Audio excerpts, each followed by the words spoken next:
Chapter 1. On the vast and uninhabited prairie, there was a small, quiet white figure resting in the shade. It was a cat. He was entirely snow-white with sleek, shiny fur. His nose tip was a beautiful pink, and his eyes were clear like blue sapphires soaked in the color of the ocean. The name of this cat was Ewan. It was his first owner who gave him that name. The white cat leisurely swung his tail while resting in the cool shade, then he stood up. Behind him, his delicate tail flicked lightly, and suddenly, several snow-white tails appeared at the base of his spine. His feline face looked tense as he turned around cautiously to count his own tails. 1, 2, 3, 4, 5, 6, 7, 8. 8 tails. After counting all his tails, the contented white cat carefully inspected the 9th tail that had just begun to form as a tiny faint shadow, gently caressing it. Then, as if truly touching it, he displayed an extremely satisfied expression, even snoring comfortably. Ewan lightly swayed his 8 existing tails behind his back, and those additional tails disappeared like a folded fan being closed, reverting into one again. Legend has it that every 20 years of practice, a cat can grow a new tail. When they reach 9 tails, they've completed their cultivation, achieving enlightenment, and thus become immortal. However, when the 9th tail is about to appear, cats receive divine messages from heaven requiring them to fulfill a single wish for someone, any kind of wish. But fulfilling another person's wish results in losing a tail, so the cats always end up with only 8 tails and never achieve immortality. Ewan was still a young cat. He hadn't lost any tails and didn't want to lose any. The young cat defied his fate. He sneaked away during a moment of neglect by the clan's guards, using the only successful array left behind by the lone 9-tailed cat that achieved immortality, transmitting himself to this place where no humans existed. Ewan calculated the days, his 9th tail was about to emerge. And here, there were no humans. Ewan was overjoyed. He yawned, stretched lazily, proudly swinging his tail as he licked his soft, beautiful fur, one lick at a time.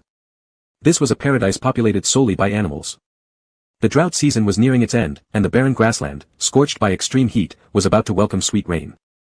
Ewan sniffed the air, detecting the subtle traces of moisture which brought a bit of coolness to the parched and scorching prairie. The completely snow-white cat stood up, shaking off his fur, then leaped onto a large rock he usually used for sharpening his claws. Standing tall with his petite body, Ewan thought of lions he'd seen on television before, lion cubs with abundant manes, and gleefully imitated their roar. Meow. His delicate cry didn't scare anyone, not even the nearby birds that lifted their heads vigilantly against predators flew away. Ewan. So frustrating. Wait until I become immortal. My voice alone will make this entire grassland explode. Annoyed, Ewan lowered his head to look at his paws.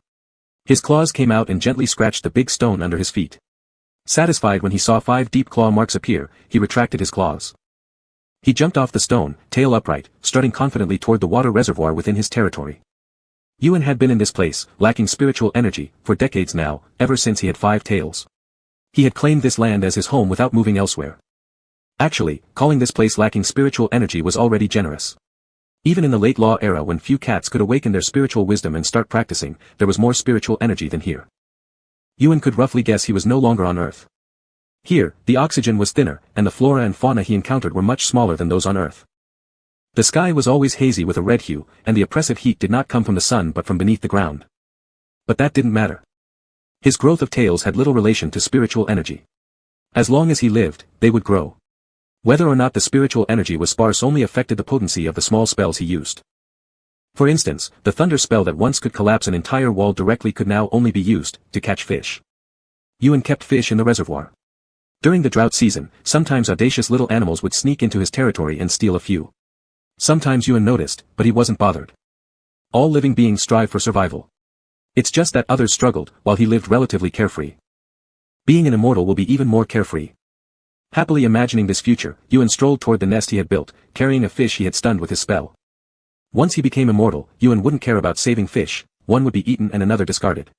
He could eat as many chickens as he pleased, and instead of catching sparrows, he'd directly hunt down a grand phoenix. Judging by his size, the white cat who wasn't yet fully grown happily took small steps as if he were skipping. If not for the fish dangling from his mouth, he might even have meowed out a little tune. Ewan's fish pond was quite far from his nest. Before officially becoming a monster, he had been a pampered house cat with the first owner being a young girl who doted on him so much she spoiled him sky high. Unfortunately, when the girl's mother became pregnant again, Ewan was sent to their rural hometown. It was during that time Ewan awakened his spiritual wisdom, also the time when an experienced wandering cat demon happened upon him outside and brought him back to the clan. The young girl had raised Ewan for over a year, imparting to him many meticulous habits along the way. For example, there must be no foul smells around his nest. Also, he had to keep himself immaculately groomed at all times, and during meals, proper etiquette was non-negotiable, eating slowly and graciously. Yuan had even designated a specific area where he ate and buried his food scraps. Somewhere slightly to the right between his nest and the fish pond, there was a patch of exposed earth uncovered by tall grass. This was Yuan's dining area. Yuan dropped the fish he carried in his mouth, flicked the tip of his high-raised tail, just about to bite into it when his ears abruptly shot up and he looked toward his right front.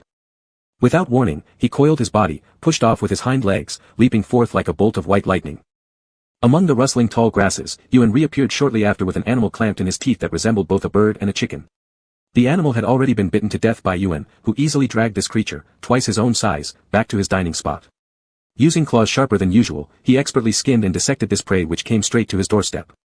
Then he leisurely licked the blood and meat fragments off his fur and paws before calmly devouring the fish and the unexpected wild food. The flavor reminded him of chicken but was tougher, perfect for exercising his teeth if nothing else. After enjoying his meal at a relaxed pace, Yuan meticulously cleaned his face with his licking paws of any remaining traces of blood. Finally, he began digging a hole nearby to bury what was left of the bones. At that moment, a loud thunderclap suddenly erupted across the heavens. The white cat, who had been concentrating on digging, leaped in shock and looked upward at the red-hued hazy sky. He hadn't detected the moist smell of impending rain. It shouldn't have thundered at this time. Just as Yuan thought, after a few seconds of silence following the thunder, an unbearably bright flash of fire inexplicably lit up the sky.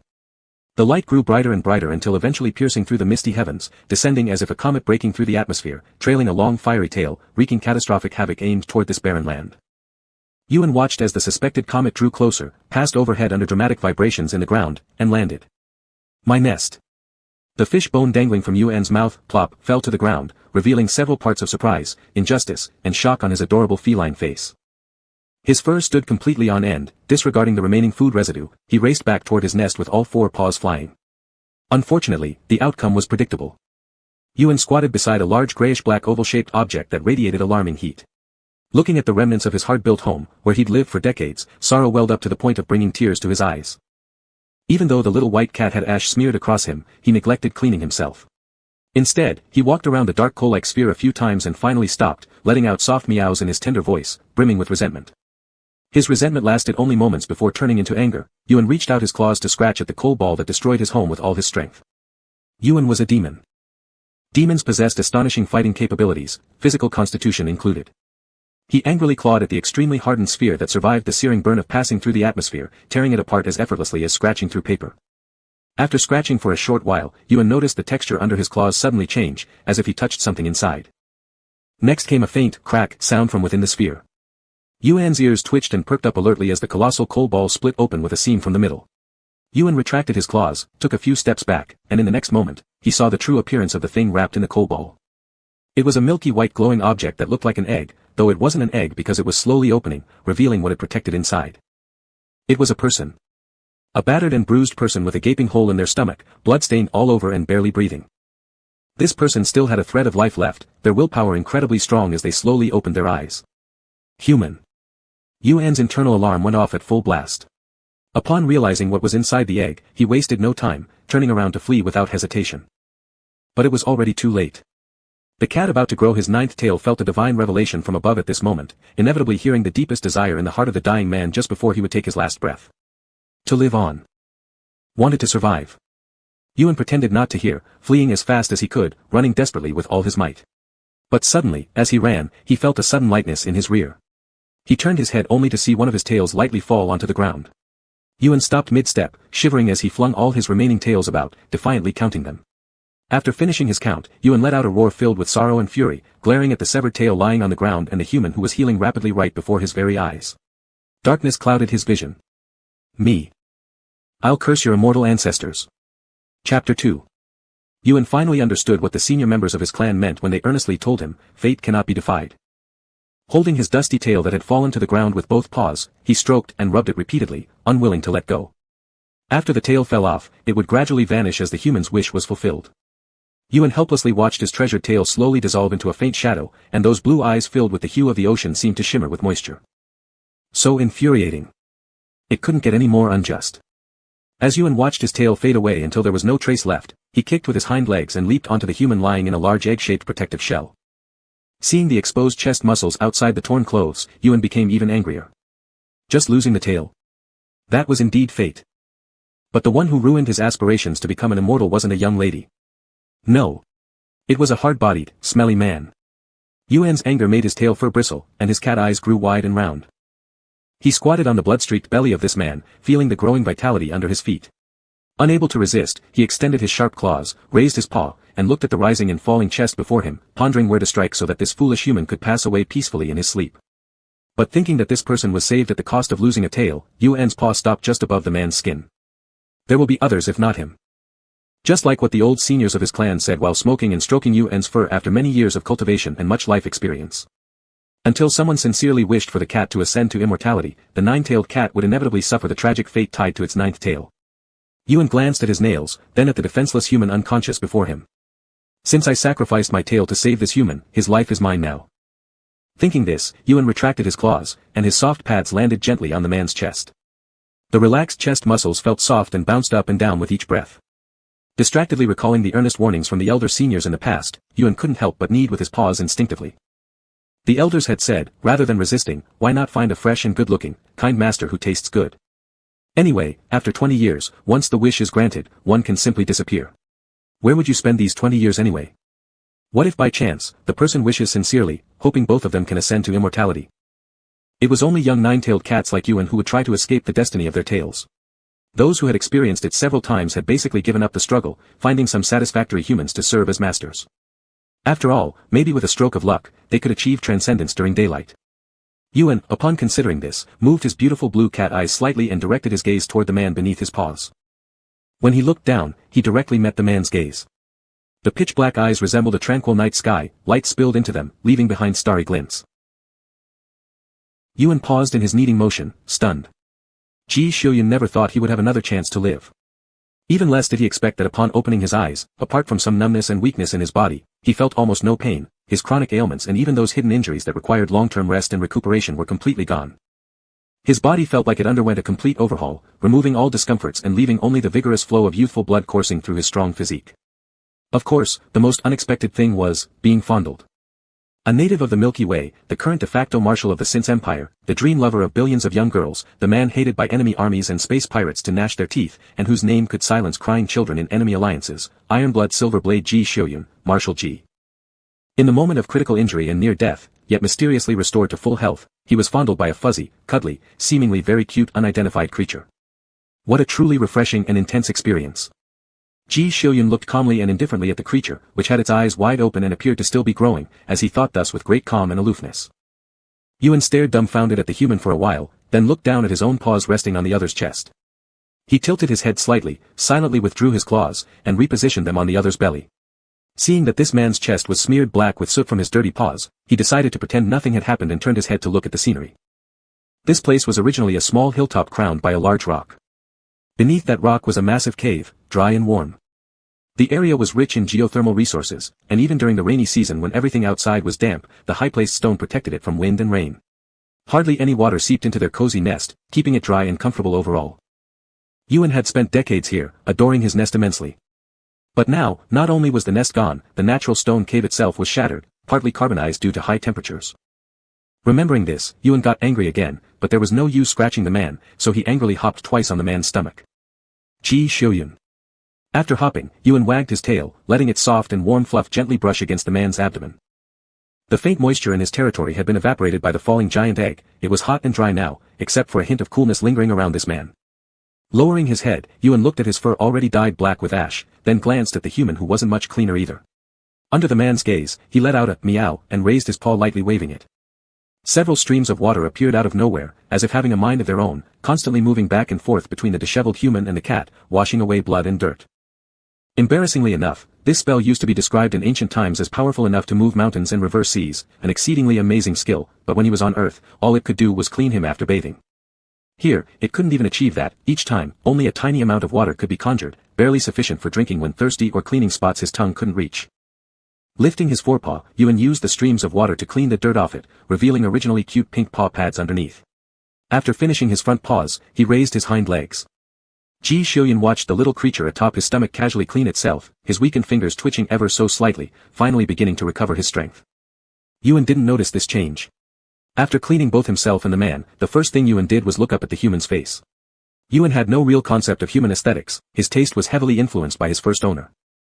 For instance, he thought young ladies who wore no makeup on a daily basis but put on a little powder and lipstick when going out, lively and playful with a touch of coquettish charm, were very beautiful.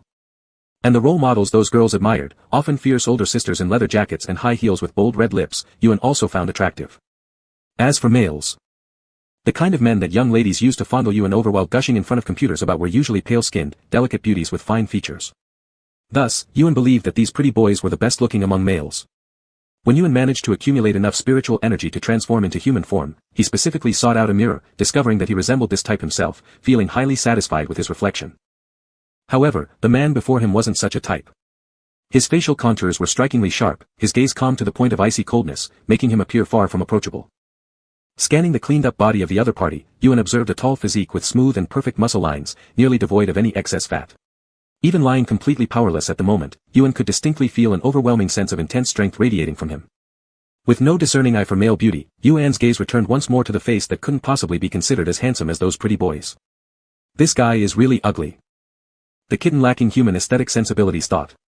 But perhaps the power is decent. Yuan grudgingly recognized this person as his new owner, justifying him as an acceptable pooper-scooper. As for whether the other would refuse to take care of him, Yuan hadn't given it a single thought. Who wouldn't have the heart to resist a cute little kitty? Especially one that saved their life. Thinking along these lines, Yuan remained still on the man's belly, leisurely grooming himself. Though slightly damp after washing, his fur felt uncomfortable for a cat. After he finished licking his front paws and flipped over to lie on the person's belly, intending to groom the fur on his stomach, the human meat cushion slowly sat up. Yuan slid from the man's belly all the way down to his legs, looking up blankly at the man who was now bending down, expressionless, observing him. Then, he recalled his past when he was still with his first owner, licked his little nose, and let out a sticky, sweet meow. Ji Shiyuan's icy gaze softened slightly as he withdrew his sharp eyes, looked around the desolate surroundings, and opened his mouth with a hoarse voice. You saved me? Yuan flicked his tail, meow. Ji Shiyuan didn't expect an untamed wild animal to understand human speech, nor did he think Yuan's call was meant as a response. But he also didn't find it astonishing that he might have been saved by some unknown wild creature that looked delicate, cute, and clean. The vastness of the universe knew no boundaries. After humans entered the space age, they spent over 2 millennia expanding and searching at the edges of the cosmos. They discovered countless new intelligent races and many special talents among living beings but never reached the edge of the universe. Ji Shiyuan merely thought himself lucky enough, on a strange planet, to encounter a species not yet recorded in the Star Network database, likely a special being with unique gifts. This special being might very well have pulled him back from the brink of death and granted him what felt like a brand new body. Ji Shiyuan lowered his eyes and glanced at his stomach, which should have had a gaping hole where it was stabbed. The excruciating pain seemed to linger, but the grotesque wound was gone. The stranded Imperial Marshal picked up the small creature nestled in his lap, handling the suspected savior so gently that it seemed unbelievable coming from a man with such a hard and cold demeanor. His palms were large, carefully, both hands held up this peculiar creature, revealing those translucent blue eyes akin to sunlit shallow beaches. Ji Shiyuan could even clearly see the texture of the irises in that expanse of azure. As Ji withdrew his gaze, he felt the softness and fragility of the little creature in his hands. It felt like he could crush it with just a slight force. He paused, letting his rough hand pass over the warm, velvety fur of the little animal, earning comfortable rubbing motions and soft meows in return. It had been so long since anyone last touched and stroked him. Yuan gazed at this human who'd used one of his tails earlier, closing his eyes, feeling so comfortable he wanted to purr. Ji Shiyuan, driven by a sense of rigorous scientific curiosity, cautiously turned this little creature over, exposing its belly, and focused his gaze on the area near Yuan's tail. Yuan strongly resisted showing his belly. Just as he prepared to flip back, the next second, he froze, tilting his head upwards in disbelief toward the human who had previously catered to his comfort. And the human whose gaze was now locked onto his, had his hand precisely landed on Yuan's testicles. Even more audaciously, the human squeezed them. Yeah, the first sexual characteristic indicated male. Marshal Ji retracted his hand, looking at the little animal glaring at him with wide-open eyes and bared tiny fangs. Despite their different species, it was evident from his expression that he was shocked. A flicker of confusion passed through Ji Shiyuan's otherwise placid face. Ji Shiyuan. Chapter 3. Ji Shiyuan did not understand what this small, seemingly harmless creature in his hands was thinking. His strength had returned by more than half, and he finally managed to stand up. Recalling the little white animal's habit of cleanliness earlier, he carefully placed the stunned little creature on the only clean spot on the bed. Let's still call it a bed for now. Ji Shiyuan glanced at the large bloodstain spread across the bed, along with the remains of what appeared to be his shattered internal organs and muscle tissues, then turned and walked to the side of the oval egg that had not opened. He reached out to touch one of its sections. Yuan's ears twitched as he snapped out of the shock of being fooled by a human. Seeing the white protective shell beside him slowly closing, he hastily flipped over and jumped off the bed. He stood on a relatively cleaner spot, watching as this white eggshell began to swell and deform, accompanied by faint mechanical sounds, transforming into a house, or more accurately, a room, within just a few dozen seconds. Yuan circled around this house that had suddenly risen amidst the scorched earth, tapping the wall tentatively with his soft pink paw pads, discovering it wasn't very thick. But even so, it had clearly surpassed Earth's technology by at least several decades.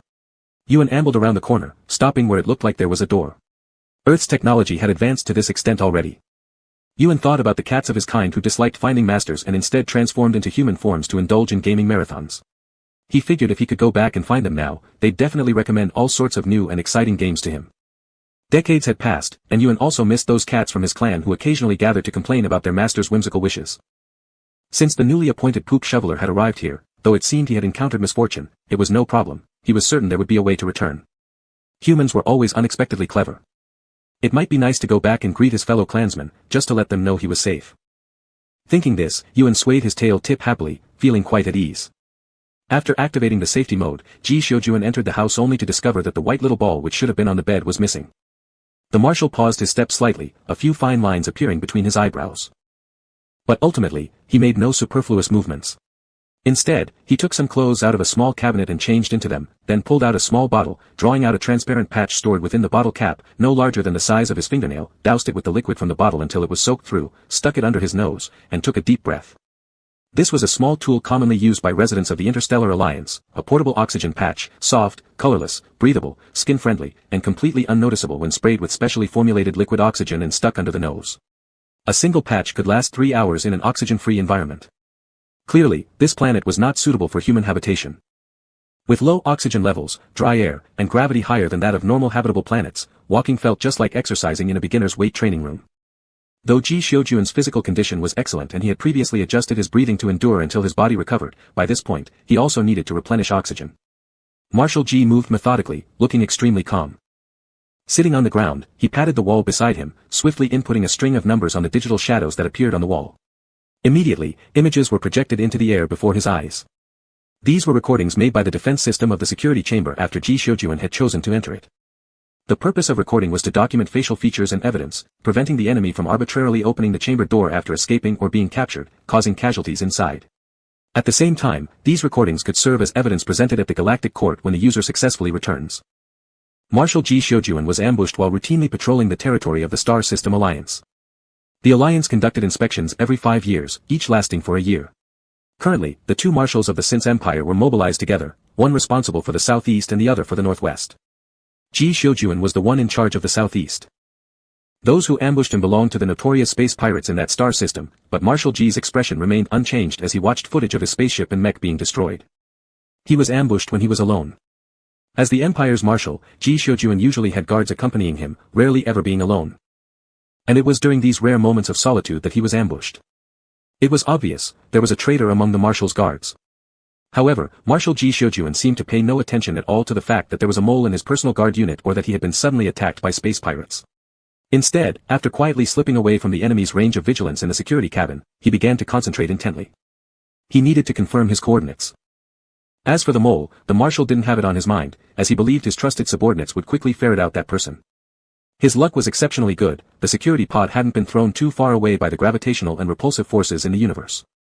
The planet where he landed was at the edge of the territory belonging to the Star System Alliance. By looking at a few recorded landmark planets, Mr. Marshall approximately determined his location. After viewing the recordings, he sat on the ground quietly inhaling oxygen until his previously accelerated heartbeat gradually stabilized before standing up. Marshal Ji swiftly lifted the mattress soaked in blood, tore its fabric apart, and reached inside, pulling out a hard, transparent card about half the size of his palm, stained with blood. Mr. Marshall paused slightly due to the bloodstains on it. This invisible chip was waterproof, but the dried blood left uneven marks on it. It needed cleaning if it were to be used. Marshal Ji recalled the backup fresh water resources in the security pod and decided that he probably needed to go out and look for fresh water sources. He pulled out a bottle of liquid from a small bag hanging on the wall, grabbed a discarded mattress and tattered clothes, then turned toward the door and walked out. Just as Yuan was about to lift his paw to knock, the door opened before his paw could descend. He tilted his head upward to see the human who seemed ready to toss out the thin mattress soaked in blood and dirty clothes, and softly meowed. The marshal thought this little creature had run off already and stopped mid-step. Meow. Yuan called out again. Watching the man wearing just a short-sleeved shirt whose muscular lines could still be seen clearly through it, Yuan found the human's neatly dressed appearance much more appealing. He passed by the marshal's long legs clad in black trousers without a second thought, not acting like an outsider at all, and boldly entered the high-tech product. Who could possibly have the heart to reject such a cute little kitty? Marshal G certainly did not refuse. It wasn't that Marshal G lacked caution, rather, this little creature displayed clear affection with its approach, deliberately retracting its sharp teeth and claws when getting close, leaving only soft paw pads behind. Intelligent species are also animals, and humans mostly possess an instinctive judgment towards kindness or malice from the outside world. Rational thinking, however, often interferes with following these instincts, restraining their desires with morality. The seasoned battle marshal, who fought frequently away from home, relied more deeply on his instincts compared to commoners. Getting along with simple and distinctively moral animals was straightforward, just follow your instincts. This little fellow was quite friendly, possibly even saving his life. Ji Xiujun observed the curious little animal wandering around inside the safety cabin, occasionally patting here and touching there. He threw out the mattress and worn-out military uniforms he was holding, then opened the lid of the liquid in his hand and poured the whole cup over it. Hearing the sound, Yuan sat down inside the house and turned to look at the entrance. The bloody mattress and clothes outside disappeared completely under his watchful gaze, gradually evaporating into water vapor. More black tech. Yuan's feline eyes widened in astonishment as Ji Xiujun went back inside, capped the canister in his hand, and put it back into the small bag mounted on the wall. Next, he opened another cabinet. Neatly arranged inside were several dozen test tube-like objects filled with light blue liquid. Ji Xiujun took one out, directly uncapped it, and took a sip.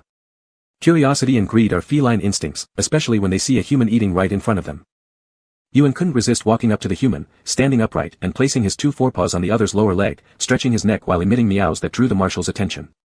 Do you want some? Meow. Marshal G took that extremely sweet meow as a yes. But to be honest, the taste of the nutritional supplement wasn't great. He barely dipped a bit onto his finger and extended it to Yuan. So stingy. Even though Yuan thought this, he still poked his nose forward to sniff, catching a hint of a light fruity fragrance around his nostrils. The kitten stretched out its pink little tongue and carefully licked a drop of nutritional agent on the human's hand, then darted away far in the next second, its feline face clearly expressing disdain. Mr. Marshal Ji Xiujun, looking at this little one who was clearly rejecting what it had wanted earlier, inexplicably explained, "We don't usually eat this." Yuan looked up at him and meowed once. It was unclear whether it believed him or not.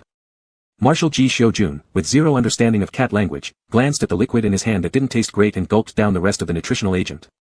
The space within the safety pod was extremely valuable, fresh food was impossible to have here. Although nutritional supplements occupied some space, the heat and the amount of nutrition required by the human body contained in each vial were enough to support an adult for 2 days. If there wasn't much physical activity, 4 days could be covered as well. Before going out to look for water sources, Marshal Ji Xiujun needed to replenish the energy reserves of the safety pod. Yuan squatted aside, watching Marshal Ji walk over to a wall, pressing both palms onto the surface. Then a beam of light scanned over his body, and soon after, a crack appeared in the wall. A cabinet similar in style to the one holding the nutritional agents emerged. However, the items neatly arranged inside weren't nutritional agents but rather crystal-like light purple mineral stones. Yuan suddenly pricked up its ears, its cobalt blue eyes intently staring at the crystalline purple stone that Marshal Ji picked up. In a flash, Yuan leaped toward the purple stone in Marshal Ji's hand. Marshal Ji Xiujun's eyes instantly turned sharp.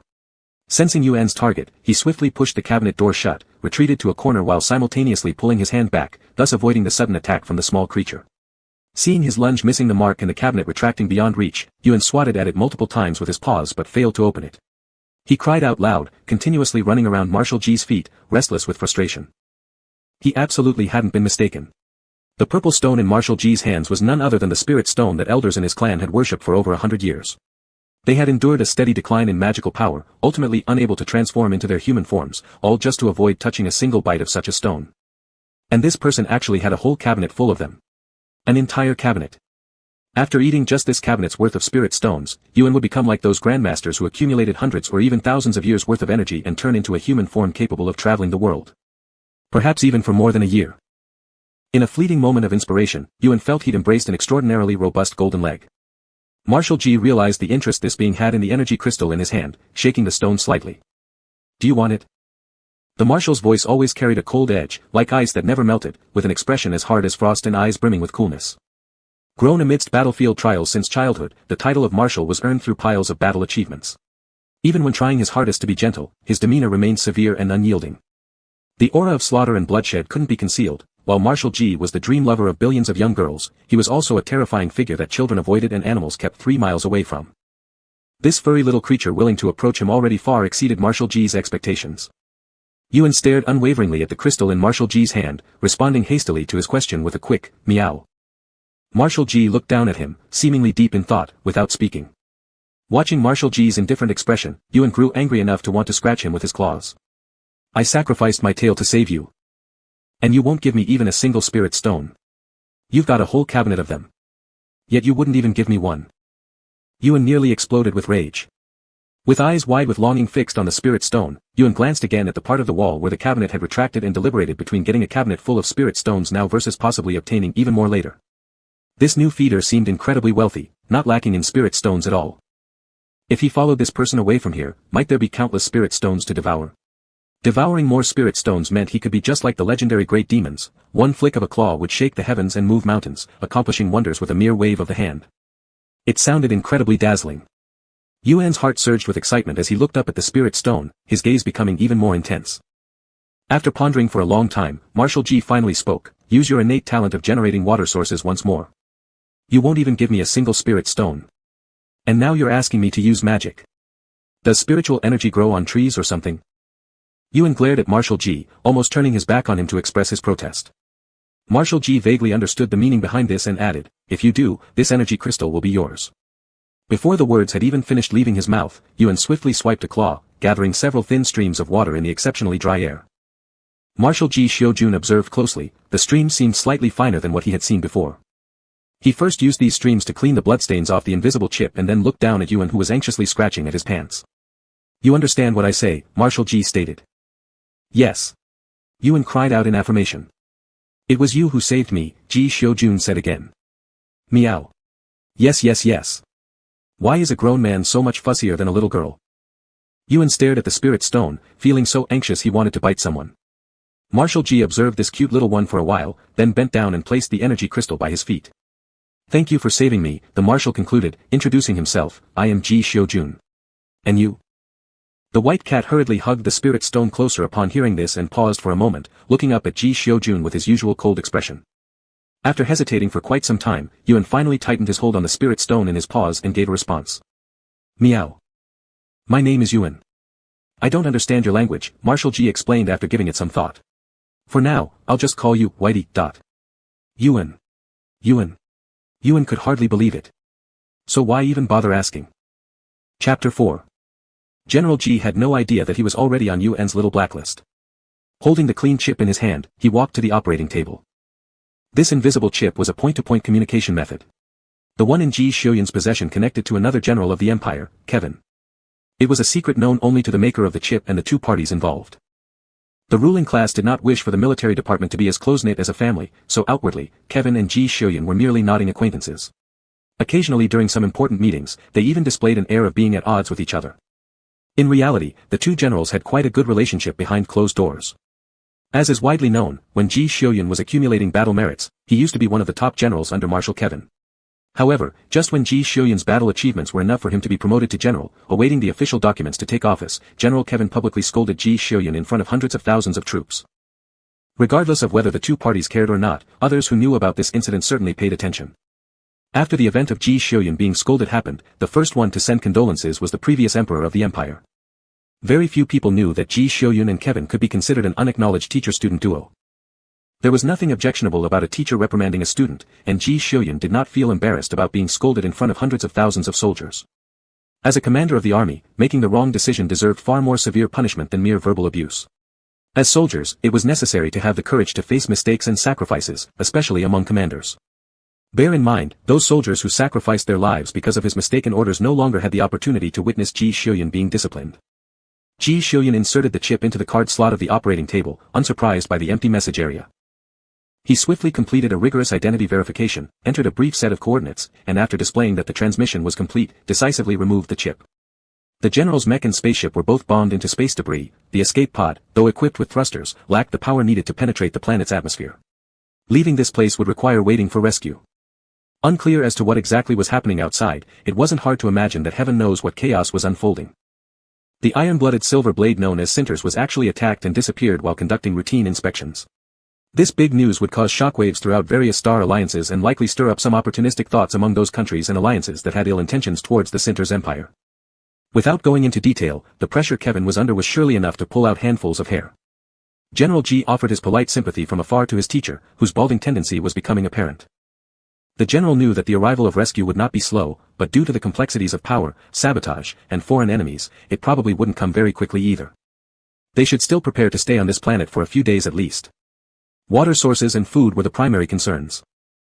The general carefully tucked the invisible chip close to his body and turned his head to look at Yuan, the suspected native life form of this planet. The moment he turned around, he paused in surprise.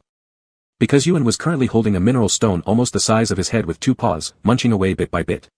He didn't miss any crumbs, licking them all into his stomach. Energy crystals are the highest energy content, hardest minerals known to date. To date, there has been no way to perfectly decompose them, nor can they be purified. Using one mineral to try and cut another results in serious energy loss within the mineral. Scientists studying this issue have been stuck for over 200 years, unable to figure out how to divide and cut the mineral without losing its internal energy. Thus, up until now, energy crystals have not been widely used as mechanical materials. Even the mech that was blown apart by the general only had a layer of energy crystal powder-based coating at very critical locations. And this hardness problem that had troubled people for over 200 years seemed not to be much of a challenge for this little guy. Yuan enjoyed eating heartily, despite the fact that spiritual stones had no taste. However, he could distinctly feel the increase in the spiritual energy in his body. The feeling was akin to sitting in a warm room and basking in the sun on a cold winter day, making the entire cat-like creature soften into a pile of mush. Ji Xiuyan watched him gnawing on the stone for a while and decided to temporarily stop pondering just how hard this little critter's teeth might be. He asked, "Xiaobai, do you know where there's a water source?"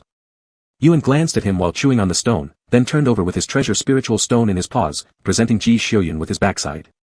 His whole demeanor radiated rejection. The marshal, who had never known how to reason with others and had never been reasoned with himself, fell silent for a moment. He decided it would still be best to appeal to the other party's preferences. One crystal stone for leading me to a water source. Meow. In an instant, Yuan stood up. So easy to understand. Ji Xiuyan scanned Yuan's excited appearance, then turned around and picked up a few containers. In the cabinet where the containers were stored, he even saw simple foldable grilling equipment and seasonings. Is it far? Ji Xiuyan asked. Meow. The marshal, whose grasp of cat language was at level 0, paused. Far? Yuan remained silent. Is it not far? Meow. Dangerous? Yuan stayed quiet. No danger. Meow.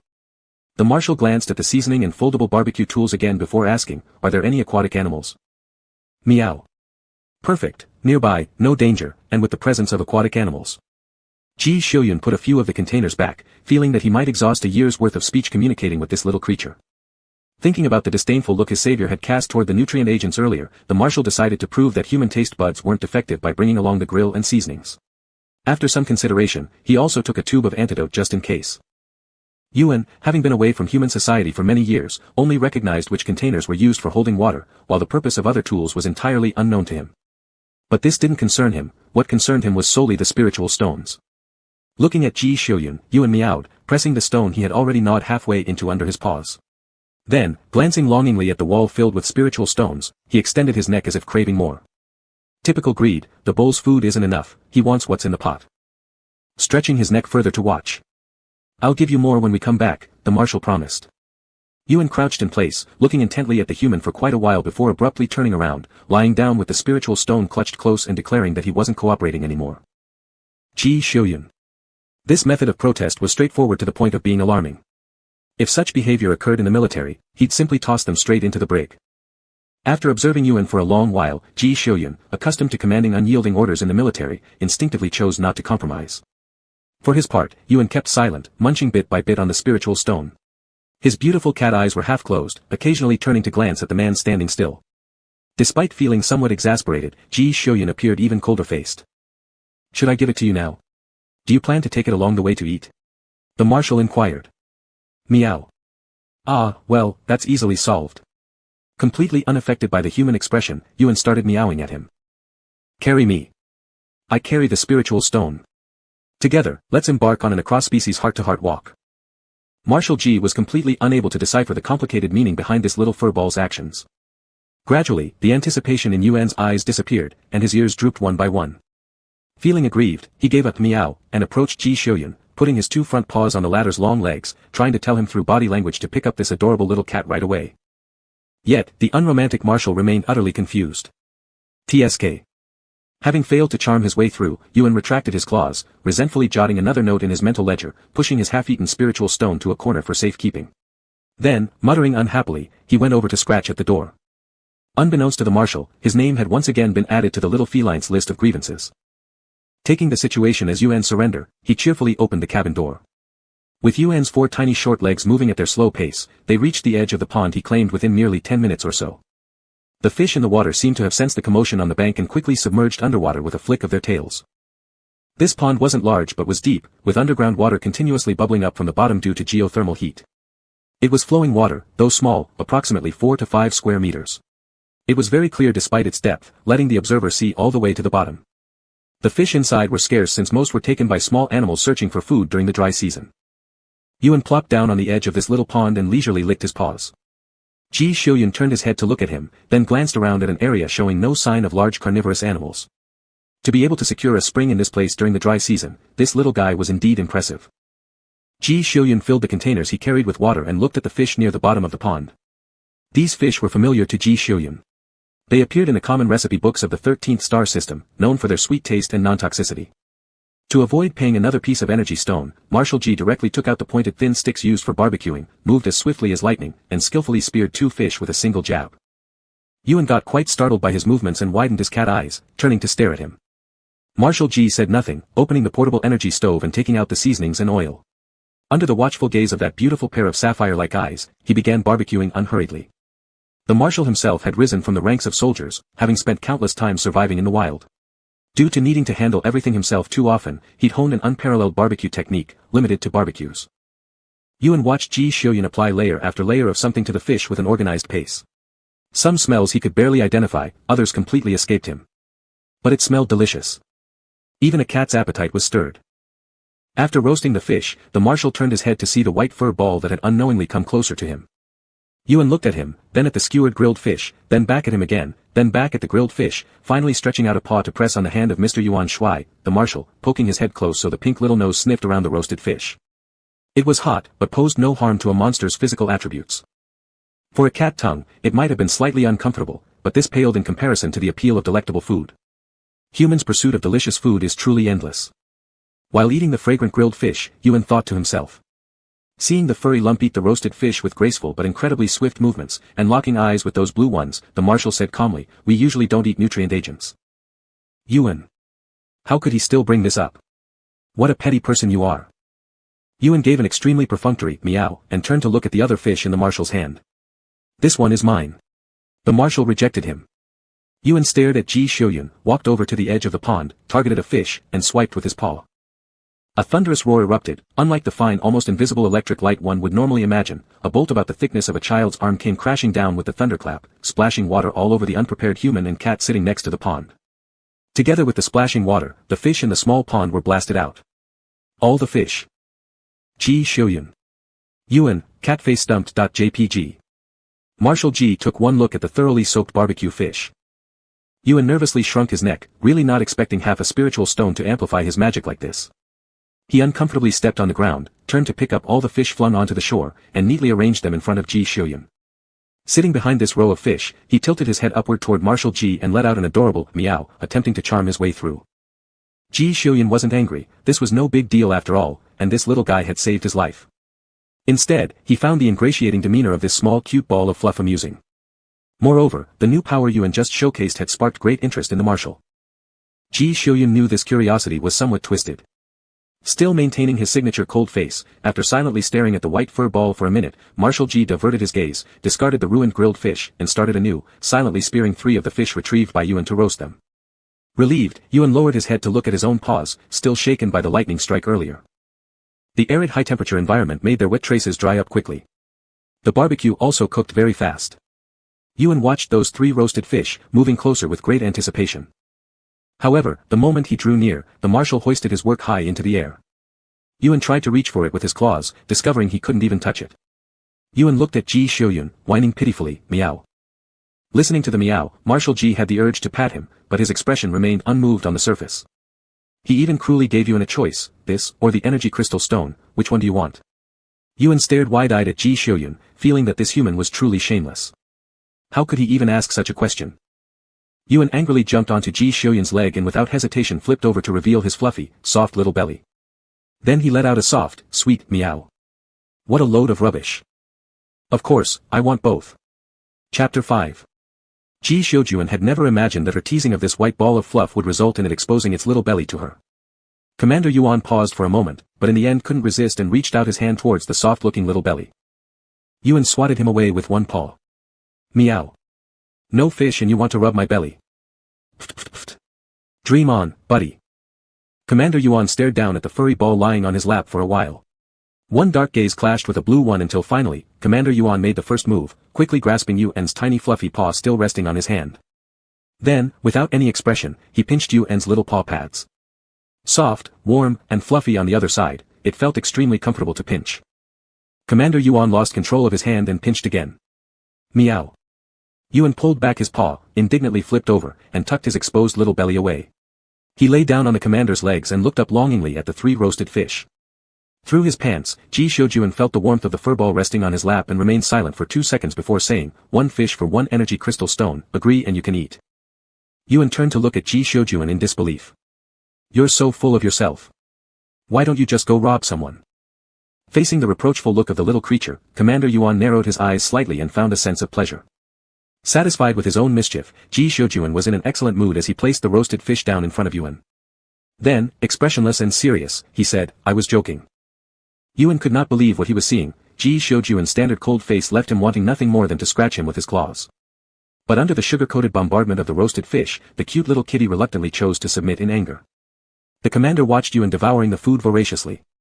In high spirits, he even roasted the remaining 4 fish and handed them all over to Yuan.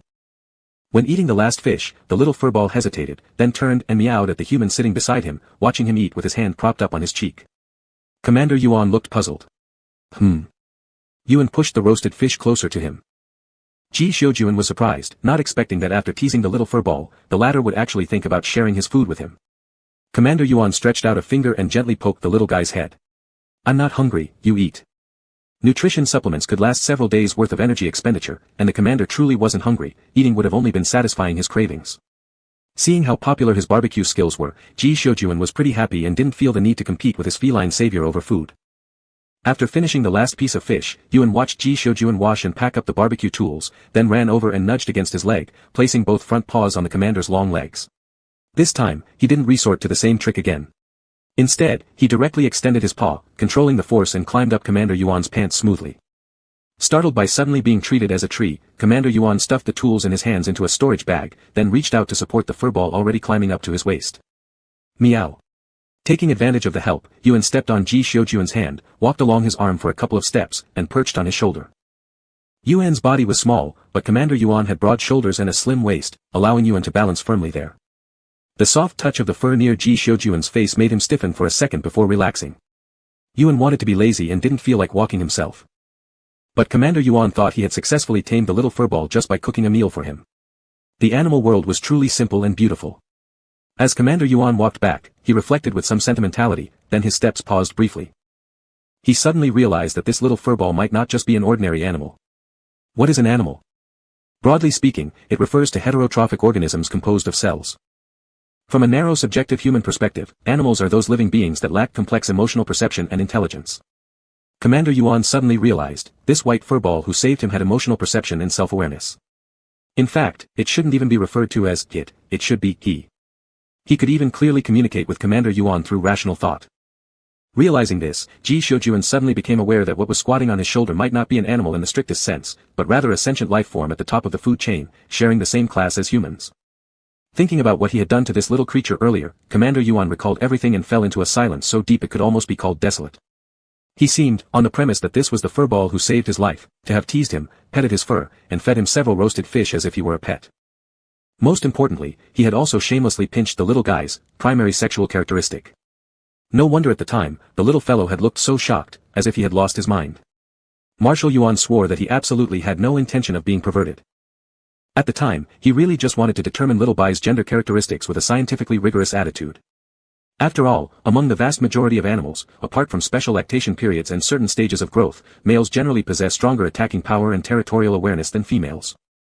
Although the little one had been quite friendly at the time, it was natural to confirm its identity in case of an emergency, wasn't it? Was there anything wrong with that? Of course not. Marshal Yuan justified himself confidently, his expression unchanging, acting as though he knew nothing, as if nothing had happened. He continued walking through the weeds and returned to the safe cabin.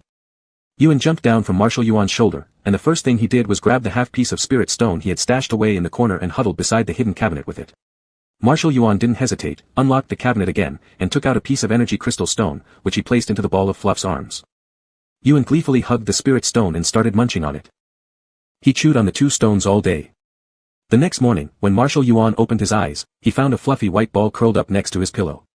Marshal Yuan also realized that whatever he wanted to do would always be intercepted by this little white furry ball, gazing at him longingly. Even with his toes, Ji Shoujuan could guess that Yuan wanted to do something to exchange for energy crystals. Like doing a task in return for a stone. But was Ji Shoujuan the kind of person to be so foolish and extravagant? Of course not. Marshal Yuan certainly wasn't like that.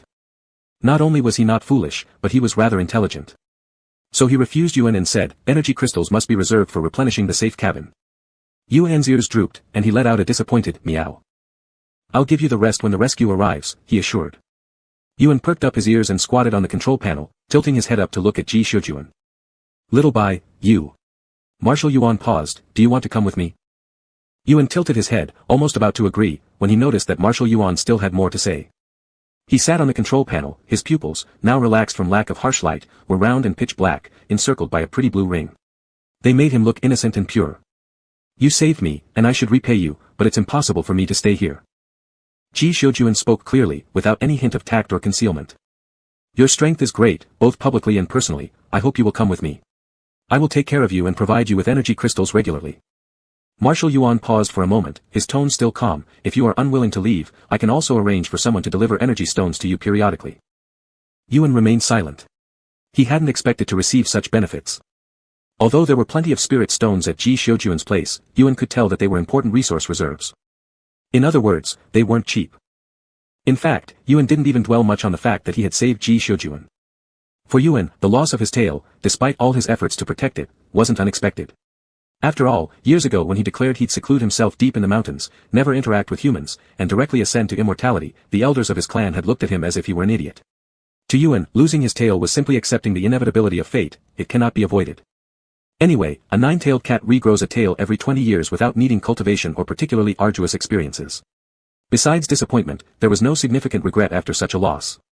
The real cultivation for 9-tailed cats came from the process of breaking their tails to refine their hearts and minds. At least those older members of Yuan's tribe he had seen were all detached and weathered, exuding an ethereal aura, yet when they saw humans, they couldn't help but leap over and bash them, savoring some worldly essence. Yuan felt that his luck was good. Ji Shoujuan was willing to repay him and respect his wishes because of his good character. There were many humans who would promise and then run off, or worse, try to capture a 9-tailed fox to keep around as a wish-granting machine.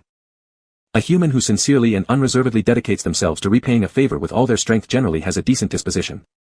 Even the experienced grand seniors among the 9-tailed cats would commend such humans as noble. Being by the side of such a person, though it might not be certain how great it would be, things certainly wouldn't turn out too badly. Yuan thought staying by Ji Shoujuan's side was quite feasible. Later on, he could even brag to the elders about how wonderful his new caretaker was. Not knowing Ji Shoujuan's identity, nor understanding exactly how far he had been teleported in time, Yuan tilted his head as he looked at Ji Shoujuan, gently swaying the tip of his tail. Then, standing up, he extended his front paws. He made a perfectly clear, pick-me-up, gesture. Marshal Yuan momentarily hesitated, do you agree to come with me? Meow, Yuan replied, raising his claws a little higher. The marshal looked at the 2 little paws reaching out to him, thought for a moment, then also extended his hands to tap against the soft pads of the small paws. Yuan. Are you stupid or something? Who asked you for a high five? Won't you just use your hands and pick up this adorable kitten? Chapter 6. Yuan no longer caused trouble, and Mr. Field Marshal felt that everything went smoothly. After having enough sleep, Ji Shoujuan began to seriously organize the remaining supplies in the safety pod. Yuan looked at Ji Shoujuan checking supplies on a screen by rummaging through the boxes, yawned slightly, jumped off the bed, and went to scratch the door. Meow. He turned his head and called out to Ji Shoujuan. The field marshal glanced aside, do you want to go out? As Yuan watched Ji Shoujuan walk over, his little head also turned around, meow. Ji Shoujuan lifted a hand ready to authenticate and open the door but seemed to think of something. After looking down at the small milk-white fur ball, ultimately under the gaze of those round eyes, the field marshal said nothing and opened the door. Yuan stepped out and disappeared in an instant. The field marshal stood at the door for a while and still left the door slightly ajar.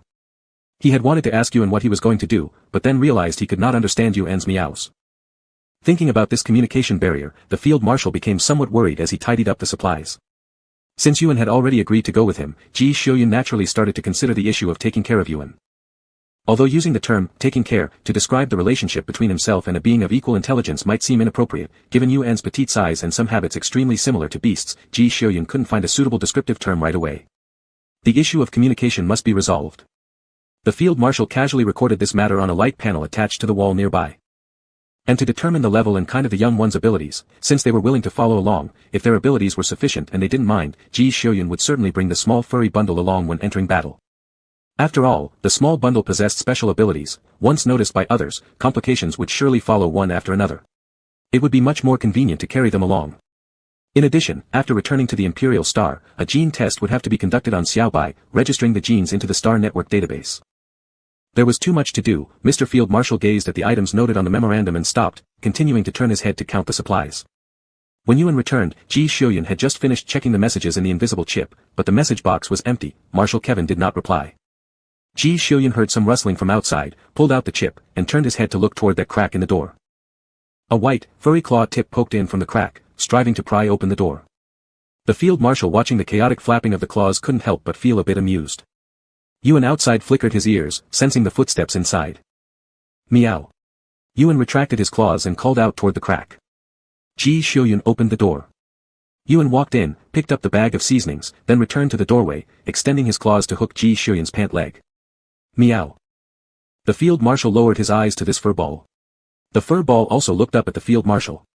This time, the field marshal didn't wait for the fur ball to speak again before understanding. You want barbecue? Yuan rubbed against Ji Xiuyun's pants. Meow. The field marshal gave it no second thought. He had finished counting the supplies and prepared to stroll around nearby anyway, keeping his daily exercise routine intact. Meanwhile, Ji Xiuyun also felt like satisfying his craving. He applied an oxygen patch, grabbed the tools, and followed Yuan all the way out until he stopped by the pond. Yuan dropped the seasoning bag in his mouth, rubbing against the field marshal's long legs in a most obedient manner. Ji Xiuyun looked at the processed meat laid around the pond, all skinned and boned. Without expression, he looked down at Yuan. No need to guess, Yuan had likely spent the entire time earlier preparing all this. The field marshal looked at these animals perfectly dissected, flying creatures, land-dwelling ones, swimmers in water, none had escaped. This. The field marshal picked up a bird commonly seen on dining tables. Its meat was flavorful and chewy, whether stewed or fried, always tasting great. But these birds usually lived in forests. In this area, everywhere one looked, there was only barren land and dried grass. Where did it come from? The field marshal asked while fetching water to clean the meat pieces. Yuan extended a claw and pointed southward. Meow. After eating, take me there. The field marshal said this. Yuan watched Ji Xiuyun's skilled actions, swaying his tail slightly. Meow. Will you follow people if they give you some food in the future? The field marshal dangled the roasted bird in front of the cat, watching Yuan's frantic state and continued on unperturbed. Others probably don't have my skill when it comes to cooking. At least in terms of barbecue. After hearing this, Yuan thought Ji Xiuyun was extremely sinister for attempting to tie him down with delicious food. Completely failing to see that being tempted by the food was entirely his own fault, Yuan while eating cheerfully passed the blame over to Ji Xiuyun, the diligent barbecue chef beside him. Their post-meal digestion activity consisted of a leisurely stroll through a barren forest with Yuan leading the way. Stopping midway, Yuan tilted his head to look up at the sky. The grayish sky looked somewhat dark, the moisture in the air growing heavier by the moment. Ji Xiuyun also noticed the change in the atmosphere. Is it going to rain? Meow. It wasn't just that. The rainy season was about to arrive. This planet's seasonal cycle was highly peculiar. When there was drought, it was bone dry. During floods, it drowned everything. In the past, Yuan had a nest high on a slope, but the slope had been destroyed and even indented inward, leaving only Ji Xiuyun's safety pod remaining now. If the rainy season arrived, keeping the safety pod where it was, within a couple of days, opening the door would surely immerse them into the beautiful underwater world. Thus, as soon as the first rain marking the end of the dry season began falling, Yuan and Ji Xiuyun returned to the safety pod and activated its thrusters, heading toward the dry forest Ji Xiuyun had previously identified. The AI determined the most suitable landing spot to be the main trunk of a tree with numerous branches. Without hesitation, the field marshal entrusted everything to the AI and stared at Yuan perched on his pillow, leaving dirty paw prints everywhere. Xiao Bai. Ji Xiuyun suddenly reached out, cradling the fluff ball, walking over to the control panel. He pulled out a chair from the snug cabin walls and placed the fluffy ball onto the control panel, asking, "Do you recognize characters?" Yuan was taken aback. Looking at the symbols on the viewport screen, he was horrified to find himself turned into an illiterate. In merely a few decades. How could your humans alter the written language so drastically? Yuan's expression effectively revealed all. So Mr. Field Marshal held the cat and started teaching him character by character, pointing at the keys on the control panel. Recalling his initial experience gaining sentience and being tossed into a classroom full of human children back then, Yuan was lost in memories of sheer terror. Realizing Yuan lacked interest, the Field Marshal remained quite composed, saying, "Your name isn't Xiao Bai." The implication being, once you learn, you can tell me what your name is. The pointed ears atop Yuan's small head quivered, instantly revitalizing his spirits. These three mean G. Meow. The pronunciation is meow. Alright, next one. Meow. With the exception of Yuan using his energy-wasting abilities every few hours because he consumed spirit stones and couldn't help but break through the protective energy barrier to run around outside. And Ji Xiuyun going out every day in a waterproof suit to check water levels. The one man and one cat, stranded in a safety pod due to incessant rain, advanced their learning incredibly swiftly. In these few days, Yuan discovered that Ji Xiuyun actually harbored many emotions. Despite always looking stern and expressionless, he proved to be exceptionally patient. Meanwhile, Ji Xiuyun learned far more about Yuan than the other realized. There was even a special little notebook devoted to documenting Yuan's habits. For instance, he loved cleanliness, would regurgitate hairballs occasionally, periodically lay aside and count his 8 tails, hiding 7 of them afterward, only showing 1 and curling into a pitiful ball. Additionally, Yuan liked warm places, enjoyed chasing his tail, loved batting at moving objects. Even more remarkable, Yuan's capabilities caught Ji Xiuyun completely off guard. From digging holes and making fires, to controlling water and wind, and even summoning lightning or freezing things, not a single feat eluded him. There were deep claw marks on the cabin wall, left accidentally due to excessive force. Each time Ji Xiuyun glanced at those claw marks, he felt truly grateful Yuan hadn't killed him yet. Not only had he never clawed at Ji Xiuyun, but in moments of irritation, he simply patted him lightly with his soft pads or turned his backside towards him, never once targeting Ji Xiuyun with his special powers. The Field Marshal drew his gaze away from those claw marks and turned to look at Yuan, who gently tapped his hand. When Yuan noticed he was looking, he turned his head and pressed a few keys on the control panel. The Field Marshal read through it. You. Meow. Yuan pressed a few other keys. The little white fluff ball happily wagged his tail. Meow. Yuan.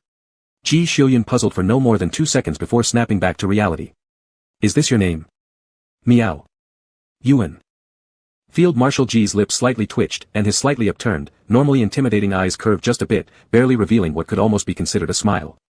Then he reached out and patted Yuan's little head. Yuan let him pat for quite a while, then jumped down from the control panel and walked over to the little cabinet where the seasoning bags were kept, scratching at the cabinet door. Unfortunately, Ji Xiuyun told him, all the seasonings are used up. Yuan was struck as if by thunder.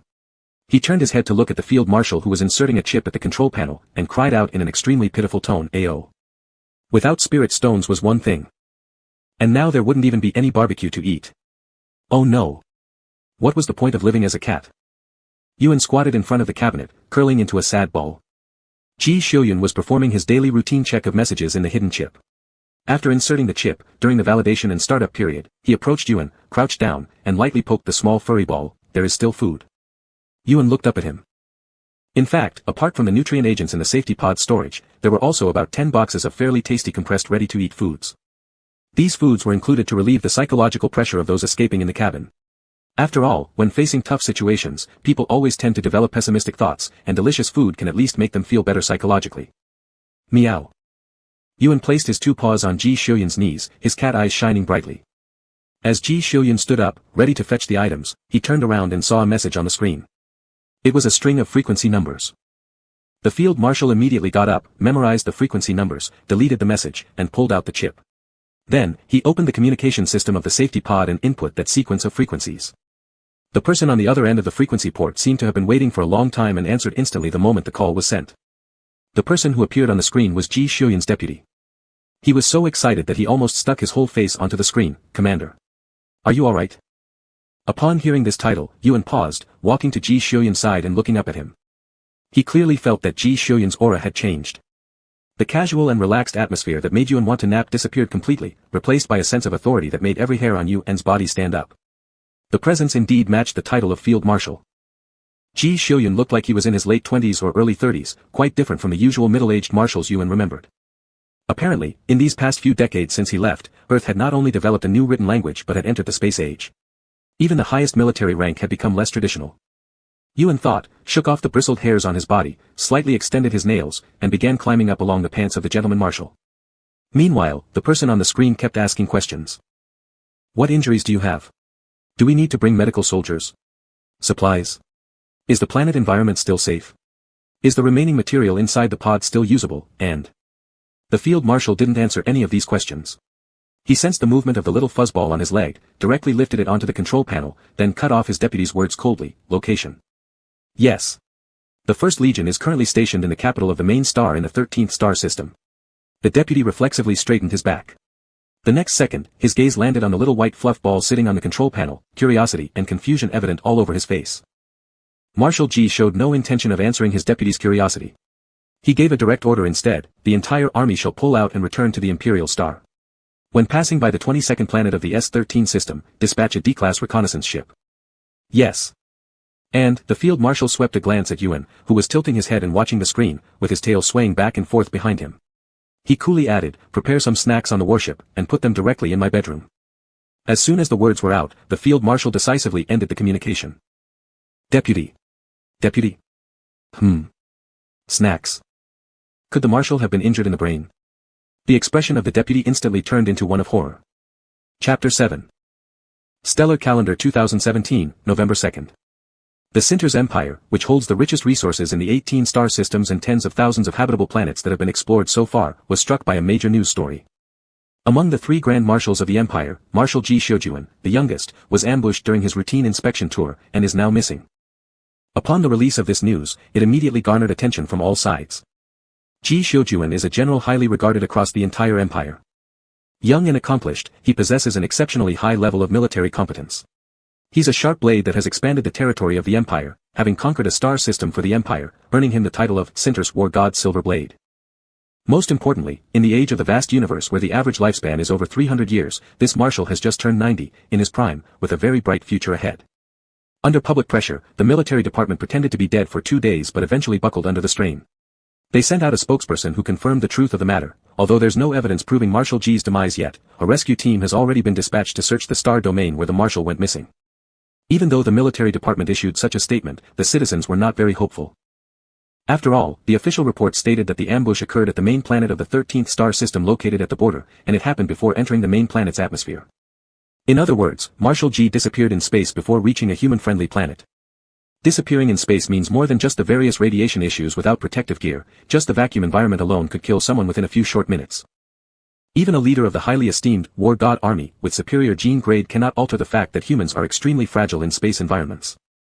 Throughout the entire Sinter's empire, young women admiring heroes and harboring idolatrous feelings were enveloped in a deep cloud of sorrow.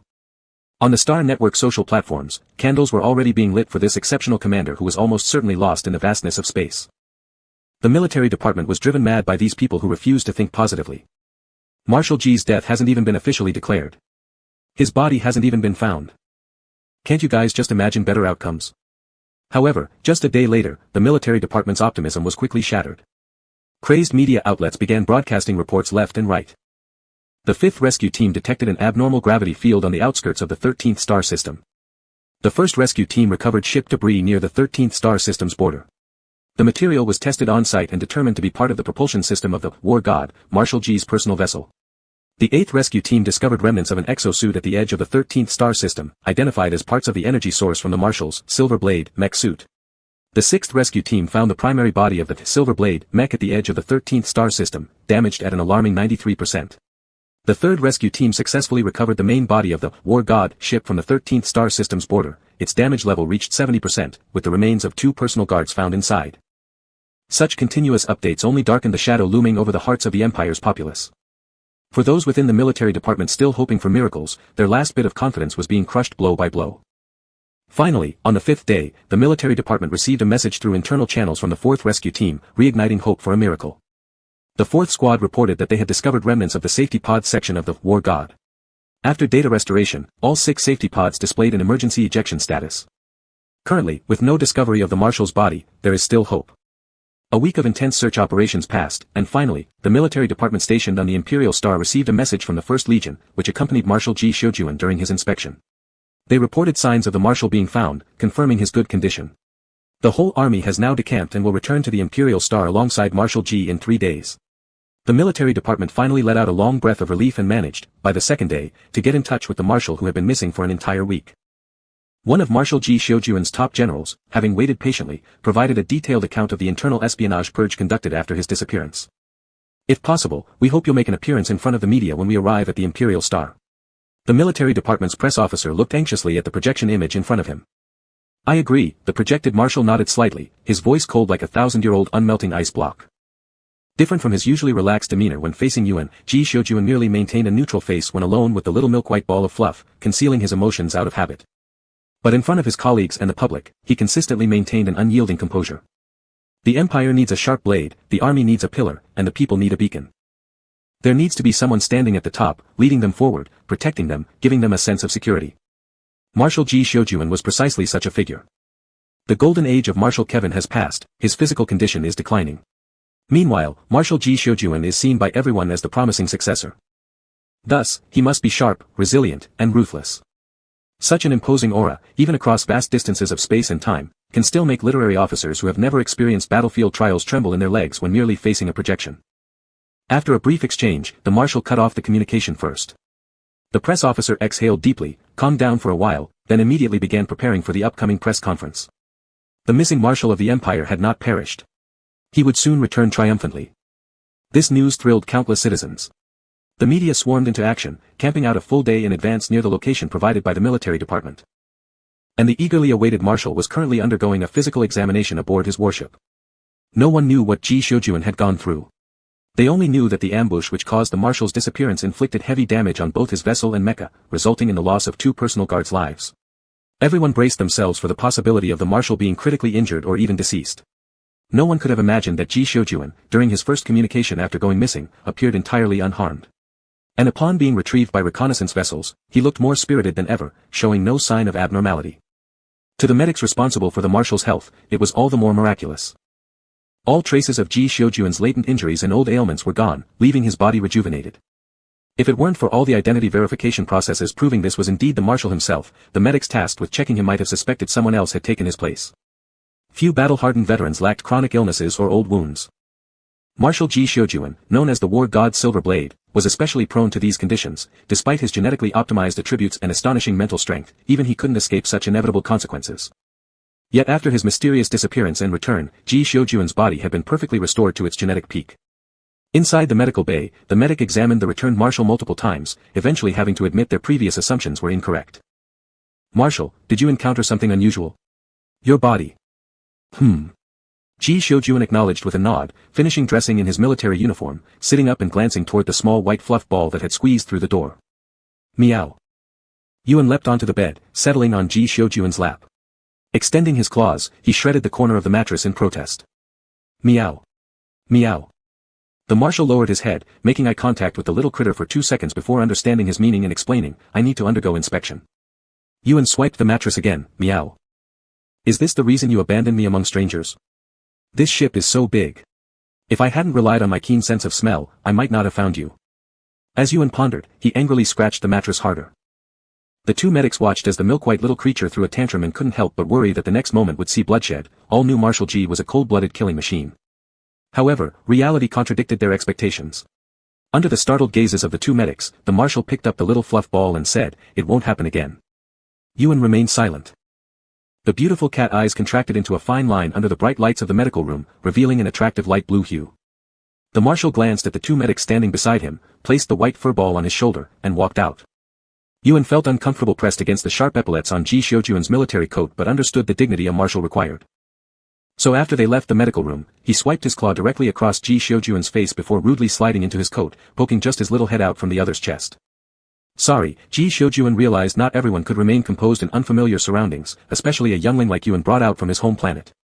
Would a piece of energy crystal suffice as compensation? He extended his hand, patting Yuan's small head gently, scratching his chin slightly as he tilted his head up, and some snacks too. The technique and pressure Ji Xiujuan spent several days perfecting to scratch Yuan's chin were just right, making the little fluff ball in his arms close his eyes in comfort. Even his ears folded back as he let out soft purring sounds, looking utterly blissful. The feeling under Ji Xiujuan's hand was excellent, soft fur, warm against his touch. After stroking for a while, Ji Xiujuan stopped and lowered his hand. Yuan flicked his ears and looked up at Ji Xiujuan. Meow. Fine, I'll forgive you for abandoning me this time, for the sake of the spirit stones. Yuan thought, stretching out a paw from beneath Ji Xiujuan's coat toward the hand that had just been withdrawn, clearly wanting his chin scratched again. However, Marshal Ji Xiujuan gently held down the small paw with a cool expression, glancing at the soldiers approaching from around the corner.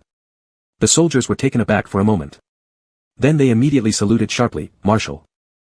Ji Xiujuan gave a slight nod before walking past them gracefully. Yuan kept watching the left chest area of their uniforms, his beautiful blue eyes wide open. Once the soldiers were no longer visible from his angle, Yuan turned and glanced at the insignia on Ji Xiujuan's own left chest. It wasn't the flag design he recognized. Could it be that the ruling dynasty changed during the decades or even centuries? While Yuan speculated, his sensitive ears picked up the quiet conversation between those soldiers. Is this that unrecognizable creature from the science department? Yes, earlier we heard he escaped from the cockpit, didn't get a chance to see him then, but now look.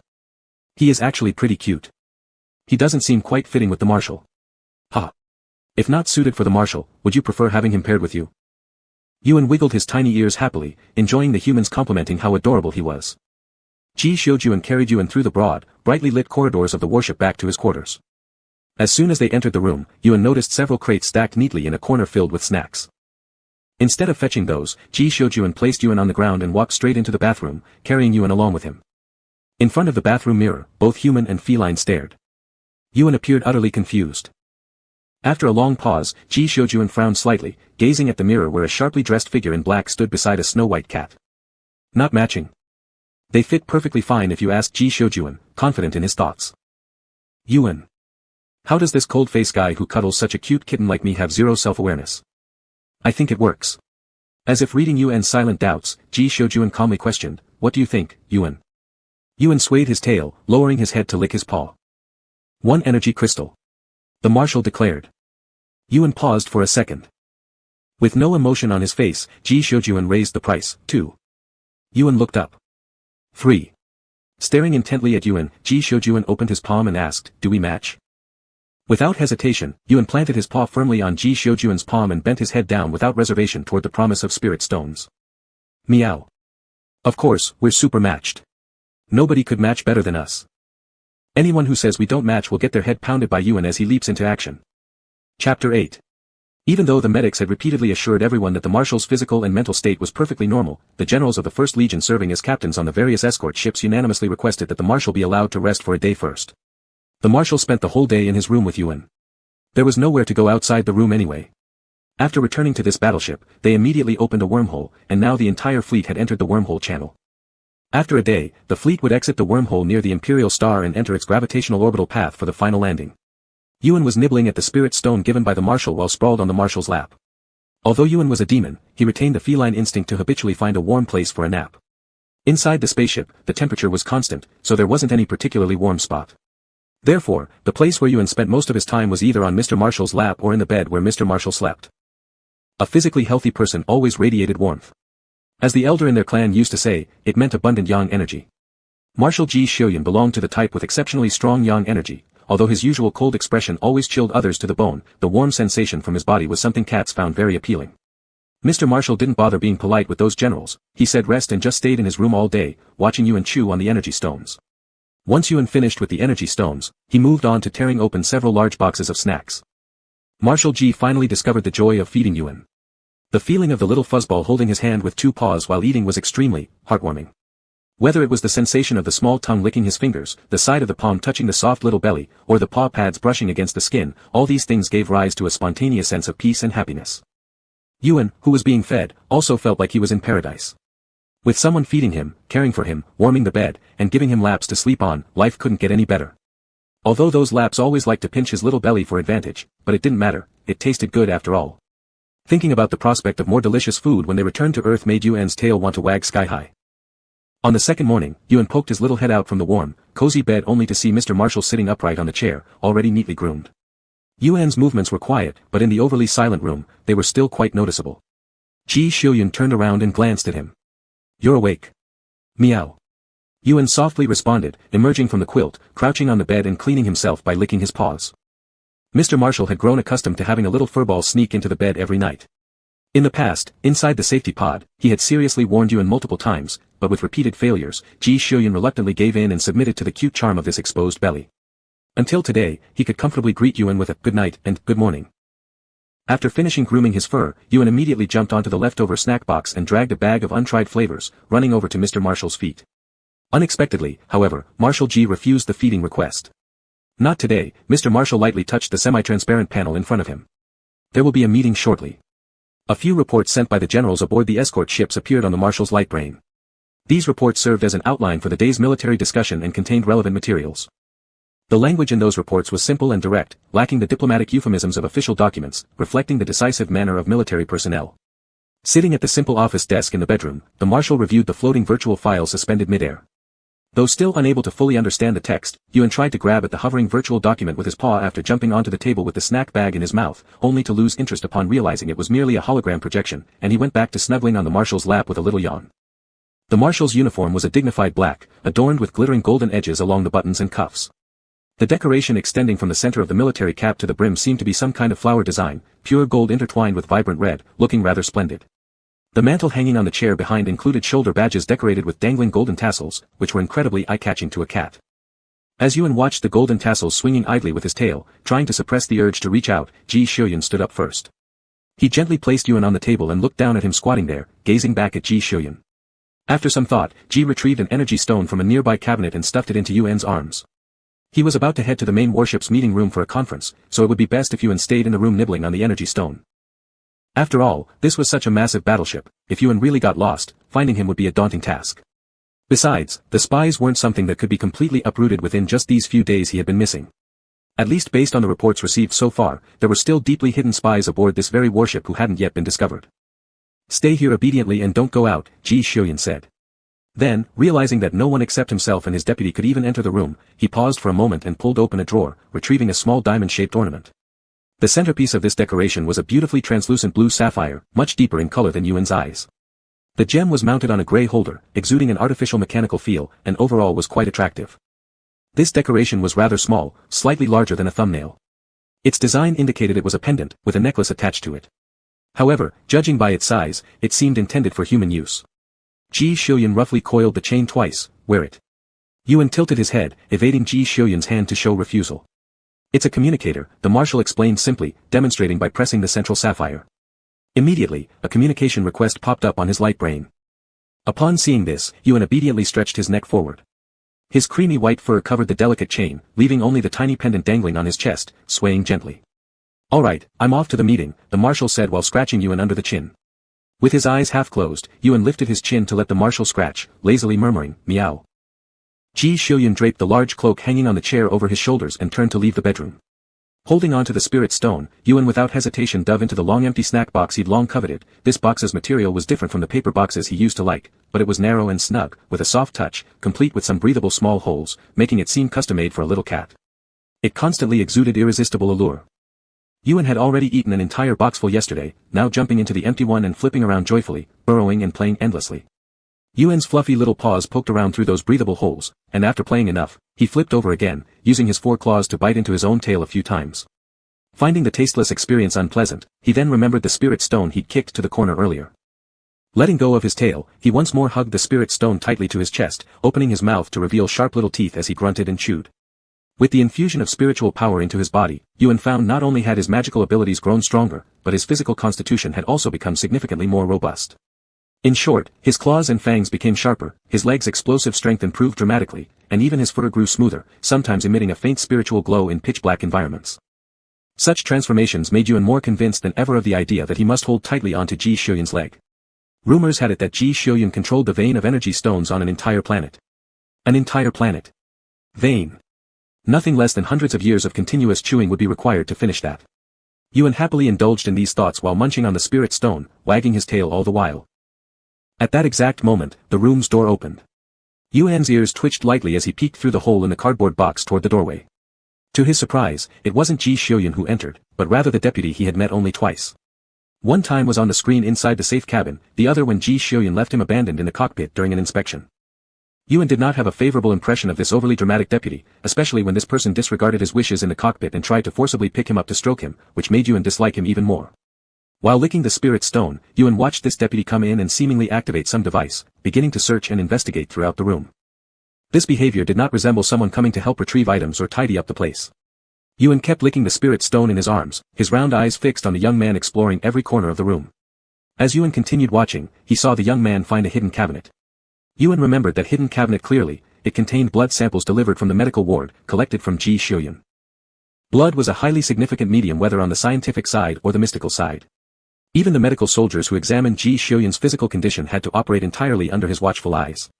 Any leftover blood samples were either destroyed on the spot or, after initial culturing work was done, handed over for further processing, all of which also needed to be completed under Ji Xiuyun's supervision along with a detailed report provided. Upon seeing the deputy pick up a tube of blood, Yuan narrowed his eyes and dropped the spirit stone. In the next second, he disappeared from inside the box. When Marshal Ji Xiuyun gave Yuan the disguised communicator, he hadn't anticipated Yuan would actually use it. Therefore, when the communication request popped up in the middle of the military conference, the marshal slightly furrowed his brows. The generals below all maintained their composure, acting as though they hadn't noticed anything unusual. Ji Xiuyun connected the call. Yuan's feline face appeared on the screen, his round blue eyes filled with curiosity as he stared at the camera that emerged from beneath the sapphire gemstone. The marshal paused briefly, asking, "What is it?" All the generals thought this question was directed at the previous speaker but upon looking up, realized Ji Xiuyun was addressing the adorable little animal he'd brought back. This small creature might not have been seen by them in person, yet the commanders responsible for the escorting cruisers were well aware of the fact that the marshal had returned alongside a small pet. While intrigued, these leaders excelled in discipline, so none showed any reaction outwardly. However, their gaze lingered on the communication projection displayed without reservation by the marshal and refused to budge. Hearing Ji Xiuyun's voice coming from the sapphire, Yuan opened his mouth toward the tiny camera, meow. Not knowing how to control the camera, the kitten swiftly swatted it away, landing it with remarkable accuracy directly against the wall beside the deputy's face. The outstanding leaders seated at the military council watched as the young creature's swipe caused the transmission to spin wildly. The last thing they saw before the black screen was a terrified expression on the face of the marshal's deputy right before the crack sound of the camera shutting down. At this, Ji Xiuyun narrowed his eyes, prompting the first-rank general among the elite sitting beside him to swiftly pull up the surveillance footage from the marshal's quarters. There was no one on the surveillance, nor was there any sign of the fluffy bundle of cream-white fur, everything appeared normal. But the marshal stood abruptly upon noticing several boxes in the corner that had not been moved. Without hesitation, the other generals rose and followed him out. When the group of soldiers, whose collective aura could easily scare an ordinary person unconscious, entered the marshal's room, the first thing they saw was the deputy, trapped in place as if trying to flee. In front of him was the concealed cabinet that had been pried open, and in his hand, a tube of blood. Before them on the wall, there rested a ruined miniature camera firmly embedded in the wall. As they scanned the room, their eyes landed on the desk where a little creature had squeezed itself entirely into a large snack bag, leaving only its creamy white tail wiggling about outside. Seemingly sensing their arrival, the little creature backed out of the bag, shook its fur, and let out a soft meow. Its cooing sound was sugary sweet. However, Ji Xiuyun's generals, having glanced at the firmly attached camera stuck on the wall, then looked back at the charming, fluffy figure on the desk. As the creature hopped off the desk and approached, the generals collectively took a significant step backward. Yuan. Why retreat? Why are you retreating? Don't you want to touch this adorable kitty? Chapter 9. Breaking a camera and embedding a camera into the wall until it breaks are two entirely different concepts. Considering the materials of the camera and the spaceship's walls, the required force would differ by about 10,000 times. Smashing a dent into the spaceship's wall was something only a marshal who had undergone systematic training and fully optimized his genetically enhanced SS-class body could achieve. Although the generals found the delicate and soft little creature especially adorable, no one dared to approach it at the risk of their lives. Only someone like the marshal, whose martial prowess was several levels above that of ordinary humans, dared to keep this little guy around. But though untouchable, it could still be admired from afar. The generals felt that as long as they weren't slapped by this cute little thing's claws, anything was negotiable. Yuan squatted in place, the small, exquisite communicator on his neck swayed slightly, refracting brilliant light. He looked up at the few humans standing outside the door, maintaining a polite distance while curiously watching. After 2 seconds, he wiggled his tail and hummed toward the marshal. Understanding immediately upon hearing the sound, the marshal bent down and picked him up. The soldiers, following the general's gestures, returned the blood sample, then swiftly arrested the first officer frozen stiff at the scene. The marshal also understood clearly how the assistant's body was rigid with low temperature. Previously, when Yuan was too lazy to go out hunting in the rain, he caught a large number of animals and froze them to prevent spoilage, hanging the meat on branches outside the safe cabin. As long as Yuan didn't withdraw his power, wind or rain wouldn't melt the frozen food, ensuring its freshness for eating later. Feeling Ji Xiuyun's hold uncomfortable and finding the shoulder badges too rough against his fur, Yuan thought for a moment and tried to climb onto the marshal's military cap, only to be brought back down by the otherwise unresponsive marshal. In the end, the little white furry lump curled unhappily inside the pocket of the marshal's overcoat, only sticking out 2 tiny paws and peering out with a little head. The marshal did not inquire about the intentions behind the attempt of the deputy taking his blood sample. It was obvious even to those who just thought with their toes. He knew that his SS-grade enhanced genes inevitably attracted various forces. Ji Xiuyun was long accustomed to unexpected attacks and tactics. Even if the other party's purpose wasn't merely his blood sample, further questioning wasn't the marshal's responsibility anymore. So Ji Xiuyun decided to return to the meeting room and continue the war council. Besides reporting on espionage activities, the subject of this war council included the Empire's intention to act on the neighboring country's border star system. From top to bottom, the military department rejected this plan outright. The Emperor is just testing us, the first general said frankly. During the tenure of the previous Emperor, you conquered the 18th star system, and he hopes to make achievements during his reign. Hearing this, Yuan stopped climbing onto Ji Xiuyun's legs. His ears quivered lightly. Emperor? Was feudalism restored? Or was Ji Xiuyun's country under a constitutional monarchy? Yuan faintly sensed something amiss. Climbing onto Ji Xiuyun's lap, he placed his little paws on the table and immediately noticed a small flag placed on the table. The patterns on the flag were identical to those on Ji Xiuyun's military hat. A black base with pure gold and fiery red outlining a blooming flower. Yuan had never seen such a flag. Calculating by the length of time since his tail grew, he had left Earth about 100 years ago. It was understandable for a new nation to have appeared during this period. The rapid advancement of technology leaped directly into the space age. With Yuan's meager scientific knowledge, he thought the probability was small but marginally acceptable. Yet how could a brand new nation, within nearly 100 years, become so powerful as to conquer a star system? Yuan was not well read, but he certainly knew how immense a star system was. Were all other countries just sitting idly by? The more Yuan thought about it, the less it made sense. He concentrated on half the meeting but couldn't capture much crucial information due to the habitually condensed speeches by the generals summarizing key points.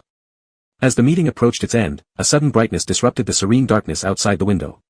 Several generals glanced outside. The wormhole exit has opened. We'll land in about 3 hours, Marshal. We'll head back to the escort ship. Upon hearing this, Yuan also looked outside. Far away, a planet illuminated by a star on one side came into view. The planet was covered with lush green vegetation, its azure oceans and broad rivers dominantly breaking the continental plates into irregular shapes.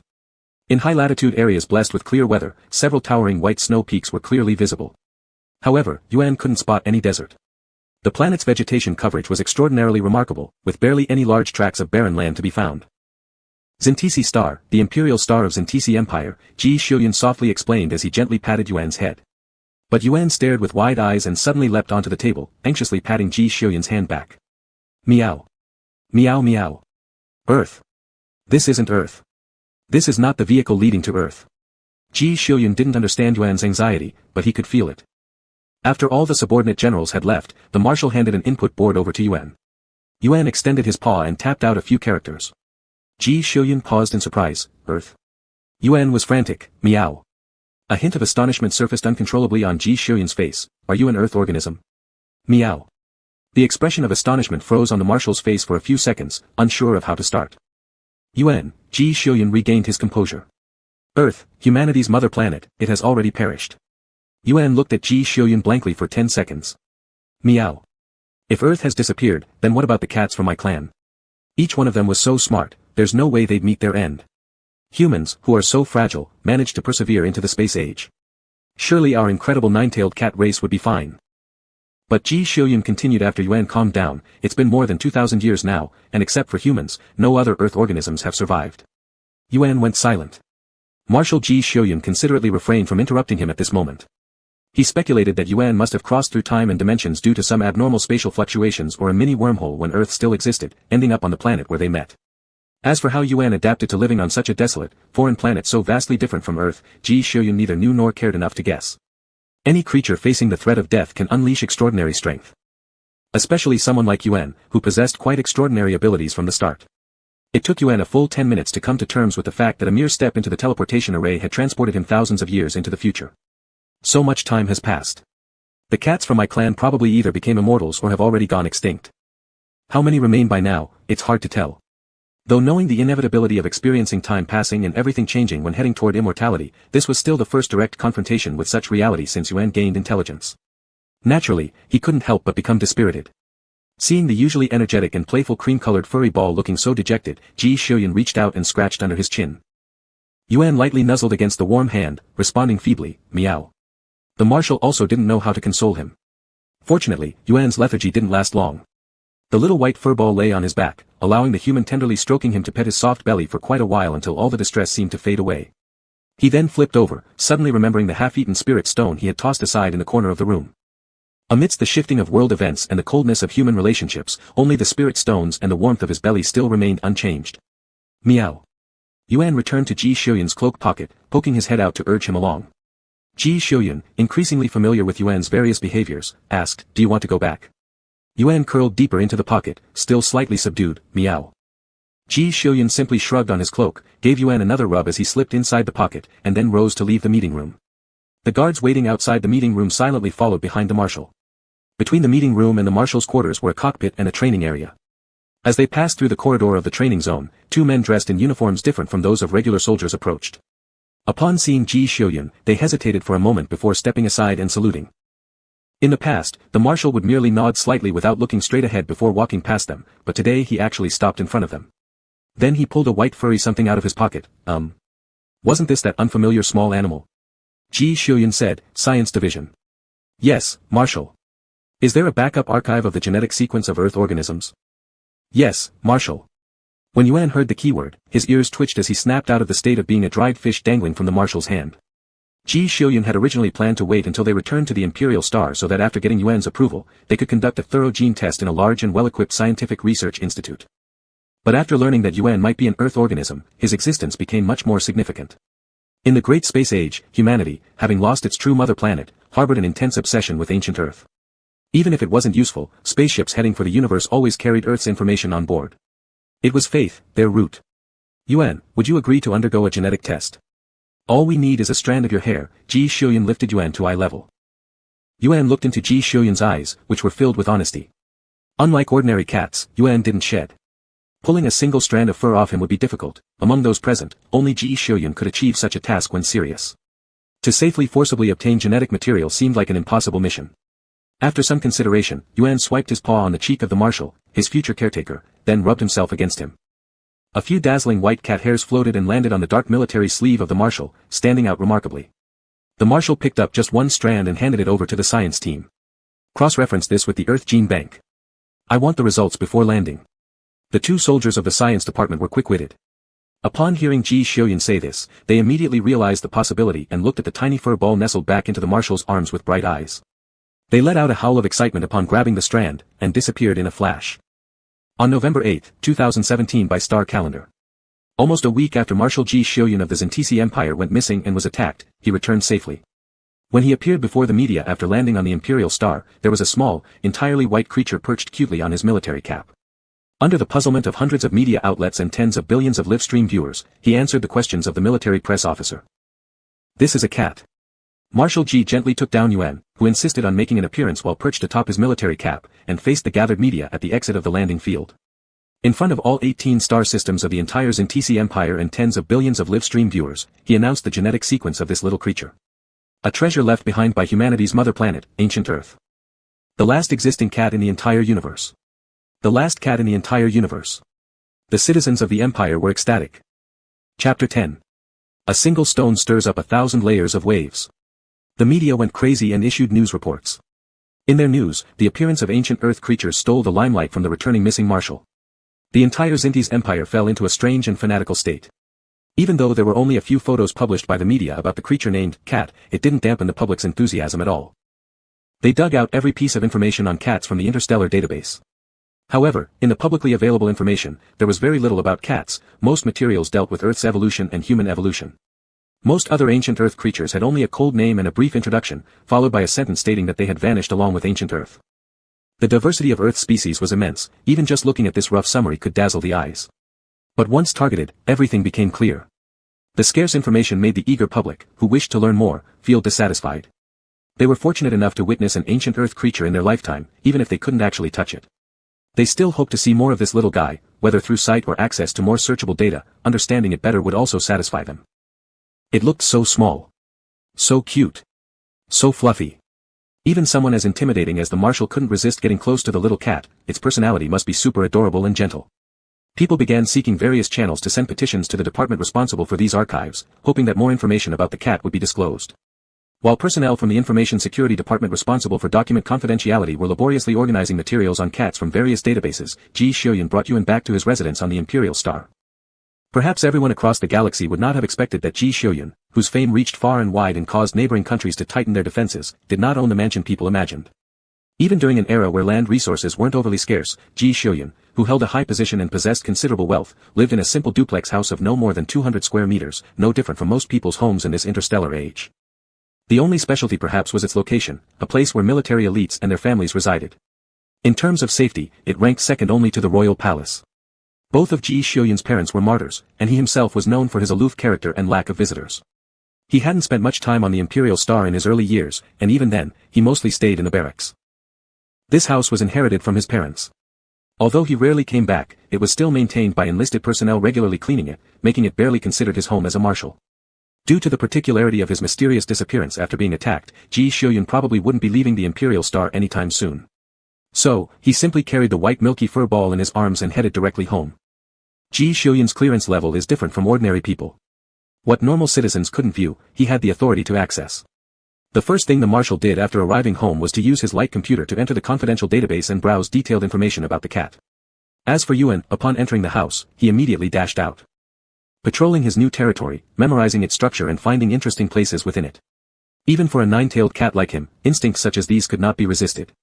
Surprisingly, Ji Xiuyun's home was unexpectedly simple yet warm. Despite signs that it hadn't been inhabited for years, its overall design was remarkably homely. Passing through the entrance hall reveals a spacious living area bathed in sunlight, bright and lively with natural light pouring through large floor-to-ceiling windows. It's an excellent spot to bask in the sun. Also a place completely different from Ji Xiuyun's typical style. Yuan glanced at the photo of the family of three hanging on the wall, wandered around the living room a couple of times, and then started climbing the stairs leading to the second floor. Then he found himself unceremoniously shut outside a door. Yuan walked over to the edge of the stairs and meowed loudly down to Ji Xiuyun on the ground floor. Ji Xiuyun paused momentarily, turned around, looked at him but didn't fully understand what he wanted. Nonetheless, he climbed up the stairs toward him. Meow, Yuan tapped lightly on the master bedroom door with his soft paws. Ji Xiuyun bent down to pick him up. I don't sleep in here. Yuan froze. Ji Xiuyun opened the door to a nearby guest room instead. I live here. Yuan poked his head in and took a look around, then meowed. Indeed, it was a style reflecting Ji Xiuyun's aloofness. That's the study. Ji Xiuyun pointed at the room at the end of the second floor. Though labeled as a study, Ji Xiuyun had rarely used it. Yuan jumped out of Ji Xiuyun's arms and went straight into the bedroom, heading directly for the bed. Ji Xiuyun watched as Yuan leapt onto the bed, bouncing around to test its softness while he sat on one side browsing through materials. The more Marshal Ji read, the stranger he found things. Logically speaking, if genetic testing didn't have errors, he would have guessed Yuan was another kind of creature hiding inside a cat's skin. According to the data, in the Common Era, cats were a genus that included some large carnivores and small omnivorous animals. The species most similar to Yuan genetically belonged to the feline subfamily within this genus. Cat breeds were numerous, widespread, with some domesticated as house cats and others surviving in wild environments. But in no records of the cat genus or subfamily, or even the whole cat family, were there any references to special talents. Some feline species hunted under constraints due to physical limitations, often risking death. Many starved to death in the wilderness. By all accounts, no type of feline animal could possess Yuan's body strength and combat power. Questions needed answers. Yuan, Ji Xiuyun turned to look at the milky white fur ball lying on the bed. Yuan rolled over, sinking into the fluffy blanket so that only his ears slightly twitched. Ji Xiuyun knew Yuan had heard him. He asked, "Are you really a cat?" Yuan wagged his tail, meow. Considering those scattered pieces of messy information and the results of the genetic tests, Ji Xiuyun could do nothing but accept. Marshal Ji stopped obsessing over this question. He searched more about raising cats and smoothly ignored descriptions and analyses related to diet and combat power. Yuan looked like he could eat anything. Hence, the dietary plan had no reference value at all. Combat power held even less reference significance since Yuan's physical strength and combat ability far exceeded those of ordinary humans. The marshal reviewed a bunch of photos concerning cat litter boxes, cat doors, cat food, and cat scratching posts, finding himself too lazy to bother with these complications. So Ji Xiuyun conveniently granted Yuan access to this house. In the end, the marshal's eyes landed on pictures of various cat climbing frames. These seemed interesting. The marshal pulled up a stack of photos and turned his head to ask Yuan, "Which one do you like?" Yuan glanced over and immediately lit up with excitement. His beautiful azure cat eyes brightened as he nimbly flipped himself upright. He hopped onto Ji Xiuyun's leg and pointed his little paw at several super luxury models. Meow. Meow meow. Meow meow meow. The marshal nodded, picked Yuan up from his lap, planning to give him an energy stone casually, when he realized there wasn't any at home. Thus, after giving it some thought, the Marshal handed over his light computer to Yuan, providing him with several permissions before leaving the room. Used to light computers, Ji Xiuyun completely forgot whether this ancient Earth kitten would know how to use it. Out of curiosity, Yuan poked around the main page of the light computer floating in front of him. Not recognizing any of those colorful icons, he simply started opening them one by one, closing them again, then reopening. When he reached the last green icon on the main page, a crack appeared in the center of the palm-sized gray circular light computer. From it flew out something very familiar. It was exactly what had been shot off earlier on the spaceship, the camera. A communicator. Squatting on the bed, Yuan stared blankly at the mini lens of the camera for a long time without hearing a sound, then tilted his head softly toward the lens and meowed. Still no response. Yawning, Yuan turned around, looking at the light computer full of incomprehensible characters. Finding no fun poking here and there, he lazily licked his paws and jumped off the bed. That tiny camera smaller than his paw pads closely followed him. Yuan turned back to glance at the lens, then continued walking towards the door, reaching out his paw to tap on it. Having obtained permission for entering and exiting the house, the little one managed to open the door effortlessly, stepped onto the corridor edge, and meowed at the Marshal downstairs who was drawing something. Ji Xiuyun put down the light pen in his hand. Upon seeing Yuan, his face remained expressionless as he beckoned to the kitten. Yuan dashed downstairs with the persistent camera trailing behind him and leapt onto Marshal Ji's lap, rolling over to reveal his fluffy little belly. Ji Xiuyun was sketching designs for a cat climbing frame. He was carefully measuring the proportions of the large living room, planning to combine the super luxury models Yuan had chosen and allocate half the living space for him. Though they wouldn't be staying here for long, these days ahead would definitely be spent together. Ji Xiuyun hoped that his life-saving benefactor cat would have some fun. But such goodwill and anticipation were not reflected on his usually cold face. Is there an incoming call? Seeing the camera Yuan brought down, the Marshal rubbed the little white furball's belly on his leg and casually activated the remote wristband on his arm. Before Ji Xiuyun could finish speaking, the projection from his wristband displayed an image. It was the rarely used social media platform he owned. And right now, this page was live-streaming him and the cat on his lap. Audience count, 49.6 billion. Ji Xiuyun.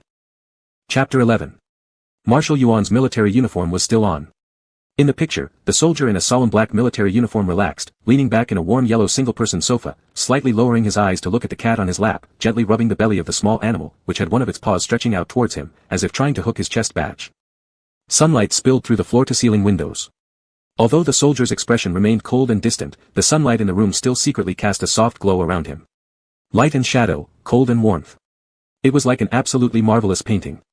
The spectators who had gathered together were all holding their breath for a moment. Then the next second, the picture turned black. Woo, why? It was turned off. The spectators sadly beat their desks, feeling very broken inside. Too beautiful. So beautiful. There were hundreds of billions of people from the 18 star systems of the Zantisi Empire, and not one of them could ever associate Marshal Ji Xiuyun with the word beauty. Ji Xiuyun rarely appeared in front of the media, he always stayed on the battlefield or in the military camp. Even his mech named Silver Blade appeared in more photos online than he did. And during those few rare appearances, it was either just after coming down from the battlefield or on the way to the battlefield. At that time, every nerve, every cell in his body was tense. Hardly any reporter could last more than 3 minutes under such conditions with him. Praises for this young marshal's achievements were often accompanied by words like sharp blade, god of war, iron-blooded, and indomitable. Among the reporters who had directly faced the marshal, some described him as cold-blooded, domineering, brutal, and arrogant, since he grew up on the battlefield. Words related to beauty had never been used to describe the marshal. But after seeing the previous scene, people seemed to have suddenly understood what was meant by the beauty of steel. When appreciation of a beautiful thing is abruptly interrupted, regret follows alongside an intense burst of creative passion. In the Great Space Age, resources were abundant, and the living area was vast. Except for the war-torn regions, most humans had a very high level of material satisfaction.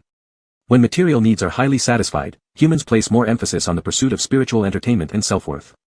This was an era of geniuses in the entertainment and art industries, with brilliant talents shining brightly. Reverence for the Imperial Marshal and nostalgia for ancient Earth creatures excited a group of artists who chased love and dreams until death. And the man and the cat who unknowingly ignited a wave of enthusiasm were now looking at each other in the living room. It's my fault. Ji Xiuyun admitted the error first. He not only forgot that Yuan did not know how to use a light computer, but also forgot that Yuan couldn't read the script of this era. After all, communication between him and Yuan had never really encountered any significant obstacles.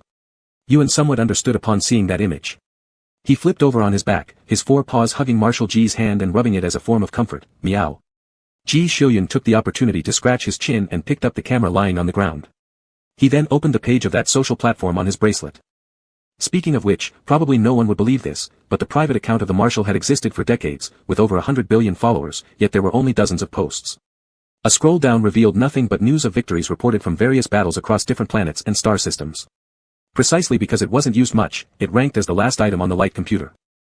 But unexpectedly, Yuan had accidentally clicked on each of them, unintentionally turning on the live streaming option. Ji Xiuyun looked at his homepage, viewing the live stream recording just sent automatically by the system, which lasted only 4 minutes. This video perfectly disrupted the pattern of his previous content, but the data related to this post was growing excellently. This was the popular Xinjiang social platform across the entire StarNet. Though called a social platform, it actually encompassed knowledge copyrights of all walks of life across a wide range. The platform's services covered everything from publishing, uploading, promotion to copyright protection in one go. It included audiovisuals, text, academics, drawings, and more, making it a rather prosperous comprehensive platform. Live streaming on this platform was not uncommon and even became the norm. Normalcy meant there was already a mature industrial chain. Marshal Ji's gaze fell on the delete button of that video, hesitating. Yuan lay on the Marshal's legs, his little belly exposed, meowing softly. Ji Xiuyun casually responded, still not choosing to delete the video. He opened the page's back-end account and paused slightly after glancing at the numbers displayed. These, the Marshal pointed a finger under Yuan's chin, gently forcing him to look at the screen, are the money they gave you. Do you understand? Meow. Yuan could still comprehend the figures. The Arabic numerals had never changed. He counted them and was astonished to find there were 8 digits. 8 digits. How many minutes did he stream for? That was enough to buy a house in the inner ring of the capital. What do you want to buy? Although Ji Xiuyun asked aloud, his hands didn't stop as he directly opened the Star Network sales page for snacks. Yuan looked at the prices, and without hesitation, his small paw slapped against the back of the Marshal's hand. Meow. Buy me all. At this moment, it was as if Ji Xiuyun could understand feline language. Crisp and efficient, he bought 2 copies of each item from the first page that sold well. Among them were some snacks Yuan had tried on the spaceship and indicated he liked. The Marshal added 10 more packs of these items. Yuan had a preference for spicy flavors. Though he savored other tastes too, spicy foods disappeared within the first day aboard the warship. Marshal Ji always remained sharp about such preferences. Yuan looked at the nearly untouched balance and then at Ji Xiuyun, who continued to shop for him. Standing up on the large thigh of the Marshal, Yuan put both paws on the other's chest. Meow. The Marshal paused, leaning back a bit. They'll be delivered in half an hour. Meow. Yuan let out loud cries, revealing tiny sharp teeth. Ji Xiuyun gripped the 2 small cat paws resting on his chest and gazed into Yuan's eyes for a long while before suddenly understanding something. Do you want energy crystals? Meow. Yuan's eyes sparkled brilliantly. The expression on the Marshal's face was firm and cold as he met the pair of deep blue eyes but couldn't resist pinching Yuan's cheeks despite himself.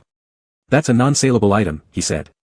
Energy crystals, due to their particular characteristics, have not been introduced to the civilian market as ordinary resources. However, because of their clean, pollution-free nature and ample power supply, major military industries and civilian livelihoods can annually apply for reimbursement of usage based on performance to the Empire. Xintisi, as the Imperial Star, has a vast population yet consistently maintains excellent natural environments. A large part of the reason is due to the resources used in industry and livelihood, either solar energy or energy crystals. Although people continue to use electricity, the source is solar energy or energy crystals, clean, green, and free from pollution. Due to various reasons, ordinary people cannot easily purchase energy crystals. Even if by chance someone does manage to buy one, there are no devices available in today's market that would allow them to use the energy stone. Thus, energy crystals are classified as non-saleable, being one of the monopolized resources by the state. Not getting a satisfactory answer, Yuan immediately pulled away from the pinching, retracting both paws and belly, huffily moving to the edge of the sunlit window draped with plush carpet. There he flopped down to bask in the sunlight.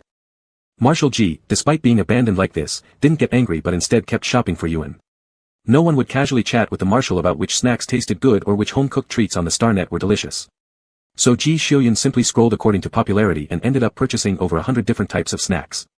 Then, seemingly remembering something, he typed a series of information into the search bar, switched to his own account, paid, placed the order, and shut all the interfaces before turning to look at the small fluff ball seemingly wrapped in a golden glow beneath the sunlight.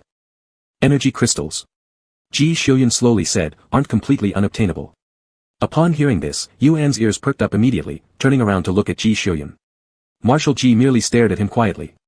Yuan quickly jumped back and rolled around beside Ji Xiuyun, mewing sweetly and arching toward him.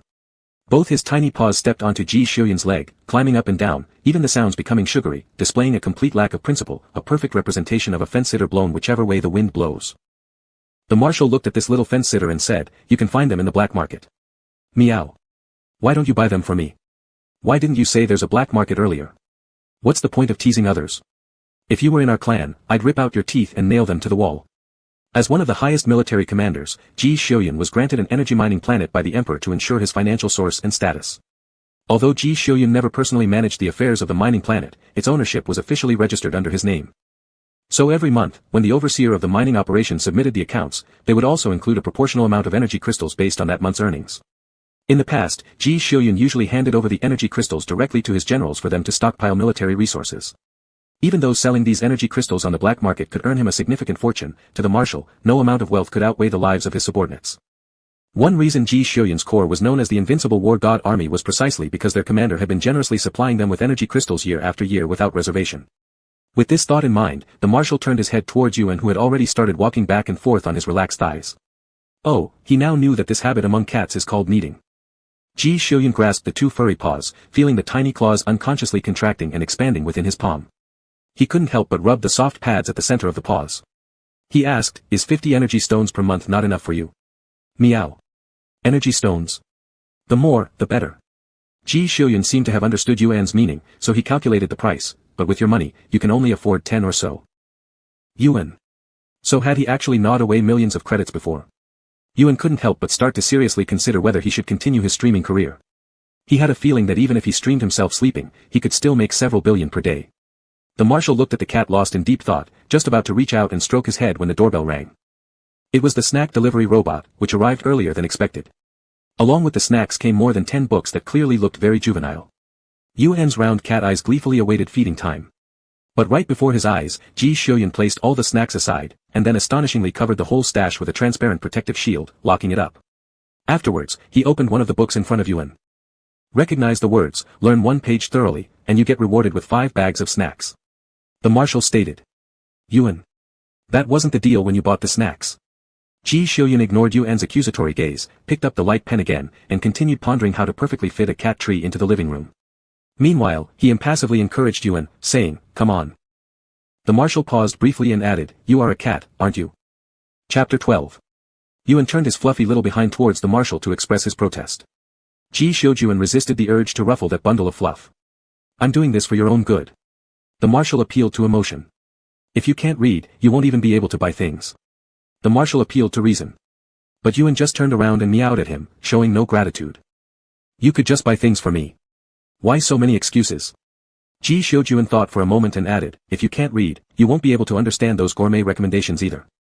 Neither will you be able to buy energy crystals in the black market." Yuan shamefully wavered.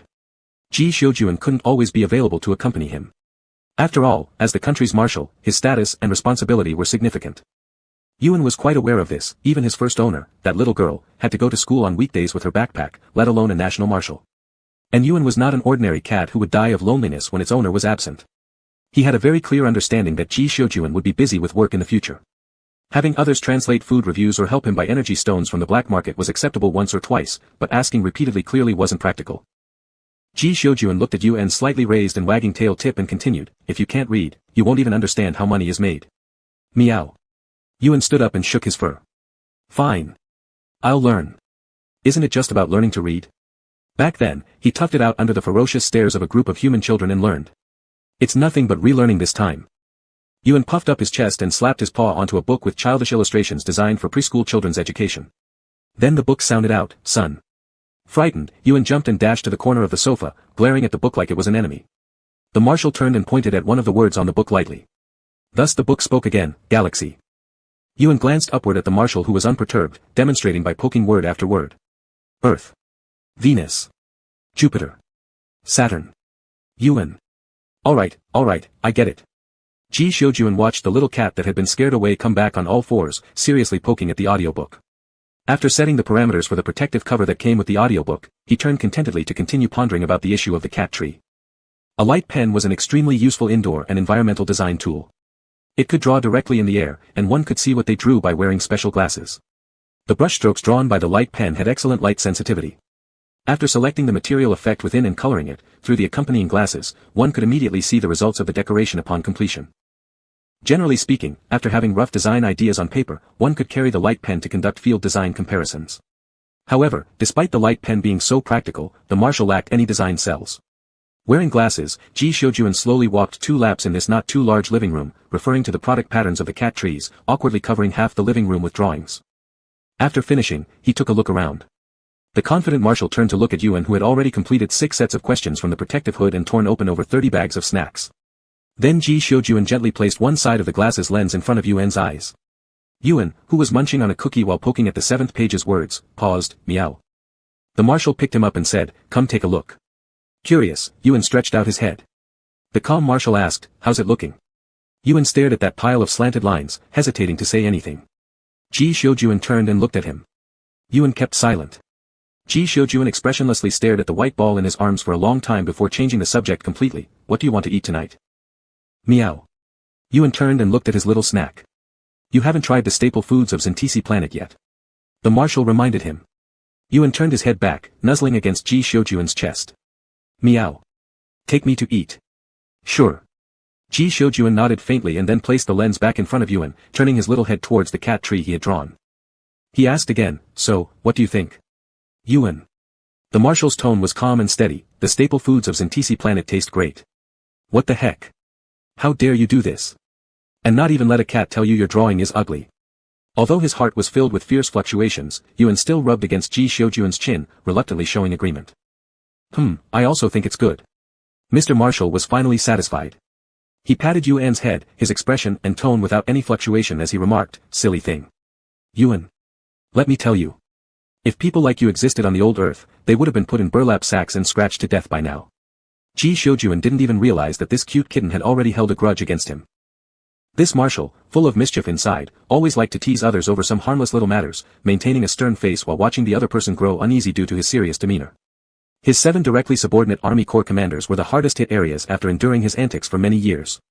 Now, Mr. Marshal found his life-saving benefactor cat particularly interesting, far more interesting than those 7 who, no matter how he teased them, remained completely unfazed and kept their poker faces just like him. Ji Xiujuan sat back on the couch with Yuan in his arms, casually ordering a pile of things Yuan could barely understand. Then, taking advantage of this idle time, while stroking the cat, he tidied up his communicator that was piled high with messages. "Thanks to you," the Marshal said. In normal days, having more than 10 unread messages in his communicator would already be a miracle. But now, because of Yuan, all those people with his contact number had appeared one after another. Most of them were asking about Yuan. For those messages that, by just looking at the title, were obviously just chit-chat, the Marshal didn't even bother to open them but simply swiped them away and deleted them. Among all the inquiries, there was one title that stood out distinctly. The sender was the Information Security Department.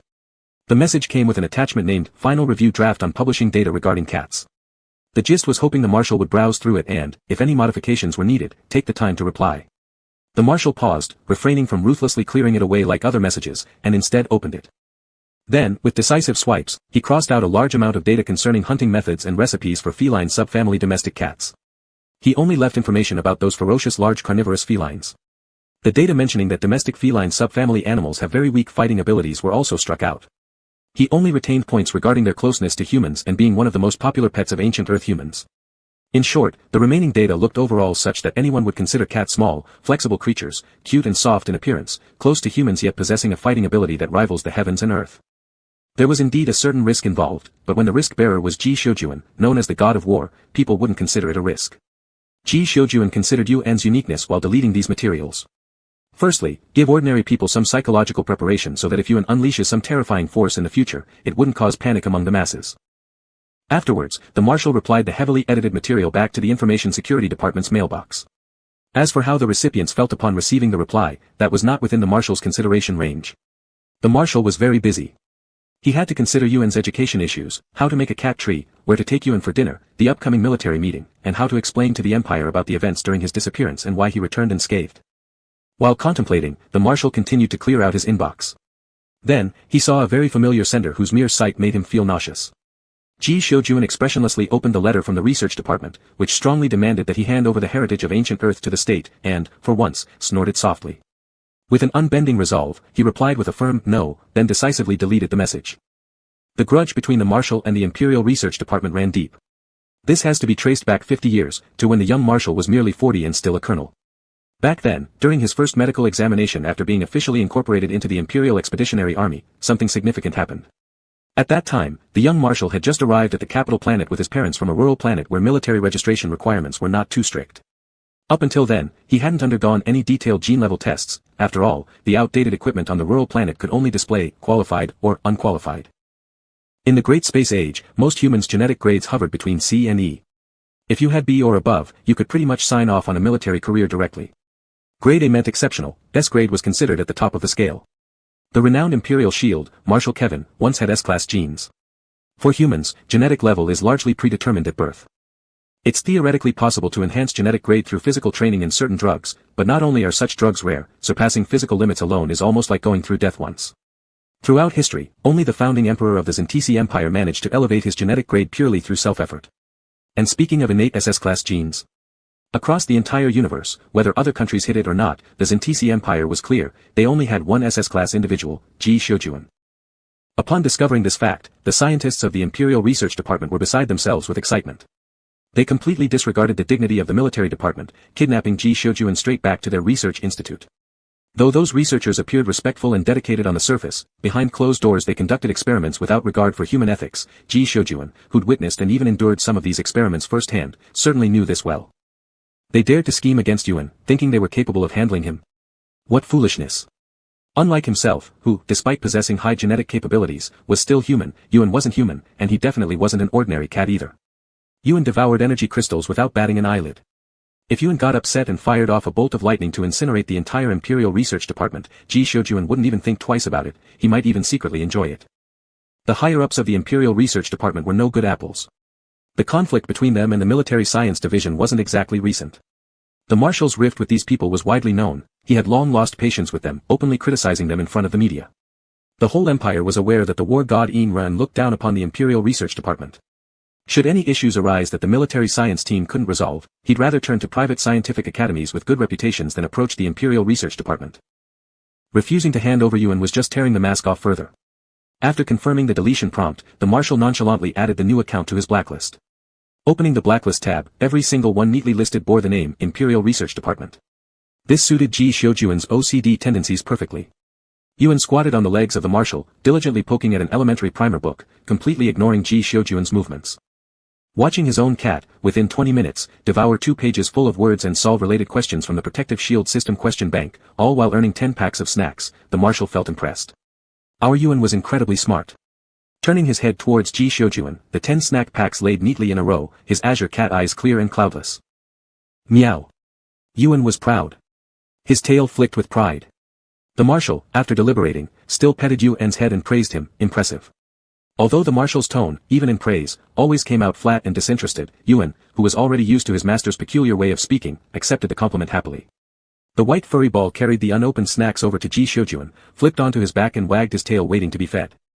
As Ji Shoujuan opened the package and casually glanced at the social media platform page from earlier, where various copyright requests were piled up by the platform admin, he hesitated slightly.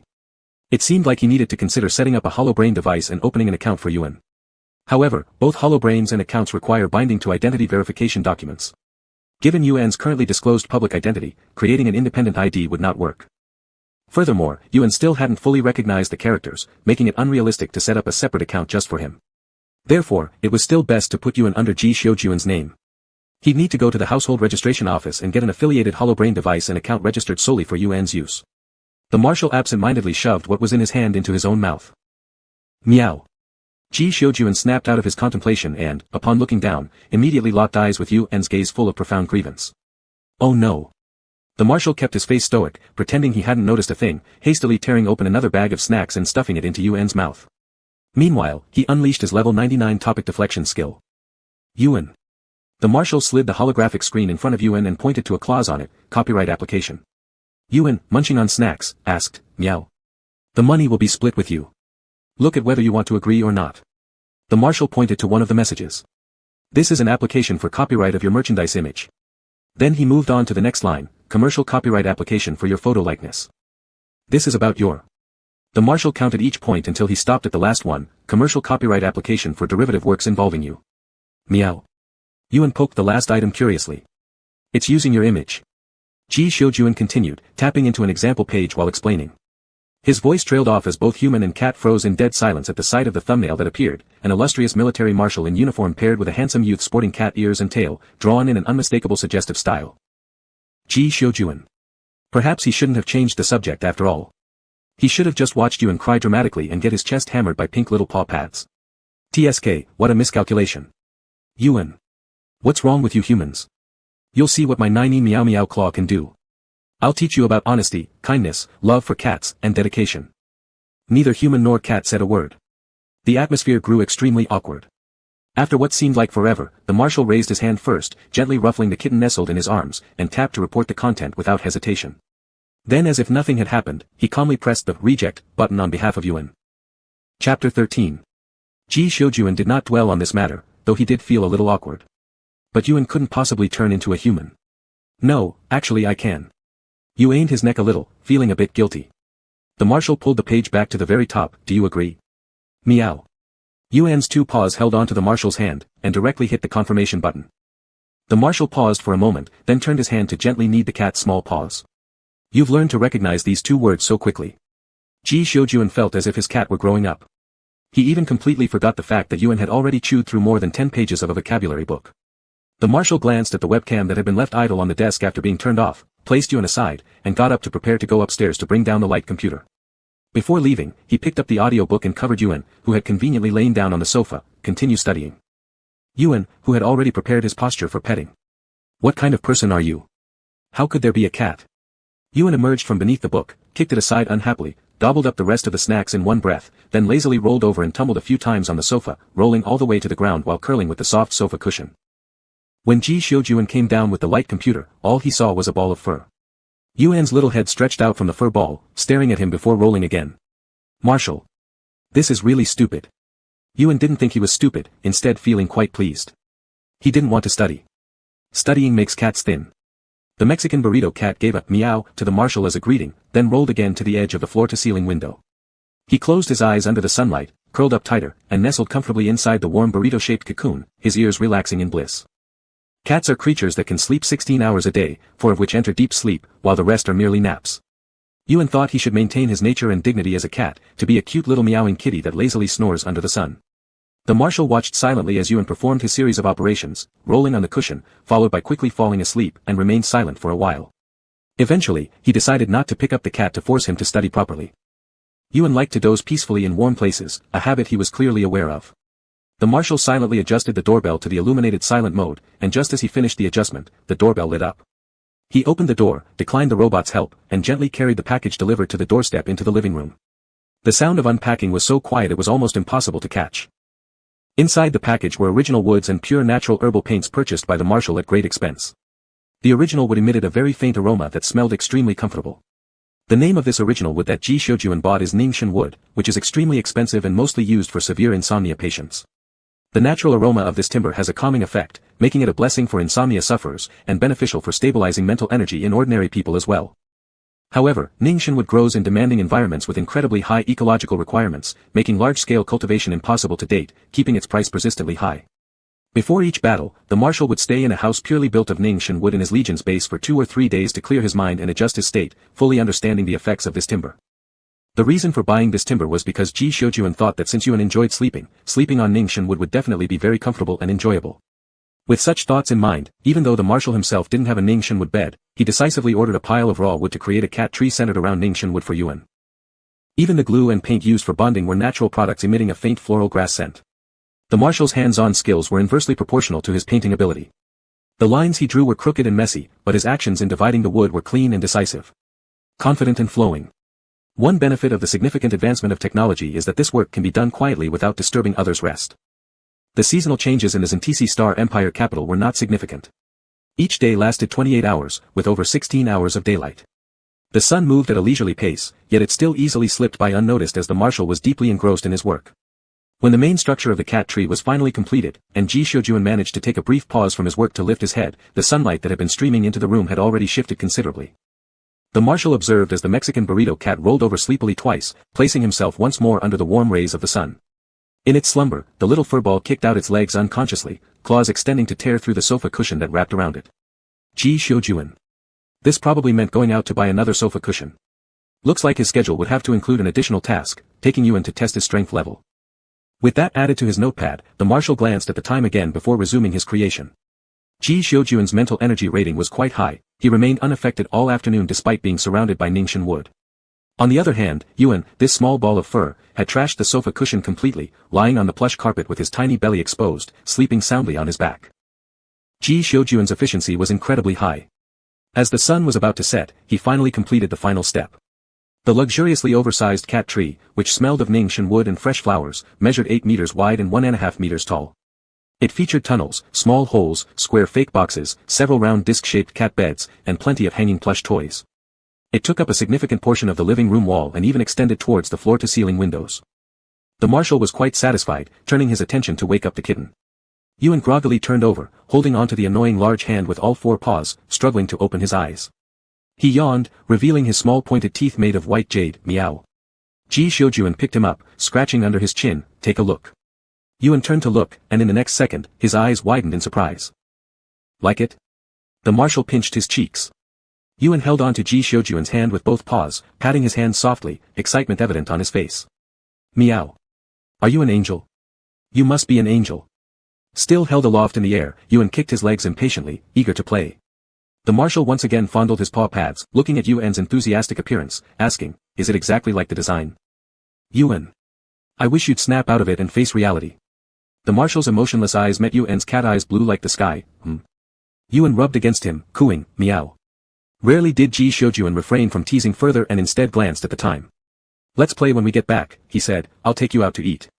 Yuan's eyes lit up, and without hesitation, he leapt onto the marshal's shoulder, rubbing against his cheek.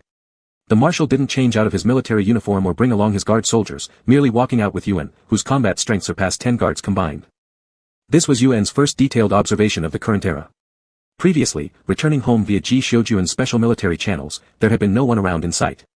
Now, traveling on civilian roads, various types of vehicles zipped by overhead and on the ground. As usual, there were ground roads, but the skies above were divided into multiple lanes by translucent tracks, each lined with indicator lights. These delicate tracks totaled 6 in number, dividing the half-air space above the roads into 6 separate driving routes that did not interfere with each other. Both vehicles on the ground and in the sky were busy non-stop, yet perfectly organized. Squatting on the control panel at the front windshield, Yuan curiously watched as occasional vehicles darted past overhead. The marshal briefly glanced at the dashboard and selected track number 1 without a second thought, then initiated the autopilot mode. Right before Yuan's eyes, the car he and the marshal were in lifted off the ground and rose steadily until reaching the highest layer of the track. On this track, the vehicle traffic was sparse, leading Yuan to believe that this might only be accessible for privileged classes. After all, this was the empire where many areas clearly reflected the special status of the aristocratic class. Peering outside through the front window, Yuan's eyes brimmed with curiosity. Each time he saw something new, he marveled at how remarkable humans truly were. Because walking on 2 legs was slow, humans learned to domesticate horses. Because riding horses wasn't comfortable, they invented horse-drawn carriages. Because horse-drawn carriages were bumpy, humans invented automobiles. Because they wanted to soar through the skies, humans conquered the heavens. Because they desired to explore the depths of the ocean, humans dived into the azure deeps. Now, humans had stepped into the vast universe, once a forbidden and mysterious territory even for the ancient yokai. Yuan had once heard from the elders of his tribe that after humans occupied the living space on land, the technological aspect naturally replaced the mystical one. After all, humans were the race favored by heaven and earth. Yuan raised his 2 paws, clung to the window, and peered closer at the towering skyscrapers around him. This place was filled with mechanical vibes everywhere, yet the architectural style didn't reflect the stiffness usually associated with machinery. Surprisingly, it brimmed with free-spirited and humanistic elements. As the vehicle on the highest track moved further into more remote areas, once it departed from the city's tracks, it switched to manual operation. Yuan watched as Ji Xiujuan continuously inputted commands, only to see a dense forest abruptly disappear. What appeared in front of the windshield was a floating, flat, and expansive settlement hanging in the air. To be precise, a military encampment hidden above the imperial capital. Yuan jumped down from the window sill, then crawled into the pocket of the marshal's coat, poking out just a small head, his 2 little paws resting below it, appearing especially small and adorable. Ji Xiujuan didn't stop him and maneuvered his vehicle onto the parking lot. His clearance level was high, so apart from the patrolling soldiers, no one else was alerted. The marshal brought his cat off the vehicle without notifying anyone, striding boldly into the base. Upon seeing Ji Xiujuan, the patrolling soldiers snapped to attention in unison, saluting formally. Despite their disciplined demeanor, they couldn't help but glance at the cute little face poking out of the marshal's pocket. Yuan looked up at them and softly meowed, meow. Wah! Soldiers maintained their serious faces as they went about their duties, patrol or training, but inside, they were bubbling with excitement like graduates from the Central Academy of Performing Arts. It's a cat. It's a cat. So tiny. So cute. So well behaved. Its mewing is simply too adorable. Its fur looks so soft and smooth. It makes them want to cuddle and rub it all over. And after making an impression on some of the officers and troops, Yuan was finally led by the marshal to the destination. Meow. Sitting on the table, the all-white kitten stared wide-eyed at Ji Shoujuan, who had also taken a seat, his face full of disbelief. To be honest, the marshal was a man with little appreciation for the finer things in life. He could only handle barbecues well, other cooking methods were too much for a busy person like the marshal. On normal days, either the duty soldier would prepare him something special, or he'd go eat at the mess hall with a few army commanders. He wasn't aware of where the good food places were in the Imperial star system, nor did anyone ever casually chat with him about such topics. Thus, the place Ji Shoujuan brought Yuan to was the military mess hall located in the Imperial capital. Chapter 14. The Marshal has returned to the base. Not only has the Marshal returned to the base, he has also brought that cat. The Marshal took that cat to the first canteen. Huh. The first canteen. Upon hearing the news, the soldiers glanced at each other for a few seconds and then unanimously put down what they were doing, rushing to the first canteen under the envious and jealous gazes of their colleagues who were still working. When the first canteen was surrounded by 3 circles inside and out, watertight, the people who had finished eating but couldn't leave the canteen due to the blockade angrily shouted, "What's all this crowding about? Disperse." The marshal had already finished ordering his meal and left with his cat long ago. The marshal indeed ran off with his cat. He still had to take care of his public image, after all, as the marshal of the country, not just a rear-base defending marshal, but a frontline general. His external image mustn't appear overly amiable. This is detrimental to intimidating enemy troops. Although he didn't want himself to be depicted as a killing god leading to almost no one beneath him among the 7 legions daring to look him straight in the eyes apart from senior officers, it was unfortunately the media's fault, which led to the situation now beyond his control. He couldn't stop it even if he wanted to. Yuan behaved very obediently on the outside, fully respecting the face of Marshal Ji Shoujuan. Then the moment Marshal Ji brought him into the office and closed the door, Yuan immediately leaped onto the desk, his tail slapping against it with a pop-pop sound, causing items placed on the desk to tremble audibly. Looking extremely discontented. Seeing his trembling desk, the marshal naturally couldn't help but know why Yuan was upset. But the marshal thought, you can't look down on the canteen just because it's a canteen. The canteen in this base was known for its great taste. The food in the canteen is good, the marshal merely explained, not admitting that he actually knew nothing about fine cuisine in the capital. Yuan narrowed his eyes slightly, the movement of his tail gradually slowing down. Meow. It's true. The marshal lightly poked the little white fur ball's head. He basically ordered all the popular dishes from the first canteen, a total of 22 dishes, more than enough to satisfy Yuan. The marshal sat behind the desk, casually picking up 2 paper documents placed there. Documents sent through paper mostly contained handwritten content, which wasn't convenient to pass through the network. After all, when transmitted via StarNet, it would always have to pass through information security departments. Even though confidentiality agreements existed, it couldn't guarantee that no one would steal or abuse their position. The content of the file in his hand was very simple, containing the confession obtained during the interrogation of the previous assistant captured. That person was indeed after his blood sample, but it wasn't out of selfish reasons.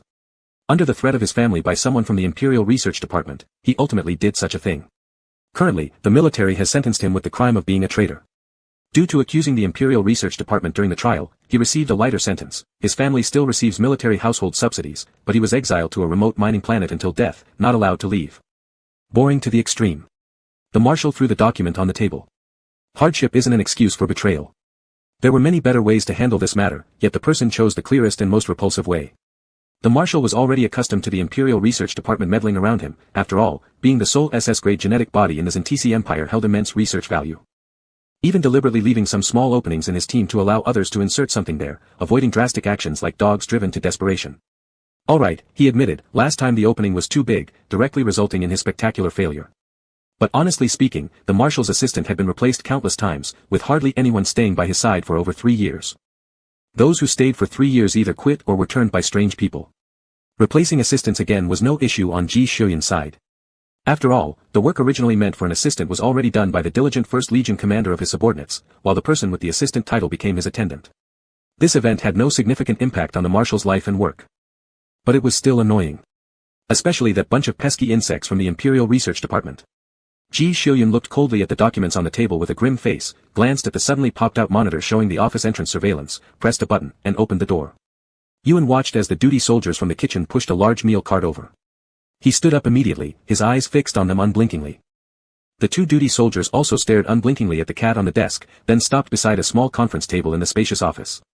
Yuan's gaze shifted to them, and he tilted his head slightly, hopping off the desk lightly and onto the long conference table. He squatted in the main seat of the long table, watching as the duty soldiers placed dishes one by one. Every time they placed down a dish, Yuan let out a meow like a monarch inspecting his territory, walking around the dishes they had placed, occasionally lowering his head for a sniff. Marshal Ji Xiuyuan's eyebrows furrowed almost imperceptibly, his already irked mood from dealing with documents becoming even less pleasant seeing Yuan meowing at the two duty soldiers. But after realizing this sentiment, the marshal quickly adjusted himself, and the brief wrinkle between his brows soon disappeared. Though curious about why the marshal had ordered such a variety of dishes, the duty of military discipline kept the two soldiers quiet. After arranging all the dishes, they glanced wistfully a few times at Yuan, who was gingerly pawing at one of the dishes, before turning to leave. Marshal Ji Xiuyuan rose, looked over the spread of food, picked up one of the dishes he had ordered, and took it to the main seat where he sat down. Yuan, crouched beside the main seat and just having taken a lick of the food in front of him, seemed to sense something. In an instant, he raised his head, glaring intently at the marshal now holding the fork. The marshal skewered a piece of meat with the fork and glanced up at Yuan whose claws clung to the plate in front of him, yet his head was turned to the meat on the marshal's fork. The skewered meat swayed, prompting Yuan's head to sway rhythmically with it. The marshal, expressionless, paused the movement. Just as Yuan had completely turned around, taking a step forward with his front paws, his little head looking up in eager anticipation. The marshal swallowed the piece of meat without hesitation. Meow. Furious, Yuan leapt 3 feet high and reached for the plate with his claws. The marshal was quick and lifted the plate out of reach. Smelling the aroma of the food but unable to reach it, Yuan jumped onto the marshal impatiently. Meow. With both paws clawing at the marshal's chest, Yuan smacked one of his paws into the marshal's face. This is mine. Marshal Ji Xiuyuan grasped the paw that had been smeared across his face, placed the entire cat back on the table, and poked Yuan's little head. Don't be possessive. Poked backward 2 steps, Yuan, staring into Ji Xiuyuan's earnest eyes, pawed the tabletop with a low whimper. Feeling aggrieved for a while, upon seeing no response from the marshal, turned away huffily and viciously pounced on the other dishes. As the marshal said, the flavor was indeed exquisite. Yuan had never underestimated humans when it came to culinary art. For enjoyment, humans could achieve many accomplishments that left other creatures awestruck. The white milk-colored fluff ball wagged its tail, indulging in a full feast. The marshal glanced at Yuan in between bites, sweeping his eyes over his belly which showed no sign of change, unsurprised. He had noticed earlier on the barren planet that Yuan could consume food volumes dozens of times larger than his body. Yuan, the marshal, recalling something, called out to Yuan, who was devouring intensely. Yuan licked the sauce from his mouth, turned his head and responded, meow. Go take a strength level test after finishing your meal, said the marshal. Yuan turned away disinterested. The marshal continued calmly, and take the 50 energy stones of this month back. Meow. This decision received an enthusiastic approval from the little fluff ball immediately. Ji Xiuyuan nodded in satisfaction, lowering his head. The marshal always had ways to get what he wanted. The strength test took place in the marshal's private training room. To ensure material efficiency, super-strong individuals like Ji Xiuyuan, whose single punch could punch through a frigate's deck, were limited to virtual reality training rooms for their practice aside from basic facilities. The marshal was teaching Yuan how to use the virtual starnet system. He placed a helmet on Yuan, more precisely, he enclosed the whole cat within the sensate helmet. After gaining Yuan's consent, Ji Xiuyuan casually tested his mental power grade. Then, the marshal, upon seeing Yuan's data at the peak of SS-level mental power, decisively cut off the network connection. He swiftly opened several interception walls, blocking this piece of data midway from reaching the main database, and then erased it all cleanly with a few commands. This was truly perilous. Yuan's SS-level peak mental strength, combined with his physical power that could almost rival Ji Xiuyuan's, if exposed, would surely lead to both of them being chased by the Empire's scientific research department, a pack of mad dogs. The marshal looked at Yuan, who had completely curled up inside the helmet and was now perplexedly poking his head out from under it. He extended a finger to scratch Yuan's chin. Don't worry. Yuan rubbed against Ji Xiuyuan's hand that had stopped, meow. The marshal retracted his hand, deciding temporarily to set aside thoughts of these troublemakers. He tapped on Yuan's helmet and asked, do you know how to use it? Yuan withdrew back into the helmet, responding in a muffled tone, meow. So, the marshal put on another helmet in the training room and said, let's begin, then. This year, unlike traveling out with the marshal for inspections, the 2nd, 4th, and 5th Division commanders were continuously dealing with space pirates or stationed in various garrisons without receiving the same holidays as their 4 other colleagues. Now, they conscientiously logged onto the virtual network to conduct one-on-one drills with soldiers under their command. Upon noticing their superior officer's virtual signal lighting up, without any hesitation, all 3 abandoned their own troops and went knocking on the door of the marshal's virtual training room. They were very eager to be the opponent of the marshal, even if mercilessly crushed. However, after allowing them to enter, the marshal gave no indication of letting them serve as opponents. Today, the marshal's virtual training room displayed an endless starry expanse. If there was anything particularly special about it, it was the rapidly moving asteroid belt on the right side of the virtual room, which in space warfare was called the graveyard of warriors. The physical form of the marshal's mech, the silver blade, was beyond repair due to heavy damage. After confirming the Marshal's safety, the military science team had already begun the urgent restoration and upgrade design of the Silver Blade. But in the virtual room, the Silver Blade was still pristine, silently standing amidst this vast sea of stars. The 3 division commanders looked solemn. In their memories, this silver figure always took the lead in battle, serving as the beacon and spearhead of the entire army, leading the war god's army to sweep away everything in its path. And today, standing before the Silver Blade as its current opponent was, a little cat licking its paws, cleaning its fur. Division Commanders. Chapter 15. Yuan looked around at the vast sea of stars. The virtual training room could simulate any geographical environment, including the sense of weightlessness in space and a vacuum state, but the switch for the vacuum state wasn't turned on today. The feeling of weightlessness made Yuan feel very curious. After adjusting his state according to the tips Ji Xiuan had given him earlier, and attempting to adapt to the sensation of weightlessness, Yuan managed to steady his body that was floating everywhere due to an unknown gravitational pull. He even cleverly learned how to tumble around in a vacuum. In the distance, the bright glow of a star shone strongly. Without an atmosphere layer to interfere, Yuan's cat-like pupils contracted into a thin line, filled with blue as he curiously approached the mech not far from him. He tentatively extended a paw, lightly tapping the massive mechanical object before him. The main body of the silver mech was currently shut down, quietly lying dormant amidst the cosmos and stars. Its streamlined body proportions were perfectly balanced, with black lines running across it. On the surface, the exterior coating of the mech appeared seamless, revealing no signs of joints or seams. Yuan extended a paw to touch those lines and found that they felt no different from the surrounding casing. It was likely just part of the paint job. Climbing up along the arm of the mech, Yuan reached its head, peering out and looking at the visor-like eyes. His 2 small paws pressed against the large unbroken screen but couldn't see a trace of what was inside. Curious, he leaned closer, sticking his whole feline face against the glass to take a look here and there. Ji Xiuan had just entered the mech when he looked up and saw the little head curiously swaying back and forth at the top of the viewport. 2 pink paw pads were firmly pressed against the viewport, leaving adorable little flower marks behind. The general gazed upward for a moment, enjoying the sight of his cute cat, then placed his hand over the sensor panel in front of him. After starting the mech, he chose to enter empathic mode. This mode allows the pilot to fully merge with the mech, from spirit to every nerve ending, achieving perfect harmony. The pilot will have absolute control over every movement of the mech. If the mech is damaged by external force, the pain will be transmitted to the pilot without any reduction. After confirming the mode selection, the nearby operation consoles instantly contracted, giving General Ji sufficient space to move. Several key sensors came up gently, attaching themselves to the general. Suddenly, the viewport under Yuan's paws lit up with a dark red glow, casting his entire feline body into a deep red. Meow. The petite cat got a fright and jumped back 2 steps. In the next second, a mech arm extended from the side, grabbing Yuan loosely within its palm and lifting him off the top of the mech. The general looked down at Yuan, who now sat meekly in the palm of the mech, slightly narrowing his eyes. It seemed Yuan had adapted so quickly to the zero-gravity environment, truly surprising even for the general. His cat really was very smart. Unable to resist, the general extended a finger to poke Yuan, who was smaller than one joint of the Silver Blade mech. The white kitten spun around several times in the vacuum after being nudged by the mech.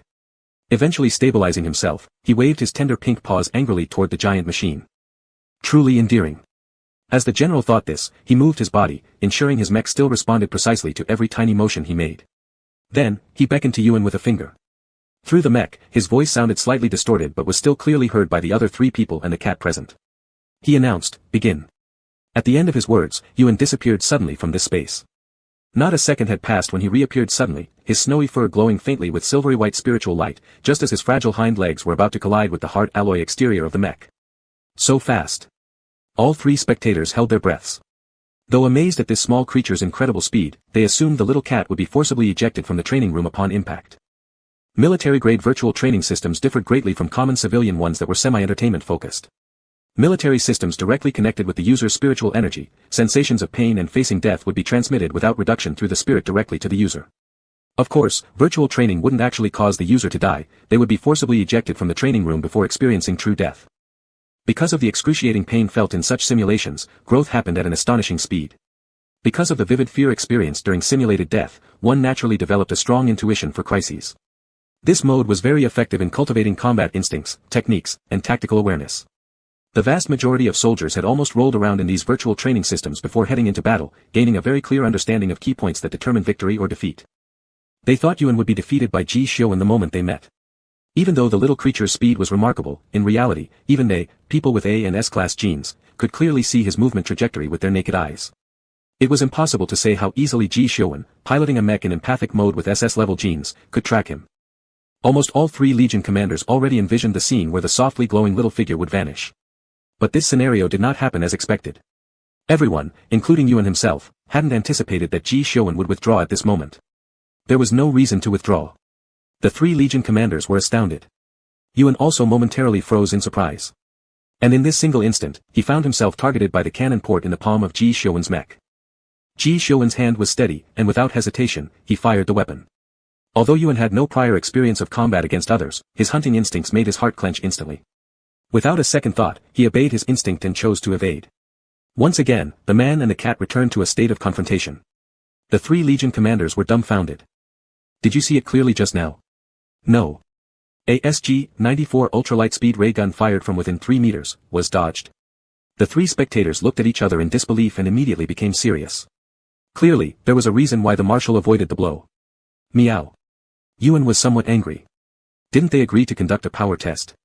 What kind of shovel should one measure when you dodge like that? Inside the mech, the marshal also guessed what Yuan was trying to express through his wild movements. But if that kick had landed, the entire mech arm would have been shattered. Driven by an instinctual sense of danger, the marshal reflexively dodged and retaliated. Ji Xiuan stretched his neck slightly and said, "Let's switch to a full-scale test. Come try to kill me." Upon hearing those words, Yuan immediately perked up.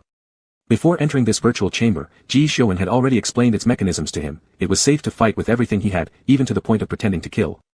While it might hurt and feel tough, like in real battles, no actual death would occur. What did this mean? This meant an opportunity for revenge for his 9th tail. Yuan immediately became excited. His tail stopped wagging and he shot out like a cannonball, nails popping out. Standing nearby, the 3 Legion commanders' initially solemn expressions gradually turned into astonished silence. They realized that the little guy being faster than the point-and-kill light beam was not surprising. Because they saw the tiny fur ball using its claws to directly rip open the outer casing of the Silver Blade mech's arm. That was the Silver Blade. The Silver Blade gathered the most advanced technology the military had to offer. Its entire shell was made of crystal alloy. An alloy whose hardness was second only to energy crystals in the modern era. And yet, it was ripped apart directly with bare hands. The 2nd Legion commander cupped his face, his features frozen in a scream of terror. It didn't end there. This little fur ball. No, this cat could even evade the majority of attacks from the marshal in empathic mode. When an attack wasn't evaded, it was usually because the cat willingly took the hit in exchange for inflicting harm. The other small fraction of cases involved some clever combat tactics used by the marshal to trick his sight and senses, leading to injuries. The 3 Legion commanders stared agape as a mech and a cat chased each other through a high-speed asteroid belt. In this area known as the Warrior's Grave, once entered, never left, the 2 beings with extraordinary physical constitutions, reactions, and enemy consciousness skills fought wildly, leaping and dodging with impressive acrobatics. In the end, Ji Xiuan perfectly took the upper hand. And not just the marshal but also the observing Legion commanders were fully aware of the reason. Yuan purely relied on hunting, with extremely thin combat experience. After figuring out a few of the little guy's set routines, it wasn't just the battlefield-hardened marshal who could easily deal with him. Even the 3 watching Legion commanders believed they could take down this small critter. Finally, the marshal felt it was about time. He hoisted a cannon from the mech's arsenal and fired several shots in succession to seal off the retreat path, effortlessly forcing Yuan out of the asteroid belt. After disengaging from the asteroid belt, he casually made some feint moves and ultimately grasped the cat who by then had accumulated many wounds into his hands. The marshal himself hadn't escaped unscathed during the initial phase of probing Yuan. At this moment the mech was riddled with claw marks and places where sections had been torn apart or kicked off, the main energy chamber was completely wrecked, and 8 out of the 12 protective layers of the cockpit were torn away. The whole picture was nothing short of catastrophic. Even under the empathic mode, the marshal was also endowed with the mech's pain sensation, breaking out in cold sweat several times due to the transmitted pains from the mech neural network. But the result was favorable. You lost. After saying this, the marshal prepared to reset the data of the virtual training room, intending to erase the agony for both himself and Yuan. But Yuan wouldn't admit defeat. Standing in the palm of the mech, his fur bristled entirely. Meow. The 3 Legion commanders, who were originally ready to step forward for discussion, took just one step when they saw that the bundle of fur carefully cradled in the marshal's hands suddenly burst into intense light. Rumble rumble. At once, thunder echoed inside this virtual training room, countless lightning bolts appeared out of nowhere, crackling audibly. Before anyone could react, torrents of sparks interwoven with lightning surged forth, magnificent flashes of electricity filling the world, everywhere dazzling white light making everyone momentarily blinded.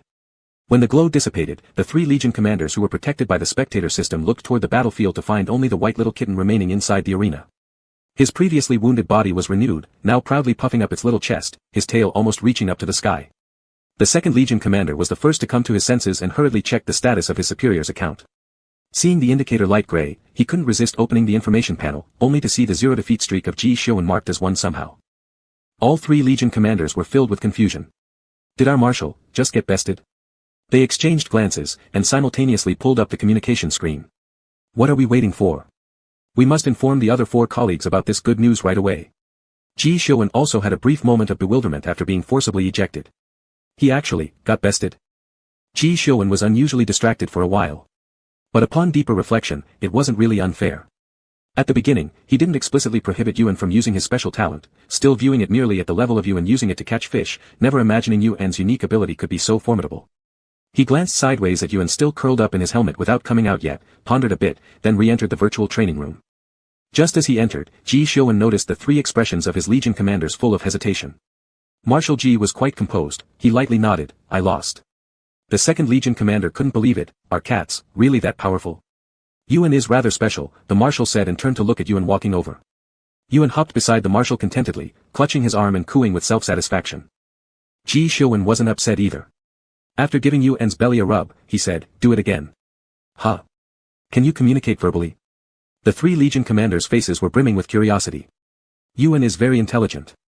The Marshal gave an evasive explanation, then repeated to Yuan, could you do it again? The 3 Legion commanders rubbed their hands excitedly. That epic map-clearing attack. It was almost on par with the main cannons of general-level flagships.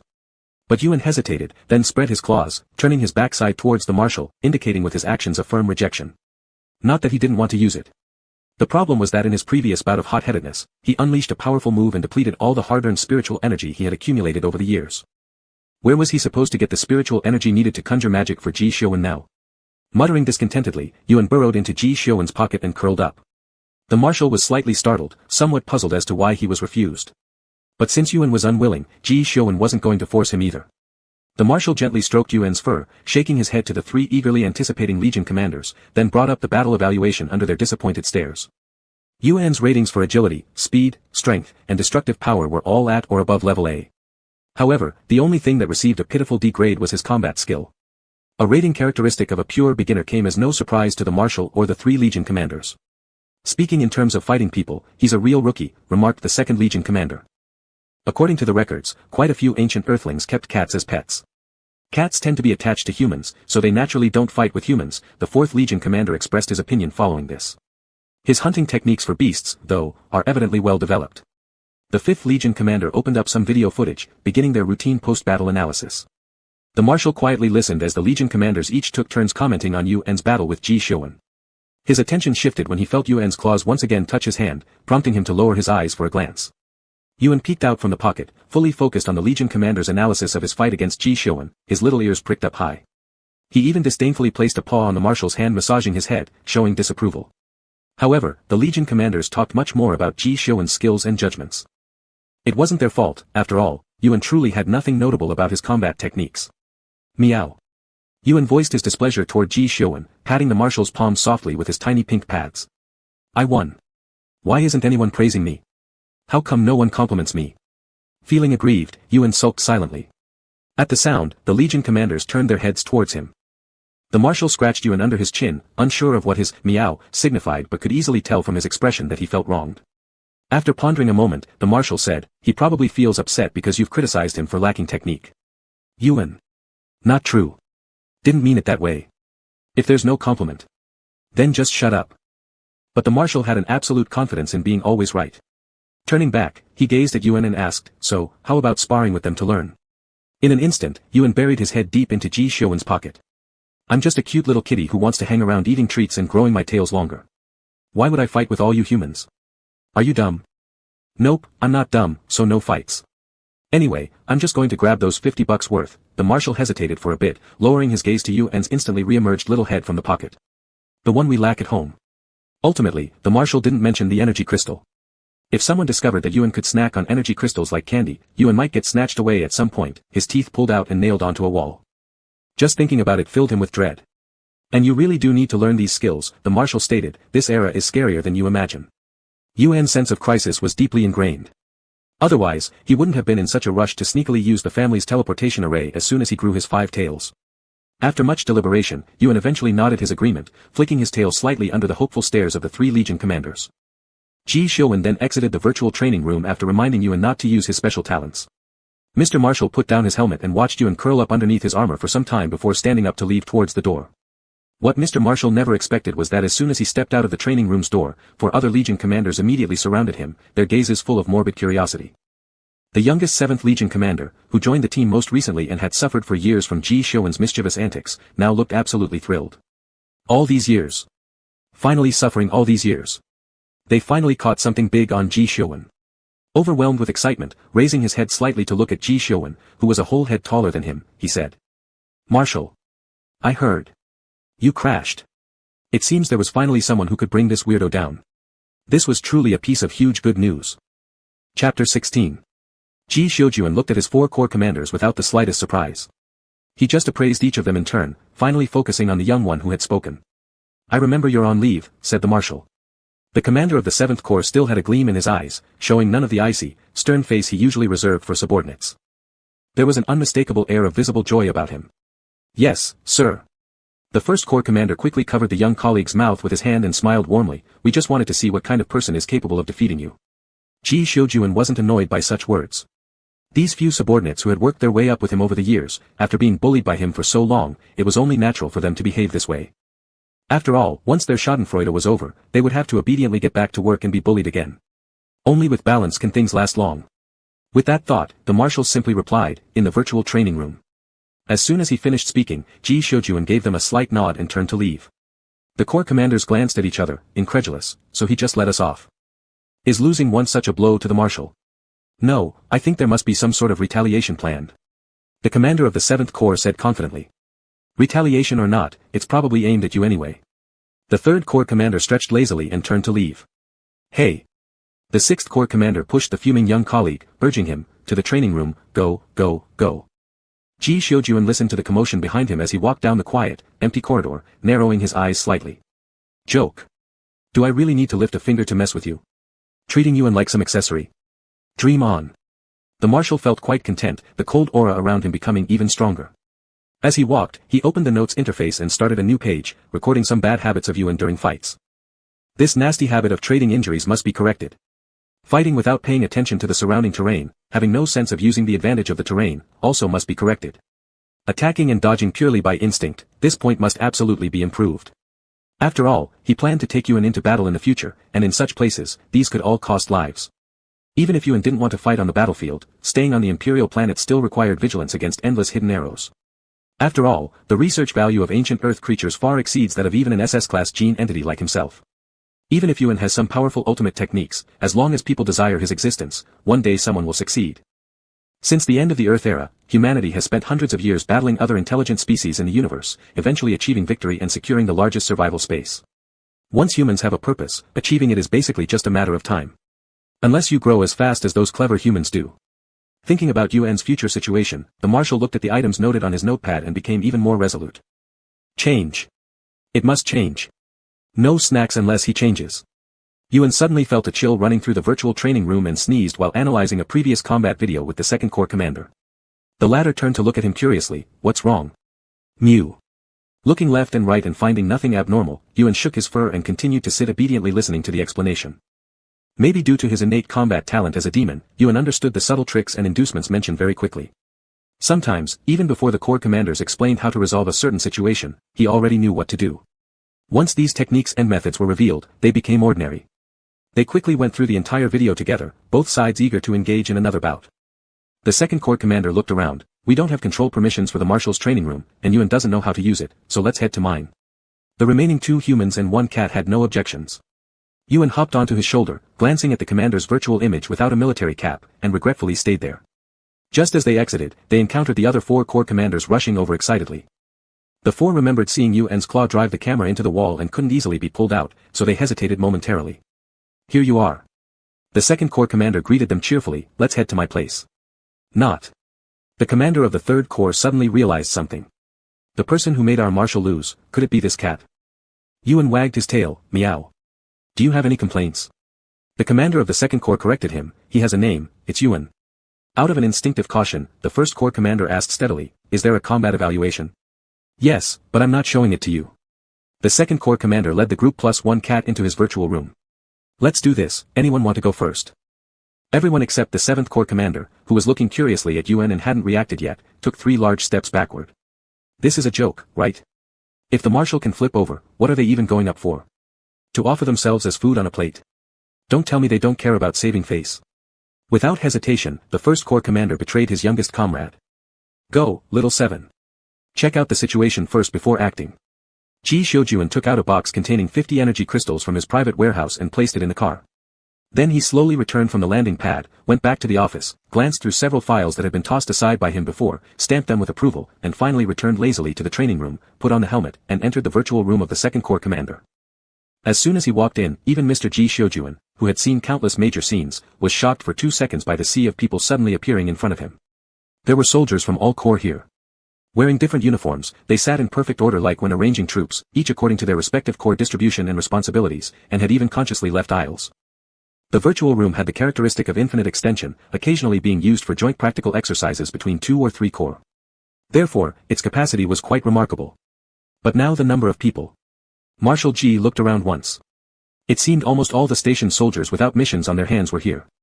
No one noticed the arrival of the marshal. All eyes were focused intently on the big screen inside the virtual training room designed for convenient close-up observation. There were occasional very soft exchanges. Standing far at the rear, the marshal watched the 7th Corps commander who had been happily waggling his tail just moments ago in front of him.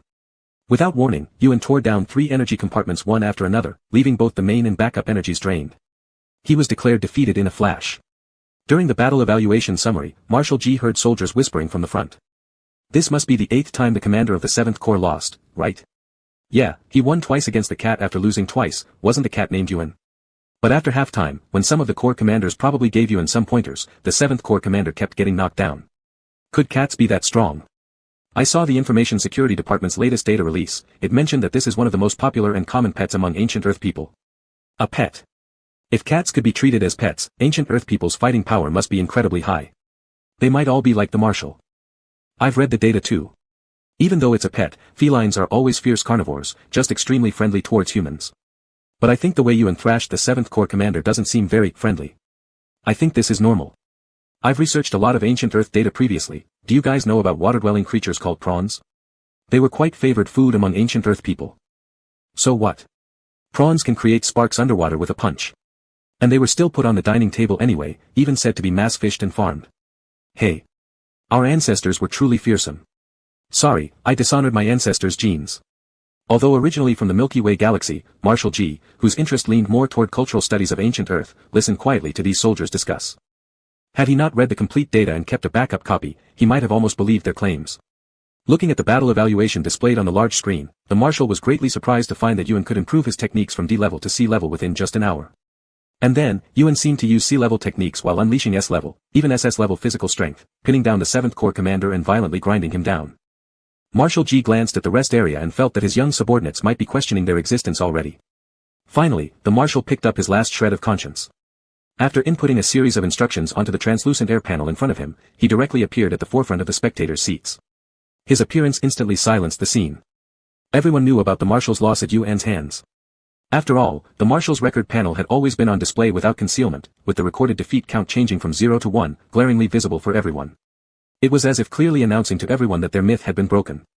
But instinctively, these nearly 100,000 soldiers rose in unison as though they had received a command, standing at attention and saluting. Marshal. The chorus of nearly 100,000 voices was not quiet, especially when they were all energetic soldiers. It was deafening, almost causing temporary hearing loss. Yuan, on the other hand, was so frightened that he immediately darted into Ji Xiujuan's pocket, leaving only the tip of his tail exposed.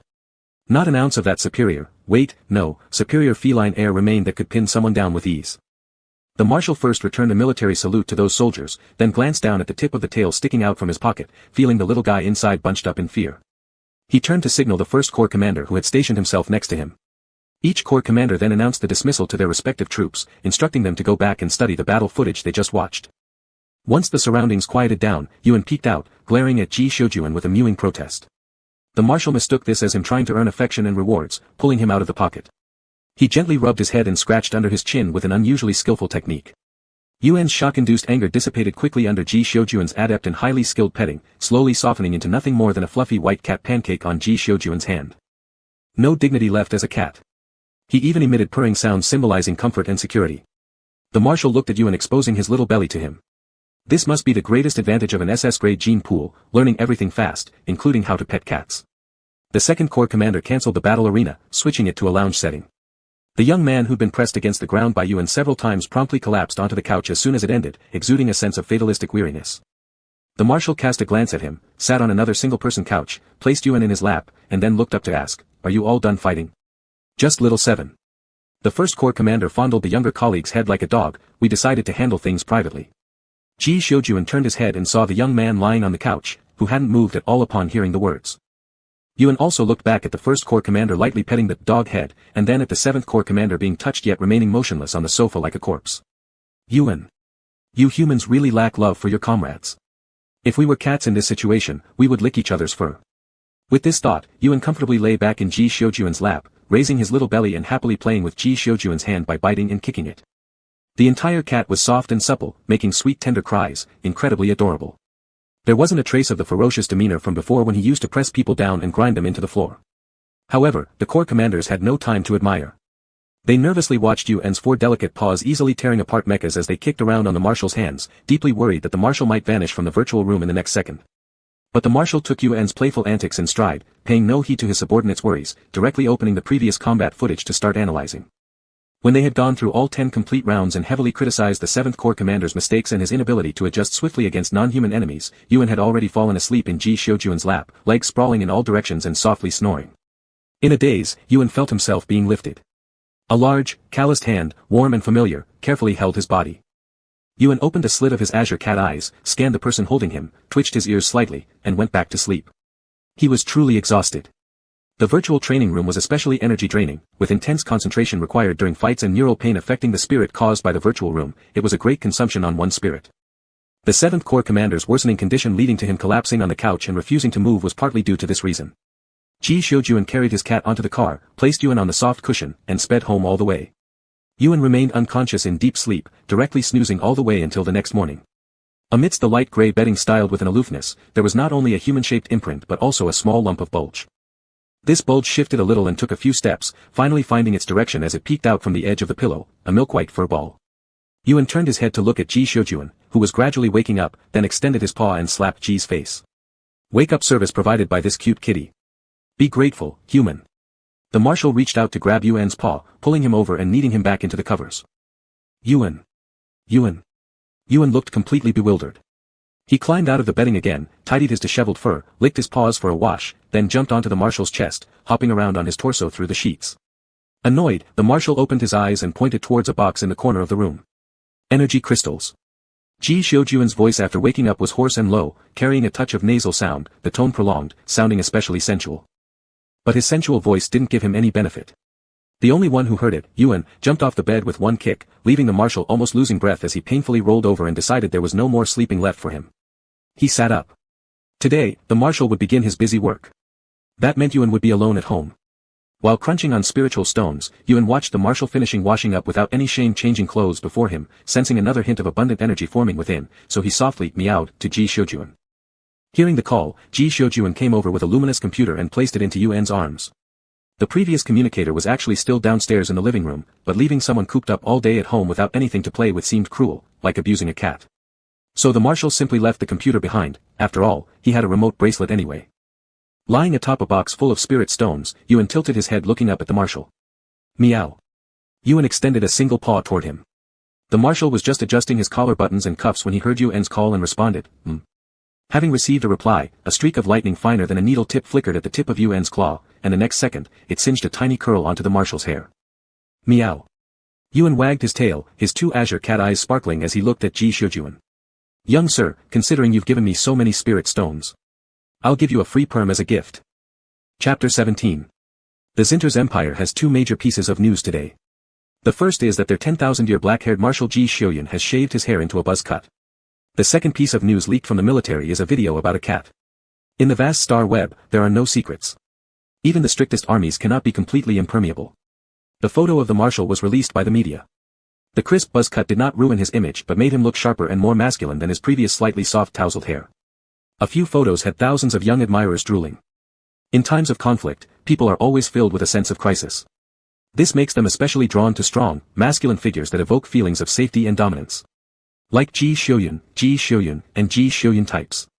Once the pictures were published, they received countless praises and adulations from fangirls and fanboys. Meanwhile, the combat video of the cat, which wasn't marked as top secret, caused even more ripples in an already restless star web. The cat's physical abilities were astonishing. Not only did it break the myth of the undefeated Marshal, but it also beat up one of the Marshal's division commanders. Its speed was invisible to the naked eye, its bite force extraordinary, and its claws sharp enough to seem to sparkle with cold light. It was simply, mind-blowingly cool. The common folk didn't care much about why the Marshal lost. They were thrilled just seeing the result. Unbroken myths stay just that, myths. When they're broken or surpassed, there's progress. Our Marshal will go farther after this. Although this cat named Yuan isn't comparable in size to the large felines described in the data. And even though this cat is merely one type of pet cat mentioned in the records. So what? It may look small and cute on the outside, but it's mighty. Don't you know what they mean when they say, quality over quantity? Don't you know what it means to have beauty paired with power, a villain, no, a little kitty like this? Don't you know what charming contrasts mean? Exactly. This little ball of fluff. Explosive strength. Such cuteness must be for fooling enemies. Who knows? It might even pass through dangers unscathed because of its charm. One look and many uses. Our ancient earth creatures are simply amazing. Now this little kitty belongs to our Marshal. Thinking about it makes us happy. We must applaud madly out of respect. Star web users were licking the screen all around in admiration, thrilled to jump up and down. Don't stop. It would be great if there were such big stories every day. Not being able to touch or own one doesn't matter, as long as we can see more of it. Watching the cat every day on our light computer improves our mood for the entire day. The group of star web users who lose their minds at the sight of the Marshal and the cat went wild, crazily praising without logic, but the offline situation was much more serious. Many people saw Ji Xiuyun's new hairstyle because today, Marshal Ji is attending the Imperial Military Court. Regarding the Marshal's appearance at the military court, there are two cases involved. The first concerns the prior case of a spy leaking military secrets, leading to the Marshal's ambush and disappearance. The second is about the previous deputy accusing the Imperial Science Department, requiring both highest leaders present. The first one almost certainly leads to the execution of the spy, it's just a formality. But the second issue is likely going to become a prolonged legal battle. The Imperial Research Department has a very positive public image and has made many outstanding contributions to biological sciences. Although it is common knowledge that the Marshal does not get along with them, most people still doubt the accusations due to the sympathy garnered by the research department. Without solid evidence, this lawsuit will be tough to win. Yet, Ji Xiuyun did not choose to withdraw the complaint. His reasoning was very simple: since his silver blade is undergoing redesign and upgrade and he won't be leaving the capital planet anytime soon, why not take the opportunity to bother the Imperial Science Department and make them anxious about his every move for a few months. The Marshal was quite pleased about this and even looking forward to it. He looked forward to it so much that it overshadowed his displeasure at getting a new haircut.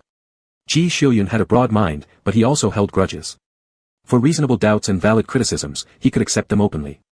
However, for those who genuinely offend him, he remembered forever and took great pleasure in creating problems for them. He didn't love delivering a quick death blow. After all, the slow, painful agony of a dull blade cutting through flesh was far worse. Of course, an entity like the Empire Research Department fell into the category he wished to destroy outright but couldn't due to circumstances. Thus, Ji Xiuyun grabbed every opportunity to irritate them just as the research department would attempt moves against him when chances arose. Ji Xiuyun's mood was rather splendid, and it became even better when he saw the sour-faced minister of the research department arriving for the hearing. Aware that the minister had glanced over at him, Ji Xiuyun maintained his composure flawlessly and exuded an aura of calm control. His right-hand aide, the commander of the First Army acting as his secretary, handed him a stack of documents at the perfect moment. The Marshal took them in hand and gave a gentle shake towards the minister, the thickness of the content implying something crucial against the research department. It gave off the impression that the stack of documents was irrefutable evidence to bring down the research department, creating a false perception: I've got proof, so I'm pressing charges. Recalling this opponent, Ji Xiuyun, who has never shown them the slightest kindness or warmth, the research minister turned pale instantly. The Marshal then shifted his gaze slowly, opening the document. Though the words were densely packed, the information inside was all extracted from the ancient Earth database concerning cat-rearing tips, completely unrelated to their case. But only the Marshal, his trusted First Army commander, and possibly Heaven and Earth knew that. The minister on the other side had no clue. During the wait before the trial began, Ji Xiuyun alternated between flipping through these pages and observing the opposite minister with a cold expression.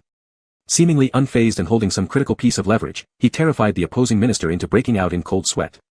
Remembering how Ji Xiuyun had previously caused the first major scandal for the research department, the minister now feared if Ji truly held something incriminating, it could mean total annihilation for their team. No one among the higher-ups would escape such an outcome. As Ji Xiuyun leisurely turned another page of feline nurturing advice, the sound of paper shifting echoed in the ear of the opposite party like the click of a loaded gun. Seeing the minister's frightened, ghostly white face, the marshal lightly tapped on the table, any annoyance over his hairstyle change disappearing in an instant. Dare plotting against me? Dare plotting against my cat? Marshal G vows not to let you breathe easy. Yuan, oblivious that he'd already become someone's precious darling, devoured 30 high-grade spirit stones non-stop. Desiring more, yet mindful of the leftovers, he decided to stop and licked his paw instead. Cats always dislike seeing an empty food bowl, as emptiness causes a lack of security. So he preserved the last dozen, hopped out of the chest containing the spirit stones, and tried to sense the flow of energy within himself. All the painstaking efforts accumulating spiritual essence while holed up on that barren planet added together weren't as much as what these 30 spirit stones provided. Yuan was a cat full of crisis awareness, used to conserving power in case of emergencies. Yet, being young, his emotional control wasn't as steady as the elder cats back home. For example, his fight with Ji Xiuyun earlier had led him into losing control and spending all his year's accumulation. Though most of those essences actually came from the spirit stones offered by Ji Xiuyun recently. After devouring more than 30, he not only regained his previous strength but even slightly improved. Rising to peek into the box, Yuan still couldn't overcome the natural instinct to save food and thus left behind a reserve. Patting his tiny belly, he proceeded to scratch on the sides of the spirit stone box until they were torn apart before flicking his tail and stopping. Balancing the disc-shaped computer steadily on his head, Yuan descended downstairs using his 4 short legs. Downstairs lay a brand new cat tree that Yuan hadn't yet explored. Marshal G, having suffered a hair-singeing incident and forced baldness at Yuan's hands, had gone out leaving not only the snack-proof cover intact but also added several new exam databases. Though Yuan wasn't incapable of breaking the shield protecting his treats, there wasn't a need. With rewards tied to learning, the task went remarkably well. For Yuan, snacks served as a powerful motivator, giving him ample drive to proceed. Yuan spent the entire morning sitting properly, finishing the memorization of Sinter's common 900 words and sentences, given by Ji Xiuyun. He also completed the questions on the control panel for the protective shield, leaving the snacks inside all gone. The creamy white little furball had stuffed his entire cat body into a large package, with only his tail sticking out and wagging back and forth. Finally, having eaten the last candy in the bag, he took 2 steps back but missed his footing, causing him, the bag, and the nearby optical computer to roll off the sofa altogether. The sweet-smelling packaging completely enveloped Yuan as he rolled several times before stopping. After a few seconds, Yuan stuck his head out cautiously looking around with his ears perked up. Seeing no people or cameras, he licked his nose and slowly climbed out of the packaging. The snacks were finished. The first book was also memorized. Yuan gathered the snack wrappers he had thrown all over the floor and put them in the trash can, then dragged the garbage bag towards the door. Yuan was a clean-loving cat. He squatted on the round platform at the top of the cat tree, shook his fur, and licked his paws and fur still coated with crumbs and the scent of snacks. Under the sunlight, the white little ball of fluff had its edges illuminated by brilliant light as if it were glowing. Beside this small platform was a floor-to-ceiling window, across from a large standing clock. Yuan glanced at the time, patted his little belly, and thought about the taste of the Sinter main dishes he had enjoyed the night before. His azure cat eyes looked left and right, finally landing on the optical computer that had just been brought down from the cat tree. In the book he learned this morning, there was the term, takeout. Yuan remembered approving many copyright applications and earning money from previous live streams. Marshal G had said this money belonged to Yuan. The smart little kitten jumped off the cat tree and ran quickly to the optical computer, fumbling with his fluffy little paws according to the instructions in the book until soft paw pads pressed the button. The marshal didn't need takeout, so Yuan searched for a long time but couldn't find an app icon with the words, takeout. Now that he could understand most commonly used words, Yuan discovered that the marshal's optical computer was full of things like some news channels, certain fighter records, various virtual military online battle platforms, certain virtual interstellar combat platforms, various major event logs. Yuan. An overwhelming wave of military fanaticism and aloofness. No wonder he was taken to the cafeteria. Fine, no issues, very Ji Xiuyun. Yuan ultimately focused his attention on the last green icon. He now understood how powerful this software called Jinjiang was. If one had a thought sense helmet or biochamber, they could connect to this platform to enter a virtual community. Nearly everyone had an account on this platform, which was referred to as the Second Society. Even without preparing a thought sense helmet or biochamber, operations could be conducted simply through the optical computer interface. Such as publishing works of various types, doing live streams, engaging in online transactions, recording daily life, or ordering takeout. Yuan didn't know what tasted good, and the names of the dishes listed under takeout sounded more literary and complex than each other. After getting bored flipping through pages endlessly, Yuan straightforwardly chose to sort by price and sales volume, picking the page with the highest priced items that also had the best sales. Yes, an entire page. Yuan didn't know that while the funds deducted were indeed his balance on the platform, the optical computer would notify the bound account when consumed. Marshal G was waiting for the court session to start. Marshal G felt his remote bracelet vibrate. Marshal G lowered his head to glance at the interface on his bracelet. Marshal G saw an instant deduction of 360,000 credits from his account. Marshal G noticed that the name of this 360,000 credit consumption was, Takeout. Ji Xiuyun. Ji Xiuyun. Only Yuan could access the Marshal's account funds. Without seeing him for half a day, our house cat has already learned to order takeout. Yuan was completely unaware of the bewilderment his sudden notification caused Marshal. After ordering takeout, he checked the back-end balance and found it significantly increased compared to before. Judging from the initial price of reaching 8 digits that could buy only a dozen spirit stones, he realized he could purchase 20-some pieces now. 20-some pieces. Yuan happily rolled over on the plush carpet. Then he suddenly thought about the more than 30 spirit stones he had devoured in just one morning, and his rolling motion stopped abruptly. He curled his front paws against his chest, exposing his little belly as he stared at the beige ceiling, looking completely dazed. Am I really this hungry? Not even enough for a day with just 20-some pieces. What's the difference between a cat that doesn't leave itself any grain and a dried fish? Yuan was also very clear that he couldn't expect Ji Xiuyun to supply him with an unlimited amount of spirit stones. After all, he watched so many mech battles yesterday, and it was crystal clear that each mech had at least one main energy chamber and 2 auxiliary chambers, each containing no fewer than 2 spirit stones used to provide energy. Ji Xiuyun had so many soldiers under his command, the promise of giving him 50 blocks per month must have come out of his own private stash. It can't be taken from military storage, right? Although the mine owner's personal fortune must be quite considerable, he still commands troops for battle. What if there's some emergency need? Besides, it was originally agreed on 50 pieces, and I, Yuan, am a trustworthy and friendly cat. The little ball of fluff lying on the carpet raised its front paws, hugged its head, rolled twice in distress, and finally looked up, shaking its ears, toward the screen that appeared on the optical computer. Netizens were still gleefully watching the 50-minute-long video. Countless people were crying beneath the Marshal's only social account, pleading for him to let the cat out for them to pet. Some secretly crossed over from other countries outside the Sinster Empire network domain, blending perfectly into the sobbing ranks. At this moment, the holographic projection in the center of the sky above the Civic Plaza, the largest shopping mall in the virtual community, suddenly turned black. The music froze. Confused shoppers paused in their steps, looking around the square. After a brief darkness, a fluffy little head appeared in the middle of the plaza in the air. It tilted its head up to look at the camera, sticking its nose closer to the lens, near enough that the fine white fur and the pink nose could be clearly seen, even revealing a delicate ivory tooth shyly poking out. Seemingly puzzled by the current situation, it let out a tiny meow, its voice high-pitched and tender, causing tremors in those who heard it. It tilted its head, craning its neck upward as if trying to look at something. Then, with a leap, it jumped onto the adjacent dining table, which was loaded with all sorts of food and had another optical computer on it. That computer was simultaneously playing the footage of the small fluff ball jumping onto the table. As if confirming something, the little creature cocked its head at the camera and gave a sweet, coquettish mew. The citizens within Civic Plaza, as well as those watching through the optical computers, froze in a deathly silence, as though comprehending something. Then they burst out with ear-splitting screams all at once. It's a cat. Chapter 18. Yuan had access to the internet even when he lived with his clan back then. There were a few cats in the clan who didn't hesitate to use their spiritual power, turning into human form to buy all sorts of random games from outside. They also installed internet for the clan and provided each cat with a computer. Those humans playing games would never know that their teammates and chat partners were actually cats. Thus, Yuan still knew a lot about human society, such as one period of time when the internet was buzzing with a sensational news item, streamers earning $1 million a month just by live-streaming themselves eating. Yuan thought he could emulate this idea. The white little furball looked at the interface floating on the light computer screen, walking around its holographic projection with tiny steps. The projected cat mimicked his actions, creating a circular path as both cats moved around each other, completing a circle where head meets tail. Under the condition that the screen remained unobstructed, the outer rim of the projection kept spawning bubble comments densely covering the entire comment section, increasing in thickness visibly before the eyes. All the overwhelming comments were full of affectionate phrases like kiss kiss, pat pat, hug hug, and snuggle snuggle, along with screams of ayaha. A myriad of varied comment bubbles surrounded Yuan's hologram, encircling it with a round frame reminiscent of blooming flowers. It was a round frame. Yuan took 2 steps back, he almost jumped towards that round frame. With great effort suppressing the instinctive desire of a cat to jump through circles, Yuan looked up at the continuously growing number of comments and viewers above the round frame, happily wagging his tail before turning to pounce onto the nearby plate emitting an inviting aroma. Bubbles popped up one after another. Damn it!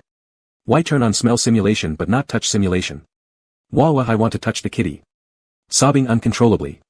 I wonder how this cat feels compared to the Pippy beast at home. Pippy beasts are iron-armored creatures, cats are soft and fluffy. It's mealtime now. Mealtime. Ah, so fragrant. The food in front of me tastes bland now. While eating the food on the table, Yuan occasionally glanced at those bubbles. VIP and privilege modes were probably timeless truths for making money. Yuan saw several fancy bubbles persistently pressing down all the others beneath them. Above the usernames of these bubbles, there was a large banner marking them as Overlord level members.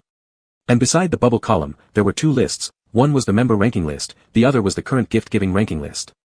As the names on these two lists changed rapidly, the balance of Yuan Shuai's social media account grew terrifyingly fast, doubling in a blink. Not very familiar with the capital planet, any knowledgeable person who can tell what these dishes are? Want to try the same ones when I visit the capital next time. I recognize these dishes on the table, they're the signature dishes from the capital floating restaurant. The price matches their taste. The dish he is eating now, I think costs about 30,000. Eating worse than a cat QAQ. Of course worse, don't you know the status this cat has now? I've maximized the live streaming window, I want to bury my face in that fluffiness. Want to roll around in the fluffiness. Currently known as the last cat in the entire universe, cherish it while you can. Don't keep calling it, this cat, it has a name, it's called Yuan. Seeing this line, Yuan licked his little nose and let out a soft, meow, as a sign of agreement. Though he wasn't particularly angry with the title, this cat, deep down, he preferred to hear others call him by his name. Ah. Pink little tongue. Medics. Where are the medics? This call, this sweetness level, let me die without saving me dash. Yuan, right? Give you my wallet, could you call more often? Yuan could roughly understand the general meaning of the comments through guessing. Without hesitation, he let out several meows toward the camera and even tilted his head, extending a paw to reach for the camera. His pink, tender paw pads got close to the lens, and through the holographic projection, it felt like being covered with soft, squishy paw pads. Paw pad. Pinch pinch pinch. Spiritual force minus 99,999. Health value reset. Are you, sir, the angel sent by God to lead me away dash. Ah, wow. Here's my wallet. This month's allowance is all yours. Take it. It's all yours. Hold on, can Yuan understand our text? Yuan let out another meow. Can he understand? Yuan wagged his tail proudly and exclaimed, meow. Heavens. Wait, if he understands text and we can communicate this way, isn't he a sentient being? So what? He's still a cat. What about the cat? His combat power was terrifyingly strong too. So what if he's powerful? He's still a cat. Even if he's a cat. Anyway, this is just too much. He's a cat. Could you guarantee that ancient Earth creatures couldn't have had such strong combat power? But according to biological science and genetic chains traced backward, Yuan couldn't make sense of what followed, but with his carefree nature, seeing the number of gifts increasing crazily, he turned his head indifferently and continued eating. Yuan knew humans could always break all sorts of extremes, pushing scientific research and striving for the essence of knowledge to counterbalance the mysterious side. These scientific things were beyond Yuan. As a creature from the mysterious side, he didn't bother pondering these things either. By the time Yuan finished everything on the dining table and looked up, the topic in the chat bubble had already veered far away from the previous discussion. Suddenly realized that so far the only publicly known SS-level gene in the universe and the last cat in the entire universe are both in our country. That's true. Heavenly Selection Empire, hahaha. Speaking of SS-level genes, where's the Marshal? Is this takeout ordered by the Marshal? No, wait, is that thing beside the table a closed-type meal cart? Come to think of it, Yuan being so small, yet ate up all 6 dishes on the table. His belly didn't bulge at all. This is unscientific. Where did it all go? Is it a special digestive system? There's nothing written about this in the records. Wah, science freaks stop. Can't we just look at the cat instead? People who love digging deep into everything are so annoying. Yuan raised his head briefly at the comment, then lowered it again. Explain science to a monster. Are you an idiot? Could the real reason behind the death of ancient Earth be that it was eaten down by cats, _angle_? Wah, our ancestors were so amazing, not only could they coexist harmoniously with another intelligent race, but they could even keep them as pets despite their overwhelming combat power. Look at us. I saw in some data that there were people back then who adopted more than 10 of them. QAQ, I'm sorry, my gene rank is only A, making me unworthy compared to my ancestors. Quickly toss some gifts to relieve my anxiety. The little furball in the picture was now playing with the empty dinner plate in front of him using his tiny paws. Yuan looked at the plate, thought for a moment, and then picked up the plate which he licked clean, jumped off the dining table, went to the trash can, tapped on the fully automatic trash can with his paw, and threw the plate inside. So well behaved, wah. Knows how to use the garbage can QVQ, unlike my kids who love throwing trash everywhere and leaving it for the housekeeping robot to deal with, no matter how I try teaching them, so stubborn. Less human than a cat in every way. Kids won't listen. If your gene level is high enough, trick them into joining the army, when they come back they'll be as obedient as though they weren't my own child anymore. Didn't anyone tell you in the proper way to dispose of takeout plates? He's not near the light computer right now, and even if we said something, he wouldn't see anyway. Yuan returned to the dining table and looked at the other few plates that still had soup left. He was lost, unsure of what to do. He reached out a paw to touch the edge of the plate and decided to seek help from the audience outside the scene. The white little fluff ball sat demurely on the dining table, turned to face the camera and mewed several times before pushing the plate with remaining soup closer to the lens. Not food possessive at all, even though only soup remains, he's willing to share. My pippy beast has been raised for 30 years. It guards its food fiercely. Even if you offer it to us, we can't eat it, sobbing loudly. Ewan probably wants us to smell it. No, I think you've misunderstood. He's probably asking us what to do with this thing. When Ewan saw this comment in the bubble, he quickly meowed once. If you press the sides of the dish with both paws and snap it, the protective film will crack and absorb the residue. Meow. Ewan obediently stretched out his 2 paws and slapped them on the edges of the dish with a loud paw. The takeout dish was very light, mainly made of some kind of special odorless plant fiber, thin yet strong, and could be easily digested by the earth. As his paws landed, an extremely thin and brittle film on the surface of the plate suddenly cracked. The plant fibers quickly absorbed the remaining soup and scraps. Then, as if stimulated in some way, the entire plate contracted rapidly and automatically curled into a ball about the size of 1/4 of a palm, making it easy to dispose of. Ewan gleefully folded all 5 leftover plates on the table in the same manner, then carried them one by one into the trash can with his mouth. You probably don't know how to use the meal cart nearby either, do you? See that handle on top? If you can't pull it up, just push it down, and the cart will open. Seeing this message, Ewan stood at the edge of the dining table, his rear raised, stretching his paw to reach the handle of the robot-delivered meal cart. After pulling it over, he pressed it once, snapping the meal cart open. He proudly meowed toward the floating camera beside him when the mechanical arm inside brought more hot food loaded onto the table again. Ancient Earth's creatures were this adorable. Oh my goodness, I just saw some little balls. And / and LT. Ha ha ha, I saw them too. So fluffy. And / and LT. And GT / and LT. Don't say anything more. I want to pinch them. Ancient Earth's pets even have such cute testicles. Look at our current pets now, what a pity QAQ. Velvet-based ones are sky-high in price, and iron-armored ones aren't much better either, plus, they take forever to tame. It's cruel. My Pippy Beast isn't convinced. If the Pippy Beast were fluffier, I'd love it so much. It has lost its dignity as the most popular armored pet. I'll tell you quietly, if you zoom in on the screen, you can ignore the aroma of the dishes and smell the milky scent on the cat. Ah. This must be paradise, oh and dash. Are you a freak? Whoa, I didn't even realize. Right, we turned on olfactory sensing. Am I stupid? Take a deep breath. Suck. Are you all perverts? Ugh, I've got full nostrils of the dish smells now. This must be an embedded advertisement from the floating restaurant. I can't stand it. I've already ordered their takeout. So did I. Damn, it's so expensive. Half of my monthly budget is gone. Only half. Rich people. How can I call someone rich when I have the title top-class VIP? Obsessed with cats, I'm dying in fluffiness. No need to save me. I took a glance at the prices. I feel sorry for the Marshal's wallet. After checking Yuan's orders, I found that he bought according to the most expensive best-selling list in the capital city takeout menu. I calculated the total price, over 360,000. I have enough reasons to suspect this wasn't ordered by the Marshal. Come to think of it, the Marshal hasn't been seen around today. The Marshal is attending the military court today and isn't at home. Then who ordered the takeout? Probably Yuan himself. Marshal, I might not be able to afford raising a cat. Yuan finished eating a few more dishes, looked up at the comments, and suddenly became upset. He slapped the table with his front paws in protest, meow. Meow AO. I don't need Ji Xiuan to support me. Cat language level 0 plebeian seeking help. What is Yuan saying? Maybe he's telling us, give me money immediately, humans. I need food. I oddly find this interpretation quite reasonable. Is it just money? Here. Over 90 billion viewers giving $1 each. Holy crap, there are over 90 billion. At this count. Ugh. Shut up. Never trick me into live streaming. Yuan observed their continuous gifting spree, becoming increasingly dissatisfied, and cried out to them. Look at me earning nearly 10 million just by having dinner. Who needs Ji Xiuan to take care of me? Ah, this call. Turning on tactile sensing, I only want to immerse myself in the soft fur, roll over, it must be extremely relaxing, cat therapy makes me happy oh and dash. Yes, next time let's turn on the tactile sensor to pinch Yuan's balls. And / and LT.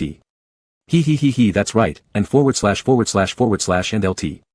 These two definitely want to grope his balls, how shameless. Yuan strongly agreed, meow. Exactly. Do humans have some kind of special obsession with cat testicles? Ji Xiuan does too. Is it a peculiar fetish developed in the space age to attack someone's balls upon meeting them? While watching the comments and eating, Yuan cleared away 3 more dishes when a red dialog box suddenly popped up on the light brain interface. Yuan hesitated for a moment, licked the soup residue from the corner of his mouth, and waddled over to sit in front of the screen, reading the information on the dialog box. As Yuan moved, the camera naturally followed him. The over 90 billion people across the galaxy watching the live stream clearly saw the words on the dialog box. 62 masked identities detected from the Empire Research Department, latent period 35 years and 13 days. Add to blacklist? Yes/no. Ha ha ha, the Marshal must really hate the Research Department if he installed such a system in his light brain. It's obvious he has a deep-rooted aversion toward them. Come to think of it, wasn't this afternoon the trial where the Marshal's former deputy accused the Research Department? A traitor's accusation, can it be trusted? The Marshal insists on these accusations, so maybe there's something we don't know about. Yuan tilted his head, barely deciphering the meaning behind the message in the dialog box by guessing, then glanced at the bubble comments again before decisively lifting his paw and pressing down without hesitation. One network thread connects us all. Meeting is destiny. This is Yuan, sending my blacklisting regards first. Chapter 19. How could someone be so resolute to block others? Didn't the blacklist just flash by, all neatly consisting of masked addresses from the Empire's Research Department? Anyway, they were all from the Empire Research Department. Do cats really guard their masters this much? Damn, how envious I am. The pippy beast at my place is completely useless. Pippy beasts are always cowardly, even a slight sound can make them curl up into a solid ball. Same here with my pippy beast. Reasonably speaking, apart from the wildlife on those undeveloped planets that haven't been explored, domesticated animals have all evolved due to wormhole travel. Yeah, practicality and aesthetics can't coexist, hence their appearances have become somewhat uglier. Meow. Yuan looked at this comment and indignantly meowed.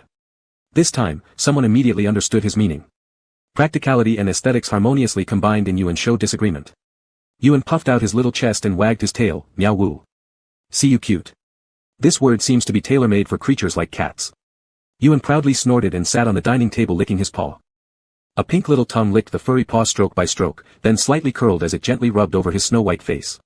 His soft paw pads were visible between these movements. How hilariously unable to resist. Trouble, it seems I've caught an incurable illness, not having a cat might kill me. Terminal disease. Is anyone else still staring at the plate of food? Isn't anyone going to eat it? Perhaps waiting to leave it for the Marshal. The Marshal is holding court.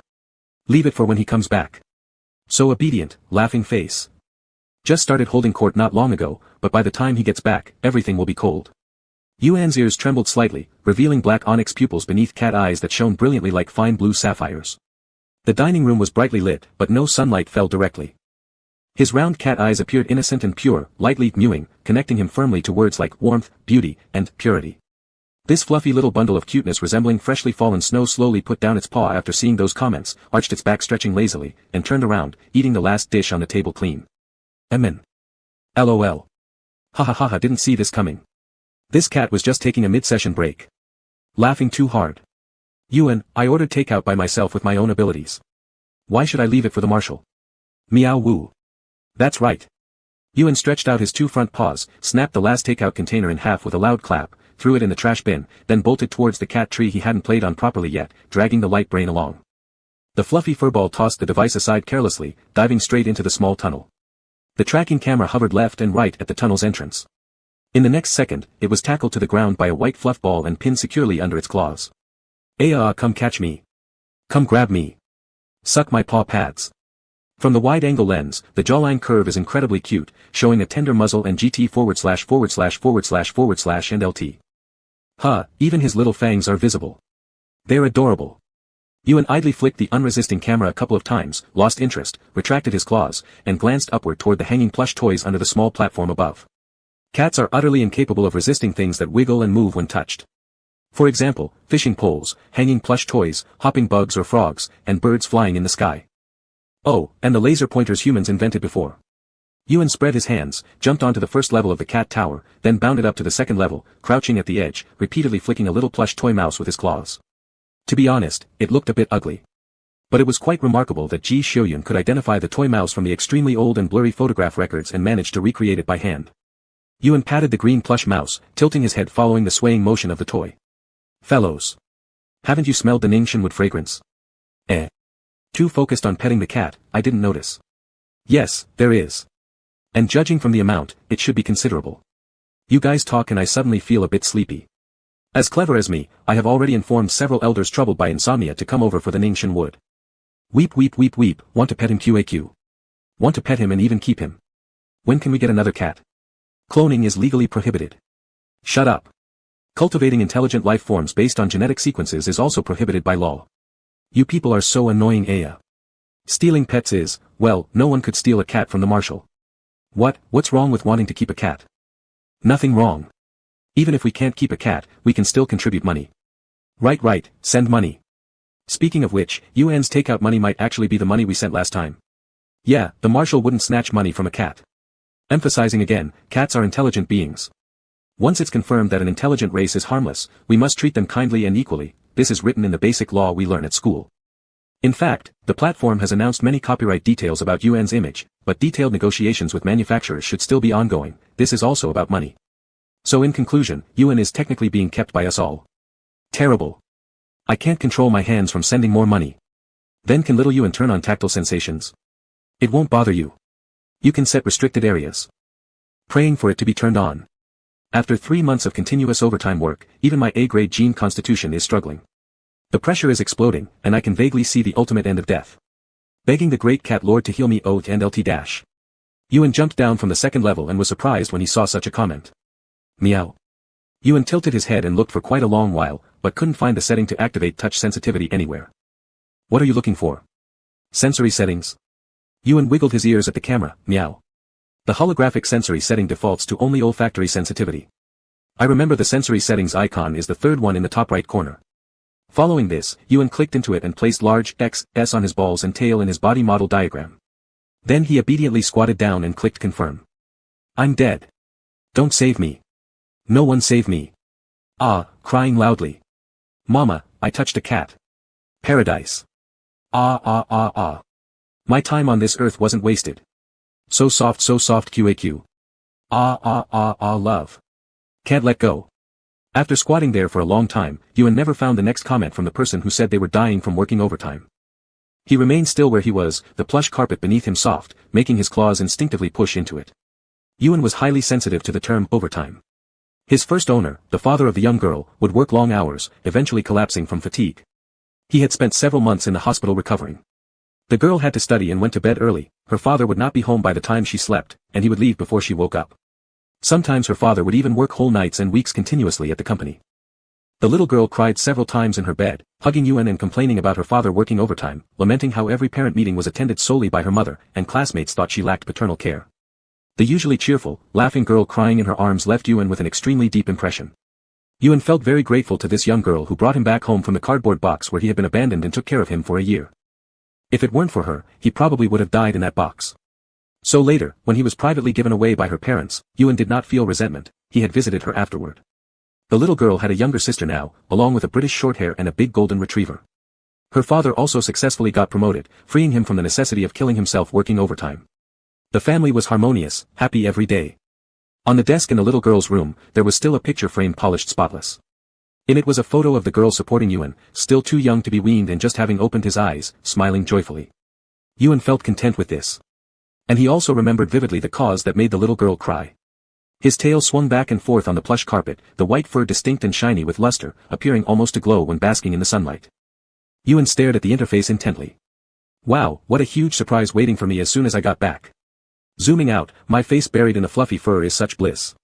The texture of the fur feels so good, and you can even roll around in it. There's also the warmth of the sun. My place has been stuck in the rainy season for over 3 months now. Pairing overtime work with incessant rain makes me feel utterly down. Thank you, little UN. I feel like I can live on happily starting tomorrow. Could I just borrow your belly a bit more? Let me take a quick nap and LT dash. Seeing these few comments appear, UN somehow sighed with relief and let out a meow towards the front camera before strolling to a spot where he could soak up warm sunlight for a long time. He sprawled right there. It's not just humans who want to sleep after eating, a cat does too. Coupled with the effect of the Ningxian wood, it was making him especially drowsy. When the Marshal returned home after a day of turmoil, he saw a trolley added in the dining room and his cat sprawled out under the living room's cat tree. Next to the cat sat a camera that had been tossed aside carelessly onto the couch's Lightbrain portable computer. It still truthfully played the scene of his cat sleeping, while countless new bubble comments continuously popped up. Marshal Ji Shojin wasn't surprised. He already knew on his way home that his cat had created another big news event again. For example, he streamed himself ordering 36 million worth of takeout, or streaming himself banning the Empire's science department, or getting defined as an intelligent species, or enabling tactile senses and showering hundreds, perhaps nearly billions, of cat lovers with joy. The Marshal walked into the room, gently placing the two differently styled ThoughtSense helmets he held in his hand. He bent down by the sofa, picked up the light brain, glanced at the live stream duration. 7 hours 21 minutes and 45 seconds. Marshal G turned off the live stream, holding the light brain as he squatted next to Yuan and put the camera back inside. Yuan's ears twitched, lazily opening his eyes, exposing his little belly. He flicked his tail. "If you're awake, get up," said the Marshal, rubbing his head. Yuan flipped over, shook his fur loose, looked at the light brain in G's hand, and stretched out a little paw to poke it. Meow. To G's surprise, he unusually understood Yuan's meaning instantly. He very cooperatively opened the platform account, only to see the balance approaching 10 digits, gaining a deep understanding of Yuan's ability to generate money. With sparkling eyes, Yuan appeared particularly delighted. Meow. "All yours," the Marshal shoved the light brain into Yuan's embrace. Giggling uncontrollably. Hugging the light brain like some great treasure, Yuan didn't stop there. The Marshal picked up the two ThoughtSense helmets he had brought along. "If you don't want to eat cafeteria food, you can order takeout, but combat skills must be practiced. This one's military grade." The Marshal waved the black helmet in his left hand, then picked up the red one in his right. "This one's civilian grade." Yuan had no objections. With this windfall, the happy little kitty cheerfully swished his tail. Meow. Putting down the light brain, Yuan flipped himself upright and walked to the front door under Ji Xiuzhen's watchful gaze. Meow. Yuan turned around and called out to Ji Xiuzhen. "Ji Xiuzhen, do you want to go outside?" Yuan directly opened the door. In the live stream's comments, he saw quite a few food recommendations. Apparently, in this residential area for relatives of military personnel, there was a restaurant with a fairly decent reputation. Ji Xiuzhen didn't know where Yuan was heading, so he simply followed Yuan from behind, watching the little fellow scrutinizingly picking routes. Looking somewhat like confirming his territory, thought the Marshal, slowly walking his long strides. Marshal G spends most of his time on battlefields and military camps, rarely having such leisurely and peaceful moments strolling through residential areas. Frankly speaking, this residential area for high-ranking military relatives has an extremely pleasant environment with convenient transportation. Anything needing to enter this residential area must first pass inspection by the soldiers responsible for guarding it, ensuring extremely high security. Marshal G knows this terrain quite well, the entire map memorized thoroughly. But as for truly touring around, since his parents sacrificed themselves, he hadn't done so anymore. Ji Xiuzhen watched the little furry bundle leading ahead, glanced around the surrounding environment filled with a strong sense of daily life, and surprisingly found this kind of leisurely living feeling quite rare. Yuan led Ji Xiuzhen past 3 forked roads. The Marshal didn't inform the kitten in front that they'd passed this forked road twice already. Since he was in a good mood and had some leisure time, the Marshal was willing to accompany the soft little bundle and waste a bit of time. When Yuan finally figured out the complex routes built by humans and was happily heading to the destination, Marshal G suddenly stopped. At the same time, the Minister of Science and Research, who was walking from another path, also halted. The two people who had just clashed in the military court looked at each other from afar, one gritting his teeth with an ashen face, the other expressionless and unmoving. Fate, indeed, is fascinating. Chapter 20. This person shouldn't be here.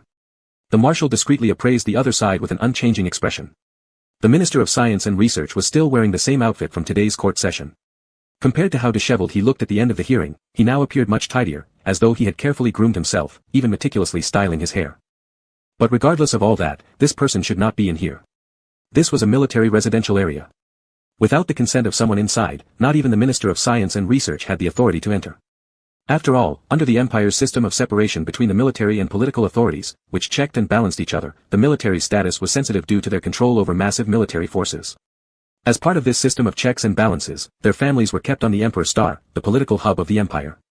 Living under the watchful eyes of those in power, it was natural that members of the military would provide the most stringent protection for their families. So this person being here was absolutely not right. Ji Xiuzhen glanced at the Minister of Science and Research, then looked in the direction from which he came. After considering the distribution of the residents in this housing area, Ji immediately understood where the man had come from. His tone remained calm, as if merely stating a fact, looking for Marshal Kevin. The scientific minister standing ahead became even more sullen. After all, fundamentally still a researcher, compared to a martial adept in interrogation techniques, applying pressure and psychological suggestion to him was child's play. Military interrogators often had dark minds, fully aware of how to gradually manipulate and increase the pressure through hints when necessary. Marshal's composed demeanor made it seem like he knew everything. This left the Minister of Science questioning whether someone had been planted around him.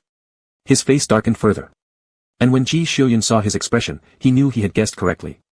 Unfortunately, this man didn't realize that Marshal Kevin was on the same side as him. Yuan took a look at the somewhat plump human in front, then turned to glance at Ji Xiuyun dressed sharply in a black military uniform. After some consideration, Yuan walked back to Ji Xiuyun's feet, gently rubbing against his pant leg in a gesture of affection. Meow. In any case, he was family. No one except him was allowed to bully Ji Xiuyun.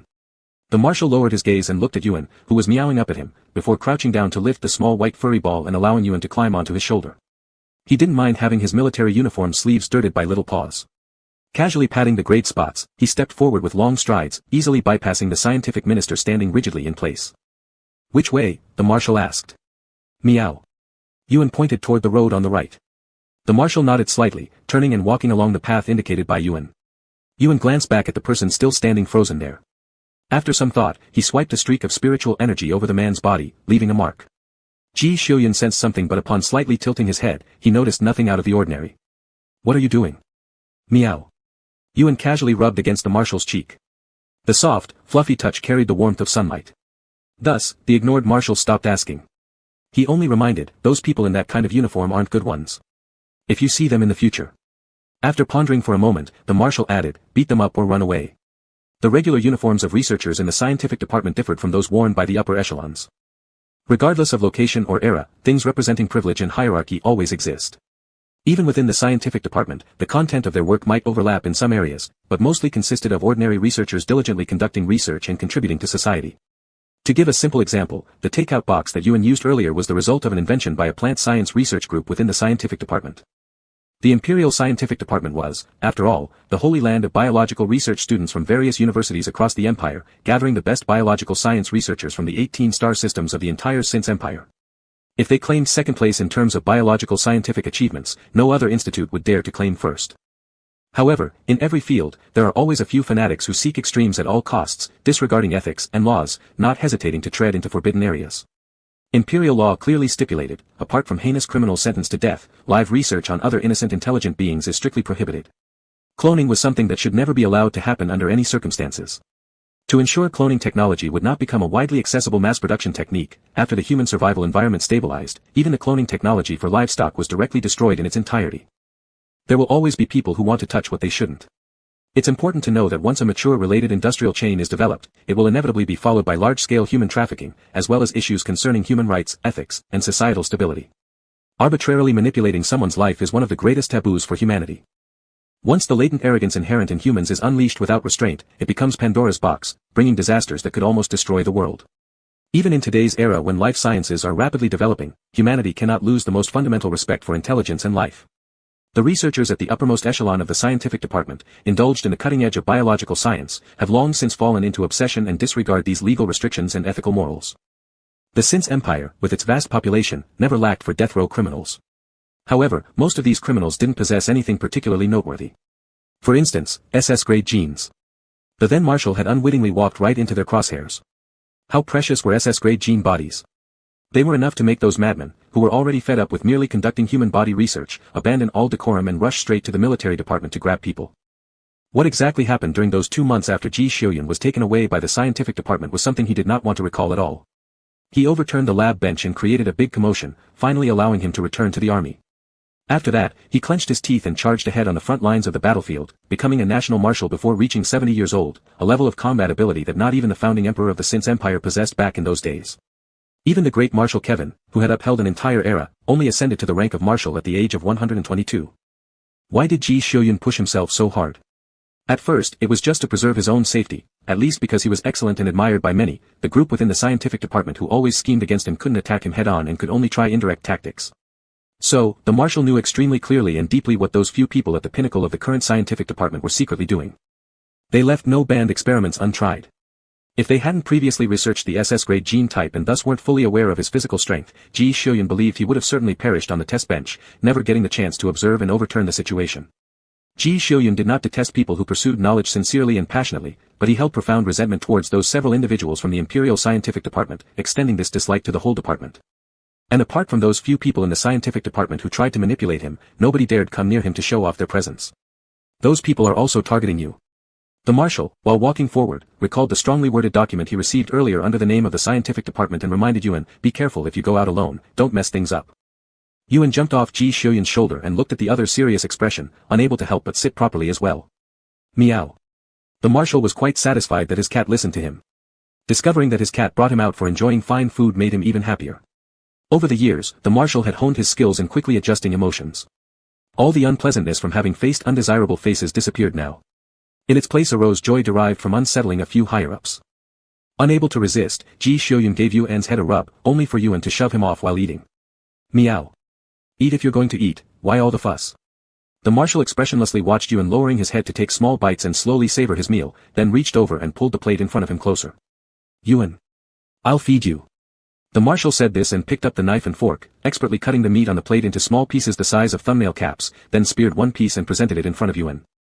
Yuan looked at the little piece of meat, then at Ji Xiuyun, before stretching his neck and snapping up the piece. Being recommended by a bunch of high-ranking VIPs, the taste of the restaurant was indeed excellent. The marshal controlled himself from eating too much, whereas Yuan finished every single recommended dish without hesitation. With a universe so vast, there were restaurants to enjoy today and others tomorrow. After finishing the capital, there were still other cities. After the Emperor's Star, there were still other planets. Nesting in the pocket of his martial master, Yuan licked his paws and thought this place was simply paradise. Marshal Ji returned home with his cat. The sky had already grown dark, the starlight slightly dimmed, and the little stone lanterns in the yard emitted a faint, soft glow. At this time on most days, Marshal Ji should have been dashing about in the virtual training room or various combat platforms. But today, he subtly wanted to rest. Yuan was tucked into the pocket and directly taken into the bedroom, then unceremoniously tossed onto the bed together with the marshal's clothing. The white furry ball remained confused inside the pocket for a moment before struggling to poke its small head out from under the exquisite fabric of the military coat. He looked around at the empty room and glanced towards the bathroom door where water could be heard. Then he went over to the box that he'd torn to shreds and pulled out a spirit stone. He then pushed the optical computer into the living room. When Marshal Ji emerged wearing just a towel, he found the white fluffy ball sitting obediently on the carpet, tilting his head up as the azure cat eyes met his gaze. Yuan's meow was coquettish and clingy, meow. Whenever this cute tone came out, it usually meant he wanted something. Marshal Ji, whose understanding of cat language had rapidly improved, stared quietly at Yuan. Yuan patted the spirit stone placed beside him, then extended his paw to push the optical computer forward a bit. And then, once again, he cooed sweetly in a flirty manner. Marshal Ji glanced at the energy crystal, then looked at the battered box that had been full in the morning but now almost empty, immediately comprehending Yuan's intent. Want to buy more spirit stones? Yuan's ears perked up instantly. Meow. To purchase spirit stones, one would need to go to the underground black market. The marshal scanned his schedule, we can do it tomorrow. Yuan scampered with his tiny legs over to the marshal and vigorously rubbed against the man's bare calves. Meow. However, the marshal declared, you're not allowed to go. Yuan's rubbing stopped abruptly. He looked up at the marshal without making a sound, then jumped onto the bed, rolling himself into the soft covers. The next early morning. Just as Marshal Ji finished changing into his regular attire and stepped to the door, Yuan kicked off and leaped onto him. Ji Xiuyun halted at the doorway. The marshal looked down at the arms tightly clutched by Yuan's claws, who cried out in a heart-wrenching wail every time touched, as if being cruelly tortured. Silence reigned. Meeting the calm gaze of the marshal, Yuan licked his little nose. Despite wailing aloud, he silently held on even tighter with his 4 tiny paws. No one could resist such an adorable little kitty. No one. Chapter 21. The marshal was still putting up a desperate resistance. Yuan's wails grew louder and more heart-wrenching, directly drawing over the nearby Kevin Marshal who happened to be exercising in the morning. And he brought a few soldiers with him. Marshal Kevin had golden hair and blue eyes, his deep features were as ruggedly handsome as Marshal Ji Xiuyun's, though approaching middle age his physique was exceptionally fit. He stood before them in a tank top, drenched in sweat, his overpowering male pheromones almost overwhelming. Unfortunately, there was no one here who would be confused by hormones, not even the cat. In other people's eyes, the relationship between Marshal Kevin and Marshal Ji Xiuyun, the 2 highest-ranking military leaders, was rather tense. The soldiers trailing behind Marshal Kevin exchanged awkward glances when they saw Marshal Ji Xiuyun, but their gazes eventually landed on the cat that clung tightly to Ji Xiuyun's arm. Marshal Kevin appeared curious as well, but he restrained himself quite well. After a brief look, he coldly greeted with an early morning. When there were others present, both marshals showed notable unfriendliness towards each other. Marshal Ji Xiuyun nodded, displaying the same coldness as Kevin Marshal. Yuan's face was still pressed against Ji Xiuyun's arm. Sensing that someone was staring at him, he turned to look at the soldiers and Marshal Kevin. One ear was upright, while the other lay flat on Ji Xiuyun's forearm, trembling slightly before he turned his head back without interest, continuing to mewl at Ji Xiuyun. The sound was pitiful enough to make any listener sorrowful and bring tears to their eyes. Marshal Kevin really wanted to chat with his long-unseen student, particularly about this cat. However, as he brought some soldiers out for their morning exercise today, considering how their relationship might appear in front of these soldiers, he regretfully chose to forego the opportunity. He averted his gaze and turned away with his troops. Just as Marshal Kevin turned around, Ji Xiujuan immediately reached out to grab Yuan by the scruff of the neck. After all, holding here wouldn't cause pain, since mother cats transfer their kittens by grabbing them from here. Marshal Ji attempted to persuade Yuan calmly, though his facial expression remained consistently cold throughout, making it difficult to detect his attempt. But indeed, Marshal Ji was trying to have a serious talk. His lips moved slightly. Yuan clutched onto Ji Xiujuan's forearm with unwavering determination, showing no signs of listening, and acted utterly ruthless and unreasonable. As soon as his mouth opened, he began wailing, "Meow ao. Meow." As Ji Xiujuan was about to say something, he noticed his teacher coming back quickly, leading the soldiers, who looked at him with reprimanding eyes. "Marshal Ji," Marshal Kevin said solemnly. "Ancient earth creatures are very precious.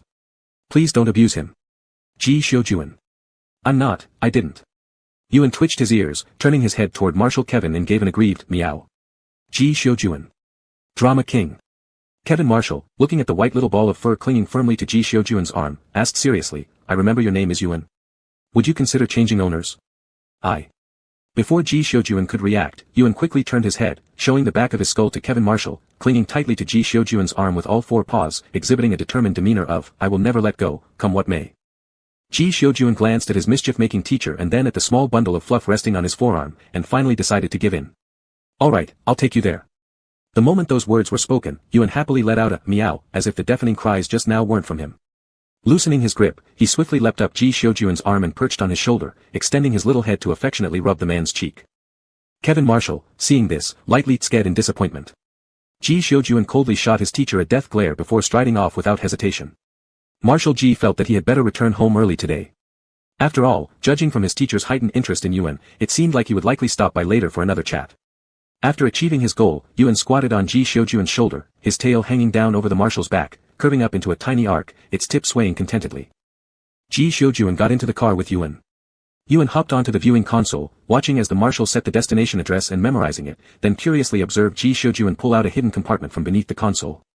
Inside the hidden compartment lay a few elegantly designed brooches. The marshal fiddled with the brooches, picking one out and attaching it to his lapel before gently pressing the clasp. Yuan watched as Ji Xiujuan's facial features began to change right in front of him, his figure gradually expanding, appearing a bit thicker and heavier. His skin darkened significantly, and his clothes instantly transformed into another set. Even with Ji Xiujuan's usual appearance and aura, he would likely be recognized even if he were walking down the street wearing regular clothing and a mask. After all, apart from Marshal Ji, who else could carry that intimidating aura? However, Ji Xiujuan's current appearance was very ordinary, a kind of plainness that left little impression on others. The terrifying aura seemed hidden, at most one could perceive only a hint of military precision from Ji Xiujuan's gestures. Curiosity led Yuan to stretch out a paw. Ji Xiujuan took hold of Yuan's paw, massaging the meat pads before letting go and unbuttoning his coat to point to an inner concealed pocket. "You stay here for a while and don't stick your head out." Yuan stepped back twice to indicate refusal. The marshal explained, "The material is special, you can see outside from inside."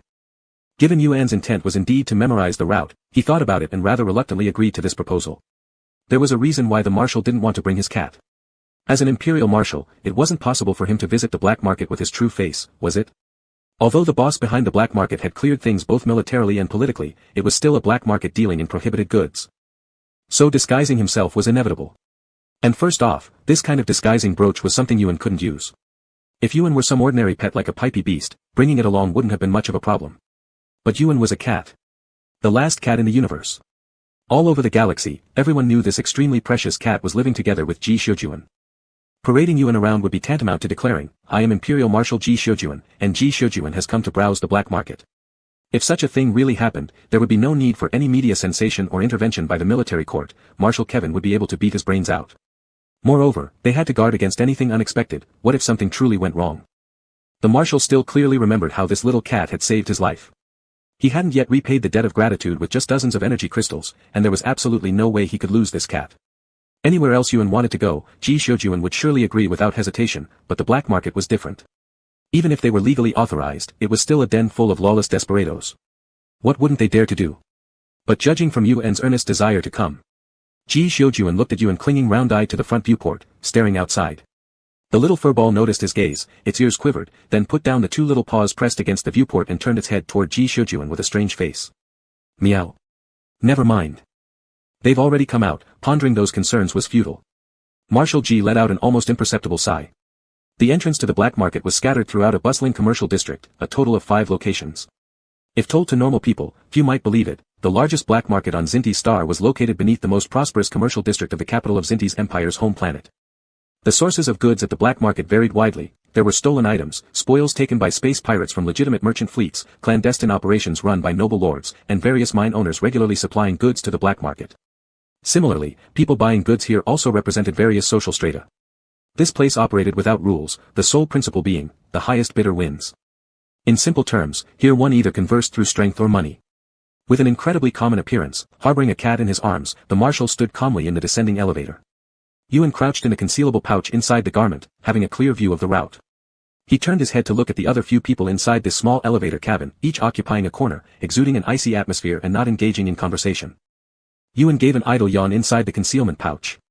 Ji Xiujuan found this quite habitual, often coming to this area when he was younger, though never to shop on the commercial streets above, but instead to the black market below. He needed to arm himself in order to hold on to his autonomy during the time when he was young, powerless, and without influence. Precisely because of this, Ji Xiujuan was also quite well aware of the prices in the black market. Among the minerals category, apart from certain rare metallic ores that could enhance the sharpness of weapons and the defensive capability of mech suits, shells, energy crystals were the most sought after with the most stable supply. Traversing the universe made one inescapably reliant on the use of energy crystals. Whether it was mechs or warships, even a tiny lifeboat required energy crystals for support. Thus, no matter what was lacking, energy crystal supplies were never missing. As a marshal, Ji Xiujuan had under him the 2nd and 4th divisions which fought year-round at the forefront of hunting down interstellar pirates. He had reservations about the origins of some of the goods in the black market, but now there was at least a method for recycling energy crystals. It was better for Yuan to buy these energy crystals and consume them than for them to be acquired by space pirates who would use them against him and his soldiers. After all, weakening the enemy was akin to strengthening oneself. The only issue was that throughout the entire black market, only one shop sold energy crystals of extremely high purity. Marshal Ji exited the elevator straight towards a large store occupying the center of the entire black market. Yuan observed the surroundings along the way. Compared to a black market, this place looked more like a chaotic flea market with no semblance of order. Where there should have been pedestrian walkways filled with shops, both sides were instead cluttered with small stalls. There were plenty of people brawling in the corners, blood flowing everywhere. Yuan noticed numerous spirit stones of very low grade, so low in spiritual energy content that he didn't even care to think twice about them, yet several individuals were scrambling to obtain them. The white furball pressed all 4 paws against the outside of the hidden pouch, big blue eyes darting around as it searched for what it wanted. After looking around thoroughly, Yuan finally came to realize a fact: the spirit stones given to him by Ji Xiujuan must indeed be top-notch. No wonder they were so expensive, costing upwards of 100,000 credits each. Marshal Ji felt the restless movement of the little ball of fluff inside the hidden pouch. Before entering the shop, he patted the area where it was situated and whispered softly, "We've arrived, don't misbehave." Yuan instantly calmed down. Ji Xiujuan retrieved an ancient magnetic card from his pocket. In the black market, these cards were unregistered. Once swiped, no one would know whose purchase it was. Mr. Marshal strode directly to the back and asked the man standing behind the energy crystal counter, "How many advanced energy crystals do you have?" The man, slightly startled, stood up straight, glanced at the seemingly ordinary man before him for a few seconds, and replied, "Around 500. What's the price?" Seeing his crisp demeanor, the man's expression turned serious. "The current quote is 1.21 million per piece." Ji Xiujuan didn't waste words, he just wanted to finish the purchase and leave quickly with the soft, tender little creature in his arms. "All of them, round off the price, 120 million. Without hesitation, after 3 billion was brushed off as a deposit, the man immediately led him to the warehouse where the energy crystals were stored. A single high-grade energy crystal was roughly the size of a baby's fist. 532 of them were neatly arranged. Even with the best packing techniques, the box containing the stones reached half the height of Mr. Marshal and was extremely heavy. Yuan, biting its tail inside the hidden pouch, frowned on its cute feline face, painfully recalling the technique of sleeve cosmos taught by the elders of its clan. What a calamity! Back then, believing the nonsense of a lethargic cat who said, "Cats don't have sleeves, why learn sleeve cosmos?" It truly underestimated the importance of such magic. Now, it regrets not studying hard enough when it should have. Anxious, Yuan started poking Ji Xiujuan's waist while he was confirming the quantity, wanting to meow loudly. "Such a huge box, how to carry it out? Won't it be snatched as soon as we step outside?" However, Mr. Marshal didn't seem troubled. He reached out and patted Yuan, who was tickling his waist muscles. After verifying that the goods were correct, he swiftly paid off the remaining balance, then lightly tapped a button above. 4 wheels popped out underneath the box, rolling towards another door of the warehouse. Being the largest store in the black market, this place naturally had privileges. For example, the back door of the warehouse was an exit elevator of the black market, leading directly to the parking lot of the commercial center. The man with whom they conducted the transaction followed closely behind, watching Ji Xiujuan's overt military style. Just before stepping into the exit, he finally called out to stop the other party. Customer, the man asked with a fawning, cautious smile, may I ask, does the military's purchase of so many energy crystals mean there's some big move coming up? Ji Xiujuan halted mid-step, tilting his head to look at the man without saying a word. Ji Xiujuan. You might not believe it if I tell you. But actually, I came here to buy cat food.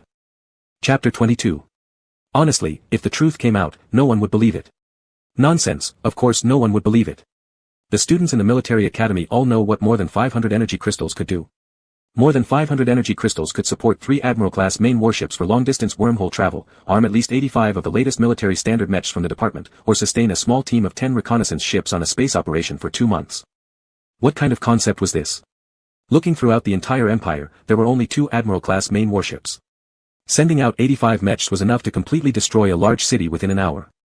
When 10 reconnaissance ships conducted operations for over 2 months in space, it was usually the prelude to the sound of drums of war. Wasn't that scary? Scary enough to kill someone. There were no intelligence selling organizations on the black market, but with no warning signs at all, someone suddenly started bulk purchasing energy crystals, and moreover, a person with absolutely no attempt to hide their military-like conduct.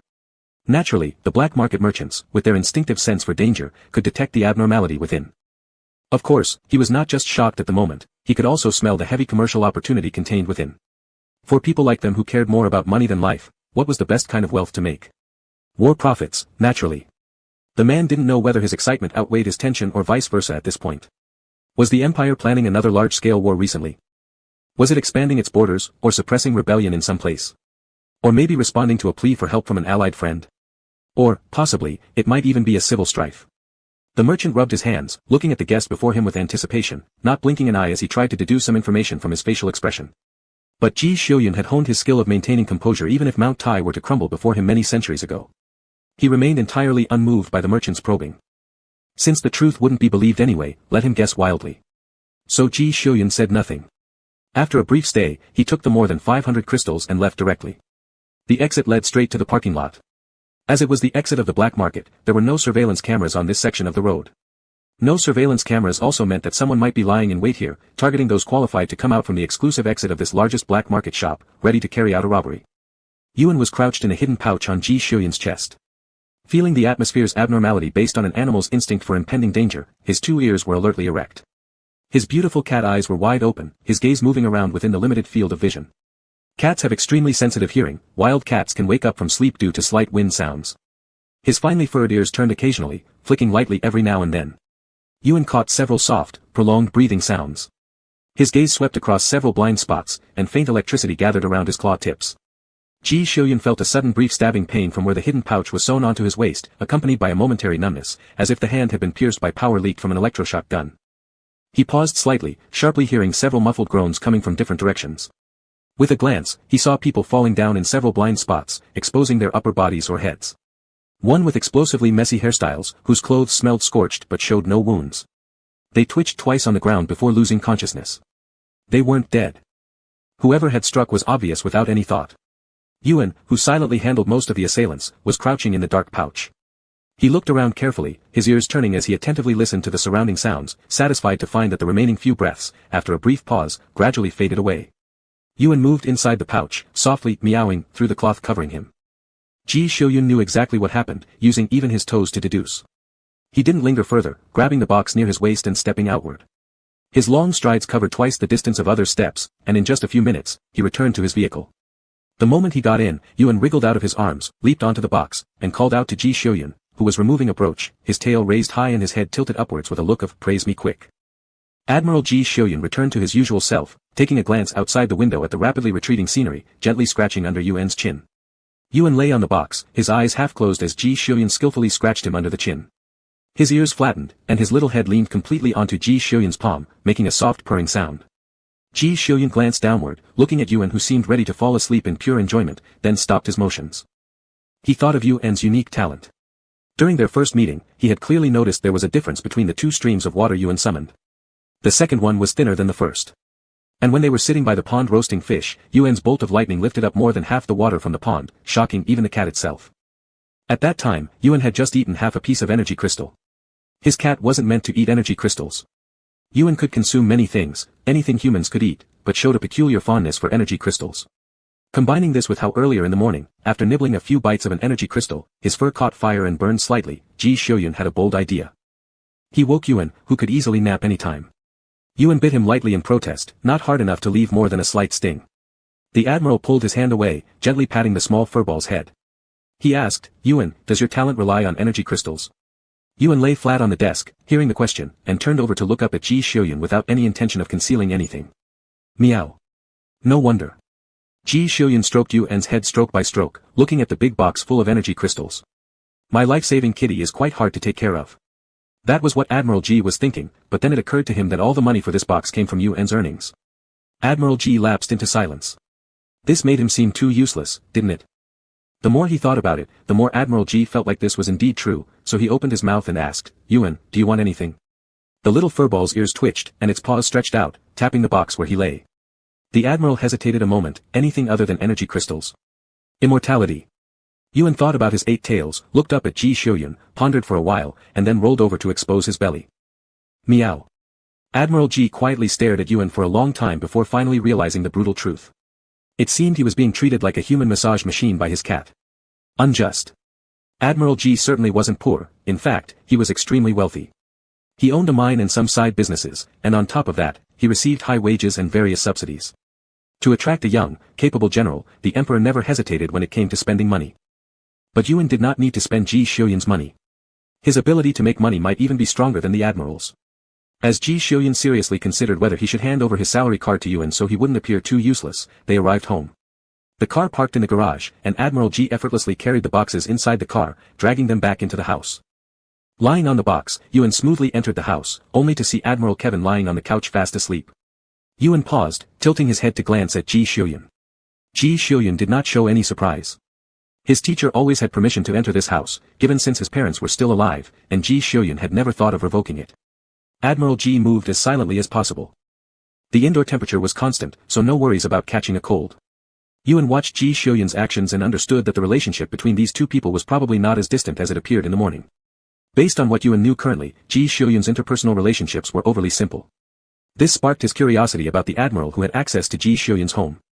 With tiny steps, he walked toward the sofa, jumping lightly onto the coffee table in front of it, and tilted his head to carefully examine the man. Admiral Kevin was already over 210 years old, guarding the empire in his capacity as admiral for nearly 100 years. In recent years, his physical condition had slowly begun to decline, moving away from the prime period of human life. Although there weren't many signs visible on his appearance, as a lifetime military man who had galloped across battlefields, his physical fitness was no longer suitable for the front lines of fierce warfare. However, the awareness honed through many years on the battlefield had not been eroded by the comfort of recent years. Under Yuan's uninhibited gaze, Admiral Kevin awoke. He immediately saw Ji Xiuyun and yawned, "Are you back?" Ji Xiuyun nodded, "Teacher." Admiral Kevin acknowledged with a nod, noticing Ji Xiuyun pulling up the takeaway list and heading toward the kitchen. His gaze shifted to the little furball crouching on the short table in front of him. He tentatively extended his hand. Yuan didn't flinch. Admiral Kevin smiled, then casually patted Yuan's head. When Ji Xiuyun came out from the kitchen holding a cup of warm milk, he saw his teacher teasing the cat with a bag of meat strips. The admiral, as Yuan stretched upright with claws reaching for the meat, approached and placed the milk down. Yuan turned around, sniffing the air filled with the aroma of milk, and meowed questioningly at Ji Xiuyun. The admiral took Yuan from in front of his teacher, pinching his little paws gently. "It's for the teacher." Yuan looked at Admiral Kevin incredulously. "Is it fashionable to drink milk at this old age?" "Drinking milk helps slow down skin aging," Admiral Kevin said earnestly, with a straight face. "I'm different from Xiuyun. I have a family, so I need to maintain my good looks for my wife's sake." Ji Xiuyun's expression remained cold, uninterested in replying. Meow. Yuan thought it was incomprehensible that someone like this could teach Ji Xiuyun such deadpan seriousness. "I'm here for a reason," Admiral Kevin set down his cup. "We just received intel. Someone possibly connected to the military bought more than 500 advanced energy crystals in the black market." Both the person and the cat, who had been enjoying their game of hand wrestling, paused simultaneously, then turned neatly to look at Admiral Kevin. Admiral Kevin was also surprised by their unexpected reactions, realizing something as he glanced at Ji Xiuyun's uniform and the large box still sitting by the entrance. Admiral Kevin fell silent for 2 seconds. "Did you do this?" Ji Xiuyun said nothing, implying acknowledgement. Admiral Kevin couldn't believe it. "You control an entire planet's mineral vein. Why would you buy these?" Ji Xiuyun gently squeezed Yuan's paws. If there was one person Ji Xiuyun absolutely trusted, it was Admiral Kevin. But truth be told, saying this might make no one believe it. "Are you planning a rebellion?" "No." Admiral Kevin looked closely at his student. Then what are you doing? Ji Xiuyun stared blankly at his teacher, remaining silent for a while. It's cat food. Admiral Kevin. Admiral Kevin. Huh. Chapter 23. Marshal Kevin felt that his student was pulling his leg. Leaving aside other things, whose cat eats stones? Did he not watch the live stream of this little furball before? Anyone who has passed 7th grade knows that energy crystals are the hardest minerals in the current universe. Marshal Kevin indicated that he did attend school. Ji Xiuyun wasn't surprised at all that his teacher completely disbelieved him. If he hadn't witnessed Yuan eating a large pile with his own eyes, he wouldn't have believed it either. Yuan glanced at Marshal Kevin, flipped over, climbed off Ji Xiuyun's lap, and hopped to the ground to shake off some fur. Ji Xiuyun took one look at him, seeing Yuan heading towards the box storing the energy crystals. He immediately understood what Yuan was going to do. But Marshal Kevin didn't pay much attention to Yuan's actions. Compared to the ancient earth creatures, he cared much more deeply for his student right in front of him. He thought his student definitely had a grand plot. And it was a highly dangerous plan. No kidding, those were more than 500 energy crystals. Although more than 500 energy crystals weren't much to Ji Xiuyun, if he still wasn't content with what he already had stored and had to buy them extensively outside, there must be something wrong. Other people might not know, but he was very clear how productive the energy crystal mineral vein planet Ji Xiuyun controlled was. He also knew exactly where the rest of the minerals mined out ended up going, except for the routine payments to the Empire and export trades. Didn't they all flow into the few core under Ji Xiuyun's control? Isn't the Army of War God just such a hard-earned title? Isn't it equally so that extensive war experience and massive resources are required to earn such recognition?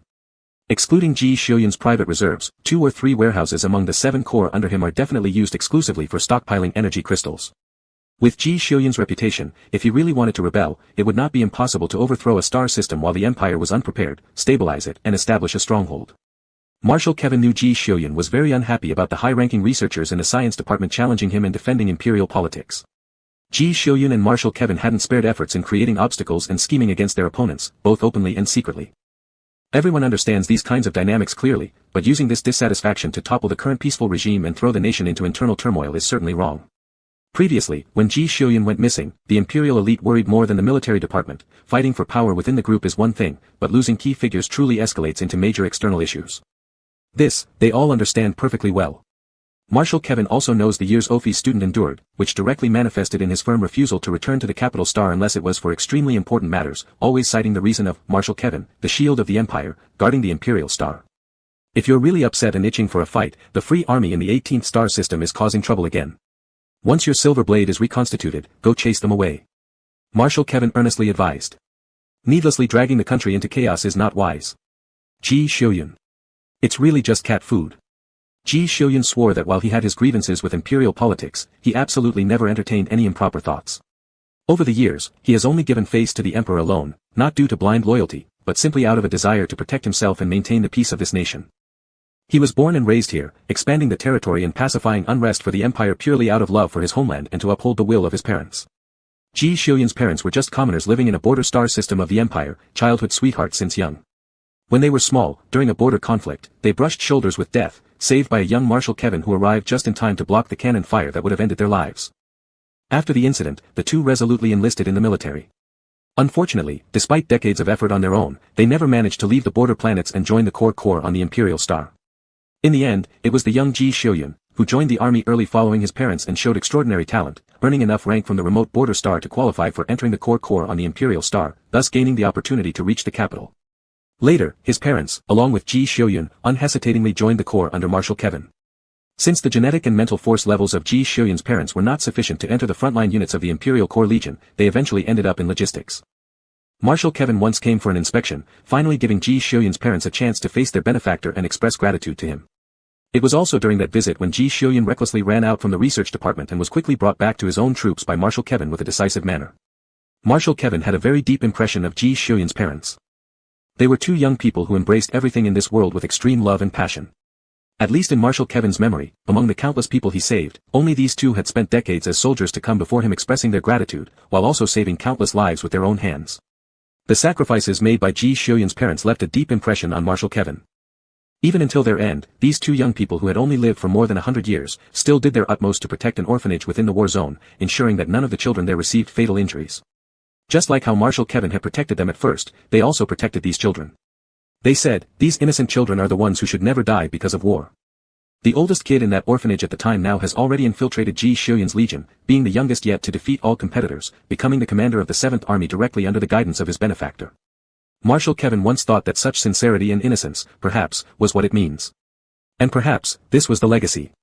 The one who prepared the remains of Ji Shiyun's parents was Marshal Kevin, the one who handed over the ashes to Ji Shiyun was Marshal Kevin, the one who silently stayed by Ji Shiyun's side during the hardest period after losing his parents was also Marshal Kevin. This is why Ji Shiyun always maintained absolute trust in Marshal Kevin. This is also why Marshal Kevin showed special favor and generously taught Ji Shiyun due to his exceptional talent. Marshal Kevin believed that a child taught with full hearts of kindness and gratitude toward the world by those two devoted individuals should also be pure and passionate like his parents. Ji Shiyun did not disappoint their expectations, willingly taking up the will of his parents who sacrificed themselves for the country and feeling proud and honored about it. But apparently, everyone who knew something inside about Ji Shiyun believed that he harbored great resentment since he experienced many difficulties from a young age, with a life story full of sorrowful experiences. Even Marshal Kevin felt that these experiences were too cruel for Ji Shiyun. However, Ji Shiyun never showed any of this outwardly, so Marshal Kevin chose to stay silent without further questioning. But if these experiences led him astray, it would absolutely be unacceptable. Marshal Kevin hoped that after his death, when he met Ji Shiyun's parents again, he could happily tell them, "Your child is very outstanding, he hasn't disappointed your expectations. He has become the hope of the empire." Now it seemed like the beacon of hope looked like he was planning a rebellion. How could that be acceptable? Absolutely impossible.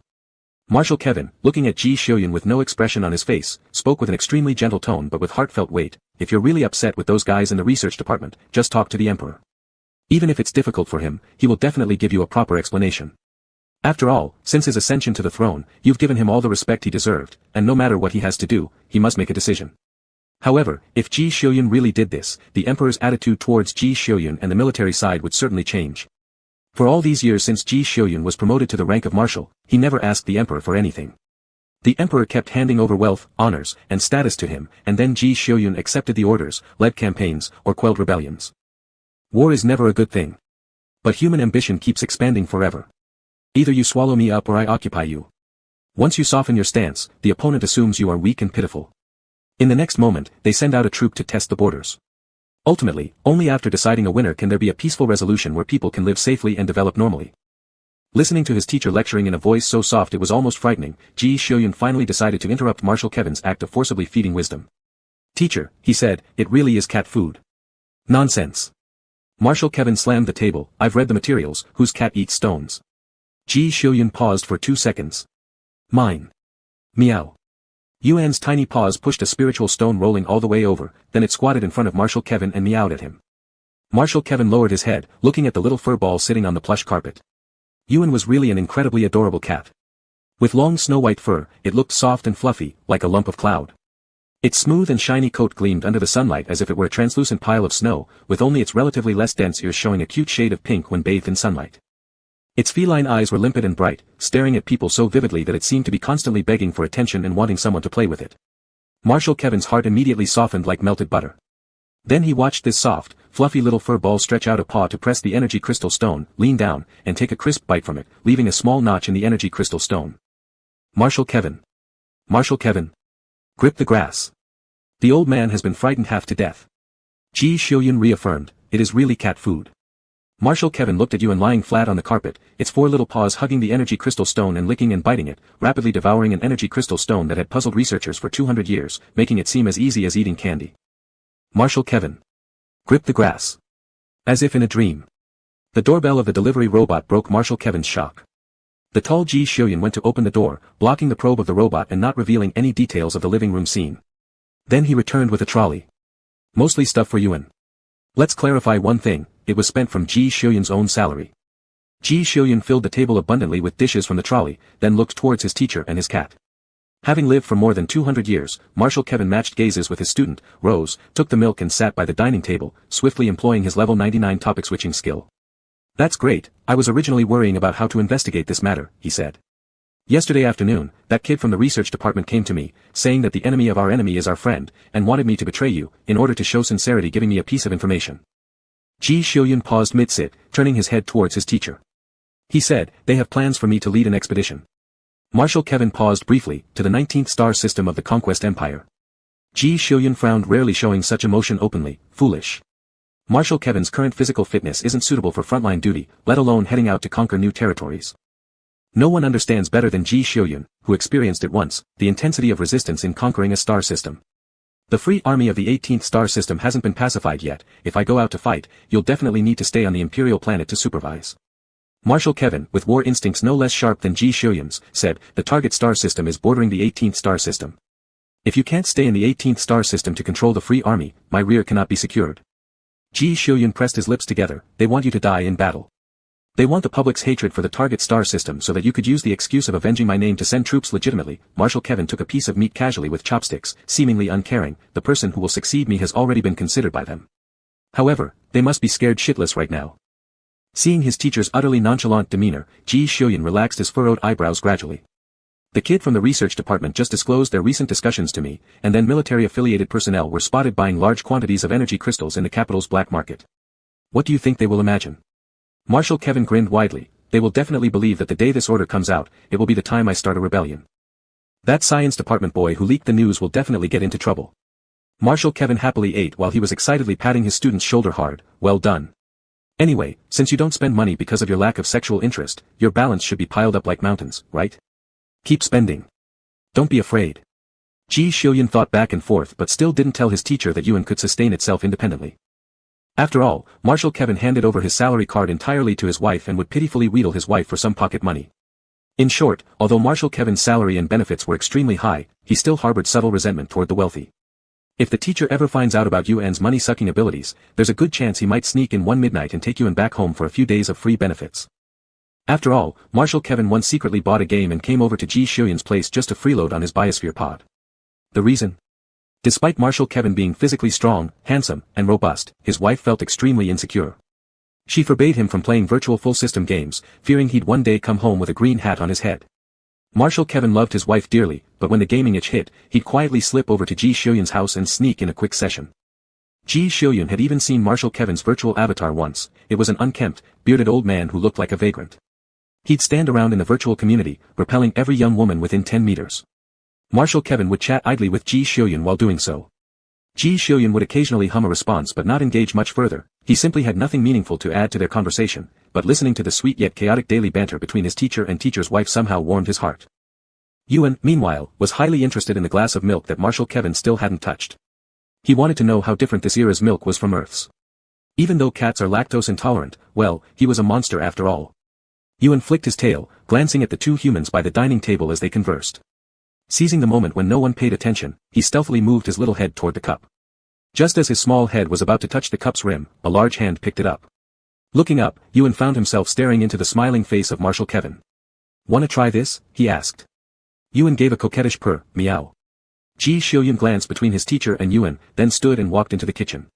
The remaining human-cat pair remained unnoticed. Marshal Kevin gazed at Yuan, while Yuan stared at the milk. "All right," said Marshal Kevin, "let me hold your paw." Yuan extended his left forepaw. Marshal Kevin happily squeezed it and then said, "Now the right one too." Yuan retracted his left forepaw and extended the right one instead. Satisfied, Marshal Kevin squeezed it too before asking, "And now let me rub your belly." Upon hearing this, Yuan immediately turned and screeched loudly at Ji Xiuyun, who was coming out of the kitchen with a glass of milk, "Meow. Meow ao. I can see now you're trained by this guy. This vile sense of humor is identical. Absolutely shameless." Chapter 24. Ji Xiuyun, well aware of his teacher's temperament, placed the warm milk in his hand in front of Yuan and patted Yuan's little head. Considering it would be convenient for Yuan to drink the milk, Ji Xiuyun specially found a cup with a wider opening so that his little cat's head wouldn't get stuck inside the cup. Yuan glanced at the milk placed before him, then at Ji Xiuyun, and slapped the table with his tiny paws. "Meow. I got my paws squeezed. My paws were squeezed, and I still didn't get to drink the milk from his cup." From head to toe, Yuan was filled with discontent. Ji Xiuyun sat down and looked at him for quite a while but couldn't figure out what Yuan meant. Marshal Kevin drank his milk with a smile as he watched his somewhat troubled-looking student, which made him very happy.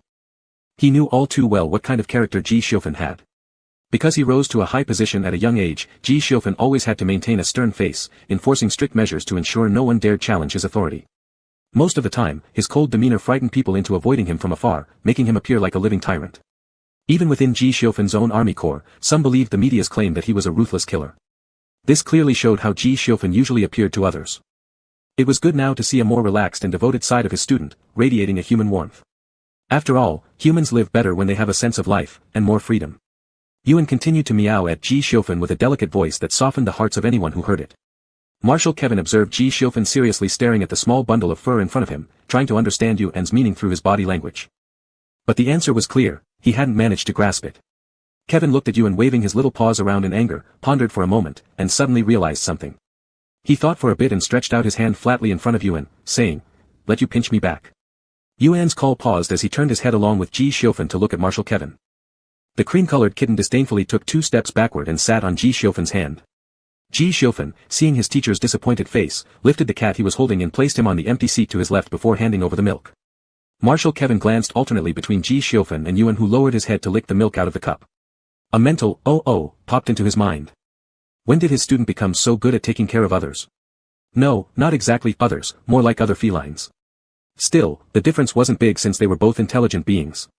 With his head buried in a cup full of sweet milk smell, Yuan's ears twitched up and down, and his tail swayed back and forth behind his butt. When he raised his head from the cup, the adorable little cat face was spotted with milk, which he licked clean using his paw, and then proceeded to step closer to a dish, diving into eating it enthusiastically. Marshal Kevin decided to stop mulling over the changes in his student, quickly grabbing a plate of dishes he liked under Yuan's claws and deftly scooping a large spoonful with incredible speed before devouring it. Stunned, Yuan watched the unexpected maneuver performed by Marshal Kevin without any time to react. He could only watch helplessly as the spoonful reduced half the entire plate of food. Turning immediately toward Ji Xiufan, Yuan cried out, "Meow. Look at him. Aren't you going to do anything about it?" Ji Xiufan paused slightly in his action of picking up vegetables, suddenly feeling as if he was caught between his partner and his mother, a battlefield scenario akin to a domestic conflict. He was torn for a moment. After gently patting Yuan's head, he silently turned his gaze towards his teacher. Marshal Kevin, still holding the plate in his hand, watched curiously as Yuan turned around to report the matter. Once Ji Xiufan looked over, he quickly put down the plate in his hand and smacked his lips. "Why do you act like you've adopted a little girlfriend? You turn soft as soon as she whines." Ji Xiufan remained silent for a long time before finally correcting him, "Yuan is a boy." Marshal Kevin was startled. "Do you like boys?" Ji Xiufan refused to respond anymore. Marshal Kevin might outwardly present a steady and reliable image akin to a mountain, but privately, he was quite talkative, unable to keep things to himself. Especially in front of Ji Xiufan, topics ranging from military and political matters to family and trifles, once mentioned, could lead to endless chatter about every detail. After having eaten and drunk his fill, Marshal Kevin lingered at Ji Xiufan's house chatting idly, mostly with him talking and asking questions while Ji Xiufan listened and responded. Yuan lay sprawled in Ji Xiufan's lap, swaying his tail lazily and yawning as he enjoyed the skillful way his chin was being scratched. It felt better than being a celestial immortal. By the time Marshal Kevin left, the sun had already set. Yuan, who didn't care about human current affairs, had already lain on his back and slept soundly beside Ji Xiufan. By the way, Marshal Kevin said to Ji Xiufan before leaving, "When you go to the retrial next time, make sure not to let slip anything when you face that young man from the research department." Ji Xiufan nodded. Marshal Kevin paused. "I still have to act foolish with those old men so they don't think I've threatened them and find ways to kick me off the Imperial Star." Marshal Kevin wasn't against sacrificing himself for the country. Since becoming a soldier, he'd been prepared to die on the battlefield. But being pushed into death by others' underhanded tactics? He wouldn't stand for it. Who says someone doesn't want to live? He had a family. Well, if there's any situation, we'll cooperate accordingly. I'm going now. With a wave of his hand, Marshal Kevin glanced at the surveillance around his house via the monitor and then left skillfully through the blind spots of the residential monitoring cameras. When Yuan woke up, he looked around and seeing no sign of the golden-haired man who always annoyed him, he gave a happy yawn, stretched, and shook his fur. Ji Xiufan placed the military ThoughtSense helmet over the small white cat whose head wasn't even the size of it. Yuan poked his little head out from under the helmet, shaking it and perking his ears. His 2 cat eyes were still slightly drowsy from sleep, gazing round at Ji Xiufan, "Meow. Since there was no training yesterday, today will be the make-up session," Ji Xiufan said. Upon hearing this, Yuan pulled back his head and lay down beneath the helmet, as if ready to take another nap. The marshal standing nearby activated the helmet mercilessly, carrying the fluffed-up cat off to fight one-on-one with each of his subordinates, the corps commanders. The consequence of Ji Xiufan's action was that Yuan turned his back on him for the following 3 days. Other than during sleep, when he could feel a bundle of fur crawl into the warm blanket beside him, Marshal Kevin hadn't touched his cat for 3 whole days. Even the specially custom-built light computer in feline form failed to appease his cat. The marshal, unable to touch his cat, was in a terrible mood. When the military court reconvened, the moody marshal cast an especially sinister glance towards the Minister of Science and Research. Already distressed by recent developments in the black market and reprimands from higher-ups, the research minister felt as if his head would roll off at any moment under such a glare. Fundamentally, he was just a researcher, neither his mental fortitude nor his political instincts compared to Ji Xiufan or the imperial elite. Now caught between both sides as sacrificial cannon fodder, he had no choice but to confront Ji Xiufan. As Ji Xiufan started getting busier, Yuan took full advantage of live streaming several hours daily, raking in profits galore. This sparked within him a tiny longing for freedom. Not all expensive and delicious restaurants offer delivery. In the comments section of his live streams, Yuan collected numerous restaurant addresses, deciding not to order delivery that day but instead to go out and eat at a restaurant. The little white fur ball quickly finished eating the remaining snacks, hung the sleek little cat-shaped light computer Ji Xiufan had previously gifted him around his neck, and set off outside with short legs striding forward. There were still 2 cars parked in the marshal's garage. Seeing the bright red car, which the marshal never drove and was far too flashy, Yuan felt it was perfectly suited for him. From the front bumper to the rear, it screamed, "Look at me! Look at me! Come give me a kiss!" Yuan considered, pawed his light computer, and sent Ji Xiufan a communication. Ji Xiufan soon answered. Yuan let out a meow at Ji Xiufan's holographic image. The marshal silently watched him next to that overly flashy red car. That car definitely wasn't Ji Xiufan's style, not because it was actually a gift from Marshal Kevin to his student, saying he should stop wearing all black, suggesting red might suit his skin tone better. Who needed a car to match their skin tone? Is your car an article of clothing? So the car had stayed in the garage, unused. Yuan raised his paw and tapped the car door. He didn't have the permissions for this car, so he would need to ask Marshal Kevin. Season Xiufan was currently sitting in a private booth at a restaurant near the courthouse. Beside him were the commander of the 1st Army Corps, who had accompanied him to the trial, and the commander of the 7th Army Corps, who had just been dragged down and rubbed against the floor a dozen times again by Yuan over the past few days. Now, whenever this young fellow saw Yuan's small figure, he cowardly darted behind the commander of the 1st Army Corps as soon as he spotted Yuan through the hologram projection. Marshal Kevin wanted to bring up the fact that Yuan hadn't spoken to him for 3 days, but with his 2 subordinates around, he quietly held back. "Are you going out?" Ji Xiufan asked. Yuan flicked his tail, meow. "Be safe." Ji Xiufan didn't ask further and directly granted Yuan access to the vehicle. He added, "Start a live stream so I can know if anything happens." Yuan paused, licked his little nose, and his meows softened instantly, meow woo. Ji Xiufan hesitated for a moment, as if hearing something from the soft sound. Was this, indicating the Cold War could be over? Thinking about this, the gloomy expression on the marshal's face all morning relaxed slightly. "Make sure to be safe," the marshal reminded once more, "and if someone wants to hurt you, don't hold back." Meow ao. Yuan eagerly agreed. Today Yuan was going to a famous old earth cuisine restaurant in the imperial capital. He was quite interested in this kind of place. The restaurant was located by a lake in the suburban area of the capital, nestled against the mountain and facing the water. Everything inside was made of natural wood. Apart from the owner and chefs, the service staff here were all robots, solving to the maximum extent the concerns that identity-specific guests might encounter when visiting public places. Yuan let himself be scanned by a robot waiting at the entrance, paid, and was led into a private room. The room wasn't big, it was purely wooden framed, and beside the table ran a wooden channel filled with flowing water. Dishes would be placed on wooden planks, floating in through the channel on the current water. Next to the wooden channel was a mechanical arm made to look like wood, designed specifically to retrieve the dishes from the water channel and bring them to the table. Yuan looked at the menu on the table and mournfully realized he still couldn't understand those literary dish names. Why couldn't they just call dishes braised pig's trotters, fried meat with chili, vinegar and potato shreds, or sweet and sour spare ribs? Why do these names have to sound brutal but still delicious? As Yuan thought, he opened the live stream and sought help from off-screen viewers. As soon as the live stream started, Yuan ignored the group of people there just to check in for cat pictures of the day. As usual, he detected the relentless 62 new masked codes sent from the Science Research Department and added them to the blacklist. Our Ji Xiufan is suing your minister. What cat? No cat allowed. Chapter 25. Daily cat petting check-in, daily block of Science Department access codes check-in. I heard a classmate went to the Empire Science Department for training. They mentioned there are over 80 science operation groups. Due to many confidential projects, they don't usually connect with the outside world, only an internet exists. The only photonic brain connected to the outer star net. Each group has just one. So, out of 80 plus terminals, 62 attempted cat petting and got blocked. Tragic. Heartbreaking even for those who only hear about it. Virtually all annihilated, Science Department. No cat petting for them. Poor souls. Maybe now ask Marshal G why he dislikes them so much. An apology might help. Too late, though, since this incident involves attempts by some in the Science Department to obtain the Marshal's blood samples, quite hateful, truly deplorable. It seems like Marshal is ready for a fight to the end. Our condolences go out to the innocent masses within the Science Department. If you want to pet cats, maybe you should resign and join the opposition, haha. Once in the Science Department, it's difficult to leave. Condolences extended politely. How many times have the access codes been changed? After countless blocks, perhaps a new subject in network engineering will appear within the Science Department. Shut up. Take a big sniff of little you and aren't you at home today? Yuan closed the blacklist interface and glanced at this comment, mew.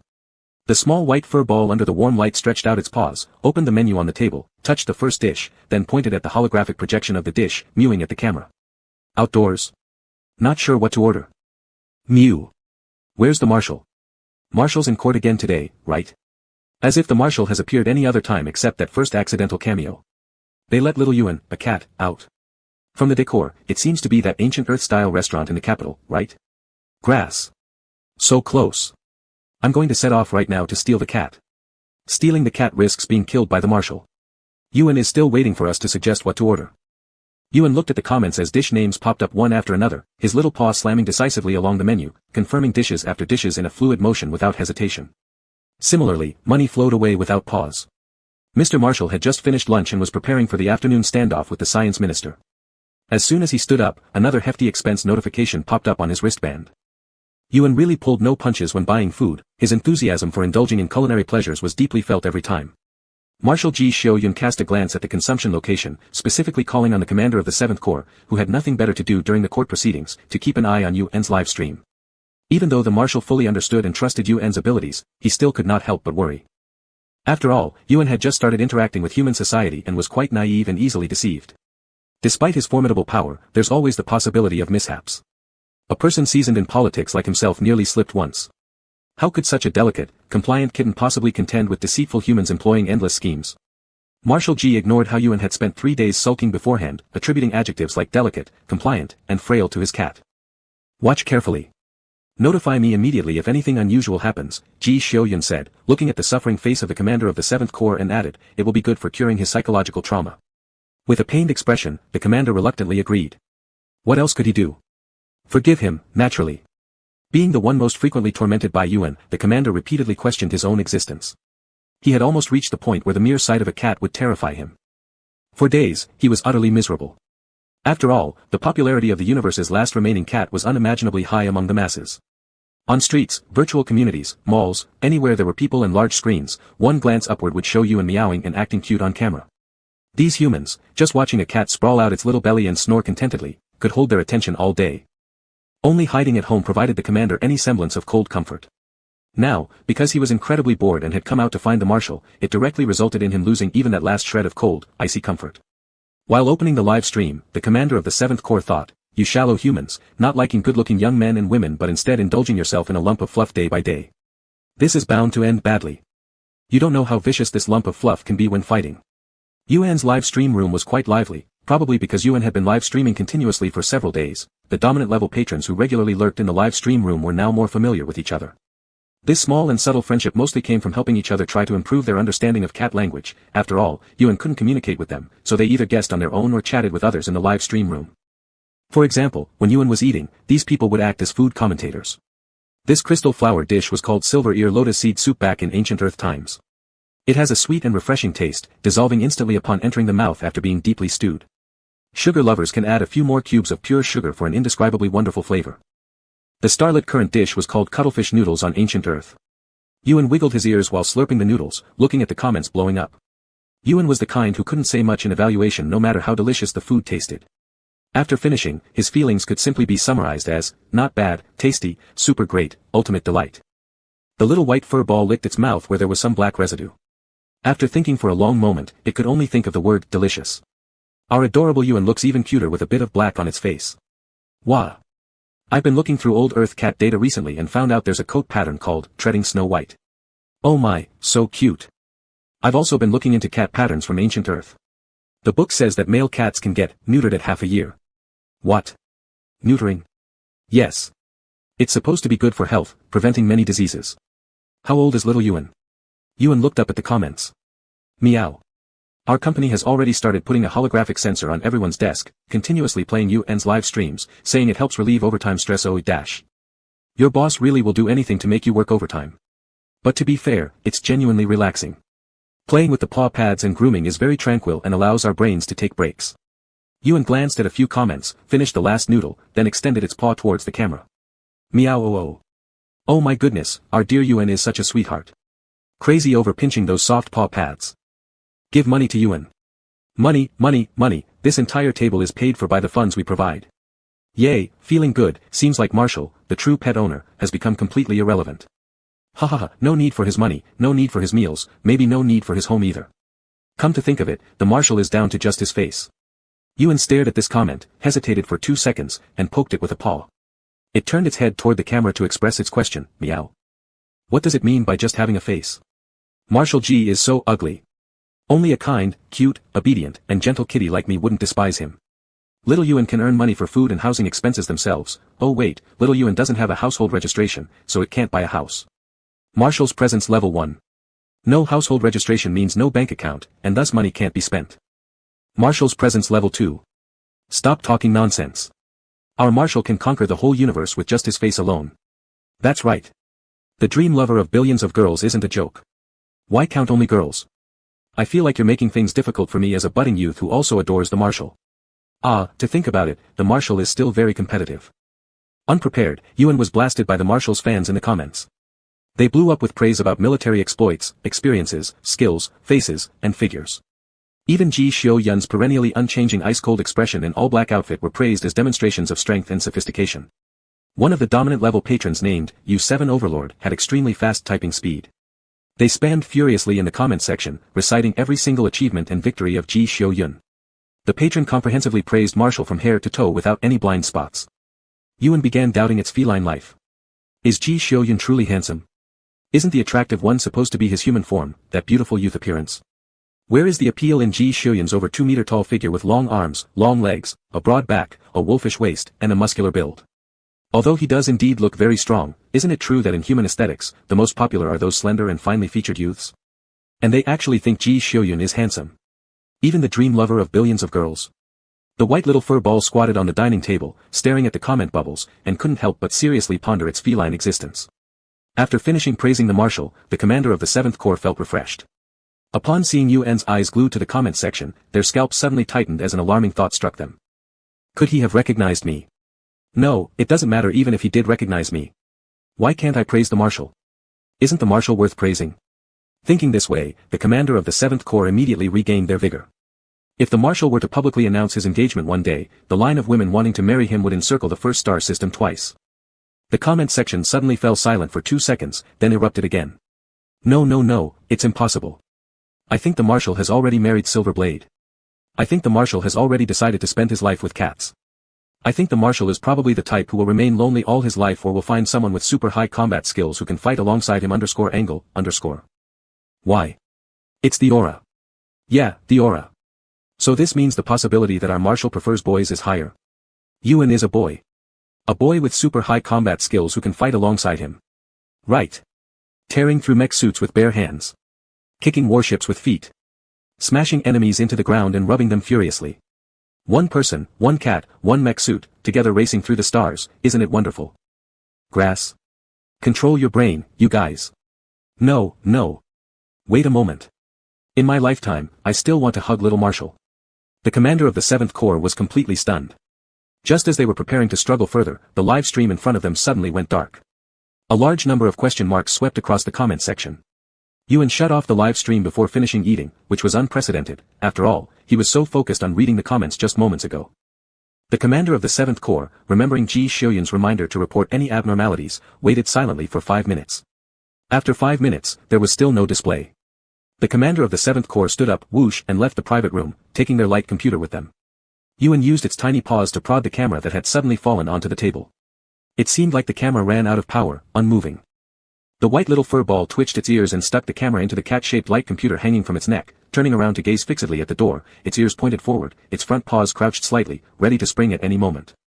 He had detected several breathing sounds and the sound of some mechanical instruments by the doorway. At the tip of his nose lingered the aroma of the dishes on the table, as well as faint traces of catnip spreading from outside the door. Yuan. Catnip? Upon receiving the news, Ji Xiao-yun instantly decided to abandon the trial and leave directly. But just as he stepped out, he received a communication request from Yuan. In the projection, Yuan was squatting on the chest of an unconscious man, surrounded by battle robots torn to shreds and several humans lying face down on the ground. Scattered around were remnants of capture devices marked with the research department's insignia. Ji Xiao-yun's face darkened suddenly, his sharp gaze piercing through the head of the research department like actual daggers. The head of the research department's face turned the color of liver, looking rather shocked. He seemed unaware of the situation. In the projection, Yuan licked his claws while a tube containing a remaining trace of green solution suspected to be some kind of reagent lay in front of him. The white little fur ball looked ecstatic, excited enough to extend nails that could easily scratch through the armor shell of a mech suit. Yuan. Ji Xiuyun called his name and glanced around at Yuan's body. Are you hurt? Yuan shook his fur and cooperatively turned in a circle to confirm to Ji Xiuyun that there were no injuries on his body. Then he slapped his paw on the chest beneath him. Meow. Seeing the man convulse from the blow of a single claw, Marshal Ji deduced conservatively that at least one rib must have broken. He fell silent for 2 seconds before asking, what happened? Yuan extended his paw and nudged the reagent tube in front of him, which emitted the scent of catnip, pushing it closer to the camera. Meow. Wait there. Be careful, don't let anyone approach you, and don't let anyone leave. Ji Xiuyun, upon seeing the reagent, immediately recalled Yuan's apparent excitement just now, became irate instantly, and ordered, maintain communication. I'm coming right away. Meow. Yuan replied briefly, continuing to roll the vial back and forth as if playing with it. He had roughly figured out the twisted logic of these people. It seemed they found information on catnip, a substance known to have a potent effect on most feline species, and somehow concocted a reagent mimicking its smell, planning to capture him while his body was under its influence and thus immobilized. But they were unfortunately mistaken. Yuan was no ordinary feline, he didn't respond nearly as intensely to catnip. When he was still an ordinary kitten, he belonged to the rare type that would go berserk and destroy everything around when exposed to catnip. Now, decades since last encountering the scent of catnip, Yuan felt a small wave of excitement despite being unaffected much anymore. Resisting the urge, he gave an extra couple of jumps on the chest of the captured leader, observing how the man twitched with a face turning almost blue-black. Disappointed, he flicked his ears. When this kitty jumped all over Ji Xiuyun, his expression never faltered. These insolent fools thought they could catch me. Did Liang Jingru give you the courage? Chapter 26. Actually, those people who were trying to catch the cat were truly wronged. After all, they were scientific researchers and naturally lacked no rigor in their attitude. They had fully consulted materials, and there was a large amount of practical material and argumentation showing that more than half of cats would react to the smell of catnip. Catnip is like marijuana for cats, different cats will have different reactions after inhaling it. Cats that do react will enter a period of mental confusion after the brief hallucinogenic time, what we commonly call the wise time after the event.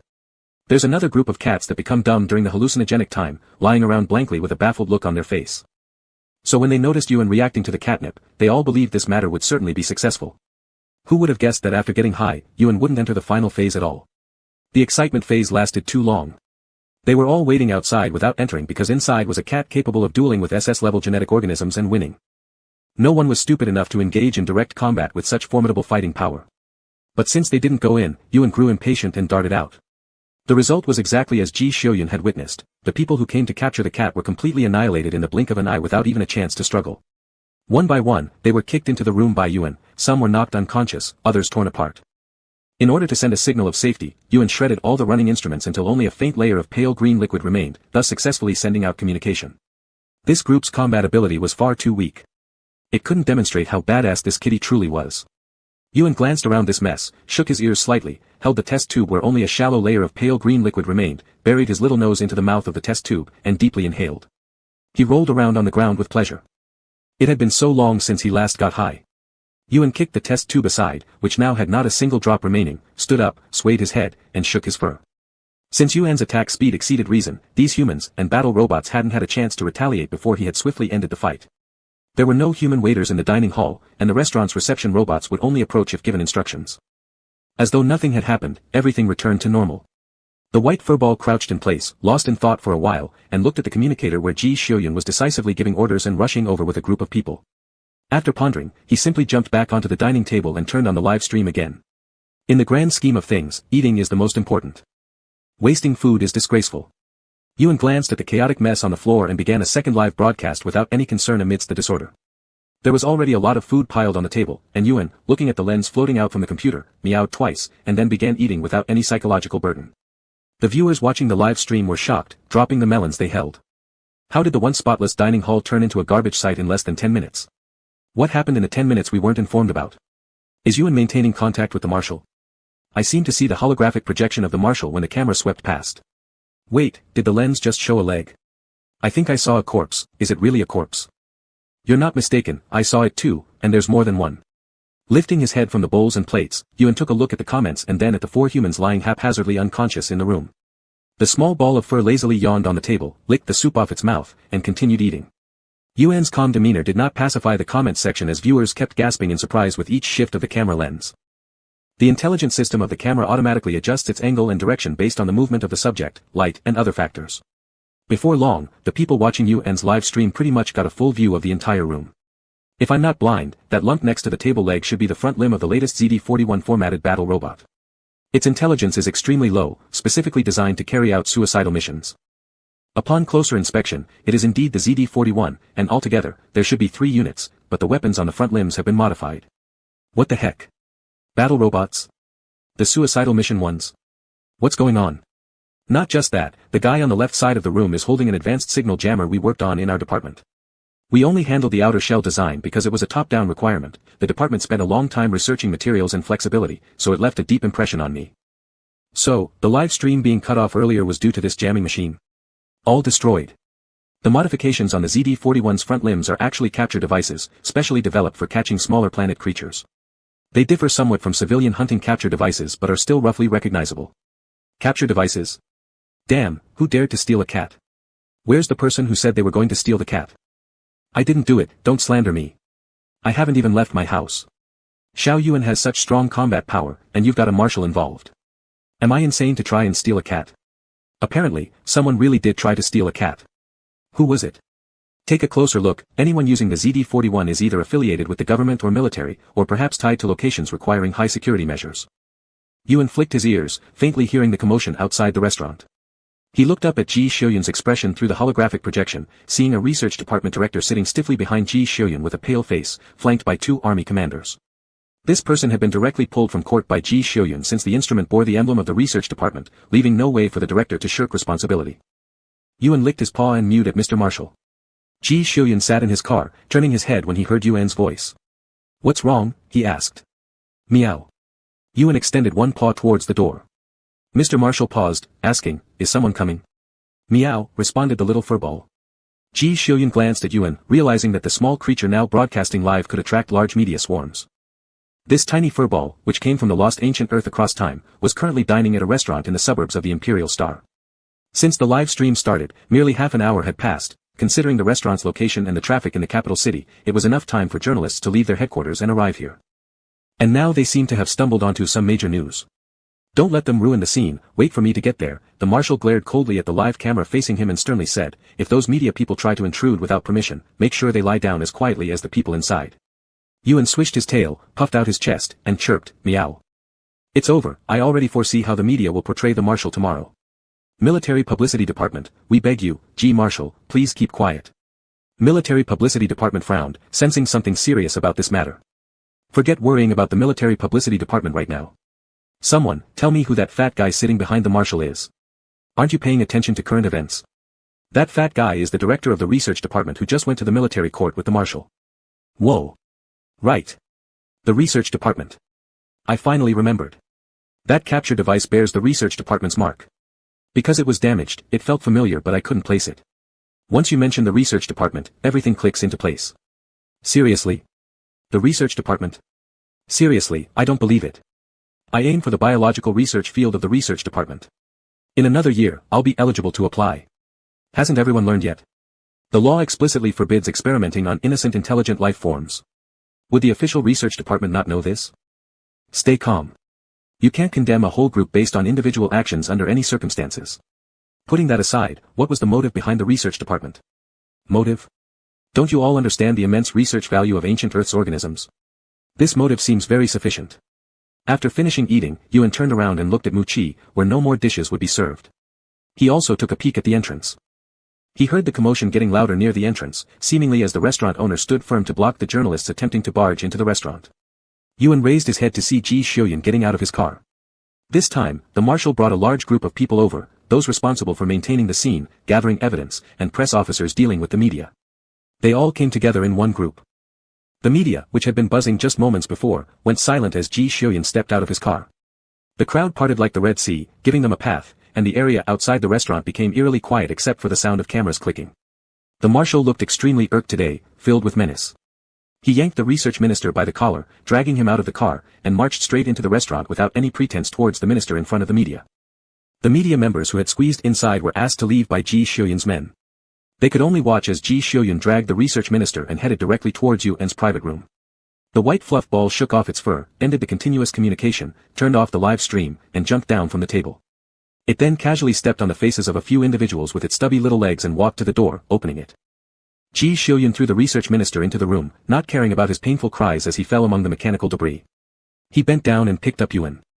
His attention had entirely been focused on Yuan earlier, so Ji Xiuyun hadn't carefully observed the person lying on the ground, partially hidden by various pieces of shattered machinery. Now he meticulously looked at each of the 4 people lying in the room, and his body tensed abruptly. The stiff and mechanical hand movements of the marshal caressed the small fluffy bundle in his arms with great force, pressing Yuan so hard that it was difficult for him to lift his head. The small furry ball seemed to sense something. It flipped over, embraced the hand that was stroking it, and patted it gently with its paw pads, as if offering comfort. The marshal paused his actions, softly squeezing Yuan's little paws in return. When he raised his head again to look at the research minister, his expression was cold and hard as ice. "Are these people familiar to you?"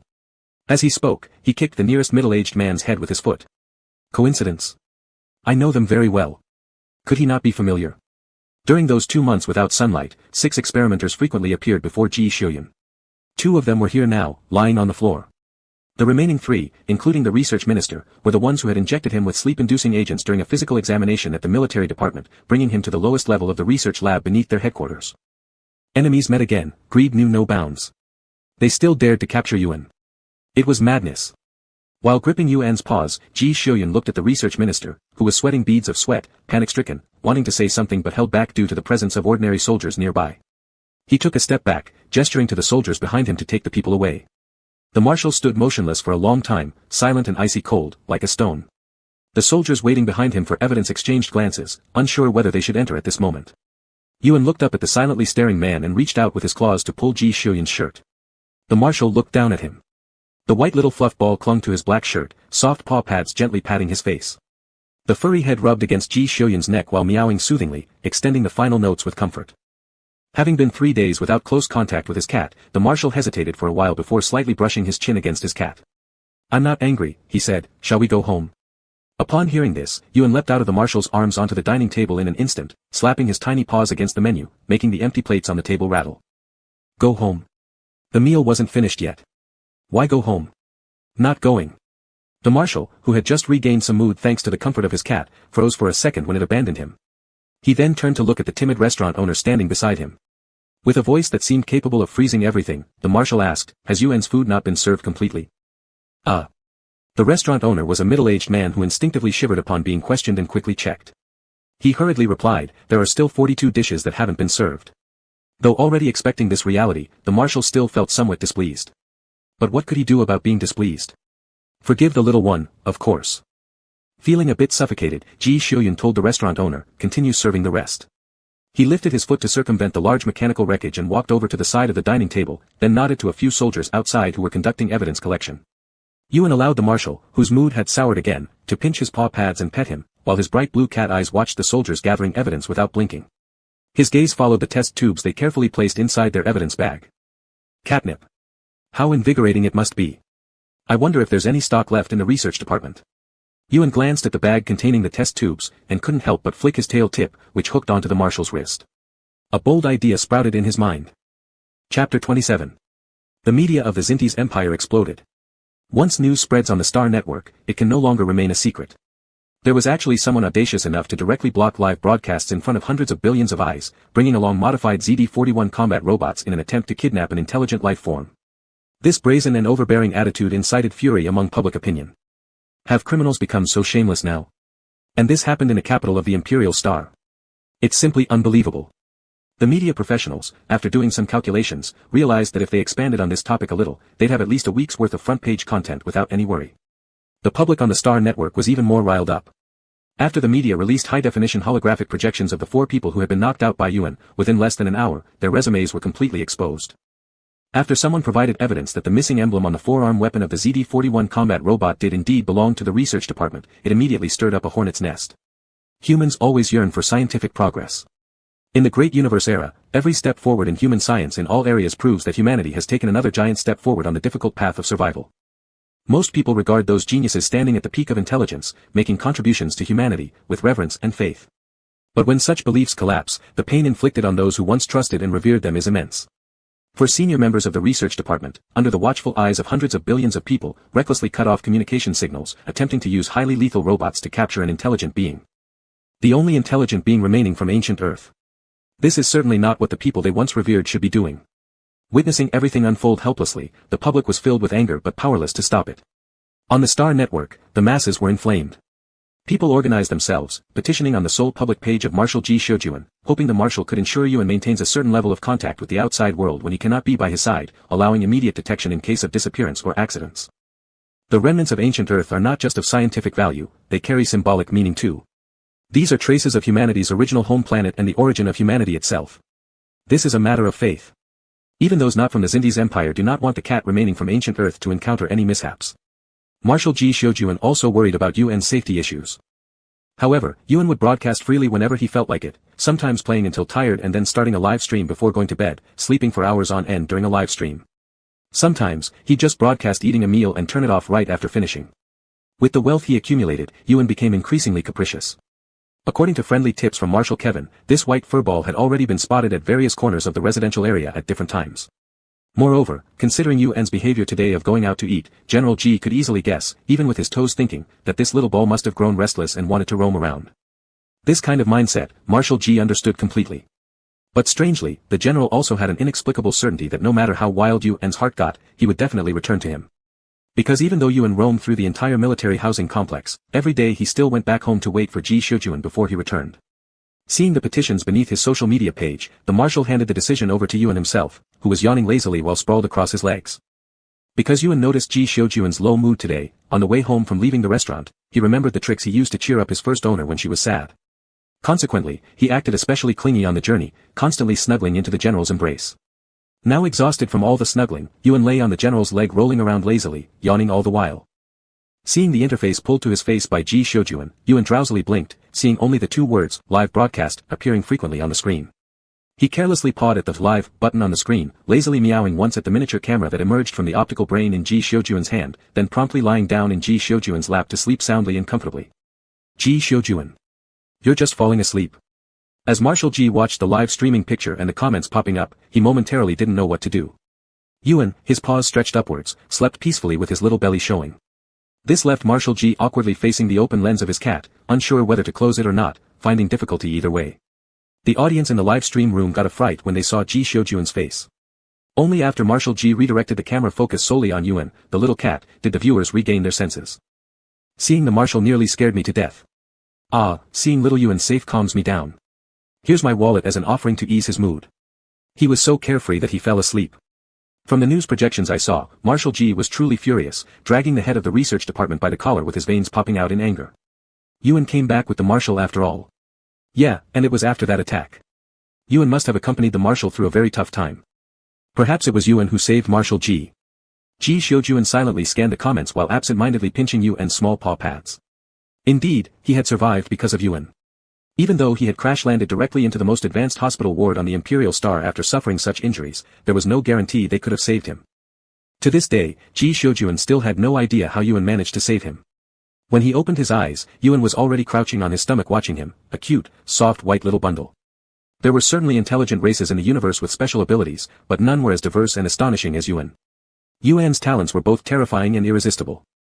Putting aside its extremely powerful and sudden attack capabilities, the ability alone to drag someone severely wounded back from the brink of death and even rid them of chronic diseases to make them like new would ensure that even the Emperor wouldn't be able to let Yuan go if this was ever revealed. With a hard gaze, yet gentle hands, the soldier softly caressed the small creature lying in the cradle of his legs and sighed silently where no one could see. So this couldn't be said. Preferably, it should never be known at all. There were too many ways to pry open someone's mind, and Marshal Ji wasn't sure whether the crazies in the research department hadn't concocted something diabolical. I'm gonna explode with anger. Those bastards in the virtual community actually think stealing Yuan is justified. They say capturing Yuan was rightful. That non-conforming to our kind argument disgusts me. Can't Yuan be friendly and pure-hearted? It didn't get stolen anyway, why are you so angry? If Yuan weren't so capable, he'd be lying on a test bench right now, okay? What else can the research department do after stealing Yuan? Stroke him maybe. Conduct experiments. Use an intelligent life form for experiments, what a joke. Exactly, if they dare use cats today, will humans be next tomorrow? You don't know that the Empire's research department always uses death row prisoners for drug trials. All those miracle drugs, do you think they come from thin air? They've been experimenting on humans with no issues, why not experiment on cats then? Unwarranted experimentation on innocent intelligent lives is absolutely unacceptable. Reread the basic law 300 times, bastards. Honestly speaking, Marshal G has always hated the research department. Connect this to Marshal G being the only SS-class gene body, and it sends chills down my spine. Hold up. What? Wait. Don't go that far. Representing my friends in the research department, they don't know anything about special circumstances. The department suddenly stopped all operations for inspections, and ordinary members like them were sent home. He just got back and almost passed out upon logging onto StarNet. Poor innocent geniuses. No, the more I think about it, the more I suspect Marshal G's attitude towards the Empire's research department is questionable. He doesn't seem to reject other private research institutes. Worked in external hiring logistics before. In my memory, even when Marshal G was a major general, he was already running between military departments and various private research institutes. He always rejected even mandatory medical checkups conducted by the Empire's research department. Back then, Marshal Kevin gave his behaviors a green light. Hold up, I sense a major issue coming. Marshal G frowned slightly as he read these comments. Letting them keep speculating like this would likely lead to some significant events, but Ji Shojuan found himself very entertained and had no intention of stopping their conjectures. This incident concerning Yuan was definitely going to give the head of the research department a good lesson. If public sentiment could completely side with Yuan, it would be perfect. Those people treated Yuan as less than human back then, and now it was high time for them to taste what it feels like not being regarded as human themselves. Can anyone from human body research projects come forward and speak about what an SS-class gene body means to people like you? It signifies a treasure waiting to be unearthed. The old-timers at our institute pray every day for Marshal G's death, and they beg that the body isn't lost outside but properly recovered. The seniors in our research institute are always thinking about when we can obtain some of Marshal G's blood samples for study. Good grief. You all are just bone-chilling. Thoughts are one thing, but who would dare actually do it? True, thoughts are thoughts, so the Marshal never had much opposition against private institutes just because they had thoughts. But if they ever made moves, that's where the stance changes, like with the Empire's research department. Stop talking. Don't forget, Marshal G is still suing the research minister today due to his ex-deputy accusing the department of inciting theft of the Marshal's blood sample in that case. Alarm. Don't go creating wild theories, the Marshal might be watching right now. Ah, the Marshal. Marshal G, if our guess is right or wrong, could you give us an answer? Don't pressure the Marshal, he has given the research department enough cold shoulders already, and yet they haven't collapsed. It's clear someone higher up is covering for them. Aren't long silences usually a sign of consent? If this were baseless rumors, wouldn't the Marshal have spoken out based on basic moral lines to refute it? Please don't let it be tacit approval. If it turns out to be true, there will be consequences. Just don't generalize against the whole research department. Only the very top people have qualifications to deal with SS-level gene bodies, resources are limited, and junior researchers have no access to such experiments, not even the cell tissue cultivated from recovered corpses. Wow, by your logic, then even the potential group of criminals could be confined to the higher-ups in the research department. Ji Shojuan didn't find it strange that someone was coveting his remains, but he did marvel slightly at how quickly the general populace could diverge their thinking to this point within such a short time. How nimble these people's minds are. Nimble to the extent that Ji Shojuan felt this time, if the research department doesn't suffer some setback, it truly wouldn't live up to the intelligence of the public. After all, his resolute decision to confront the research minister regarding Yuan led to a ruling by the military tribunal that deemed it as a private abandonment of court proceedings and treated it as a withdrawal of charges. With such a great loss on his part, how could those people involved in the research department escape unscathed? As Ji Shojuan expected. On the fifth day of heated public discourse, pressured by the rising public sentiment, the official announcement came declaring 3 senior members of the human science experiment team at the Imperial Research Department had been suspended for investigation, and the Minister of Research resigned due to his failures. This move by the Imperial administration served both as an appeasement of the growing public outrage and as a gesture of sincerity toward Ji Shojuan. In essence, it meant, we've removed these 4 people to save face for you, Marshal Ji Shojuan. Please step out and clear the air on the matters concerning the research department to stop the masses from stirring more trouble. For the Empire, any top scientist was a valuable asset, losing them was something they couldn't afford. But a commander extraordinary enough to lead armies to conquer an entire star system, they couldn't lose either. After all, only once in 2 millennia had there been someone like Ji Shojuan, and no matter how reluctant they were, they had to grit their teeth and endure. Marshal Ji glanced at the pile of unread messages in his communication log and singled out the correspondence from the Emperor's secretary. After skimming through, he replied with 3 simple questions. 3. Suspended pending investigation. Resignation due to culpability. The implied message was straightforward. Only 3 people affected, not satisfactory. Just suspension for investigation, not satisfactory. Just resignation for culpability, not satisfactory. In short, I'm dissatisfied, so you better figure it out. After sending the message, the Marshal fitted his military sensory helmet onto his head and entered the virtual training field with his cat. Yuan had acted strangely these past few days, not only showing unexpected enthusiasm for training but also constantly dragging him to experiment with various special abilities. It seemed Yuan was intentionally working on improving control. Marshal Ji had certainly noticed progress through the pain he endured during these exercises. Indeed, Yuan was practicing hard to master control over his spiritual energy and incantations, and within the entire military sector, who else was more durable for such tests than Ji Xiujuan? He trained for better control to refine the spells he wanted to use proficiently. Like enlarging, shrinking, levitating, invisibility, and pocket dimension manipulation. Marshal Ji had already endured a few days of the terrifying experience of turning his head only to find his cat suddenly shrinking or swelling up. During these days, he often felt strange movements in the middle of the night. Upon opening his eyes, he would see his cat floating in the air like a slab of dried fish, enough to make someone lose their mind with fright. And the more than 500 energy crystals stored at home flowed into Yuan's little belly like water. Later on, Marshal Ji saw that a part of Yuan's body started to turn transparent, but this time he didn't even flinch, simply got up and brought various detection instruments over to figure out what mischief Yuan was up to again. Although he was glad that Yuan had started practicing his natural talents, the Marshal felt more exhausted from spending time with Yuan recently than months of non-stop combat on the battlefield. The exhausted Marshal sprawled onto the bed, stretching out a big hand to pet the little furball, but found nothing there. Probably invisible and hiding somewhere again, the Marshal thought. Yuan. Ji Xiujuan called out in the empty room. Unlike before when the small furball would immediately pop out after being called, this time there was no response at all. The Marshal's heart tightened as he sat up and called out twice more. Still, there was no answer. Ji Xiujuan lowered his eyes, pondered for a moment, then opened his light computer and went into the browsing history of the auxiliary light brain, scanning Yuan's recent search records. Imperial Research Department location. Security equipment inquiry for the Imperial Research Department lab. Opening hours of the Imperial Research Department museum. Imperial Research Department. Even with just his toes, one could figure out why Yuan had been practicing those bizarre abilities. Marshal Ji quickly pulled up the garage surveillance feed, seeing the bright red car sitting empty where it usually was, causing his face to darken instantly. Chapter 28. In general, the research department was actually a city within a city. It was a small town with a radius of only 4 kilometers that slowly expanded outward around the headquarters laboratory building. The outermost part of this city within a city was a series of open-to-public exhibition halls, open for 3 days a week. And after the exhibition area, it was the Forbidden Research Headquarters Zone. Within this small town of the research headquarters, there were parks, restaurants, entertainment facilities, and even cold drink shops. Except for having little interaction with the outside world, everything here seemed quite normal. After sending 3 senior officials and 1 minister packing, the research department, which had somewhat quelled some of the fierce public criticism, resumed operations. In a department standing at the cutting edge of global science, wasting even a second was an enormous waste of resources. The entire appearance of the research department's main experimental building was semi-spherical and silver gray, refracting beautiful reflections under the sunlight.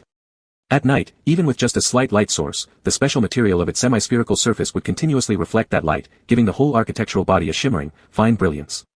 Thus, the main experimental building of the research department's headquarters was as bright at night as in daylight. Many people wearing different kinds of lab coats walked on the wide but empty corridors. Most of them walked alone deep in thought, a few moved in small groups, discussing something quietly. The research department now had a temporary acting director, and except for 2 teams losing 1 or 2 senior members, the boiling external world seemed to have caused no impact on life here. If there must be said any changes, it was probably the fact that in areas designated as common walkways, lobbies, and restrooms, everywhere there were holographic projections of white kittens running around or sleeping soundly. For their habit of always being blocked from access to broadcasts, the researchers had an inkling of the reason and thus stopped struggling. Getting caught up in someone else's anger. That was normal. General Ji was also a regular human being, and having emotions wasn't unusual. But what goes up must come down. You can stop us from watching live streams, but can you stop us from spending money downloading holograms? The acting director of the research department was very laid back. With a sweep of his hand, he justified it as public infrastructure and simply purchased all the holographic images of Yuan that had accumulated over the last few days, then unhesitatingly dumped them into the research department. The work pressure in the research department was immense, and they had very limited communication with the outside world, so they couldn't keep real pets to relax anyway. Even the smallest trace of foreign smells might ruin experiments, which if failed, could mean all long-term efforts of a group going to waste. Losses this huge left nobody willing to take risks. This didn't stop them from messing around with holograms though. There were many people who, halfway along their paths, bent down to pat these projected cats.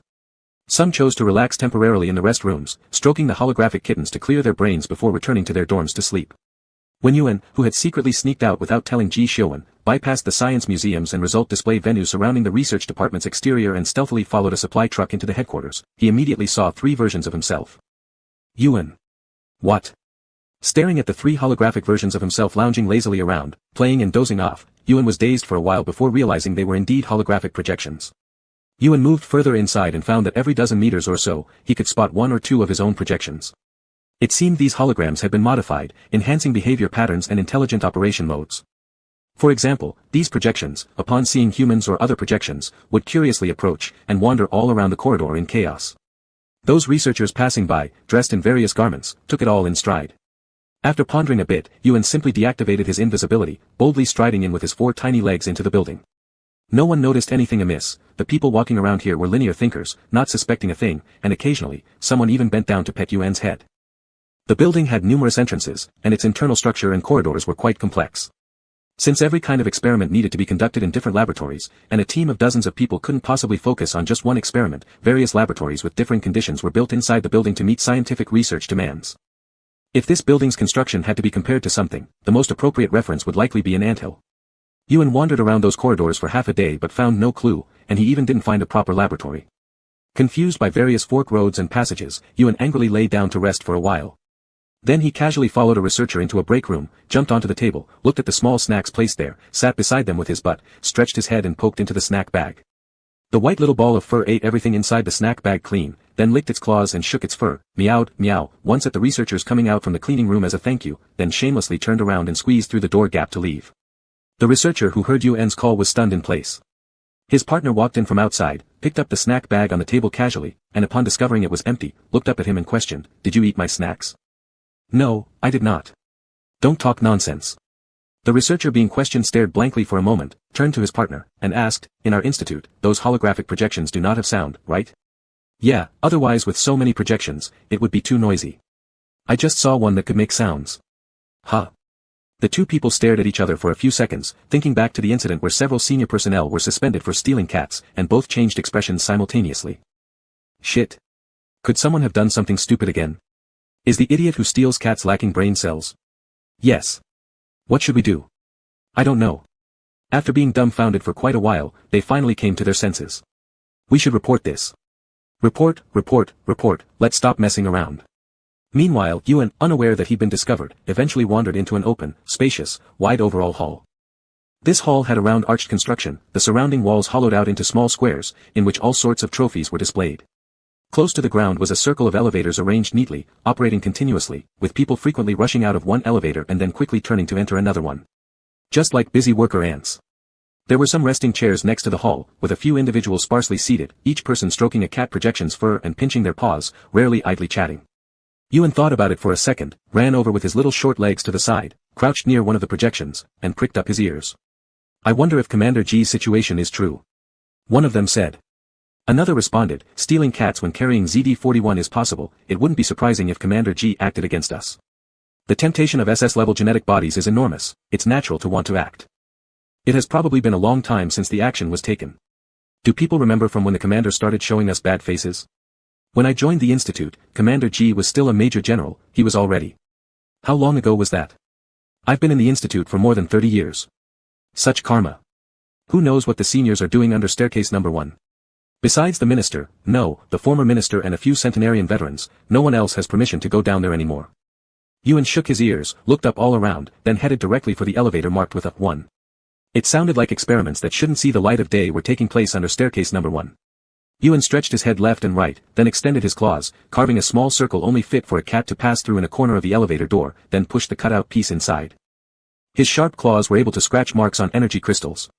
Cutting open an elevator door was just way too simple. The white little fluff ball drilled into the elevator, turned around, and pushed back the perfectly cut piece of steel block, perfectly plugging the hole. Standing in the elevator, he turned his little head in a large circle, looking for a long time but didn't see any buttons. The little ball of fluff stood there dazed for a while, becoming impatient with the high technology of the research department, so he reached out his claw again, scratching a hole in the floor beneath the elevator, then dived in. He had just dived in when all the cat projections outside were cleared. The acting minister who had done experiments all day was woken up urgently in the middle of the night, feeling as though his head had swollen several times larger. Upon hearing that someone might have gone to steal cats again and successfully brought them back to the research department, the minister almost wanted to bump his head against Ji Xiuzhen's doorstep until death immediately. Commander Ji, please keep an eye on your cat at home. How could it be stolen again? The research department can't afford the loss of being shut down a second time. The acting minister was overwhelmed with a headache and felt utterly desperate inside. Turn off the projections. Investigate. Check the surveillance. And see if there are any air residues left in your break rooms, then follow up to investigate. The acting minister was so angry that his brain was ready to explode. Who is responsible for this? How dare someone abandon being a good researcher to become a thief? Is the experiment not exciting enough? Or is the salary insufficient? Are you out of your mind? Hurry, hurry, hurry. Which group's communication account hasn't been blacklisted by Commander G yet? Quickly give me one. Researcher A who came to report, none. Acting Minister. Damn it. Ah. Why go watch those live streams at all? Do you want to kill me just to take over my position as acting minister or what? Outside, chaos reigned, while the white little fur ball floating slowly downward from staircase number 1 remained completely oblivious. After descending about 100 meters, Yuan finally reached the bottom. He used the same trick again, digging a hole at the entrance and squeezing in. At first glance, everything was shrouded in dim colors. There were many organs and strange malformed lives stored in cylindrical containers, some of which were pulsating, seemingly still alive. Yuan briefly glanced at these things before lifting his little head, sniffing around, trying to pick up familiar scents from the air. Such as catnip, and more catnip. However, the air in this hall was exceptionally clean, with hardly any scent lingering. Shifting his focus, Yuan noticed laboratories on both sides with nameplates hanging outside, labeled with various fields such as human sciences, mental energy exploration, and genetic science. He flicked his tail tip and approached one side of the laboratory entrances, hoping to find something labeled catnip science. Of course, he couldn't.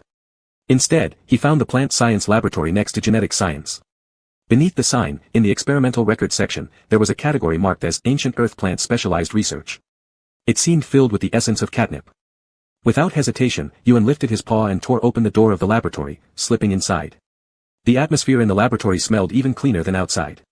The white little fluff ball looked around here and there, sniffing everywhere, and surprisingly managed to catch a whiff of faintly familiar scent. On the edge of a wall. By now, Yuan had seen countless times how Ji Xiuzhen carried out identity verification and retrieved hidden drawers and cabinets from a smooth wall. The white little ball of fluff extended its nails to measure, then slashed 5 deep claw marks. Once seeing obvious gaps appear, Yuan exerted force, forcefully yanking out the hidden drawer without proper identification. Inside sat 10 neatly arranged light green test tubes, glowing with a color irresistible to cats.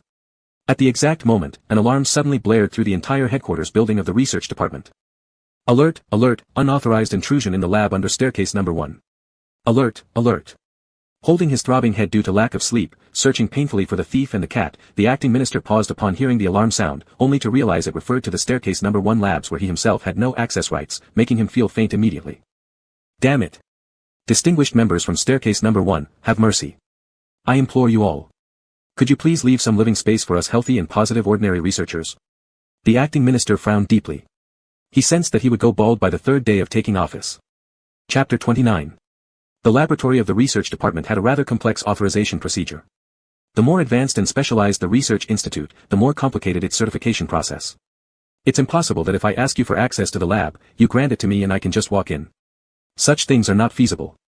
Lab access generally involves multiple levels of authentication, position card verification, fingerprint verification, iris verification, bone shape verification, and a series of identity confirmation procedures before the highest administrator grants lab access. Therefore, the fastest way to enter lab number 1 would actually be to find an expert who can go down there to assess the situation, or simply force the door open. In fact, the acting director wanted to forcibly break in directly. He was tired of these nuisances and only wanted to go home and sleep properly. He had to get up early tomorrow for experiments. However, among those with permission to enter lab number 1, although 3 had been eliminated, 3 still remained. Therefore, breaking the door was not a good option. With a troubled face, the acting director sent out a communication request to one of them.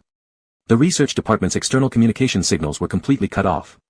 In any confidential research institute, the personnel's external communications were strictly limited. And this was especially true for the Imperial Research Headquarters. But since he was the director, even though it was on an acting basis, he still enjoyed some privileges.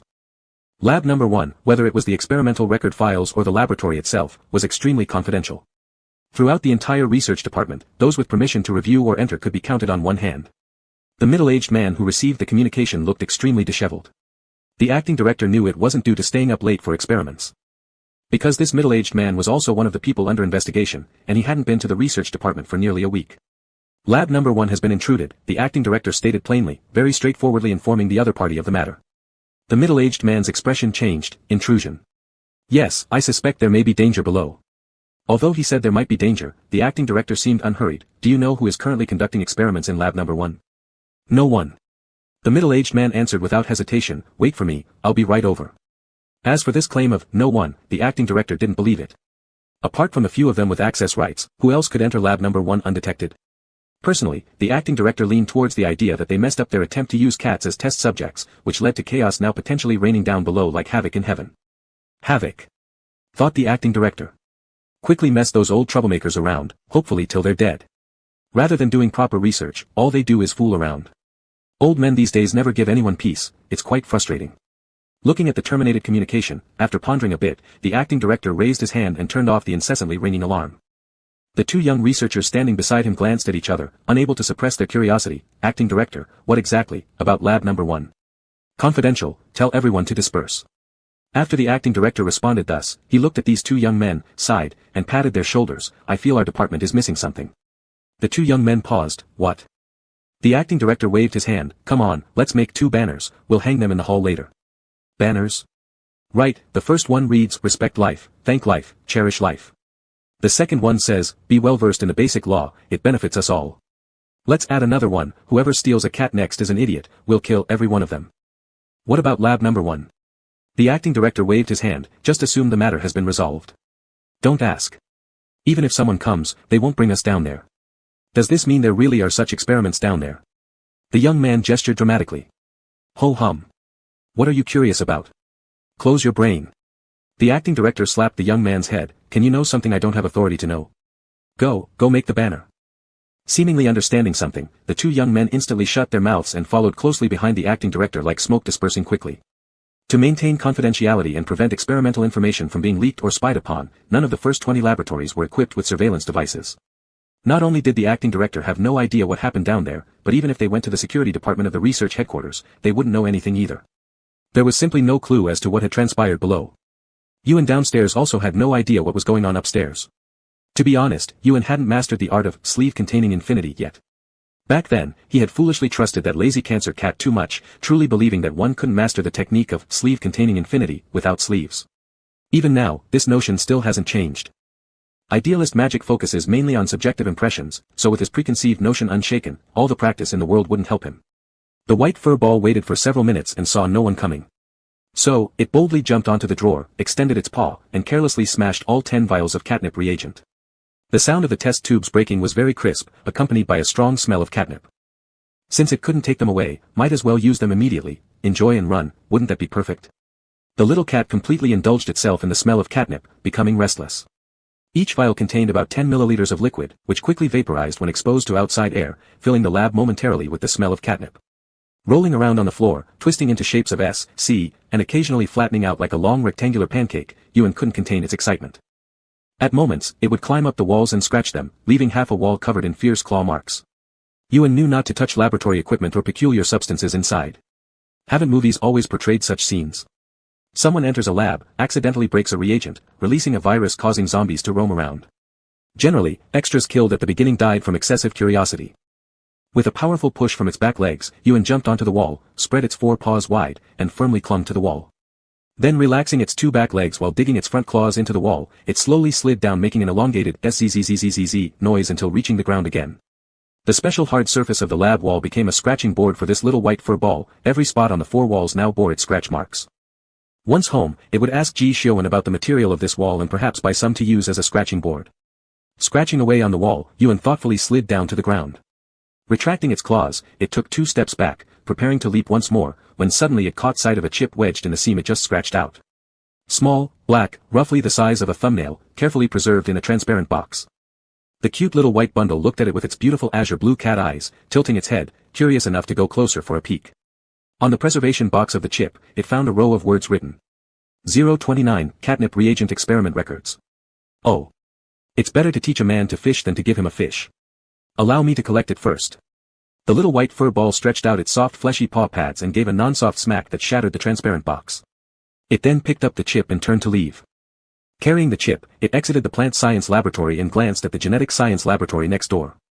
Similarly, beneath the genetic sciences section were specific experiment record names.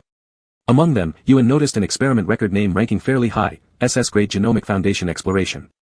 The little white fur bundle carrying the chip squatted in front of this laboratory entrance, hesitating for quite some time before eventually scratching the door open and sneaking out. Unlike in the adjacent laboratory, Ewan didn't dare to recklessly destroy things in the genomic science area for fear of unleashing something akin to the T-virus causing a citywide zombie siege. It sniffed around, carefully tearing through the wall horizontally to reveal the chips inside. One by one, it pulled them out to check. Eventually, Yuan located the SS-grade genome chip, joyfully smashing the protective box to retrieve it. He then forcefully broke open the concealed drawer and set the remaining muscle tissue and blood samples inside ablaze.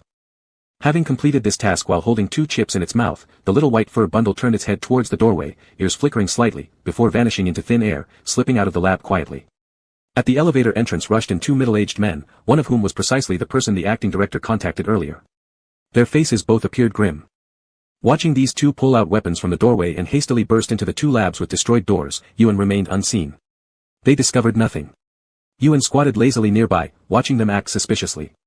With little short steps, he quietly sneaked past them and then under their very noses, managed to break into a few more lab doors. Who's there? The heat sensor shows no reaction. It's like seeing ghosts. The invisible furball, carrying the chip in its mouth, turned around and proceeded to tear up the elevator doors, floors, and ceiling until they were unrecognizable. Then flicking its tail, it looked at the 2 middle-aged men rushing towards the elevator and gave a proud snort before floating off upwards. Without the elevator, neither of the 2 men below would be able to get out. Yuan happily arrived at the top hall, lifting the spell, and cheerfully pushed open the perfectly cut steel block at the corner of hall's number 1 staircase door. Sticking his small head out, but still half stuck in the hole, he looked up just as Ji Xiuyun appeared with a face dark enough to drip ink. Around the general was a circle of soldiers forming a wall shielding curious researchers from the department. Ji Xiuyun looked down at Yuan who peeked out from the corner, slowly pulling on his gloves, exuding such overwhelming killing intent that even his eyes were sharp like countless blades. A shiver ran through Yuan and the 2 chips in his mouth clinked as they dropped to the ground. The general crouched down, silently pocketing the 2 chips. Feeling happy? Ji Xiuyun asked softly, his voice only audible to him and Yuan. Yuan. I'm not, I didn't, don't talk nonsense. Alright. There was indeed a bit of happiness. Especially while inhaling catnip. General Ji looked down at his cat, calmly saying, come out. Yuan instantly went limp, dragging himself out of the hole without even shaking off the dust, trotting over to the general's side with his short legs, rubbing against him coquettishly. The general pushed Yuan onto the floor, ignoring the mewing for affection, and carefully examined every inch of Yuan's body. Once assured that there were no injuries or anything unusual, he breathed a sigh of relief, his expression easing somewhat. He lifted Yuan, walking behind the human shield created by the soldiers. They quickly made room for him. Held in the general's arms, Yuan had his ears pressed so flat they nearly disappeared, looking more like a little seal who was completely startled, desperately trying to burrow into Ji's embrace. Seeing Yuan like this, the acting minister's face filled with grief. This is bad. Very bad. A cat so powerful that it could almost touch the heavens was frightened into such a state, surely something terrible must have been done to Yuan by those higher-ups below. The acting minister foresaw a second shutdown of the research department. Why is my cat in the research department? Ji Xiuyun's voice carried a chilling rage, enunciating each word clearly, his tone commanding and resounding. And why does he seem so frightened? While desperately trying to burrow deeper into Ji's arms in an attempt to win forgiveness through affection, Yuan froze at Ji Xiuyun's words for 3 seconds, then curiously poked his little head out from the general's chest. With a blank expression, Ji Xiuyun pressed the furry little head back into his embrace. The general scanned all the researchers present and asked once again, how did my cat manage to escape from the highly confidential laboratory number 1? Is there anyone who can provide me with an explanation?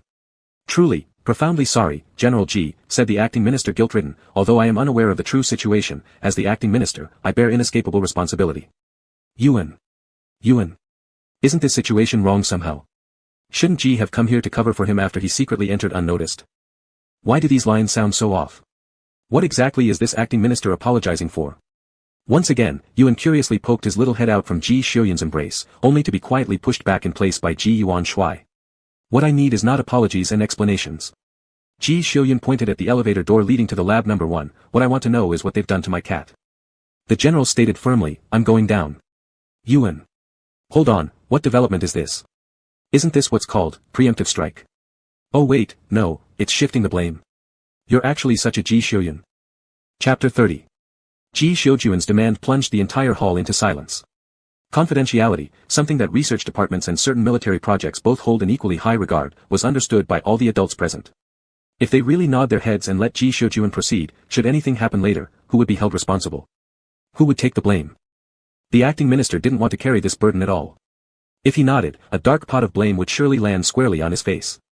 Could he agree? Certainly not. Therefore, no one spoke. People looked at the sky, at the ground, at each other, but no one responded. Ji Xiuyun wasn't in a hurry either. After all, he knew it clearly, Laboratory 1 only had this single exit. He stood guard here, no one could enter, and no one could leave. As for the issue of how things might be viewed poorly if said later, for the Marshal, this wasn't much of an issue. Strictly speaking, his actions were already in violation of confidentiality agreements and some legal statutes. Afterward, political opponents might use this as leverage to attack him. But compared to the rewards that success would bring, accepting curses, punishments, or even demotions in rank would be worth it. Moreover, dealing with him wouldn't be easy. It was uncertain whether those who criticized him would succeed, and they might end up tarnishing themselves instead. As long as his Legion and Field Marshal Kevin were still around, even if G's military rank were to be formally reduced, it wouldn't represent any significant loss to him. Of course, such a demotion wouldn't actually occur unless the entire Imperial political circle lost their minds. After all, the Free Army in the 18th star system was still causing trouble. The Empire couldn't afford to lose such an accomplished general. Thus, the most likely outcome was that those within the research department who truly botched this matter would be dealt with thoroughly, according to his wishes.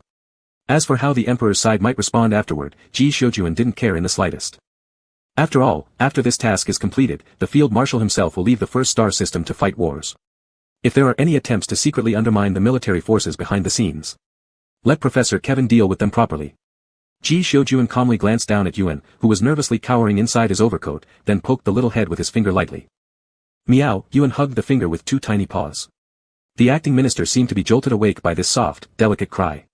He came out of his silence and watched Ji Shoujuan, who gently soothed the small furry creature in his arms, thinking carefully before saying, Marshal Ji, I cannot decide on this. Ji Shoujuan retracted his hand and looked at him. The director of research has the authority to inspect experiments conducted in breach of regulations. I am only acting, the official replied. Marshal Ji did not fall for it, acting ministers have the same powers. The acting minister almost choked on emotion. Why do you know so much about the rules of our scientific department? I don't want to carry the can. All I wish is for a good night's sleep. My beloved specimen in the laboratory is still waiting for me tomorrow morning. His face contorted unhappily. I lack the authorization to descend. I can go down. Ji Shoujuan remained unruffled, calm and composed. You just need to nod or shake your head. Damn it. The acting minister was furious enough to curse under his breath. As a researcher, I completely oppose and protest against experiments that violate laws and the rights of intelligent lifeforms. Thinking further, the acting minister decided to drag everyone present into the situation. If you must go down there, fine, but please take at least 3 enforcement recorders with you. We hope to be able to clearly observe the situation from above, just in case. Go ahead. Put on a show. Let us all sink together. Anyway, once you see the images, we're all accomplices.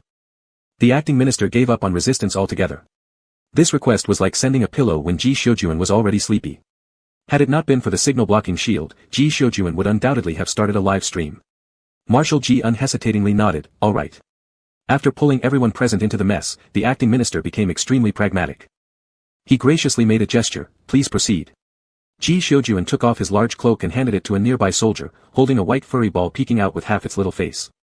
With a casual kick, he sent the heavy alloy door flying open with brute force. To everyone's surprise, there was no elevator cabin behind the alloy door. The heavy alloy door shot out and fell straight down, accompanied by a whistling wind sound. After several seconds, the thunderous crash of its landing echoed back. Ji Shoujuan glanced down at the cat in his arms. Yuan burrowed deeper into his overcoat, mewing softly at him. Did you do that? Yes, it was indeed me. Ji Shoujuan reached toward the nearby soldiers for 3 enforcement recorders, pulled up their screens, magnified them, and hung them across the main hall of the research headquarters. He then placed a hand on Yuan's little head and jumped down from the 100-meter-high elevator shaft without hesitation, with only half of the small furry creature peeking out. A collective gasp erupted from the crowd in the hall. In their eyes, this was no different from suicide. An ordinary person would die from falling just tens of meters. This was a 100-meter drop. But Ji Shoujuan wasn't an ordinary person, his physical abilities far surpassed those of normal humans. So far, no one had thoroughly studied SS-class genotypes. Currently, all publicly available academic materials on SS-class genotypes were merely based on guesses grounded in observed realities. This reality mainly stemmed from General Ji's battle performances over the years. As an SS-class genotype, Ji Shoujuan had long been famous, though initially no one really took him seriously. His moment of fame came during a mission as a colonel when he was ordered by Marshal Kevin to lead an 80-man mech battalion to escort a large logistics transport and supply ship.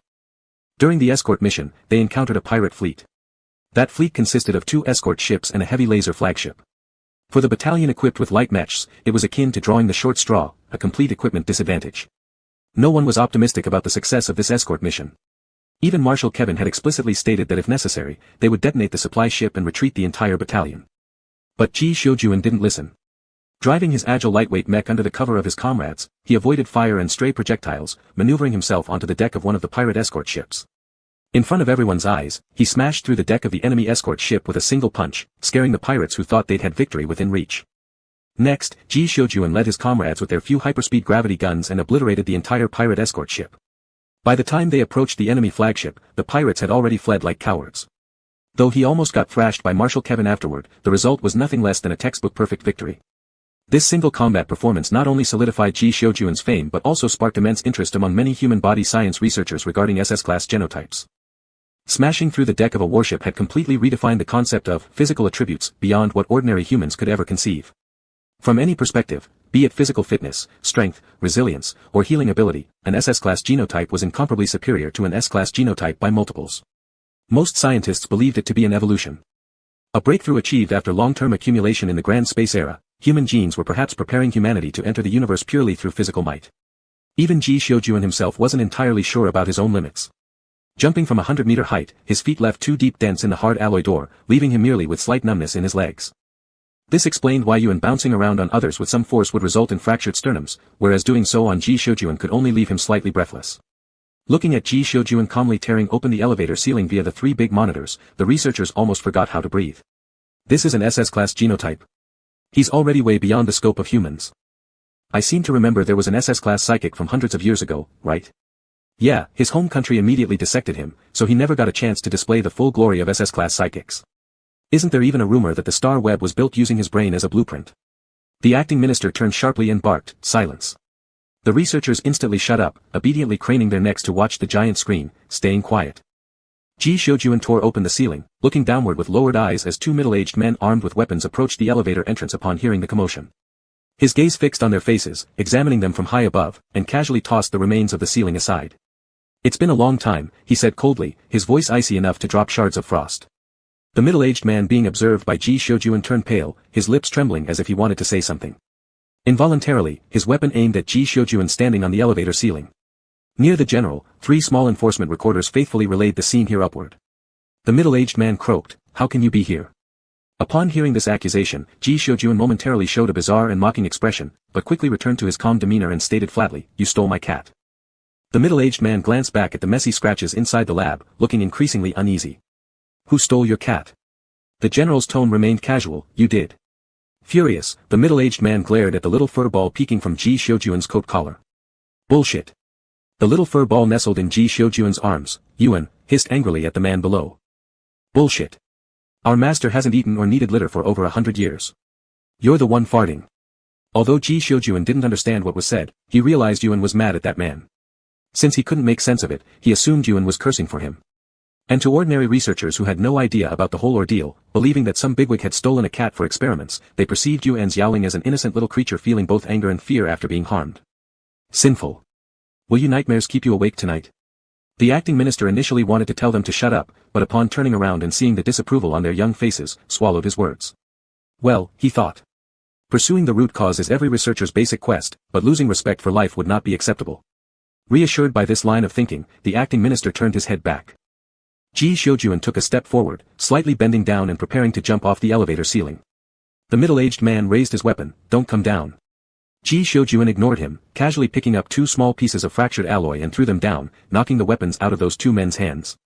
Without hesitation, he leaped down, swiftly pinning the wrists of these 2 weaklings with negligible fighting abilities behind their backs, handcuffing them together, and dragging them into the lab without any remorse. "You can't come in. This is the most confidential research room in the Empire." The 2 middle-aged men struggled desperately. "You have already violated the confidentiality agreement. And Imperial laws." "Oh. Haven't I been inside already?" Ji Shoujuan grabbed the 2 men, stood at the entrance of the genetic science laboratory, and glanced at the damaged door caused by cat claws. Under the recording of enforcement instruments, he pulled out a sticky note attached near the laboratory door, then squatted in front of the men and used the hard cardstock paper to slap their faces a bit. "Accusing me of violating the law? You're too modest. I'm nowhere near as capable as you all are." The general stood up, watching another couple enforcement devices quickly start scanning the surroundings. He flipped the card paper over multiple times, eventually inserting it back into the slot by the lab entrance, then patted the restless cat in his arms. Scientists watching the giant screen in the hall froze like statues. The entire hall was so silent that a needle could be heard falling. What did he mean? What about that SS-class genotype exploration sticky note? Did someone in the first echelon use the Imperial Marshal as an experiment? Are they insane? Chapter 31. Ji Xiujuan did not engage in any behavior that would destroy the laboratory. Everything here was intended to be presented as evidence in court. Even though he was currently in a very foul mood, he was not so irrational as to smash this place up. Yuan wiggled out of the marshal's arms and jumped onto his shoulder, its little head rubbing against his cheek, emitting soft mewling sounds. Ji Xiujuan slightly turned his head, gently returning the rub to the little fur ball on his shoulder, then turned and walked toward the end of the floor. The researchers soon realized that the shocking facts were far from over. On the big screen, the marshal had thrown the two middle-aged men into an empty safe zone and placed an enforcement device to monitor them before stepping confidently further inside. He seemed to be quite familiar with the internal structure of the lab number 1 in the research department, which had the highest confidentiality level. The researchers watching the large screen in the hall could only stare as the Imperial Marshal effortlessly approached the camera at the entrance to lab number 1. After checking the position left and right, he stepped 3 paces to the right, then raised his foot again, delivering a hard kick to the wall. The perfectly intact wall immediately cracked, revealing 3 even cracks forming a door wide enough for 2 people.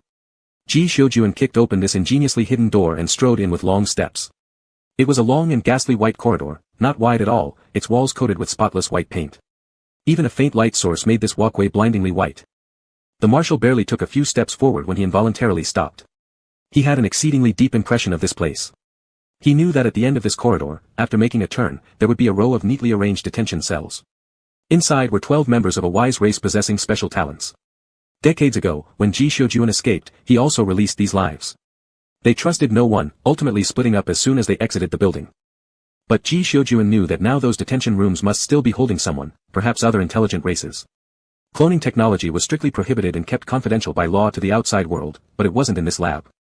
Ji Xiujuan had thought about directly raiding the place once he held real power, but the higher-ups had always protected this operation.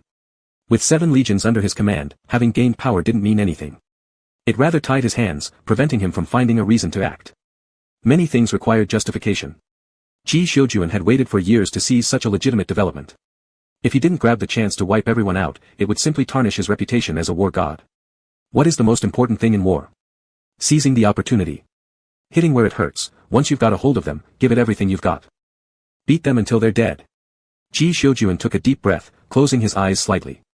When he opened them, he found the ghastly white corridor had turned vibrant, lush green grass beneath his feet yielding a bit, with delicate floral scents refreshing the soul. The entire corridor became a round arched flower gateway, almost like stumbling into a fairy tale world. Clearly crafted by someone. The marshal lightly prodded Yuan, who was squatting on his shoulder, puffing up her chest. I'm fine. Yuan put a paw on his finger, meow. The marshal scratched her tiny pads, really. After some consideration, Yuan decided to cancel the illusion in front of Ji Xiujuan's eyes. In the cold, icy corridor, a faint floral scent lingered, invisible to the law enforcement instruments. These devices simply blankly recorded a person and a cat standing in the same spot for a long time. When Ji Xiujuan started moving again, his steps seemed much lighter. At the end of the corridor, around the corner, came the view of several neatly arranged prison cells. With a calm expression, Ji Xiujuan forcibly broke each door. Everyone in the research department was dumbfounded. The public image of the Empire's research department was meticulously maintained. Be it those life-enhancing small inventions or groundbreaking research achievements in biological science, all of these showcased the cutting edge and excellence of the department. Countless top-tier geniuses within the Empire went to great lengths to get in here, hoping that even a slight mark on the course of human development would be their most perfect contribution to their lives. None of them could have imagined that beneath the laboratories where they worked for many years, such experiments violating the law and human rights were taking place. And there are death row inmates too. It's not as if there aren't terminally ill individuals who voluntarily contribute their bodies to science. And it's not like there are no people with excellent genetic rankings who willingly provide regular blood samples and skin tissue cells for research. How could they resort to such illegal imprisonments? More than 10. Truly, more than a dozen different intelligent races. As Ji Xiujuan dragged out these sentient beings, their eyes were glazed over, unable to speak, some didn't even know how to walk. Marshal Ji took each of their hands in turn, facing the enforcement recorder, exposing their wrists to the camera. Seeing the marks on them, he looked up at the recorder and said, "Clones, 6th batch." The researchers, what the heck? When Ji Xiujuan was pulled up by the Department of Research personnel prepared with rescue tools, he brought along the dozen or so clones he had saved and 2 middle-aged researchers already stamped as criminals. The soldiers hastily grabbed the 2 criminal scientists, almost ready to kick them hard right there under everyone's watchful eyes. The marshal, with a glance, saw the looks of pity and sorrow directed his way. "I want a copy of the enforcement instrument records." The marshal acted as if he hadn't noticed their stares, "and it won't implicate any of you." "No, no, no. It wouldn't matter if it implicated us." They vaguely guessed that something untoward was happening below, but never imagined experiments so flagrantly against ethical standards. The acting minister's heart practically skipped a beat. Marshal G, his lips quivered as though he had many words unspoken, bowing deeply towards this military man at the end, we're truly sorry. Ji Xiujuan didn't look at him, merely reaching out to accept the cloak handed by a nearby soldier, remaining silent. We'll inventory and report the illegal experiments down there, the acting minister paused, and we will clarify the whereabouts of the clones to you. He hesitated, then added, if necessary, we're willing to testify for you in court. Upon hearing this, the marshal finally turned his head to look at him. His eyelid flickered, his lips slightly pursed as if trying to form a more gentle expression, but it ended in failure. I have no problem with those who seek truth and knowledge diligently. He ultimately just said this. The acting minister stood frozen for a few seconds until Ji Xiujuan was about to leave, realization dawning on him. Was this a signal of reconciliation? Marshal Ji left with his troops, disregarding the procedural rules and directly locking them up in the military jail. The two middle-aged men inside were still shouting loudly. Ji Xiujuan, standing by the prison door, looked at the two of them with eyes colder than ice. This time, none of you will escape. After completing a series of follow-up handling steps, Ji Xiujuan checked the time. The sky had already begun to brighten.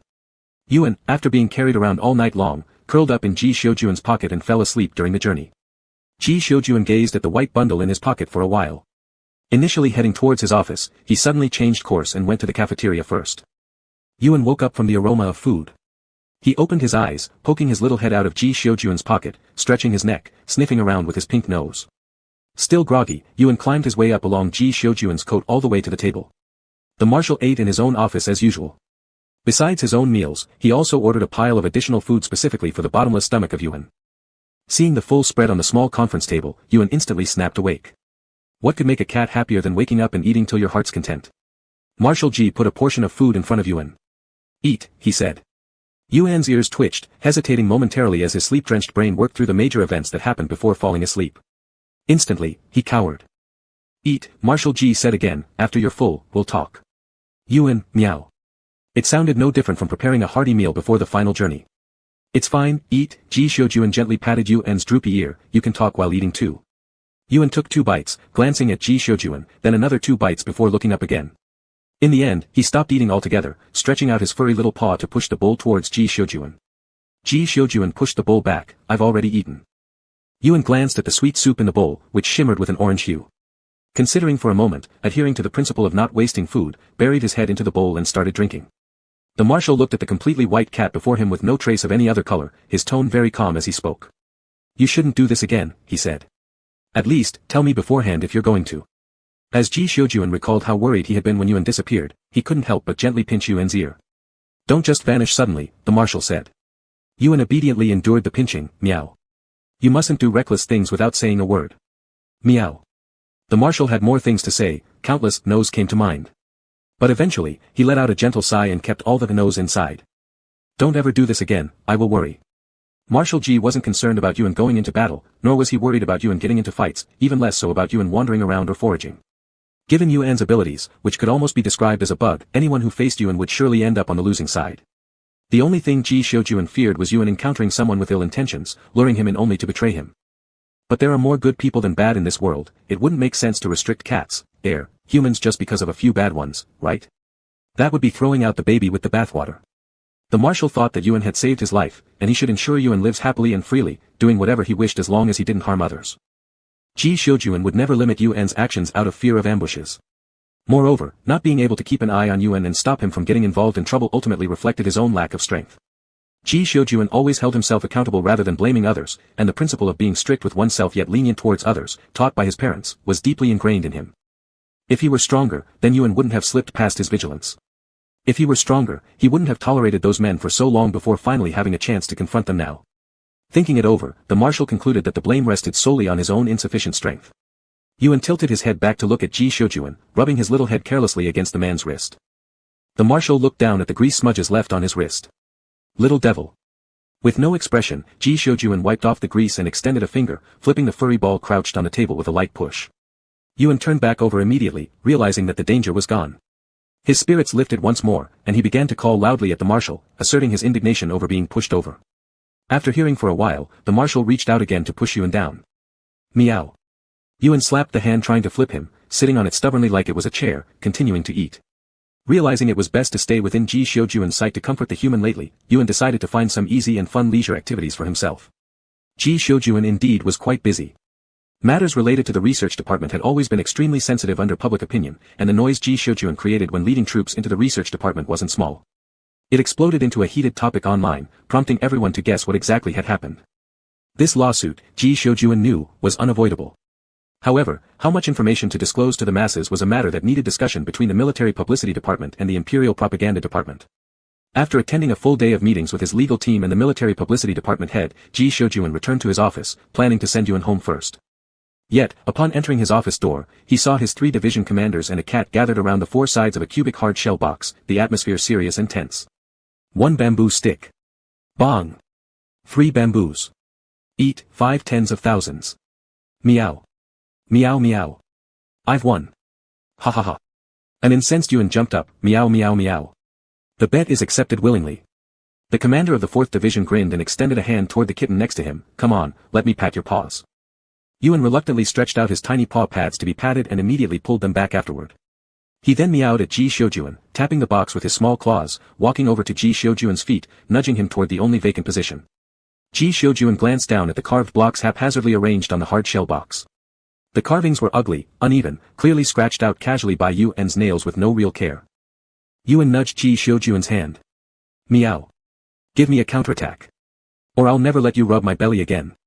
Ji Shojuan. Ji Shojuan petted his cat. Ji Shojuan picked up a block. I understand the principles, but what exactly is this thing? Chapter 32. The 4th Division commander, whose little cushion had just been pinched, very cooperatively pulled over the panel floating nearby. Ji Shojuan gave the panel a quick glance, and his gaze paused. His eyes went back for another look because he realized that the words on the panel were jumbled up, with misspellings all over, and even after a thorough scan, one couldn't make sense of the title. Who did this? The marshal stopped mid-sentence as he looked down at the small furry ball squatting in front of him. The small ball was also looking up at him, those stunningly beautiful sapphire cat eyes staring right into his soul. Marshal. Alright, I know who created this panel. It's really tough for Yuan to type so many words with his tiny little paws. After all, they're small and short, and Yuan himself has very little patience. It's fine if it's just a few button presses for some associative words, but a long string of sentences could drive him crazy. Being able to painfully write out such a panel is already quite commendable. After all, usually, even when putting the panel in front of Yuan and asking him to type some words, he would swat it away with his paw and continue meowing arbitrarily. As the marshal corrected the typos and grammatical errors on the panel, he found it hard to understand how the 3 division commanders under him could endure such panel documents. Mahjong rules, said the marshal as he kept editing. The 4th division commander nodded, yes, probably an ancient earth parlor game, quite interesting. It can exercise mental arithmetic, rapid memory skills, observation, and anti-espionage expression management. Rules. Yuan worked hard on these for a whole morning. Yuan proudly puffed out his chest, swinging his tail back and forth, his eyes glittering as he looked up at the marshal. Ji Shojuan looked at his cat and locked eyes with that pair of expectant feline eyes. He swallowed the complaints and errors he was about to voice, then reached out to pat Yuan's head. Not bad, said the marshal, there are still a few educational books at home. Yuan. I just wanted compliments. I don't want to study. Studying makes cats thin. The marshal glanced at him. Protest invalid. Yuan turned around and showed Ji Shojuan his butt. The marshal watched Yuan's wagging tail tip and judged from its frequency and strength that Yuan wasn't unhappy. He swung leisurely, slightly arched upward, obviously in good spirits, and his angry little pose seemed feigned. Ji Shojuan tilted his head and continued to look at the panel. Generally speaking, it was a set of game rules full of misspelled words, with atrocious logical expressions, a perfectly brilliant cat-style work, wrote wherever inspiration struck, free play. If you don't understand, it's just because your IQ is too low. The division commanders were not dumb. After being overwhelmed by the rule holding Yuan for 2 hours, they finally understood what kind of game this was while coordinating with a heap of wrong spellings. For the next 4 hours, Yuan endured merciless retaliation from the division commanders. After 4 hours, Yuan felt like his fur was about to be completely plucked out. However, the anticipated scene of playing mahjong with Ji Shojuan along with the 3 division commanders never happened. Because after compulsively revising the document filled with typos and grammatical errors, the marshal casually pressed save, stood up, picked up his cat, and left. Yuan. 3 division commanders. Wait. That's not how the script goes. Yuan, dangling helplessly in the air with all 4 paws kicking wildly, meowed, mule. The marshal paused his steps and cupped Yuan's rear with his hand. What? Yuan sat on the marshal's hand, pointing with his claw towards the group of division commanders. Where was the counterattack you promised for me? There's no time to play, Ji Shojuan tucked Yuan into his pocket. Just as Yuan wanted to struggle to climb out, his foot accidentally brushed against a small hard object. He stopped for a moment and took a look inside the pocket. The 2 chips he'd carried out last night were lying there steadily. Yuan immediately became well behaved. After all, this concerned his future supply of catnip. Marshal G returned home with Yuan. After resting tonight, he was going to file another lawsuit against the research department, specifically against Lab Number 1. This time, it wasn't a military tribunal, but the highest imperial court. The supposedly absolutely strict, fair, and transparent Supreme Court. As per routine, after the court verifies and investigates the case evidence and accepts his lawsuit application, the formal trial will officially commence 3 days later. Ji Xiuyun did not particularly mention his own affairs to the military propaganda department or his legal team, as they would definitely delve into every detail. Partly out of curiosity and partly due to professional integrity, they have to match every statement with the evidence. In the time ahead, they would liaise with the acting director from the research department, obtain relevant evidence, and seek some professional assistance in preparation for the trial. Although it is inevitable that the outside world will eventually learn about Mr. Marshall having been an SS-grade gene test subject, there's a difference between knowing and directly laying bare the experimental records as evidence before them. It's like the difference between someone telling you, "My foot is hurt," and "I accidentally kicked a needle under my big toenail which gouged a piece of flesh." The former is vague and evokes a mere sense of wanting to comfort. The latter, however, whether heard or read, can cause a neurological pain reaction. Marshal G had a clear understanding of his position in the military and among the public.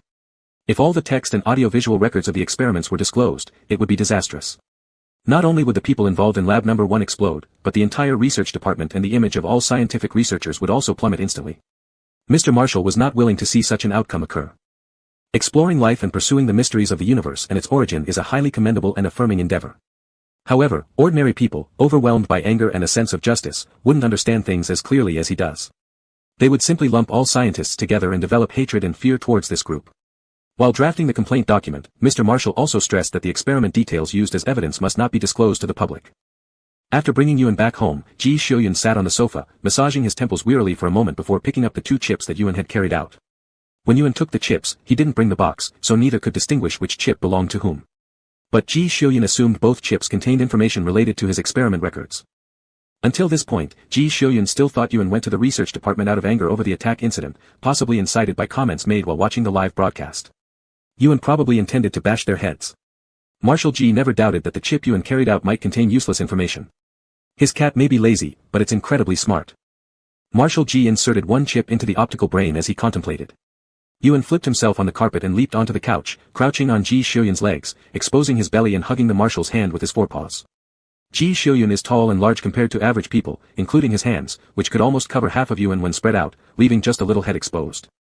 Yuan patted the large hand gently with his small paws, as if testing the ripeness of a watermelon before buying it. While waiting for the chip password to be decrypted, Marshal G lowered his head and looked at the furry bundle on his lap. Occasionally, he moved the hand embraced by the warm and soft little body, straightening his index and middle fingers to occasionally scratch Yuan's chin. Yuan opened his mouth and lightly bit onto the marshal's finger without applying any pressure. The ivory-like sharp teeth and soft pink tongue lightly grazed against the skin, causing a slight tickle. Marshal G let him nibble as he picked up the second primer from the table. "If you have nothing to do at home, then study this." Yuan glanced at the book once, shrunk himself into the hand, pretending not to see it, leaving the tail swaying leisurely. Ji Xiuyun saw his reaction, put the book aside, looked at the already decrypted interface, withdrew the hand Yuan was holding, clicked into the main page. Then his eyebrows twitched. "Catnip reagent?" Yuan cooed sweetly, "Meow." Marshal G gave his cat a meaningful look, pulled aside the experimental record, opened the backup data he copied earlier about cats, searched around the term catnip, then lifted the cat in his lap. "You went to the research department for this?" Mr. Marshall asked. "Was the reagent they used to capture you this one?" "Meow." Yuan answered succinctly and sharply, then stretched out his front paws, touched Ji Xiuyun's face, and cooed, "Meow." Mr. Marshall didn't know what to say. Who would have thought that Yuan stormed into the research department not because he was upset, not because he guessed Ji's plight and was getting revenge on his behalf, but rather after something almost no one knew about, catnip. If this statement were made, even Ji Xiuyun himself wouldn't believe it. The people in Lab Number 1 would surely faint upon learning of this. After all, before leaving the military department's prison, those two were still furiously claiming that it was Ji who had used Yuan to enter the research department for framing and shifting blame. Mr. Marshall never expected things to unfold this way. The people from Lab Number 1 truly embodied the meaning of inviting a tiger into their house with their lives and futures on the line, experiencing confusion and utter surprise like never before. Yuan was still rolling over, cajoling, "Meow." Mr. Marshall pulled the chip out and marked it, "I'll hand it over to the science team." Yuan was satisfied. He flipped himself up, squatted contentedly on Ji Xiuyun's leg, and began tidying up his ruffled fur. Mr. Marshall looked at another chip and asked him, "This one?" "Meow." Yuan pushed the chip slightly closer to Ji Xiuyun. "Mine." While speaking, Ji Xiuyun inserted the chip into the optical brain. Meow. Yuan tilted his little head, raising a front paw. Then, as Mr. Marshal, confused, lightly pinched his claw, a small flame shot out from the tip of his claws. Meow. Not only did I bring back the chip for you, I also burned the remaining muscle tissue and blood samples. Unexpected, isn't it? Cat language 0 level. Mr. Marshal indeed couldn't have anticipated this. He glanced at the sleeve scorched by the little flame and taught a lesson: don't play with fire. The content on the chip recording SS-grade gene bodies was quite extensive. Mr. Marshal wasn't interested in revisiting his younger self enduring pain and directly skipped the audiovisual data, skimming through the text instead. But the results disappointed him. Such a long time had passed, yet they were still only at the level of speculation. There wasn't an accurate conclusion regarding the SS-grade gene body. Ji Xiuyun roughly reviewed the records, extracted the parts that could be used as evidence for future needs, then rubbed his temples, looking somewhat weary. From yesterday until now, he hadn't closed his eyes once. And he had to wake up early tomorrow as well. Mr. Marshal looked at the cat that was already lying on the sofa, eyes half closed, about to fall asleep, and without hesitation, picked up the cat and went upstairs. The next day, media across various star systems of the Zinster Empire, despite their differing time zones, all received explosive news. The Imperial Marshal Ji Xiuyun, who had previously withdrawn the lawsuit due to an unexpected incident involving a cat, once again filed a lawsuit against the research department. This time, it wasn't due to accusations from others but came directly from General Ji himself, with a clear target. He sued all the researchers of Lab Number 1 in the Imperial Research Department, a total of 6 people, including the 3 who were previously suspended for investigation, as well as the former Minister of Research who resigned due to accountability issues. This time, the prosecutor chosen was no longer the military court that accepted military complaints, but the Empire's Supreme Court. This court is renowned for its absolute rigor, fairness, and impartiality, neither protecting anyone nor swayed by public opinion, strictly handling cases according to laws and regulations, and not allowing arbitrary appeals unless for major injustices. Before formally opening the trial, they conduct detailed investigations on the case. It had been 3 years since the last time the Supreme Court convened. Yet this time, the court swiftly accepted Marshal Ji's accusation and announced on the same day that the first hearing would take place 3 days later. The situation investigation lasted merely 1 day, which was far more efficient compared to the previous months-long thorough investigations conducted by the Empire's Supreme Court. But what does this indicate? It indicates that the prosecution's evidence is so ample that it only requires verification rather than new investigation. Everyone knows that just the night before, Marshal Ji, filled with anger, led his troops into the research department. So, what exactly happened in between? The media went crazy, rushing en masse to the Empire's Supreme Court, trying to glean some information from the court staff. Meanwhile, Yuan's live streaming room, which some of them had been paying attention to, also opened as usual. In the white little fur ball used its tail to curl around a box containing some strange patterned engraved small stone cubes, then lifted its soft little paws and knocked on the door of Marshal Kevin's house. Chapter 33. The person who came to open the door was Marshal Kevin's wife. She was a beautiful woman with charm in every gesture and smile, her appearance enchanting, her figure graceful, and her demeanor elegant. She was the type of mature woman that the first owner of Yuan had admired and envied the most, and also one of the most excellent actors of the time.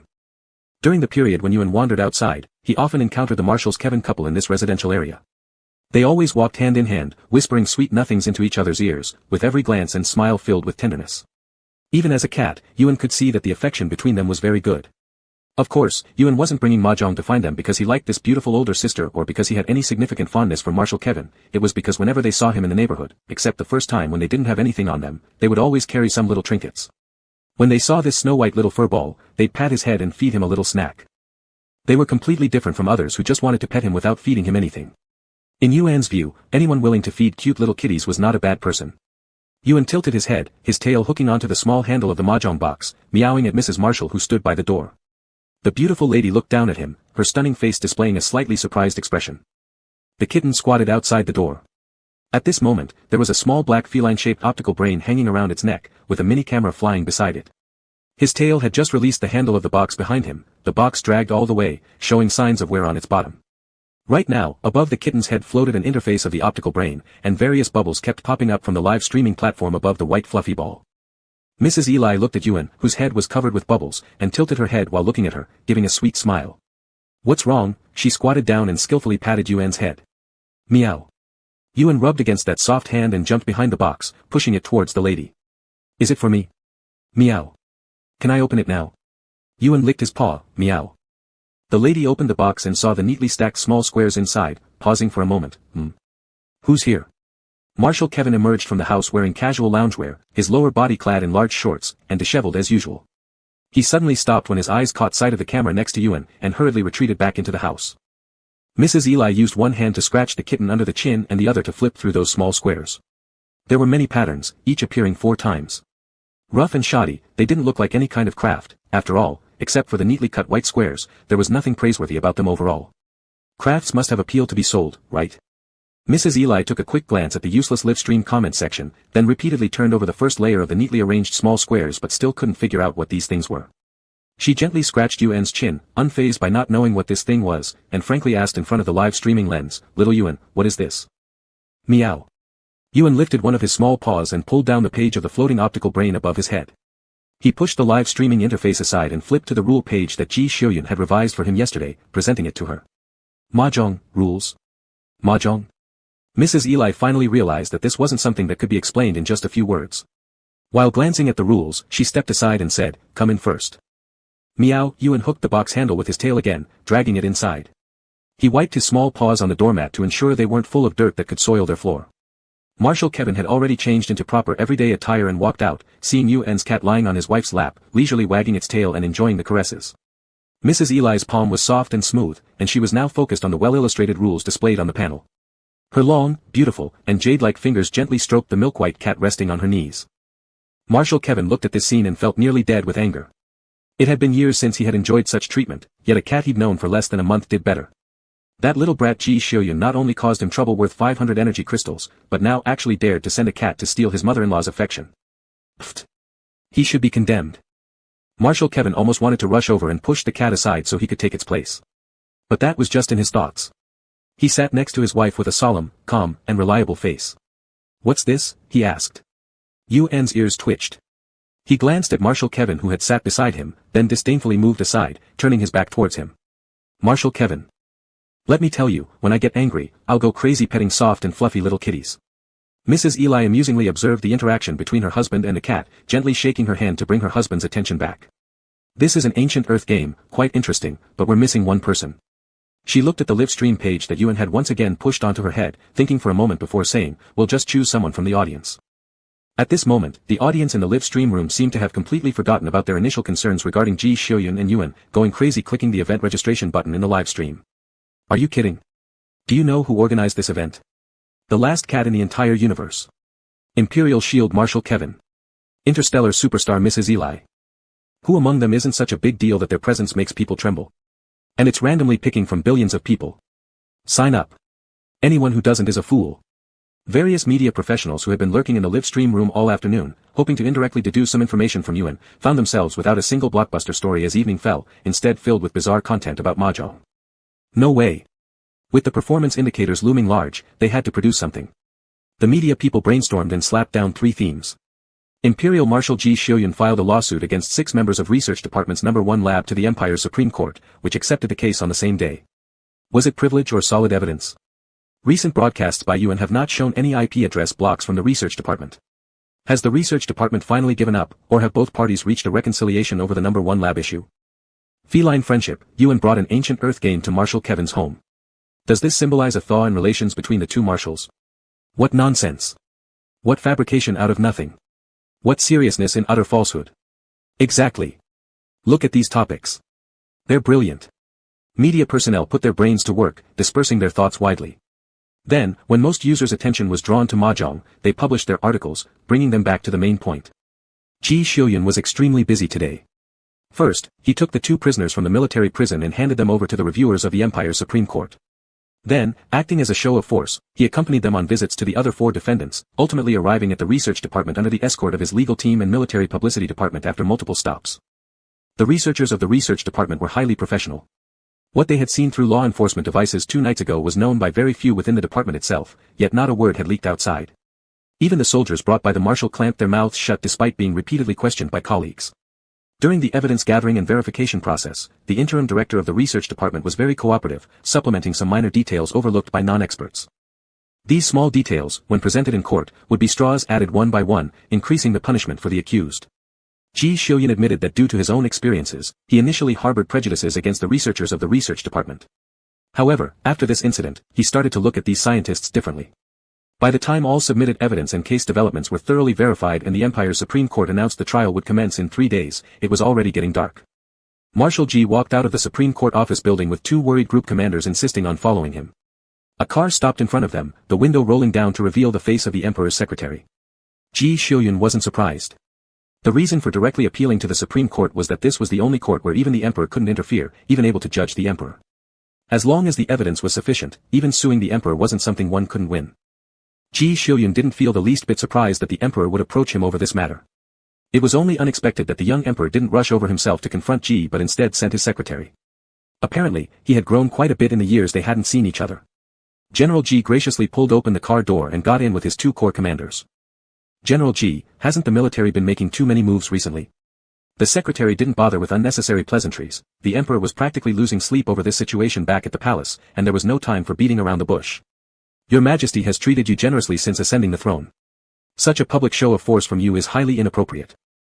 Ji Xiuyun's face remained calm, though internally he felt this statement sounded off somehow. What made the military's actions too big? And how did this count as showing strength? His conflict with the research department was inevitable, and the emperor should have prepared for this long ago. Alright, he admitted his methods were somewhat excessive, but none of this could be considered flexing muscles. General Ji felt perplexed about all this. But he still clarified his stance first. Those individuals deserved their punishment. General Ji, the secretary's voice slightly rose, let's not play games here. What are you thinking? The emperor wants to know clearly. We're all intelligent people, let's speak plainly. Those 500 energy crystals from the black market, weren't they purchased by someone from the military? The secretary asked. Ji Xiuyun was extremely puzzled as to why the conversation suddenly veered into this direction. Still, he kept quiet because nearly half of those 500 energy crystals had already found their way into Yuan's stomach. And his teacher had borne the brunt of the blame on his behalf. The secretary took Ji's silence as acknowledgement. They were bought by people under Marshal Kevin. As for why Marshal Kevin purchased the energy crystals, we admit it was indeed our fault. To attempt sending the hero who shaped an era to the grave, although politics may be dirty business, it later seemed like sheer madness when reflected upon.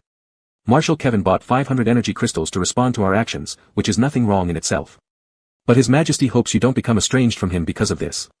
The secretary earnestly advised, General Ji, I understand the mutual admiration between heroes, and also the principles of, when the lips are gone, the teeth feel the cold, or, when the rabbit is dead, the dog is cooked.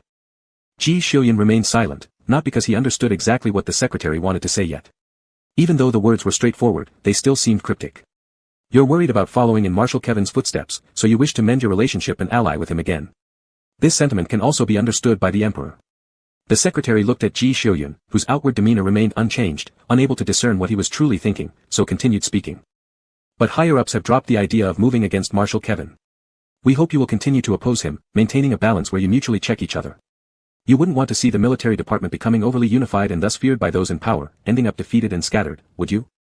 Ji Xiuyun turned his head and looked at his two corps commanders. They were currently pretending to be absorbed in their luminous screens, acting as if they hadn't heard a thing. It seemed like the entire car was filled solely with the secretary seriously engaging in political maneuvering. Ji Xiuyun stayed silent. He finally understood what the secretary was trying to convey. What the secretary meant was, due to the higher-ups within the empire planning to send Kevin to his grave, the latter became enraged and purchased 500 energy crystals capable of easily destroying a city as a threat, forcing them to swallow this intention. On the other hand, General Ji's recent actions targeting the research department individuals protected by the upper levels appeared restless and unsettling. Higher-ups in the empire began to suspect whether the two grand marshals of the military might collaborate on some scheme. Although they controlled economic lifelines and possessed private armies, they still deeply feared the concentrated military power of the entire armed forces. But there was still one point Ji Xiuyun didn't comprehend. When did he ever display any attitude indicating a willingness to team up with his teacher? The 4th Corps commander sitting behind gently poked Ji Yuan Shuai's waist. Ji Xiuyun turned his head and immediately saw a hologram of Yuan playing mahjong at the same table with Marshal Kevin and his wife. The headline read, Ice-breaking friendship. 2 marshals will join forces strongly. Ji Xiuyun. Ji Xiuyun. No way, you can't think 2 marshals are going to unite just because Yuan went to play mahjong with someone.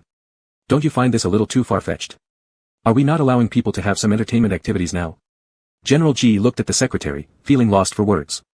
He wanted to explain that Yuan's behavior had nothing to do with him, but he felt it would be weak and powerless because, after all, Yuan was his cat. But if he didn't explain, General Ji also felt extremely innocent. After a busy day, he finally got home, only to be hit with an undeserved black pot accusation, which made him very wronged. The secretary persisted, although those few talents in number 1 ladder are regrettable, we will completely give them up and no longer provide legal assistance. His Majesty hopes you can give a definite answer. Ji Xiuyun. It could be said that this person is a natural drama queen. General G just wanted to pry open the skulls of those high-level people to see if they were filled with cotton or water. Playing mahjong and imagining a rebellion drama, can these morons still function properly? General G, we absolutely will not interfere in this lawsuit anymore. The purpose of sending your cat to Marshal Kevin has been achieved. Give us a clear answer. Ji Xiuyun. I didn't do it, stop making stuff up. Ji Xiuyun couldn't help himself anymore. He said expressionlessly with a calm tone, Yuan is still a child. He really just went there purely to play mahjong. Can all of you drama queens leave him alone, and leave me alone too? General G's head hurt. Chapter 34. The car delivered General G, the 2 Legion commanders to the entrance of the military residential area. No one except the registered military families could enter this area without a passcode given by someone inside. The secretary had no intention of delivering them all the way to their doorsteps. After receiving Ji Xiuyun's response, he dropped them off at the entrance of the military housing and left quickly. The 2 Legion commanders lived in the opposite direction from Ji Xiuyun. The 3 soon parted ways. General Ji arrived at his home, looking at the dark house. He changed direction and walked toward his teacher's house instead. Yuan would leave lights on in the corridor and hallway when he was home. No light meant he was probably still at Marshal Kevin's place and hadn't returned yet. As for why he wasn't back yet, Ji Xiuyun didn't need to guess much. It was likely because Lady Elise was cooking. Lady Elise possessed incredible culinary skills. During the time when Ji Xiuyun lost his parents, the meals brought by General Kevin left him with deep memories. General Ji could easily imagine that Yuan, the foodie who couldn't resist the temptation of good food, would not let this opportunity pass. Indeed, Yuan had initially planned to order takeout and wait by the door for Ji Xiuyun's return. After all, he, Yuan, was like a gentle, loving, considerate, and kind little kitty cat. He clearly understood that humans invariably had no resistance against the warmth of being waited for. And since Ji Xiuyun was his legitimate second owner, despite having a bit of twisted humor, Yuan thought this man was pretty decent. Good people deserved the warmth and kindness of the world. And good people who'd endured hardships deserved care and tenderness even more, it was what the world owed them. Yuan knew that Ji Xiuyun's social life was extremely simple. It had been almost a month since his return, and apart from General Kevin, no one had visited as a friend. So this cute little kitty cat felt a sense of mission. Every day when it was about time for Ji Xiuyun to return, he would turn on the corridor light outside the house, either crouching at the door or lying flat on the short cabinet next to the entrance until Ji Xiuyun came home. Recently, whenever Ji Xiuyun came home from an outing, he would immediately see a fluffy white bundle sitting there, its beautiful azure eyes gazing at him while meowing softly, as if the whole day had been spent waiting just for him, as though he was everything in its world. Even though Ji Xiuyun was very clear that Yuan usually wandered around all day, every time he saw the little cat waiting for him upon his return, this feeling grew uncontrollably. This was probably human nature. Regardless of how strong-willed or physically tough a person might be, deep down, they always craved something soft and warm. General Ji paused outside his teacher's house, surprised by the lit corridor light. His teacher had never before had a habit of leaving corridor lights on. Ji Xiuyun paused slightly, then raised his hand to knock on the door. Before he could do so, the door opened in front of him. A soft, white bundle charged out like a small cannonball, leaping up just about a meter away from him. Ji Xiuyun instinctively spread his arms and securely caught this cannonball. Meow. The milk-white little cat rubbed itself all over him, smearing some soup residue from its mouth onto his clothes. Yuan's usual faint milky scent had now been replaced by the smell of food, exactly as Ji Xiuyun had expected. Lady Elise had cooked. Ji Xiuyun scratched under Yuan's chin, glancing at a small dish placed near the entrance. Inside was a bowl of white soup, the same one Yuan had smeared on him, but it was already nearly finished, with only a shallow layer remaining at the bottom. General Kevin poked his head out from inside the house and exclaimed, "Oh ho," upon seeing Ji Xiuyun. Ji Xiuyun nodded to him, saying, "Good evening, teacher." General Kevin waved dismissively, saying, "I thought the little guy liked squatting outside eating, but turns out he was waiting for you." Upon hearing this, Ji Xiuyun hesitated, looked up at the corridor light, and then down at Yuan. Yuan lay on his back looking completely relaxed, his eyes closed contentedly as his chin was scratched. A tiny, soft, warm lump, bathed in the warm yellow light of the corridor lamp, seemed to shimmer with a beautiful halo on its plush fur. "Did you leave the light on for me?" he asked softly. Yuan's ears, which had been pressed down in pleasure, perked up slightly. He emitted a soft rumbling sound and lazily opened his mouth a little, saying, "Meow." As Ji Xiuyun looked at Yuan like this, his previous urge to roughly rub the cat as punishment for leaping at him earlier dissipated entirely, just like a campfire doused with a bucket of water. Our little kitty is so well behaved, Ji Xiuyun thought fondly. This is all due to that group of drama queens who overthink everything. General Ji expressionlessly contemplated, then gently squeezed Yuan's small paws before raising his head to prepare to take his leave from his teacher. Marshal Kevin instantly saw through his student's thoughts and cut him off before he could speak. "Your share has already been prepared by your teacher." Ji Xiuyun paused silently for 2 seconds, then quickly gave in. It wasn't because he was overly infatuated with Lady Elisa's cooking but rather out of gratitude for the silent support and comfort she had given him during those dark times. The Kevin family had never intended to have children. Lady Elise regarded Ji Xiuyun as her own son. Back when General Kevin and Ji Xiuyun were close and their relationship clear, she often bought local specialties while on the planet filming and sent them back to Ji Xiuyun. Now that they were seemingly estranged on the surface, Lady Elise occasionally found some strange excuses to send odd little gifts to Ji Xiuyun. Lady Elise was an excellent woman. Though insecure in matters of love, she was otherwise very intelligent. She was fully aware of the relationship between Ji Xiuyun and Marshal Kevin. After enduring tests of life and death together, their bond would not be so easily severed by one harsh scolding. At least she knew clearly that both her husband and her husband's talented former student were not the type of people who would let such bonds dissolve so easily. Nevertheless, it was important to maintain appearances. Whenever they happened to meet Ji Xiuyun outside, even accidentally within the residential area, she always maintained an air of composure and grace, passing by as though they were strangers. The white fluffy bundle extended its paw, hooking onto the man's collar, while another paw pointed toward the inside of the house, meowing insistently as if urging him to go in. Yuan was eagerly looking forward to enjoying Lady Elise's cooking. Ji turned his head to check the surveillance, walking around a bit, then, just like his teacher, skillfully found a blind spot and slipped in through the side door of Marshal Kevin's home. Lady Elise seemed somewhat surprised. She originally assumed that the additional dish her husband asked her to make was supposed to be taken back by Yuan for Ji Xiuyun, completely unaware that Ji Xiuyun had come in through their side door. Clearly, this wasn't the first time such a thing had happened. Lady Elise waved her kitchen tools lightly, her tone gentle, so it seems there are quite a few things you've kept hidden from me. Both mentor and disciple in the living room shifted their gaze away simultaneously, leaving only Yuan in Ji Xiuyun's arms, tilting his head to coo affectionately at Lady Elise. A scattered array of mahjong tiles sat atop the low coffee table in front of the couch. Marshal Kevin returned to his seat on the sofa, picking up his carving knife and a piece of smooth stone. Ji Xiuyun watched as his teacher carefully referenced the distorted mahjong tile Yuan had made earlier, improving upon it until he carved a new one in no time, then showed it to the little cat sitting on the edge of the couch nearby to double-check whether any mistakes were made. Yuan studied it earnestly for a moment, wagging the tip of his tail, and with utmost seriousness replied with a meow. It was extremely masterful in manner. Ji Xiuyun thought that his teacher wouldn't find retirement too dull after all. There was more than enough fun to be had with mahjong alone. To be honest, Ji Xiuyun hadn't felt this kind of dinner atmosphere in a long, long time. He looked up at the couple sitting across from him, then turned his head to see Yuan by his side, where the white kitten was now trying to stretch his head closer, attempting to taste what was in Ji Xiuyun's bowl. Though Yuan's meal was still untouched right beside him. Even though the food was exactly the same. The gentle voice of the woman and the deep laughter of the man seemed as though wrapped in a thin veil, faintly resonating in his ears yet also crystal clear word by word. The orange-yellow light shone warmly, almost unreal. Ji Xiuyun vividly recalled the dining table from when his parents were still alive. The feeling throughout Ji's body became unsettling. Meanwhile, Yuan's head was almost diving into his bowl. Marshal Ji raised his hand and flipped his cat over, vigorously kneading the soft white little fuzzball until he had dispelled the mysterious sourness and restlessness that had arisen in his heart. With a long sigh of relief, he smoothed out his emotions. Yuan was left utterly dazed by the unexpected storm. He lay woodenly on his side on the tabletop, one paw still stretched out, his mouth slightly agape revealing tiny white fangs like jade, while his fur was tousled into complete disarray. Yuan's cat face radiated pure bewilderment. Under Yuan's bewildered gaze, Marshal Ji very calmly retrieved the excuse of the extinguished campfire from before, then reached out to rub the kitten's small belly, coldly shifting blame, little troublemaker. Yuan. Yuan. Without any reason, Ji pinned him down and started rubbing, then refused to even offer food afterward. And to top it all off, calling such an adorable kitten a troublemaker. What's wrong with you? Yuan was utterly astonished. After finishing his frenzied cat rubbing, Ji Xiuyun felt remarkably better, and his steps on the way home even became lighter as he slipped through blind spots in the surveillance more effortlessly. To avoid another incident where Yuan's reckless wandering led to unnecessary speculation, early the next morning Ji personally guided Yuan in putting on a civilian mental sense helmet and entering a virtual community room. He also taught Yuan how to use which app to select and watch movies. Even though they required payment, the prices weren't too expensive, and Yuan had money. By the time Yuan finished watching 6 or 7 films, Ji would usually be back from his busy day.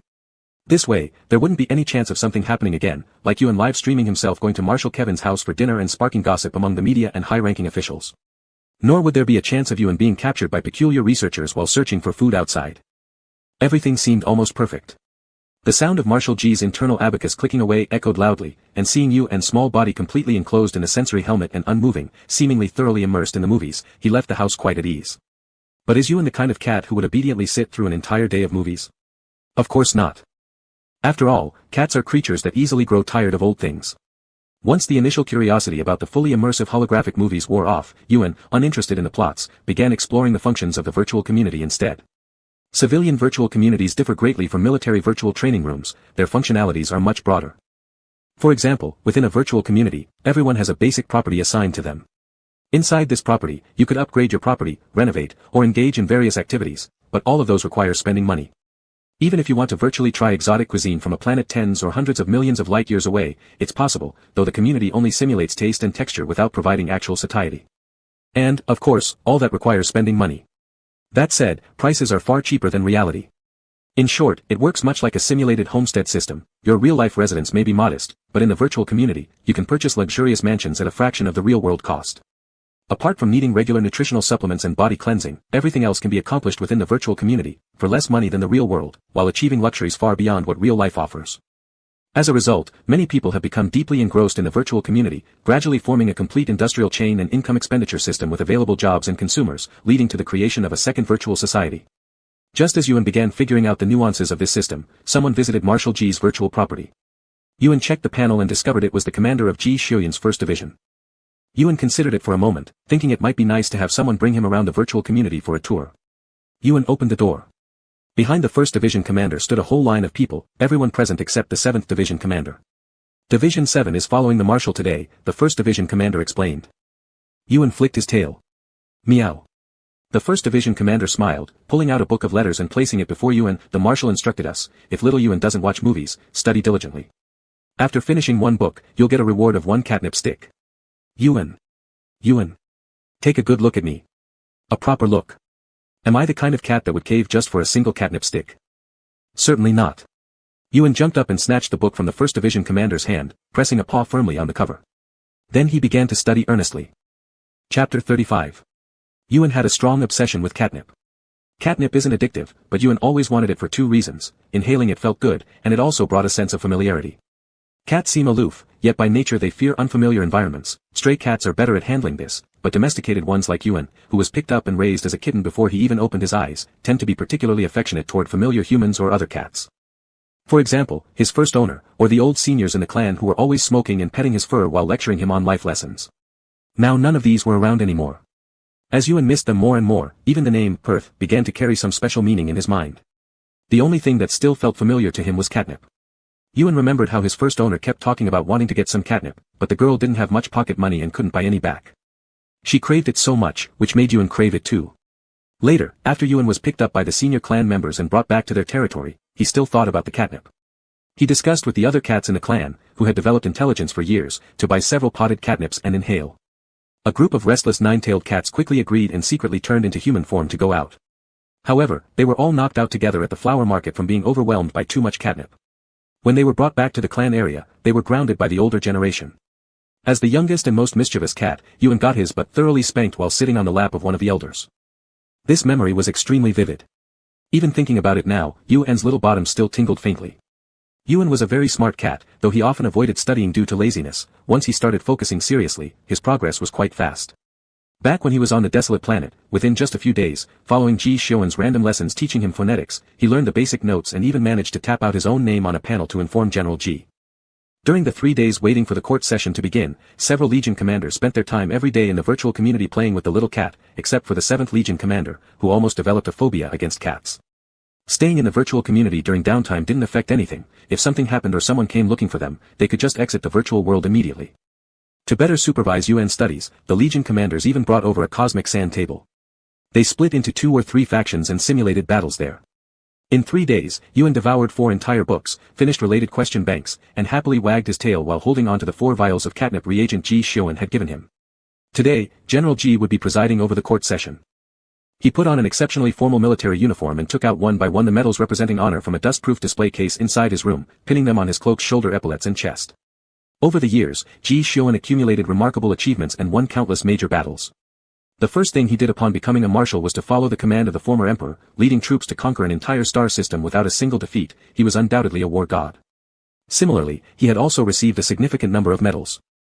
Yuan squatted on the bed, gnawing on a spirit stone in his arms, with 4 test tubes filled with green liquid neatly arranged beside him. In the sunlight streaming through the window, they projected a transparent and enchanting emerald glow. The size of the test tubes was quite impressive. One was equivalent to 3 obtained previously from the research department. The small white fur ball clutched a glowing purple stone and nibbled on it bite by bite, but his gaze never left the person standing in front of the wardrobe. Ji Xiuyuan's emotions today seemed somewhat peculiar. Yuan clearly sensed it. If usually Ji Xiuan gave off vibes like the great river slowly flowing across vast plains, then now, Ji Xiuan felt like an immense waterfall cascading down with forceful torrents impacting the earth, the heavy waves pounding down mercilessly as if determined to pierce straight through the ground, recklessly bursting forth. In short, Ji Xiuan looked like he was about to fly into the sky and explode alongside the sun. Yuan took a bite of the spirit stone, flipped over, and lay on his back, gazing upward at the general, whose figure appeared upside down in his current field of vision. Ji Xiuan's hands were steady as he carefully clipped each prestigious metal onto his greatcoat, not a hint of fluctuation in his breathing. As Yuan watched, the general pinned on all the metals from the transparent cabinet. He flicked his tail lightly, tapping the bedding and producing a barely audible snap. General Ji paused slightly, tilting his head to look at his cat. Yuan kicked the stone in his arms to the side, jumped off the bed, and ran to General Ji's side, tilting his head as he looked up at him, emitting a coquettish meow. Ji Xiuan lowered his eyes to look at him. The sunlight had spread into the room, falling on the soft little white fur ball, like a snowman warmed through by the sun, exuding a precious warmth amidst the coolness. Yuan's beautiful eyes, akin to the azure seas and skies, were staring straight at him, golden specks shimmering in the clear air, much like another breathtaking sky where the dawn rises. The person gazed upon by this beauty felt as if embraced by the heavens. Ji Xiuan remained silent for a long time, put on his cloak, bent down, picked up his cat, and turned to walk out of the bedroom. However, instead of heading downstairs directly, he stopped in front of the master bedroom door. Yuan, nestled in General Ji's arms, looked up at him, then curiously glanced at the master bedroom door ahead. He had long explored every nook and cranny of Ji Xiuan's home, except this master bedroom that even Ji Xiuan never entered, so he always kept a respectful distance. There was no other reason. He simply thought that since Ji Xiuan didn't go inside, there was no need for him to go in either. Although he was indeed curious as to why Ji Xiuan, who had a perfectly good master bedroom, chose to sleep in the guest room, Yuan suppressed this curiosity well. But now, it seemed Ji Xiuan was about to take him inside. Yuan stretched his neck in surprise, watching Ji Xiuan lift his hand to open that door. Inside the door, there wasn't anything particularly terrifying or unusual, just a regular bedroom. This bedroom was vastly different from Ji Xiuan's austere black and white minimalist bedroom. It was filled with warmth and a sense of life everywhere, beige curtains tightly shut but unable to block the rising sun, the tone of the room bathed in a soft beige by the sunlight filtering through the curtains. The main feature in the room was a large bed, not overly ornate but just a standard sizable bed, covered with quilts patterned in warm orange-yellow hues, its posts a slightly yellow-tinted white. Next to the bed was a small bookshelf stocked with some medical and logistics maintenance books, along with a basic mecha repair manual lying on the beige bedside table, with a bookmark barely poking out. Beside the bookshelf was a vanity table adorned with several bottles of beautiful shapes, various tools haphazardly placed on its surface, suggesting an owner who might have been a bit rushed and female. By the window stood a desk scattered with numerous mechanical tools of unknown function. A few books lay flipped open to fixed pages, casually left within arm's reach. Next to the desk was a toolbox, its edge draped with 2 dirty gloves. Yuan turned his head around, eventually resting his gaze on the wall by the entrance. An entire wall was plastered with all sorts of photographs, still looking brand new. Yuan knew these types of photos, they were made using a very simple process chip pressed onto cardboard, which would project a hologram when lightly tapped. There were a few of them displayed in the living room.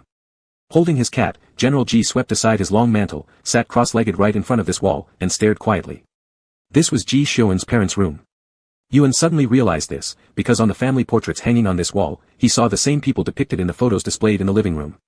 So those were Ji Xiuan's parents. They looked young. Yuan, looking at these pictures, pieced together some of what had happened. These photos stopped when Ji Xiuan was still a youth. Looking at the now fully grown man Ji Xiuan, considering the Earth lifespan used by humans today, his parents must have been gone for several decades. The condition of this room suggested it had been meticulously preserved from the last moment Ji Xiuan's parents left. It brimmed with a lively atmosphere, as though they had only hurried out and could return at any moment. Ji Xiuan said nothing, merely gazing quietly at the photos while occasionally lowering his head to stroke the compliant little fur ball resting obediently on his lap, silently keeping him company. Yuan leaned back against Ji Xiuan, whose calloused hand was rough but comforting as he rubbed against it. The explosive emotions of General Ji gradually calmed down with the passage of time. He gently stroked Yuan on his lap and slowly managed to soothe the oppressive breath trapped in his chest as the hour hand moved over more than half the circle. In this peaceful moment, all tension subsided. That's it, the usual calm and ripple-free voice of Marshal Ji announced. I should be going. Meow, Yuan jumped down from his lap and followed him all the way to the door.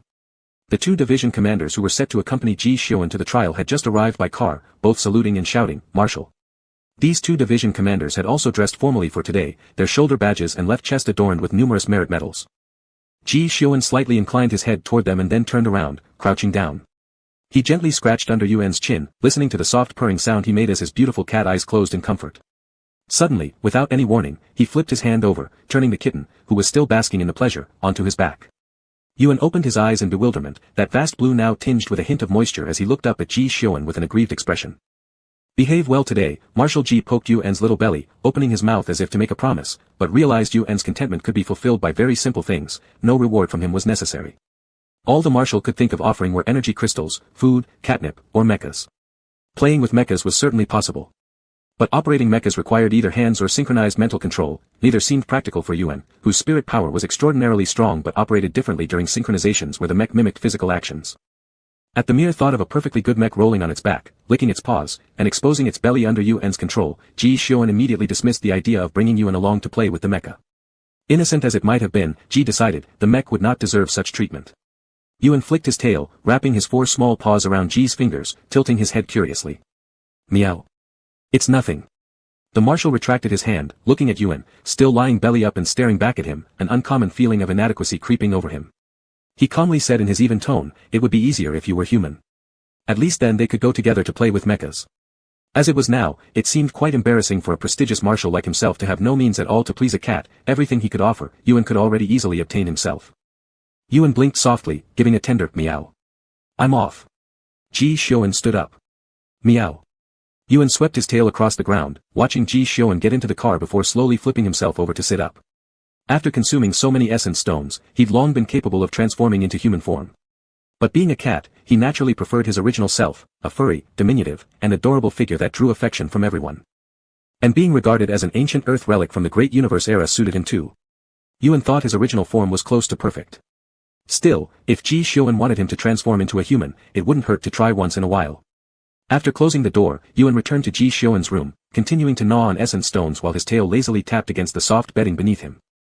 He wondered if transforming into human form secretly in the middle of the night within the covers would result in getting his head beaten up by the ever-alert Ji Xiuan. Recalling Ji Xiuan's close combat skills and his history of only maintaining human form for less than 3 days over more than 100 years, Yuan hesitated briefly in mid-tail swipe. Such a dangerous idea was better discarded. Not only that, he'd forgotten how to walk in human form altogether. Yuan quickly shrugged off these troublemaking thoughts, resuming his leisurely tail swaying. After finishing a few bites of the essence stone, carrying 4 vials of catnip, he climbed downstairs to the cat tree, switching on the legal channel live broadcast. As the jury seats filled up, he simultaneously started his own live stream. Audiences online opened both interfaces eagerly, anxiously observing the channel of the Empire's highest court and Yuan's live stream from the cat tree. In their view, Yuan must have significant ties to this case. If there weren't, why would the Marshal have stormed into the research department one day and merely 2 days later contacted the Empire's highest court again to sue the department? According to reports from reporters stationed outside and hollow projections analyzed extensively by the public on the Starnet, the Marshal went in empty-handed but came out holding Yuan. Exactly what had transpired in between? People couldn't help but speculate. Afterward, Yuan only streamed once, disappearing entirely for 3 consecutive days after the Empire's highest court announced it would handle the case. People all felt that Yuan must have gone through something unpleasant, even though he seemed perfectly fine during his previous live stream, to the point of playing mahjong. Some said Yuan had sought out entertainment games as a way to divert attention from his troubles. Others speculated Yuan's behavior was staged to placate public opinion on command. There were many thoughts, and everyone believed their own interpretation made perfect sense. During the 3 days Yuan buried himself in studying, the Starnet had been fraught with anxiety and restlessness. Now, seeing Yuan's live stream up along with the highest courts, nearly everyone swarmed in. As soon as they entered the live stream, what greeted them was the little cat they'd been worried about for the past 3 days, sitting on a cat tree opening a test tube cap and inhaling deeply from it under the watchful eyes of billions of viewers. After flailing around at the air for a while, he collapsed into a limp heap like a deflated pancake. The audience erupted in shock. Something has definitely happened. He's relying on hallucinogens to distract himself now. What on earth has befallen Yuan? The audience was overwhelmed with sorrow for him. Chapter 36. The bright green reagent tube was knocked over by the little kitten kicking its legs, spilling all over the carpet. The waterproof plush carpet was scattered with round droplets of emerald green liquid, which evaporated at an incredibly fast speed. Yuan noticed that the catnip reagent concocted by the military's scientific team had a concentration completely different from those produced by the research department. It was literally light years ahead of the research department's efforts. The air was filled with the pungent smell of catnip, so intense it felt like the entire room was crammed with nothing but catnip. This made Yuan recall the terror of the time when he and a group of 9-tailed cats collapsed in unison at a pet market surrounded by catnip. He sprawled on the cat tree, lying limply with his 4 paws spread out, his tail hanging lifelessly. His eyes were half closed, and his face pressed against the soft velvet pad of the cat tree. He looked tiny, frail, and utterly helpless. In any era, those who act fastest, think most strategically, and best at stirring emotions always have a clear understanding of how to craft big news. These are the people in the media. Before Yuan could recover from the first strong hit of the high-concentration catnip, the media had already erupted like fireworks with loud crackles. What event could make the precious ancient Earth relic so fragile as to need hallucinogens to relieve mental stress? What did Yuan experience in the research department? Did the Imperial Marshal sue a few individuals from the secret laboratory of the research department due to uncovering infuriating secrets? Speculations about Yuan's current situation flooded the Star Network extensively.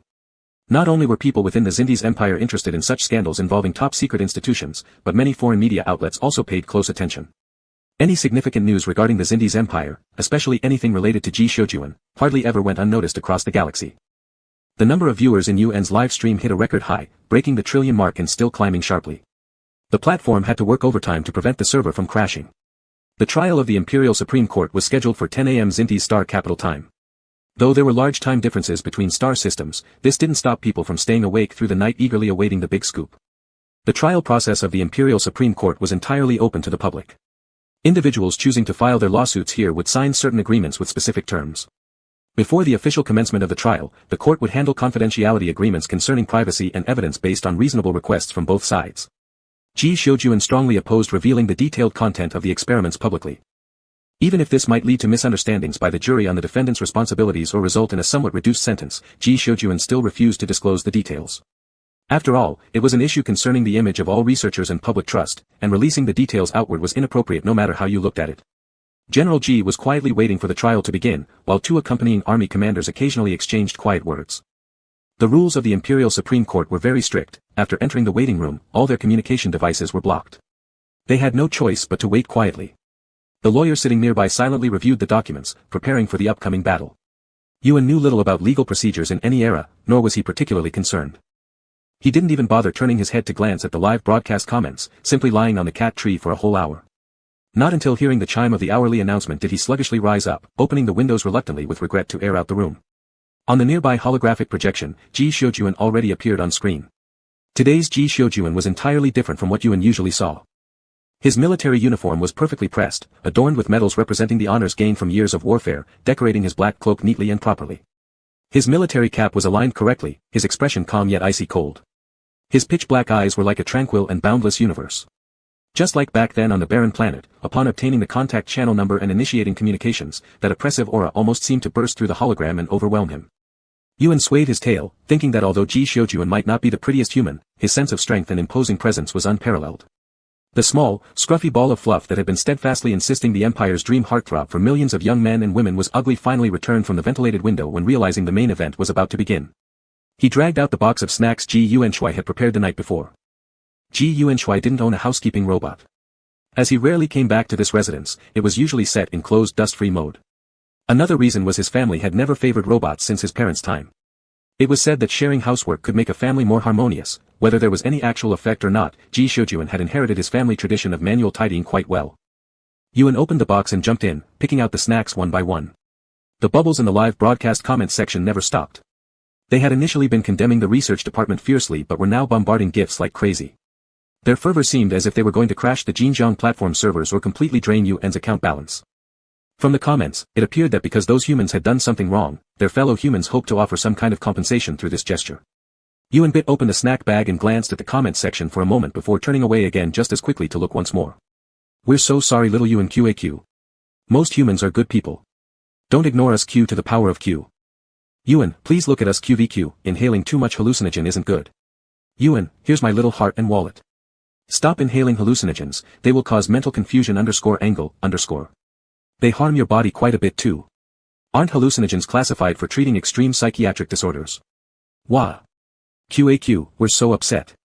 Just eat snacks, don't take hallucinogens _angle_. Look at me Yuan.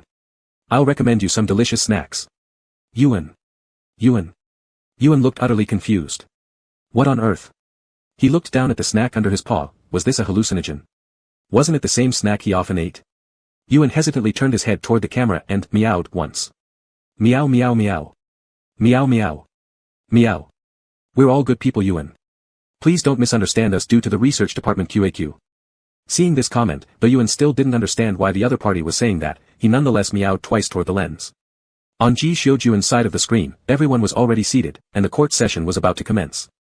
Hugging his snacks in his arms, Yuan lay down on the couch while munching them, watching the holographic projection of the courtroom proceedings ahead. Nothing could be better. The Imperial Supreme Court didn't handle many cases, but each trial was a prolonged tug-of-war. For every charge, they had to repeatedly confirm, thoroughly review testimonial and physical evidence to ensure absolute truth and validity. Hence, their judicial efficiency wasn't high, yet ever since the establishment of records, there hadn't been a single wrongful conviction. This court's credibility was famously high throughout the galaxy. In the history of the Zindi's Empire, this highest court had once tried an emperor, ruled against him, and directly caused his abdication for a new emperor to ascend the throne. In everyone's eyes, the Imperial Supreme Court of the Zindi's Empire was absolute fairness and absolute truth. In this world filled with countless helplessness and dark plots, the Imperial Supreme Court became a ray of light supporting those who lived at the bottom rung but bore grievances to carry on striving. It was also one of the reasons that kept both the military and political factions of the Empire taut and prevented them from acting without restraint. Because once something was brought to this court, the outcome would almost certainly end in either death or ruin.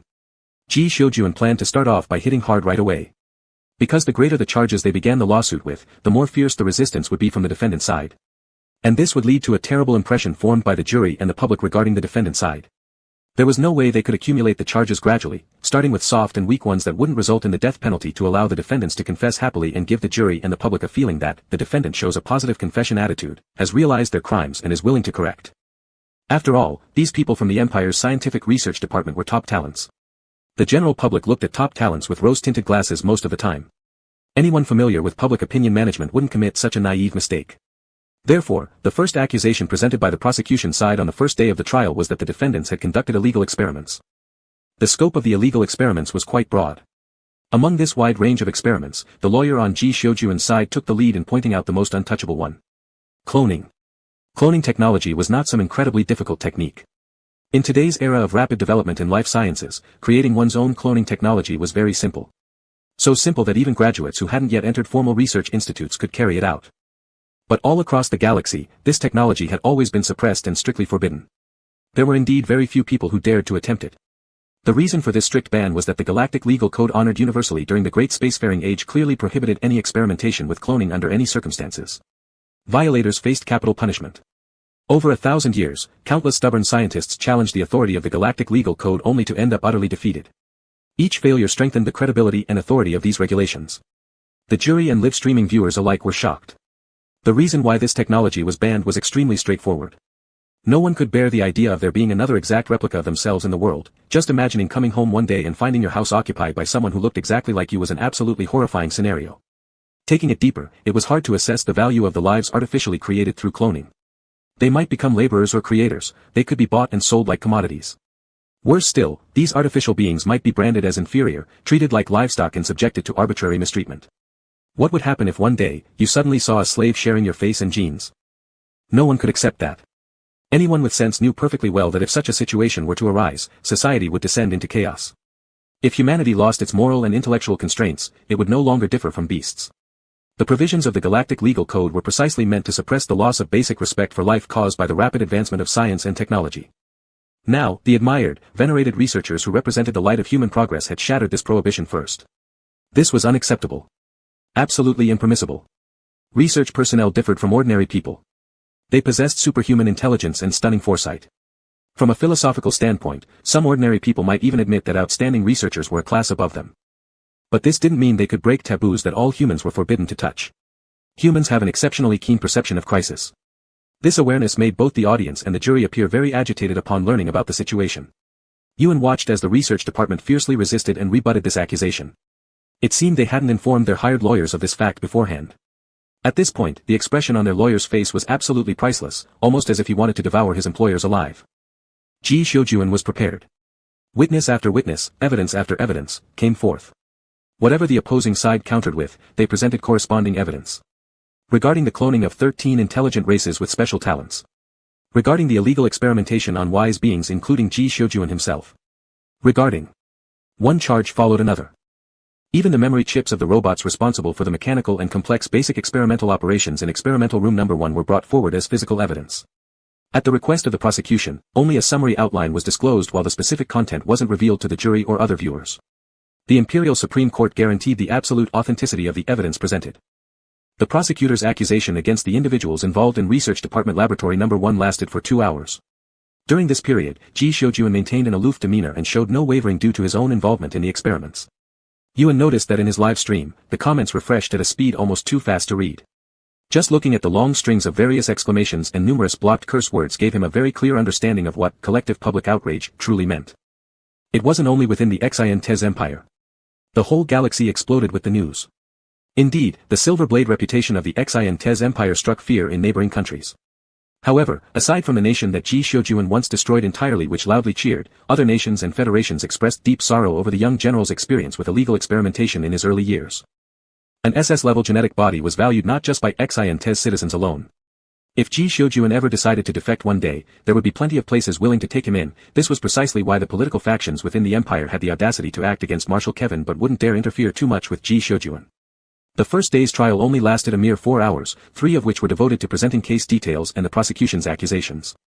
After this segment ended, even before the defendant's lawyers could say a word, the people seated in the jury seats couldn't contain their anger any longer. He is our hero. The hero who conquered an entire star system for us, whose fame struck fear far and wide. How dare you? Year after year, Ji Shoujuan could never return home, always patrolling the cosmos to eliminate space pirates. He continuously his undefeated records to display his power. For what reason? For the peace of the Empire. To intimidate neighboring countries with dubious intentions. How dare you? Enraged individuals on the jury almost overturned their seats. This sort of scene wasn't unfamiliar in the Imperial Supreme Court.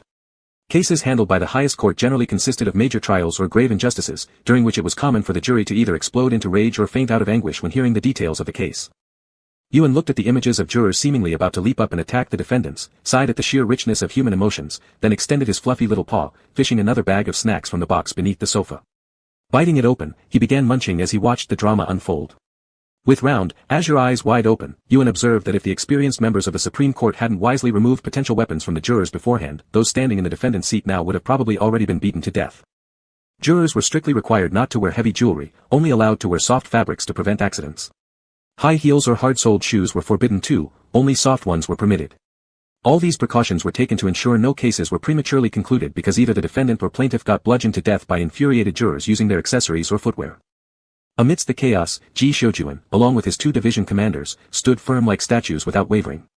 However, their calmness didn't suit the furious jury at all. Instead, the jury seemed to imagine all sorts of scenarios and erupted even more violently. The situation was quite disordered, and the security team failed to restore order among the enraged jurors. The presiding judge was eventually forced to declare the end of the trial for the day. Seeing the holographic projection fade away, Yuan finished off the last of his snack, turned off his live stream, and went to sit by the entrance. When Ji Shoujuan returned, his emotions had restored to their usual calm state, even somewhat uplifted. Apparently, the fury of the jury and the unsightly reactions from those sitting in the defendant's seats greatly amused him. Yuan. General Ji entered the door as expected to see Yuan squatting on a low cabinet waiting for him. He placed the things he carried onto the countertop. Tasty food, he said. Yuan tilted his head slightly, confirming Ji Shoujuan's mood was indeed very pleasant, then jumped down from the cabinet and climbed onto the dining table, impatiently tapping his little paws on it. Meow. General Ji came in holding the food container, placed it on the dining table, opened it, took out a small plate of pastries and put it in front of himself, then pushed the rest towards Yuan. Yuan leaned forward just about to eat, but suddenly remembered what Ji Shoujuan had said before heading out today. The snow-white fur ball glanced up at Ji Yuanshui who already held the fork, then turned to jump down from the table and trotted over to the couch where he used his mouth to bite and drag the cushion cloth from the large sofa. Yuanshui Ji looked with steady composure at his cat acting strangely. Yuan managed to drag the over 2-meter-long cushion to the edge of the dining table, let go, meowed twice at Ji Shoujuan, and then ducked under the cloth. Ji Shoujuan stared at the lump beneath the cushion as his fork stabbed into the pastry on the plate. Yuan wriggled around under the cloth until reaching roughly the middle. After a brief recall of the key points to transform into human form, he stirred the spiritual energy flowing within his body. Ji Yuanshui was shocked when he saw the youth's head emerging from under the wrapped cushion. His fork gouged a massive hole into the dining table. Chapter 37. Yuan was startled by the commotion caused by Marshal Ji. The young man's face was exquisite, almost magnificent, as though kissed by a deity, every detail exuding an ethereal charm. His hair was translucent white like freshly fallen snow, setting off his beautiful features and making them appear nearly transparent. He possessed a pair of shallow yet mesmerizing azure eyes, round and slightly tilted upwards at the corners, adorned with pristine white lashes as long and thick as his hair color. They trembled ever so slightly with each movement of his gaze. Just like a newborn cub, shy yet curious, peering at this world. Yuan looked up at Ji Shoujuan and upon noticing the white strands falling over his forehead, his expression transformed. The snowy hue on his brows and lashes darkened instantly, adding a mischievous cuteness to his already enchanting demeanor. It made one hold their breath involuntarily, eagerly awaiting his smile. The magnificent youth awkwardly sat up from the plush carpet, revealing inadvertently some parts of the pale, naked youthful body hidden under the sofa cushions during his movements. Marshal G's fork in hand was suddenly crushed into a lump of waste steel without effort. Here, we need to emphasize. Marshal G is a man. A normal man. A robust man in his prime. Facing such close to illegal beauty, not reacting would absolutely indicate an underlying ailment. Marshal G had no ailments, he was just accustomed to channeling his energies into training in battles. But there were neither training grounds nor battlefields at this moment. Ji Xiuyun subtly adjusted his posture while seated. Yuan was completely unaware of Marshal G's reaction.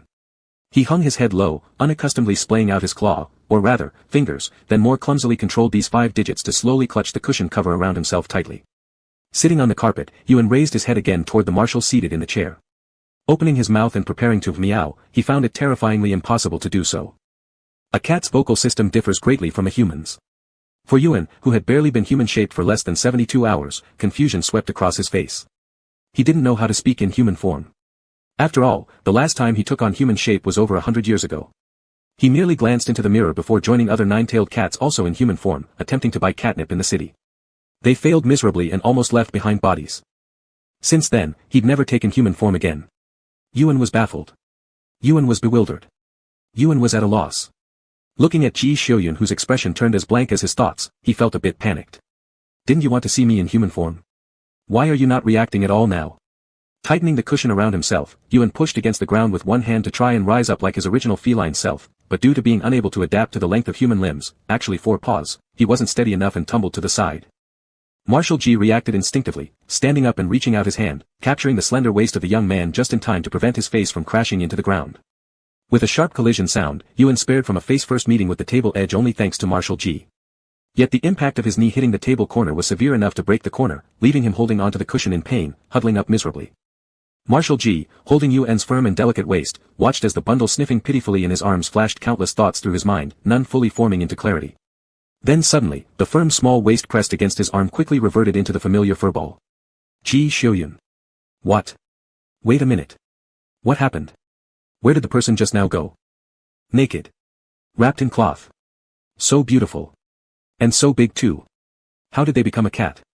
Yuan used his tiny paws to rub his sore back leg and burrowed aimlessly in the blanket, feeling utterly wronged. Marshal G was still mulling over philosophical questions like, who am I? Where am I? What just happened? Did I raise a cat that turns human or a human that turns cat? Yuan managed to poke his head out of the blanket. Ears erect, his stunning blue eyes wide open and seemingly glistening with moisture, he plaintively meowed straight at Marshal G as if pleading for justice, as though abused. Marshal G lowered his eyes, gazed at his cat for a long while, then tossed the deformed little steel ball that had once been a fork aside. He picked up his cat, placing it on the edge of the hole in the dining table, ready to have a good talk with his feline companion. But his cat was not prepared to have a good talk with him. Yuan, still nursing his injured leg and seeking no comfort, turned around, presenting Marshal G with his backside, his tail tucked under his body as he buried his face into his fluffy tail, a big fat rejection aimed directly at Ji Xiuyun. This was a genuine fit of temper. The marshal, who never quite mastered the art of pacifying cats, glanced at the pastry now lying on the carpet. Perfect. The one thing capable of diverting Yuan's attention was gone too. The marshal thought for a moment, then reached out and patted the lump that was Yuan curled into a tight ball. Yuan spun around, swiping a paw that sent the marshal reeling back, then jumped off the table with a huff, dragging along his remaining 3 sticks of catnip to burrow inside a small hideout in the cat tree. Marshal G, left behind in abandonment, mulled over things in the dining room for a while before deciding to be self-sufficient. Of course, it wasn't about cooking. Instead, he began to earnestly reflect on what exactly had just happened. In reality, Marshal G's first thought was that this must be Yuan's illusion ability, one that could directly affect a person's spirit. Back when they were at the research department, Yuan had noticed Ji's low mood and replaced the stark white corridor with a fragrant, lush archway filled with flowers. But this ability acted directly upon the target's spirit and would not work on machines. During Yuan's practice sessions of this unique talent, the marshal had always been there with various detection devices, recording everything constantly. Marshal G opened the surveillance feed of his living room, rewound it by 3 minutes, and saw clearly on the screen a fleeting image of the handsome youth before quietly closing the interface. It was captured by the surveillance. So it was real. Silent, Ji Xiuyun erased this abnormal footage without any hesitation, his expression seemingly devoid of all fluctuations. He looked back at Yuan's cat tree. This shouldn't be happening, he thought. Why would a perfectly fine cat turn into a human? But thinking about it, all ordinary cats only had 1 tail. Yet Yuan had 8 tails. Maybe having 8 tails is some kind of evolution. And perhaps turning into a human figure was due to mimicry, for instance, how Yuan's hair could change from white to black, another form of mimicry perhaps. Marshal G tried to explain Yuan's transformation scientifically. Then he internally scolded himself harshly. Who has ever heard of mimicry where one mimics an entirely different species? Just looking at Yuan's clumsy, awkward movements could tell you this wasn't mimicry. Mimicry was usually used either for defending against predators or hunting, not to create hindrances for oneself. Marshal G didn't even entertain the notion of Yuan being a spy for another country's special species. Not to mention which fool would send ancient Earth creatures out as spies. Have you ever seen a spy doing anything but flying under the radar, instead broadcasting their food consumption live online, twisting into S-shapes or C-shapes for the hundreds of billions of StarNet viewers, or gathering crowds to play mahjong? If such antics could make a successful spy, then the ruling power of that nation really ought to wrench off the intelligence agencies' heads and use them as balls for kicking. While pondering how exactly his cat managed to get so bloated, Marshal G opened the database of the Information Security Department, heading straight for the section on ancient Earth intelligence data. He typed in 2 keywords, 8 tails, cat. Squatting in the cat tree, Yuan waited for a long time but Ji Xiuyun never came to console him. Ji Xiuyun had changed. He wasn't like this before. Previously, Ji would follow him around, petting his head and rubbing his belly. Completely forgetting that he himself had slapped away Ji Xiuyun's hands wanting to touch him, Yuan felt wronged. Clearly, humans' aesthetic standards in this era were completely different from those during the Earth Age. How could Ji Xiuyun, so ugly by today's standards, be the dream lover of millions of youths? By the certain aesthetic standards of this era, his own human form must surely be very, very ugly, otherwise, why would Ji Xiuyun ignore him? And yet it was Ji Xiuyun who originally wanted to see his human form.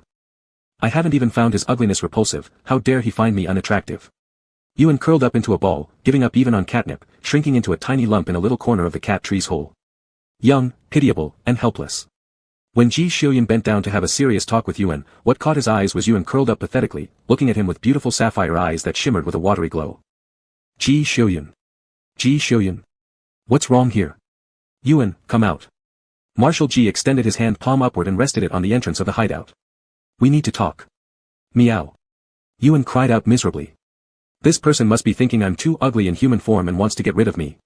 I misjudged you. With overwhelming grievance, Yuan retreated further inside. Marshal Ji's heart skipped for 2 seconds upon hearing this howl and sensing Yuan's refusal. He chose not to force it anymore but instead sat down on the floor. I found the records. Marshal Ji said very calmly, you are a spirit. Are you a 9-tailed cat who saved me by sacrificing your 9th tail? Ji Xiuyun asked again. Yuan froze momentarily. The ears drooping downward suddenly twitched and perked up alertly. In the Great Universe era, words filled with mythical hues appeared less and less. To the people of this age, those mythological legends troubling ancient Earth could all be explained through science. For the people of this era, the mysterious side had vanished completely. Stories about deities from ancient Earth were seen merely as praise and appreciation towards someone, and also as a reflection of classical romanticism. Just like Ji Xiuyun being hailed as the god of war. Such title was solely an expression of respect and admiration for this Imperial Marshal by the public, indicating their approval of him as a commander. Who would have guessed how Marshal Ji digested the unscientific concept of spirits? Anyway, he now showed extreme calmness and composure. Your wish is, to ascend to immortality. Ji Xiuyun fumbled slightly with these words. Yuan gazed at Ji Xiuyun with unwavering sapphire cat eyes, containing caution and vigilance. On one hand, he felt Ji Xiuyun wouldn't be the type to forcibly detain a cat, yet on the other hand, he still bore in mind the elders' warning about humans, how cunning they could be. Marshal Ji understood why his cat reacted this way. If all the mythologies he had read were true, Yuan's response was understandable. A new tail takes 20 years to grow, capable of fulfilling any wish. Modern fairy tales don't even dare write such stories anymore. Is your wish to ascend to immortality? Ji Xiuyun repeated. After a long silence, Yuan finally crawled out of the cat tree, sitting properly before Ji Xiuyun and gave a serious meow. Marshal Ji felt responsible for Yuan. It was because of his appearance that Yuan's wish to become immortal was shattered, that Yuan was brought into human society, and that Yuan's identity as an ancient relic from old Earth was made public. Even if the latter 2 decisions were made voluntarily by Yuan himself, their initial encounter clearly was not Yuan's intention. I will fulfill your wish. He'd gotten quite the advantage, and no matter what, he ought to give back. Promising Yuan a wish after just 20 years, allowing him to leave and ascend to immortality, was fair compared to the multiple 20s he had earned thanks to Yuan after escaping death earlier. Now, let's talk about why you turned into a human. Marshal Ji recalled that face described as a heavenly gift, a beauty beyond compare, and it dawned on him why so many legends of ancient Earth had people bowing under the charm of spirits. That level of beauty was simply cheating. Marshal Ji pinched Yuan's little paw and said, change into human form less often. Otherwise, it wouldn't just be the level of attention gained while in cat form. Anyone infatuated might directly abduct him. But Yuan did not receive Ji Xiuyun's well-intentioned advice. His eyes bulged as he roared angrily. So you really do think I'm ugly? Pfft. You're the ugly one. I didn't even think you're ugly. How dare you think I'm ugly? I won't accept this. Fueled by anger, Yuan slapped the cat tree beneath him with a clawed foot and sprang into Ji Xiuyun's embrace, transforming into human form without warning and plunking his rear right onto Ji Xiuyun's crossed legs, trying to burrow deeper into his arms with a huff. Serves you right for finding me ugly. Serves you right for finding me ugly. Let me be ugly for a while then. Come on, punish me if you can. Chapter 38. Ji Xiuyun was tall, with a robust figure, like a tall and straight thick tree. And Yuan, even in human form, still looked like a teenager. To Ji Xiuyun, he was just the right size to be completely embraced. At this moment, Yuan's two soft, white arms were tightly hugging Ji Xiuyun's strong waist. The young boy's small white head was rubbing against his chest as if coquettishly seeking affection. The soft strands of hair on his scalp gently brushed against the neck of Marshal Ji that was exposed outside his shirt, a few strands lightly grazed his Adam's apple. The youth in his arms was naked, with a beautiful appearance, delicate and smooth skin. Frankly speaking, Yuan had an excellent human body. His muscles were evenly toned, his lines perfect. His spine curved beautifully, extending down to his waist, forming a small indentation between his buttocks. His skin was almost translucent, as smooth and glossy as jade. Describing this body as a work of art would not be an exaggeration. Provided that he didn't keep moving around in his lap.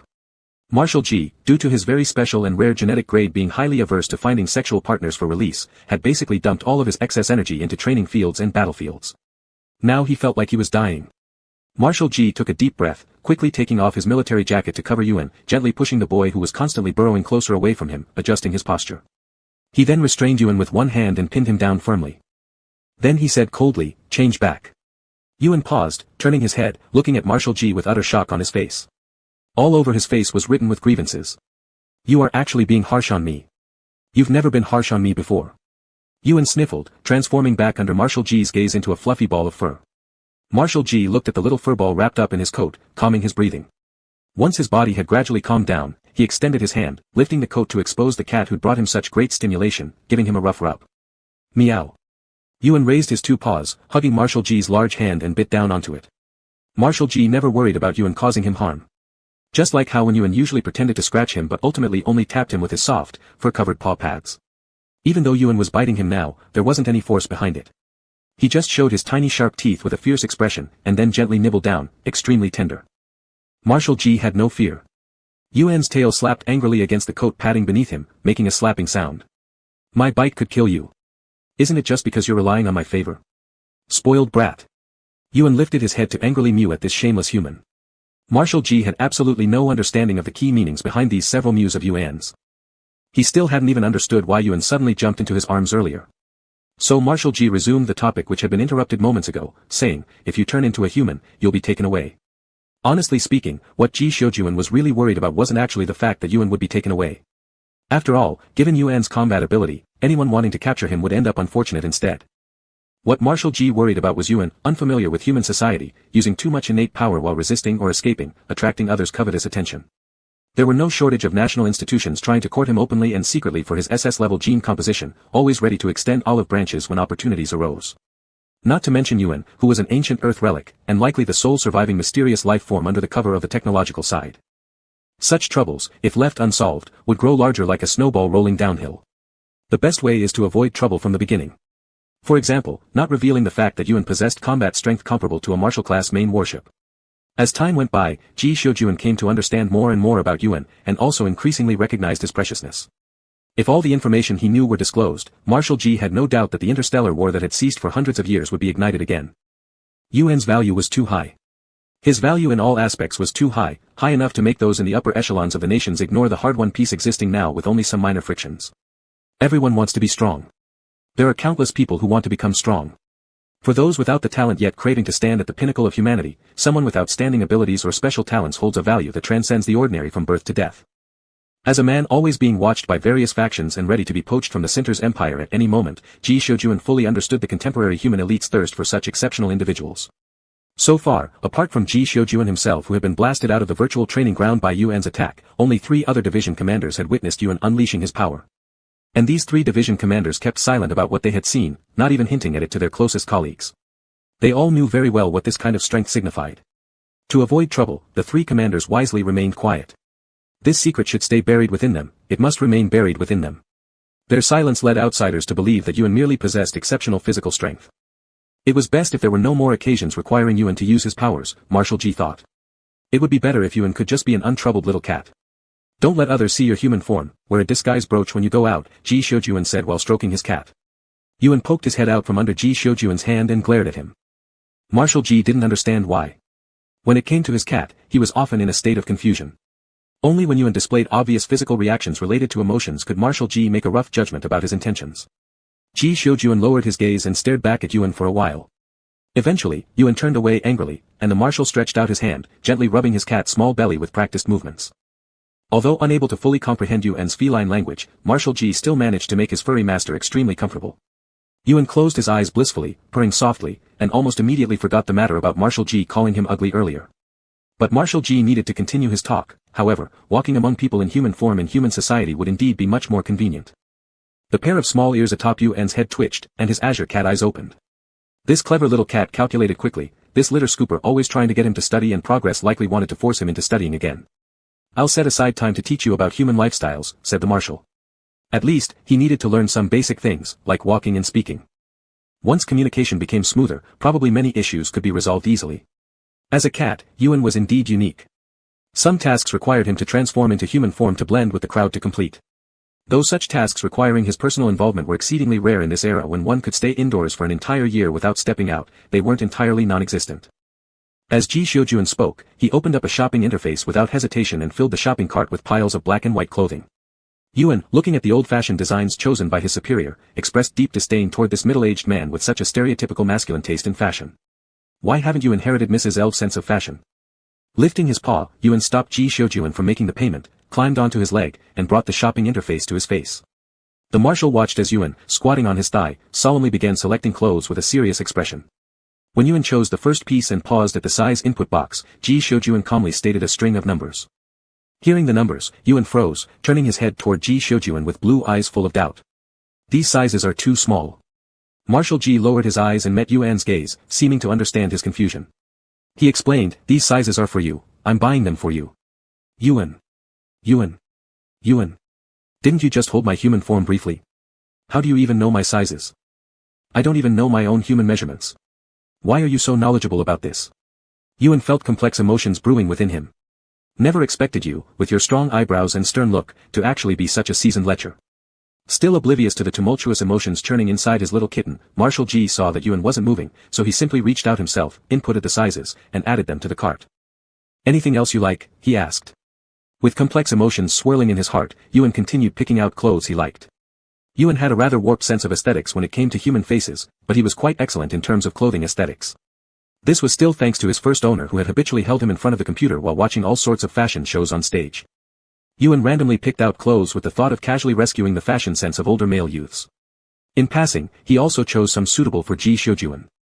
He knew very well that apart from the alternate military uniforms in Ji Yuan Shuai's wardrobe, there was an entire row of nothing but black clothing with styles that were largely the same. It could be said that this was an extremely naked representation of a straight man's closet. When Yuan turned around, he prepared to ask Mr. Yuan Shuai for his size. But as soon as he turned around, he saw Ji Shoujuan picking out beddings. Yuan froze for 2 seconds, and instantly his fur stood on end. Ji Yuan Shuai's thoughts were very simple. Raising a cat was one thing, Yuan was small, obedient, had good sleeping posture, and gave off warmth, so sleeping together presented no problem at all.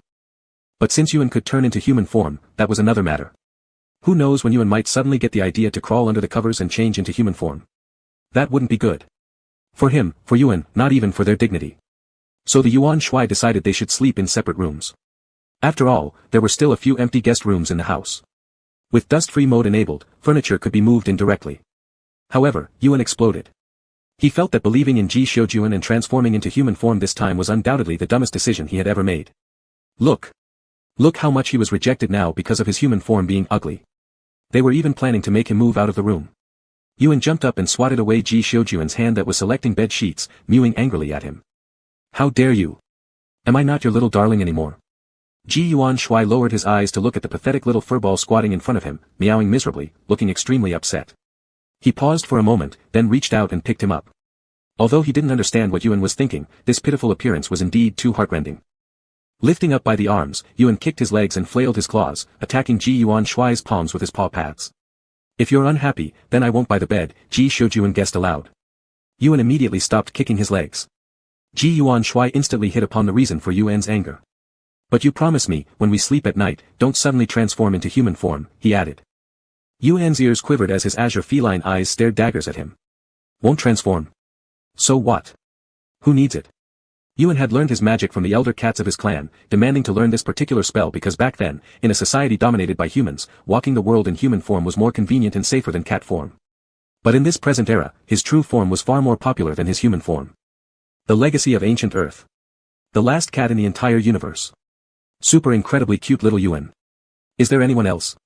I say, is there anyone else? And why should he use his human form to go wandering about? Are little kittens not good enough? Fluffy, soft, with paw pads, and can mew. Feeling justified after giving himself this excuse for being disdained in human form, Yuan huffed and turned his head away, refusing to look at this human who made him angry any longer. Ji Xiujuan felt like he had grasped the reason for Yuan's unusual behavior today. After seriously reverse engineering the possible ideas Yuan could have produced, he explained very calmly, I'm not distancing myself from you. Yuan's small ears twitched, but he still didn't turn his head back. Your human form. Ji Yuan Shui carefully considered how to describe Yuan's appearance for a long time, ultimately only dryly saying, is too good looking. Huh? Really? Yuan abruptly turned his head, excitedly extending all four paws to embrace Ji Xiujuan's hand, his two bright eyes glistening as he looked at him. Originally, he just wanted praise. Ji Xiujuan understood as his hand lightly scratched Yuan's chin. You are very good looking, Yuan. Ji Yuan Shui was direct without feeling the need to avoid anything.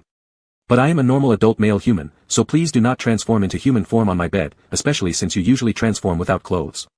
Ji Xiujuan cast a glance at the befuddled Yuan and added, of course, transforming in front of others isn't allowed either, and absolutely not on other people's beds. Grass? Did you mean that you want to, with a cat? Yuan looked at Ji Xiujuan, his cat face full of shock, eyes wide open. Allow me to speak frankly, Mr. Marshal. You are truly a beast. Chapter 39. Marshal Ji felt full of energy, and he needed an outlet. So, with his cat in hand, he ran to the virtual training ground.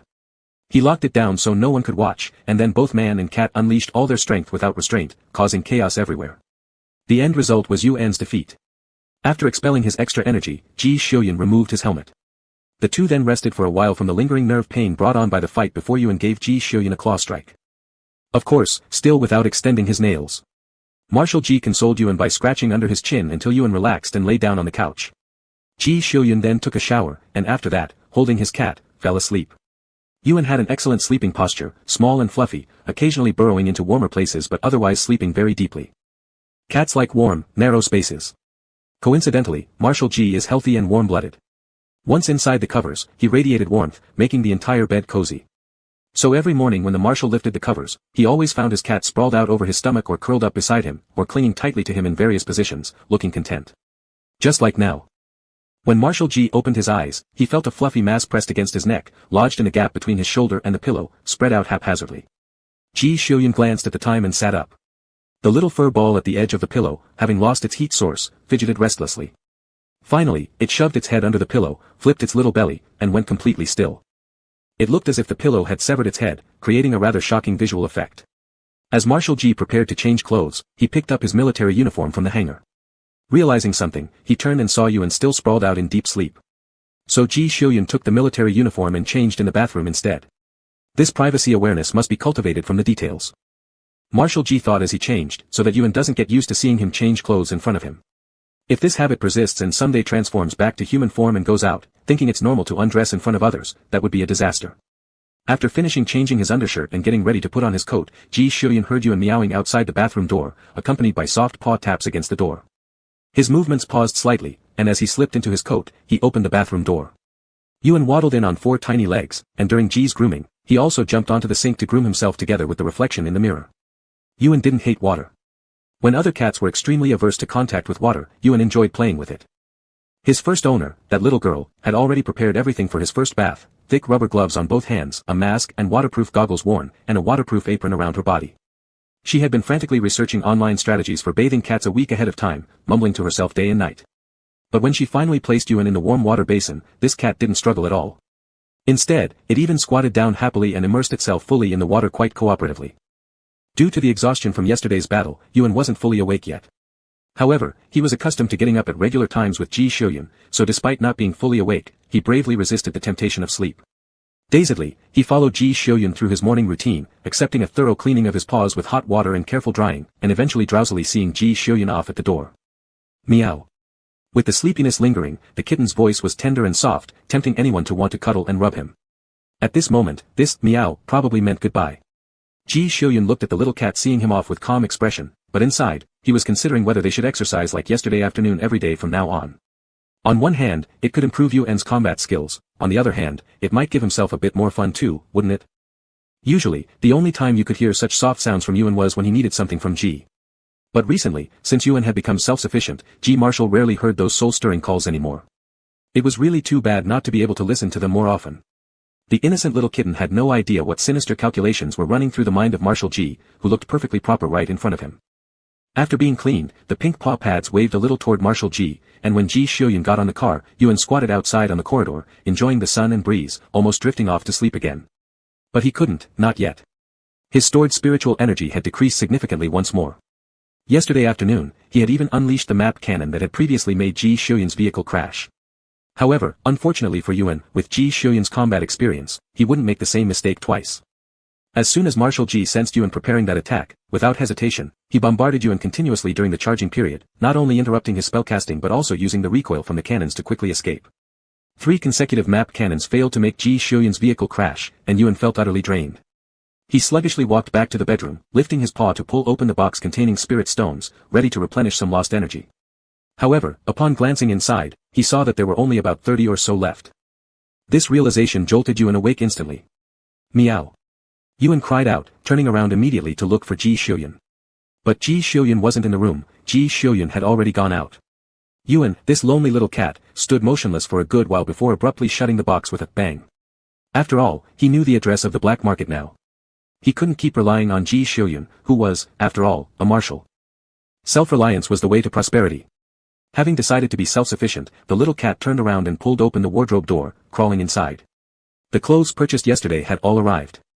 Ji Xiuyun had also bought Yuan a custom-made wardrobe. This white wardrobe was adorned with adorable pink paw prints, and even the handles of the doors were decorated with white cat heads with rings hanging below. Yuan grabbed a set of clothes and pants with his mouth and jumped out of the wardrobe, then paused to think for a moment before pulling open another drawer, fetching out an underwear from it. Who knew why Ji Xiuyun even knew what size underwear Yuan should wear in human form? Yuan refused to delve deeper into this question. However, Yuan obviously overestimated his own adaptability to his human form. After all, it had been over 100 years since the last time he transformed into human form, and Yuan had long forgotten how he originally learned to put on clothes and walk. Yesterday, when transforming, he was too busy getting angry and causing trouble, and now Yuan, having come to his senses, started to feel the changes within his body, feeling extremely uncomfortable overall. Leaving aside the changes in hearing, smell, and touch among other sensory alterations, even his perspective had changed drastically. Had his previous transformation into human form been this difficult? Upon reflecting carefully, Yuan realized that in those memories, everything had seemed novel and joyful at the time, and none of the troubles mattered back then. Perhaps living as a cat for too long had altered his perception. While thinking about this, Yuan made every effort to adapt to these new sensations, awkwardly and uncoordinatedly putting on the clothes. In any case, he had succeeded in the first step. Though it took him exactly 10 minutes just to put on his clothes. Supporting himself against the bed, Yuan stretched his 2 long legs onto the ground and carefully stood up. It was completely different from being a cat. Even if cats could stand upright, their hind limbs remained slightly bent. But humans are different. When standing, human legs straighten completely. This was something Yuan found highly unsettling. With great difficulty controlling his instinct, he finally managed to stand upright and straight. Then, holding on to the edge of the bed, he wobbled his way to the wall, slowly inching towards the door while holding onto it. That cautious, halting gait might have made people unfamiliar with his situation mistakenly believe he was someone recovering after years of disability. Marshal Kevin, who happened to flip through the window just at that moment, thought exactly that. Marshal Kevin had merely intended to sneak over to Ji Xiuyun's place to pet the cat, avoiding his wife's eyes to use a biocapsule for gaming. What he absolutely didn't expect was to encounter such a beautiful young person at Ji Xiuyun's house, the home of his determined-to-live-alone student. Yuan stood on the second floor gripping the staircase railing, meeting face-to-face with Marshal Kevin who also entered by flipping through the window. Never would Yuan have expected, in his current state where he hadn't adjusted to his human form enough, still unable to walk properly, that he would run into Marshal Kevin breaking in unnoticed through the window. Yuan, with his white hair covering his head, expressionless, contemplated whether it was still timely to revert into his cute kitten form and meow cutely, showing his belly to trick the other side into pretending amnesia. The young beauty before him was extraordinarily good-looking, their beauty transcending gender, resplendent and vivid. Marshal Kevin swept his gaze over the person's neck and clearly saw the protruding Adam's apple. It was a This had white hair and skin as snowy as snow, translucent like fine white jade, with clear blue eyes like a cloudless sunny sky. His white eyelashes and eyebrows were like a heavy layer of snow covering this sky, cold and transparent, devoid of any emotion. His face lacked blood color, with lips only faintly pink. The entirety of his face and its vacant expression carried an otherworldly transcendence that seemed unfit for the mortal world. What shattered this intense sense of estrangement and detachment was the beige shirt he wore. The warm color quietly diminished his overall coldness. On the bottom, he wore neat and straightforward light blue straight-leg pants, with no socks on his feet. He stepped barefoot on the wooden floor, his toes slightly curling due to the coolness of the floor, this small movement finally adding a hint of reality to him. Even Marshal Kevin, who had seen much and lived long, whose wife was known as the most beautiful flower in the interstellar universe, was so shocked by such beauty that he almost couldn't speak. After waiting for a long time without hearing Marshal Kevin say anything, Ewan decided to ignore him. Holding onto the railing, he moved cautiously and slowly, fearful of misstepping or engaging the wrong muscles and rolling all the way down. This state of his didn't escape Marshal Kevin's eyes. Regarding the identity of this who appeared at Ji Shioyun's home and walked out of Ji Shioyun's room, Marshal Kevin made a guess. This was probably one of the clones Ji Shioyun had saved from under the building number 1 of the research department. These clones, from the moment they were created, had experienced nothing but experiments, devoid of emotions, memories, and everything a normal person should possess. They even lacked the normal biological reactions one would expect when startled or faced with danger. This just walked silently, as if everything around him was irrelevant. And even his posture while walking was unfamiliar and arduous. Truly pitiful. Marshal Kevin remained silent for a long time before regaining his voice. He did not ask the youth's name, nor did he show any confusion about the youth's presence, naturally walking over to the young man. He heard himself saying, "Walking is not like this." Marshal Kevin swore that aside from talking to his wife, he had never spoken so gently to anyone, not even Ji Shioyun. Ewan paused slightly, his sapphire-clear beautiful eyes turning toward Marshal Kevin. Unable to control his facial muscles to express emotions, this little cat simply stared vacantly at Marshal Kevin. This blank look once again fell into Marshal Kevin's eyes, making him feel even softer towards the boy. Truly pitiful. Marshal Kevin thought again. Seeing Marshal Kevin suddenly start teaching him how to walk like teaching a cub, Ewan finally understood. Marshal Kevin must be here at Ji Shioyun's request to teach him how to be a human. Thinking this, Ewan immediately relaxed, following Marshal Kevin earnestly learning to walk. Ji Shioyun was very distracted during the second trial of the day. The case had already been stated and sufficient evidence shown the previous day, and today the defendant's lawyer had a disengaged attitude, offering only token resistance. If the violation against the interstellar code is well evidenced, even the most skillful lawyers cannot get them out of trouble. Because the authority of this code surpasses any law of any country across the entire interstellar system, it is the fundamental principle governing all of humanity. Even though Ji Shioyun was distracted, the jury would still properly confirm the charges. As soon as the gavel was struck, the verdict was set. In reality, Ji Shioyun being absent-minded was because he was pondering how to teach Ewan. Ewan was different from ordinary humans, all he needed to understand was the contemporary lifestyle of humans. Worldviews, values, and outlooks on life, Ewan already had his own established standards. Based on what he has shown so far, Ewan's views aligned quite well with the peaceful human society. Therefore, all Ewan needed was to learn communication and how to use the human body normally. Communication was undoubtedly the primary task. General G was simply curious about what his cat was thinking about every day. Curious Marshal G pulled up the shopping page on his way back and casually bought several children's education books.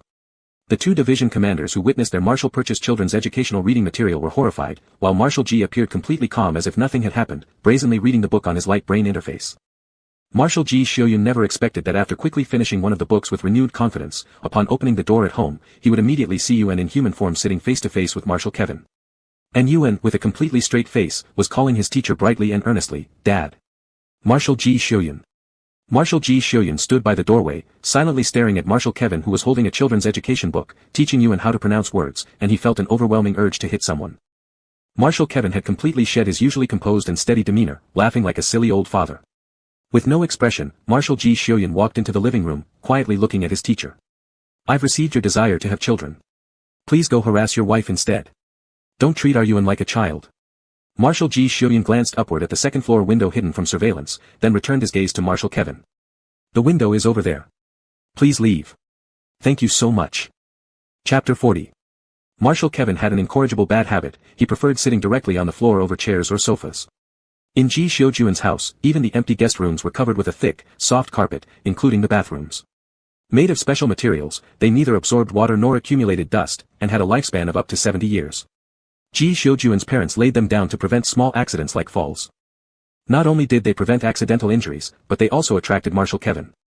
At this moment, Marshal Kevin was sitting cross-legged on the soft carpet with Yuan, holding a children's education book in his hands, demonstrating the way to pronounce words to Yuan. His tireless attitude, his gentle tone, and his impeccable demonstration almost made one suspect that Marshal Kevin had been swapped. In reality, Marshal Kevin was somewhat troubled. The young man in front of him was different from ordinary children. Children learn surrounding sounds through instinctive imitation and naturally acquire language skills. But Yuan lacked such an imitative instinct. Being not human, he didn't know how to control human vocal cords and tongues, operating these unfamiliar organs to produce sound.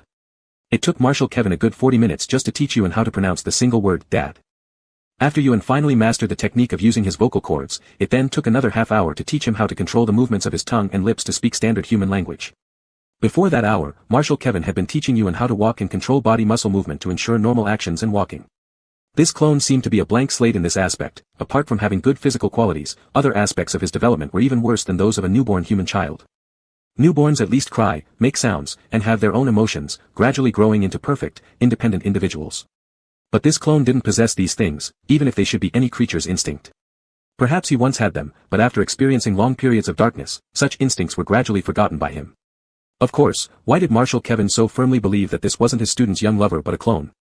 Partly because the handsome youth exuded an "I'm not a normal human" transcendence and awkwardness all over, and partly because Marshal Kevin was very familiar with Ji Shoujuan, not the type to keep concubines secretly in a secluded palace.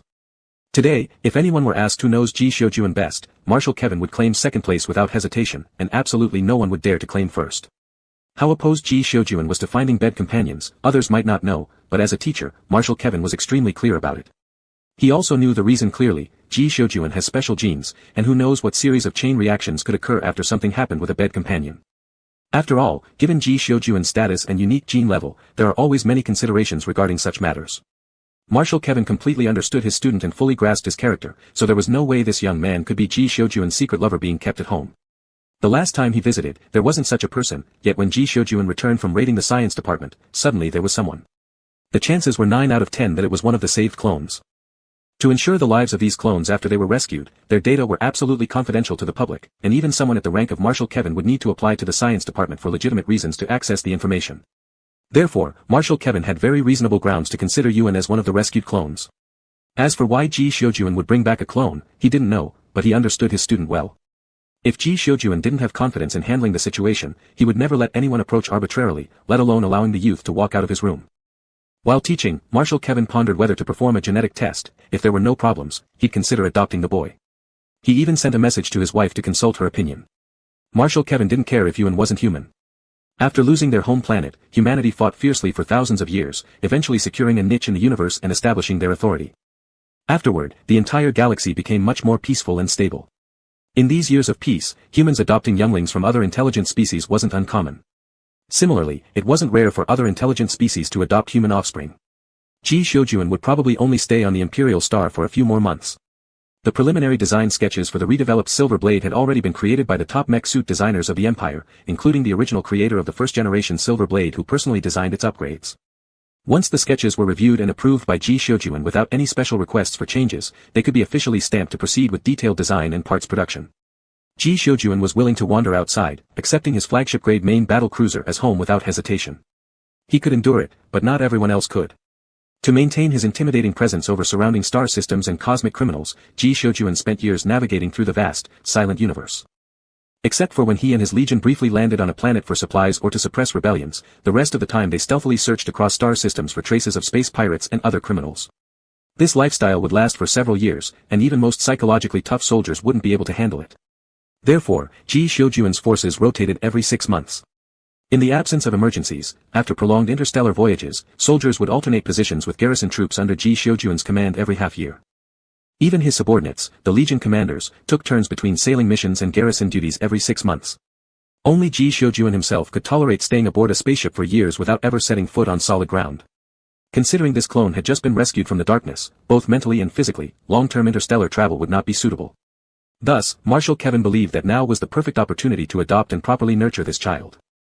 Marshal Kevin tilted his head and glanced at Ji Shoujuan standing nearby, trying to stare him down to make him leave. With one motion, he pulled his student down to sit beside him. After Yuan learned how to produce sounds, Marshal Kevin was no longer necessary. Yuan could slowly study the words in children's books himself, having someone correct and teach him merely sped up the process. As if Yuan didn't know that Marshal Kevin was taking advantage of him. I, Ewan, am the world's most intelligent little kitten. If it weren't for the fact that this guy taught him how to walk, Marshal Kevin, someone pretending to be a cat's dad, would have been put in a sack and torn to shreds by Ewan's claws long ago. Turning his head, Ewan looked at Ji Shoujuan who had just sat down. In his hand, Ji Shoujuan held the pastries he'd specifically bought on his way back, the ones Ewan missed eating yesterday because of an unexpected incident. Ewan slightly tilted his head and extended his hand toward Ji Shoujuan. At this moment, Marshal Ji finally understood what it felt like when others couldn't read his emotions, because now he also couldn't discern what Ewan was thinking either. However, the meaning behind Ewan extending his hand to ask for something was communicated perfectly. Marshal Ji handed the box of pastries over to Ewan. As Ewan instinctively reached out with his claw-like hands to grab them, Ji immediately grabbed his delicate-looking but fragile hand and shoved cutlery into it instead. Ewan looked down at the fork in his hand, bewildered for a couple of seconds before tightly clenching it and attempting to stab the pastry directly. Marshal Ji stopped him once again, teaching him step by step how to use the fork before letting go, while also pushing the box closer to Ewan to prevent any accidental incidents of the pastry falling onto the carpet due to lack of proficiency. Ewan. Why do humans have to be so fussy about eating? Why not just eat with your mouth? It turned out that human dining etiquette really was quite intricate. After Marshal Ji seriously corrected Ewan's table manners, he turned his head towards Marshal Kevin. Although expressionless, his whole body emitted an air of, "Why haven't you left yet?" Marshal Kevin assumed Ji Shoujuan was shy because he had been discovered hiding someone in his house. With a face full of understanding, he asked his student, "Have you given him a name yet?" Hearing this, Ewan paused momentarily as he moved a piece of pastry into his mouth. Ji Shoujuan's face remained stoic, betraying no signs of emotion. After nibbling a bit of the pastry, Ewan turned to Ji Shoujuan. "Wasn't this person called here to teach me human behavior?" Marshal Ji also glanced at him but failed to interpret the information Ewan was trying to send him. Truthfully, Ji Shoujuan hesitated. Should he tell his teacher that this young man was actually Ewan, considering how fast he had accepted it was due to his clear understanding of Ewan's uniqueness? From the very beginning, he had known that Ewan wasn't an ordinary cat, so for whatever antics Ewan pulled, he was actually mentally prepared. Although turning into a human was completely beyond what he had mentally braced himself for, after being subjected to extreme ups and downs, Ji Shoujuan developed a mystifying calmness toward strange events involving Ewan. Ji Shoujuan said nothing. Marshal Kevin took his silence as not having named the child yet. "This won't do, Shoujuan," Marshal Kevin said earnestly, showing an unervingly gentle side in front of Ewan, who was quietly munching on the pastries. "Even though this is a clone, you should give it a name." As Ewan heard these words while eating, he choked, turning his head to cough with a red face, still gripping the fork in one hand but carefully placing the pastry back onto the plate with extraordinary gentleness. Because it really tasted good. Ji Shoujuan wanted to pat Ewan's back, but before he could move, his teacher beat him to it. Ji Shoujuan. What speed! What attentiveness! Truly befitting Marshal Kevin who had married the most beautiful interstellar flower. With a wooden expression, Ji Shoujuan got up to pour a glass of water. The moment the water arrived, Marshal Kevin naturally took it over, carefully feeding Ewan a couple sips, then tenderly patted the young man's back as if soothing a baby. Ji Shoujuan. Did you get too into character? Did you even ask me if you can treat our Ewan like a pet? Marshal Kevin soon asked. Shoujuan, it's like this, Marshal Kevin said, looking at the now composed teenager whose cheeks still bore an alluring blush. He withdrew his hand and shifted his gaze away straightforwardly. You'll only stay on the Imperial Star until the reconstruction of Silver Blade is complete, taking him along won't be convenient. If you don't mind, I'd like to adopt this child. Ji Shoujuan. Ji Shoujuan. No, he's coming with me. Forget about that. Ji Shoujuan remained silent, wanting to hear exactly what else Marshal Kevin was imagining. He tilted his head and looked at Ewan. The pale, almost translucent face of the young man gained some color from coughing, and the redness did not ruin his beauty but instead made him more charming. Like crimson plum blossoms in the snowfield, fresh and pure, exuding a piercingly cold and refreshing scent. A faint moisture lingered in those upward slanting blue cat-like eyes, and he was softly sniffing, having not caught his breath yet, but still eyeing the pastries in the dish longingly. Your master and I never planned to have children, and we've passed our optimal reproductive years. Marshal Kevin explained. This was something Ji Shoujuan knew. Actually, both of them loved kids quite a bit, but due to their busy schedules, they never planned to have any. Lady Elisa's career has been thriving continuously, and although Marshal Kevin was stationed on the Imperial Star, his work was no less demanding. Recently, it was only because Ji Shoujuan returned and caused a ruckus that drew everyone's attention, giving him more leisure time. They wouldn't want children without the ability to offer them sufficient warmth and family affection. But this already grown clone was different. Marshal Kevin spent the whole day with Ewan, sensing that the boy indeed had self-awareness, he just didn't know how to express it due to prolonged suppression. Such a youth, once possessing basic mobility, could be raised by him, teaching things step by step. Just like taking another student, far easier than raising a baby, and he had ample time to accompany the boy. I noticed that this child has excellent physical condition and no identity issues. As long as he grows up well and harbors gratitude for those who saved him, everything will be fine. Marshal Kevin calculated inside his head, if properly nurtured, maybe he'll become another you. The only concern is whether his mother is still alive. Ji Xiuyuan hadn't expected such plans from Marshal Kevin. He thought his teacher must have dealt with politicians on the Imperial Star for too long, catching their incomprehensibly vivid imagination. It was almost like a terminal illness, highly contagious and incurable. Ji Xiuyuan turned to look at Yuan and asked, "Can we tell?" Marshal Kevin paused. Looking at Ji Xiuyuan, then at Yuan. Yuan finished all the pastries in the dish, and upon hearing Ji Xiuyuan's question, nodded without hesitation. Yuan had no interest whatsoever in what these two humans were discussing. He even wanted to turn back into a little kitten to groom his fur or stretch out on his belly for a nap. Ji Xiuyuan turned to look at his teacher and said calmly and composedly, "Teacher, this is Yuan." Marshal Kevin. Marshal Kevin. Marshal Kevin was utterly incredulous. "I'm telling you I've read the books, you can't deceive me like that." Yuan glanced at Marshal Kevin. Under his gaze, in the blink of an eye, he transformed back into that adorable little furball, poking a small head out from the pile of clothes, shaking his ears softly, and letting out a tender meow at Marshal Kevin. Marshal Kevin felt a sudden darkness before his eyes. What about my kid? What happens to my kid? I spent the whole day teaching him, thinking about him, and even sent a message to my wife. My wife said after Ji Xiuyuan agrees, we would meet. Who's going to give me a kid back? So good looking. So obedient. Such a big kid. He was just here a moment ago. How could he turn into a cat? Chapter 41. What's wrong with the cat? Why did it turn into a human? Marshal Kevin held the cat in his arms and sighed. He touched Yuan's fur and sighed again. What's wrong with the human? Why did he turn into a cat? Yuan lazily wagged his tail. Meow. Marshal Kevin sighed heavily again, with nothing but "Sanhai" means world weariness or having seen much of life, written all over his handsome face. Ji Xiuyu slightly tidied up the food boxes and threw them into the trash can, then turned around and looked at his teacher. Are you going to have dinner here? He asked. Marshal Kevin shook his head. He had to go home and accompany his wife. Ji Xiuyu, seeing Marshal Kevin silently stroking Yuan, who seldom picked food that suited his tastes, ordered a lot of spicy takeout after pondering for a while, and sat down across from Marshal Kevin again. Marshal Kevin was somewhat silent. He fondled the soft fur of the little fluff ball on his legs, curling little tufts on the snow-white fur with his fingers. Yuan's tail leisurely swung back and forth, occasionally lightly tapping Marshal Kevin's wrist, making little rumbles, not minding Marshal Kevin's act of messing up his fur. The air of loss around this person was almost visible. Yuan, being a smart, considerate, gentle, and kind little kitty. Let him stroke his fur, why not? It's better than what Ji Xiuyu does, touching the testicles at every opportunity. This way, everything could be discussed amicably. Marshal Kevin did not intentionally ask Ji Xiuyu why Yuan had become a human. He trusted his student. For such secrets, if the student didn't tell, he would rather not bother to ask proactively. Teacher. Ji Xiuyu organized his thoughts and said to his teacher, I haven't yet conducted a genetic test on Yuan's human form. Marshal Kevin looked up immediately. Would there be any differences? Maybe. Ji Xiuyu couldn't be entirely sure about that either. In theory, as long as it is still the same individual, the results of the genetic tests should be the same. However, due to Yuan's uniqueness, Ji Yuan did not have much confidence about this matter. Giving Yuan a reasonable and legal identity was necessary. Although in cat form, Yuan could use Ji Xiuyu's identity account for outdoor consumption or going out to do other things, in human form, it was impossible to use the same as when he was in cat form. During ordinary people's consumption, fingerprints were required to confirm the match with the account identity. Even Yuan's consumption required identity verification. Only instead of fingerprints, it was paw prints, which was a green light specially provided by the Information Security Department for the little guy, binding Yuan and Ji Xiuyu's identity verification together. Actually, even without Marshal Kevin, Ji Xiuyu himself planned to get a strand of hair from Yuan's human form to perform genetic testing after obtaining Yuan's agreement.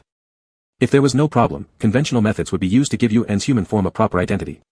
If the test results were abnormal, unconventional methods would need to be used, which was more troublesome and owed someone a favor. The specific situation was unclear before the test. Ji Xiuyu looked down at Yuan lying on Marshal Kevin's lap, closing his eyes and beginning to doze off, and reached out to wake him. Yuan, dissatisfied, stretched his claws to push away his hand, pressing Ji Xiuyu's hand with his two small paws. Meow. Ji Yuan returned the favor by hooking the little meat pads under Yuan's claws, saying, Yuan, your human form should have an identity that can command respect. You couldn't keep wearing the disguised brooch to appear in front of others forever, could you? Accidents always happen. It's better to let the cat out of the bag. With such good looks, Yuan's human form really needed an identity with some authority behind it. Before Marshal Kevin spoke, Ji Xiuyu was quite troubled about what kind of identity would be appropriate for Yuan. Now that Marshal Kevin had spoken, the issue became very simple. Yuan himself paid no attention to the identity issue in his human form. Regarding Ji Xiuyu's remarks, he just wagged his tail and curled up into a ball without responding. Marshal Kevin, however, sensed his student's intention and raised an eyebrow. Ji Xiuyu's meaning could not be clearer. It was evident that he wanted to borrow his son's identity to add another layer of protection for Yuan in his human form. Being openly taken advantage of by his own student, especially when it was he who offered it first, Marshal Kevin found it quite helpless. "You shameless rogue," he smiled and scolded. Marshal Kevin realized that this damned kid, after playing tactics outside for so many years, had developed a dirty mind. Ji Xiuyu wore an expression full of righteousness. But none of their opinions mattered. The most important thing was Yuan's own will as a cat. So Ji Xiuyu once again woke Yuan, who cared little about whether his human form had an identity or not, and asked him, "Would you mind having your teacher, Marshal Kevin, as your nominal father?" Yuan's ears twitched, and he turned his head to glance at Marshal Kevin, who was looking down at him with lowered eyes. Marshal Kevin gave him a warm smile. Yuan had no interest in the stern Marshal Kevin. This person was like Ji Xiuyu, tall and burly, rugged type. In Yuan's eyes, he was quite ugly. But Yuan liked Mrs. Ellie, who was beautiful and an excellent cook. Not having an identity was fine, but having one wasn't bad either. Yuan thought for less than 2 seconds, then quickly gave in to the temptation of Mrs. Ellie and turned around, meowing at Ji Xiuyu. This meant agreement. Marshal Kevin, pleased, picked up the cat and held it close, getting up and walking upstairs without any delay. "Let's go. We'll meet your mother." Thinking of Mrs. Ellie's culinary skills, Yuan was extremely cooperative and mewed. Ji Yuanshui, being abandoned so thoroughly and swiftly by his teacher and his own cat, was still a little confused. "What? Isn't your ingratitude happening too fast?" Ji Xiuyu hurriedly caught up and blocked Marshal Kevin. "Wait for the test results first," he said. Marshal Kevin thought about it and agreed. Then he watched Ji Xiuyu take Yuan into the house, preparing to get a couple of hairs from Yuan's human form. Marshal Kevin also prepared to follow inside, but the door was slammed shut in his face with a bang. "Marshal Kevin. Hold on, what? Why do you need to go inside? And why lock me out? Am I still not considered your old father?" Marshal Kevin paused for 2 seconds, seemingly realizing something, then turned to look at the full set of clothing placed on the sofa and suddenly understood. "Oh yes, meaning that when Yuan transforms into human form, he doesn't have clothes on." Marshal Kevin carefully recalled the breathtakingly beautiful face of Yuan. As intelligent beings go, Yuan already had such an extraordinary human shape. If completely exposed before a normal person. Marshal Kevin's gaze towards Ji Xiuyu's door immediately became meaningful. Inside the room, Ji Xiuyu looked at the youth who peeked out from under the blanket, bent over, pulled 2 hairs off his head, and put them into a slender test tube, then began teaching his cat with a serious expression. "Do not transform directly into a human in front of others." At the beginning, he still knew to grab a piece of cloth to cover himself, but how come afterwards he let himself go entirely? Ji Yuanshui felt very distressed. The white-haired young man shrank deeper into the blanket, and the next moment transformed back into an all-white cat. Turning around, he showed Ji Xiuyu a furry behind. To the class enemy that did not allow him another taste of Mrs. Ellie's cooking, this adorable little kitten was as ruthless as autumn wind sweeping leaves, even pulling his tail back under himself to form a perfect sphere, leaving not a single gap for the human sitting beside the bed. Ji Yuanshui resisted the urge to reach out and rub this ball of fur, turned around to hand the test tube in his hand to his teacher, and coldly ignored Marshal Kevin's attempt to pry anything, activating level 99 skill against his teacher once more, the icy glare. Marshal Kevin's fervent curiosity was instantly quenched. "I'm going to the scientific team in the base tomorrow," Marshal Kevin said. "Can we tell my wife about Yuan's situation?" Ji Xiuyu thought this was inappropriate. But before he could respond, Yuan in the room let out a loud growl. Marshal Kevin peeked inside to see the furry lump. "Looks like it's okay." Yuan turned his head, meow. Marshal Kevin left happily. Ji Xiuyu. Ji Yuanshui fell silent for 2 seconds, then took his cat outside and fetched the takeaway. After waiting for his cat to finish eating, without hesitation, he tucked the cat into his arms and put on the telepathy helmet, entering the virtual training field again and battling fiercely. Yuan felt like his body was drained. When he woke up the next day, stars were swirling before his eyes. After sending Ji Xiuyu out, Yuan embraced the last 30+ spirit stones and devoured them all, then without hesitation stepped through Ji Xiuyu's study drawer, found the magnetic card and transfer machine, and transferred tens of billions to the card Ji Xiuyu had used in the black market. The kitten dragged out a set of clothes from the wardrobe, then walked out cheerfully and climbed into the garish red car that Ji Xiuyu kept and used in the garage. Once inside, Yuan shifted into his human form. He put on the clothes, changed his hair and eyes to black, clumsily tapped on the control panel with fingers unaccustomed to the task, confirming the destination and route. Then he tried recalling where Ji Xiuyu usually stored the hidden brooch, pulling out a concealed drawer for further examination. However, there was nothing in this car's drawer. Yuan. How dare it be empty? Yuan touched his face, feeling somewhat worried.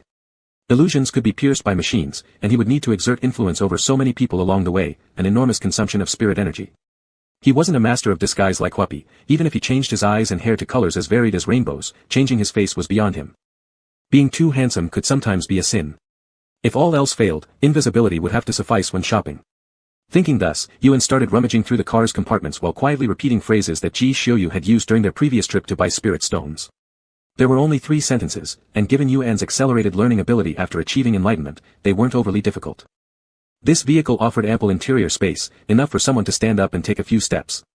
For saving room for activity, there were many cleverly concealed drawers and storage spaces. Thanks to searching everywhere, Yuan vividly recalled yesterday's walking lessons from Marshal Kevin. His previously awkward and stiff finger movements gradually became more dexterous. Yet this was utterly useless. By the time they reached the destination, Yuan had recited those 3 sentences fluently but still hadn't found the hidden brooch. Almost all the places in the car suitable for storage were empty. After pondering briefly, Yuan eventually opted for invisibility, slipping directly into the black market with the card in hand. The black market looked much the same as the last time Yuan had visited it. The outermost streets were bustling, dirty, and disordered, carrying a heavy scent of blood. Still not accustomed to the heightened auditory perception and perspective of his human form, Yuan felt constantly on edge that his left foot might trip his right, landing him flat on the ground. So at the moment, under the cover of invisibility, he walked slowly, carefully avoiding humans approaching him.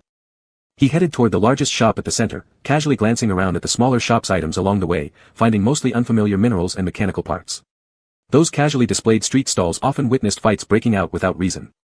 And yet, no matter how fiercely they fought, these people dared not disturb the legitimate stores adjacent to the small street vendors. In consequence, streets closer to those concentrated shops became less chaotic and noisy.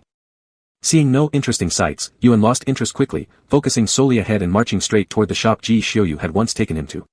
Inside this large shop, the atmosphere differed drastically from outside. Here, there were fewer people, quiet ones who conducted their transactions soundlessly, entering, buying, and leaving in peace. Yuan touched his face again, stepped before the counter farthest in the back where a person familiar from past transactions with Ji Xiuyu stood, and deactivated the invisibility spell. Yuan's sudden appearance startled the person behind the counter, who instantly drew a weapon and pointed it at him. A few lines of sight within the store quickly swiveled toward him, fixated and unmoving, weapons or not, they were stunned for a full 3 seconds. What manner of young man was this?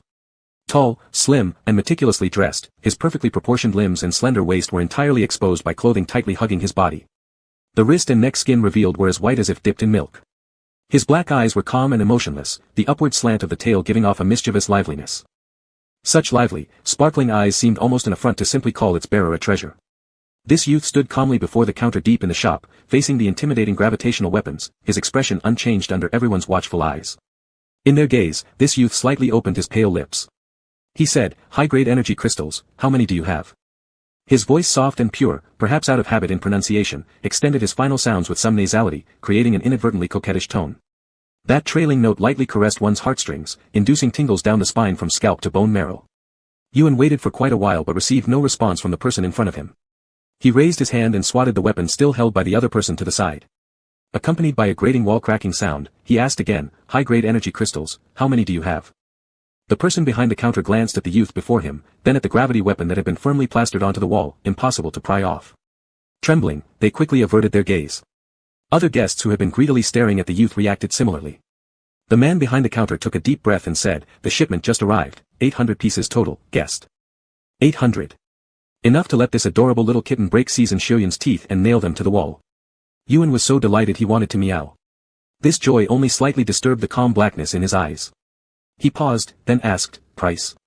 The man replied, "The current quote is 1.36 million. Yuan's comeback was as smooth as silk, "I'll take all, round it down, 1.2 million. A silence descended upon the shop. Round it down. So this is what rounding down looks like, huh? Chapter 42. The worst is when the air suddenly goes quiet. Yuan waited for a while but did not receive a nod of agreement, and began to feel somewhat confused. Still at the stage of purely imitating speech, this little kitty didn't know the concept of bargaining or even what it meant to round off the price.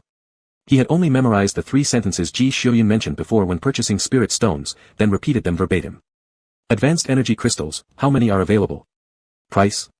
All of them, rounded off, 1.2 million. Yuan understood the first 2 parts well, and he grasped a bit of the last part, specifically the 2 words in front.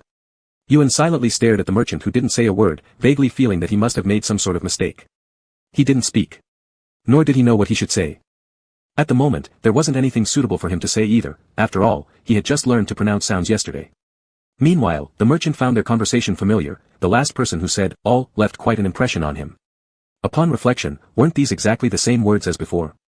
The merchant was bewildered for a moment and scrutinized the young man in front of him carefully, tentatively saying, "Customer, the quoted price for advanced energy crystals does change." Yuan tilted his head slightly, failing to understand the relevance of this statement. This reaction unsettled the merchant. So he tried again, as usual, "I'll round it off by 10,000 units for you, that's the highest discount. It's 1.35 million. After pausing momentarily, he added, 1 crystal per." Hearing this, Yuan immediately realized where he went wrong before. For a long time, the little kitty stayed silent, his completely expressionless face holding no emotion. He modified Ji Xiuyun's original final sentence by keeping only the parts he understood, bluntly stating, "all of them." Perfect consensus was reached between the parties, and the merchant's facial expression immediately relaxed. This person did not refute his previous claim, very likely being the major customer from before. What a great major customer. Generous, direct, and not at all petty when it came to money. Happy, the merchant took out a card-swiping machine from under the counter, entered the numbers, and said, "Deposit of 5.4 billion. One advantage of the black market was no taxes. A big transaction would be enough for the entire storefront supply chain to feed on for a long time." This year's luck was truly remarkable with 2 large orders back-to-back. You see, they usually restock 800 advanced energy crystals at a time. Based on annual sales volumes, that could cover an entire year's worth of store inventory, sometimes even more than that if the market wasn't good. As the merchant watched the teenager pull out his card, his smiling face paused briefly upon glancing over the card design. This card looked exactly like the one the soldier who had bought all the remaining stock in one go last time. It wasn't marked with any special sign, it was more about the habit of black market merchants leaving a small mark somewhere recognizable to identify key customers. After all, people frequenting the black market often change their body shapes, faces, skin colors, and even species every time, so they needed a method to recognize repeat clients. This merchant had developed the habit of subtly scratching the surface of a guest's magnetic card. These old-style magnetic cards were made of pretty basic material, making it easy to leave a distinctively shaped scratch which couldn't be repaired. This way, they could easily recognize important clientele from bigger establishments. Sure enough, it was the same major customer from the previous visit. While swiping the card, the merchant examined Yuan's appearance freely. This guest's looks this time were significantly better than last time, particularly pleasing to the eye. However, it was unclear whose actor served as the blueprint for this new image, they'd never seen it before. After swiping the card, the merchant returned it to Yuan and then led him into the warehouse. He wheeled out a box much larger than the one used previously. Inside, it was packed full of faint purple glowing energy crystals. "Please count them, sir," he said. Yuan counted fast, especially when tallying up spirit stones and tails. In just 10 short seconds, he completed the inventory quickly. Entirely intact, 800 pieces, none missing. Yuan nodded with satisfaction, paid the balance smoothly, covered and locked the box. Then he tapped a button on top, causing the wheels underneath the box to roll out effortlessly. Watching him operate so skillfully, the merchant followed casually as the youth turned toward the exit. Yuan glanced sideways at him.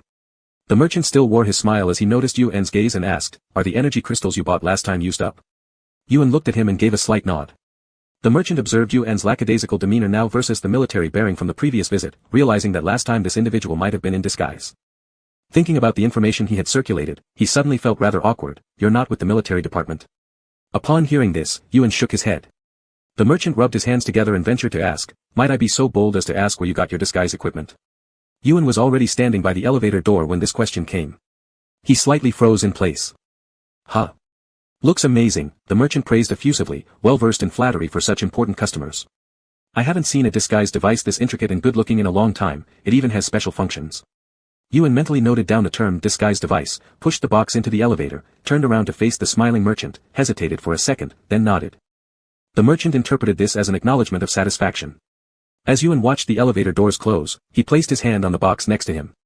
Just before the doors opened at the exit, he along with the box disappeared from inside the elevator. Sure enough, there were people lurking outside the exit once again intending to double-cross him. Information spreads fast in the black market, and since Yuan made no attempt to conceal his activities, it wasn't surprising many had shown up. Yuan levitated slightly with the box, silently gliding over the corridor riddled with ambush points without a sound, then continued on to his vehicle without hesitation. Yuan found this trip went incredibly smoothly. Get in the car, go home, then wait to pull Ji Xiuyun's tooth and nail it onto the wall. Cheerfully, Yuan floated towards the bustling parking lot surrounding the mall. People were moving about everywhere, some with nothing in their hands, others pushing boxes identical to Yuan's. Yuan descended to the ground, unlocked the car, slid in, disabling his invisibility and humanoid form, emerging from beneath the clothes, and lugging the box into the car. What he never expected was just as he adjusted back to his original feline form with its heightened sensitivity, he heard a rapid succession of footsteps thundering towards him. On high alert, Yuan perked his ears and stretched out his paw to shut the car door. But just as the door was left with one narrow gap, it was forcibly yanked open. A disheveled youth, tear streaks running down his face, jumped inside and slammed the door behind him. "Drive, quick. Run away." Turning around, the boy saw the white cat sitting there gazing upward, locking eyes with him for a second, before bursting into tears, frantically clutching the creamy white kitty crying, "Save me. Contact Ji Xiuyun immediately." Yuan. General Ji felt today all day like something heavy pressing on his eyelids since morning court session started, all the way until the session ended. Even though the defense had completely given up resisting, all day in the courtroom, Ji Xiuyun's lawyers thoroughly announced every crime committed, while those defendants in the dock readily admitted to conducting these experiments without showing any remorse. This undoubtedly enraged both the jury and the audience. They unanimously condemned them. The agitated jury, amid confusion and mediation by the judge, added 2 charges, intentional harm and illegal confinement, to the list violating interstellar laws. After that, Ji Xiuyun would no longer be needed to participate further in the trial. Everything should have proceeded smoothly. However, General Ji's eyelid kept twitching non-stop. Walking out of the Supreme Courtroom, activating his light brain device, he took a single step forward only to be intercepted. The person stopping him was the Emperor's secretary. Clearly distressed, he indicated they move aside. Ji Xiuyun rubbed his own eyelid while checking his light brain device, wondering if something dire must have happened to young Emperor. General Ji was lost in thought when suddenly he noticed in his mailbox a transaction record worth tens of billions, but the recipient field showed entirely blank. Tens of billions. Vanished to nowhere. Ji Xiuyun. It seems my cat is already figuring out how to earn food on its own. Although Ji Xiuyun didn't worry too much about Yuan having any trouble, considering his combat abilities. General Ji paused here, feeling that something still didn't seem right. By this time, the secretary had already pulled him aside to the corner and said in a hurried but hushed voice, "His Majesty has vanished." At this, Ji Xiuyun's wandering thoughts immediately snapped back into place. Chapter 43. Ji Xiuyun looked at the secretary official, even he was incredulous that the Emperor would go missing. The Emperor, who was as timid as one frightened by every little sound, actually went missing. Ji Xiuyun didn't bother to think about Yuan using his blank magnetic card to buy cat food anymore, and directly pulled the Emperor's secretary into the car. The 2 corps commanders who accompanied him today glanced at Ji Xiuyun, then looked at the secretary whose face was pale with fright. "General." Ji Xiuyun didn't have time for them. As soon as the door closed, he turned around and asked, "How long? Where did he go missing?" "Central Business District." The secretary stammered. "Central Business District." General Ji stared at the secretary for 2 seconds and reiterated, "Time." The secretary took a deep breath. "It's been 5 hours. Ji Xiuyun couldn't believe it. How could they keep the big news of the Emperor's disappearance hidden for 5 whole hours before coming to him? Without hesitation, he opened his contact list and sent a communication request to Marshal Kevin, who should be currently at the military science class stationed in the army base. During the wait for the call to connect, he turned to look at the 2 corps commanders beside him and decisively ordered, "Notify the transportation department to cut off the power supply of the 2nd to 6th traffic tracks. The first will remain in use for the military forces. Conduct a thorough investigation on all incoming and outgoing vehicles." He paused slightly for a moment and, just as the communication connected, directly stated, "Marshal Kevin, His Majesty has gone missing." The 2 corps commanders who were still dazed drew in a cold breath and turned their heads to communicate with the transportation department. Another one even jumped out of the car, hastily commandeered the highest court's vehicle, and sped off without any hesitation. Marshal Kevin was stunned for 2 seconds and issued the same question to Ji Xiuyun as Ji had to the secretary, "Location, time." Ji Xiuyun's reply, however, differed from the secretary's, "Central Business District, Black Market, 5 hours. Upon hearing this, Marshal Kevin's face turned green. He turned his head towards the secretary cowering on the side, who no longer bore any trace of his usual spirited demeanor, and scolded, "Useless. An incompetent troublemaker." The moment Marshal Kevin finished speaking, he decisively hung up the phone, picked up his cloak, and headed out to gather troops. Ji Xiuyun gave a quick glance at the secretary, who remained silent, not disputing the mention of the black market. He typed in a series of special military commands on the vehicle's operation panel, set the address, and the vehicle swiftly slid out of its parking spot, racing at top speed. "Whose idea?" Ji Xiuyun asked. The secretary lowered his eyes, shrank to the side, and dared not make a sound. Ji Xiuyun's voice rose slightly, "Who let him go to the black market? Who concealed his disappearance from the military?" The secretary mumbled, his head bowed very low. "It was His Majesty himself who said he wanted to take a look." "So you let him go?" Ji Xiuyun coldly asked, "And who decided to hide this from the military?" Sweat beads formed on the secretary's forehead. "Prince Callis, Prince Gary, Duke Rodney." Ji Xiuyun watched as the secretary's head lowered even further with each name he mentioned, his eyes so cold it seemed they could drop ice shards. Marshal Ji Xiuyun had served as a marshal for over 20 years, bestowed the rank of marshal by the previous emperor. Throughout his life, the former emperor worked tirelessly to expand the empire's territory and made thorough preparations for this goal. After Ji Xiuyun became the marshal, he was given absolute trust and authority to conquer new territories. Over more than a decade, Ji successfully seized control of the 18th star system without concern for logistics, supplies, or public opinion and safety at home, making those years some of the most comfortable campaigns Ji ever led. Unfortunately, the month after confirming the incorporation of the 18th star system into the Empire's domain, the aging previous emperor passed away. After the previous emperor's death, the initially designated successor met an unexpected demise. Power struggles ensued among the imperial political elites jostling for more influence in the new era. This resulted in heavy casualties within the royal family. In order to prevent the foundation from being shaken, they pushed 31-year-old young Prince Johnson Sinter, who had never been considered a successor, onto the throne. In the Great Universe era, human lifespans extended, along with their growth and prime periods. At 31 years old, one was just entering adolescence not too long ago. This adolescent hadn't even undergone any training courses suitable for an emperor. Ji Xiujuan remembered clearly the bewildered and panicked appearance of the young emperor during the coronation ceremony. The political bigwigs standing by the young emperor fully understood the strategy of distant friendship and close attack, so they incessantly advised the young emperor to placate Marshal Ji, and put on a show of being close and trustworthy towards him. As for Marshal Kevin, who had been stationed long-term in the imperial capital Star, to prevent the young emperor from overly trusting Marshal Kevin and thereby slipping out of their control, this group altered their tone to, "This person isn't reliable, this person's achievements don't stand out compared to another marshal's, this person is already old, incapable of protecting you anymore. The position of marshal won't last much longer anyway, as long as it looks decent on the surface." Moreover, with Marshal Ji Xiujuan's hero status shining bright, the young emperor simply agreed to all the means proposed to flatter and pacify Ji Xiujuan. He clearly showed an intimate attitude towards Ji Xiujuan, and Ji Xiujuan, being astute, reciprocated with a posture of utmost respect. Yet this respect was exclusively targeted at the young emperor. He didn't offer any pleasant expressions to other high-ranking officials. One reason was that he clearly knew that staying permanently in the imperial capital wasn't possible for him, so to prevent him from directly leading troops into rebellion while abroad, the government logically needed to curry his favor. Another aspect was that the group of high-ranking political figures constantly duped the young emperor while continuously harassing him through members of the research department. Besides, discussing genuine emotions with those who play politics. It was almost certain that he wouldn't even know how he would end up dying because of them. But Marshal Ji Xiujuan differed from the perennially wandering Marshal Ji Xiujuan. Marshal Kevin genuinely cared about the young emperor who now could only rubber-stamp documents and spent private funds to appease various parties. However, thanks to natural prejudice plus constant brainwashing from those nobles surrounding the young emperor, no matter how many times Marshal Kevin warned, their whispers mentioning how Marshal Ji did this or that outweighed everything. And given the sensitivity of military positions, interference in political affairs wasn't easy either. Marshal Ji Xiujuan was further away, unable to help from afar. Gradually, Marshal Kevin decided to let go of trying. However, this did not mean that they would permit the politicians to mess around freely. Allowing the emperor to go to the black market and remain missing for 5 hours before informing them? What were these people planning to do? Let the emperor just naturally disappear so they can take over the throne smoothly. Upon his return to the Imperial Star this time, Ji Xiujuan hadn't yet met the young emperor. Given that the energy crystal matter was quite serious, under normal circumstances, the young emperor who got scared easily over every little sound would have definitely jumped up and run to find him immediately. At the sight of merely receiving the secretary official, Ji Xiujuan thought the young emperor might finally be showing some growth, but who would have thought that he ended up going to the black market? And disappearing? Ji Xiujuan closed his eyes for a moment, finding it difficult to believe. What a stunning operation of intelligence reduction. They sent the emperor to the black market and lost track of him, and they didn't seek military help right away. This crowd was either dumb or evil. More likely, both. Ji Xiujuan knew many aristocrats owned shops in the black market, but surely not all shops there belonged to them. Would the people in the black market refrain from wrongdoing just because their target was the emperor? Of course not. Suddenly, the central business district of Sinter Star's imperial capital was placed under martial law, and all shop owners and customers were evacuated. Not only that, all traffic across the entire Imperial Star came to a halt, with military personnel checking every traffic point.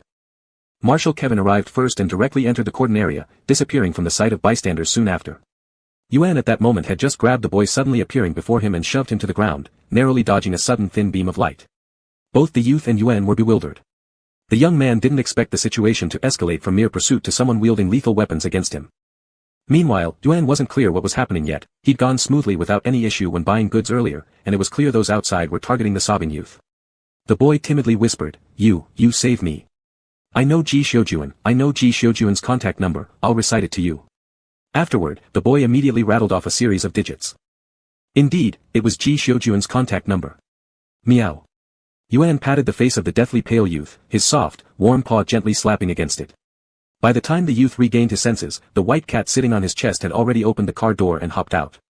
A few seconds later, cries of agony were heard from outside. The youth carefully analyzed the sounds and felt like the screams originated from those pursuing him, yet he dared not move, holding his breath and quietly crouching by the car door, anxiously observing inside the vehicle. The car's interior was quite simple, obvious at a glance. The only special feature was the large shopping box in the car. This shopping box was provided by merchants in the central business district for customers who bought goods in bulk and preferred to take them home directly instead of waiting for delivery. It seemed like his luck had been good. He had accidentally encountered Ji Xiujuan's cat going out to buy things. The young man, now the emperor of the empire, Gyeongsan Zintis, hugged his knees tightly and continuously thanked his lucky stars. His eyes darted around, pausing when he saw the cat-shaped optical computer on the car's console as well as the unlocked console itself. His fingers twitched slightly but ultimately did not touch anything. That cat called Yuan was still outside, and he couldn't just abandon it and run away. Thinking this way, the youth heard another round of chaotic footsteps from outside and tensely clenched his fists. Yuan easily took down the group of armed individuals pursuing the young man, then looked up at Marshal Kevin who had rushed into the parking lot, blinking once before meowing. Marshal Kevin hadn't expected to see Yuan here either. He glanced at the small white cat, then looked at the people around the cat who had been knocked unconscious, their weapons scattered on the ground. He gestured for his soldiers to continue advancing into the black market, then squatted down to inspect those incapacitated by Yuan. "Did they come to capture you?" asked Marshal Kevin. Yuan took a few steps back, turning to meow at Marshal Kevin. Marshal Kevin thought for a moment and followed Yuan. The youth hidden in the car heard footsteps approaching him closer and closer, his body shrinking as though his neck were about to disappear. Upon hearing someone gently tapping the car window, the youth startled, his eyes red and puffy as if he were about to burst into tears at any moment.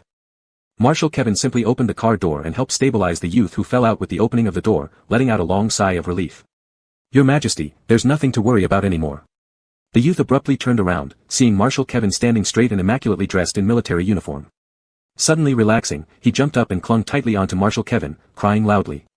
Yuan watched the sobbing youth and then glanced at Marshal Kevin who was patting the boy's back, his eyes devoid of life. "Huh? Your Majesty." Just upon arriving at the central business district, he and his first army commander had just stepped out of their vehicle when they were surrounded by an undaunted group of reporters. Ji Xiujuan gave them a cold glare, making all the reporters shiver, promptly clearing a path for him. But the next moment, they encircled the seemingly amiable first army commander. "Excuse me.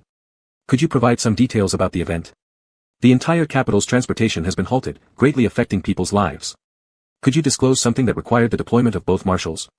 Thank you." The first army commander looked left and right. What could he do? Definitely, he couldn't say that the little emperor was missing, right? How would the military and political faces and credibility be affected if such news got out? The first army commander, experienced in handling major situations, remained calm and unflinching on the surface. He glanced at the marshal who showed no intention of helping him, even looking the other way, then sighed lightly. Citizens reported illegal large-scale transactions occurring in the central business district. He fabricated a lie earnestly. There might be heated weapon disputes later. We hope everyone cooperates and leaves immediately. As soon as his words ended, a massive tremor shook beneath their feet, as if something had exploded underground. The first army commander. Wait. I was just saying that hypothetically, right? Chapter 44. The tremor startled everyone. Just now, following the direction the soldier was pointing, Ji Xiuju had paused mid-step upon seeing a man, a woman, and a cat next to a bright red vehicle. He quickly strode forward, scooped his cat into his arms, and exchanged a glance with General Kevin. As he prepared to say something, the ground beneath them trembled again. This time, they heard a distinct muffled explosion from underground. Without hesitation, General Kevin ordered, "You go down. I'll take His Majesty back. Yuan will go with me." Ji Xiuju looked down at the cat in his arms. Yuan tilted his head, licking his little nose, softly mewing, meow. General Kevin, witnessing this, decided against going out to face the media. Instead, he carried the crying young emperor into the bright red car that Yuan had driven over. After all, it would be impossible to walk the young emperor past the swarm of reporters who had gathered, lest tomorrow's news turned into something uncontrollable. In situations like this, having a personal vehicle naturally meant driving away directly. Yuan watched General Kevin's actions, and the entire cat was dumbfounded. The next second, he raised his paw to furiously pat Ji Xiuju's chest, pointing at the shopping box in the car while anxiously meowing. Ji Xiuju glanced at the shopping box, then looked up at General Kevin. General Kevin looked at Yuan, then the shopping box, immediately understanding and nodding swiftly. Both working perfectly in sync, one pocketed the cat and turned around while the other left with the young emperor in the car. This distribution naturally made sense. It wasn't yet clear what had happened below. For safety, naturally, Ji Xiuju, with better physical condition, gene grade, and combat ability, should investigate. And bringing Yuan, whose physical abilities were not inferior to Ji Xiuju's, allowed the man and the cat to look after each other. Most importantly, the young emperor became especially obedient and timid in front of General Kevin, not daring to speak a word extra. The exact reason likely traced back to the early days of his reign when General Kevin often lectured him severely, scowling unhappily. Perhaps this explained why the young emperor tended to trust Ji Xiuju, who couldn't control him much, even more so. Technical team. Ji Xiuzhu approached the nearest black market entrance and turned to ask the soldiers guarding the gate. In his arms, a small white head perked up alertly, its snow-white paws gripping onto Ji Xiuzhu's black military coat collar as it sniffed the thick, dusty air. The soldiers stationed there were all subordinates of General Kevin. Though slightly uncomfortable about suddenly being led by Ji Xiuzhu, they followed orders instinctively as soldiers. Report to Commander Ji. It was an ordinary type of explosion. The source was approximately 120 meters underground, and several elevators above have been destroyed. Did anyone go down? No. Commander. Ji Xiuzhu nodded, decisively kicking open the tightly closed elevator doors with a swift kick. Thick smoke billowed out, and the empty doorway revealed the obvious destruction of the elevator below. Yuan, focused on sniffing these unusual odors, sneezed due to the smoke. He shook his little head again, sneezing once more. A technical team member swiftly provided oxygen patches and a positioning communicator. Ji Xiuzhu looked down at Yuan wriggling in his arms and showed him the oxygen patch in his hand. Meow. Yuan dodged backward, disdainfully batting the offered patch away with his paw. Commander Ji gave up on the idea of sticking an oxygen patch on his cat, applying one himself. He stepped to the edge of the smoky exit and said, "I'm going down." With a soft meow, Yuan clung tightly to Ji Xiuzhu's jacket with all four paws. Under the watchful eyes of numerous soldiers, Commander Ji did not hesitate, plunging boldly into the rolling smoke. Soon after, the soldiers remaining above heard the sound of a heavy object landing, followed by the violent destruction of something. Even though they'd heard many rumors about Ji Xiuzhu's human-like capabilities, nothing compared to the shock of witnessing it firsthand. Apart from the sounds of machinery, the soldiers observing Ji Xiuzhu jump directly from a 100-meter height fell silent. And Colonel was the first to react, looking around at his colleagues' astonished faces and shouting loudly, "Are you all just going to stand there? Start working. Do you want Commander Ji to do everything alone? How embarrassing is that?" A single phrase startled everyone awake, and the soldiers who had been standing in stunned silence quickly sprang into action. Scalding smoke and dust continued to roll outwards as other exits were forcibly blasted open. The media and onlookers at the perimeter of the central business district saw thick clouds of rising smoke. The commander of the 1st Legion, surrounded by reporters, thought for a moment and guessed that the black market must have been involved. He tightened his lips, letting the press bombard him with endless questions while maintaining a friendly appearance but refusing to utter another word. Ji Xiuzhu walked through the black market with his cat, and the sudden explosion plunged this hidden underground bazaar into chaos. Since oxygen patches are such a common daily item, very few people these days die from suffocation during fires. In the midst of thick smoke, traders in the black market attempted to take advantage of the situation and loot smaller shops that they otherwise would not dare to touch. In fact, many medium and large-sized stores were already emptied. But just as these people prepared to flee with their spoils, they realized all exit ladders had been destroyed. To prevent scientific instruments from detecting its presence, the entire black market was encased in rare materials capable of blocking various signals. Other than the elevators, there was no alternative way to evacuate. Now, they were trapped, unable to escape. After the entrances to the black market were breached, some cracks appeared in its shield network, allowing technical personnel enough of a glimpse to roughly map the area below. The first explosion occurred on the east side, came the voice over Ji Xiuzhu's communicator, 2 streets away from you. Turn right, walk 100 meters, and enter the 3rd shop on the left. Ji Xiuzhu followed the instructions until he reached the destination. Unfortunately, the store was unrecognizable, heavily damaged, and the surrounding street bore the marks of the explosion. All the evidence pointing to why the explosion happened had been obliterated. The timing was too coincidental, it happened when the military forces surrounded the central business district, less than 5 minutes before. This suspicious timeline made it even more peculiar. Especially given that an attempt to assassinate the emperor might have occurred here recently, this only added to the unsettling layers of suspicion. Ji Xiuzhu lowered his gaze, carefully trying to recall which store had originally been located here. Prince Kel's. The man who always stood near the young emperor, practically taking full control of imperial authority. General Ji. A soldier's voice crackled through the communicator. We're ready to descend. How does the situation look? Ji Xiuzhu surveyed his surroundings and replied, bring weapons. There are many people below. Just as he finished speaking, a faint click sound echoed from the debris at his feet. His heart tensed as Ji Xiuzhu leaped aside, turning back in time to tightly protect the fluffy bundle in his arms. Another thunderous explosion suddenly roared throughout the underground black market.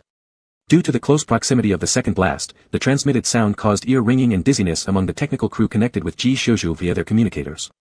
At the center of the explosion, Ji Xiuzhu shook his head to clear it and climbed out of the deep crater created by the second blast. His first instinct was to bring out the cat cradled in his arms. Yuan was utterly shocked. This was his first experience with such intensity in real life, virtual training didn't count. Little White Fluff stared up at Ji Xiuzhu with wide eyes, apart from being startled, there wasn't any trace of pain in their bright blue orbs. Still uncertain, General Ji thoroughly inspected Yuan from every angle, ensuring nothing was wrong.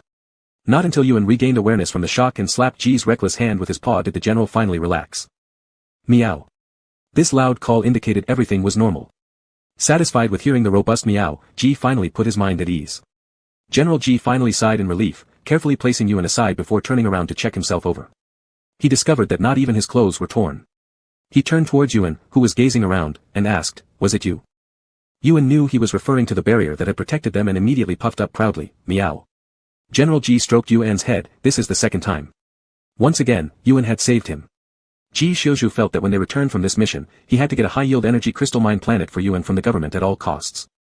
The soldiers above came down quickly, in large numbers, flooding in through every exit.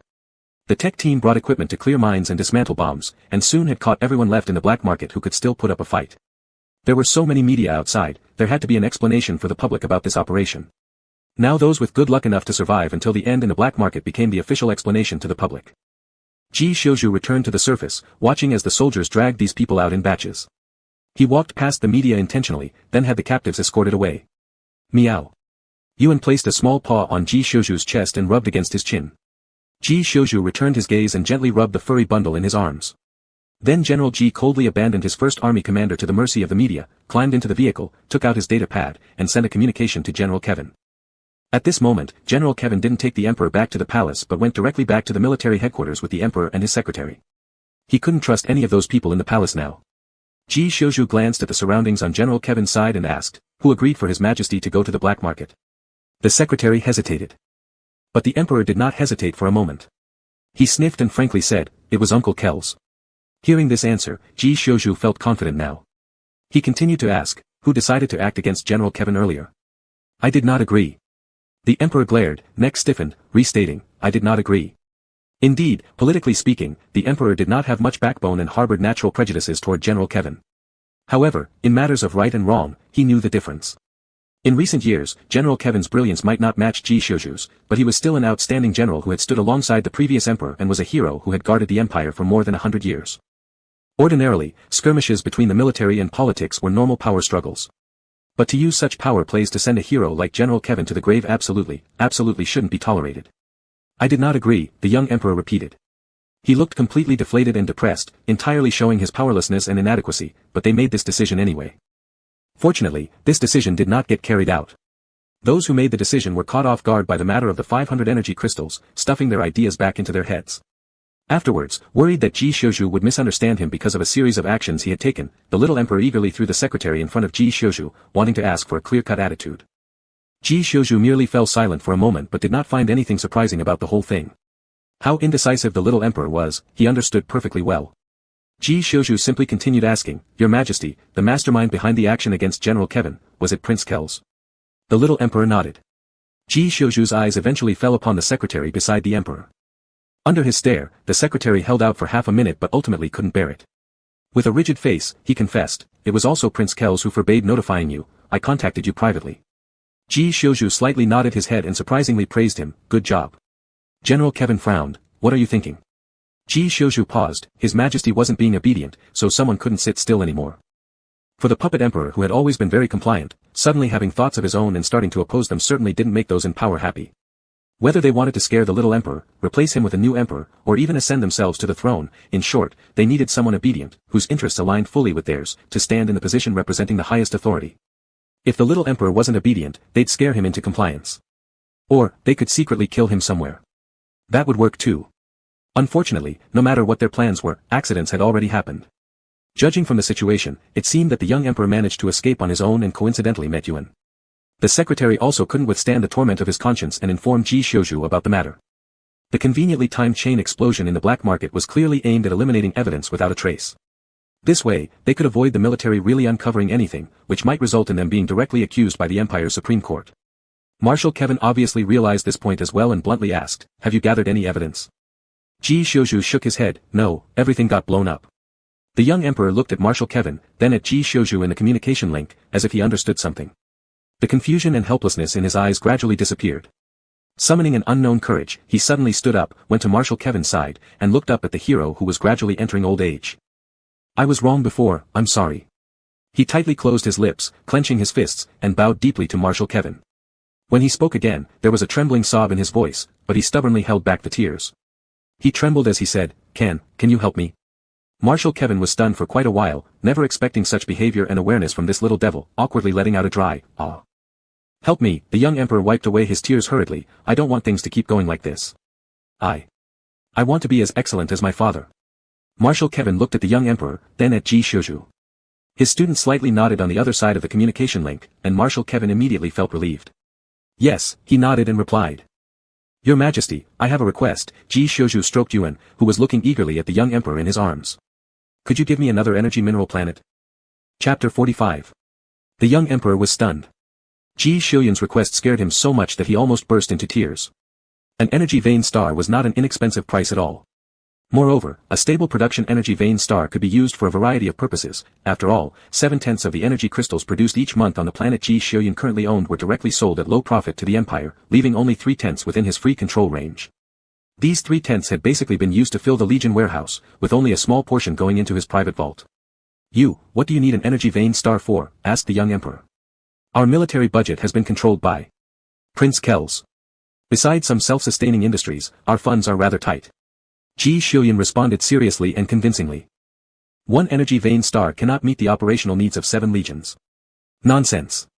In fact, the military already had a comprehensive self-sufficient industrial chain, and the annual military funding allocated by the Empire was considered extra income, half of which was exchanged for logistic supplies as a contingency reserve." Field Marshal Kevin watched Ji Shouyan lie brazenly about cat food and eventually looked away. So dirty. His heart is really corrupt. But the young emperor, who knew little about this, actually believed Ji Shouyan's lies. Biting his teeth, he agreed to the demand. When Field Marshal Kevin suggested he stay temporarily in the military department for safety, the young emperor surprisingly didn't back down. Sobbing while stiffening his neck, he said, "That's my palace." Field Marshal Kevin simply stared at him without saying anything. Unexpectedly, the young emperor did not chicken out. He held his chin high and tried his best to appear arrogant and noble, even though he was still hiccuping occasionally. He gritted his teeth and said, "That's my palace." Finally, a flicker of expression crossed Field Marshal Kevin's face. He raised his hand as if intending to pat the young emperor's head but then changed direction mid-air, offering a standard military salute to the young emperor. Ji Shouyan cut off communication, turned around, and glanced at the 1st Legion commander who was already facing the media, tidying up the aftermath of this action. Holding his cat, he returned home. Isn't it the subordinates' job to ease their superiors' worries at such times? Over the years, the 1st Legion commander had become accustomed to this. Otherwise, why would he be so proficient at lying blatantly to the media? Drenched in dust, General Ji was thoroughly disdained by Yuan. As soon as he got home, he took his cat straight to the bathroom. Even though Yuan, the small feline, did not appear particularly dusty nor had turned from a white kitten into a gray one, both man and cat felt like they had just rolled in the dust. A bath was absolutely necessary. General Ji took off his military coat and filled the sink with enough hot water for Yuan to comfortably soak in it. Yuan squatted on the vanity, watching as the water level slowly rose. He then walked over to the edge of the counter, sticking his bottom out, stretched his paw, bent down, and pulled open a drawer beneath the wash basin, revealing neatly arranged rows of Pippi plush toys. Ji Shouyan. Yuan jumped onto the drawer, grabbed one with his mouth, placed it in the sink, and then very obediently closed the drawer. Ji Shouyan remained silent for quite some time before shutting off the water and setting it to constant temperature mode. Watching the Pippi plush toy float freely on the water surface, he asked, "When did you buy these?" Yuan jumped into the basin, using his tiny paws to push the iron-gray Pippi plush toy floating leisurely with the ripples. Fully soaked in the warm water, the cat lifted its head, shook its ears, and emitted a soft meow toward Ji Shouyan. Ji Shouyan had just asked casually, and Yuan replied just as casually. As usual, General Ji couldn't understand his response. Nevertheless, his face maintained seriousness, as if comprehending, giving a light nod before switching the news channel on for viewing. Then he entered the shower stall, pulling the curtain shut behind him. Yuan looked up at the projection in the bathroom showing exactly the response of the 1st Legion commander towards the media. Behind him during the interview, one criminal suspect after another was being escorted out and loaded into vehicles, clearly marked as having committed illegal transactions and disturbing public order. The news title read, "The Imperial Military Department successfully busts a large-scale illegal transaction case." The group captured was extremely unlucky.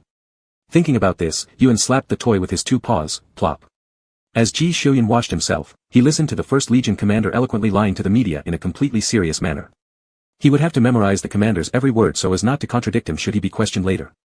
While he was listening and remembering, a squeak sound came from outside the shower stall. Yuan pulled back his paw, allowing the Pippi plush toy he had flattened to inflate again, producing a whoosh noise. The little cat reached out and slapped the toy once more. This time with a different force, the toy let out a chew sound instead. Yuan instantly became obsessed with the game. Ji Xiuyun heard the news broadcast intermingling with a series of sounds, squeak, whoosh, chew, followed by strings of random noises such as squeak squeak squeak, chew chew, and squeak squeak. Occasionally mixed with and strange accompaniment of meow, meow, meow, and ow. Finally, even the glug glug glug glug sound of the toy being pressed underwater intruded. Ji Xiuyun. There was no way he could focus on the news. General Ji never experienced such a lively bath. When he finally finished showering and stepped out, he found the lively Pippi plush toy had been brutally murdered by Yuan's sharp teeth, its head bitten off and discarded aside, with the body mercilessly dismembered, floating on the water. Meow. Yuan tossed the toy to the side, happily splashing water toward Ji Xiuyun. Apparently, he was having a great time. Of course, because soon he would own an energy vein star. Even though Ji Xiuyun fabricated an articulate and sophisticated reason, Yuan knew that the star was for him. Happy and content, Yuan splashed around, stretching out his wet paws, waiting for Ji Xiuyun to give him a thorough cleaning. After all, this was his savior feline. General Ji, clad in casual wear, helplessly rolled up his sleeves and cleaned Yuan's paws thoroughly, despite the cat's playful antics. What could he do? This was his life-saving kitty after all. Ji thought as he continued cleaning. Moreover, Yuan was so cute, whether in human form or cat form. A handsome creature inherently enjoyed some extra care. This special care manifested in various ways. For instance, General Ji personally took out meals for him, personally coached him, personally washed his paws, personally dried his fur, and General Ji himself acted as his sparring partner in combat training. Yuan was confused when Ji Xiuyun threw him down onto the ground with an over-the-shoulder throw. Regarding Ji Xiuyun drying his fur and then turning him into human form, Yuan imagined several scenarios, perhaps teaching him human etiquette and social norms, or teaching him pronunciation. But he never expected Ji Xiuyun to drag him directly into an empty room and simply toss him down with an over-the-shoulder throw. Yuan. You've changed. How dare you throw me? However, General Ji did not feel anything was wrong. Compared to patiently teaching Yuan about the nuances of human form movement step by step, pain-based education was much faster and more effective. Yuan wasn't an ordinary human, he could do everything. Simply put, he understood all the theories but just didn't know how to implement them. Thus, the fastest way for Yuan to get familiar with the motions and strength required in human form was through direct physical training. Pain was the strongest emotion driving rapid human growth, especially when combined with Yuan's competitive nature, which allowed for swift improvement. Although there is a saying, learn to walk before you run. This didn't apply to Yuan. Instead, for Yuan, practice is the sole criterion for testing truth. After being forcibly dragged into practicing by Ji Xiuyun, Yuan quickly snapped out of his confusion and fiercely lunged at Ji Xiuyun. Field Marshal Kevin, after going back and forth with a bunch of politicians at the palace, returned in his bright red car to deliver food for Ji Xiuyun's cat. He hadn't even finished ringing the doorbell when he heard a voice full of anger yelling inside, Ji Xiuyun. You scoundrel. Followed immediately by his student's calm correction, it's Ji Xiuyun, not Lin. The door was opened, and Field Marshal Kevin saw sweat on Ji Xiuyun's forehead as he came to open the door. Given this student's physical condition, it would take intense exercise for him to break a sweat. It was astonishing that this had happened at home. And then he realized, Ji Xiuyun was in relatively good shape compared to the white-haired teenager inside who looked as if he'd just been fished out of water. Lying limp on the sofa like a salted fish. The fine image of the handsome youth was utterly ruined. Because they were still by the front door, Field Marshal Kevin had no intention of entering, and Ji Xiuyun showed no sign of inviting him in either. The car is back, Field Marshal Kevin said, then nodded toward Yuan inside. What's going on? Practical training. Ji Xiuyun replied, adding, progress is remarkable. His cat had quickly evolved from being unable to articulate words properly to now cursing fluently. From stumbling over every step he took, Yuan had grown to the point where he could already engage in a small fight. Indeed, the progress was quite impressive. Once again, pain-based education showcased its rapid results and efficiency. Of course, things would be better if Yuan didn't keep calling his name wrong. Field Marshal Kevin fully understood what practical training entailed. The corps commanders under Ji Xiuyun were largely honed through this so-called practical training. Though Field Marshal Kevin firmly believed this stemmed from Ji Xiuyun's personal interest in peculiar methods, there was no denying the effectiveness. Field Marshal Kevin expressed some sympathy for Yuan with his gaze and said, the genetic test result is out, human gene. Ji Xiuyun paused momentarily, unable to resist glancing back at Yuan sprawled on the couch who seemed unwilling even to hum. Bring Yuan over to my place tonight, Field Marshal Kevin whispered. Ji Xiuyun nodded and followed Kevin into the courtyard, watching as the latter departed. He then turned around and retrieved the shopping box from the car. Fortunately, Yuan had taken these energy crystals out before the black market explosion, otherwise, they would have all been confiscated. As Ji Xiuyun thought this, he pushed the box back inside and closed the door. Only then did he suddenly realize something significant he had missed when his eyes had been distracted earlier. There was no disguise instrument in that red car. Ji Xiuyun hurriedly walked over to Yuan, turned him over from lying face down on the sofa, and asked, Yuan, what form did you use to go to the black market? Yuan grunted twice, opened his eyes, and both his snowy hair strands and sapphire eyes instantly darkened. Ji Xiuyun. Great job blowing up the black market. Fantastic. It couldn't have gone better. But despite the success, General Ji still worried about potential survivors escaping by sheer luck. When carrying the exhausted Yuan who had fallen asleep until unconsciousness to Field Marshal Kevin's house, Ji Xiuyun brought up this matter. Kevin also paused momentarily, leaving the two teacher and student gazing at each other silently as they shared a moment of concern. Lady Elise sat nearby, tenderly massaging Yuan's tiny paws. At this moment, this little kitty was sound asleep, limbs sprawled out without any awareness of the surrounding changes, chest gently rising and falling with soft snores. After hearing the worries from her husband and his student, Lady Elise tilted her head in confusion. Why do you make things more complicated than necessary? Both men accustomed to dealing with politics or military matters turned their heads synchronously. Apart from how hair color and eye color significantly affect humans' memory of others' appearances, haven't you forgotten that there are numerous disguises modeled after me on the market? Being an internationally renowned star like Lady Elise made it impossible to appear publicly using her real face. Disguise devices. If your status or wealth permitted, you could get as many as needed. Naturally, manufacturers based their products on subtle adjustments derived from her likeness for disguising people, because even the disguised appearance reflected preferences. Some wanted to become inconspicuous and plain-looking, such as Ji Xiuyun and Kevin. Others, however, hoped their disguised image would be a stunning beauty. Let Yuan transform into his original human form and disguise himself as someone I accidentally met while shooting on another planet recently. Take a few photos along the way, it'll surely cause a wave of buzz, allowing us to announce afterward that this is a child we intend to adopt amidst the hype. Lady Elise stated this matter-of-factly and naturally. Judging from the photos of Yuan you sent me, it won't be long before disguise instruments based on his looks flood the market. Even if there are some who slip through our net, they'll naturally associate them with these disguise instruments.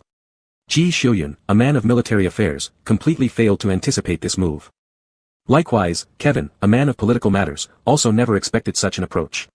And Elise, a woman in the entertainment industry, who could not comprehend why those in politics and military were troubled by such a matter, sat petting the cat with growing curiosity as she looked at them. Field Marshal Kevin and Ji Xiuyun both turned their gazes away simultaneously. Then it settled, Field Marshal Kevin grinned, skillfully using a level 99 technique, when's dinner? At a loss for words when both his teacher and teacher's wife were looking at him, Ji Xiuyun racked his brains for an appropriate topic but came up empty for a good 10 seconds. Ultimately, he maintained a serious face and calmly stated with collected poise, Yuan likes spicy food. Yuan, lying on Lady Elise's lap, sneezed in his sleep. Chapter 46. Yuan had recently been exhausted to the point of looking like a dead cat. The pitiful little kitten was suffering from all-around torture by Ji Xiuyun, both physically and mentally. Every day he was squeezed dry by Commander Ji, unable to do anything during his free time. All he could do was lie on the sofa, exposing his white little belly while staring at the ceiling with a blank expression in his eyes. Yuan couldn't quite tell if Ji Xiuyun genuinely wanted him to quickly adapt to his human identity or was just putting him through extreme training so he'd be too tired to go out and party. Today was rare, Ji Xiuyun went out for something. Not to sit in an office at the military department but for another activity. This meant he didn't have the time to physically train Yuan under the guise of practical exercises, nor did he have time to wear the empathy helmet at the military department and subject Yuan to mental pressure. Yuan's progress in recent days had been quite astonishing. His actions in human form had basically no issues left, his martial arts skills had greatly improved, and as for speaking, his fastest improvement had been in cursing and being affectionate. The shameless pooper-scooper Ji Xiuyun actually managed to resist the charm offensive of this adorable little kitten, insisting on subjecting him to cruel practical training that would make even cats cry. At one point, Yuan found it hard to believe, until later he simply gave up trying to change things. Finally, Yuan had some rare leisure time today, staying home and recalling his long-lost streaming career. Right now, he was lying on the sofa, showing off his little stomach, his tail swinging idly as he played with his light-brained computer like a lazy fish. The live stream interface hovered at a very appropriate distance in front of him, and the bubbles kept coming, with viewers dramatically expressing their suffering without the presence of a cat in their lives. No fresh cats to admire, I'd rather die. No fresh cats to admire, it feels like the end of the world. No fresh cats to admire, can't go on living. Crying wailing, got spoiled by daily streams before, unbearable when there's none.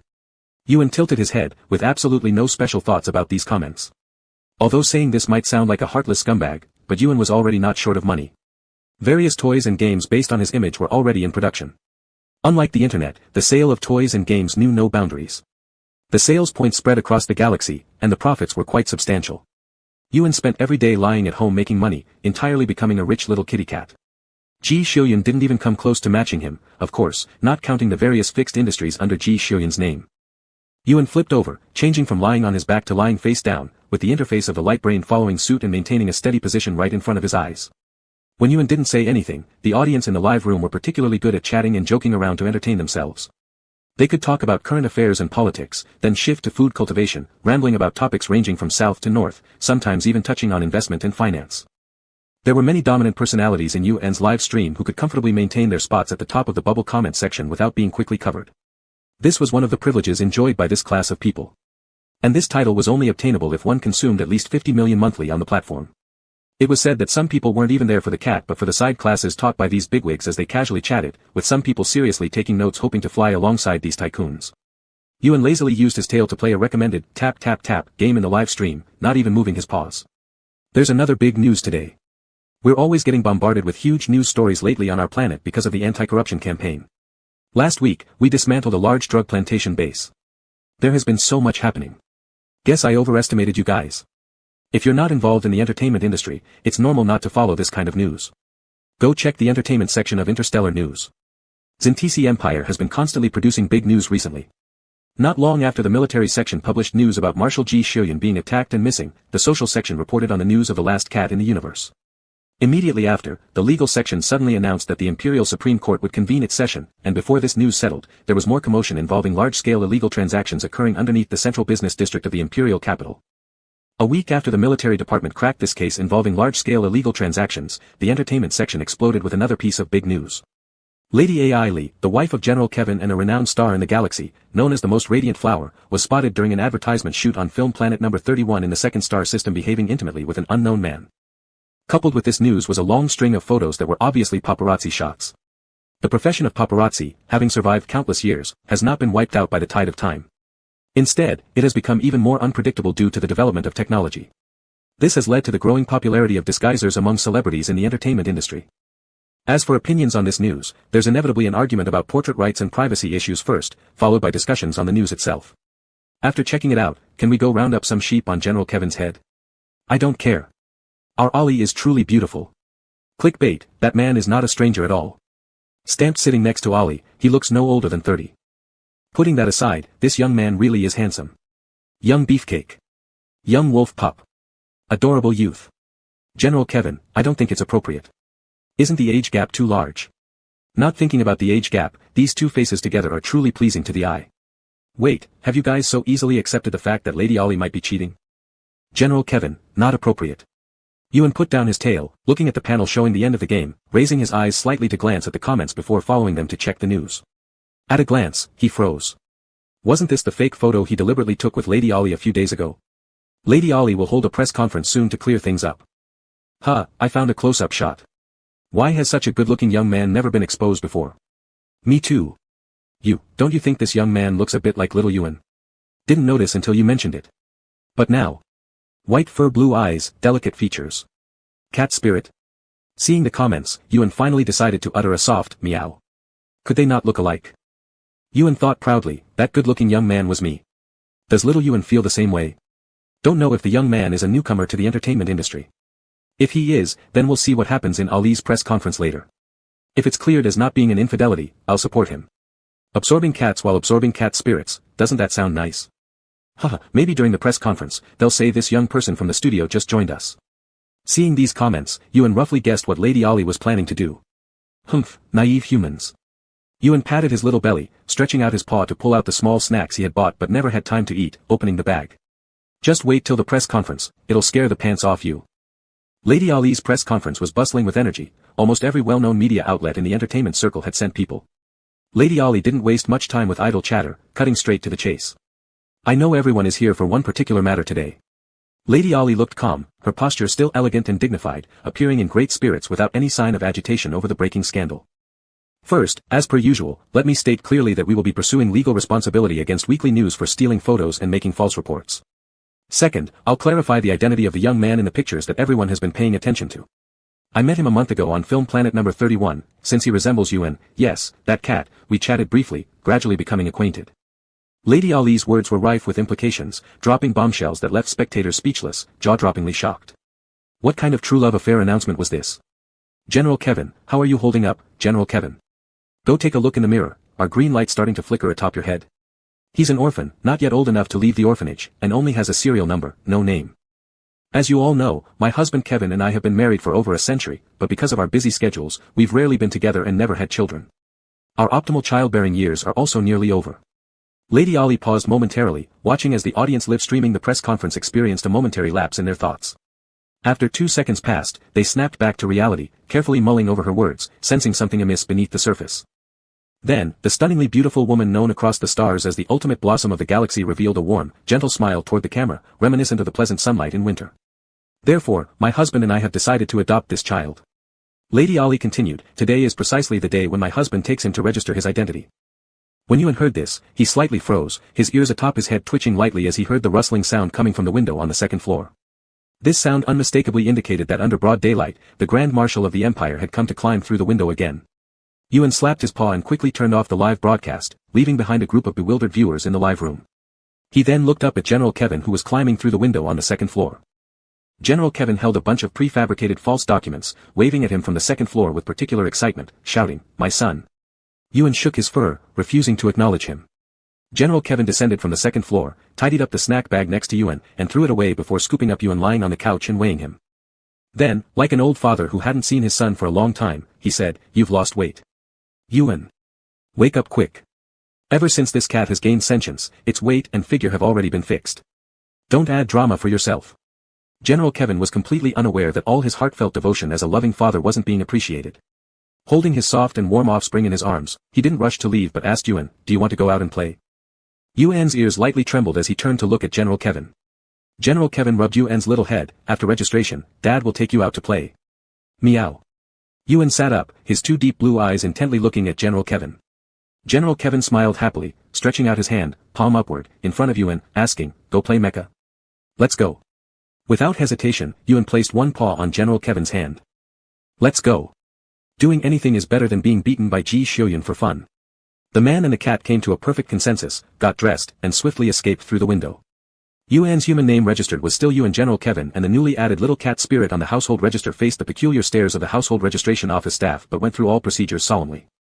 But both the young and the old had no idea that the moment they stepped into the military mecha training ground, they collided head-on with Ji Xiuyun who had come to check out the new Silver Blade design drafts and deliver the latest physical condition form to the mech master for precise adjustments.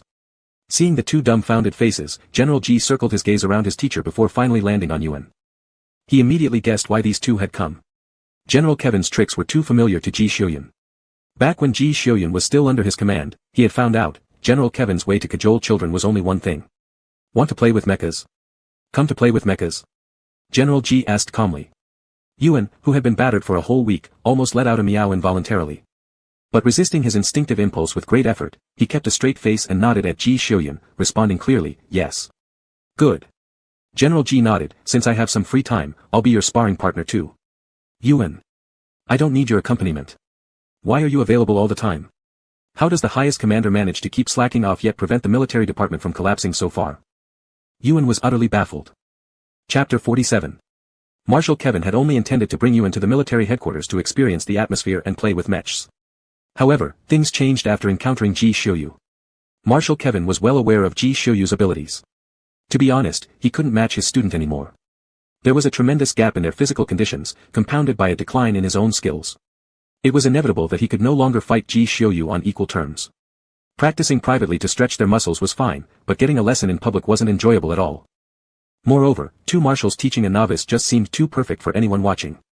Ji Xiuyun understood as well, it wouldn't feel right to embarrass a respected teacher in front of others. But they had already promised Yuan to let him try out a mech, so they couldn't go back on their word. And there's a huge difference between virtual environments and real-life mechs. So, the 2 ruthless marshals, after agreeing and checking with Yuan, eagerly left the military mech training ground and headed for a large high-end mech training club in the capital, ready to use this opportunity to see if they could lure a big fish. That big fish, naturally, was the much-wanted Prince Kells whom they hoped to catch by the tail. Since the black market bombing, any trace related to him had been erased overnight, including some shady financial dealings that he cut off cleanly without leaving a single loose end. When Marshal Kevin sent the young emperor and his secretary back to the palace, he repeatedly urged them to act normally. After 1 week passed, there was no extreme reaction from the political side, suggesting the young emperor had done an excellent job. Though both marshals showing up together might seem extravagant, sometimes sacrifices are necessary to achieve goals. When 2 marshals appeared, it usually implied that the other side needed to present a proper attitude. As the boss, Prince Kells would naturally have to show up in person. In the private training room, Marshal Kevin was helping Yuan select a mech suitable for novices. Before coming, Ji Xiuyun emphasized not using the empathy mode but instead choosing mechs with simpler operations.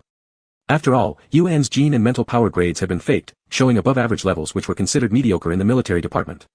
But once connected to empathy mode, his SS level or even higher mental power would surely be exposed. It was common practice in high-level circles to put a shell around a growing prodigy to protect them. Being proud of one's child's excellence is certainly joyful, but guarding against potential enemies setting traps behind the scenes is more crucial than the pride derived from such talent.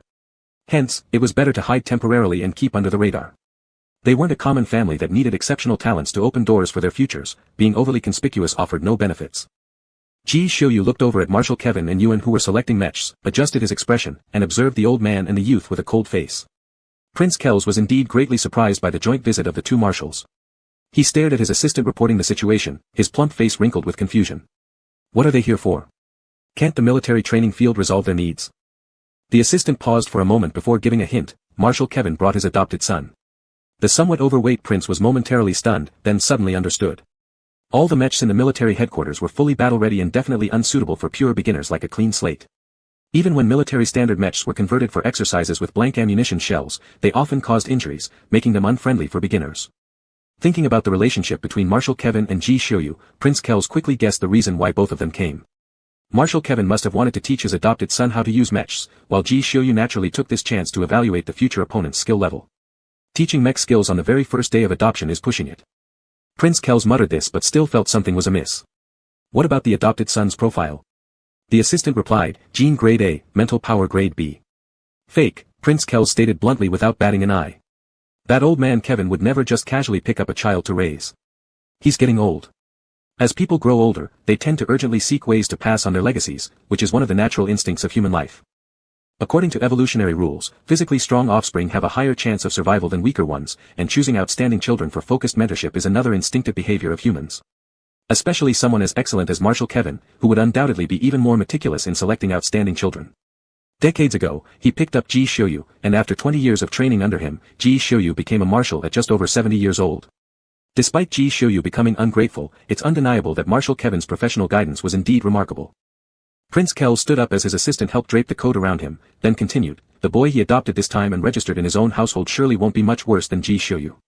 However, that didn't matter. Back in the day, even with such perfect teamwork between Ji Xiuyu and Marshal Kevin, Prince Kells was still able to cleverly interfere and turn them against each other. It wouldn't take much effort to sway a young adult in his 20s or 30s. First, prevent him from getting too close to Marshal Kevin, then when he grows up, turn him away from Ji Xiuyu. Dealing with kids. Prince Kells, who could effortlessly manipulate the young emperor, was certainly proficient. But manipulating Prince Kells? Ji Xiuyu and Marshal Kevin were equally skilled. Marshal Kevin was teaching you in the most basic operations inside the mech cockpit.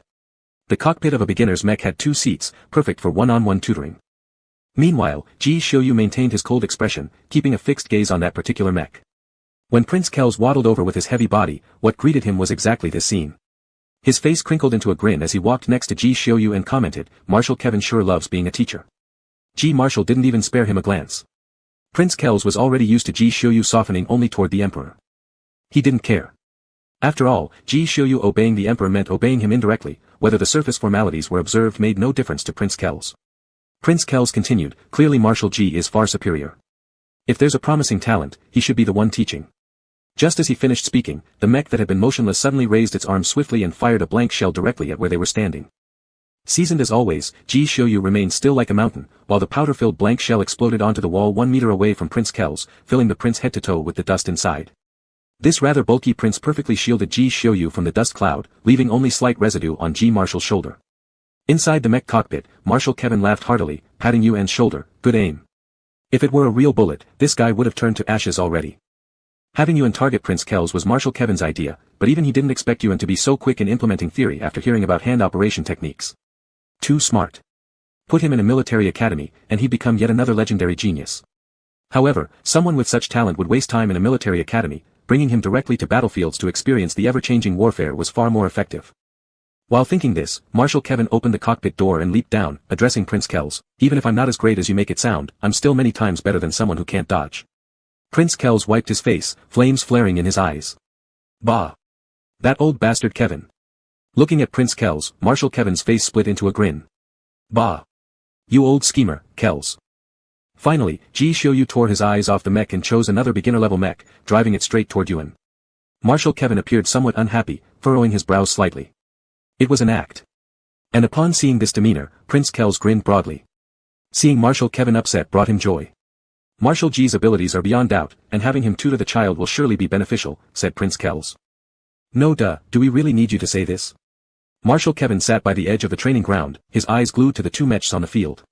He was seemingly always on alert, wary that Marshal G might do something extreme to his young student. If you ask me, Prince Kells went on, you're taking far too gentle an approach in tutoring your own child. The corners of Kevin's eyebrows twitched. What kind of nonsense was this? Did he want my apprentice to turn against me? The talent for military combat can only be fully awakened and mastered through first-hand battlefield experience, Prince Kells continued convincingly. Marshal Kevin couldn't help but marvel at how polished the words sounded, fittingly spoken by a man whose livelihood depended on his silver tongue. It was like listening to an old friend pouring out sincere advice. Yet, in reality, both men wanted nothing more than to drive a knife into each other's hearts and strangle the life out of one another with the torn lung tubes. Yuan listened clearly to their conversation via the mech cockpit's radio system. Meanwhile, Marshal G briefly demonstrated to Yuan how to maneuver the entire mech. Glancing up and noticing Yuan's distracted expression, G reminded him, don't pay attention to them. Turning back around, Yuan's beautiful blue eyes met G's image on the corner of the communications screen. Political schemers have too many tricks, G briefly explained. Ignore them. Aha. Yuan muttered in response. Actually, Yuan wasn't all that interested in mechs, the initial curiosity had faded quickly, leaving the practice rather dull. But since Marshal G was earnestly teaching him, Yuan turned back and glanced again at the glaring figures before refocusing on trying to follow G's explanations about handling the mech. Just then, the voice from across the field rang out once more. I think your child could get proper training under Marshal G's command, Prince Kells stated. Coincidentally, His Majesty told me the other day that he wishes to emulate the first emperor by going on campaigns himself, even if he doesn't participate directly, he still wants to see the front lines. Marshal Kevin and G both froze instantly. The little emperor wanting to go to the front lines? With his level of courage? Are you kidding us? Both marshals looked at Prince Kells with expressions that said, you must be joking. Prince Kells smirked in response to Marshal Kevin's bewildered look. If the military doesn't believe it, that's fine. As long as the little emperor gives the nod, they'll have to follow orders. Moreover, Marshal G would definitely take charge. Prince Kells, entering the twilight years of his life, never got to stand personally at the pinnacle of power. With his advancing age, his desires became harder to suppress. Kevin, your son is roughly the same age as the emperor. They'd make great companions, Prince Kells drawled slowly. When Marshal G goes on another campaign, bring your boy along too. Before he could finish, the mech fired another round in retaliation. Would you just shut up already? Yuan was furious. Who did this guy think he was? Bring him to the battlefield? Like a kitten going off to war. Even worse, tagging along with Ji Xiuyu. Wasn't he being beaten enough already? Do you even believe that I won't sneak over tonight and pull every hair from your head? Ji managed to stop Yuan from retaliating further. In truth, Prince Kel's proposal felt tailor-made for Ji and Kevin alike. Ji was determined to take Yuan with him, and Kevin agreed that real battle experience was the fastest way to improve. There was only one hitch, the involvement of a young emperor who shouldn't be present. They wouldn't risk taking the emperor along. If anything happened, the military department couldn't bear such responsibility. Especially if Yuan were assigned to guard the emperor. What would that mean? It meant that if anything happened to the emperor, Ji Xiuyu wouldn't bear the blame, it would fall entirely on Yuan and, by extension, Marshal Kevin who shared the same household name. Clearly, this move was targeted at Marshal Kevin. Ji now found it hard to intervene openly. Staring at Yuan, despite the stoic face, those stunning blue eyes brimmed with evident annoyance. You're upset? Marshal Ji asked. Yuan nodded slightly, yes. Ji paused momentarily, recalling what Prince Kells had said earlier. He then followed up, upset about going on campaign with me. Yuan scrutinized Ji Xiuyu for a while, then grumbled unhappily, not exactly. Ji Xiuyu looked back at him calmly, ready to hear more. It's not that I don't want to fight anymore, Yuan said, stretching out his arms. I'm sore all over. This was different from the pain of wounds in the virtual training ground, which were purely mental and somewhat duller than real-world sensations. In the virtual environment, the pain vanished immediately once a winner was declared. The physical ache and fatigue caused by actual training, however, was intense and long-lasting. Little kitten Yuan had never experienced this kind of pain or before. If he didn't feel so clearly that Ji Xiuyu's training methods were truly effective and meant entirely for his own good, Yuan would have definitely clawed his face to shreds. Painful, I don't want to fight anymore, Yuan repeated. His tone was soft and mushy, accompanied by a hint of a nasal sound that made him sound utterly pitiful. Yuan's pitiful demeanor seemed to offer little promise of results. After all, Ji Xiuyu was a steel-hard straight man who remained completely unmoved despite Yuan's 18 variations of cuteness and pouting. But to Yuan's surprise, this usual strategy of failed coquetry had an unexpected effect, albeit just a tiny bit. Then take a rest today, Marshal Ji said. Just today. Yuan froze for 2 seconds before regaining his composure, and instantly, all traces of sorrow disappeared. I want to go out and play today, he said enthusiastically. And eat something delicious. Marshal G paused, realizing he'd been tricked into agreeing, but after a while, he nodded, all right. Yuan seized the moment, pushing further, you must come with me. As Marshal G was about to decline, their eyes met, those bright, glittering eyes of Yuan, and the refusal was quickly swallowed back. Fine, if he wants me to accompany him, so be it. Anyway, the bait had already been cast, aimed at Marshal Kevin. In this scenario, naturally Marshal Kevin was the main target, and Marshal G would be handling things subtly behind the scenes. Besides, no more practical training was needed today. Taking Yuan out to play a little wouldn't hurt. Ji Xiuyu carefully reflected on it and realized that since returning to the capital, he hadn't properly taken his cat out to play yet. Marshal Ji subconsciously licked his lips and nodded, all right. Yuan's entire face lit up with brightness and vitality. One should pick a time to teach Yuan how to control his expressions, his smiles were sure to look very appealing. Marshal Ji was lost in these thoughts, completely unaware that it was precisely because of his own lack of expression that Yuan had followed suit during their long period of coexistence. Today was the most enjoyable day Yuan had experienced since coming to Zinsight Star. Part of it was due to temporarily escaping Marshal Ji's extremely brutal practice sessions, but another part was that Ji actually came out to enjoy himself with Yuan. Even though both were wearing disguisers, Yuan was still thrilled. He had always envied other cats whose owners willingly bought them a space backpack and traveled around the world with them after gaining consciousness. Unfortunately, he had distanced himself from humans after achieving intelligence. Now, having found his second owner, he constantly regretted how the man never seemed to have time to accompany him outside. This made Yuan feel some residual regret. Now that Ji Xiuyu finally came along, Yuan was delighted beyond measure. If he agreed to go out today, surely global travel, no, interstellar travel, couldn't be far away. Of course it wouldn't be. Cheerful and content, Yuan walked with a bounce in every step. They returned home just as twilight settled, laden with large and small packages they had impulsively bought, mostly snacks selected by Yuan.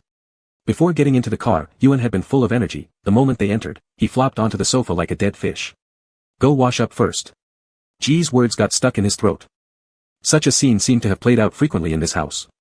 After accompanying his mother on shopping trips, his father always used to gently urge her to bathe first when she collapsed onto the sofa without even removing her makeup upon returning home. Standing silently at the door for a moment, Marshal Ji placed the various messy snacks aside, closed the door, and walked to the edge of the sofa, lowering its backrest. Yuan rolled effortlessly to the center of the transformed sofa bed. Lie flat, Marshal Ji removed the disguise cuff from Yuan's wrist and patted his head. Yuan lifted his eyelids slightly to glance at him. Aren't you sore? Marshal Ji also removed his disguise and coat. Lie flat. Let me give you a massage. Chapter 48.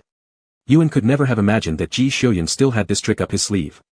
He hesitated and then took off his coat, lying down properly. Ji Xiuyan's techniques were all tried out on himself, honed over many years of battlefield experience.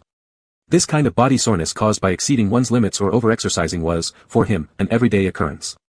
On the real battlefield, there wouldn't be medics around to deal with these issues.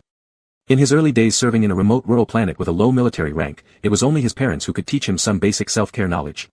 Thus, most of what he learned was through self-massage, pressing here and pinching there, slowly mastering the craft. The muscle-relaxing techniques were gentle, and when applied to Yuan, who currently felt pain in every part of his body, the pressure needed to be even lighter. Otherwise, he might anger this young man, causing him to retaliate with a claw swipe. This was the first time Ji Xiuyan was giving a massage to someone else. The youth's muscles were firm and smooth, likely due to his cat-like characteristics remaining even in human form. Ji Marshal felt the temperature beneath his palm was slightly higher than his own, and even through a layer of fabric, he could clearly sense the somewhat warm heat. Beneath his palm, he could distinctly feel every subtle movement of the body, a sensation that was both unfamiliar and nuanced. Ji Xiuyan lowered his eyes, carefully and meticulously pressing and kneading Yuan. Yuan murmured a couple of times, turning his head to look at Ji Xiuyan standing beside him. His beautiful blue eyes squinted slightly, and on his exquisite face was a fully content expression. This was more pleasurable than having his chin scratched. Yuan vaguely began to understand why there were always cats within the clan who enjoyed transforming into human form and causing disturbances in human society. Perhaps it was because humans always managed to devise such tricks, making their lives more comfortable. Humans sure knew how to enjoy life. Feeling immensely relaxed, Yuan buried his face into the soft sofa bed, unable to stop arching back and forth, causing his white hair to stick out chaotically. Ji Xiuyan maintained a calm and composed expression, avoiding eye contact as if he hadn't noticed Yuan's movements, continuing to rub methodically. Marshal Ji was already prepared for Yuan's blissful murmurs, but unexpectedly, the strange noises didn't come from a person, but a cat. Caught off guard when his hand slipped under, Ji Xiuyan paused for 2 seconds, staring at the small lump moving and humming inside the pile of clothes. The little lump was snoring, rising and falling softly and warmly to the touch. Even his tail tip was peeking out, curled shyly. Cats are creatures that can lie down anywhere, close their eyes, and nap instantly. Yuan's tail tip waved about in the air before finally tiring itself out. He simply sprawled out and fell asleep. After a brief moment of surprise, Marshal Ji withdrew his hand and went upstairs to his study to work late into the night. He still had a lot to do. Like certain classified military matters that only he could handle. And Prince Kells, who insisted on keeping his manipulative political persona amidst the chaos, unwilling to abandon it. The little emperor awakened and, quite cleverly, hitched a ride on General Kevin's ship. Ji Shiyun approved, so naturally, he had to lend a helping hand. However, in this matter, it was General Kevin, who was more familiar with the imperial capital's politics, who did most of the hard work. Marshal Ji only needed to provide some support and take a stand. General Kevin's methods were simple yet brutal, and he didn't care whether Prince Kells found out. He started visiting those lifelong political players, appealing to their emotions and reason, with a single theme: Kells attempted to seize power. With his current tight control over authority and unwillingness to share even a bit, do you think he will divide the spoils with you after seizing power? These words struck right at their hearts. While handling military affairs in the study, Ji Shiyun occasionally checked General Kevin's progress reports until he wrapped up his work late into the night. Throughout the day, General Kevin successfully entered 2 houses. After tidying up his desk and checking tomorrow's work schedule, Marshal Ji left the study. When entering the bedroom, Ji Shiyun paused momentarily, turning to look at the sofa bed in the living room downstairs where a bundle of clothes lay, hiding the sleeping cat unaware of the world. His toes hesitated back and forth between the corridor and the bedroom for several seconds. In the end, he went downstairs, carefully picked up his cat along with the pile of clothes it was sleeping in, and returned to the room. As for the reason why he did this, Ji Shiyun thought about it for a long time but ultimately decided it was simply because he was used to it. He was used to having a small snoring fur ball by his side when he slept. And if Yuan woke up tomorrow and found himself still on the sofa bed, he would surely be upset. After Ji Marshal considered this point, he felt the subtleties in his heart resolve effortlessly, and he relaxed completely.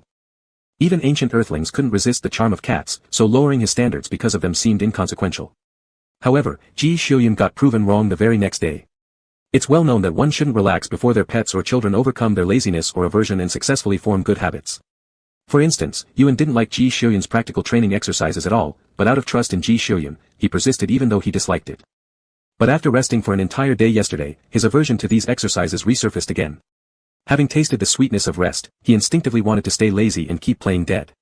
The little kitten lying on the bed grumbled softly, flipping over lazily, wagging its tail in a non-cooperative manner. Marshal Ji was silent for quite some time, choosing the third option between seriously reasoning with the cat and directly dragging the cat into the training room for a beating, tempting his cat with rewards. What kind of reward could tempt his cat? Ji Shiyun thought for a long time before tentatively saying, "If you cooperate with the training, I'll take you out to play."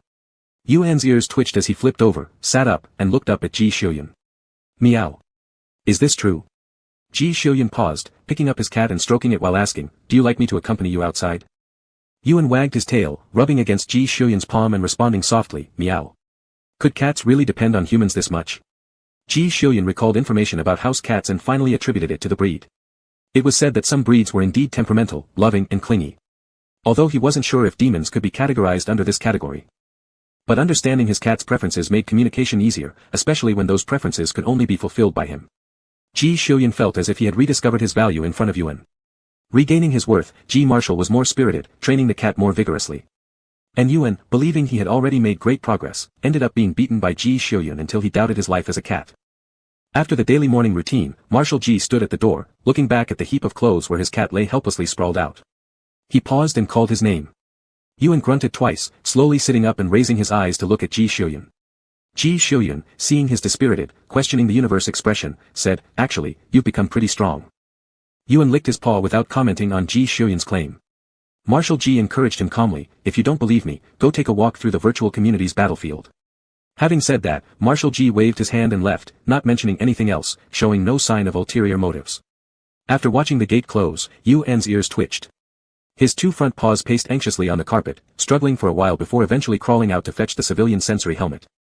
In fact, the media paid close attention to whether the child adopted by General Kevin would pursue a military career or an artistic path. After being baptized by Ji Shiyun, the people of the Synthese Empire had little special expectation for the new generals emerging on the battlefield who might compete for martial ranks. General Kevin grew old, and naturally, someone should take over after his retirement. Unfortunately, General Kevin did not have any biological offspring. Originally, adopting a child was a heartening good deed, for even if not his own flesh and blood, with one-on-one guidance from General Kevin, he was sure to become excellent. But unfortunately, the boy looked too handsome and delicate, standing beside Mrs. Elise made people think they were 2 entertainment celebrities first. Ji Xiuyun knew that Yuan was willing to go wander around interstellar space with him. To go wandering together, there were certain places they must visit as human beings. Therefore, Yuan should have a legitimate title to stay by his side. For instance, the currently vacant position of deputy would be very suitable. However, one could not simply obtain the position of deputy. Enrollment in the military and sufficient combat ability were the first priorities. Sending Yuan to military academy was obviously unrealistic. Thus, the fastest way for him to rise to prominence would naturally come from making an unexpected splash through some other means. For example, the battlefield zone in the virtual community. Both the media and the military department paid close attention to those who managed to secure one of the top spots in the battlefield zone of the virtual community or new powerful players emerging out of nowhere. To the media, whether it's someone rising abruptly or consecutively winning championships, there's always enough material for them to write extensively about. The military department also pays close attention to such individuals. Although most are talented students from military academies trying to boost their reputation, that does not stop them from occasionally finding one or two overlooked gems. These are all people who've undergone adaptability training. After proper experience, they can be directly deployed into battle. They are good recruits indeed. Such talents are rare, and being able to find even one or two is quite satisfactory. Today, those observing the battlefield zone noticed the familiar name which had held the number 1 spot on the rookie rankings for over a month was now kicked off by another newly appeared contender. The leaderboard only displays the top 10, and the rankings are based on points, with the system calculating battle ratings to determine point distribution. The winning party's points are deducted from the losing parties, and the battlefield allows for negative scores. The point values obtained by the victor are as follows: S-Class 15 points, A-Class 10 points, B-Class 8 points, C-Class 6 points, D-Class 5 points. Currently, the former champion now at second place has a total of 312 points from 32 battles. All rankings in the top 10 exceed 300 points, showcasing fierce competition. But this newcomer who appeared out of nowhere now holds first place with a total score of 315 points from 21 battles. What does this mean? Full S-Class victories. Everyone watching the leaderboard was stunned. Everyone knows that barring any unforeseen circumstances, the top 10 rookies are typically dominated by outstanding freshmen from various military academies, with brutal competition between them. The person holding on to first place previously was already putting in tremendous effort. With 2 battles per day, which is very demanding for ordinary people, he persisted for a full month and firmly held on to the top position. But then suddenly, someone descends from nowhere. Confused, people shakily opened up the rookie leaderboard which only showed avatars and points. The avatar of the newcomer who descended without warning turned out to be a currently trending relic from ancient Earth. Nowadays, in the virtual community, 8 out of every 10 users had similar avatars, so this wasn't strange. Ambitious newcomers in the battlefield zone usually don't hide their real names, and surely, this high-profile newcomer wouldn't either. But upon clicking the profile of the first-ranked newcomer, everyone fell silent. Because this newcomer's ID was a cat paw. A recently launched keyboard input method had included this cute cat paw icon. Is he messing around or what? This newcomer must have lost his mind. Soon, those keeping tabs on this sudden arrival found that this seemingly delusional newcomer completed 21 battles within just a short morning and immediately applied for matching for his 22nd fight. With such a record, the system would definitely match him against contestants from the main leaderboard. This situation, known among frequent visitors of the battlefield zone and its spectators as a show of force, happened as expected. Sure enough, the newcomer's 22nd opponent matched up with the 10th ranked contestant of the current overall leaderboard. This 10th place holder was a top student soon to graduate from the Imperial Military Academy, reportedly already having received offers from 3 corps. Countless people rallied with renewed excitement, hesitating not to pay money and rush into the battle arena room featuring these 2 fighters. Even though the participants had yet to enter, the 2 towering mechs were already projected as part of the warm-up phase, standing opposite each other. The red mech belonged to the familiar 10th overall rank holder. But the blue mech, that was a mech all citizens of the Empire knew exceedingly well. Ji Xiuyun Ji Marshal's exclusive mech, the Silver Blade. The Silver Blade was specially crafted for co-sensitivity mode operations. In order to recreate this mech inside the virtual community, there is only one possibility, knowing its numerical parameters like the back of your hand and customizing it yourself at great expense. What does this mean? This meant that this suddenly emergent newcomer had a very close relationship with Marshal Ji Xiuyun of the Empire. That explained why the avatar was Yuan. That explained why even the ID was a cat paw. The audience erupted into cheers. At the moment the contestants entered, the excited spectators, with bloodshot eyes, all looked in the direction of the blue mech contestant. Just 2 seconds ago, the crowd was exploding with fervor, but now they collectively froze in stunned silence. The Silver Blade and Marshal Kevin's adopted son. What an absolutely breathtaking combination. Chapter 49. How is this possible? What kind of pairing is this? How is this possible? Where's the cute little kitten promised to us? The person who knows everything about the Silver Blade and uses a cat emoji with a cat paw ID, shouldn't this be the little kitten from the general's house? The audience was dumbfounded, watching the situation on the field with some confusion and a hint of disappointment. Although Marshal Kevin's adopted son is indeed named Yuan without any mistake. The audience felt a bit let down. Though the handsome young man was appealing, it wasn't as exciting as finding treasures from ancient Earth. This combat arena does not block the images or sounds from the audience's stands, there is just a slight delay. This is mainly because real battlefields are far more complex than what spectators see. If someone's emotions and focus could be easily disrupted by audience noise alone, such a person is better off being eliminated early. Yuan was also stunned at seeing so many spectators. In the previous 20-odd matches, there hadn't been a single spectator. Why did this one suddenly fill up? The white-haired youth stood beside his towering mech, dazed for a few seconds, and then he received a substantial cut of the gate revenue. Yuan looked at the first deposit in this new account under his name, instantly forgetting all about the audience. What could possibly make one happier than earning money? There's nothing like it. Yuan patted the mech next to him, and the silver blade lowered its arm, spreading out its palm to wait for him to step on. Wait. Yuan's opponent called out to him. Yuan hesitated, turned around to look at his opponent, and tilted his head slightly to show his puzzlement. I'm a senior student at the Empire Military Academy, he introduced himself first. Hello. Yuan nodded hesitantly. He wasn't used to such formal introductions. This was the first time he had experienced such an exchange. Hello. After saying that, he paused and realized he didn't have much of an identity to introduce himself with. Hesitatingly, he said, Yuan. The conversation between the two in the arena was transmitted into every listener's ears.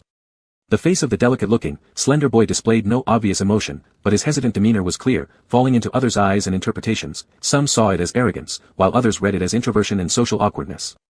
But neither of them inside the arena cared about the external chatter. Talented individuals won't be affected regardless of how others perceive them. The opponent from the red team glanced at the mech standing beside Yuan and asked directly, why do you have Marshal G's mech data? I don't, Yuan replied as he stepped onto the silver blade's palm. He did it himself. Upon hearing these words, those present came up with millions of assumptions. Why would Marshal G specially customize a silver blade mech for Marshal Kevin's adoptive son? The silver blade has very high requirements for mental energy usage, right? I heard that even Marshal G almost never uses the manual control system. Yes, Marshal G usually operates via empathic mode, given his physical strength can rival standard mechs, and his mental force is nearly S-level. So, Kevin Marshall's adoptive son must have a fairly impressive mental capacity, correct? Probably, though all records are strictly classified and unobtainable. Well then, let's check his combat record. The viewers who decided to investigate were shocked by the fighting history they found. Full S-rated victories, and the longest match lasted less than 10 minutes. He won quite effortlessly. No wonder he could fight 21 consecutive battles. Lucky guy probably didn't meet anyone too strong. I checked, and most of his opponents were rookies with pretty poor track records. Still, 21 full fights within one morning, all victories, skyrocketing straight to number 1 on the rookie ranking, this luck. Where did Marshal Kevin find this prodigy? Weren't we told during interviews that his aptitude was mediocre? Do you think Marshal Kevin picks people randomly? When people at that level say mediocre, they usually mean a level and above. Definitely a top 3 contender in military school rankings. Stop bickering, it started. The spectators carefully watched the movements of the silver blade and were astonished to find that it moved without the slightest hesitation. Not only that, the bullets and cannons fired by the silver blade, even including some close-range combat techniques, were completely different from the classic methods taught at mainstream military academies, which Kevin Marshall represented. Both the silver blade mech itself and its current operator gave off an aura uniquely characteristic of Imperial War God Ji Shiyun, a wild and unconventional style. Savage, brutal, bizarre, completely without form or rules, yet dexterous and unpredictable. Ji Shiyun had never attended a military academy. At best, he had merely devoured several cabinets worth of military theory and hand-to-hand combat theories during his campaigns. The skills he possessed mostly came from years of experience gained on the battlefield. How to incapacitate someone's movement. How to control another person fully to prevent struggling. How to snap someone's neck. How to paralyze the whole body and induce unconsciousness. Every single technique was carefully explained by Ji Shiyun to Yuan. For those which Yuan couldn't personally experience himself, Ji Shiyun used human models for demonstrations. And today at the battle zone, Yuan went through all the deadly moves that Ji Shiyun had demonstrated to him, moves he hadn't been able to try out firsthand, and left his over 20 opponents with deep psychological scars. With divine killing intent, Yuan fought his way here until he finally kicked into something hard, a worthy veteran who had faced countless battles in this arena. This type of pairing between promising rookies and experienced veterans from the general leaderboard, time-tested over so many years, was known as intimidation, and there was indeed a reason behind it.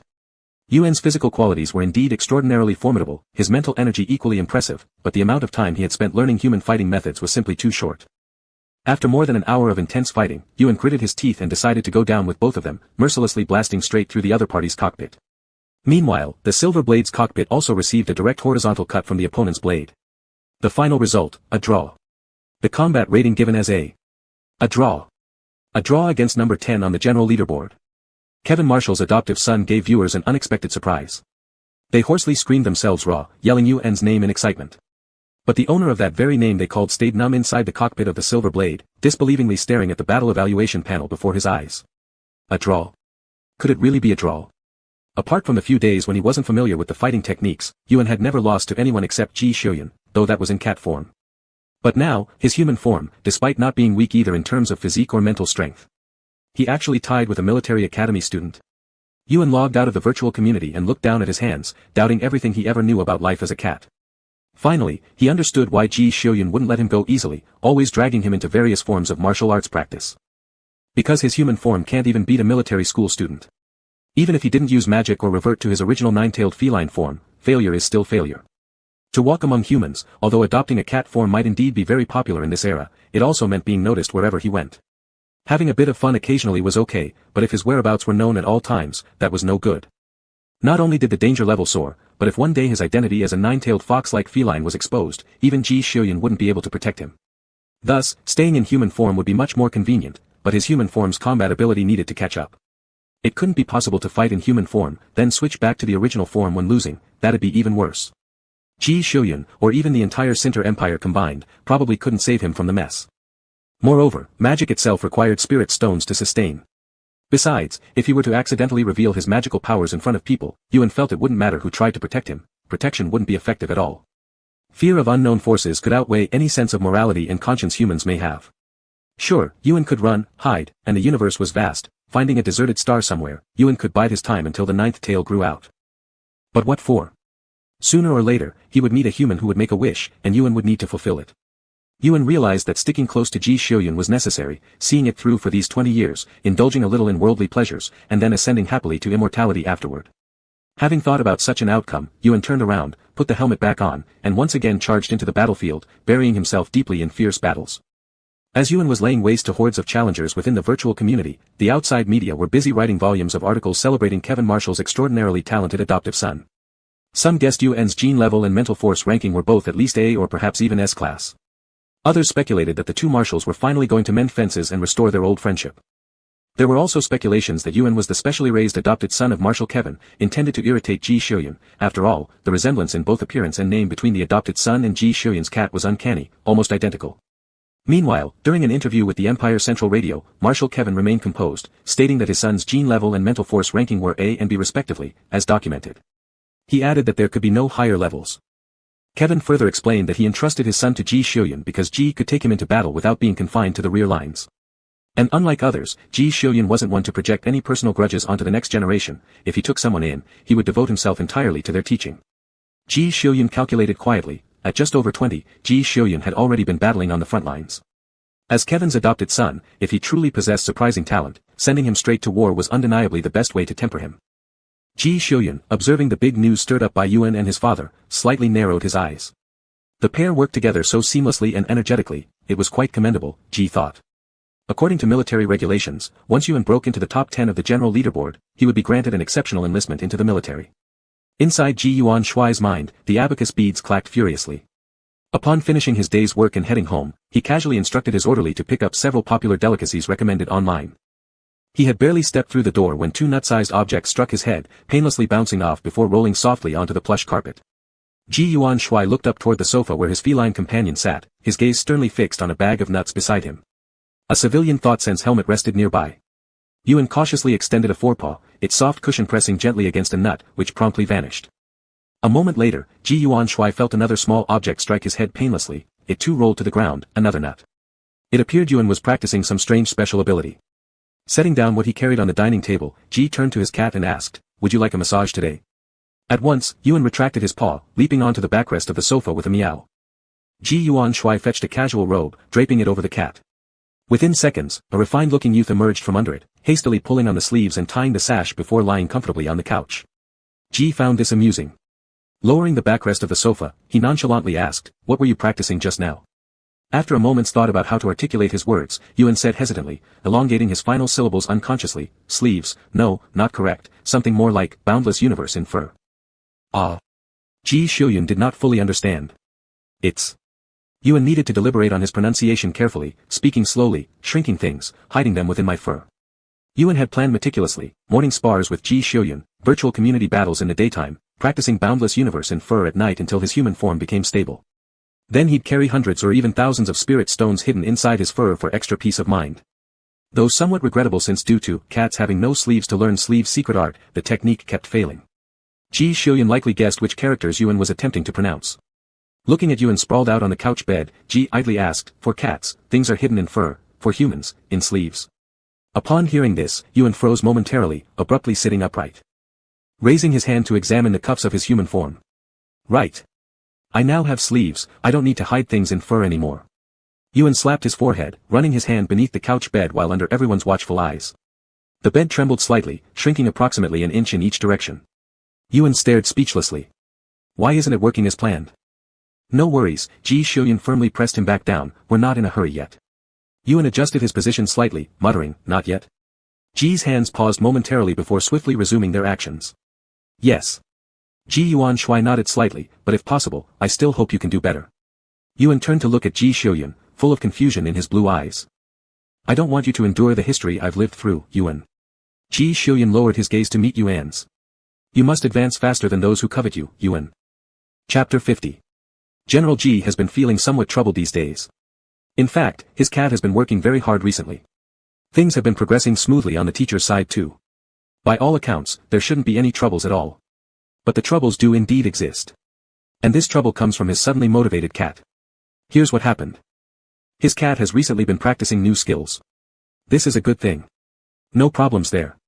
However, the number of accidents caused by Yuan while practicing this new skill is a bit excessive. Although Ji Xiuyun had already been startled once when he practiced floating, invisibility, and growing larger or smaller, this time wasn't much better either. General Ji was sitting at the conference table when he suddenly felt something heavy in his coat pocket. He paused for a moment, calmly taking out several candies that inexplicably appeared in his pocket, placing them on the table. The army commanders who remained at the base all stared blankly, confused by General Ji suddenly pulling out candies. Continue, Ji Xiuyun said as if nothing had happened. Actually, Ji Xiuyun doesn't quite understand why practicing the sleeve of infinite possibilities, no, it's fur of infinite possibilities under cat form.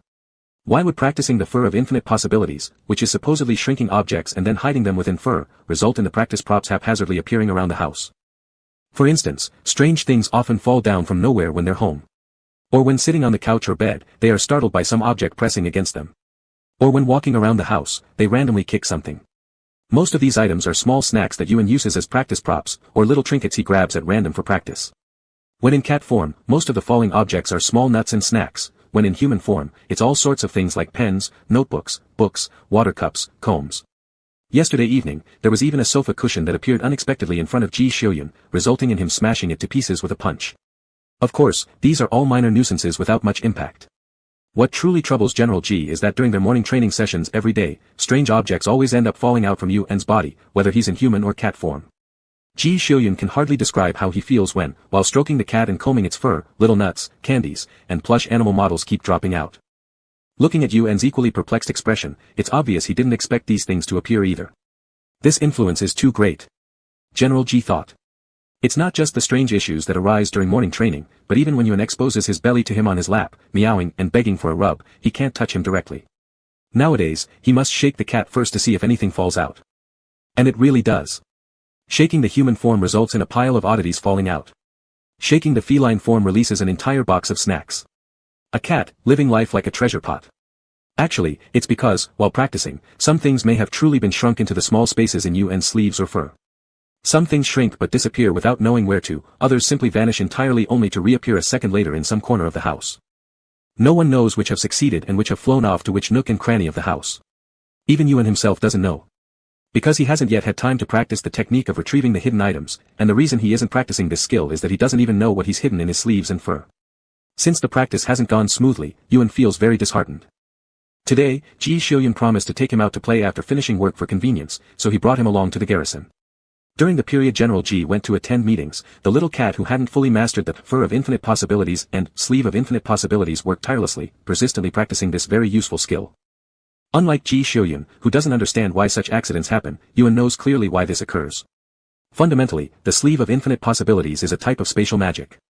To put it simply, open a small space in the place where you want to hide something, shrink the target item, and then hide it inside that small space. This spell is somewhat complex.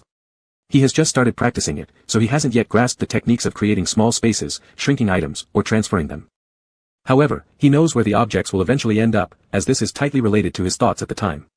For instance, if he thinks of the bed, the object goes to the bed; if he thinks of a certain room, it goes to that room; if he thinks of Ji Shouyun, it appears within half a meter of Ji Shouyun anywhere.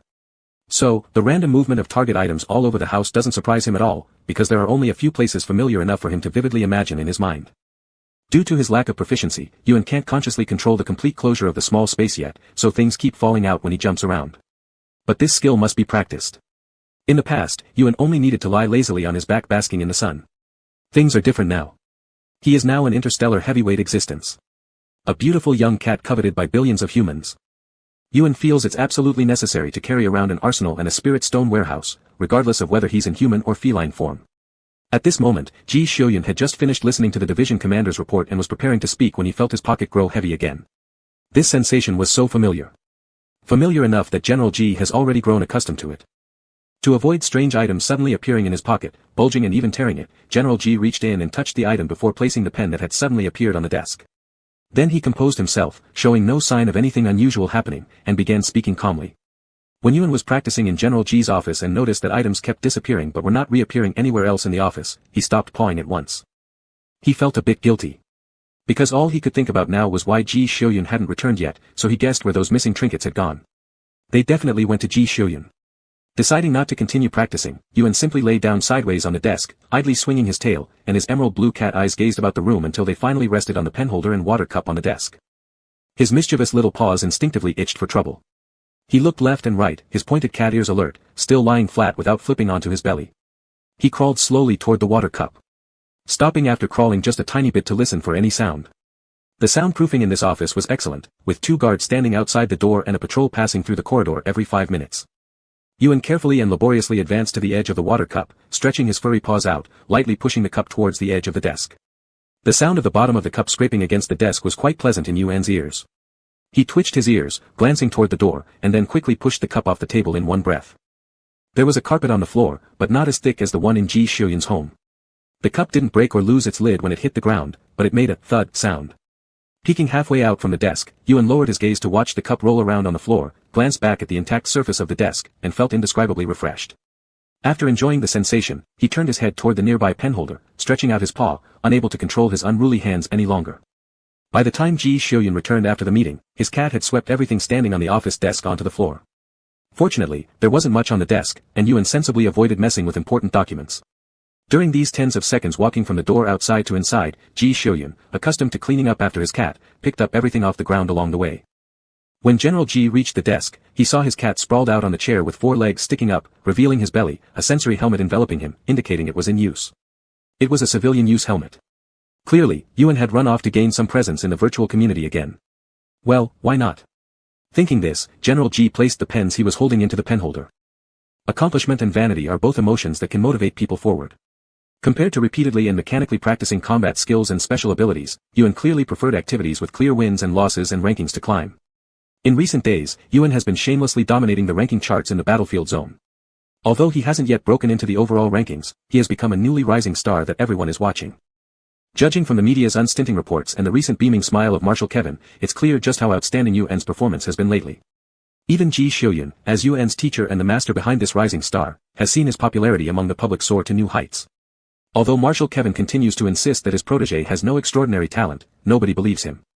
The media has even started promoting Yuan as the future light of the empire and the second Ji Shouyun.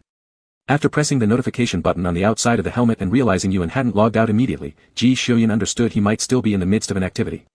He then pulled over a chair, sat down, and reviewed the meeting notes once more. The topic of this meeting revolved around the demands from the political faction. They insisted on continuing the offensive with the aim of capturing the resource-rich star system adjacent to the 18th star system. Even before Ji Shouyun met Yuan, the little emperor, or rather, the political faction, had already been restless to claim another star system. Their confidence likely stemmed from Ji Shouyun's previous success. Taking less than 20 years to conquer one star system represents an incredibly rare and brilliant accomplishment throughout all of human history during the Great Space Era. Only those who truly study Ji Shouyun's war records could perceive the fundamental reason why Ji Shouyun was able to sweep through and conquer so decisively. It was because the then emperor gave him absolute trust and support. That emperor placed all his fervent hope and anticipation on Ji Xiuyun, granting him everything he needed, money, troops, supplies, and whoever he asked for would be mobilized accordingly. During those several decades, Ji Xiuyun acted swiftly and decisively. He dismissed incompetent individuals within the army without hesitation and promoted a series of capable leaders. Such brutal cleansing behaviors would usually equate to rebellion in anyone else's eyes, but Ji Xiuyun faced no criticism. At the time, even Marshal Kevin was fully involved. He spent only 1 year stationed on the Imperial Star, otherwise, he fought alongside Ji Xiuyun on 2 fronts. But at that time, Ji Xiuyun was the main battle commander, while Marshal Kevin served as the supporting officer. However, capturing star systems at such a terrifying speed brought many potential dangers. For instance, the free army flourishing in the 18th star system, and the widespread diseases and poverty caused by the political factions' neglect. Thus, the entire military leadership unanimously rejected their demand. The lower-level officers may not understand, but they certainly knew better. Continuing under these circumstances would create problems beyond dual-front combat. They risked being surrounded on all sides and having their supply lines severed. Still, it's said that barriers are as high as mountains between different fields, and sometimes the political faction would pretend they don't understand even when they do. No matter how much the military tried to explain, they seemed deaf. Fortunately, this wasn't something that could simply happen at one party's insistence.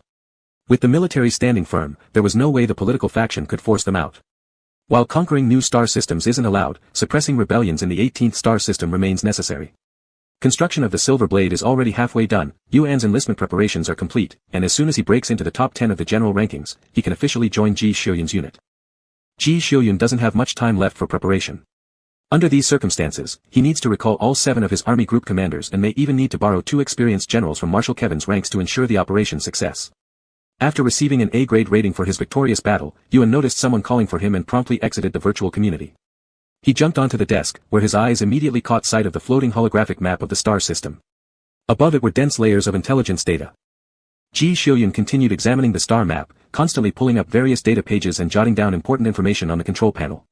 Yuan did not disturb him. Quietly crouching beside him without a sound, even softening his breathing.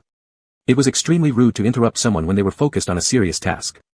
Quietly settling down, Yuan observed the radiant stars quietly. General Ji, of course, had not forgotten his promise to take Yuan out to play. Given Yuan's choice to stay quiet and not disturb, Ji Xiuyun didn't show much surprise. He always knew that in these small details, Yuan was understanding in a way that wasn't typical of a cat who had been away from human society for years. Every time at moments like this, Yuan became so obedient it made Ji Xiuyun want to hug him close and rub him thoroughly. After saving the first module, General Ji promptly turned off the panel and looked at Yuan. How long did you practice Hidden World today? At the sound of those words, the little white cat immediately understood what Ji Xiuyun was about to do. Yuan lifted his paws, standing upright as his thick fur fluffed up like little mushrooms, looking as soft as cotton balls. This time, Ji Yuanshui finally refrained from another high-five with him.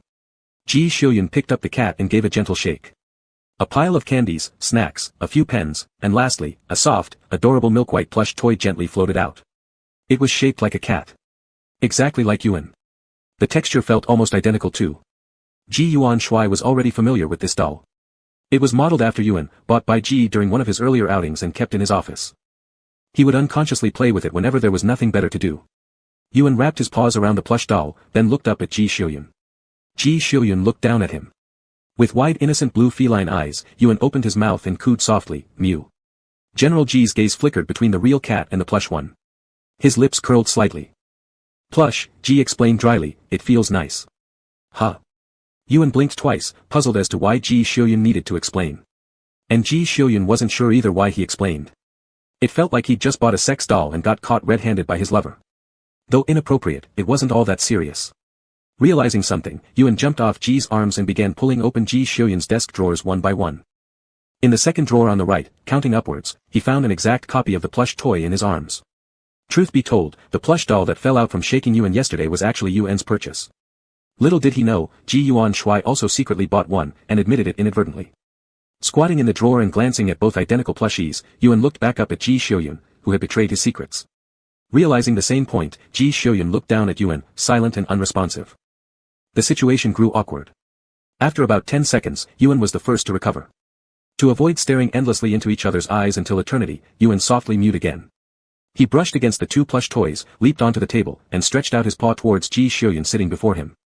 How ridiculous, keeping a live cat at home and still buying plush ones. No one would believe it if it were said aloud. There has never been a more silly owner than this. The white kitten placed its paw pads on Ji Yuan Shuai's face.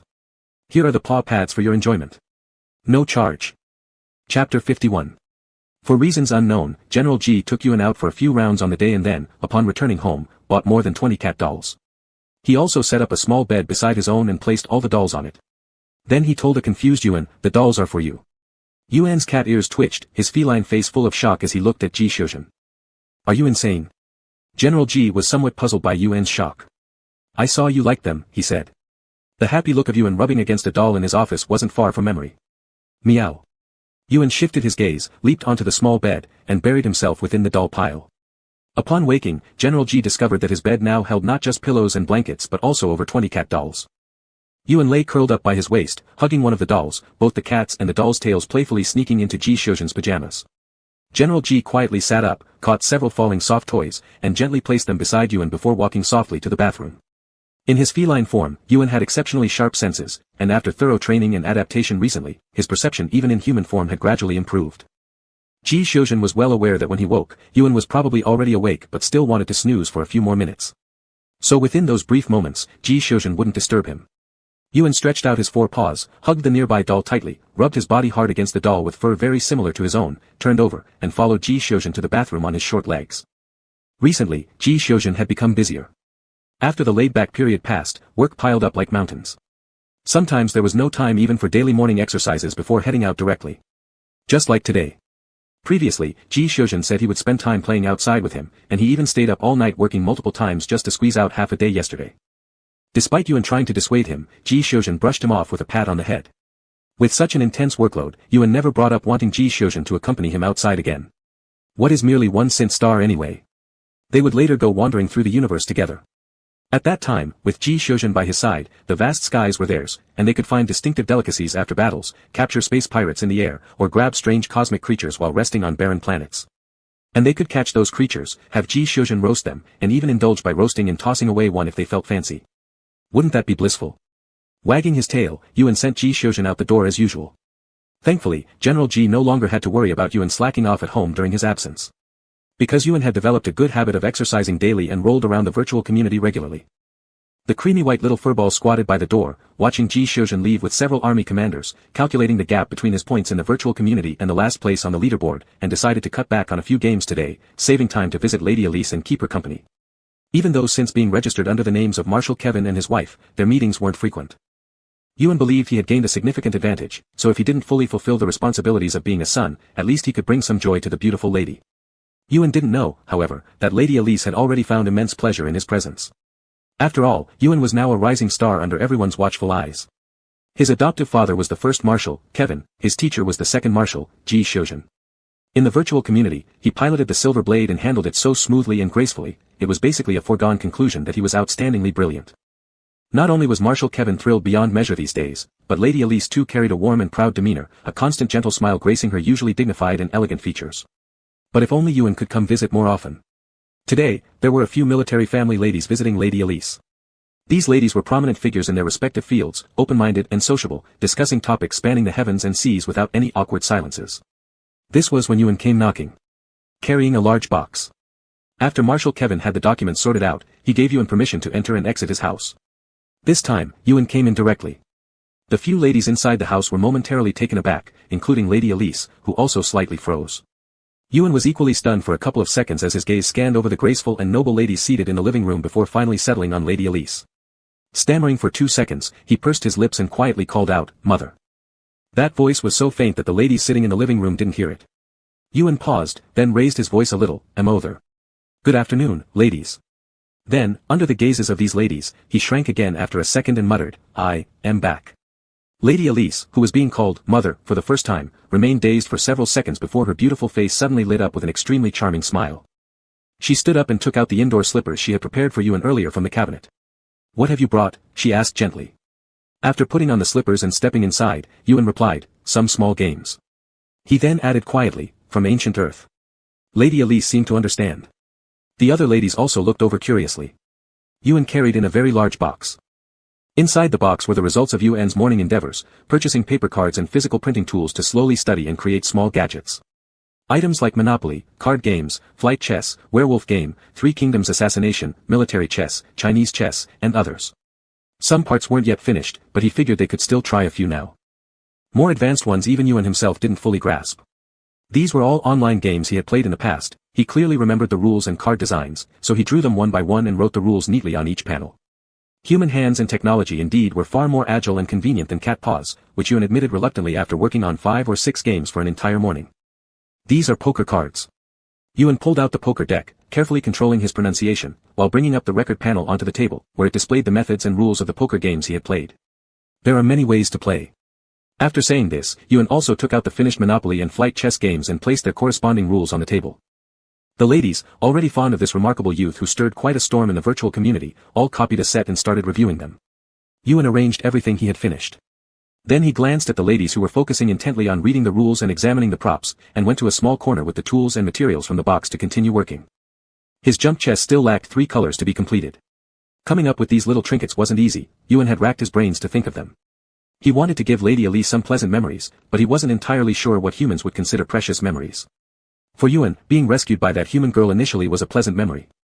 Being picked up by the elder mentor right when he developed consciousness and staying in the ancestral land for those years provided warm memories too. Encountering Ji Xiuzhen, despite not starting well, now filled Yuan with happiness upon recall. Yuan considered himself to have excellent luck because, until now, he had never met bad people, and this point filled him with contentment. But for humans, something memorable and delightful probably wouldn't come so easily. Thus, Yuan chose the next best option, entertainment activities that he still remembered but were rarely played anymore, teaching them to Lady Elise. Pleasing or not aside, such entertainment games always brought joy to people. Considering he was borrowing the title of their son, it was within his duties to please them. Yuan, come over here, Lady Elise said while holding a plate of little pastries and gesturing to him. Yuan put down the round chess pieces in his hand and quickly ran over, taking the plate. In the process, he also agreed to Lady Elise's intention to live stream a session of these games. Before streaming, to prevent this gameplay from being patented like Mahjong had been, Lady Elise specifically went ahead to open a patent account under Yuan's name and bundled these games into an application for Ancient Earth's intangible cultural heritage patents. The live stream was purely to spread the entertainment culture of Ancient Earth. After all, Lady Elise was also an ambassador for the promotion of Ancient Earth's culture. All the various card designs Yuan created were rather cute, the cutest part being the paw prints he stamped on the back of the cards. The ladies enthusiastically began playing according to the rules, while Yuan sat aside with his large box and focused intently on creating other small items, occasionally looking up to correct their mistakes. In Lady Elise's live stream, the audience all commented that it was no wonder they hadn't seen the big boss in the battlefield area today. Instead, he stayed home to accompany his mother. In fact, Yuan wasn't far from the tail of the overall rankings. He was like a large sponge that had completely dried out, plunged into a group of exceptionally talented military school students who had received formal education. He voraciously absorbed the knowledge radiating from them and instinctively utilized the skills he'd stolen from others, fortifying himself even further. His learning speed was simply terrifying, and his progress visible to the naked eye. Even amateurs could discern some improvements. Such astonishing combat intuition and talent were the reasons why the media went wild praising him as a genius, saying he would become the second Ji Xiuzhen for the empire. Even the top 10 prodigies of this term became highly motivated, running to the virtual community every day, extremely worried that one day they might wake up to find themselves off the overall rankings. But their motivation proved useless. Under Yuan's extremely regular schedule, spending mornings accompanying Lady Elise, afternoons on the virtual community, and evenings either training or resting according to Ji Xiuzhen's time, they saw his ID with the cat paw print steadily climbing to the peak after just a month. The media went crazy, exaggerating wildly every day. Every time Marshal Kevin appeared in public, the smile on his face resembled a fully bloomed flower. Even Lady Elise's recent photos seemed to show her returning to her youthful prime, brimming with vigor and satisfaction, a sense of contentment that almost drowned those obsessed with her beauty. This was probably what happened when someone encountered something truly delightful. They felt refreshed. Both Marshal Kevin and his wife looked radiant, as if they had grown 60 years younger. In stark contrast to this couple was General Ji Xiuzhen, who had recently been busy as a dog. What did war require? Money, soldiers, supplies, and logistics. These couldn't all be covered by the military department, could they? So they had to ask the state for help. Both marshals and their subordinates, including the corps commanders still stationed in the capital, were operating non-stop. They were fiercely arguing with the Ministry of Finance, Logistics Department, and political high-ups, slamming tables every day, nearly ready to roll up their sleeves and beat the senseless faces of those idiots in front of them. Marshal Kevin was slightly better off without the pressure of mobilization. However, General Ji Xiuzhen, burdened with deploying troops, had let out more anger over these few days than he had over decades. Back then, during the larger battles, the former emperor had always given him carte blanche. The smaller wars were easily covered by the routine military budget. As a result, Ji Xiuzhen had never imagined that asking for funds from the Ministry of Finance would be so difficult. And this was already under the simplified mode where Marshal Kevin had managed to gain support from the majority of the political upper echelons first. The vanguard has already set off. The main army will leave the Imperial planet in 3 weeks. The money and supplies I've requested must be allocated in full. After Ji Shojin finished speaking, his gaze swept over Prince Kelser, finally settling on the young emperor. What do you think, Your Majesty? The young emperor, frightened by his sinister expression, shrank back and was about to say something before Prince Kelser cut him off. Look what nonsense General Ji is spouting. His Majesty is going with you anyway. What's supposed to be yours will not be shortchanged a bit. Ji Shojin glanced unhappily at him. The consequence of insufficient sleep and liver fire was evident in his glare, which was like a demon crawling out of the depths of an abyss, full of killing intent and bloodiness, sharp as a blade piercing into the chests of those being stared at, cruelly twisting around twice. Prince Kelser shivered, his face turning pale as a sheet instantly. The young emperor seemed stunned by Kelser's statement. Raising his head abruptly to counter-argue, when did I ever say I'm going to? Kelser, momentarily distracted, quickly recovered his composure after shifting his gaze. His chunky body shook a little. You said it yourself, Your Majesty. I remember Uncle Kelser explicitly saying you wanted to go. The young emperor stuck out his neck defiantly, pounding the ground with the royal staff in his hand. Uncle, have you gotten old and developed mental instability? Nonsense. Prince Kelser loudly refuted. Mental energy disorder is almost a disease that people who overwork their brains will suffer from in their later years. The initial symptoms are memory confusion, followed by hallucinations. In the end, mental power levels plummet below those of an average person, unable to even connect to the star network until brain activity ceases entirely and death occurs. This was an age-related illness, essentially marking someone's final moments. Preparations for their funeral would soon commence. Prince Kelser never anticipated that the young emperor he had always easily controlled would dare to contradict him. Right away, without any regard for the young emperor's dignity, Prince Kelser publicly began raising his voice louder and louder, interrogating and scolding the young emperor. Red eyes welled with tears as the young emperor appeared on the verge of crying. Marshals Ji Shojin and Kevin were both annoyed after only half a minute. Marshal Kevin bluntly suggested, then just have the doctors examine him. If he truly has this illness, he shouldn't remain here. Upon hearing these words, the entire conference hall fell silent. Marshal Kevin's recent high level of activity made it so that no one present immediately contradicted him after he spoke. With a wave of his hand, Marshal Kevin summoned the doctors inside.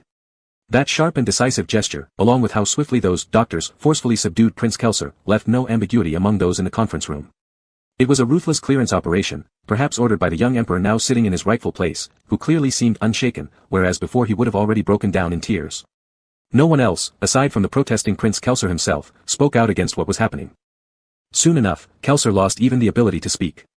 The conference hall grew eerily quiet, the sound of a pin dropping nearly audible. Besides still having slightly red eyes, the young emperor looked composed. Most people present already knew what to expect, and those few who hadn't yet aligned themselves properly, or who'd misaligned, naturally stayed quiet. Marshal Ji Shojin gently tapped the desk, breaking the silence. My military funds.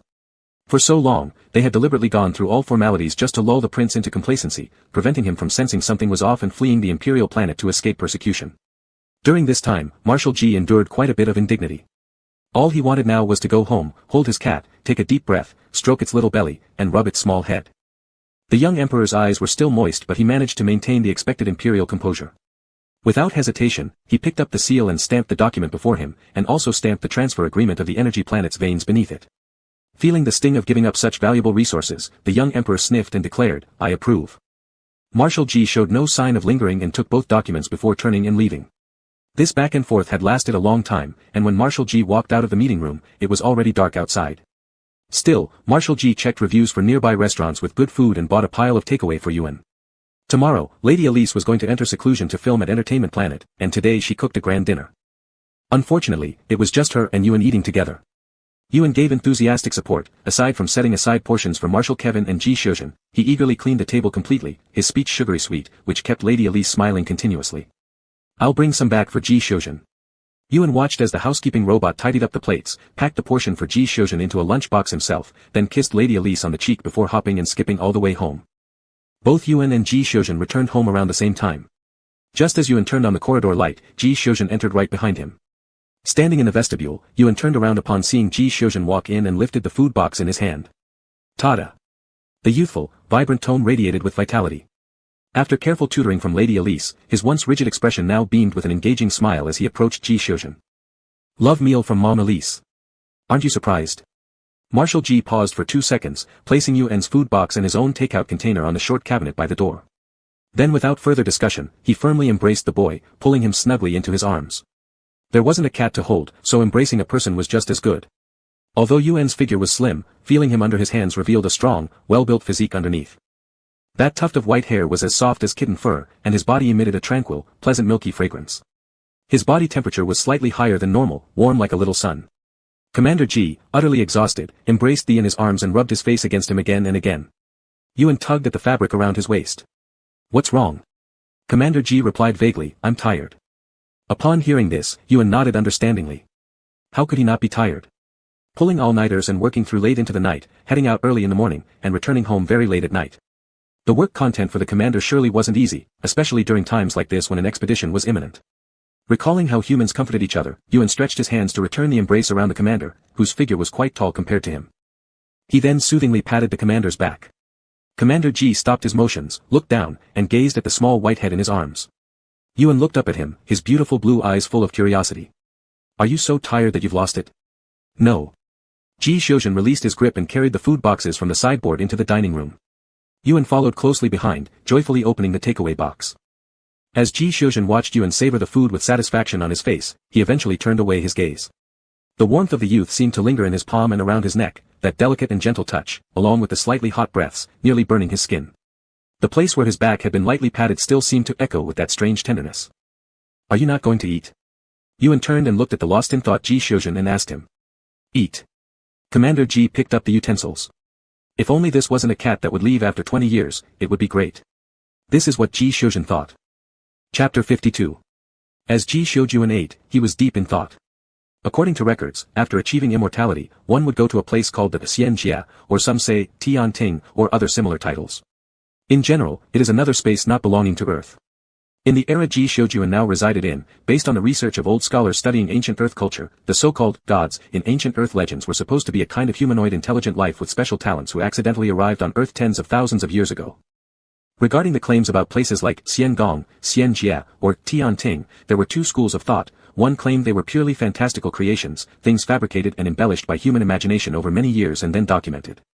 The other argued they objectively existed, possibly another planet or higher dimensional space found beyond a wormhole that appeared in a space or dimension of ancient Earth, also confirming the saying of soaring through the void to ascend.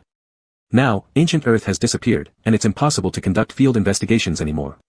Before meeting Yuan and knowing that Yuan was a monster, Ji Xiuzhen had never paid attention to these things. But after knowing the truth, Ji Xiuzhen could not help but pay attention to them. He used to lean more towards the fantastical creation theory, but now, having learned that monsters really do exist, and they need to follow certain practices and rules to achieve immortality, he gradually started leaning toward the latter view. But not entirely.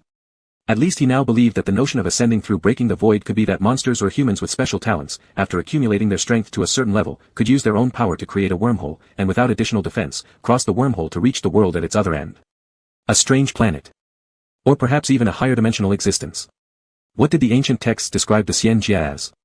Roofed in splendor with jade and tile, corridors winding gracefully where celestial music played unceasingly, an endless stretch of land, where immortals clothed themselves in clouds spun from mist, drank elixirs made of dewdrops and fine spirits, dragons and phoenixes danced all around, every breath filled with ethereal energy unknown to man. There were no pictures, only words describing how exactly. Ji Xiuzhen couldn't imagine it. Slowly eating the dinner prepared by Mrs. A. Li, his cutlery paused momentarily before continuing, and he simply turned his head to ask the person beside him, "Yuan, do you go to the Xianjia after becoming immortal?" Yuan tilted his head slightly, licked the sauce from the corner of his mouth, and replied, "I guess." Ji Xiuzhen didn't expect such an unconfirmed answer, so after being stunned for 2 seconds, he asked again, "What is the Xianjia like?" Upon this question, Yuan froze completely for a moment. "I don't know," he finally responded uncertainly. "There should be lots of good food, lots of fun places to play. Like being able to flay dragons, snap off their tendons, and roast phoenixes anytime." Yuan gleamed excitedly. It sounded extremely thrilling just thinking about it. Ji Yuan Shui pondered over all the wonderful places and delicious foods currently found throughout the various star systems, and asked, "Compared to here?" Yuan shrugged, "I haven't explored much, and the only senior who became immortal never came back to visit us." At this point, Ji Yuan Shui's fork scraped across the plate with a piercing screech. He fell silent for a while before finding his voice and asking hesitantly, "Can you return?" "Yes, sure can." Yuan stuffed his mouth full of small pastries and mumbled, "The foxes next door have a few who keep popping back into human society, raising hell all the time. Many stunning beauties throughout human history were transformed from those very foxes." "Ah," Ji Xiuzhen responded lightly. "Indeed, if someone can create a wormhole once using their own strength, then doing it twice or 3 times wouldn't be out of the ordinary." Ji Yuan Shui exhaled softly and went quiet. And Yuan, empathizing, figured that the immortal elder of their clan must be so caught up capturing strange beasts and treasures in the Xian Jia that he'd forgotten about his pitiable descendants back home. Still, he wondered what the current situation was like. For so long now, he hadn't sensed any demonic aura or spiritual energy from anyone. With so many spirit stones available, not only was there no one practicing cultivation, there weren't even any monsters. Back in his day, spirit stone veins would have been fought over until heads rolled. Yuan took another bite of the pastry and lazily dismissed the issue, turning to look at Ji Shoujuan and ask him, "Why are you asking about this?" Ji Shoujuan said nothing. Ji Shoujuan, who was very clear and strict about managing his own emotions, knew it all too well. He loved the feeling of coming home every day to see the warm glow of soft lights, or perhaps he was just captivated by the tender emotions of always having someone waiting for him. Involuntarily, he started to desire warmth and a sense of long-lasting connection, even more so. Looking at the food in front of him which was still a little hot, Ji Shoujuan skillfully evaded Yuan's question. He patted Yuan's head, softly massaging it due to the silkiness of the hair strands. Then he stood up and fetched the transfer document he had brought back today. "Yours," he placed the transfer document in front of Yuan. As Yuan lowered his eyes to look at the document, its title read clearly, "Transfer Document for the 32nd Energy Vein Planet of the Sinter's Empire." For a while, Yuan simply gazed in bewilderment, abruptly lifting his head to face Ji Shoujuan. His speech stumbled awkwardly, "Am I mine? Still signed under my name." Ji Shoujuan explained, directly signing Yuan's name would have been inappropriate and hard to justify with others. General Ji took a sip of soup and added, "But it belongs entirely to you." Although Yuan had already known that General Ji's previous acquisition of the mineral planet was on his behalf, holding the actual transfer document made him unable to contain his joy. Previously, he drooled over tiny spirit stones, staring at them for long periods. Now, an entire vein was his. Whoa! Amazing! I'm the coolest cat out there. Cheerfully, Yuan threw his arms around Ji Shoujuan. "Let go," General Ji instructed, carefully stabilizing the bowl to avoid spilling any contents onto the table. "Yes, yes, yes." Yuan agreed verbally but held Ji Shoujuan tighter, stretching his neck to plant a loud smooch on Ji Shoujuan's face before happily running off with the document. Ji Shoujuan remained seated motionless for quite a while. He slowly lowered his eyes, stiffly looking at the broth spilled on the dining table. Even though handling a heavy-duty light cannon without flinching from its recoil, he had just failed to keep steady a small bowl of soup. Expressionless, Ji Shoujuan appeared completely unaffected. Subsequently, calmly finishing what was left in the soup bowl, calmly clearing the dishes, placing them orderly into the dishwasher, and finally returning calmly to the room. Meanwhile, Yuan sat inside delightedly counting the rest of the spirit stones and carefully storing the document into his shopping box. General Ji tapped his shoulder. Turning his head, Yuan looked at him. "Who taught you that?" Ji Shoujuan asked. "Huh?" Yuan hummed in confusion. "Here," pointing at the place he had been kissed earlier, the soft touch lingering like it still adhered to his face. "Who taught you? Don't humans usually do this?" Yuan countered, "It can only be done with those close, I understand." As Ji Shoujuan tried to speak, he was stopped cold by Yuan's words. What could he say? Deny their closeness? Or tell him the definition of intimacy wasn't meant for such actions? Though Ji Shoujuan wanted to say these things badly, ultimately he said nothing. Deciding not to ruin his sleep over the matter, the general went off to bed with his cat. When Yuan topped the battlefield zone rankings, he was taken by General Kevin to register his files with military authorities. With only 3 weeks left until the army's formal departure, Ji Shoujuan planned to leave home with Yuan, residing permanently in the garrison from now on. The position assigned to Yuan, naturally, was as Ji Shoujuan's aide. Yuan had no qualms regarding where he stayed as long as he didn't lose track of Ji Shoujuan. The members of Ji Shoujuan's division, including his battalion leaders, weren't surprised by the sudden appearance of an aide by the general's side. Because in the past, the assistants around Ji Shoujuan hadn't risen through the ranks step by step either, most capable individuals appointed to his rank had already been promoted by Ji Shoujuan to lead in various regions. After all, the assistant role next to Ji Shoujuan wasn't second in command of the whole army but merely a personal living assistant. The true second in commands were the 1st and 2nd battalion leaders who alternated based on shifts. When the first leader was on leave, the second would take over. This arrangement ensured no random new addition obtained real power within the forces. However, this time felt somewhat different. The 4th Battalion commander, standing outside the training room, observed how a white-haired teenager effortlessly knocked down elite classes one after another without showing any signs of fatigue. Turning his gaze towards the 2nd Battalion leader who was called back 2 days ago, his curiosity grew. He asked, "What do you think?" The 2nd Battalion commander raised an eyelid and commented, "Monster." The 4th Battalion commander nodded, like the marshal. The 3rd Battalion commander joined in, whistling, "This guy's stamina is like a bottomless pit. Actually, I've been wanting to say." The 4th Battalion commander seemed about to voice a guess or conclusion but ultimately stopped, instead asking, "Did the marshal bring you in? I mean, the cat, back?" The 3rd Battalion commander, not blinking his eyes off the youth who had just flipped another elite soldier in a few sentences, replied, he did. Said he didn't feel comfortable leaving him in the capital, so brought him along for the campaign. I saw him yesterday. Where's Yuan? The 4th Battalion commander asked. The 3rd Battalion commander, still not moving his gaze, casually answered, probably in the marshal's office. The 2nd Battalion commander paused for a moment, turning his head to glance at the 4th Battalion commander. Upon seeing the latter's subtle nod, they attempted to access the surveillance feed of the marshal's office. The surveillance in that office could only be turned off by Ji Shoujuan himself. Usually, when he left the office, he would leave it on. Even during regular work, unless it involved confidential matters, he didn't mind having it open, showing his usual transparency as he rarely deliberately turned it off. At this moment, unfortunately, Ji Shoujuan wasn't in the office. After several rotations from different cameras, none managed to capture the image of the fluffy white ball. The 2nd Battalion commander and the 4th Battalion commander exchanged looks, and the former quietly shut down the surveillance. They had a bold hypothesis. Something along the lines of, the human was the cat and the cat was the human. One aspect was the resemblance. Given how perfectly round and standard those cat eyes were, almost anyone would immediately associate them with that adorable little kitten. Another aspect was some small details noticed during combat. Cats are cats after all. Even if wearing human skin, deep down they'd still carry instincts inherently tied to being feline. In reality, naming and appearances, the two marshals almost made no attempt to cover their tracks at all. But one reason for not suspecting anything was due to the phenomenon called lamp under the black, where people fail to see what's obvious when placed under direct focus. Additionally, the two marshals always competed against each other. Naming their similar-looking progeny after the opposing side's cat out of spite was immature enough, but they'd done more juvenile things before, so this didn't seem odd. However, the 2nd Battalion commander and the 4th Battalion commander were different. They clearly witnessed the terrifying map blast released during Yuan's first fight with Ji Shoujuan. Possessing such a chilling force, these two detected details leading to even more bizarre theories without much hesitation. Unaware of the intricate interactions between these two, the 3rd Battalion commander rolled up his sleeves. I can't hold back anymore, I'll go play around. You too. Before the 3rd Battalion commander could finish his sentence, the other two retreated 3 steps in unison. The 3rd Battalion commander stood there, bewildered, staring at his two colleagues. Hey. Good luck. The 2nd Battalion commander sincerely clenched his fist in encouragement, then swiftly departed with the 4th Battalion commander. Kidding. Although unclear about the connection between the cat and the human, if they couldn't beat the cat, why expect to beat someone trained jointly by two powerful marshals? If they had to fight, they'd rather sneak into the virtual training room. Getting beaten publicly in front of everyone else? Absolutely not. After all, as a battalion commander, they must have dignity. Chapter 53.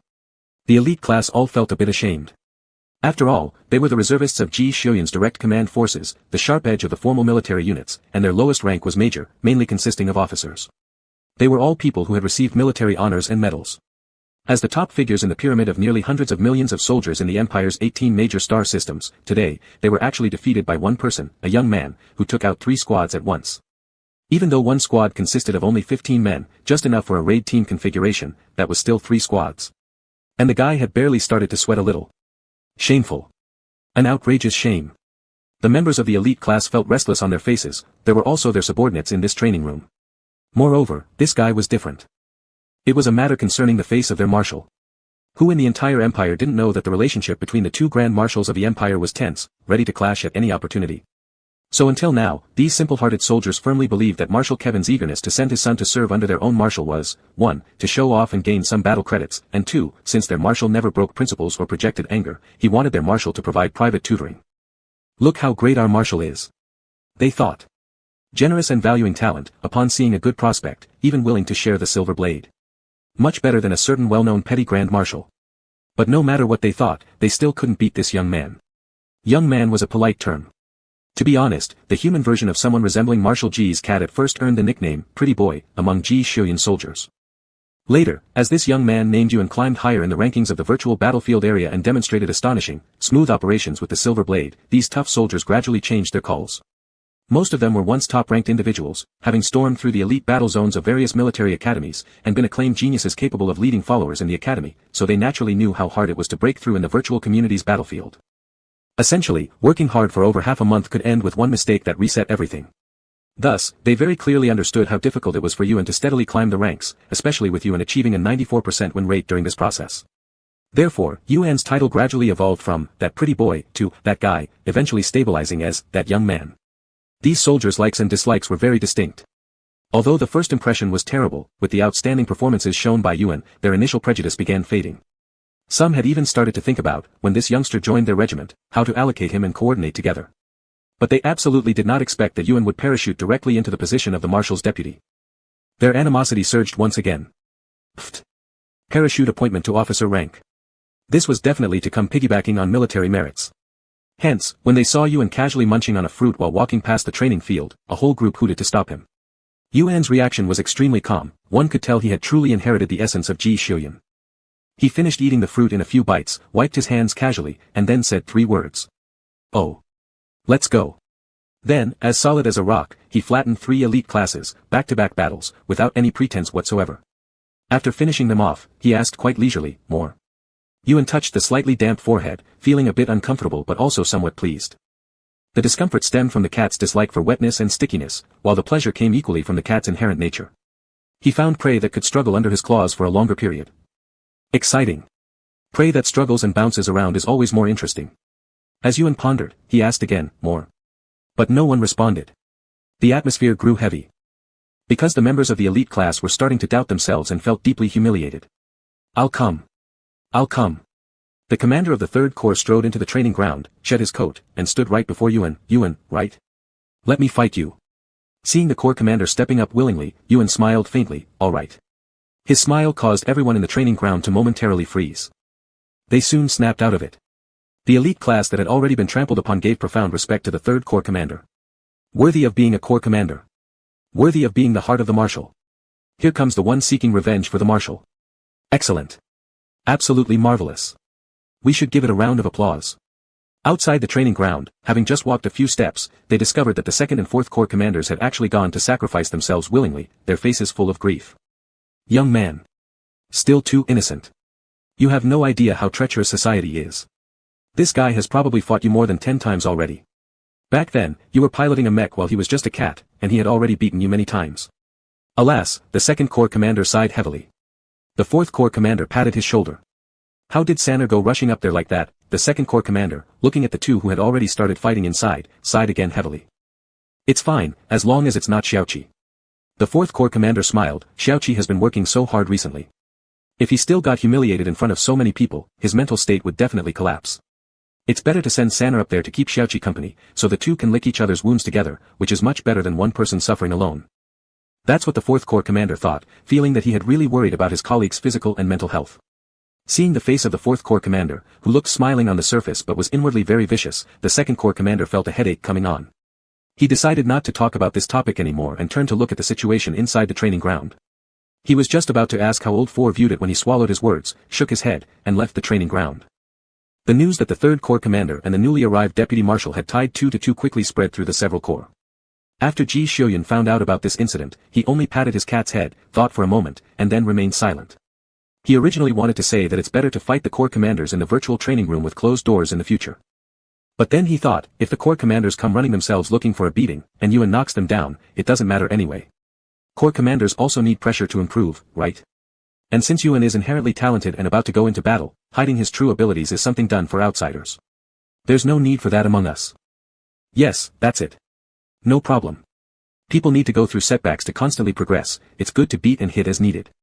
Marshal Ji completely failed to notice that he had once again lowered his own baseline, and happily went off to eat with his cat. Yuan felt that something was wrong recently. This wrong mainly manifested itself in the behavior of certain 2 corps commanders. During this period, these 2 kept inciting every corps commander who returned to the base to fight him several times, both in real life and virtually. Each time, the 2 acted as though they were secretly observing, as if they weren't part of their own corps but rather thieves instead. Yuan was currently lying on the wing of a reconnaissance aircraft on the tarmac in his original form, basking in the sun. The cream-white little furball lay with its little belly exposed, soft and fluffy like a piece of cotton candy, lazily lying on the steel-gray wing, with the sunlight shining brightly on him, reflecting bright colors. Meanwhile, those 2 unusual corps commanders who had been acting oddly for an entire week and 3 days now crept over, standing beneath the wing and looking upward. They couldn't see Yuan's figure from below, but they clearly knew he was there. The 2 corps commanders hesitated. Yuan twitched his ears, hearing perfectly well what they were saying down below. Is the cat here? Have you found the person? No, nowhere. So I think this is settled, our guess was correct. Shall we ask? How do we ask? How should I know how to ask? The 2 corps commanders stared at each other, unable to reach a conclusion after quite a while. Yuan listened for a while, flipped over to ensure even heating, flattening himself out like a pancake with his ears pressed flat. Season Ji Xiuyun had let him stay here waiting after lunch. Having basked in the sun for over an hour without seeing Ji Xiuyun arrive, instead these two corps commanders who lately acted like two crazy cat snatchers popped their heads out quietly. These two corps commanders were acting weird, Yuan could tell even though he wasn't particularly familiar with special human behaviors. Yuan figured Ji Xiuyun must have noticed it as well, yet Ji Xiuyun acted unconcerned, as if unaware of anything. Since Ji Xiuyun didn't say a word, Yuan didn't bother speaking either. He let them observe all they wanted because, after all, his little kitten looked adorable from any angle. Yuan lounged leisurely, swinging his tail, pondering whom to tease when Ji Xiuyun was busy later. Yuan had absolutely no interest in Ji Xiuyun's endless military meetings and tactical discussions.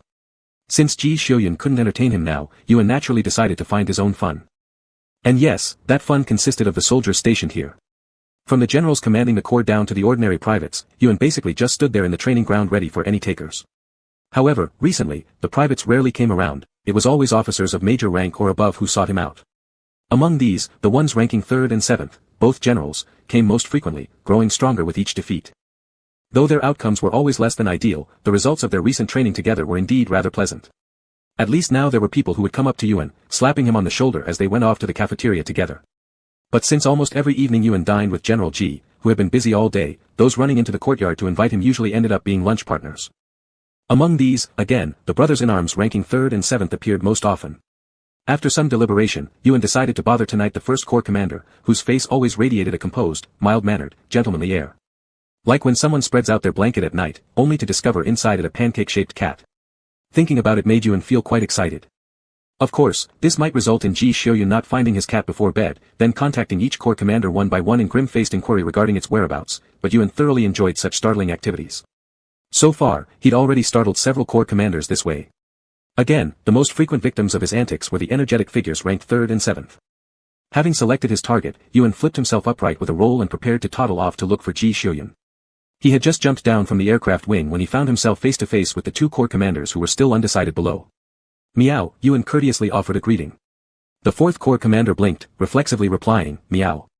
The 2nd Corps commander turned his head to look at him, for large characters written across his face, heartrending and unbearable. Cough, the 4th Corps commander regained his composure and coughed lightly. Yuan moved his little legs, preparing to walk past them. But the 2nd Corps commander called him back. Yuan. Yuan looked up at him. The 2nd Corps commander thought for a moment before asking, are you Yuan? I mean, the human.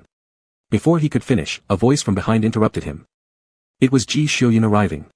General Ji squatted down and picked up his cat, saying, I've kept you waiting. Meow. Yuan stretched out a paw to pat Ji Xiuyun's face to show he didn't mind, but upon seeing the dirt on his own paws, he wiped them first on Ji Xiuyun's coat before patting his face. Do you think wiping your dirty paws will make them cleaner? Ji Xiuyun felt quite exasperated.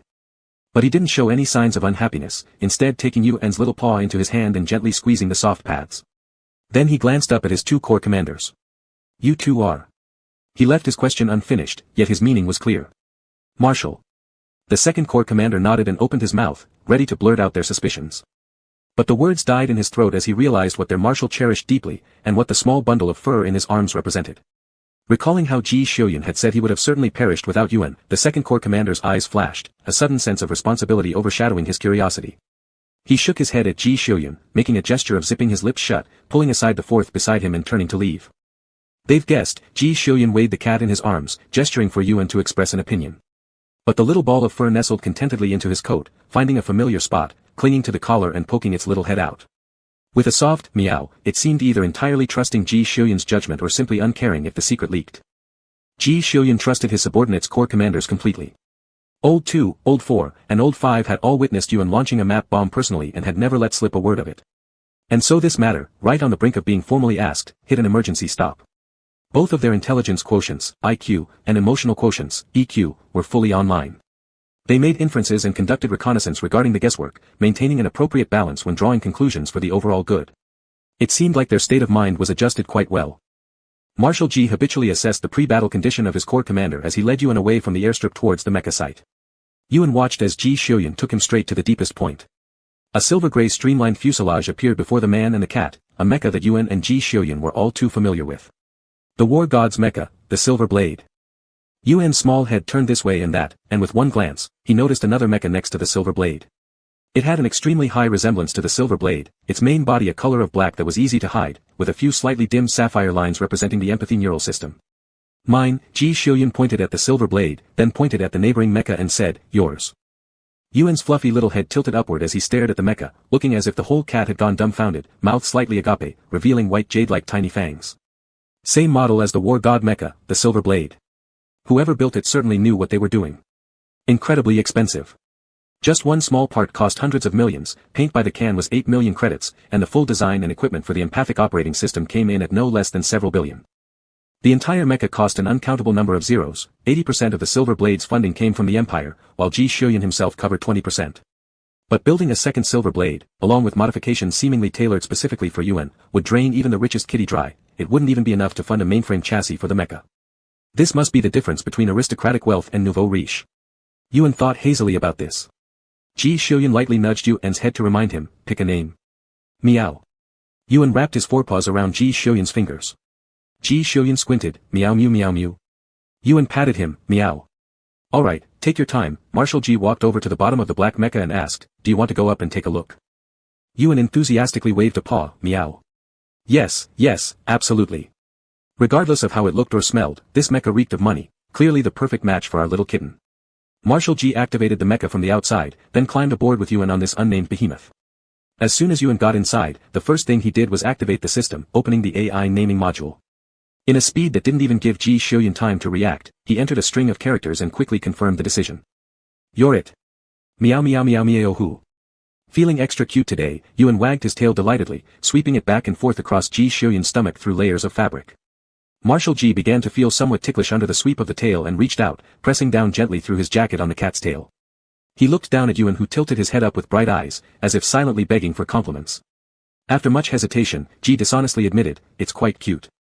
Marshal Ji silently observed Yuan's delight over his death-by-media-worthy naming choice, deciding to return home later to browse through some books, searching for a more formidable external designation for Yuan's mecha.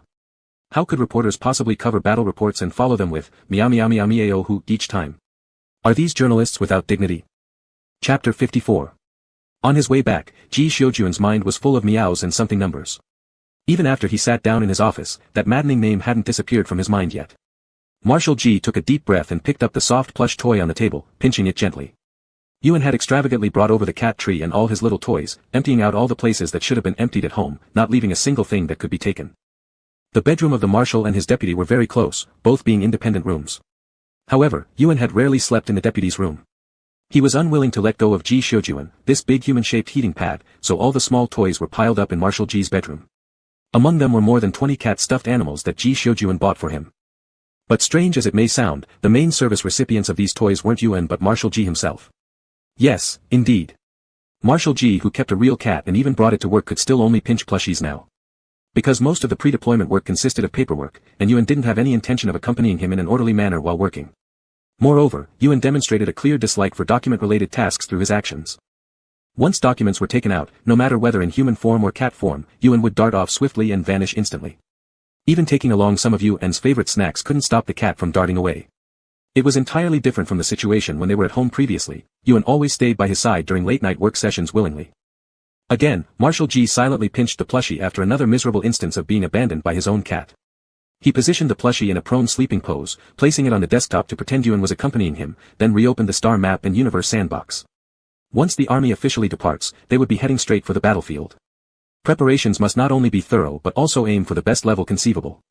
There will be General Kevin supervising the situation on the Imperial Star, ensuring that at least the rear and subsequent supply logistics won't be much of a problem. So what's most important right now is to extract the information transmitted back by the Vanguard troops that went first to determine the entry point for the main army and other details. The Vanguard troop is there to conduct reconnaissance and create opportunities. Intelligence has been continuously transmitted back, and from what we can see so far, everything is proceeding quite normally.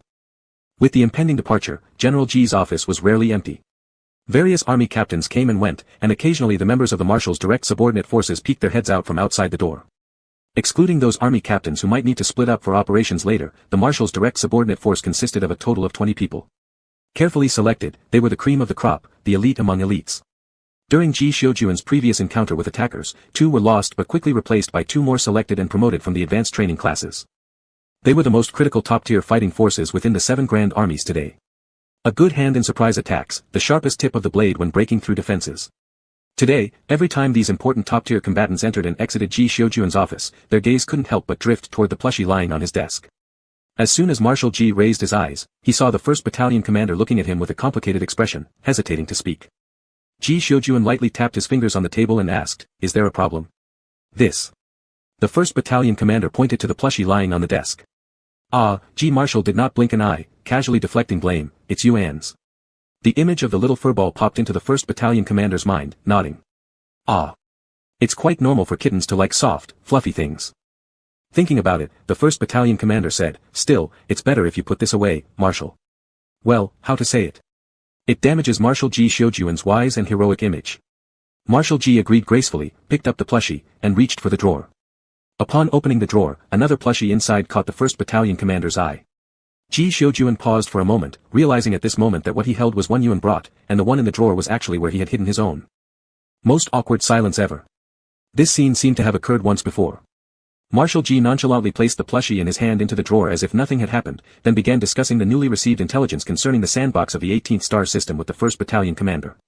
The commander of the 1st Battalion walked out of the office holding a small notebook that had been revised and supplemented many times, feeling at a loss about the 2 cat plushies that had been on his mind for a while. Having some small hobbies isn't bad at all. The commander of the 1st Battalion thought that the combination of a tough guy and cats was also pretty cool. But they were plushies. Isn't this stuff usually bought by little girls or kids? The commander of the 1st Battalion felt like something inside him had collapsed, even after trying to brainwash himself that those 2 plushies might all belong to Yuan. There was nothing he could do to stop the collapse of his strong inner belief. He quickly left Ji Xiujuan's office, planning to find a quiet place to breathe some fresh air. But as soon as he turned the corner, he saw his 2 colleagues chatting with the new deputy handpicked by the marshal, heading towards a private training room. Such a scene would normally be quite ordinary, but it felt strange since these 3 people were in it. Usually, Sanner and Xiaoqi were the ones who liked sticking around this deputy, probably using it as an excuse to snoop for intelligence. But when did the 2nd and 4th Battalions start hanging out with this person too? Sanner and Xiaoqi have already been turned into slaves of love, always eager to stick close to this young man for information gathering. But weren't these other 2 consistently anti-Kevin? They had always shown great indifference towards the parachuted deputy earlier. How long has it been since these 2 strong-willed guys just went and betrayed everything? Spreading his long legs wide, the commander of the 1st Battalion decided to observe them closely. But before he took a few steps, he noticed someone from the elite class approaching, looking like he was attempting to snatch this man away from the 2 battalion commanders. Yet, the object of their attention showed Ji Xiujuan's standard cold expression, until his azure eyes slightly moved, extending a hand formed into a fist with the palm facing down in front of the young soldier from the elite class. "Hold out your hand," he said. The young man from the elite class hesitated for a moment and then followed the order, holding out his hand. "2, Yuan repeated. The elite class recruit added another hand without hesitation. Then, something miraculous happened. The youth whose name is the same as the marshal's pet slowly opened his fist, dropping soft candies with a refreshing fruity scent, one after another onto the hands of the elite class recruit. After that, Yuan casually waved a hand, yawned, and entered the nearby private training room where the door was already open. The 2nd and 4th Battalion commanders exchanged a look with an, "oh well," expression and then followed inside, leaving the young soldier standing there dumbfounded, both hands holding 5 or 6 soft candies. Seeing the young soldier with a look of total conquest on his face due to those candies, the 1st Battalion commander covered his face with his document, unable to bear looking directly. This kind of flirtation may just be a mediocre tactic outside, but within the army where personal lives are nearly non-existent, it practically never fails. Feeling it necessary to have a talk with this easily seduced young soldier, the 1st Battalion commander made his way toward the training room after drawing a deep breath, pulling up his sleeves and ringing the doorbell. Yuan had only napped for a short time today and previously basked under the sun on the wings of a mecha for a while, so now he appeared lethargic, boneless, slouching on a chair the moment he entered the training room. The feline spirit, wearing a sleek white head of hair and donning a complete set of black military uniform, looked extremely handsome. His shoulder insignia and chest plate lacked symbols indicating honor or rank, bearing only a very minimalist emblem of the national flower of the Zentisi Empire, a golden vine entwined with a radiant red blossom, creating a solemn yet strikingly beautiful blend on the pitch-black military attire. Because of his good looks, even the slovenly way he dressed in his military uniform didn't invoke any ill feelings from the 2 battalion commanders. Their previous doubts have disappeared, the 2 battalion commanders who had not yet fought against Yuan in human form were itching for action, full of anticipation. Military personnel seem to have a special fondness for these kinds of sparring matches and trials. Or perhaps, they particularly enjoy engaging with powerful opponents. They can improve themselves through these activities, which serves as an excellent way for self-motivation and self-enhancement. Now among the 7 battalion commanders, these 2 are the only ones still observing from afar, having not engaged in combat with Yuan. Yuan wasn't interested in fighting, he simply wanted to find a quiet place to nap under the sun. He looked at them for a moment, thinking, and lifted his hand ready to use some candy to send them off. Yuan has now perfected the skill of hiding a vast amount of wealth and countless snacks up his sleeve. If it weren't for Ji Xiujuan stopping him, he would have hidden that mech that smelled like money all over. He already had a mech. It was only a few candies. With a wave of his hand, Yuan handed out one candy to each of the 2 army commanders. Consider it as a reward from me, the cat. The army commanders. Stunned by receiving one piece of candy each, they were about to say something when they were interrupted by an alert sound at the door. The commander of the 4th Battalion glanced at the person outside the door and casually opened it. No one knows what happened after that. Only an hour later did everyone see Yuan walking out of the private training room looking refreshed, while inside, the 3 army commanders were all lying on the ground defeated. Before finding a place to nap in the sun, Yuan sent a message to Ji Shoujuan, accusing those 3 army commanders for idly coming to fight him instead of doing their jobs. Are you guys bored? 3 respected army commanders. How can you have time to fight with others at this critical moment? After sending the message, Yuan wandered off to the spacious landing pad to pick a good spot to nap. He didn't care at all about occupying the position of the marshal's deputy without actually performing any related work. Ji Shoujuan never had any tasks that Yuan could handle anyway. The entire army knew that the position of the marshal's deputy did not come with real military responsibilities. When Kevin, the adopted son of Marshal Kevin, arrived, they initially thought he just came here to build merit and polish his credentials. But after getting beaten once thoroughly by him from top to bottom, Ji Shoujuan's subordinate armies changed their minds. From thinking he was here merely to polish credentials as some pretty boy, he turned into a highly capable sharp weapon in battle. This person probably really wanted to go to the battlefield to taste blood, gaining credentials was only secondary. They guessed. Actually, Yuan was just wanting to grab Ji Shoujuan and explore around. He climbed onto the rooftop of the guardhouse on the landing pad, yawned, and lazily closed his eyes. The atmosphere in the base recently had been very tense, as if a big enemy was about to arrive, making people extremely nervous. Yuan wasn't a fan of this kind of tension, which made his skin tight, even causing his fur to stand on end. He took off his military cap from the top of his head and fiddled with his hair. With such nice weather, any cat would be craving to lie down on its back and bask in the sun. For such formal deployments, usually media announcements must be made. When the vanguard departs, public sentiment must begin to be mobilized through propaganda. By the time the military officially holds a press conference to announce their deployment, public opinion has generally become quite intense already. At this point, most vanguard units are already stabilized on the front lines, or have even begun some skirmishes with the enemy. As for war, the root causes of it, the authorities of any faction actually know as clearly as looking into a mirror. However, for intelligent beings bound by morality and law, many things require a legitimate reason. A conflict occurs, followed by media coverage, arousing anger and revenge from the masses. Public sentiment then supports the military's decision to deploy troops. This is also why some political figures originally wanted to see Marshal Kevin off, to exchange for a pretext to invade the 19th star system. Although anti-war protests might occur behind the lines during conflicts, as long as the overall public sentiment favors the military, that suffices. 3 days before departure, the military held a press conference regarding the chaos caused by the Freedom Army in the 18th star system, thus deciding on military intervention. Due to Yuan's special identity, this press conference featured his appearance too. Though the press conference was held 3 days ago, the timing allowed for media publication was 1 day before departure. On this day, Yuan was lounging lazily in Ji Shoujuan's room, conducting a live stream. The viewers in the live room were hotly discussing Ji Shoujuan's upcoming expedition to the 18th star system. Yuan flipped over and presented his furry little butt to the camera. In reality, Yuan had been upset with Ji Shoujuan for 2 whole days. For no other reason but because he prevented Yuan from revealing the super cute mech name he chose to the media. Here's how the story goes. At the time, Commander Ji brought Yuan along to the press conference. One of them usually faced the media with a stern expression, while the other mostly ignored strangers. As a result, the person who ended up delivering the official statements and answering questions was basically the commander of the 1st Legion, who also attended.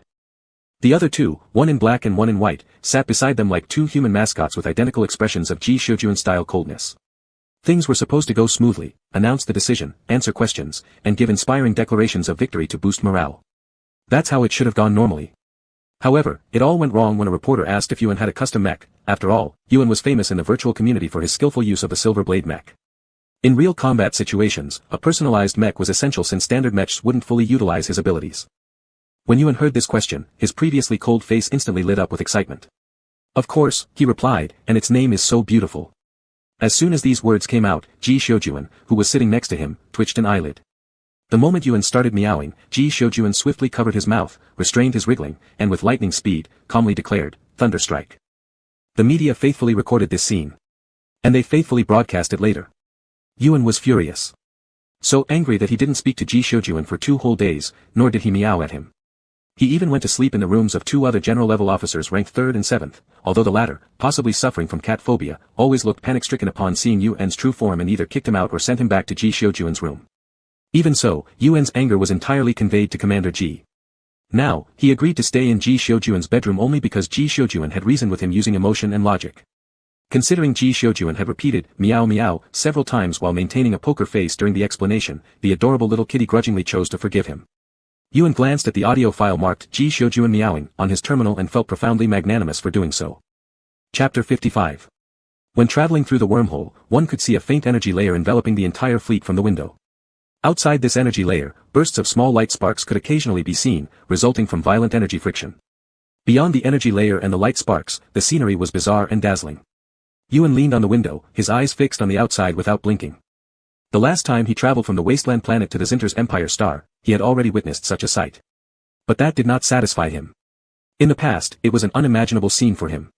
In the range where darkness should have been beyond the energy layer, Yuan saw a brilliant star river stretched out into a long streak of light, a fleeting glimpse of the stunning beauty of some unknown planet, and even the daily life of an ordinary family. There were also all kinds of ghost ships that occasionally emerged from the serene darkness, accompanying their journey for 1 or 2 hours. Traveling through a wormhole was a very interesting voyage. As long as the spacecraft had sufficient energy and followed a stable wormhole route, aside from the influence on the timeline itself, there would be no side effects. The distance between the first star system and the marginal planet of the 18th star system was millions of light-years, but through the stable wormhole channel, such a long duration could be shortened to just 3 days. During these 3 days of travel in the wormhole, the time outside remained completely still, only the time for people inside the wormhole route changed. Ji Xiujuan was sitting next to Yuan, calmly peeling fruit for the young man beside him, occasionally glancing up at the view outside, and casually mentioning familiar sights with a few words about where and what they were. The scenes observed inside the wormhole could either be real or entirely fabricated. Ji Xiujuan, as one of the most frequent wormhole travelers outside the staff of interstellar travel spacecraft, always came across many unfamiliar new things each time, despite the frequency of his journeys. These images might depict events happening in some distant star system on some planet, or they could be the magnificent colors formed by various rays and particles crowded together. Even more astonishingly, these scenes might originate from hundreds or thousands of years ago, or perhaps even from higher dimensional spaces. Open your mouth, Ji Xiujuan offered the peeled fruit near Yuan's lips. Yuan bit down without taking his eyes off the scenery outside. 70 hours had passed since the main force officially left the Zinter star and entered the wormhole. They had only 10 hours left before reaching the exit of the wormhole. Of the 6 Legion commanders who had set out, 5 had dispersed among the other 5 escort vessels, guarding the flagship of the Marshal. The 6th Legion commander remained on the Emperor's star and would lead the subsequent logistics troops and supplies to the battlefield 1 month later along with 2 borrowed Legion commanders under General Kevin's command. In these few days spent in the wormhole, the atmosphere throughout the entire fleet was oppressively grave and solemn. Only the 1st Legion commander stayed on the flagship due to his role as deputy. The once lively public large training grounds had grown cold and quiet over the past few days. It is normal for war to have both wins and losses, but as the first battle to quell the rebellion, it absolutely couldn't be lost. Not only could it not be lost, it had to be won beautifully. Everyone was conserving their strength and resources. Yuan, being the kind of cat who loved noise, felt uncomfortable with the recent atmosphere of the entire fleet. If he were in his original form, his fur would probably have been bristling constantly. The only person who seemed normal was Ji Xiujuan, remaining composed and calm. Even now, the Marshal had time to peel fruit for Yuan. As Yuan supported his face and stared out again at the reappearing phantom of the ghost ship, he was just preparing to yawn when his movement slightly paused upon seeing the figure on the bow of that ship. The figure carved there was a phoenix ready to spread its wings and fly. It was identical to the phoenix carefully preserved in the ancient documents of his clan, even the flame patterns on its feathers were clearly visible. The design of this ship was quite old, fully wooden, ancient enough that in Yuan's era, such ships were no longer used. By the time Yuan focused again to look, the ship had suddenly disappeared. After a brief moment of darkness, its place was taken by a cluster of blooming unknown flowers. After pondering on the knowledge Ji Xiujuan had previously taught him about the scenes in the wormhole, Yuan smacked his lips, feeling very regretful. Ji Xiujuan noticed his movements and looked up to ask, "What's wrong?" "I saw a phoenix, carved on the bow of a ghost ship." Yuan gestured with his hands. It was an ancient wooden sailing ship. Ji Xiujuan nodded in response and said, "I've even seen a dinosaur." Yuan froze mid-gesture, suddenly feeling like he had been outdone by Ji Xiujuan in this regard. Pfft. He hadn't even seen a dinosaur. "Open your mouth," Ji Xiujuan said as he handed over another piece of fruit to Yuan. Yuan opened his mouth and bit into it, chewing a few times before swallowing, licking the juices off his lips. Ji Xiujuan watched as Yuan's pink tongue grazed over his pale lips, while his slightly protruding Adam's apple moved sensuously with the motion of swallowing. General Ji diverted his gaze subtly at this moment, then forcefully brought it back seconds later, reaching for the remaining fruits on the table. "There might be people waiting to intercept us when we exit the wormhole," Ji Xiujuan said while continuing to peel the fruit skin. Yuan gave a casual indication for him to go on. So Ji Xiujuan continued, "It won't be the Free Army. After all, the Free Army wasn't a regular army, they were a ragtag group that had been skirmishing with the vanguard forces for more than half a month. If they divided their troops now to confront a well-rested large-scale regular army, it would definitely be suicide. The person capable of expanding the free army wouldn't aim for such a futile purpose. If he were smart enough, he would send a horde of cannon fodder to General G first, trying to hold down Zinter's main fleet as long as possible. Even if it cost them everything, it would be a bonus. General G was fully aware of this, but coincidentally, he also needed a group of cannon fodder to ensure the first battle could achieve a great victory with minimal casualties, boosting morale. As for who would be these cannon fodders? With a certain tone, Ji Shojin said, there's a high probability that there'll be interstellar pirate groups associated with the Free Army. Another piece of fruit was shoved into Yuan's mouth, and he mumbled, so what? So we're going to take them down big time. Just as Ji Shojin expected, when the wormhole exit just cracked open a bit, the lead reconnaissance ship had already deployed its miniature exploration drones. Following that, the entire fleet received feedback information indicating a massive thermal source reaction at the wormhole's exit. Someone was lying in wait. Ji Shojin and the several legion commanders were not surprised. They didn't even need Ji Shojin to issue orders as each legion commander quickly got their own legion ready. The marshal turned to the first legion commander guarding the flagship control room and said, "You stay here." The first legion commander turned around to look at him and asked, "Where are you going?" "To buy oranges for Yuan." "No, bring Yuan up to the sky." Ji Shojin pointed at one of the largest thermal sources displayed on the screen, which was heavily surrounded and protected, presumably the flagship among the heat signatures. "I'm going to capture it." After saying this, Ji Shojin immediately selected 20 members from his direct subordinates and swiftly headed toward the mecha hangar. Yuan had already entered his mecha. Upon seeing Ji Shojin arrive, he hopped a couple of steps, visibly eager to begin. The military channel G-22 wormhole of the S-18 star system in the Zinter's empire opened its exit. Several unmanned reconnaissance warships of the Empire's army emerged through it. Using these reconnaissance ships as cover, 22 custom-made mechas representing the most advanced technology of the Zinter's empire, with anti-reconnaissance stealth mode activated, quietly slid to the outer perimeter of the encircling circle. Unmanned reconnaissance vessels held no value to destroy, and those surrounding outside the wormhole did not worry about the people inside refusing to come out. They had to come out. Because they were bound by military orders. And Ji Shojin's guess proved correct, those waiting at the wormhole exit were indeed interstellar pirates. Right when these lawless thugs were smugly waiting, a tremendous explosion made them abruptly change expressions. Boom! These wild pirates never imagined that the first cannon fire of this battle would not come from either side's vanguard but from the rear end of their flagship. With that roar, hundreds of destroyers burst out densely from within the wormhole. Faced with such an overwhelming number of fleets, the space pirates could no longer care about any problems on the flagship and hastily began to counter the extremely flexible destroyers, which moved deftly like mechas thanks to their low weight and high propulsion.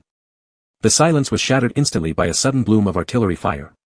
The interstellar pirates lurking at this wormhole exit had miscalculated once again. As soon as those destroyers emerged, they scattered quickly like a swarm of ants encountering an obstacle, evading fire while dispersing suddenly in what appeared to be an attempt to flee in all directions. But this was wrong. The army of the war god had never tasted defeat and had no precedent of desertion during combat. After these destroyers drew their attention, 5 heavy beams of light from cruiser-grade energy cannons brutally burst forth from the wormhole, wiping out more than 10 ships blocking the exit that hindered their way out. 5 cruisers tightly surrounded Ji Shojin's flagship as it slowly emerged from the wormhole. However, chaos reigned on the pirates' flagship. The space pirates swore that if they had known beforehand how fierce Ji Shojin and his direct subordinates were, they would never have taken on such a mission in the first place. No amount of money or resources could compensate for this. Because Ji Shojin and that white-haired pretty boy were now leading 20-odd individuals in dismantling their flagship. For real. And no one could stop them. Have you ever seen someone climb out of a mecha after boarding the main enemy ship, then shoulder weapons and fight purely with their body? Have you ever seen someone upload a behavior-mimicking AI into their mecha, then let it run rampant on the battlefield while they fought by themselves? Have you ever seen someone punch through 5 meters of high-density alloy plating with a single strike? Have you ever seen someone break heavy cannons bare-handed and dismantle mechas by hand? Have you ever seen anyone dodge light-speed weapons? Never, right? We saw 2 of them today. Who dares to stand in their way? Everyone wanted to block them. But who can possibly hold back superhuman abilities exceeding the speed of light? The space pirates, watching the outrageous maneuvers of the black-clad and white-haired figures, nearly wet their pants in fear. Chapter 56. Things turned out this way, and Ji Shojin didn't want it either. He anticipated that Yuan would definitely be reckless, but he never thought Yuan would be so reckless. It happened like this. Ji Shojin and a group of people trailing behind him quietly approached the enemy's flagship in their mechs. This kind of maneuver was actually not difficult because the vast majority of interstellar pirate groups do not have the ability to engage in direct combat with the Empire's regular army. Lack of military knowledge is one aspect, but the biggest reason is outdated equipment. Interstellar pirate groups that aren't limited by these 2 factors are usually either occupying a planet, radiating influence around it, developing locally, or moving flexibly between various star systems, relying on their extensive resources and money to make the military forces of any nation unable to get a handle on them. Those who foolishly accept money to block the military channel exits are basically self-inflated idiots. To defeat such naive morons, it only takes a frontal attack. Originally, these small conflicts of this level shouldn't require a prestigious Imperial Marshal to come into action. However, as the first battle of this expedition, the goal is to completely crush the opponent both in terms of losses and battlefield situation. Therefore, Ji Xiujuan personally led his elite special forces team for a surprise attack. Even now, people still emphasize the concept of getting off to a good start, especially in leading troops into battle. The principle that an army's momentum peaks at first, declines at second, and diminishes by the third round is something these commanders fully understand. Hence, Ji Xiujuan, along with his young subordinates and the special operations team, arrived at the designated location in their mechs and opened the weapon gates, ready to breach a hole through the protective shield for them to rush in. But before they could begin concentrating fire power to tear open the defensive shield, Yuan's uniquely bright voice suddenly rang out in the communication channel. He called out Ji Xiujuan's name, and the marshal responded. "I think these machines don't work as well as I do," Yuan said, referring to the mechs, and then asked, "Can I step out of the mech and fight directly?" Upon hearing this, Ji Xiujuan felt dizzy, and was about to say no. But upon reconsideration, he realized that both he and Yuan's combat capabilities were equivalent to having two mechs. Actually, Yuan might even be stronger than a mech. Operating separately from the mech could increase efficiency. The greatest function of a mech is indeed for space encounters in a vacuum environment. Such cases where they directly land on the enemy's flagship are very rare. Now that they've managed to get right up behind the enemy's flagship, going straight in with true personal strength isn't a bad thing. After all, in this vast expanse of space, how many people could possibly exceed their combined single combat capabilities? Very few, almost countable on one hand. These top-tier combatants in the stars mostly keep their distance from each other. Therefore, after weighing it briefly, Marshal Ji immediately agreed to Yuan's idea. Yuan was ecstatic. His humanoid form hadn't yet had the chance to really unleash its full potential in a real fight. So when the protective barrier was broken through, and everyone landed on the deck, the special operation team brought by Marshal Ji witnessed firsthand as their commander and his deputy boldly handed over control of the mechs to AI. And themselves, each holding a few weapons, moved forward as wolves infiltrating a sheep flock, invincible in every direction. The most terrifying part was that the deputy commander, widely recognized for high combat capability, displayed astonishing destructive power during actual combat. He was almost on par with their own marshal. Silence reigned in the communication channel among the 20-man special task force. After silently watching these two for 2 seconds, they quickly scattered according to the original plan, maintaining distances so they couldn't see each other but could cover each other within weapon range. They surrounded the large flagship, blocking off the pirates' chances of escape. Marshal Ji gave the order to annihilate all. So not a single criminal aboard the flagship should be allowed to escape. All rights of interstellar pirates are not protected by law. They don't even have the right to become prisoners, death awaits them. This was a predetermined outcome once they chose to become interstellar pirates. Upon realizing that all allies had left his line of sight, Yuan unleashed his full potential without restriction. The pirates who directly encountered these two demons had already been frightened to the point of wanting to kneel down and call daddy. Speaking of Marshal Ji Xiujuan, when he runs at full capacity, one can only see faint streaks of shadows, which is already a very terrifying physical quality. However, Yuan was a different story. During his abrupt stops and dashes, he produced sonic booms. Sonic booms. Can you believe it? Sonic booms. Even light weapons couldn't hit him. Was this level of combat power even human? The interstellar pirates aboard the enemy flagship were absolutely terrified. Both Ji Xiujuan and Yuan, along with the mechs now AI-controlled, including the Miao Miao mech trailing behind them, effortlessly toppled the pirates rushing onto the deck but did not enter the ship's cabin. Instead, they blasted through the deck. Unlike Yuan who only cared about his own enjoyment, Ji Xiujuan had more on his mind than just personal satisfaction. Thus, Xin's Empire's top-of-the-line combat mech, the Silver Blade, the new model, ran its first mission grumbling in to conduct reconnaissance scans. Yuan. Ji Xiujuan shouted above the deafening roar of gunfire. In the next second, the young man appeared before him, his face smeared with some dirt and blood, yet his azure eyes sparkling brilliantly. Take the Miao Miao mech and head to their warehouse. Ji Xiujuan gestured, coordinates are being sent to you. Yuan had no objections, nodding crisply in agreement.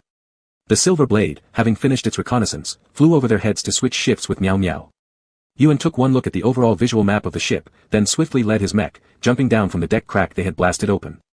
Marshal Ji came from unconventional routes, and during the early stages of seriously commanding troops, he had done his fair share of underhanded operations.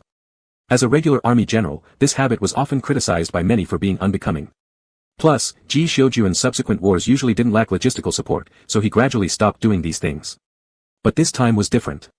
The young emperor back home was making bold moves in his early reign, and though the possibility was small, it might affect them. Political unrest in the rear could irritate those who fought fiercely on the front lines. This could lead to a series of impacts regarding logistics and supplies. Though there was Marshal Kevin as support, Ji decided, just in case, to pick up his old bad habits again. Conveniently, Yuan had just mastered Concealed Universe. Marshal G mentioned it briefly to Yuan before departure, and the two quickly agreed, deciding very straightforwardly to pull off a few black ops on the way. They would stash a few armories and supply depots to be prepared for anything. Yuan rampaged with his mech, blowing people apart and demolishing walls as he rushed straight to the food supply warehouse. A few light cannons destroyed the surveillance systems, and under the mech's cover, he emptied out 4 warehouses within mere minutes. After emptying them, both the young man and his mech sped off to the armory. Marshal G began steadily advancing inside after Yuan left. Beneath his feet, the deck trembled slightly amidst the cannon fire and combat, like a little lamb trembling before a great demon. Outside, the Special Forces team guarding the perimeter to prevent the pirates' escape engaged in fierce firefights.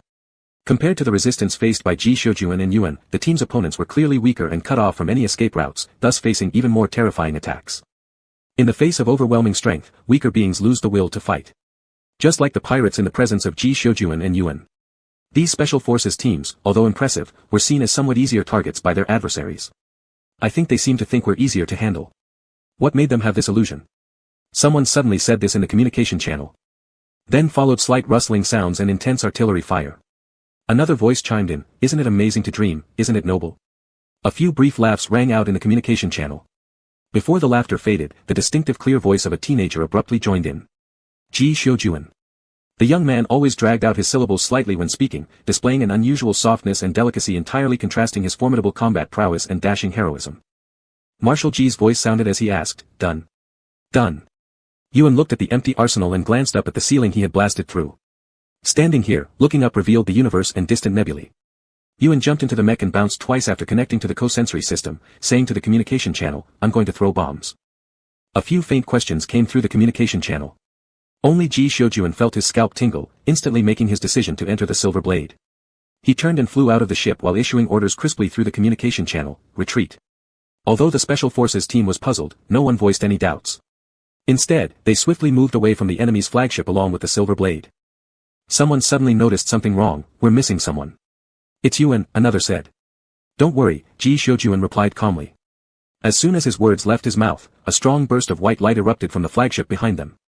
Since sound cannot travel in space without air, the explosion remained silent beyond the confines of the breathable atmosphere it had just left. The light expanded in an immensely brilliant and radiant manner, exploding silently in the dark void of space. Aboard the main warship of Marshal G's forces, a military correspondent had barely finished setting up the signal station to reconnect after the disruption of the wormhole when the channel connected back to headquarters. Just as the handsome young reporter from the Zint's Empire official channel began with, "Ladies and gentlemen," a sudden bright light illuminated the star domain. His voice stopped abruptly. Turning around, he witnessed the flagship in the enemy's rear lines bursting into dazzling white light from inside out. The damaged hull let through the shining light within, turning the once formidable ship into what looked like being pinned by a solidified pillar of radiance. Within a mere 3 seconds, the pillar of light still hadn't vanished when the flagship exploded violently from the inside out. This blast affected the 2 nearby escort ships, caught in the shockwave, which consequently also detonated. At this moment, several small black dots rapidly enlarged in the camera lens before smoothly passing the protective barrier validation system and gently landing on the deck. In total, 21 mechs. Leading them was none other than the well-known god of war mech recognized by every single person in the Empire, the Silver Blade. Marshal Ji Shoujuan stepped out of the mech and lightly hopped down onto the ground. Amidst the bustling activity on the deck, the returning commander Marshal Ji didn't enter the cabin but instead turned and quietly stared at the direction they had come from. The 20 soldiers following him mirrored this action. "What's going on?" the military correspondent whispered to a nearby soldier tasked with his protection.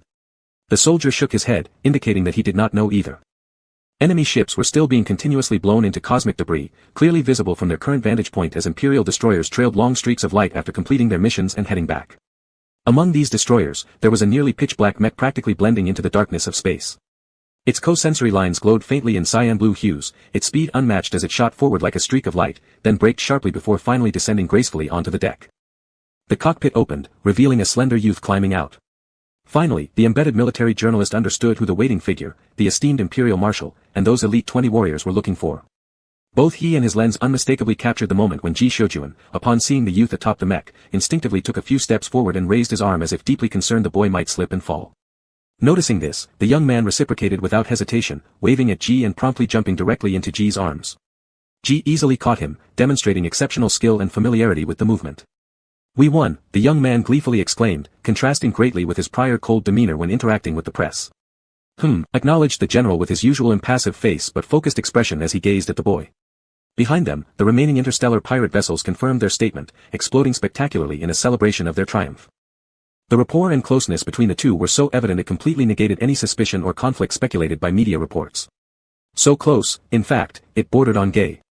The military journalist paused for a moment, glancing at the honest-to-goodness lens capturing everything. Then he quickly swung the lens toward himself, opening his mouth awkwardly and saying, "Live reporting from the Zintz Empire official channel. Our first battle has been victorious." While describing the details of the conflict to the audience, the reporter couldn't help but think the initial victory's popularity would pale compared to the scene where Marshal G securely held the adopted son of Marshal Kevin. After all, victories are common, but juicy gossip about marshals is rare. Even rarer is credible gossip involving the two top marshals with actual evidence. This claim of Marshal G having an intimate relationship with Marshal Kevin's adopted son, complete with visual proof, is sure to stir excitement. Stimulating indeed. Chapter 57. The journalist was itching to take a look at the discussions about this event on Starnet. But alas, during the march, for various reasons, the network signal was restricted. Unless one had extremely high clearance, there was no way to connect to the Starnet. Let alone Starnet, even normal external communications were strictly controlled. After all, it involved military secrets and couldn't be left to random chance. If someone accidentally revealed information that led to a war failure, no one could bear the responsibility. As just a war correspondent, he naturally wouldn't have the freedom to access Starnet. All he could do was contact the main station of the Empire's official channel through a designated two-way signal base and carry out one-sided, non-interactive live reports. So even though he was itching to see it, he could only think about it. The poor journalist ran up to the group preparing to return to their cabins with a camera and microphone. "Marshal G," he shouted, then his gaze fell on Yuan standing beside Ji Xiuwen. After scanning Yuan's shoulder insignia, which carried no rank markers, he hesitated before shouting, "Mr. Yuan." Their steps stopped. The direct special combat team members who had been accompanying them continued forward at Ji Xiuwen's indication, leaving the deck to enter the cabin for rest and repairs. "Could you tell us what happened just now on the enemy flagship?" the journalist asked. Ji Xiuwen briefly answered, "Yuan did it." The journalist turned his gaze towards Yuan. This slim-looking teenager with snow-white hair sticking out wildly had traces of soot and ashes on his pale and delicate face. His cheeks and hair were smeared with faint reddish hues, not clear if from his own wounds or blood splattered from enemies. There was no trace of hesitation or retreat in those azure eyes like a clear blue sky, instead they appeared even brighter and more charming. His military uniform was immaculate and sharp, exuding a similar aura of returning from the battlefield, drenched in blood and fire as Marshal G. Yuan looked blankly at the camera, unsure what to say, so he turned his head towards Ji Xiuwen again. Secret weapon, Ji Xiuwen received Yuan's distress signal without hesitation, calmly fabricating a lie. From the Thunder Shock model. Ji Xiuwen had fought Yuan many times, half of it was because Yuan wanted to practice magic voluntarily, the other half was because Ji Xiuwen wanted to familiarize himself with Yuan's battle habits. The most important thing on the battlefield was chemistry, and now, when it came to who knew Yuan best, it was definitely Ji Xiuwen. Ji Xiuwen knew Yuan liked to use lightning spells to strike opponents. They ranged from covering vast areas to causing small electric shocks, and this category of magic was inherently very destructive and noisy. And mech suits. They always needed a unique name. For example, Ji Xiuwen was called Silver Blade because his mech suit had a silver-gray body, its sensor lines turned pale silver when activated, plus his speed and great destructive power made him resemble the cutting edge of frontline forces, hence earning him the nickname, Silver Blade. Since Yuan favored throwing thunderbolts, giving him a loud-sounding mech name seemed appropriate under cover of secret weapons, masking his own special talents. Thus Ji Xiuwen didn't hesitate long and settled on the name Thundershock. Yuan could call himself whatever he wanted, but in front of the media, this name had to be displayed. It was convenient for him, the media, and the military propaganda department. The Thunder Shock is equipped with many new weapon technologies not yet announced to the public. Ji Xiuwen casually threw in a line and said nothing more, leading Yuan off the deck. Yuan glanced back once at the reporter who continued broadcasting, then took a few steps to keep up with Ji Xiuwen's pace. Then he raised his hand and poked his spine. "You came up with such a blind name and still had all these ulterior motives in mind?" Ji Xiuwen nodded. Yuan then quickened his pace by a few steps, walking shoulder to shoulder with Ji Xiuwen. "Is there going to be a celebration banquet?" he asked. "There is," Ji Xiuwen paused, "but I usually don't attend." "Oh." Yuan drew out the tail end of his word, saying no more, and returned home with Ji Xiuwen to take a shower. After coming out post-shower, Ji Xiuwen found the cat that was supposed to be bathing in the sink outside had disappeared. Marshal G's steps paused slightly as he drained the water and cleaned the surface of the pool in passing. Then, still slowly rubbing the towel on his head, he made his way unhurriedly out of the bathroom. There would definitely be a celebration banquet, held in the big canteen of the flagship. Typically, officers of general rank or above wouldn't attend, nor would the other staff manning the escort ships and fleet stations come. However, the number of people who chose to gather aboard the flagship for the celebration wasn't small. The hall didn't feature any of the luxurious furnishings typical of formal banquets.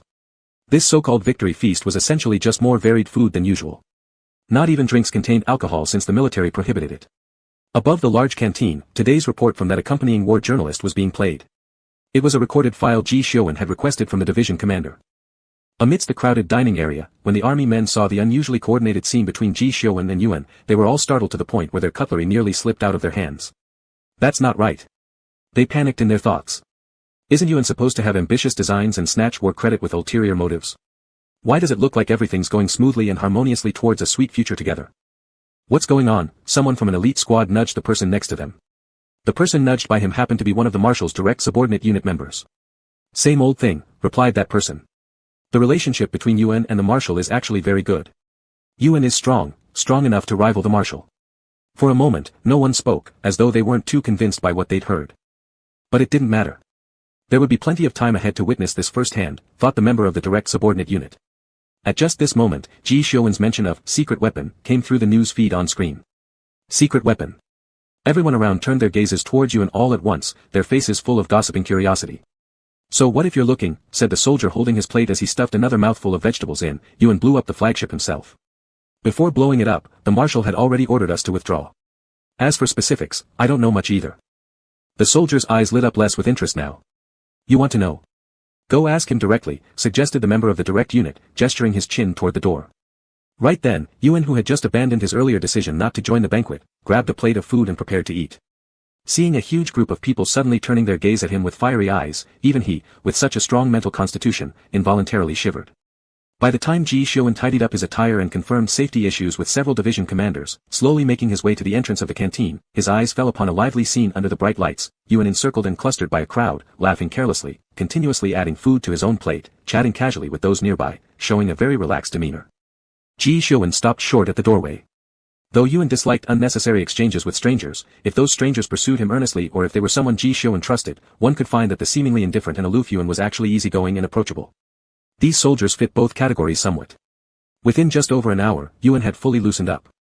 Ji Xiuwen quietly watched the bustling picture under the bright lights. He observed how cheerful and relaxed Yuan appeared, and inexplicably felt a surge of annoyance and anger rising within him. His toes twitched slightly, inching forward into the canteen interior before halting again. This mood wasn't right. Silently, Ji Xiuwen gazed at the bustling canteen. He could clearly hear his subordinates boasting, smell the aroma of the food, and see the pure admiration shining in the eyes of the soldiers surrounding Yuan. Admiration, appreciation, praise, and even adoration. Yuan enjoyed the excitement and didn't mind others bragging. He also took pleasure in immersing himself in a sea of food. Ji Xiuwen caught Yuan's laughter, his genuine amazement and praise for those boasting soldiers. With his unique habit of dragging out his syllables, his voice always carried a tone that seemed like coquetry. Previously, whenever Ji Xiuwen listened, he had always found that sound akin to a feather lightly scratching over his eardrum, slipping straight into his heart. Such a tone always softened one's resolve, prompting more tolerance, compromise, and inclusiveness. It was somewhat similar to how Yuan would occasionally make mistakes, wrapping his tail around Ji Xiuwen's wrist, meowing softly and lying down to expose his belly. It was a feeling similar yet subtly different. The youth before him was a human, not a cat. Even though he knew the youth's true nature was that of a cat, he couldn't help but be enchanted by his human-like facade. He was an equally intelligent life form capable of equal communication, paired with peak human good looks. Perhaps this was why certain obscure ancient earth texts were filled with tales of humans being charmed by spirits and demons. Faced with such a beautiful existence, who could avoid being captivated? A wave of excited cheers erupted from the large cafeteria, indicating that some game was about to begin. Ji Xiuwen's train of thought was interrupted. He blankly stared at the brightly lit cafeteria, suddenly realizing the implications of his earlier thoughts. Marshal Ji took a step back, abruptly turned around, and left. Yuan, amidst the crowd's adoration, briefly glanced toward the door and vaguely caught sight of the sweep of a cloak's hem. It was very familiar. Exactly like Ji Xiuwen's cloak. Hey, excuse me, let me through. Yuan set down his meal tray and pushed away those surrounding him. I'm heading out early today. We'll talk next time. The soldiers, who were in high spirits playing their games, seemed somewhat reluctant. But once Yuan decided to leave, no one could stop him. They could only watch as the beloved figure nimbly maneuvered through the throng and disappeared through the doorway within moments. Yuan didn't understand why Ji Xiuwen had come here, only to stand outside without entering.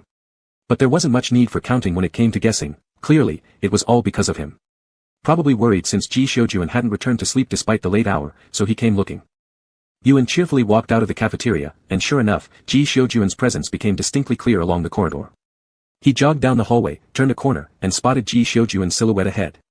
Marshal Ji stood tall and broad-shouldered, clad in close-fitting military attire with a sleek black cloak, his stature exuding steady dignity and confidence that offered an undeniable sense of safety. Yuan hurried up and lightly patted Ji Xiujuan on the left shoulder. Ji Xiujuan turned his head, but failed to catch sight of Yuan. To his right, Yuan suddenly darted out, throwing open his arms with a loud wah, attempting to give Ji Xiujuan a startle-inducing fright. Yet Marshal Ji maintained his usual icy indifference. He stopped, silently gazing at the unsuccessful attempt of startling him until Yuan finally dropped his arms. Yuan was highly sensitive to Ji Xiujuan's emotions. He felt that something wasn't quite right with Ji Xiujuan now. What's wrong? Yuan tilted his head slightly upward at Ji Xiujuan. If he were in feline form, his ears would probably twitch nervously. Ji Xiujuan resumed his steps forward, lightly grunting in confusion, showing no comprehension of what Yuan referred to. Yuan followed Ji Xiujuan closely. You're in a bad mood. Marshal Ji glanced sideways at Yuan. Yuan kept his eyes focused, watching intently. You're not happy, Yuan stated. Ji Xiujuan remained silent for 2 seconds before candidly admitting, indeed. Why? Yuan asked. Didn't we win? Isn't winning supposed to be something worth celebrating happily? Ji Xiujuan nodded again. Throughout the way back to their quarters, he remained uncharacteristically silent. Once inside, Ji Xiujuan turned to Yuan, who closed the door casually, and said, I'm unhappy because you were. Marshal Ji's words cut off abruptly halfway through. Looking at Yuan's puzzled face, Ji Xiujuan sighed. It's nothing.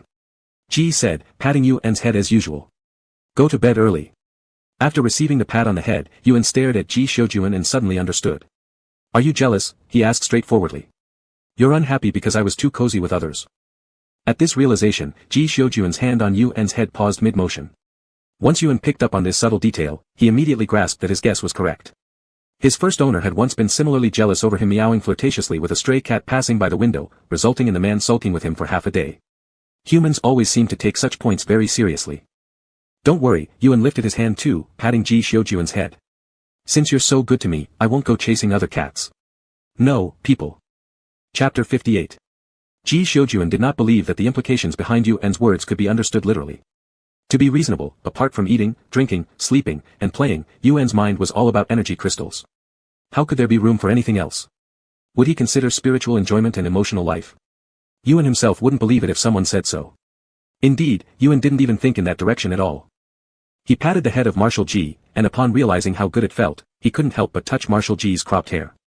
Ji Xiujuan's hair quality was surprisingly soft, completely opposite to his cold expression and personality. His hair was delicate and fluffy, even as a buzz cut it wasn't prickly. Yuan touched it several times, liking the sensation very much. It was only slightly less pleasant than touching his own fur. Yuan seemed to understand why humans always like to touch his fur. Who wouldn't love such good-feeling fur? Thinking this, Yuan couldn't help but rub Ji Xiujuan's head a couple more times. The pale, slender fingers burrowed into the black hair, the short strands unable to fully cover the fingers. Yuan's knuckles curved and relaxed gently, with softness that resembled calming rather than merely petting. Peaceful, gentle, tranquil. Mixed with the faint milky fragrance of the youth, it unintentionally slowed one's breathing, gradually pacifying one's emotions. Just like when Yuan was a kitten, once he stuck around, meowed softly or affectionately rubbed up, it easily led people to forgive any minor mistakes he made. Although Yuan's candid nonsense wasn't really a mistake. It even gave Ji Xiujuan a subtle sense of comfort. Marshal Ji pulled Yuan's hand from his head. The texture is quite good, Yuan commented, even wanting to touch again. Ji Xiujuan paused his movement, all the words he wanted to say were blocked by this single comment. Ultimately, Mr. Marshal put down his hand and could only dryly respond, all right. Not running off. Although Ji Xiujuan knew this statement likely carried non-literal meanings, he still felt a faint sense of relief. A slight yet firm comfort arose in his chest, leaving Ji Xiujuan somewhat amused and baffled. All right. He repeated again, choosing to give up, let's sleep, rest well. Okay, Yuan replied, glancing at Ji Xiujuan once, then again. Looking at what? Asked Marshal Ji. Yuan hopped onto the bed, rolled over, and then looked up saying, I'm checking if you're still upset. Ji Xiujuan took off his cloak and coat, shaking his head. Seeing this, Yuan, still in his military uniform, squirmed under the covers and turned back into a small furry ball. He stretched out lazily in the soft blanket, then kicked all his clothes out of the bed, scattering various cloth materials chaotically on the floor. At this moment, the commander of the First Corps sent Ji Xiujuan a communication. Marshal Ji was unbuttoning his shirt when he casually connected the call. The commander of the First Corps was busy in the cockpit. As the deputy officially shouldering responsibility, the First Corps commander had many tasks to do. Such as providing a rough report on war damage statistics and navigation conditions at this time. We are currently heading to the boundary of the S-17 star system to temporarily garrison on planet D-12. The fleet will enter the atmosphere of the planet in 9 hours. Marshal G nodded, mm. The war loss report currently. The First Corps commander abruptly stopped speaking. Marshal G looked up at his projection, noticing not just an abnormal reaction from the First Corps commander, but also 4 duty operators nearby who were all stunned with wide eyes. Marshal G paused his actions. What's wrong? The First Corps commander opened and closed his mouth. After turning to give a silence gesture with his finger to the nearby operators, he walked aside, turned his back to them, and whispered secretly, Marshal, is the person in your room? Yuan. Upon hearing this, Ji Shoujuan turned his head towards the bed. There was a small lump on the bed, which was his cat. But clearly, what could astonish the First Corps commander would not be his cat, but that person. Ji Shoujuan's gaze shifted to the messy clothes kicked out of the bed by Yuan, scattered all over the ground. From his military trousers and coat down to his underwear and socks, nothing was missing, creating a rather awkward picture that seemed tinged with something more. Marshal Ji turned around, looking at the trusted subordinate who was now at a loss for words. All right, I get it. No wonder the Marshal had such an intimate rapport with that young man, so this was their relationship. The First Corps commander suddenly understood and showed understanding, choosing to back off. I'll report on war losses and resource conditions after we land and rest tomorrow. Then he paused carefully and asked cautiously, though Yuan is an adult now, romantic relationships in the workplace are still not allowed, right? Marshal G didn't respond, but he fixed the First Corps commander with a straight, intense gaze, as if wanting to jump over and hit him. In an instant, the First Corps commander became meek, wishing you a pleasant night. And just like that, he very quickly disconnected the communication and turned to face the 4 operators, whose eyes were sparkling with curiosity. He immediately started tapping their heads. Bang bang bang bang, all 4 of them got tapped without exception. What are you looking at? Get back to work. He scolded sternly. An operator tried to protest, but Marshal. The First Corps commander gave another tap on the head and admonished, clear your mind. All the operators quietly cleared their minds. As for Marshal G, whose communication was cut off, he turned to look at the little kitten wriggling under the blanket. Walking over to the bedside, he bent down, and with one slap on the blanket, blocked the little lump's escape route. Yuan suddenly got flattened inside the blanket, confused for 2 seconds before flipping over. Using his 4 paws to push against the blanket, he meowed unhappily. Marshal G, hearing Yuan's somewhat muffled cries through the blanket, let go, only to see Yuan swiftly emerge from underneath. Meow. The cat's head popped out, his fur disheveled and standing on end. His ears were upright, and his sapphire cat eyes stared at him roundly. Your Majesty is giving you a chance to explain. Yuan stared intently at Ji Shoujuan with wide cat eyes. If you don't give a good reason for picking on me, you're going to my deputy's bedroom tonight.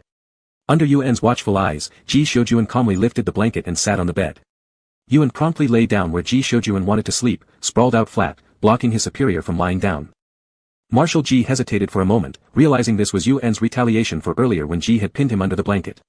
Still, Ji said nothing by way of apology, instead remarking, tomorrow we'll land on a barren planet unsuitable for human habitation. Yuan twitched his ears. But there's a unique creature there that tastes particularly good grilled, Ji continued. We'll arrive when you wake up. We'll catch and grill them tomorrow. Yuan lightly curled his tail tip and replied, meow. What kind of cat do you think I am? Am I the type of cat who can be easily satisfied with a barbecue? I'm not some random cat like that. I'll personally grill it, Ji added.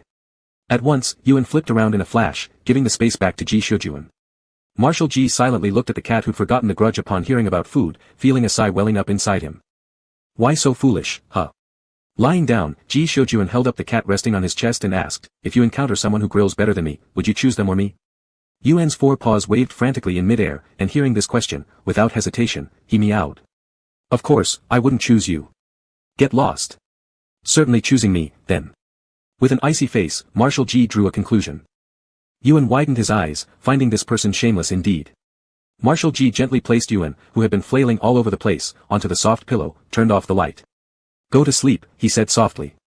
Yuan moved further into the pillow and responded, meow. About 2 minutes later, Yuan heard Ji Shoujuan suddenly speak, you won't have the chance. Yuan twitched his ears.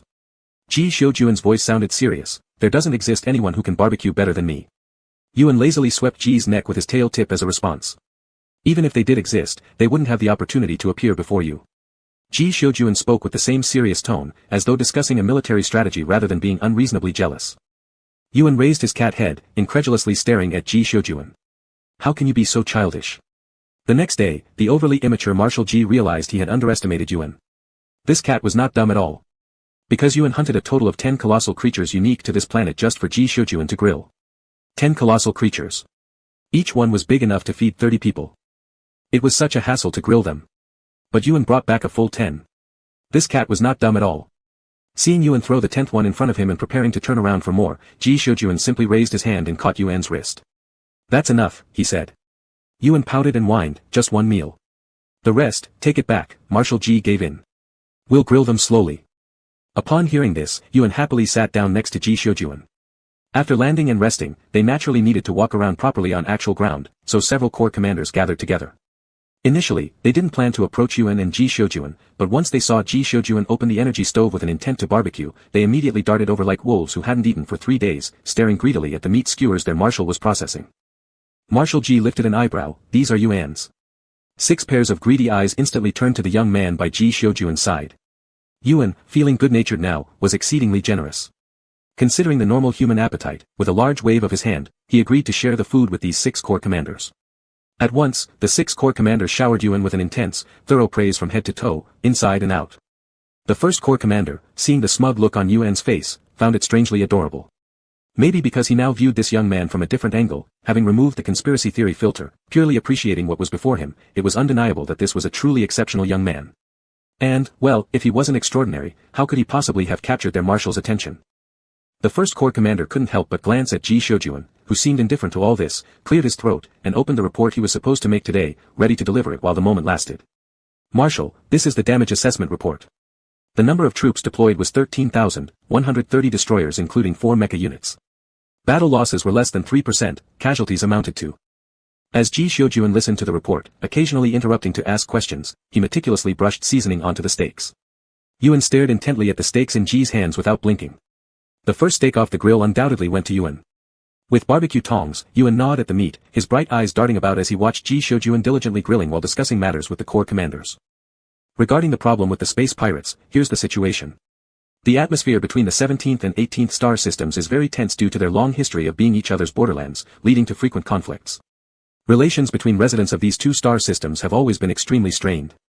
Also, because of the trouble caused by the Free Army, the local security situation is quite chaotic, which makes it a haven for many interstellar pirates moving between these 2 turbulent star systems.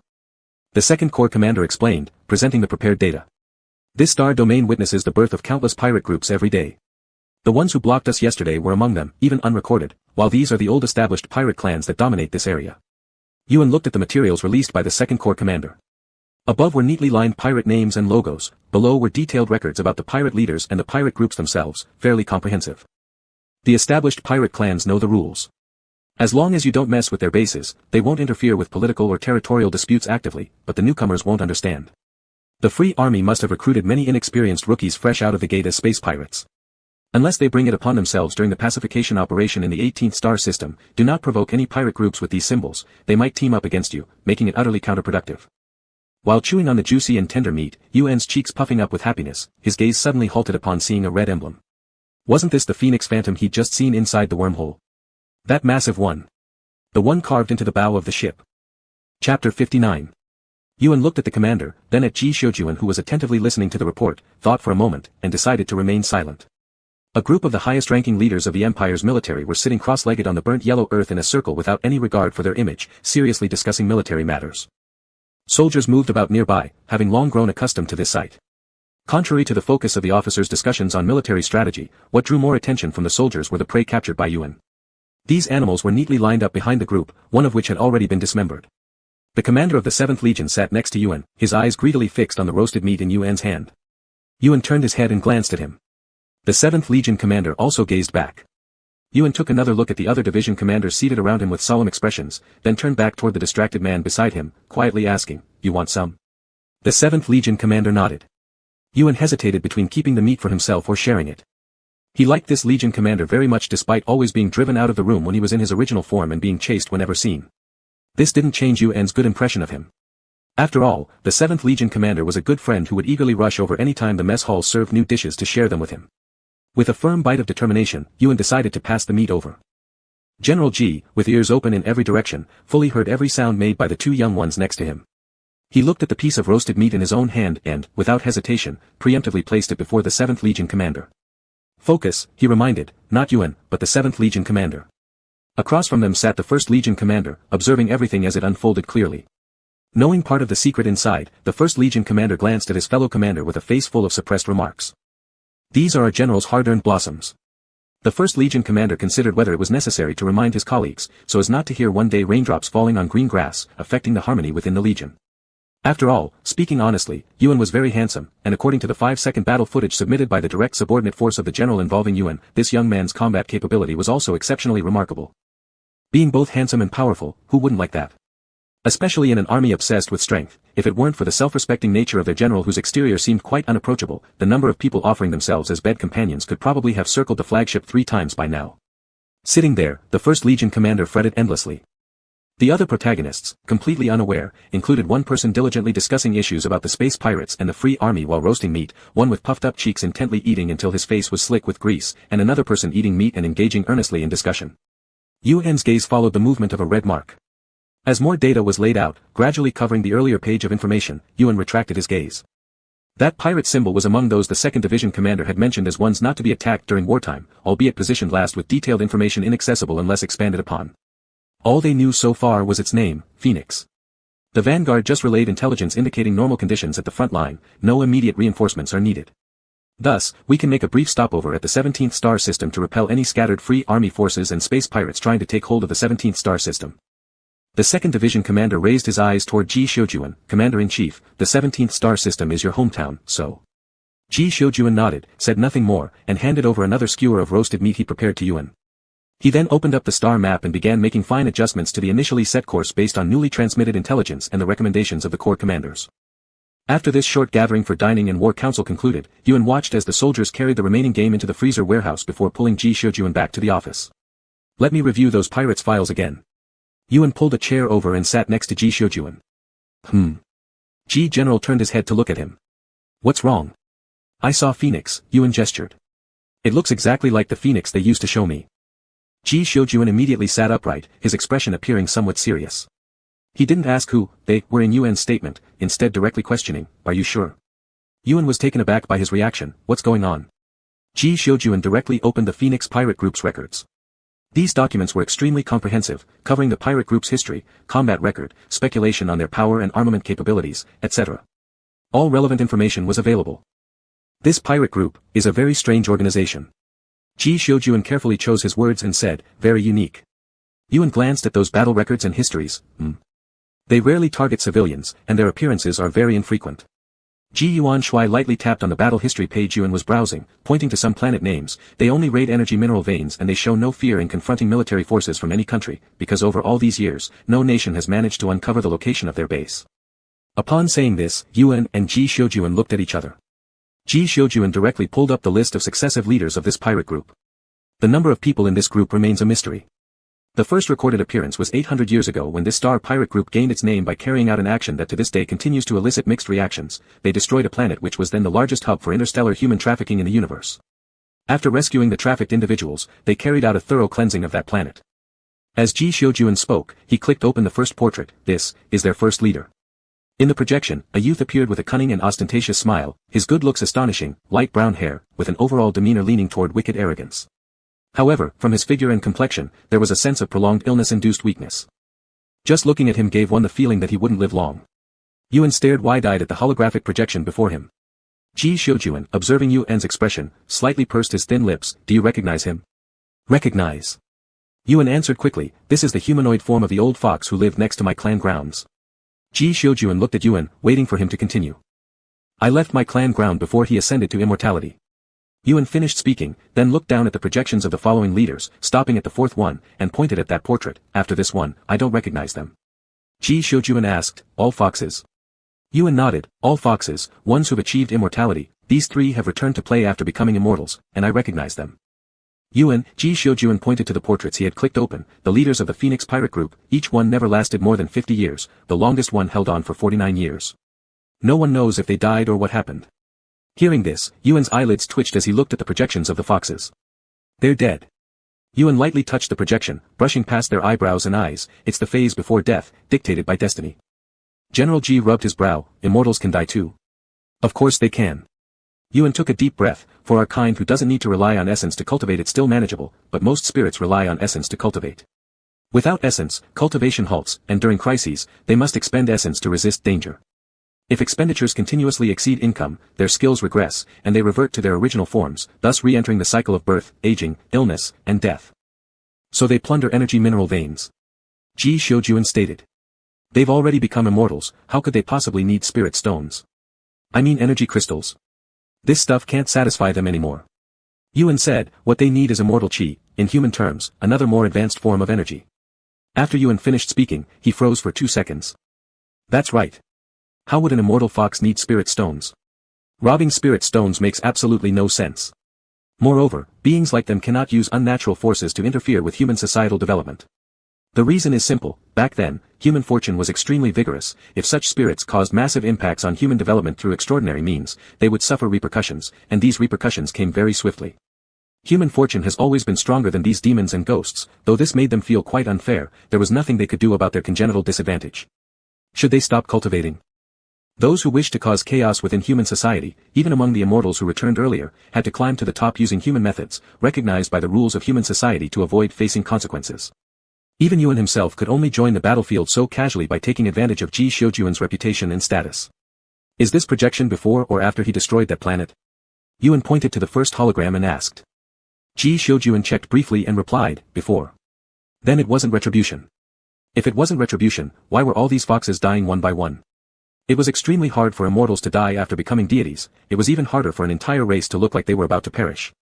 Yuan frowned, unable to figure it out.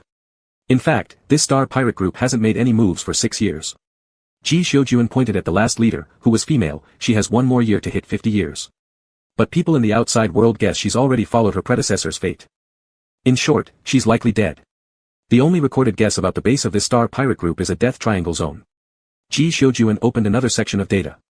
Among the rare 5 joint manhunts, they escaped into this death triangle zone each time. And apart from them being able to come out safely, everyone else who went in vanished without a trace. Some guessed that they've mastered a way to safely enter and exit that deadly star region. Yuan looked at the coordinates and silently memorized them. Ji Xiujuan wanted to say something but felt it inappropriate. After hesitating for a brief moment, he still said, the thing is, have you ever thought, if this universe is the divine realm for your kind? Yuan gazed blankly at Ji Xiujuan. The Earth disappeared, but we couldn't even find its wreckage, Ji Xiujuan explained. Not only that, we couldn't locate the solar system, the Milky Way galaxy, or anything related to the systems and objects recorded in ancient documents except for you. This shouldn't be the case. Although Ji Xiujuan's ancestral home was the Milky Way galaxy, it had been passed down through generations. Nowadays, many people still kept their Milky Way galaxy registration as a form of remembrance of human origins. Many people speculated that during the period when humans left their home planet to travel the universe, they might have crossed a collapsing wormhole, reaching a new universe. Because according to the ancient coordinates they used to backtrack, where the Milky Way galaxy should have been was instead another galaxy with no habitable planets, and planetary ages exceeding 100,000 years. Yuan felt as if struck by lightning, his mind buzzing. The disappearance of Earth without a trace, the abundance of spirit mineral veins in the universe, humanity's long-term survival struggle at the start of the space age, and a portion of intelligent life forms with special powers. Why wait until humans entered the space age to begin mining such treasures as spirit stone veins? What did the other intelligent life forms do? Didn't they need energy either? Unless they had better energy sources, finding spirit stones not worth much so they never bothered. But currently across the entire universe, energy crystals are used as the highest grade power supply, and there is no known superior energy source available. Who were the opponents that humans fought against back then? Naturally, those were the original inhabitants of the universe, the other intelligent life forms whose living spaces are now greatly compressed. Especially those with unique abilities. Having unique abilities and surviving in the universe for so many years, why were they eventually surpassed by humans? Yuan turned his head and looked at those immortals, all looking on the verge of death, feeling a chill rise from his heels straight up to his brain, making him entirely dazed. If this universe had been the divine realm from the start, everything would make sense. Whether it's immortal chi or spiritual chi, they're resources. Resources are finite. Just like how Earth's spiritual resources were depleted in Yuan's youth during the end of the Law era. Even the divine realm's resources must have been exhausted, possibly for a long time, otherwise, mere mortals wouldn't be capable of overthrowing immortals.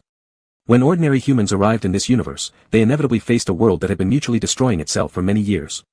Competing for resources, killing each other. In such a context, no one could remain unscathed. But resources are ultimately limited, and eventually, the decline of great beings becomes an inevitable outcome. Just like how after Earth's spirituality was drained, fewer spirits emerged and no one could practice cultivation anymore. And they, the congenitally disabled spirits, couldn't open their wisdom without thinking, could only watch helplessly as humans developed science and technology extensively. In the past, monsters and cultivators could ascend to the heavens. Later, humans could too. In the past, demons and practitioners could burrow into the earth. Later, humans could too. This world was gradually replaced by technology. If this universe was indeed the divine realm, it was probably the same situation. The divine chi was depleted, and the immortals gradually disappeared. Eventually, even the methods of cultivation were lost. Then humanity appeared here, competing for survival space with the descendants of those immortals and mystical foxes who possessed special abilities, eventually establishing a foothold. They discovered the spirit stone veins that the old immortals had once looked down upon and ignored. Yuan hadn't detected any trace of spiritual energy in the supposedly talented clones at the previous research department. Perhaps it was because they never received the means to practice cultivation. But if even the immortal foxes were looking so lifeless, then their powers must be waning drastically, almost unsustainable. After all, foxes are different from creatures like the nine-tailed cats that naturally grow extra tails. To cultivate, they need resources. To fight and feud with humans also consumes their resources, and when they deplete their own divine and spiritual energies without replenishment, even if they have achieved divinity, they will die. I think. Yuan gazed blankly at Ji Shoujuan, then pointed at the coordinates of the triangular zone. I should go take a look there. Chapter 61. Ji Shoujuan also felt that they should go take a look. But not now. And he was determined to accompany Yuan there. Ji Shoujuan asked, do you want to go save them? Not really, fate cannot be defied. Yuan pointed at those projections, they can't be saved, they're dead. Just like his tail must fall off until someone wishes for him to become immortal with a long tail, it's all fate. Ji Shoujuan didn't quite understand the judgment method of demons. Then what do you want to do? Take advantage of the situation, Yuan answered matter-of-factly. Ji Shoujuan looked at Yuan, completely not expecting such an answer from Yuan. He even had some doubts, feeling like he might have heard wrong. Take advantage of the situation. Yuan copied all those materials. If they all die, then I'll go take advantage of the situation. If they haven't died yet, I can't save them anyway, so I'll just ask what happened and help if I can. Yuan wasn't prejudiced against humans because of his speculative possibilities. Natural selection is the norm. Humans wasted resources and messed up the earth, immortals wasted resources and messed up the immortal realm, actually all the same concept. Just like different periods on earth favor different lives, now that the immortal realm has been ruined by the immortals and no longer suits them, the humans come over, adapting to it. It's the human skill. I don't know if these immortals can still become immortals. Yuan mumbled. Upon hearing this, Ji Shoujuan fell silent for a while, gazing at the hands operating the panel. The hands were beautiful but trembled slightly. Ji Shoujuan reached out and held them, finding them cold upon touch. He rubbed Yuan's hands hard. You don't look well. Yuan remained silent. To be honest, he indeed wasn't feeling well right now. It wasn't due to the possible death of the old fox. Demons are indifferent about life, aging, illness, death, and changes in people or things, as time doesn't mean much to them. Nostalgia stays nostalgia, but only exists within their hearts. What troubled Yuan was the thought that the long-awaited immortal realm he expected turned out to look like this. Even if it was just a possibility, it was enough to make him very angry. Phoenixes? Dragons? The supposed magical creatures, where are they? Not a single hair. Thinking about this, Yuan puffed up his cheeks in anger. If this is the immortal realm, he muttered, it's too disappointing. What disappoints you? Ji Shoujuan asked, is the scenery not beautiful, or the food not good? Yuan was speechless for a moment, then shook his head dumbly. The great General Ji Yuan thinks it's fine. After pondering for a bit, Yuan nodded, indeed, it's fine. Ji Shoujuan patted Yuan's head. Thus deceived so easily. Truly a foolish one.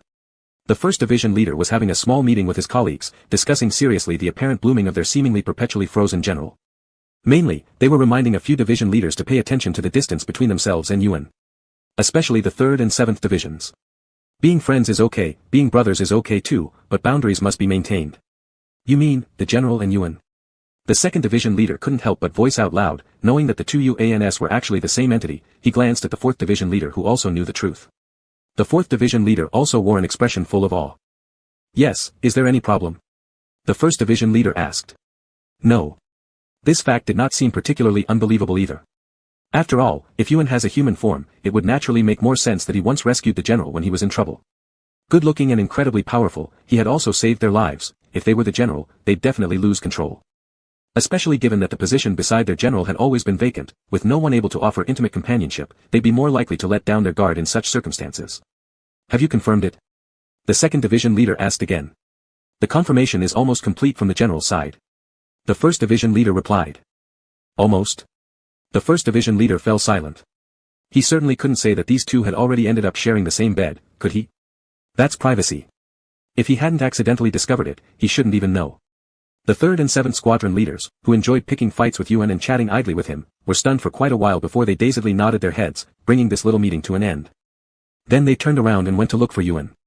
At this time, Yuan was sitting properly in Ji Xiujuan's office, taking out the cat-shaped optical computer Ji Xiujuan had gifted him, and fretting over those headache-inducing materials. This optical computer was an accessory of Ji Xiujuan's own optical computer. It had the same confidentiality level permissions as Ji Xiujuan's. It easily brought up detailed information about the Death Triangle Zone right then and there, displaying it clearly in front of Yuan. Yuan held a pen in his hand, looking at those dense intelligence data, feeling that he had more troubles than one head could handle. Ji Xiujuan glanced up and reminded him, "Don't chew on your pen." Yuan let go of the pen from his mouth, looked at the pen tip where he'd bitten into several tooth marks, and threw it aside. This kind of work is not something a cat should do. Yuan looked at the text data, thought for a moment, and brought up that star map. The Death Triangle Zone spans 3 S-level large star systems. These 3 star systems form a perfect triangular arrangement. No one knows more detailed content about the resources and species within. There used to be someone who attempted to enter the Triangle Zone but saw a high-speed meteorite belt encircling the entire star domain after entering approximately 1 light-year into the outer perimeter. The high-speed meteorite belt, known as the burial ground of warriors, can crush anything that tries to cross it, including reconnaissance robots dispatched by various countries' armies. However, the territorial range of this triangle zone, its peripheral conditions, and the reasons why it cannot be entered have all been clearly recorded. Yuan supported his cheek as he looked at the star domain map and the analysis of the peripheral situation, finding it increasingly familiar. It must have been seen somewhere before. After some time, he slapped his forehead. "Ah." Ji Xiujuan raised his eyes to look at him. "This is an array," Yuan said, "but I've forgotten the specific one. The elder who taught Yuan magic also wasn't particularly skilled with arrays. This stuff is generally a human specialty. Few demons are very good at it." Ji Xiujuan casually checked what an array was, and found that from a scientific perspective, it uses light and maze settings to cause certain dislocation effects on people's vision and spirit, thereby achieving the effect of making people unable to leave the maze and producing an illusion of walking in circles.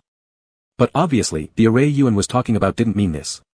After realizing the star domain map formed an array, Yuan couldn't derive any more useful information. When books are needed, it's regretful one hasn't read enough. He should have listened to his elder back then, studied more, and spent less time watching beautiful young female cats. Yuan shrugged, put the optical computer away, patted his butt and prepared to leave the premises for a stroll, to clear his mind. As soon as he stepped out of the door, he bumped into the 2 squadron leaders who came to look for him. Seeing the 2 men dragging him along a brisk run far from the main ship, Yuan asked, "What are you doing?" These 2 squadron leaders, looking suspiciously around like thieves, asked Yuan, "Yuan, are you together with our general?" Yuan paused for a moment, wondering what sort of question this was. "Have we not always been together?" "Not that meaning."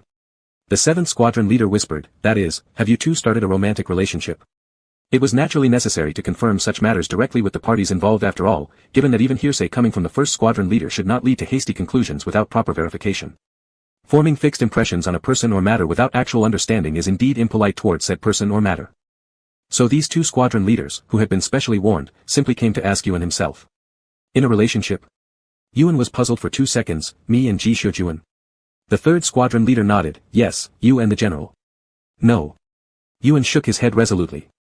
The 2 squadron leaders fell silent, pondered on the things confirmed with the general by the 1st squadron leader, and felt that they might have inadvertently discovered a stunning secret. For example, their general might have been harboring unrequited feelings. No wonder the 1st squadron leader hadn't sought confirmation from Yuan. These 2 squadron leaders, who had unknowingly uncovered a hidden truth about their general, felt as if they had accidentally caused a major trouble. "Why are you asking this?" Yuan seemed somewhat confused. Without batting an eye, the 3rd squadron leader fabricated a reason, "Just heard some gossip." Yuan nodded, and did not pursue further questioning, instead switching to another topic. "How long will it take to resolve the Freedom Army issue?" This abrupt change in topic left the 2 squadron leaders startled. But he quickly regained his composure and replied, "If no one holds us back, it'll take a year." "Just 1 year. It would be such a long time before the tail grows out." Yuan relaxed, then followed the 2 division commanders aboard a spaceship for a round of patrols. Unexpectedly, they stumbled upon the hideout of a small group of space pirates. This desolate planet was not suitable for human survival.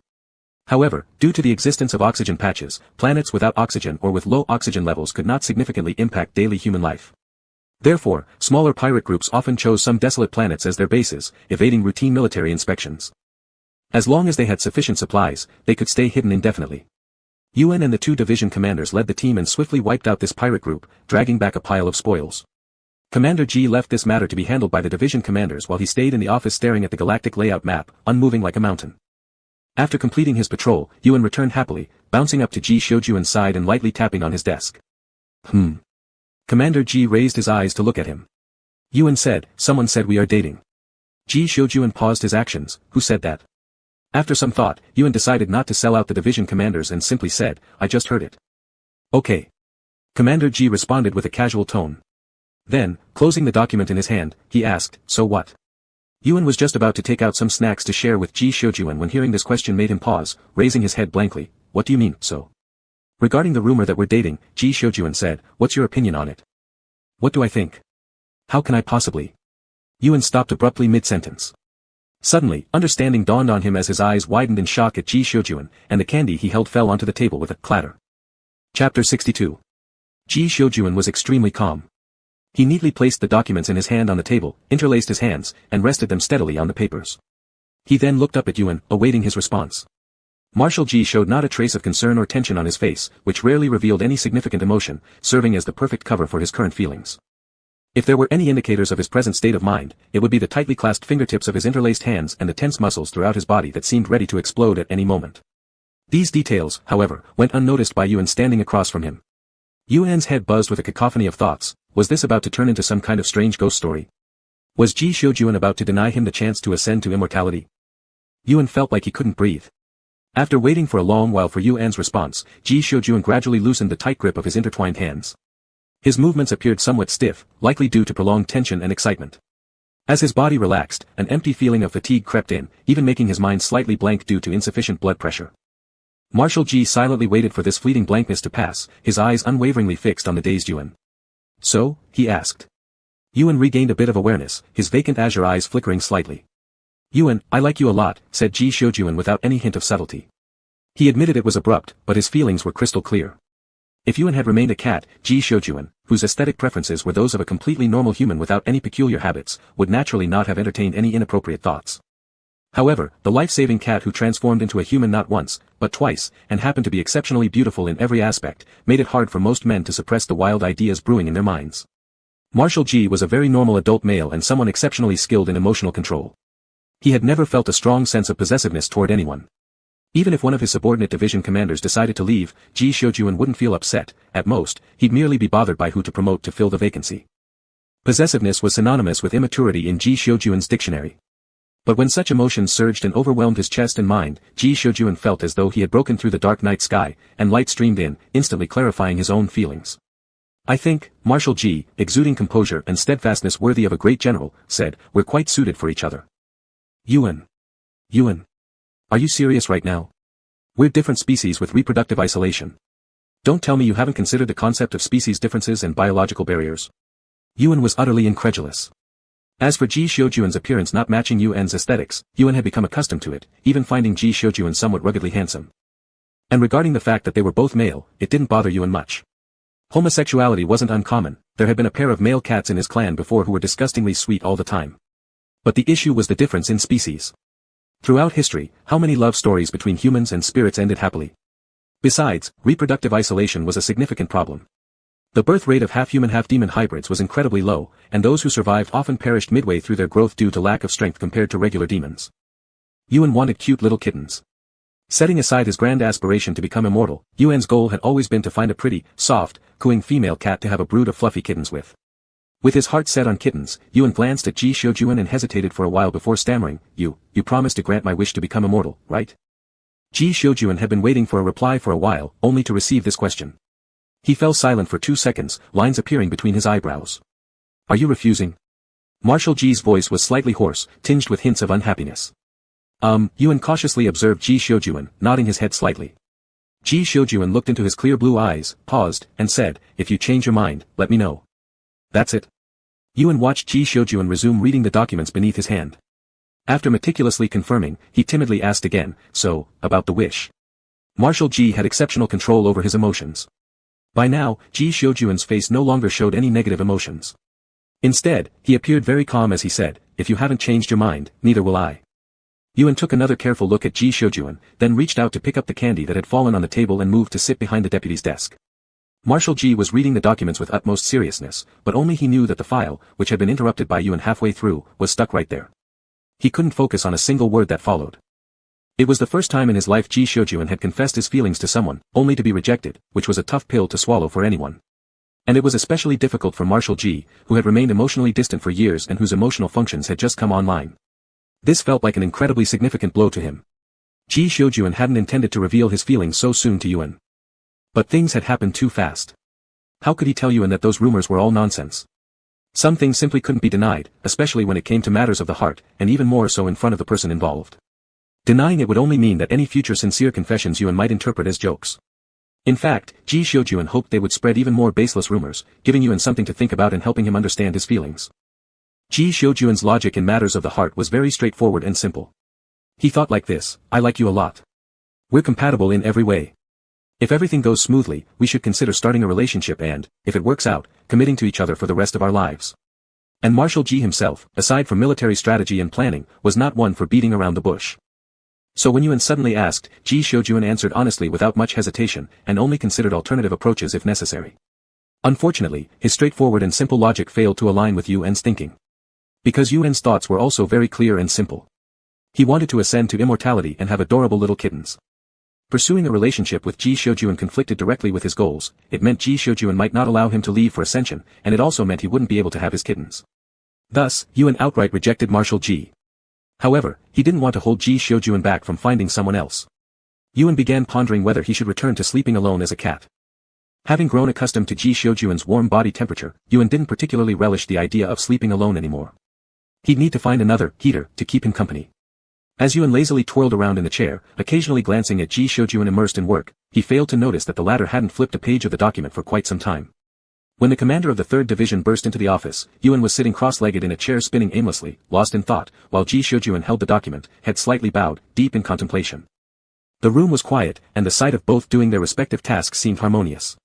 But the commander of the 3rd Division sensed something oddly strange in the atmosphere between the Marshal and Yuan. Marshal. The 3rd Division commander saluted sharply. We found communications between the captured small star pirate gang leader and the Free Army. Marshal Ji immediately set down the document, sparing a glance at Yuan, who showed no signs of moving, before turning to leave the office. Yuan sat in the office for quite some time, then slowly got up and left as well. The communication records of the small star pirate gang were salvaged by the tech team just 10 minutes before they were destroyed, after over an hour of hard work. There were text messages, video recordings, and voice calls.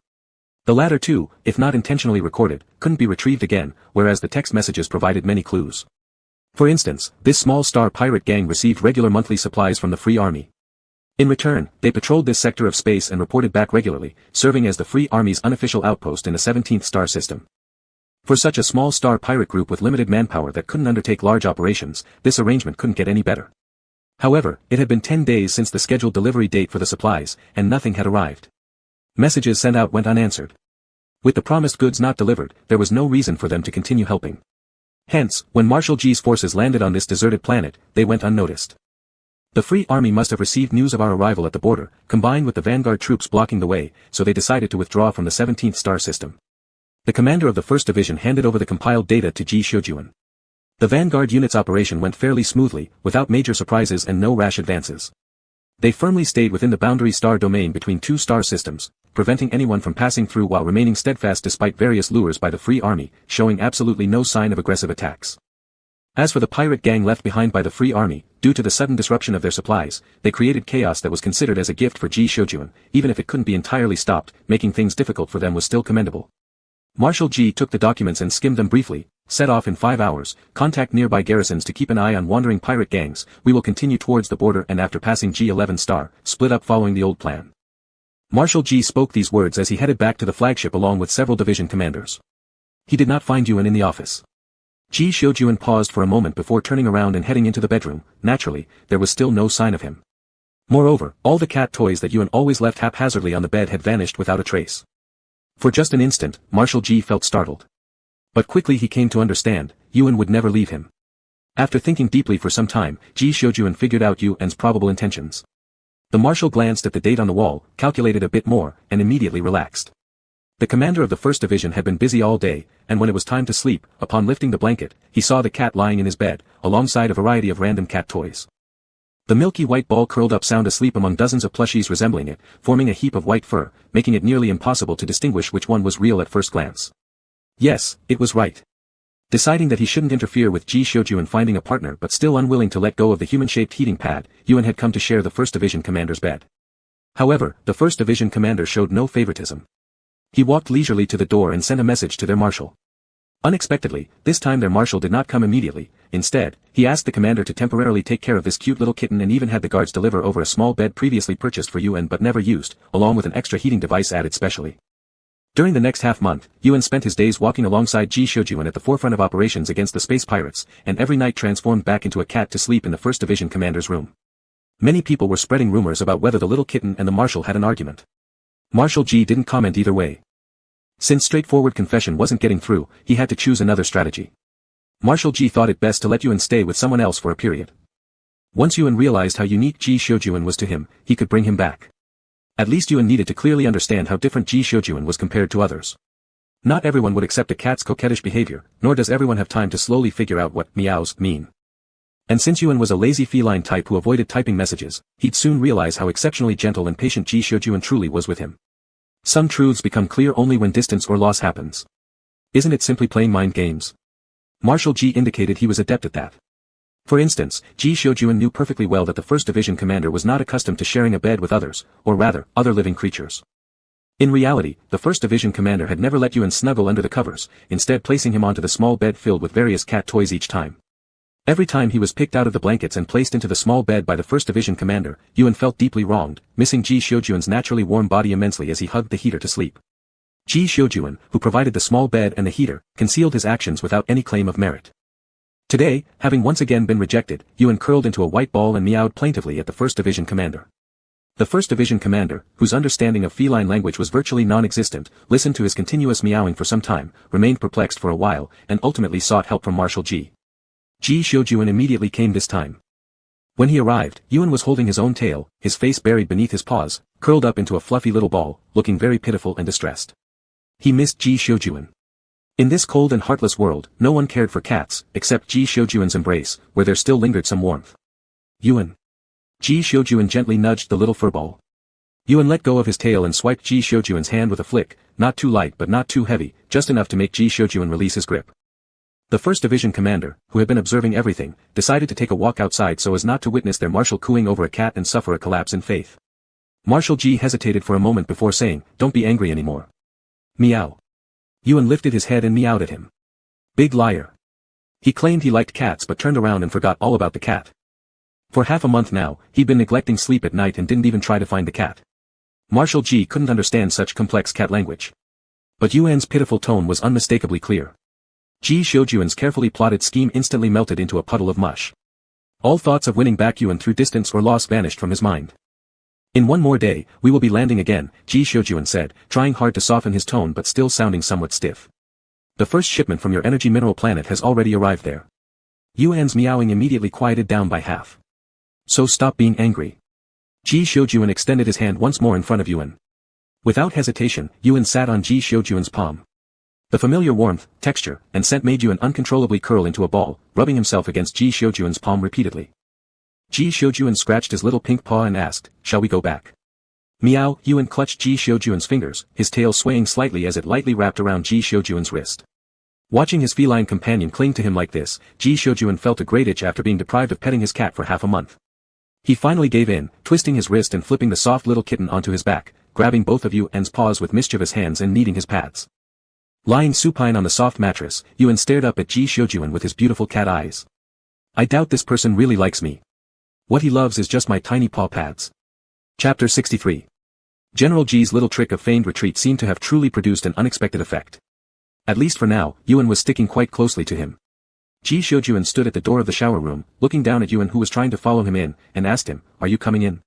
The white furry ball placed its two front paws on his foot, its soft and warm little pads gently brushing against his skin.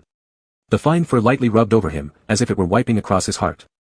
The little fur ball looked up, revealing those cat eyes like sapphires nestled within pure white clouds, and gave him a soft meow. Cats are creatures with strong territorial awareness. They subjectively incorporate into their territory anything that carries their scent. Yuan had slept with Ji Shoujuan for so long that their scents had long been intertwined.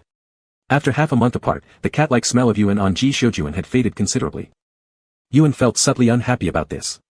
So he wasn't planning to waste a single moment, determined to rub himself all over Ji Shoujuan again, working hard to make up for the lost half-month. Ji Shoujuan didn't understand what Yuan was thinking. He simply asked after waiting for Yuan to release his grip, "Take a shower together." Yuan loved soaking in the bathtub but disliked showers. Hesitating for a while between sticking with Ji Xiujuan for a bath or taking a detested shower alone, Yuan eventually let go of Ji Xiujuan's foot with his front paws, took a step back, and obediently squatted outside the shower room. Ji Xiujuan watched him for a long time and finally did not feel any regret about not being able to take a shower together with this small feline. He closed the door of the shower room and activated the privacy function. Standing inside, Ji Xiujuan could clearly see Yuan squatting outside. But Yuan, squatting outside, could only look at the now white shower door and hear the sound of water dripping from inside. Meow. Yuan called out towards the door. A confused hum mixed with the sound of water came from inside. Yuan flicked his ears, reassured after hearing the response. He realized that not all humans were as patient and inclusive towards him as Ji Xiujuan was. At least on this ship, it was very rare. And those people who cloud-raised cats on star nets would likely lack Ji Xiujuan's patience should they ever encounter a real cat. After all, Yuan was a cat that when indulging under the influence of catnip would destroy a whole set of furniture. His cat food was made from energy crystals that ordinary people couldn't even buy. Even his scratching posts were discarded hard alloy scraps that Ji Xiujuan brought back from the technical department after work. Especially his habit of ordering expensive takeout in bulk. Though he perfectly avoided common cat-related issues like shedding hair, cleaning litter boxes, cutting nails, and bathing, just considering the economic ability and social status needed to raise Yuan made him a very delicate and difficult-to-raise little cat. Even if the little cat himself could earn a lot of money, certain things that money couldn't buy elevated the requirements for being a pet owner even higher. Besides General Ji Xiujuan and the Kevin family, probably not many others could afford raising him. It was already hard to find a suitable pet owner, let alone one who is rich, powerful, has a good character, knows how to pet a cat, and also fights extraordinarily well. Though Ji Xiujuan might look a bit rough, he's someone worth treasuring regardless. After all, these many years Ji Xiujuan hadn't looked for a partner, so whether or not he held back probably wouldn't affect anything anyway. Having found a valid excuse, Yuan lay down, yawned slightly, then meowed towards the shower. Ji Xiujuan, watching Yuan who was eagerly eyeing the shower room, responded while being amazed at the effectiveness of the feigned retreat trick. It's only been half a month. Moreover, it was Yuan who proactively avoided him. In these past half a month, General Ji hadn't had it easy either. After all, temporary encounters weren't happening all the time, and Yuan didn't need to actually perform his duties as deputy. When not participating in battles, Yuan was mostly hanging out at the training ground or piloting his black mech that doesn't match his name to the deck. When it was time to sleep, he would punctually go to the first army commander's house to sleep. Yuan didn't like sleeping alone, nor did he like sleeping in rooms with multiple people. Without Ji Xiujuan, familiar acquaintances like Old 3 and Little 7 were all on the escort ship. He couldn't stay in other soldiers' dorms. Therefore, the only option left for him was the army commander who remained fixed on the flagship. Compared to the times when he could always see his cat or the youth around him, Ji Xiujuan felt that the past half-month without the presence of fluffiness and youthful beauty was especially hard to endure. But seeing Yuan now, even sticking outside the bathroom while he showers, sometimes even calling out to confirm his existence, Ji Xiujuan thought that the difficulty of this period was nothing compared to this. Meow. Ji Xiujuan was called back to reality by a soft, fluffy meow from the cat. He turned off the water and responded. As soon as Ji Xiujuan opened the door, Yuan rushed in, sniffing all over. Then he started rubbing against Ji Xiujuan's legs who was just drying his hair. Ji Xiujuan carefully stepped forward, making sure not to accidentally step on the little cat clinging at his feet. Though he clearly knew that with Yuan's reflexes, there was zero chance of being stepped on, the small bundle of fluff was barely bigger than his palm, which naturally made people take extra caution. General Ji looked at his bed where those plush toys had returned and felt increasingly happier. Not only did Yuan stick to Ji Xiujuan when in cat form, but also during the day, as a human, he followed Ji Xiujuan closely like a small tail. He was trying to cover Ji Xiujuan's whole body in cat smell again as quickly as possible. Even when Ji Xiujuan stayed in the office, Yuan would pull up a stool to stay close to Ji Xiujuan's hand. While Ji Xiujuan dealt with battle readiness plans, Yuan diligently searched for information about the Death Triangle zone. There were many guesses and speculations about the Death Triangle over the years online, accompanied by various unfamiliar terms, enough to keep Yuan occupied for a long time despite his lazy disposition. General Ji glanced over at Yuan, who was biting his pen and frowning deeply at some documents. In front of Yuan were several interfaces. In the center was an article published by the Imperial High Star System Geological Research Institute about the Death Triangle, surrounded by all sorts of explanatory materials. Ji Xiujuan reached out and saved the pen that had already been bitten by Yuan several times, reminding him, "Don't bite the pen." This was probably the umpteenth time he reminded him that day. Apparently, Yuan didn't take this reminder to heart. "I'm dead." The young man slumped onto the table, looking soulless. General Ji cast a glance at the paper pushed aside carelessly by Yuan. While tidying up the battle plan he had adjusted, he spoke up, "There's a question." Yuan emitted a semi-dead groan. "Why reject me?" Ji Xiujuan asked as he rearranged the disordered pages and then looked at Yuan. Yuan opened his eyes and looked at him. "I still want to become immortal. To be a cat, one should have hope for the future. I haven't yet verified if this place is truly the heaven of immortals. Yuan didn't give up hope. Ji Xiujuan hadn't expected such an answer. To be honest, he thought Yuan would resolutely say it's because he doesn't like him. The general advised earnestly, becoming immortal does not conflict with dating. Yuan sat upright and corrected him, what happens after you die if I date you? Ji Xiujuan hesitated, dumbfounded. It was rumored in the martial arts world that immortality meant living as long as the heavens and earth.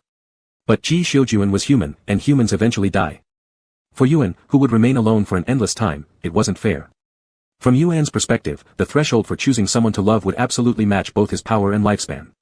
Ji Xiujuan was confident in his own strength, but lifespan wasn't something under his control. However, there were ways to compromise. So, you don't dislike me? Ji Xiujuan whispered. Yuan thought for a moment and said, I do like you, but not the kind of like for intimate relations. Ji Xiujuan slammed down the file in his hand, who taught you to say things like that? Yuan quickly threw responsibility to others, live streams. Besides, I want kittens. Yuan's eyes sparkled as he looked at Ji Xiujuan's abdomen, and you can't bear them. Ji Xiujuan raised his hand to cover Yuan's eyes which often scanned his lower belly. Such a gaze implied too much, especially for two males so closely interacting. Even Ji Xiujuan, inexperienced as he was, couldn't help but feel restless under such a look. Yuan reached out and pulled Ji Xiujuan's hand down, his face animated as he said, look, those old foxes can all come here. They hoard spiritual energy, crystal stones definitely not for their own use.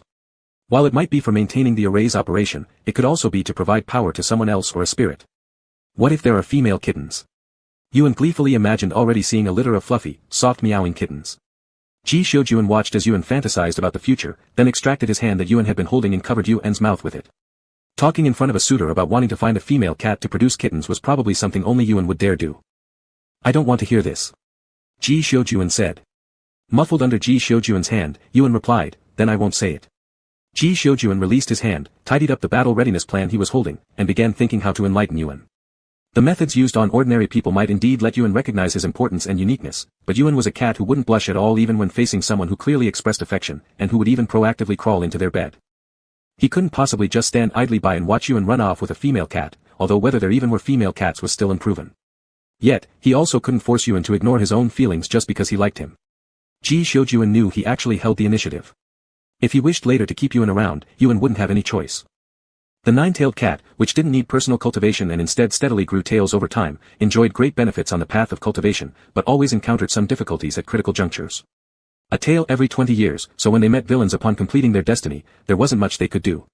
But Ji Xiujuan didn't want to be that villain. Every strict rule has loopholes somewhere, if not, it must be due to either insufficient intelligence or limited knowledge.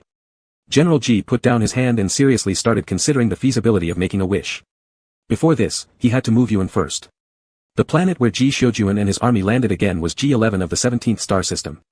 It was also Ji Xiujuan's home planet.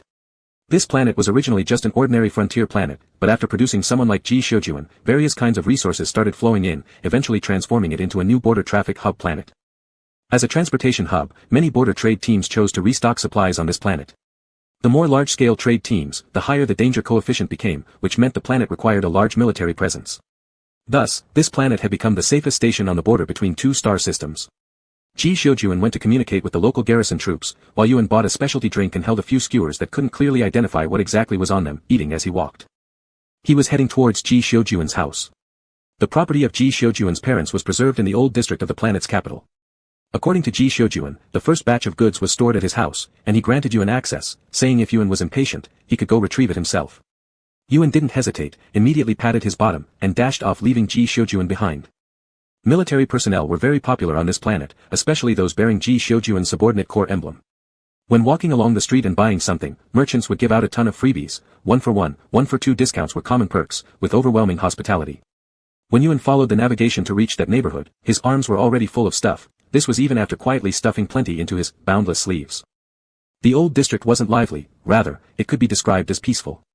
Like an elderly man in his twilight years, it lacked the vibrant youthfulness of bright colors. At the street corner, Yuan encountered a group of human children playing tag. Yuan, regardless of species, quite liked younglings who weren't unruly cubs. In fact, most practitioners, once stepping onto the cultivation path, showed exceptional tolerance toward young ones. This was likely because younglings symbolized the future of the entire world. Even if both sides bore deep grievances, when arguing fiercely, they wouldn't drag each other's young ones into it. And when venturing outside, upon encountering a stranded young one, they'd lend a helping hand to rescue. Yuan generously distributed the small snacks he carried to these children. Just as he was preparing to leave, a little girl tugged on the sleeve of his clothes. Big brother, her voice sweet and sticky, she still had the candy Yuan gave her in her mouth. Yuan bent down slightly. Is there something? Are you good at something? She asked. Yuan answered without hesitation, yes, I am. Better than Commander G? Yes. Then I'll tell you a secret. The little girl moved closer to Yuan and whispered in his ear, there's a bad person inside. Yuan was taken aback. He turned his head to look at the serious little girl and lowered his voice, what kind of bad person? I saw it this morning, the little girl said, there were many people with weapons holding your photo and they went into this. Before she finished her sentence, Yuan quickly grabbed her from under her armpit and swiftly retreated. As soon as he moved, a beam of light flashed by where the little girl had just been standing, leaving behind a deep hole about a finger's width in the ground. There are over 10 younglings here. Seeing that hole, Yuan's entire fur stood on end. Chapter 63. Yuan could hardly believe that someone would actually harm an innocent youngling of their own race. If he hadn't reacted so quickly, the little girl would already be dead by now. Yuan carried all these human children out of the combat zone in one go. These kids didn't seem to notice anything unusual. Even after leaving that block, they weren't worried at all, standing on the playground of the neighboring block and cheerfully calling him Big Brother. Yuan handed out candies again, patted each of their heads, and finally looked at the little girl from earlier. You guys. Yuan wanted to say how come these little ones had no sense of caution, but this wasn't the time to teach them a lesson. Once more, as if pulling things out of thin air, he fished out a pile of small snacks, even including some of his own reserves, generously stuffing them into the little girl's hands. Compared to the other children who just gleefully stared at him performing magic tricks, this little girl seemed to be the only one who understood the gravity of the situation. You stay here, don't go back. Yuan glanced around, thought for a moment, and then drew a crooked big circle on the ground with his foot, which almost covered the entire playground. He then conjured an invisible protective aura shield that ordinary people couldn't see, keep an eye on them and make sure they don't leave the playground. The little girl nodded obediently. Yuan said no more, turned around, and went back to the street, while sending a message to Ji Xiuan at the same time. The streets of the old town are always quiet. When a group of children played here before, Yuan could still feel a trace of vitality. Now that the children were sent away, the whole street was eerily quiet, and the sound of the wind blowing was crystal clear. It was too silent, devoid of any sign of life. This shouldn't be the case. Standing at the street corner, Yuan was on high alert. Within the block, he could clearly detect about 40 breathing sounds, mingled in the wind, heard with utmost clarity. About 10 of the breaths were rather rapid, accompanied by some rustling sounds of struggling. There were hostages inside. Yuan realized this almost instantly. He had been traveling through space with Ji Xiuan for days, encountering many desperados along the way. These gangs usually took civilians aboard their ships, using them as hostages when facing military forces. They would demand the army let them go when the battle tilted against them. Previously, this tactic was nearly always successful, even against Ji Xiuan's troops. Those pirate groups acted without fear. Unfortunately, Ji Xiuan's core was united like a solid iron plate. Usually, before those pirates could threaten with their hostages, they'd already been annihilated into cosmic dust. With Yuan's addition, Ji Xiuan became even stronger, rescuing hostages far more efficiently than ever before. Now, whenever they encountered an illegal ship, they would give it a thorough beating without hesitation. Yuan stood at the street corner, appearing entirely unguarded, and then suddenly vanished from the view of the people lurking there. The armed figures hiding inside the houses on both sides of the street tightened their grips on their weapons when they saw such a situation. However, due to seeming preparedness, they did not respond violently as Yuan expected, instead remaining exceptionally calm under pressure. Yuan had seen humans start scanning frantically and getting agitated the moment he disappeared, yet these unknown numbers of ambushers remained completely unfazed, surprising Yuan instead. Still, though surprised, Yuan acted swiftly. He didn't know why these people showed no reaction to his sudden disappearance. He didn't know why these people were waiting with his picture this morning. He also didn't know what exactly was going on inside the buildings on the street that he couldn't see. But those plotting against him, Yuan wouldn't let even one of them off. Letting them go would be equivalent to creating potential security hazards for himself. And Yuan wasn't stupid. To be honest, the grave of the last person who tried to steal his cat is now 2 meters high with grass growing over it. The street was very quiet. Yuan moved stealthily, moving smoothly and noiselessly through all the buildings on either side of the street. These ambushers were spread out widely, and every one of them had at least 5 or more hostages tied beside them. Moreover, there were no major signs of struggle in either of the houses, implying that these ambushers possessed highly professional martial arts skills. They were clearly targeting Yuan. There had been no major commotion, and even the neighboring block was functioning perfectly normally. The street seemed not a bit quieter than usual, everything from there to here felt utterly natural, as if laying a net for an unwary cat. Yuan detected a strong smell of spirit stones on all these people. Because Ji Xiuan's home stored several large boxes of spirit stones, their own scents had been completely masked. Had it not been for the little girl pulling Yuan back, he would never have noticed this tiny detail. Everything was too normal, the tranquil old district, kids playing around as usual, along with the exceedingly regular and dense spiritual energy derived from numerous spirit stones, so intense that it could be easily sensed with every breath. They hadn't even left a single trace of blood on their hostages. There wasn't a hint of human bloodiness in this aura. Throughout the street, neither damage nor harm had occurred, everything seemed secure except, perhaps, Ji Xiuwen's house. Yuan wasn't sure whether these people knew about the substantial stockpile of spirit stones in Ji Xiuwen's home, thus deliberately avoiding disturbing her house to mask their own spirit stone scent. Or maybe it was due to Ji Xiuwen's cutting-edge security system which prevented them from looting her place. By conventional logic, the latter explanation might seem more likely, but Yuan instinctively leaned towards the former. These people were undoubtedly after him, so Yuan naturally began overthinking things. Why would ordinary humans carry so many spirit stones? And they were clever enough to use Ji Xiuwen's spirit stones to conceal their own scent. They also had his photograph, prepared and lurking early in the morning. Even Yuan himself only decided last minute to come alone to Ji Xiuwen's house to retrieve the spirit stones. How could they have known to ambush him here by dawn? Even if there had been a leak of information about their movements, how could they be certain he'd return alone? These people didn't know his combat strength, but they certainly understood Ji Xiuwen's capabilities. Lurking around Ji Xiuwen's old neighborhood like this, wasn't it like handing themselves over willingly? The more Yuan thought about it, the more something felt off. He badly needed Ji Xiuwen's sharp mind to help fill in the blanks. Commander Ji received Yuan's message and immediately understood why Yuan hadn't sent direct communication. There wasn't time and the situation probably wasn't ideal. Ji Xiuwen didn't respond either. Instead, he called upon two direct subordinates and silently left the army's post. When Ji Xiuwen rushed to the block where his home was located, Yuan had already dragged each of the attackers out and tied them up together. In total, 9 people, entirely without any ability to fight back, had been captured by Yuan. Using military-grade ropes, their hands were bound behind their backs with multiple tight knots, and then they were strung together. This binding technique was very familiar to Ji Xiuwen since he was the one who had taught it to Yuan. As for Yuan, he cradled the 50-odd energy crystals he had stripped from the captives. Surrounded by gawkers and the rescued hostages, he looked down at the 9 bound individuals with a contemplative expression. Ji Xiuwen's arrival instantly quieted the crowd. Yuan came to his senses, glanced around, and realized most of the children he'd sent to the neighbor's play area had been retrieved by their parents. These parents, whose children had been taken hostage, all had red-rimmed eyes, reflecting both hatred and relief after narrowly escaping danger. What happened? Ji Xiuwen asked. Free Army, Yuan nodded toward the group of prisoners, pointing out the insignias marked on their wrists. They appeared to have a very clear idea I would show up and set a trap specifically for me. Ji Xiuwen turned to look at the captured ambushers. As soon as their gaze met, the leader flashed him a twisted, proud smile. The seer knows all. The seer? Ji Xiuwen repeated. Sounds like a cult. Yuan chimed in. Ji Xiuwen first nodded, then, remembering something, motioned for his 2 soldiers to take the prisoners back. Both Yuan and Ji Xiuwen knew exactly what awaited these people once they were handed over to the interrogation unit.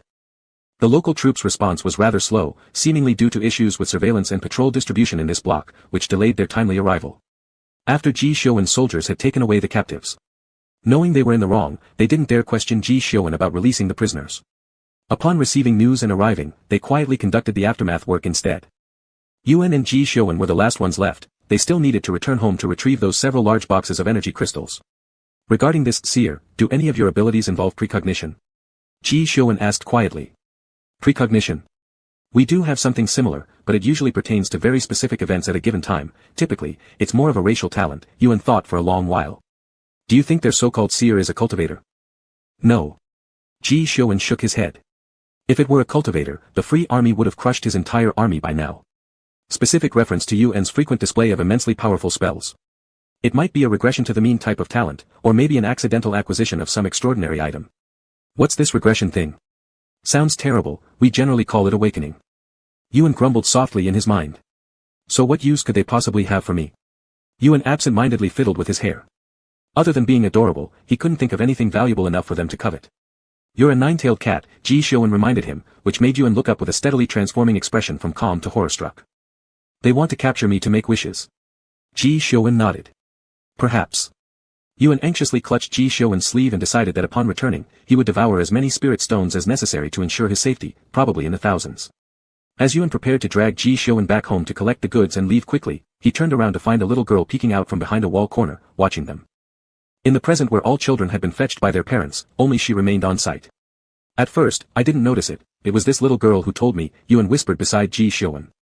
If not for her, I might have completely messed up.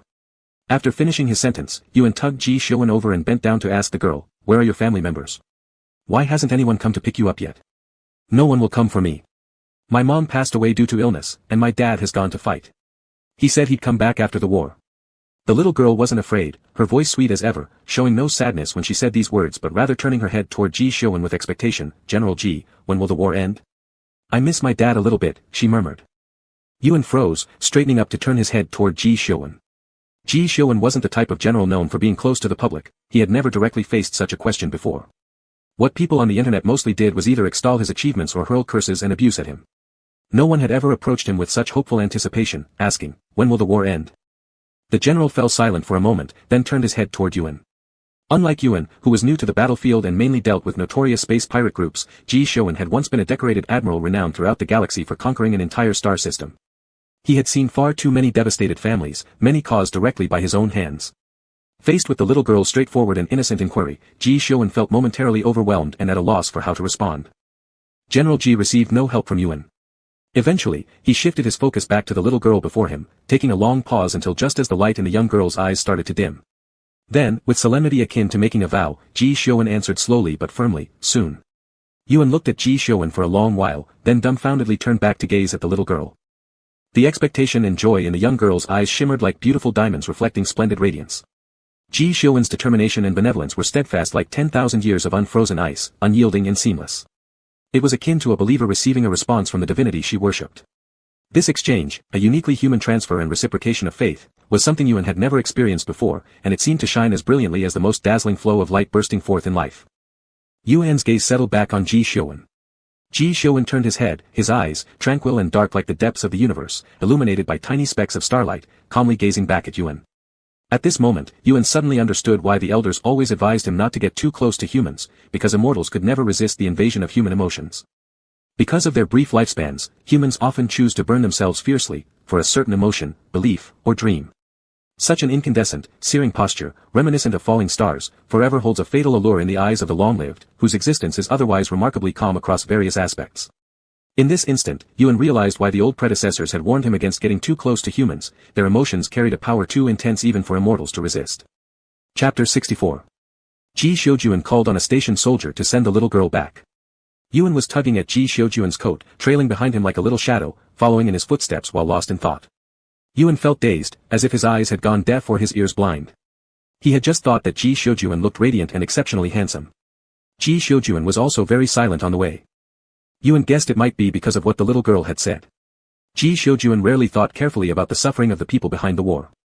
The nation needed to defend its sovereignty, prove its strength, and resolve border issues.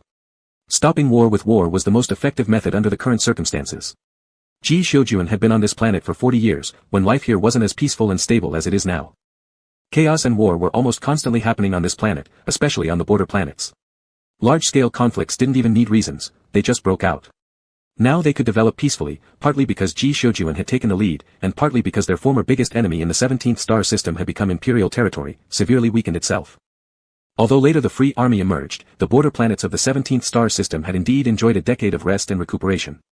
So now they were not afraid of the occasional raids by the Free Army from the 18th star system, and sometimes could even drive them back or gain some advantage. A complete end to the war did not exist.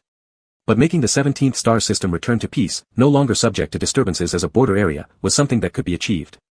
Ji Shiojuan could confidently tell the little girl that it would happen soon because he was certain. He had full confidence in his army and combat capabilities. Moreover, the young emperor, having just gained power, needed achievements to consolidate his position. Therefore, after this matter was resolved, provided that the young emperor was not a useless ruler, it could be foreseen that the Sinter's empire would enter a period of peaceful development. But this couldn't hide the pain endured by the people behind this peace. Even though Ji Shiojuan knew that the people on the G11 planet were already accustomed to war, habit did not mean they would not feel the sorrow of parting and death.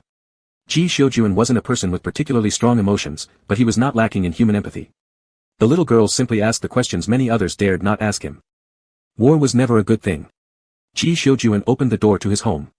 Since no one lived there, there was little furniture. In the living room, 8 large chests were neatly placed, emitting an extremely strong spiritual energy. Of course, only Yuan could feel this spiritual energy. Yuan, clinging to Ji Shiojuan's clothing like a tail, poked his head out to take a quick look. He then walked over and stored the 8 chests with the sleeve storage technique, before happily skipping back to Ji Shiojuan's side. He reached out again and clutched onto Ji Shiojuan's clothes, appearing completely like a pendant hanging off his back.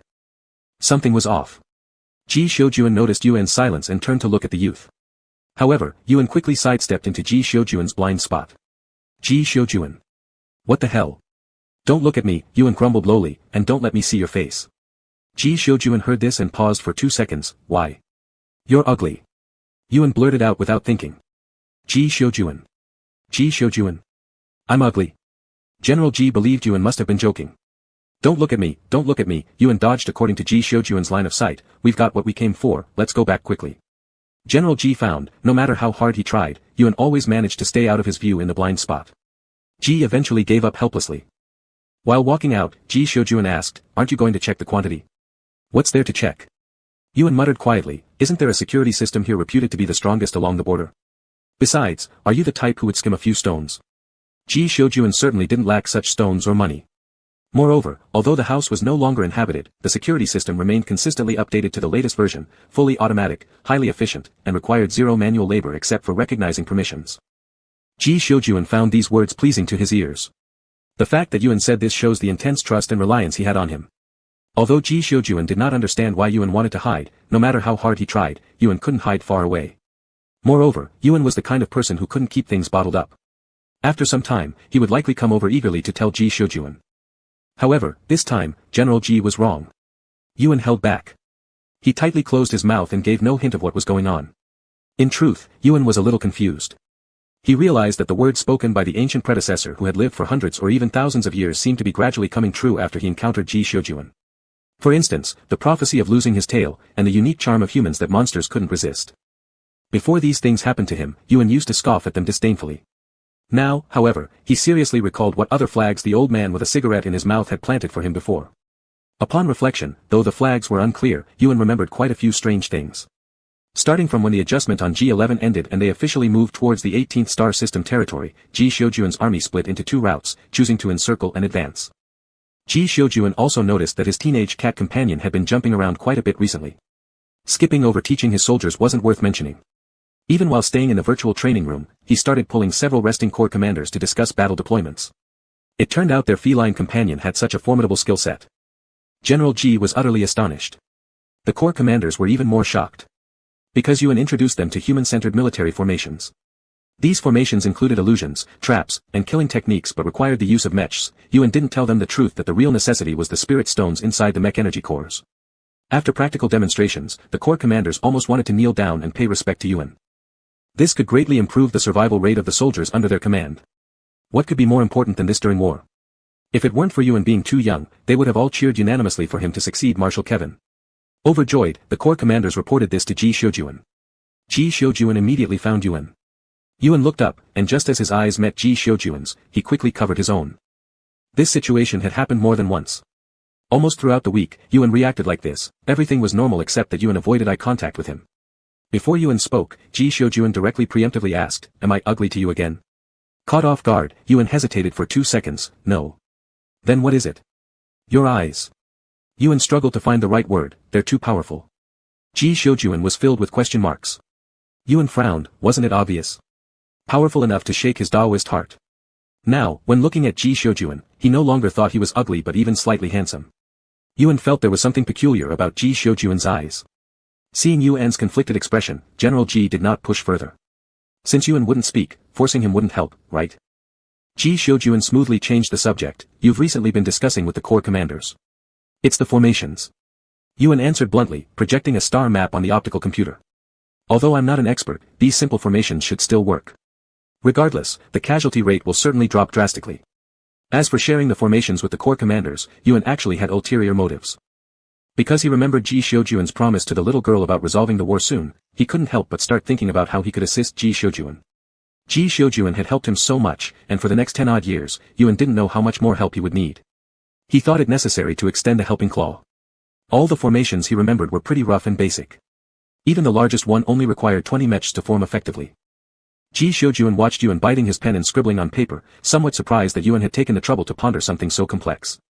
Not to mention, when did Yuan ever care about the casualty rate?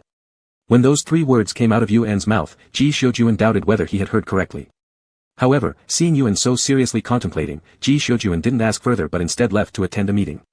Joking aside, with Yuan showing such diligence and effort, he'd have to be an idiot to interrupt Yuan's focus study. Learning more is always beneficial. More skills don't weigh you down, and who knows when they might come in handy.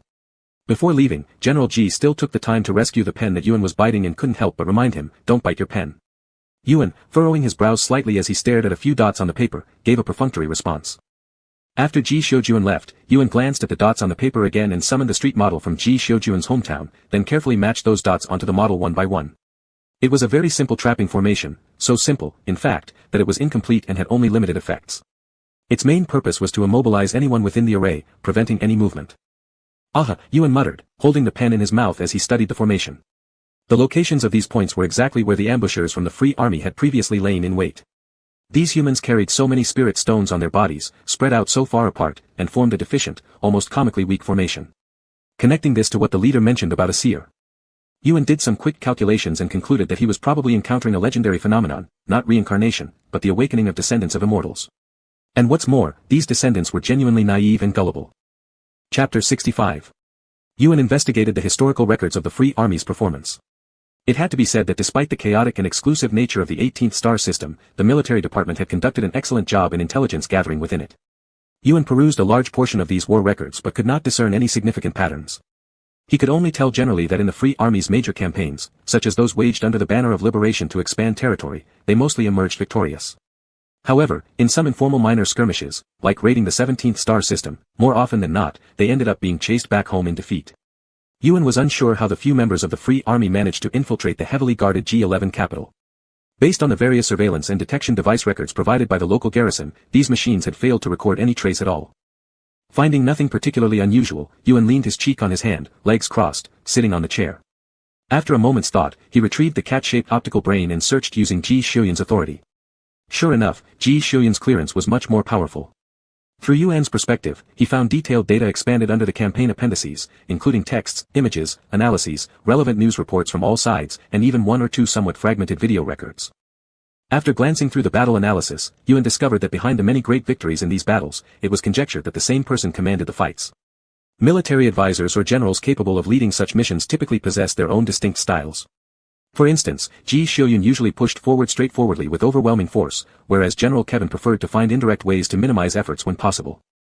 The reason many military analysts unanimously identified the same commander behind those great victories was because the style reflected in these battles showed unmistakably the work of a single person. The Free Army had recruited an extraordinary advisor. This advisor's style could be summarized with just one word: cunning.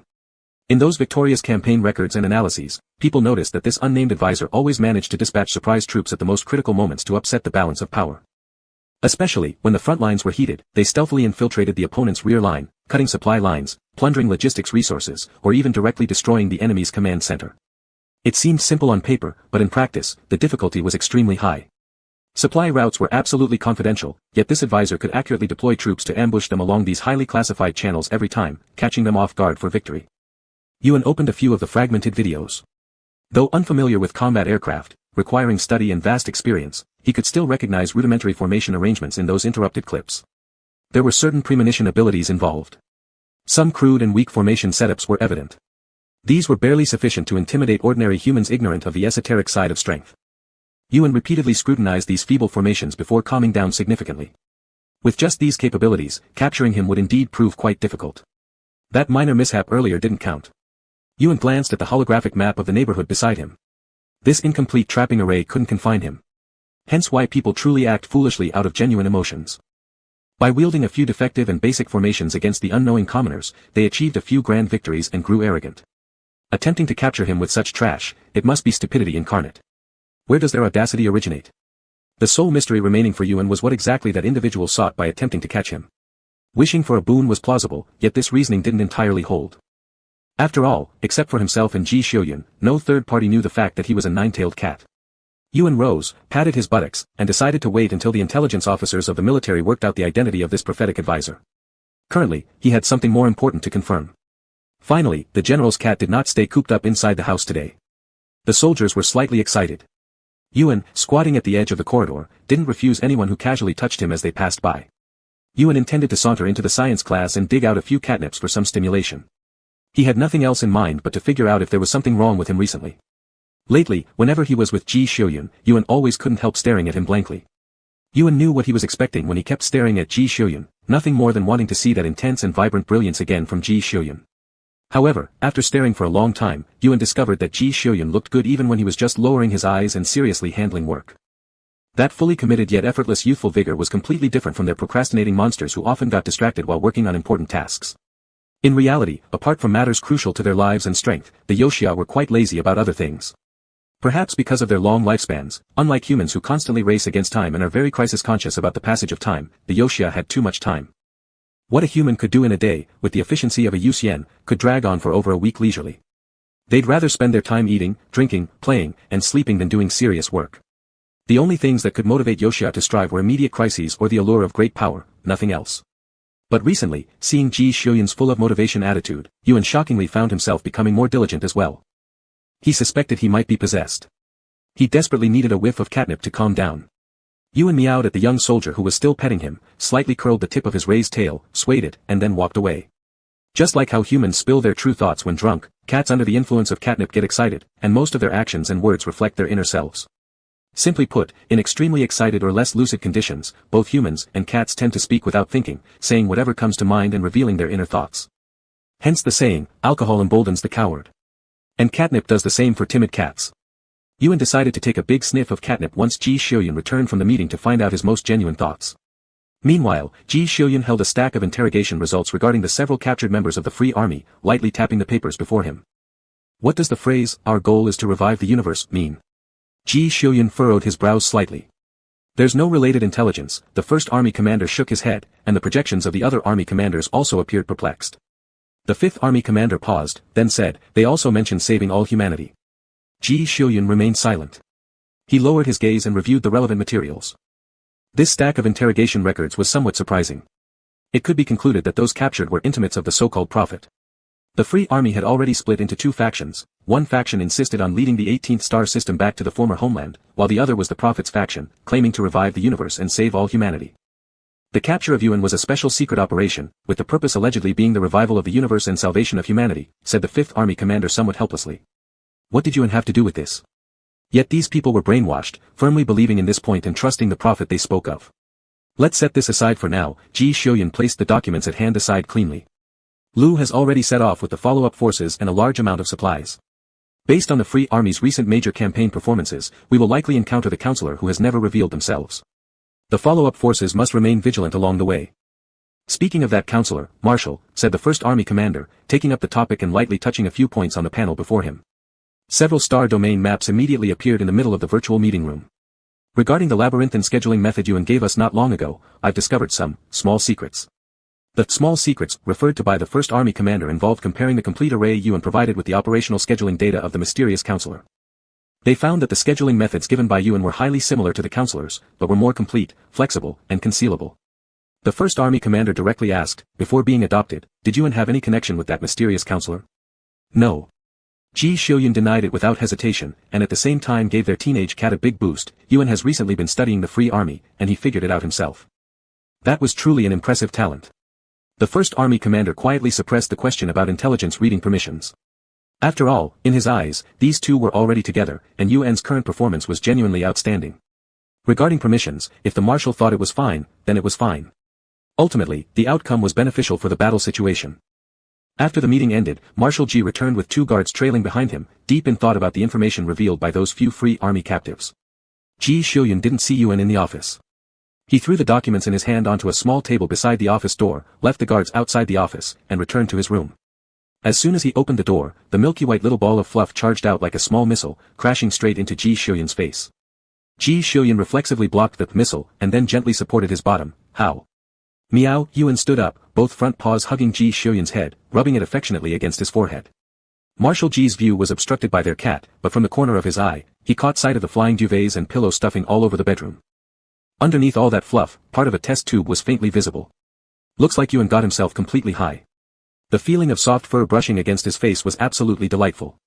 Ji Xiuyun enjoyed the kitten's active moment for quite some time before finally freeing his head from under the cat paws and looking down at Yuan. This was the first time in quite a while that Yuan had engaged in a long gaze with Ji Xiuyun. The blue cat eyes, resembling vast oceans and endless skies, stared roundly at the perplexing dark eyes that had been bothering him for over a week. Ji Xiuyun stood against the light, his eyes, earlier shimmering like starlit rivers, now appeared as a silent abyss of blackness. Focusing on the cat in his arms, the usually stern expression softened ever so slightly. Stunned by my ugliness? Ji Xiuyun asked. It wasn't, entirely because of how ugly he was. Yuan lowered his head, burying his face in the tiny pads of his paws, and his tail tip curled happily around Ji Xiuyun's wrist in shy delight. Seeing Yuan's reaction of ducking his head to avoid looking at him, Marshal Ji couldn't help but touch his own face. It seemed he had finally found the fundamental reason why Yuan refused to date him. Chapter 66. Yuan obviously hadn't recovered yet. After a brief silence, he rubbed himself against Ji Xiuyun with great effort once again. General Ji held the furry little bottom of his cat and went inside to hang Yuan's randomly discarded military uniform in the closet, then pressed the cleaning button and closed the door. He took the cat to the office. He had a lot of questions to ask Yuan. Yuan didn't turn off the optical brain before leaving. As soon as he entered the office, he saw a mass of densely packed battle data and a holographic projection of G11 Ji Xiuyun's hometown district. In the projection, several red dots were marked. Ji Xiuyun glanced at them and found that those points were precisely the hideouts of the Free Army. Ji Xiuyun closed the office door and saw a number of messy drawings on Yuan's desk. These drawings looked chaotic but carried a certain amount of regularity. With Yuan's usual laziness, aside from eating and playing, these drawings were already relatively complex. There were also some markings on the diagrams, written not in the Sinterse Empire's language. Ji Xiuyun carefully held the cat wriggling in his arms and felt these maps were somewhat familiar. He casually flipped through these pieces of paper, and at the very bottom, covered by several sheets, he saw the previous scheduling arrangement used by Yuan as an example for the Legion commanders. Ji Xiuyun took out that piece of paper, examined it, and also felt the script on it was a little familiar. By the time Yuan regained his senses, Ji Xiuyun had already started reviewing the records of text evolution. The milky white ball of fluff lay on the collar of the general's black military coat, nails slightly protruding, hooking onto Ji Xiuyun's clothes, his hind paws resting on Ji Xiuyun's hand, which supported him through the cloth. Yuan carefully retracted his overly sharp claws, sniffed near Ji Xiuyun's chest to confirm there wasn't a single trace of blood, ensuring he hadn't inadvertently injured Ji Xiuyun, and only then sighed in relief. Ji Xiuyun did not notice that Yuan had come back to reality. He was still examining the history of text evolution. At the same time, he could determine which year and nationality Yuan belonged to during Earth's era. Yuan looked up at Ji Xiuyun's chin, placed his front paws on his chest, turned his head to take a look at the information Ji Xiuyun was consulting, and instinctively began pawing around aimlessly on Ji Xiuyun's chest. Ji Xiuyun paused slightly and lowered his head. Meow, Yuan raised his head, let out a soft call. Why are you willing to look at me again? Ji Xiuyun said calmly as he grabbed the two tiny paws treading milk and pulled Yuan out from under the collar of his overcoat. Meow. Yuan came close and rubbed against his chin. I can't understand you. General Ji finished speaking and set Yuan down on the desk, gently pinching his pink clean little paws. Go change into your clothes, we have important business. Yuan wiggled his tail, turned around, and dived into a small cabinet in the office, picking up his military uniform, dragging it along with his little short legs all the way into the restroom. Ji Xiuyun watched his cat go in, then lowered his eyes, organized the meeting materials outlined from before, preparing to discuss things to pay attention to with Yuan when he came out. Standing in the restroom, Yuan looked at the full-length mirror inside, beginning to seriously consider what kind of expression he should use when facing Ji Xiuyun. Unlike cats who don't express many emotions, Yuan, taught by Lady Ailey how to fully convey human emotions, tended to be rather outward in showing his feelings, especially in front of Ji Xiuyun. Yuan stared at his reflection in the mirror, then scrubbed his face hard a couple of times, patted pat, twice more, and walked out with high spirits. Perhaps people who are emotionally active naturally smile when they see someone familiar or close to them, and Yuan was one of those types. Ever since Yuan learned how to control emotional expression from Lady Ailey, he often carried a slight smile. Perhaps he himself wasn't aware, and the expression might not be very obvious, but Ji Xiuyun noticed. That bright and refined face would often reveal a heart-stirring smile when looking at someone familiar. Oh, this included Marshals Kevin and Lady Ailey, a few Legion commanders, and Ji Xiuyun. Although General Ji wanted himself to be special, that wasn't really the case. If anything, General Ji could sense Yuan was special towards him because his cat occasionally acted moody with him. Yuan has never acted moody with anyone else besides Ji Xiuyun. General Ji couldn't say for sure if this counted as Yuan putting him in a special position, different from others. But General Ji tentatively thought so. Come over here. Ji Xiuyun beckoned Yuan with his hand. Yuan enthusiastically ran over, lacking the aloofness that cats are supposed to have. Ji Xiuyun had already prepared a stool for him. Regarding the matter of that ambush. Ah. Just as Yuan sat down, hearing Ji Xiuyun mention this, he immediately stood up again and rushed to his desk, picking up the cat-shaped optical brain and a heap of hand-drawn materials. The few members of the Free Army, their positions during the last ambush formed a kind of trapping array, he said, sitting back beside Ji Xiuyun while searching through his pile of drawn formations. Ji Xiuyun paused slightly but didn't seem overly surprised. During the previous military discussion, when the 1st Legion commander mentioned Yuan's method of troop scheduling being similar to that mysterious advisor of the Free Army, Ji Xiuyun already suspected something along these lines. Unlike the somewhat wary 1st Legion commander, Ji Xiuyun never doubted Yuan for a second. Yuan had saved his life twice, helped him significantly, and done much more. No matter what, just because Yuan had saved his life twice and shared countless secrets, Ji Xiuyun would absolutely not doubt Yuan. Trust is a two-way street, especially for Yuan, who possessed instincts like those of an animal. Even humans can keenly sense danger and emotions. How much more perceptive must animals be, given their stronger instinctual tendencies? Of course, Ji Xiuyun wasn't calling Yuan a beast. He simply meant Yuan's trust and instinctual desires was stronger than that of humans. Whether you trust him or not, and the degree to which you do, Yuan could sense it clearly. Likewise, what can and cannot be done within known limits, Yuan judged based on what he believed himself capable of and acted accordingly. For example, sneaking alone into the research department to cause chaos, wandering solo into the black market, transforming into human form at a single word. And then there was coming out to fight alongside Ji Xiuyun, teaching the Legion commanders without reserve about unique tactical arrangements. Ji Xiuyun knew very well that Yuan, this little cat who did nothing but eat and lounge lazily under the sun, worked diligently only because of trust in Ji Xiuyun and a desire to help. It was not because Yuan cared for the Sinterse Empire. Instead, it was all due to this trust, wanting to offer assistance. In his human form, Yuan had no skill at concealing his emotions and spoke freely in front of Ji Xiuyun. Just as Ji Xiuyun felt indebted to Yuan and wanted to repay the debt, Yuan also felt he owed Ji Xiuyun and always wished to give extra help. So whenever Ji Xiuyun raised a question, anything Yuan knew, he would tell. In return, Ji Xiuyun ensured that whatever Yuan desired, he would try to obtain. This open mutual relationship made Ji Yuan Shui feel quite comfortable. There was an irresistible sense of reliance and trust. Thus, Ji Xiuyun found himself wanting to take it further. Though this step was rejected because of aesthetic differences. Thinking of this, Ji Xiuyun involuntarily touched his face. Yuan finally located the diagram he'd been looking for, and as soon as he turned around, he saw Ji Xiuyun rubbing his face. Startled, Yuan grew tense. Is there something wrong with your face? Did I accidentally scratch you earlier? No. Ji Xiuyun shook his head, meeting Yuan's eyes. He put down his hands and asked seriously, ugly? Yuan. Why are you still worried about this? After being rejected for more than a week, how could he not care? With utmost seriousness, Yuan replied, not ugly. Ji Xiuyun nodded, though it wasn't clear whether he truly believed it or not. Really, not ugly? Yuan reiterated. Ji Xiuyun silently stared at him.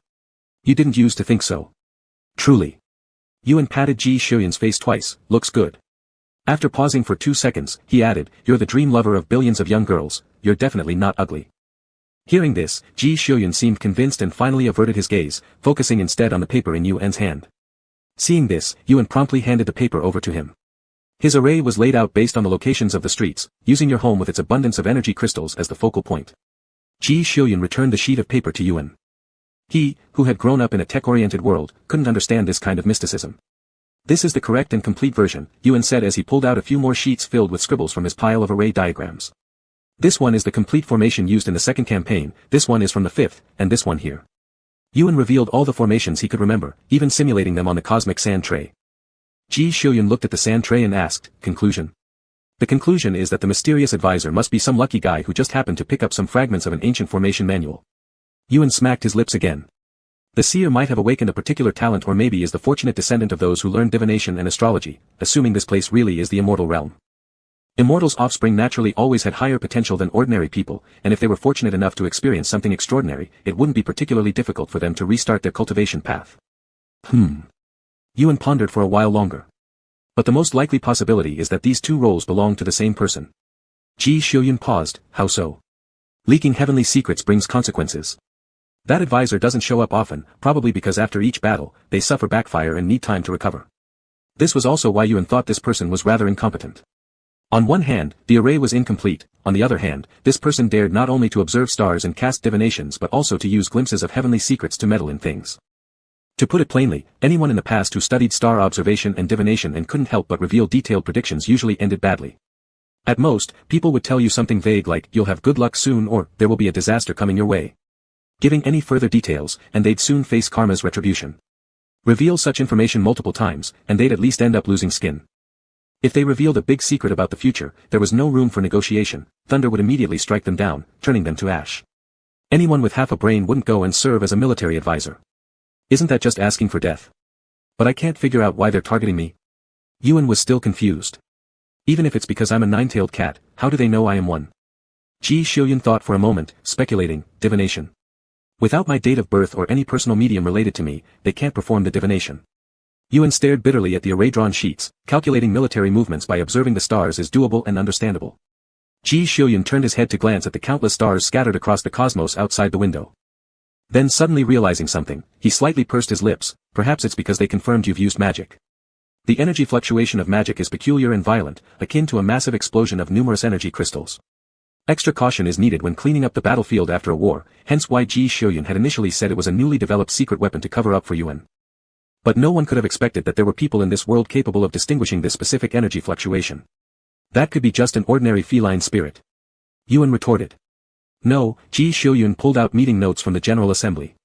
Look at this line. Yuan immediately noticed the reason behind capturing him, the words, revive the universe, save humanity. Based on Yuan being a nine-tailed cat, Ji Xiuyun gradually caught a flicker of inspiration. After contemplating for a while, he still decided to ask Yuan first, what's your take? Yuan stared at that sentence for a long while, looking with eyes. Ji Xiuyun. For a moment, Ji Xiuyun wordlessly stared at Yuan intently. I assume the current universe truly is the immortal realm. Ji Xiuyun lightly tapped his finger on the word, revive. Maybe they plan to capture you and wish to revive the immortal realm. Yuan. Are these guys overestimating this cat way too much? Wishes should follow fundamental rules too, right? Why don't they just wish for world peace with this sort of power? Chapter 67. Ji Xiuyun glanced at Yuan's round eyes and asked, can't you do it? Not exactly, Yuan replied with a frown that wrinkled his face, though legends and records suggest that wishing to a nine-tailed cat can achieve anything, and in some ways, this is indeed true, but it shouldn't be calculated this way. Ji Xiuyun felt a flicker of interest. He had never really cross-checked the limitations of wishes with Yuan. The records he had found about the nine-tailed cat indeed said any wish. After all, upon their first meeting, Yuan had already plucked him back from the arms of death, believing that wishing to Yuan could accomplish anything wasn't hard for Ji Xiuyun. But if there were limits, Ji Xiuyun was completely able to accept them. He didn't have much grasp on those mysterious things, whatever Yuan said, he was willing to accept without reservation. Ji Xiuyun took on a posture of attentive listening. Seeing this, Yuan didn't hold back. Basically, wishing comes in two types, one is spoken out loud, and the other is deep-seated desire within your heart. When I met you earlier, it was the latter type. Yuan organized his thoughts before saying, wishing to a nine-tailed cat should only target a specific person or object, not something as broad as, reviving the universe or world peace. That's beyond the scope. With utmost sincerity, Yuan divulged a small trick about wishing, but you can wish to become the strongest human, or alter the mind of an influential human leader to achieve world peace that way. After contemplating briefly, Ji Xiuyun also understood what Yuan meant. It implied that reviving the universe or achieving world peace wasn't impossible, but one must conceive a complete plan in their heart, like altering someone's mindset. Like moving one key screw to create a ripple effect. Or, one might wish for themselves to be invincible, then conquer vast territories to fulfill the wish of world peace. Because wishing must always target a clear subject, like when Ji Xiuyun wished solely to survive at the time. Wishing directly for the revival of the universe or world peace, I can't do it, and bringing back the dead is also beyond my abilities, Yuan shrugged helplessly. Ji Xiuyun nodded, seeking verification, so, wishing must have a targeted subject? Yes, you need to tell me who or what it is, and explicitly think about that person or thing. Yuan paused. In general, mentioning something would usually bring it to mind, it's not a difficult task. Ji Xiuyun seized another focus point, think with the brain. Yuan nodded, otherwise, how did I know your wish when you couldn't speak?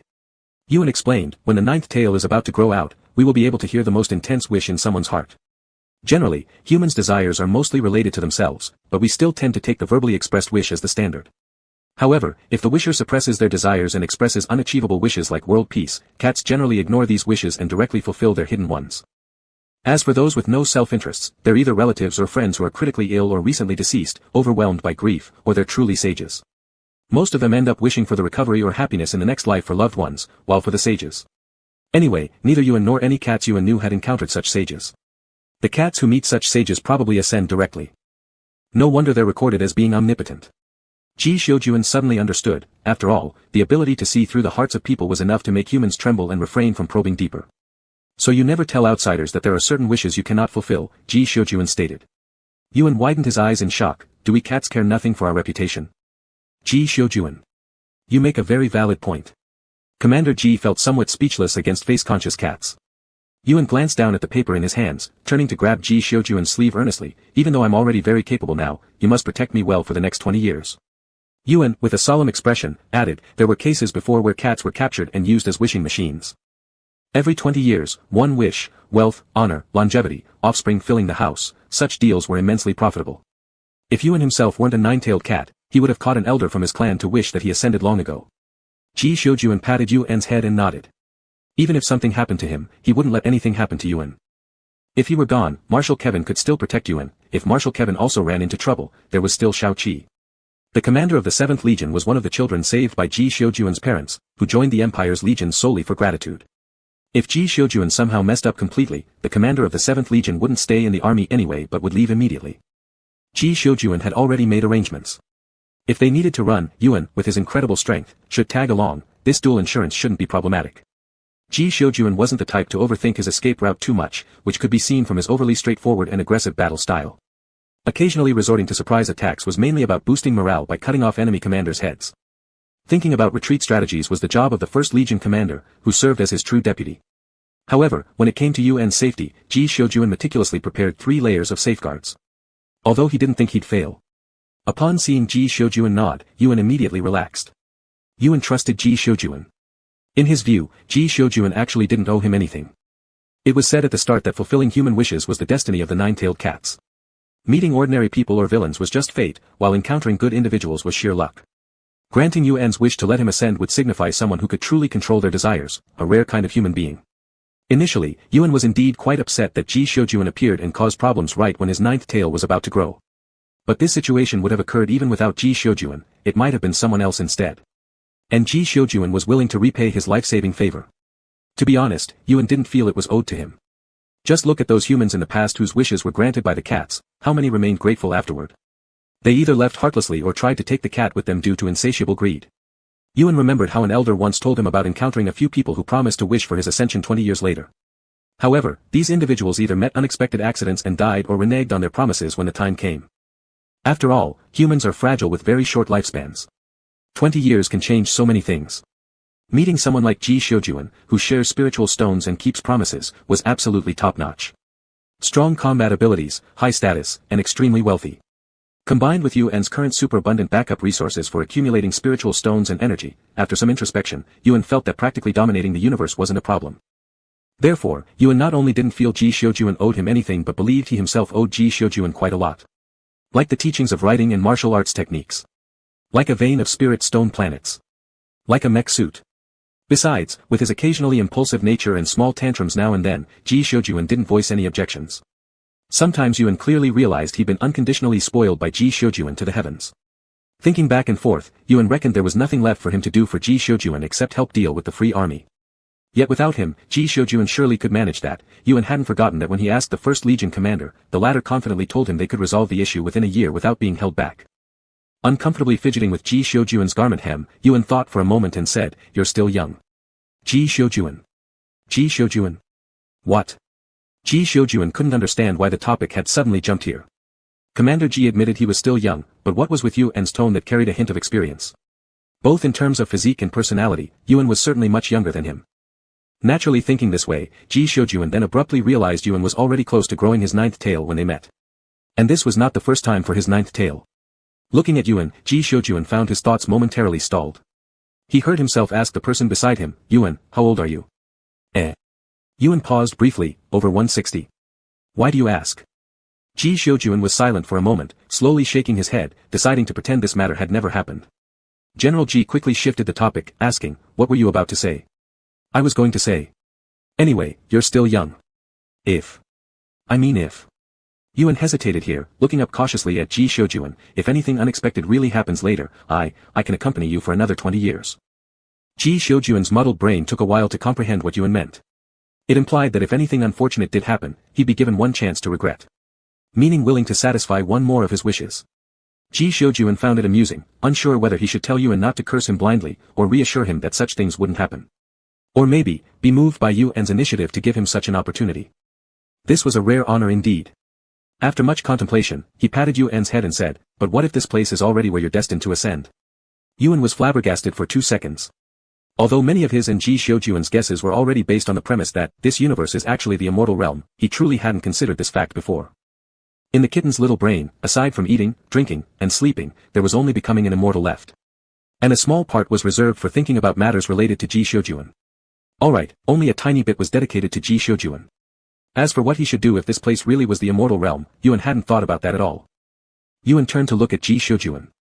A little confused, a little aggrieved, a little at a loss. And as for Ji Xiujuan, who was also at a loss on this matter, he could only stare at him intently, paying great attention to his answer. Yuan gradually became serious. He solemnly pondered for a long time, meeting Ji Xiujuan's focused gaze, uncertainly answering with hesitation, Then we should revive the universe and save humanity. Ji Xiujuan looked at Yuan. Ji Xiujuan sighed. Ji Xiujuan decided to give up.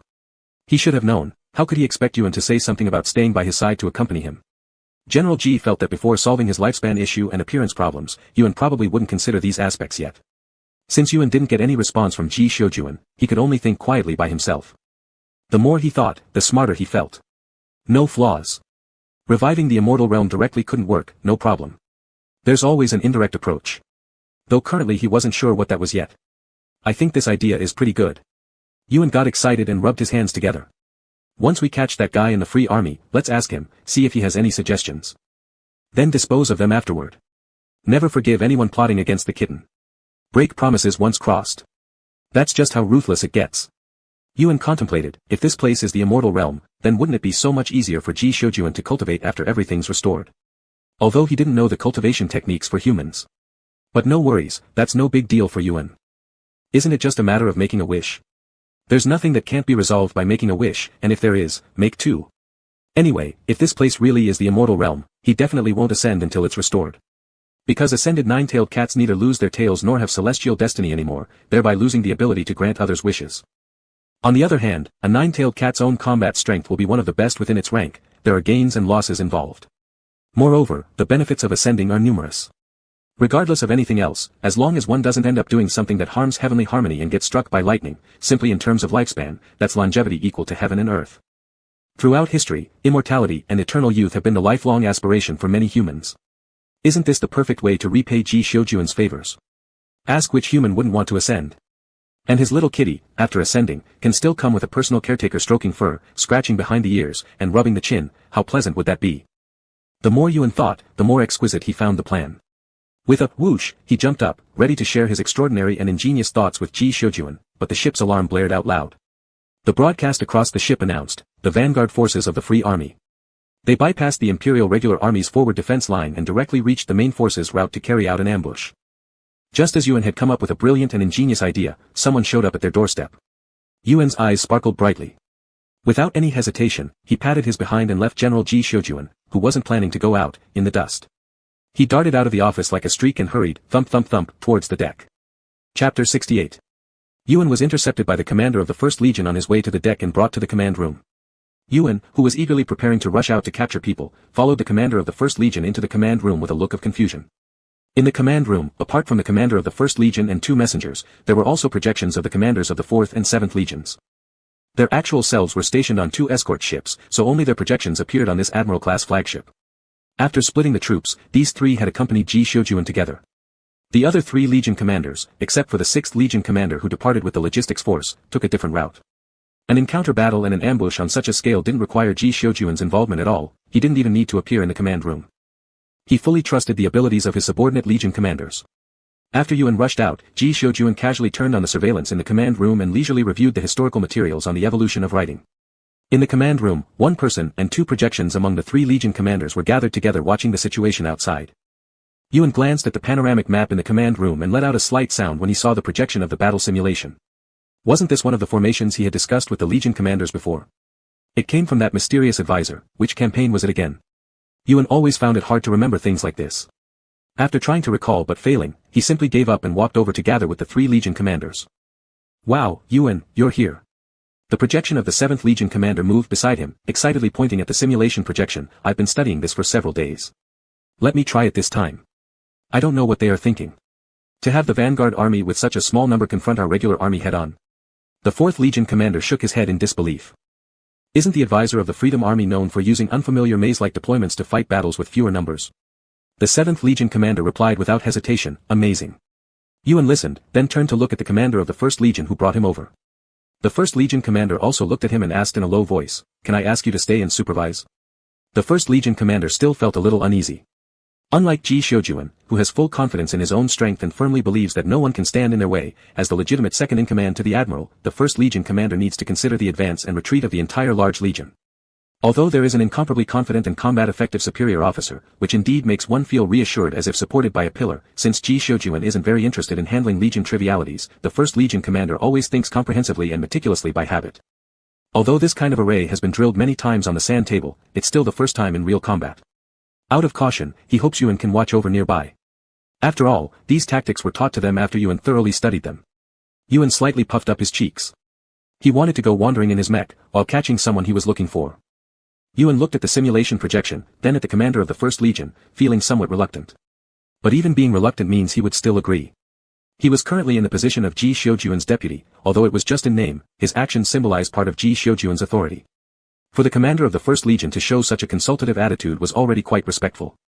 Yuan was just about to nod in agreement when the messenger reported. All the 3 Legion commanders and the Vice Admiral turned their gaze towards him. The messenger, under their intense stare, couldn't help but shrink his neck for a moment, realizing something wasn't right, straightened his back, and presented the posture befitting a soldier. Report to the Legion commander. The enemy forces have sent a communication request. Yuan exchanged glances with the other Legion commanders. The 7th Legion commander was very puzzled. Surrender. Peace talk. Negotiation. Communications requests before the battle are rare. Typically, unless they are bitter enemies, both parties maintain an external communication channel for the purpose of communicating, seeking peace, or negotiating. Although accepting peace talks is a power held by the victorious party, generally speaking, the timing for sending communications should be when one side already shows obvious signs of defeat. Pre-battle communications like this are extremely rare. They dare to send the vanguard force for a direct confrontation with our main force, so pre-battle communication isn't surprising. The 4th Legion commander said, gesturing for the messenger to receive the communication. It was just a voice communication. After it was connected, neither side spoke. The Imperial Army was in no rush, leisurely waiting for the other side to start, while sending communications to their leading forces and logistics forces to check if they were safe. After receiving an affirmative reply, the 1st Legion commander silently made a gesture, so the messenger briefly informed about the situation here and stated that reinforcements were not needed. Not only does Ji Shoujuan himself have unwavering confidence, but his troops under him also have an equally unwavering confidence in him. As if as long as Ji Shoujuan is present, nothing can stand against them. Without hesitation, the messenger accepted the order from higher-ups not to request reinforcement. They are the army of the war god. With the admiral stationed on the flagship, what do they have to fear? Whatever the Legion commander says, goes.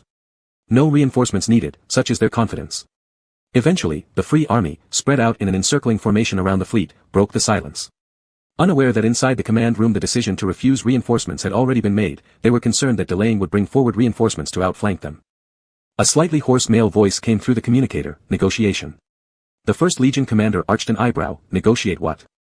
We will withdraw, but we have one condition, the person on the other end of the line said. His tone was calm, as if everything was within his control. Hearing this, the youngest 7th Legion commander immediately felt a surge of anger rising. How dare these people act like victors demanding terms before a battle has even begun? He turned to see the 1st Legion commander shaking his head lightly, holding back his rage but expressing clearly through actions. He shed his uniform coat, taking out from a place Yuan couldn't see, a combat suit which he hastily put on. If Admiral Ji Shoujuan were here, by now he'd have hung up and gone straight into action. He murmured inwardly. The voice from the communicator said, "We want that cat." Upon hearing this, Yuan couldn't help but exclaim, "Oh crap." The 7th Legion commander, who had just put on the combat suit, was almost laughing in anger. While it's true that the cat gave him a bit of psychological trauma, it nonetheless belonged to Ji Shoujuan. The cat that saved Ji Shoujuan's life. And they want our admiral's cat. Dream on. Knowing full well that the cat meant a person, the 4th Legion commander looked over at Yuan. The 1st Legion commander similarly glanced at Yuan, who appeared to know something, giving him a questioning look. Yuan pointed at himself, then at the communicator. The 1st Legion commander thought for a moment, and nodded. The next second, Yuan snapped and ended the negotiation communication, switching to activate the mecha squad on the deck, ready for battle. Advance. Kick their asses. The mecha unit doesn't question orders from the command room. The moment the order was given, the soldiers promptly started their machines and charged out without hesitation. Yuan waved at the puzzled 7th Legion commander. "I'll patch things up for you while you command."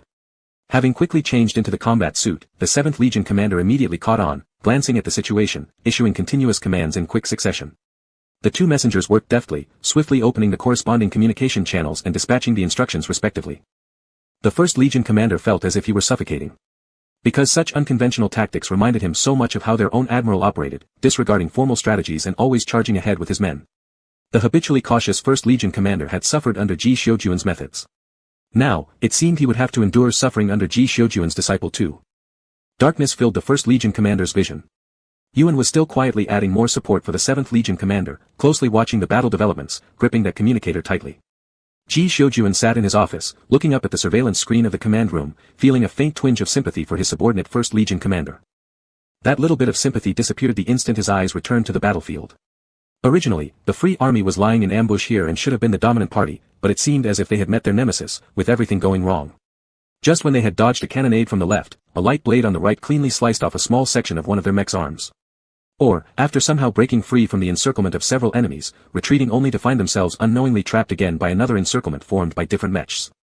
It was like being stuck in quicksand, each step harder than the last. The deeper the struggle, the deeper the sinking became. This not so large yet not so small skirmish ended 5 hours later. The 7th Legion commander, who mainly took charge of commanding this encounter battle, had nothing but various calculations of positioning and numbers in his mind. The moment Yuan called for a stop and reinitiated communications with the Free Army side, this young Legion commander collapsed on the ground, looking completely drained, almost as if his soul had left his body. After the communication was connected, Yuan was in an unusually pleasant mood, his tone light and lively. Negotiation. There was silence on the other end of the communicator. Yuan pulled up a chair and sat down, opening his mouth to ask, "Question, are you the strategist? I mean, the prophet?" The other side of the communicator transmitted some muffled noises. Yuan caught faint breathing sounds.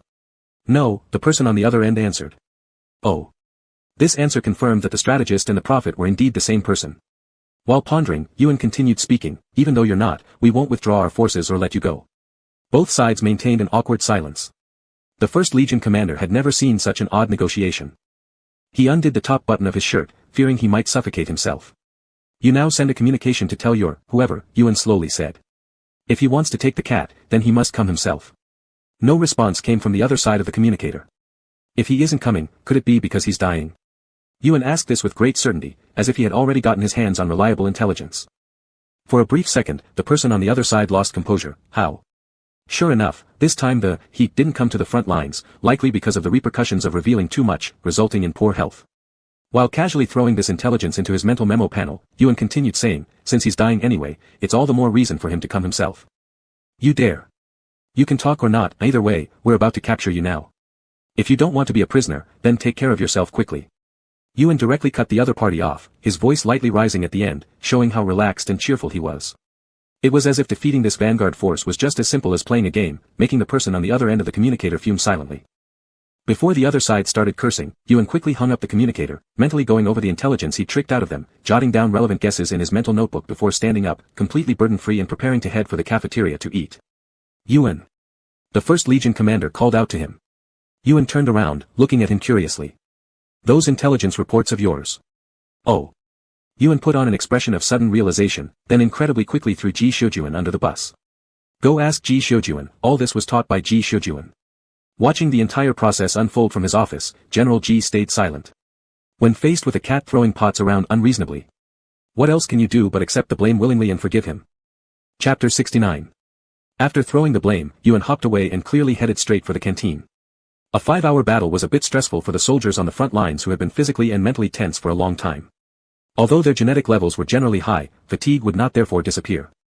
As the gunfire gradually calmed down, the mess crew on each ship began preparing a feast to reward the soldiers. How could they let the triumphant soldiers coming back from the battlefield chew on nutritional supplements? Anyone who dared to do this would be crushed by the 2 marshals first. The canteen had quick to store and quick to prepare food with a very good taste. So when Yuan arrived at the canteen, the aroma of food had already spread throughout the canteen. Yuan, being close, was the first one in. The uncle standing behind the order counter smiled and said, "Did little Yuan go into battle today?" No, Yuan shook his head, unable to take his eyes off the menu for the day as he answered casually, "I was in the command room today." The uncle was surprised for a moment and praised him, saying, "That's impressive." Yuan looked up and smiled at him, then ordered all 20 dishes on the menu before finding a seat.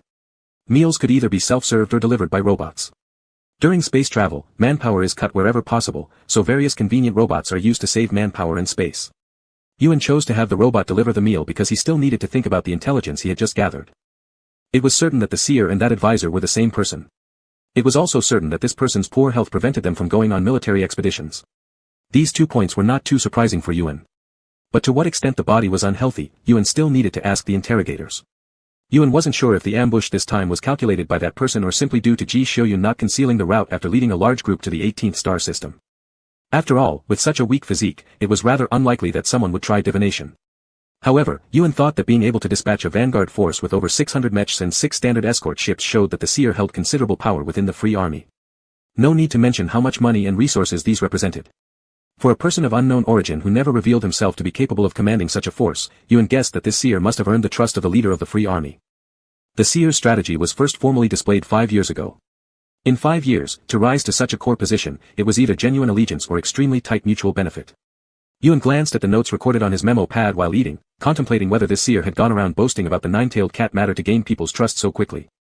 It probably wouldn't be that stupid, because this person might still count on the cat saving their life. Even if others were told, regardless of whether Yuan would succeed or not, with his misfortune-prone weak constitution, he likely couldn't even snatch a single hair of the cat.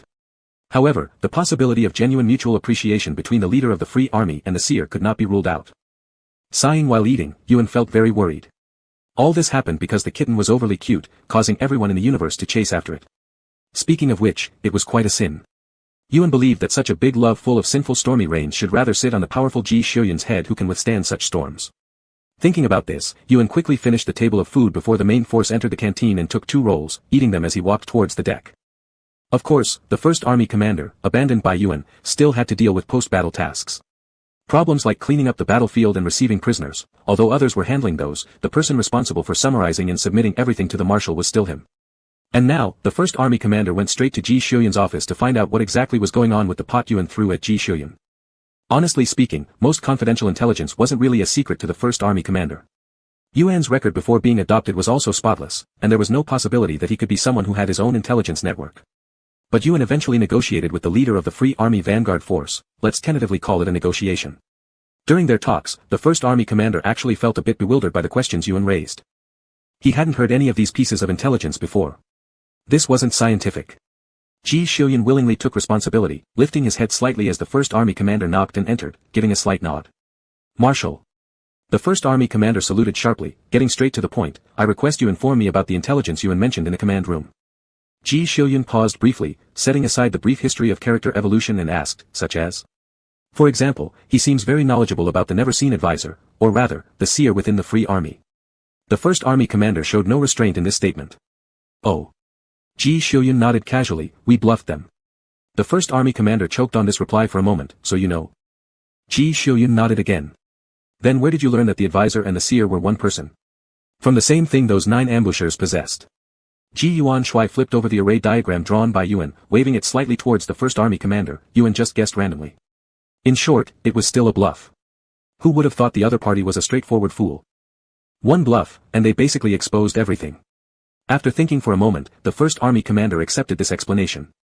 Looking at Ji Xiuyuan again, he noticed the marshal didn't show any signs of annoyance or dissatisfaction, so he continued asking, how did he know about the poor health condition? Ji Xiuyuan's mind raced quickly, without even blinking, wouldn't you put such an effective military general out to expand territories if you were in their position? No, the First Army commander shook his head. Ji Xiuyuan gestured for him to continue. Thus, the First Army commander went on, unless there is some reason preventing him from coming out. By the time he got here, the First Army commander understood. What else could be the reason for not coming out? Most likely, it was due to severe injuries or chronic illnesses that prevented him from joining military campaigns. Although modern medical technology and genetic evolution have made many diseases that used to kill ancient humans unable to threaten modern humans now. Human evolution isn't the only one happening. Viruses are evolving as well. Moreover, space is vast, and there are still many unexplored areas. There are countless diseases, which isn't surprising. So, does Yuan want to lure that advisor over? The First Army commander looked at Ji Xiuyuan's nodding, feeling that solving things this way would be quite good too. Although they had cracked the new tactics previously employed by the Free Army this time, who knows if the person had left any backup plan. Then, why do they say they need your cat? Ji Xiuyuan replied very directly, I don't know. While saying this, Ji Xiuyuan turned around casually to glance at the periphery of the deck where captives were gathered. Upon looking, he saw Yuan's figure running over with his meow meow. Yuan was there just in case. It suddenly occurred to him that if they already knew the array patterns, carrying some large-scale lethal weapon undetectable by detectors might not be entirely impossible either. He stood atop the giant black mech head, close to the protective outer layer. A channel was connected to the protection barrier, no longer in a vacuum but instead with a gravity environment suitable for human survival. The boy squatted at the spacious channel entrance, his pitch-black military uniform almost blending into his dark mech. His white little head moved alertly, the soft strands of white hair lightly floating up. Yuan's appearance did not disturb the rear logistical team scanning the devices carried by the prisoners. They merely glanced up and saluted him, then resumed their tasks busily. Yuan's azure cat eyes scanned each of the few prisoners present. These prisoners who chose to surrender ultimately wouldn't gain respect from the soldiers. After having their identity chips stripped, they would be exiled to mining planets. For now, they would conduct initial checks on them. Yuan scrutinized several times, narrowing his gaze eventually toward a ragged man standing at the end of the line. That man was looking around the channel, with a fierce expression on his face and restless eyes. Yuan heard Ji Xiuyun's voice coming from the mech. Ji Xiuyun had asked over the mech's communication channel, "What are you doing?" Grabbing a little rat, Yuan replied as he redirected the comm to his light brain and leapt into the passage straight toward the man at the center of the line. "You." The man instantly became defensive. But it quickly proved that in front of Yuan, being defensive served no real purpose. Just as Ji Xiuyun opened the surveillance feed from that area, he saw Yuan subdue one of the prisoners with an unusually bold and unyielding posture. With a rips sound, Yuan tore open the prisoner's clothes and plunged his hand right inside the torn collar. Ji Xiuyun. Ji Xiuyun. What the hell? What the hell is going on? Ji Xiuyun was incredulous. Unable to contain himself, Ji Xiuyun spoke up, "Yuan, you found them." Yuan retrieved several balled-up papers from the man's inner clothing layers. These papers appeared aged but hadn't thinned or become brittle. A glance confirmed their weighty historical markings. Additionally, 2 low-quality and astonishingly small spiritual stones were also found. After Yuan made sure this person no longer carried any odd sensation, he released him. Yuan slipped the 2 stones, each about the size of a fingernail, into his sleeve realm by pretending to put them in his pocket. Then, unhurriedly, he unfolded one of the paper balls. It was a mess of indecipherable symbols. Ji Xiuyun glanced at Yuan's expression, thought for a moment, and chose not to speak. Yuan contemplated for a while, then unfolded the other paper balls, his expression becoming exactly the same cold aloofness Ji Xiuyun usually displayed. "It's you, isn't it? The one communicating with us," Yuan said, looking at the man whose clothes he'd ripped off. He just realized at the moment the man had spoken. That man spat, glaring fiercely at him. "Did you tell your soon-to-die prophet?" Yuan asked. The man remained silent. "Even if you didn't, it doesn't matter anyway, since the one dying won't be me," Yuan said as he shoved those pieces of paper into his sleeve realm too. Before anyone could react, Yuan grabbed the stubborn man by his tattered collar and abruptly yanked open the door at the end of the passage. Under the man's terrified gaze, Yuan threw him directly into the vast emptiness of space. The man wasn't wearing even a speck of protective gear and had large patches of exposed skin. Fuming, Yuan slammed the door shut and turned back to walk toward the main cabin. Seeing Yuan's extremely bad mood, Ji Xiuyun frowned slightly and asked, "Yuan, what happened?"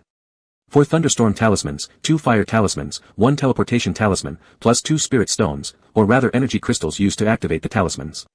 Yuan was almost fuming. "If I hadn't taken a precautionary look, half your ship would have exploded.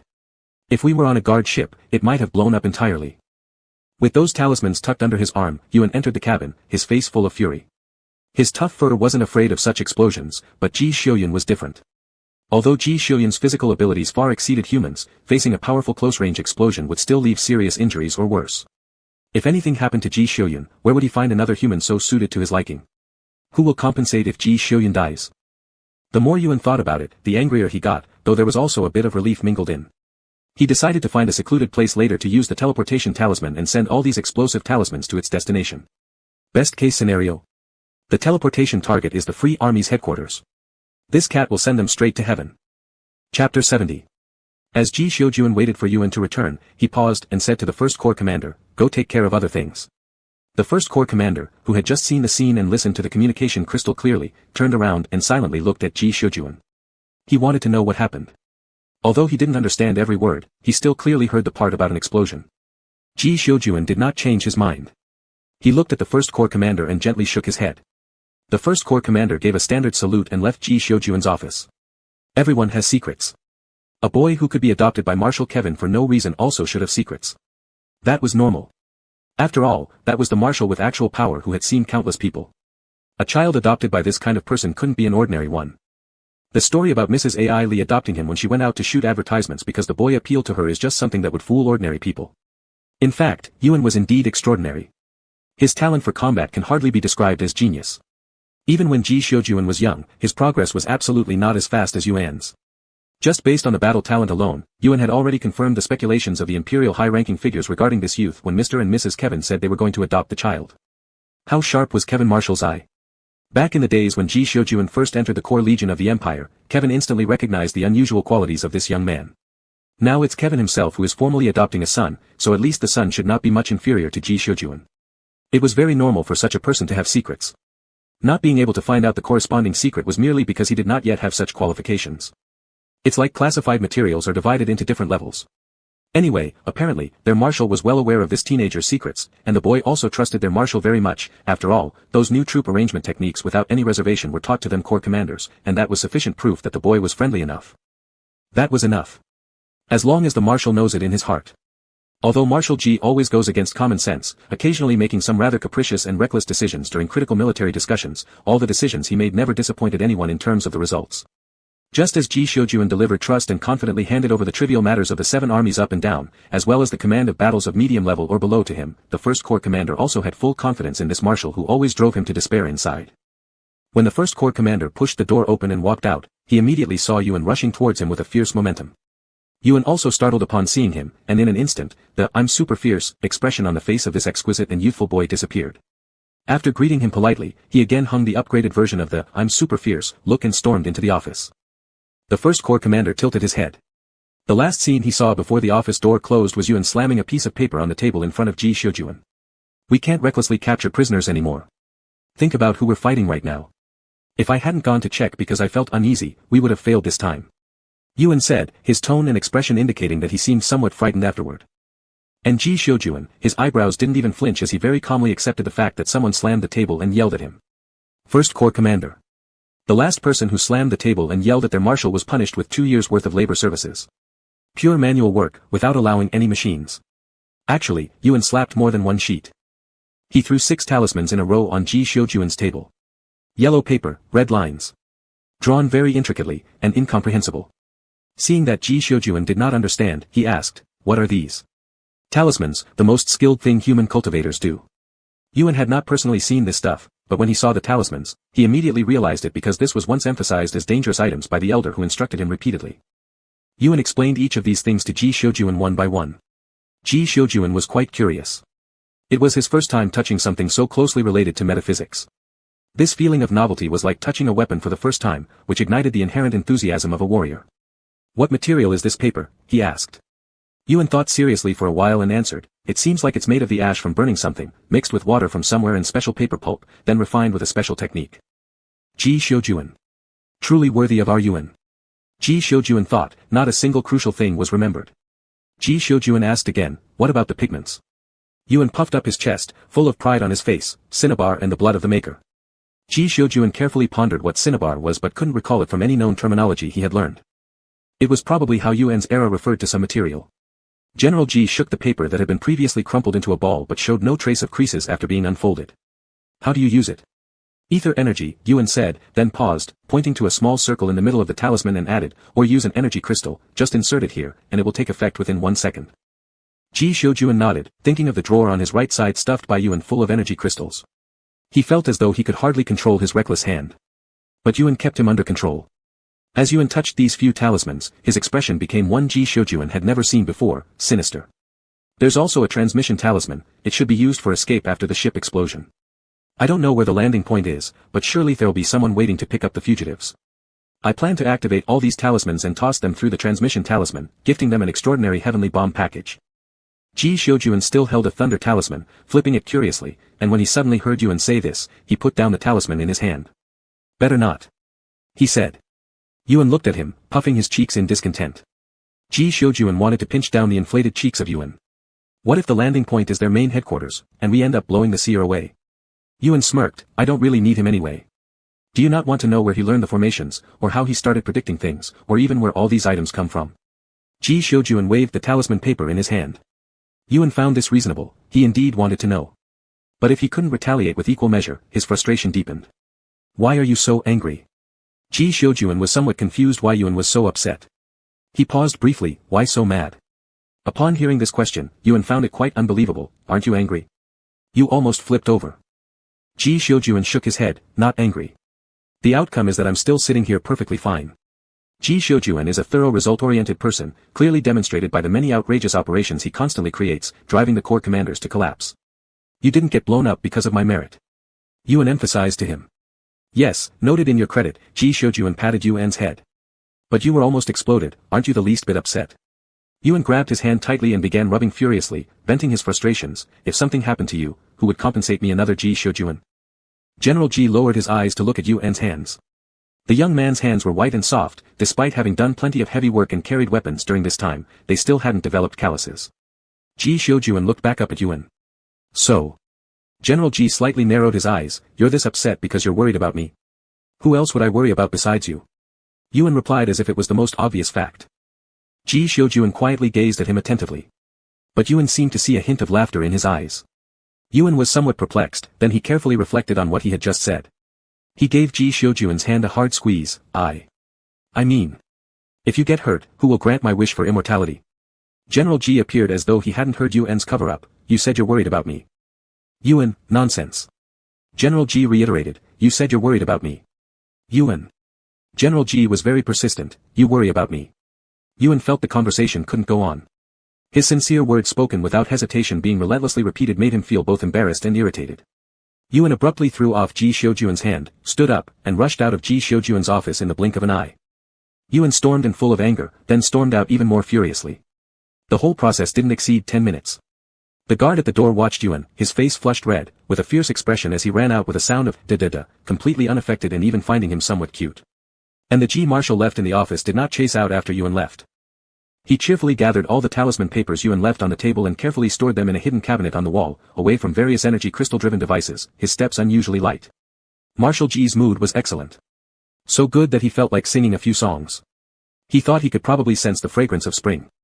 Chapter 71. Marshal G's mood had recently been excellent. This was the consensus among those stationed on the flagship, who had close contact with Ji Xiuzhou. Although he still appeared cold and aloof on the surface, the palpable sense of pressure when facing him directly had indeed diminished significantly. To use a more vivid metaphor, the intimidating aura that made people hesitant to say a word behind his back had mellowed into one where people could muster the courage to greet him formally. It wasn't as if his demeanor had improved dramatically, but for Marshal Ji, who rarely smiled and was almost never captured smiling by the media, this already constituted a significant improvement. Marshal Ji's good mood was practically visible to the naked eye. The reason for this positive shift was unclear, but linking it to the timing when his mood started improving, many guessed it might be due to the recent clean sweep over the Free Army's vanguard force. Most of those who interacted closely with Marshal Ji were officers who had climbed to general rank or were nearing it. Their sensitivity to battle dynamics was very high. In just 5 hours, even though the enemy had been thoroughly outmaneuvered, the clarity of the tactics used in such a decisive victory stood out. It came from the mysterious advisor of the Free Army, an individual who had never revealed themselves or whose name hadn't spread externally. The style was unmistakably clear. After all, this new type of tactic remained an official topic of military study in interstellar circles, one that groups of experts hadn't fully unraveled yet. The generals too had spent much time studying it. Even without complete understanding, they recognized these distinctive strategies instantly during that engagement and deduced who they originated from. As a matter of fact, except for a few truly informed corps commanders, everyone was shocked at how their forces had managed to dominate the Free Army's vanguard so decisively. Yes, they had faith in their own corps and their marshal, but solving what the entire galaxy had been grappling with, and doing so suddenly, was still a surprising and exhilarating accomplishment. Once reports of the engagement went public, a storm swept across the interstellar world. They knew instinctively that after this insurgency quelled, Marshal Ji and the corps commander who led the engagement would surely receive numerous invitations to various galactic military conferences. Though their marshal surely wouldn't attend, such invitations symbolized honor and demonstrated the might of the corps, teeming with capable talent.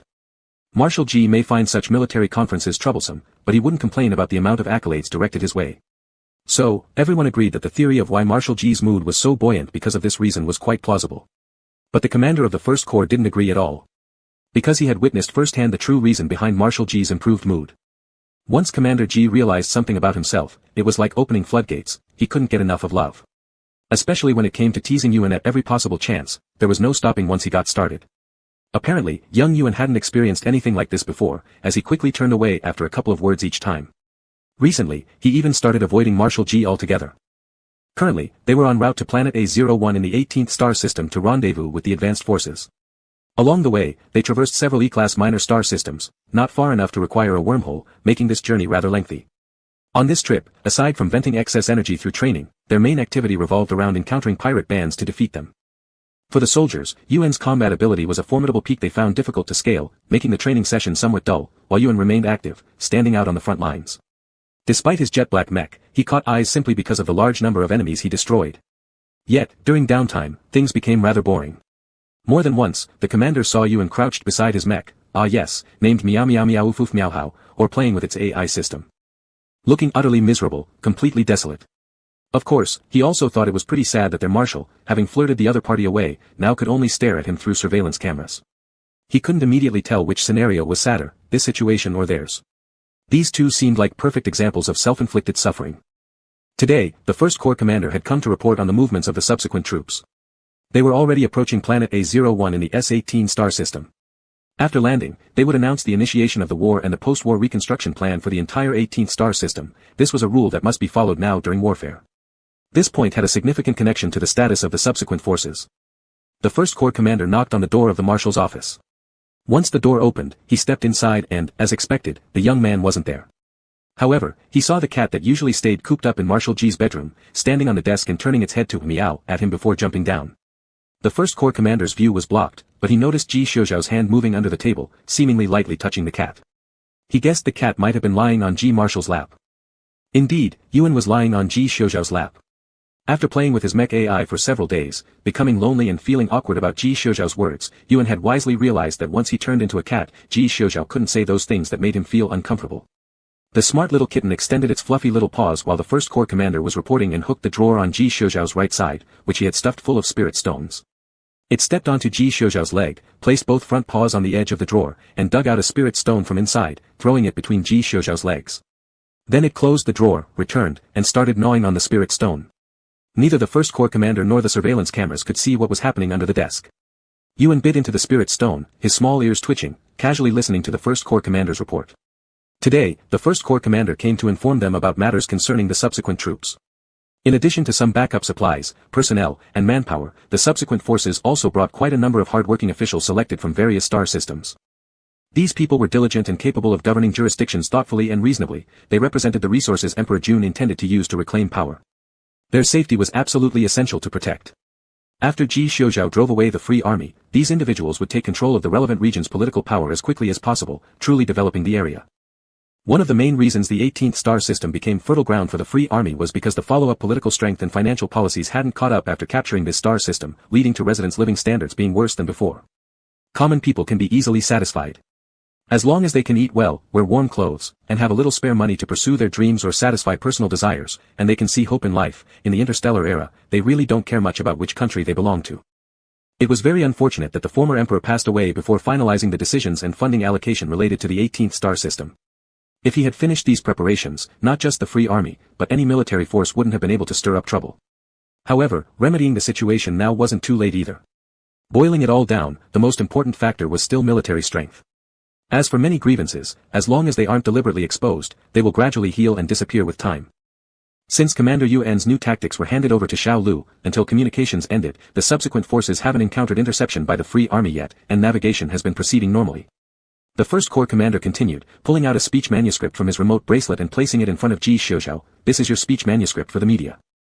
Marshal Ji calmly listened to the entire report, glanced at the tablet in front of him with plenty of text written on it, and nodded slightly. Yuan crunched noisily on the spirit stone, his tail swaying leisurely. Those bright blue feline eyes clearly saw another panel next to the speech manuscript panel. It showed the scenic spots and culinary delights of A01 that Ji Shoujiao had been looking up. Preparing for landing. The media statement will be tomorrow, the First Corps commander reminded. Ji Shoujiao nodded again. The First Corps commander then bid farewell very efficiently. As for Ji Marshal, he casually tucked the speech manuscript into his optical computer, skimmed through the scenic spots and delicacies of A01 for a few more minutes, then lifted his cat onto the desk. We're going out to play, Ji Shoujiao said, taking two disguising brooches from his pocket. Clearly, he'd been planning this for a while. Yuan. Do you think I'm the kind of playful cat? Yuan looked at the two brooches, then at Ji Shoujiao, and with the almost idle kitty on the ship stretching out its pink paw pads, placed them onto Ji Shoujiao's palm. Both parties quickly reached an agreement. And they immediately colluded to abscond. When the entire corps had finished landing and the First Corps commander came over to confirm the situation with Ji Shoujiao, all he was greeted with was an empty office, and a projection in it that read, "Experience the People's Plight," in 4 large characters. Behind the 4 characters was a pink paw print stamp. The First Corps commander took a deep breath, walked in to turn off the projection, then came out again. He wasn't really worried about Ji Shoujiao's safety. Whether or not anyone could beat Ji Shoujiao aside, leaving without notice wasn't the first time their marshal had done something like this. Every single time, they would leave some note saying, "Experience the people's plight." This time, there was even an extra cat paw print, so the cat probably went along. Based on the efficiency of past outings, Ji Shoujiao would most likely be back by that same evening. And the 4 words Ji Shoujiao left behind were actually true. It's just that the one experiencing the plight wasn't him, it was the informants or mercenaries he contacted privately, anyone as long as they got paid. Marshal G brought Yuan to indulge in every gourmet area near the capital of planet A01. This planet was the first buffer line between the 18th and 17th star systems. The military department had initially kept a portion under its own control just in case, instead assigning a general who specialized more in politics to remain here so the major planets on the first line of defense wouldn't fall easily into others' hands. Facts have proven the military department's decision was very wise. The general, with a leaning towards politics, had achieved wonderful results here. At least from the condition around the capital, it seemed like there was absolutely no sign of war, it was even rather lively. Yuan and Ji Xiaoxiao wandered quite a few places, then sat down together at a cold drink shop. This was a planet where the average surface temperature was relatively high but precipitation was abundant, business at cold drink shops flourished. Soon, someone came over asking if Yuan and Ji Xiaoxiao, both wearing disguised brooches, could share a table. Yuan glanced at Ji Xiaoxiao, then realized Ji Xiaoxiao had no intention of asking his opinion before directly nodding and allowing the other party to sit down. Although he didn't mind sharing a table, Yuan couldn't help feeling surprised that Ji Xiaoxiao had acted on behalf of him without consulting. Until the man they shared the table with started talking about the recent dynamics of the public sentiment in the 18th star system directly to Ji Xiaoxiao did Yuan suddenly realize that this person was Ji Xiaoxiao's informant. The military intelligence agency had many operatives, but the information collected was mostly targeted. As for public sentiment which was dull yet required a substantial amount of time for investigation and consolidation, they would usually not do it seriously. Ji Xiaoxiao hired mercenaries who would do anything for money to act as his informants instead. Of course, his fake identity was an arms dealer. It wasn't impossible to let subordinates handle such tasks, but Ji Xiaoxiao still retained certain habits of doing things personally as he used to. After all, having climbed up step by step from the very bottom, Ji Xiaoxiao's many habits were completely different from those who graduated from military school and became officers right away. Sitting beside Ji Xiaoxiao, Yuan ate ice cream with a spoon, the jam on top being fruit he'd never tasted before. "Hey, boss." That man lowered his voice. "There's been movement recently from that Phoenix pirate group you asked me to look out for." Upon hearing this sentence, Yuan lost control and jabbed a hole straight through the cup with one scoop. Chapter 72. The sound of talking suddenly stopped. Yuan looked at Ji Xiaoyun, then at the person sitting opposite him. The unremarkable face, adorned with a disguise device, remained expressionless. Ji Xiaoyun turned his head to look at Yuan who sat beside him, using a small cleaning tool on the table to wipe off the ice cream on Yuan's hand. Then he meticulously inspected Yuan's hand again. Though reason told him that Yuan could not possibly be scratched by such cutlery, Ji Xiaoyun still earnestly checked once more. The man sitting opposite them glanced at Ji Xiaoyun, then at Yuan, and subsequently revealed a look of sudden realization. It seemed as if he had understood something, showing Yuan a truly sweet smile before lowering his eyes and remaining silent without further inquiry. "Yuan. Hold on. What do you understand?" "No. It's not like that." Yuan, who originally hadn't found any special meaning in Ji Xiaoyun's actions, twitched his fingers slightly after hesitating for a few seconds but still did not break free from Ji Xiaoyun. Only when Ji Xiaoyun voluntarily let go did Yuan murmur lowly, "Nothing's wrong." Ji Xiaoyun nodded, then added a large number of desserts and cold drinks on the order machine. Only then did he turn his head to look at his contact, signaling for the other party to continue. This contact had been working with Ji Xiaoyun, who was disguised as an arms dealer, for a long time. In most cases, Ji Xiaoyun came alone to meet him, exchanged intelligence, collected paper documents, and then left. In the past, their meetings were usually in dimly lit nightclubs which were crowded and noisy, making it convenient to avoid attention. When the contact followed the signal and saw this extremely popular dessert shop on the first payment planet of S18-01, he was somewhat skeptical if he had made a mistake leading to the wrong place. Now it seemed that the decision to meet here was probably because of the person beside him. In fact, this contact still wasn't very clear about the identity of his boss. It was obvious even to someone using just their toes to think that this person must be wearing a disguise device. But hey, as long as the boss was generous with money, the real identity wasn't something particularly worth paying attention to. "The timing is quite coincidental, my people just happened to see Phoenix pirates ships emerging from the Death Triangle area," the man said in a low voice. Their seat was also rather secluded. There were many people around, bustling noisily, effectively covering up their conversation. Only those seated nearby, specifically the three at the same table, could hear clearly. Ji Xiaoyun directly asked, "Who's the leader?" The contact shook his head. "Sorry." Not minding, Ji Xiaoyun skipped over this topic and asked again, "Course heading?" "It should be heading toward the wormhole leading to the 32nd star domain area," the contact replied. Upon hearing this, Ji Xiaoyun paused for a moment without speaking. He merely extended his hand toward the contact, took the paper documents, and then handed over a black market common unnamed magnetic card. Asking for the paper document was tantamount to a dismissal notice. Mr. Contact was very good at reading the mood. He took the card with a smile, handed the paper documents to Ji Xiaoyun, and then got up and left without hesitation. After he left, the service robot just happened to bring the freshly ordered desserts. General G looked at his cat-like companion whose face radiated pure happiness as they enjoyed the little desserts as if they hadn't given a second thought to the matter concerning the space pirates. Is there anything you want to say? Ji Xiuyun asked. Yuan turned around, licking off the sugar dust at the corner of his mouth. Are we targeting that pirate group? Ji Xiuyun nodded. Yes. I don't have much to say, Yuan said while spearing a piece of fruit and waving it in front of Ji Xiuyun. I've already promised you to head over there once things here are done. General G reflected on it, then shamelessly interpreted this statement as meaning, you're more important than them. If Yuan knew what Ji Xiuyun was thinking, and if he did, he wouldn't refute Ji Xiuyun's thoughts. Indeed, Ji Xiuyun was more important than them. Because, they might no longer have the demons familiar to Yuan, whereas Ji Xiuyun's importance to Yuan went without saying. People like them, practitioners of cultivation, aside from being exceptionally tenacious and self-centered when it comes to attaining immortality, tend to habitually dismiss other matters with two words, letting things happen naturally. If they were really looking for me, they'd either come over themselves or find a way to send a message, Yuan waved his hand, feeling especially suave. In reality, if Yuan indicated that he was going to leave to find the Star Pirate Group, Ji Xiuyun figured he wouldn't be able to refuse. Every time Yuan said he wouldn't go alone, Ji Xiuyun's heart would greatly ease. I'm not referring to that, Ji Xiuyun first corrected Yuan's wild imagination, then reminded him, your planet is on the boundary line of the 32nd star domain area. Because it was right on the boundary of that star domain area, it was simply named the 32nd energy vein planet. The transfer document signed by the little emperor was for this very planet. Yuan took another bite of fruit, his cheeks bulging as a very obvious look of confusion appeared. Because he hadn't carefully reviewed that transfer document at all. The reason was simple. Could what Ji Xiuyun gave him possibly be fake? So Yuan didn't even bother to look, nor did he learn much about it. Ji Xiuyun reminded again, that Star Pirate Group specializes in robbing energy vein planets. Yuan was incredulous, could they possibly rob me? Ji Xiuyun also raised his hand to take utensils and poke a piece of fruit, eating together with Yuan while casually saying, what if? What if? That would truly be like the great water washing into the Dragon King's temple. It was only at this moment that Yuan remembered that he was a monster, and the Phoenix Pirates might be of his own kind. There's nothing I can do. Yuan chewed on his fork, looking worriedly gloomy, I can't just leave you behind, can I? General G's eyelids flickered upon hearing this, and he quickly replied, right, you can't. Yuan. Yuan silently stared at Ji Xiuyun for quite a while. Ji Xiuyun rarely had such reactions before. It was true that Yuan didn't pay much attention to the things around him, but he wasn't stupid. Ever since Ji Xiuyun got those talismans and secretly ran off with him in a mech suit to try out a thunder scroll in an uninhabited star system, Ji Xiuyun's previously slow pace suddenly quickened.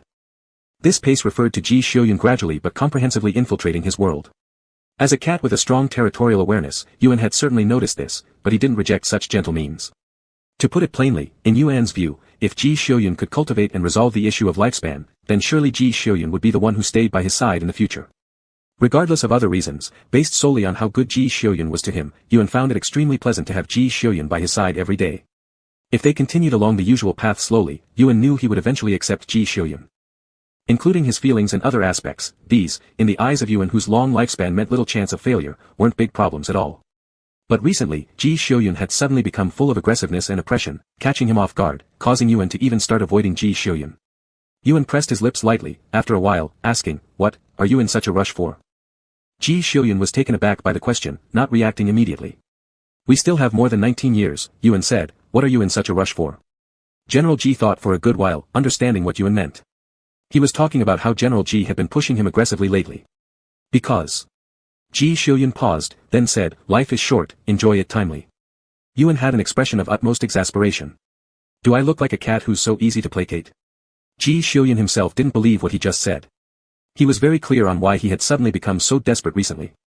Initially, he intended to let Yuan slowly become dependent on him, reliant on him, accustomed to him. Ji Xiuyun's ideal model of affection was like that of his parents, a natural flow of long-term companionship brewed over time. But after the expedition, a series of events made him feel a very distinct dividing line. Two worlds. One belonged to humans. The other belonged to monsters. With people from the other world appearing one after another, Ji Xiuyun, who originally had ample patience, instantly felt a sense of indescribable crisis. For instance, he had always been very worried that one day Yuan would suddenly tell him that he was going to the Death Triangle Zone first.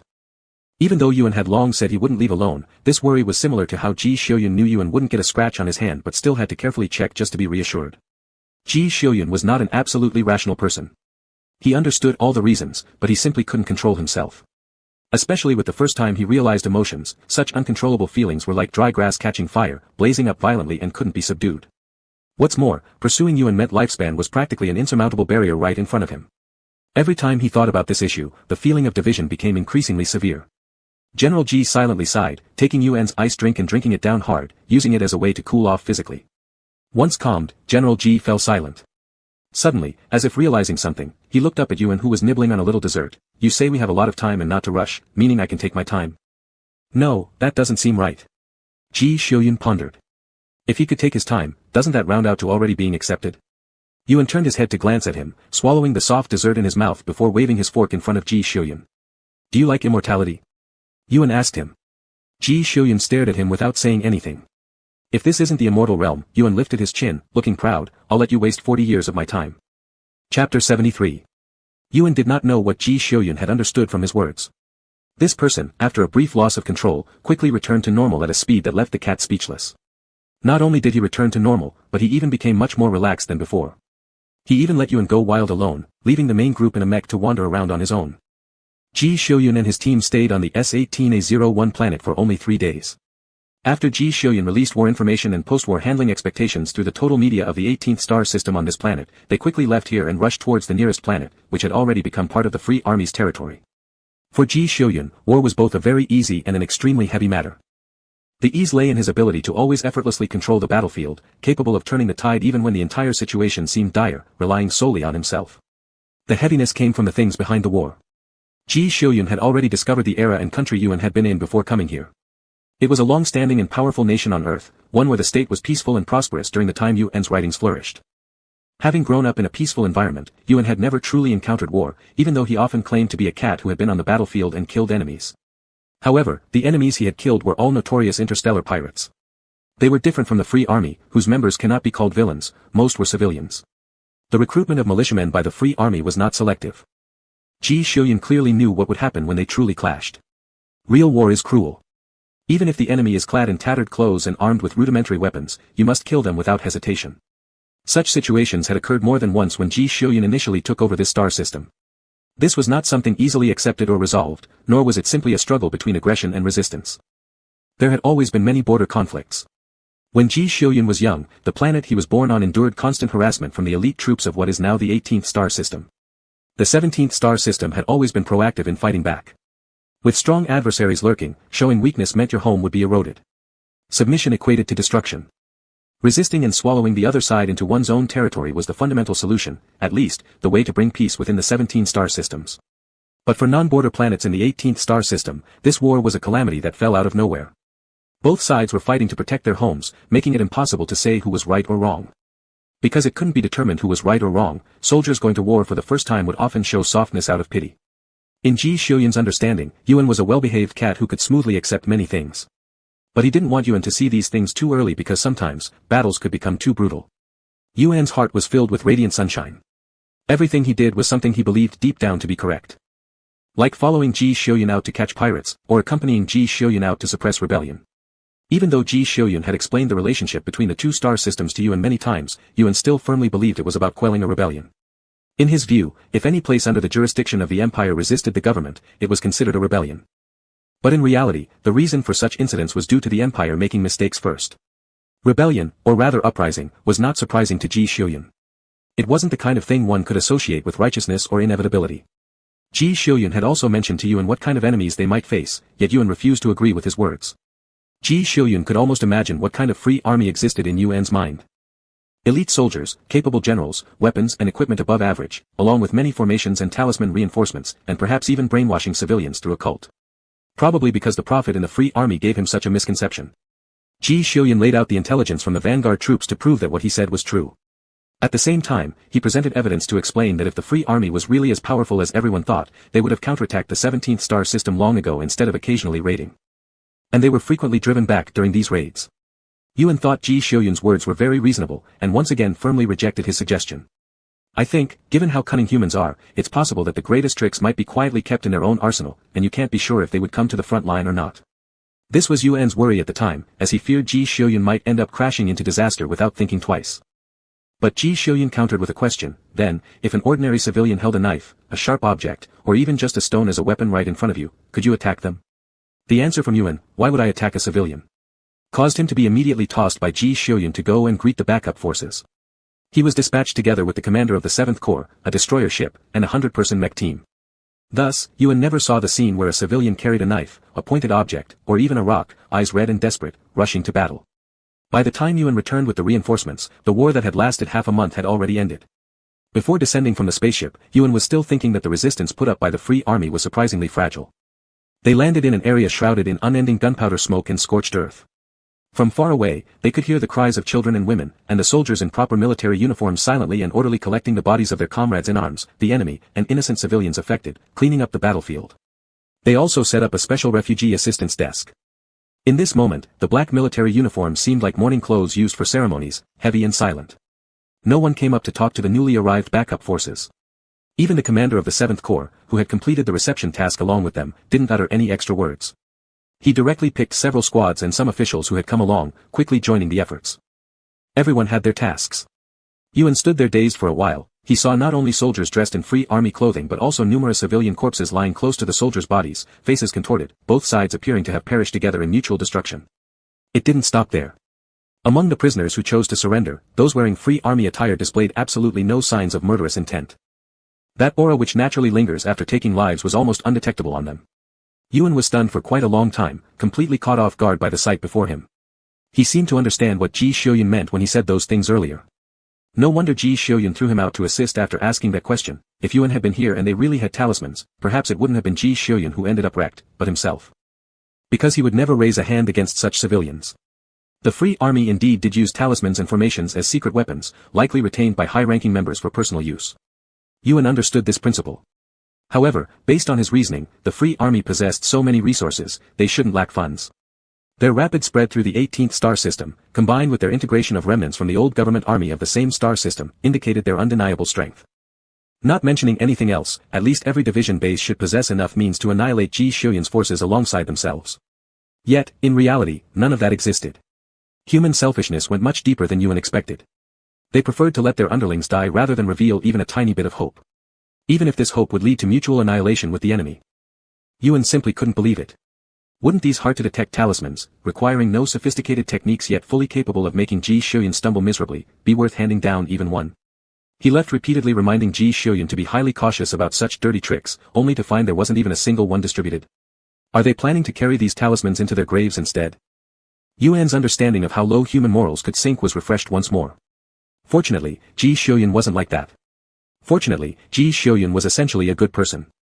Looking at the final battleground where the city had been ravaged, the ground scraped away by several meters, buildings collapsed and leaving a pockmarked wasteland, Yuan took a deep breath. He heard footsteps behind him and turned around. It was that military journalist. The journalist asked him, "Are you not going down to help?" Yuan didn't answer. He remained silent for a long while before countering with a question, "Why aren't you filming this?" As he spoke, Yuan pointed towards the grim scenery below.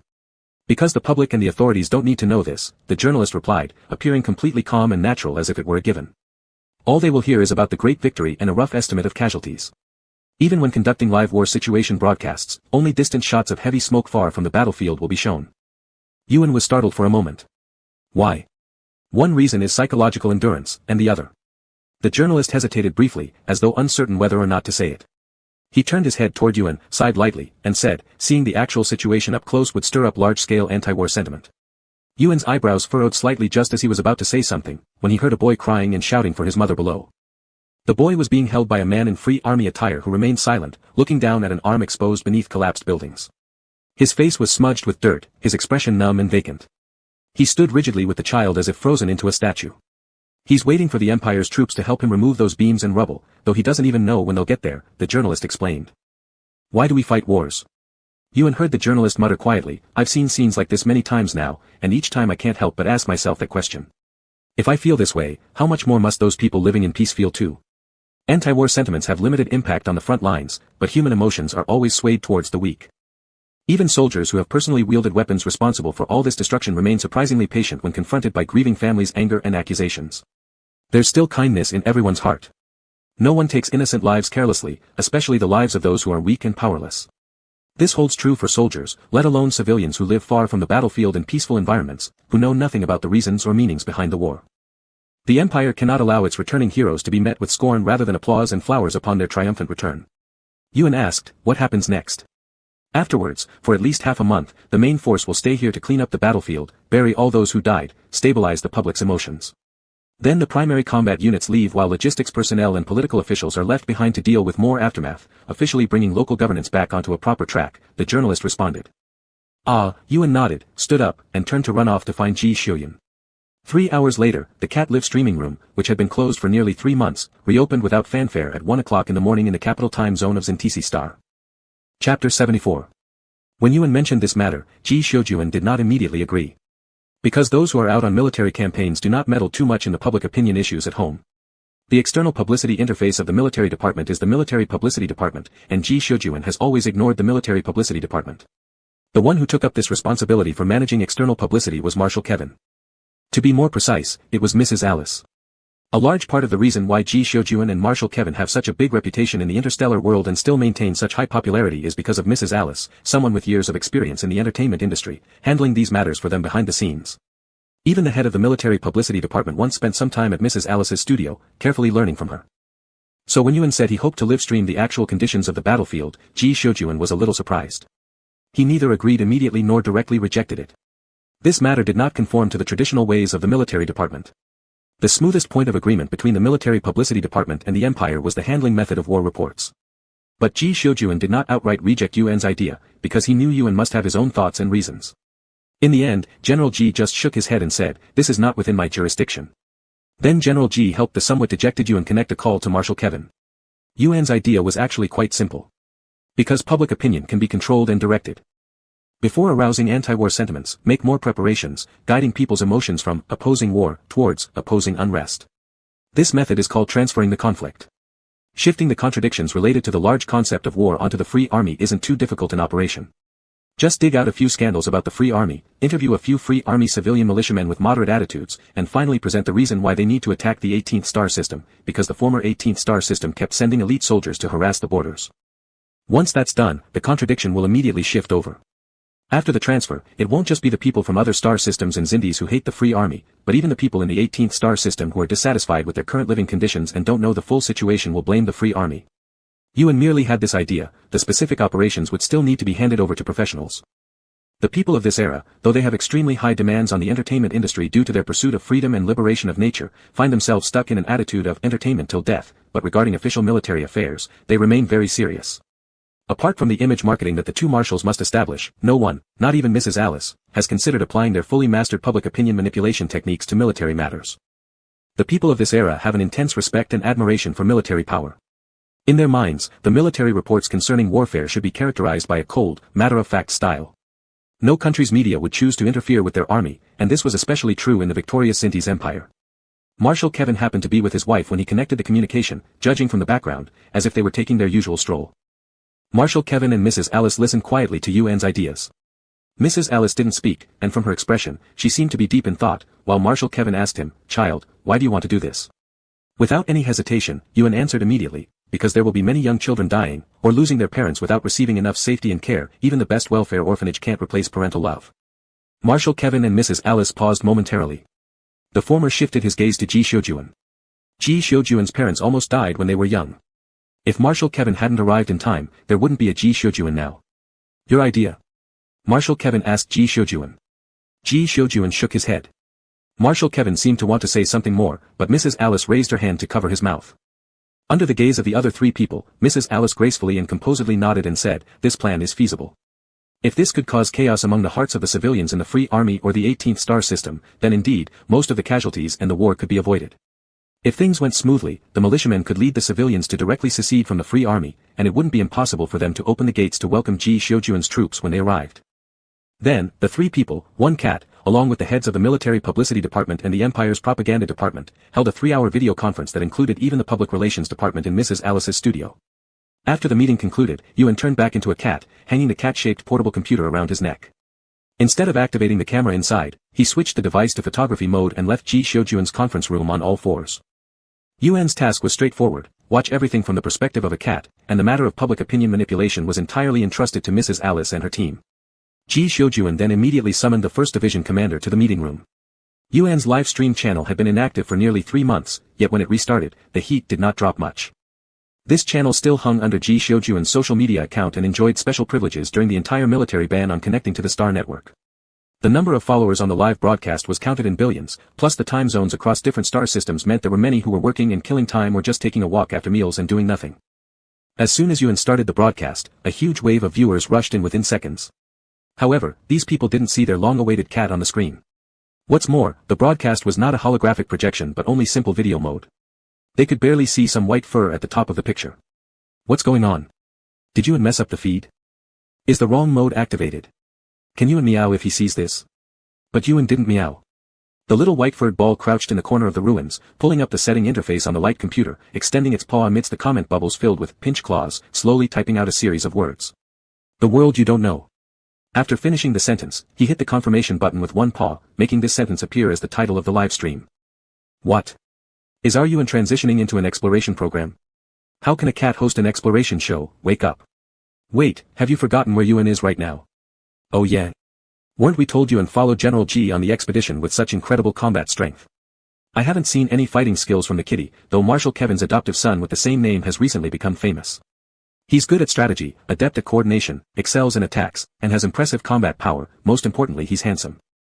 Yuan ignored all comments and leapt several times lightly onto the top of the ruin. Stop. Holy crap, I'm dizzy. Is this what seeing through a cat's eyes feels like? Feels like flying. Yikes, I thought I caught a glimpse of some mech wreckage. Where is Yuan? Don't tell me. 7 hours ago, the military publicity department announced a great victory. Connect this with the title, don't you know where Yuan is now? Sharp intake of breath, up close with the battlefield.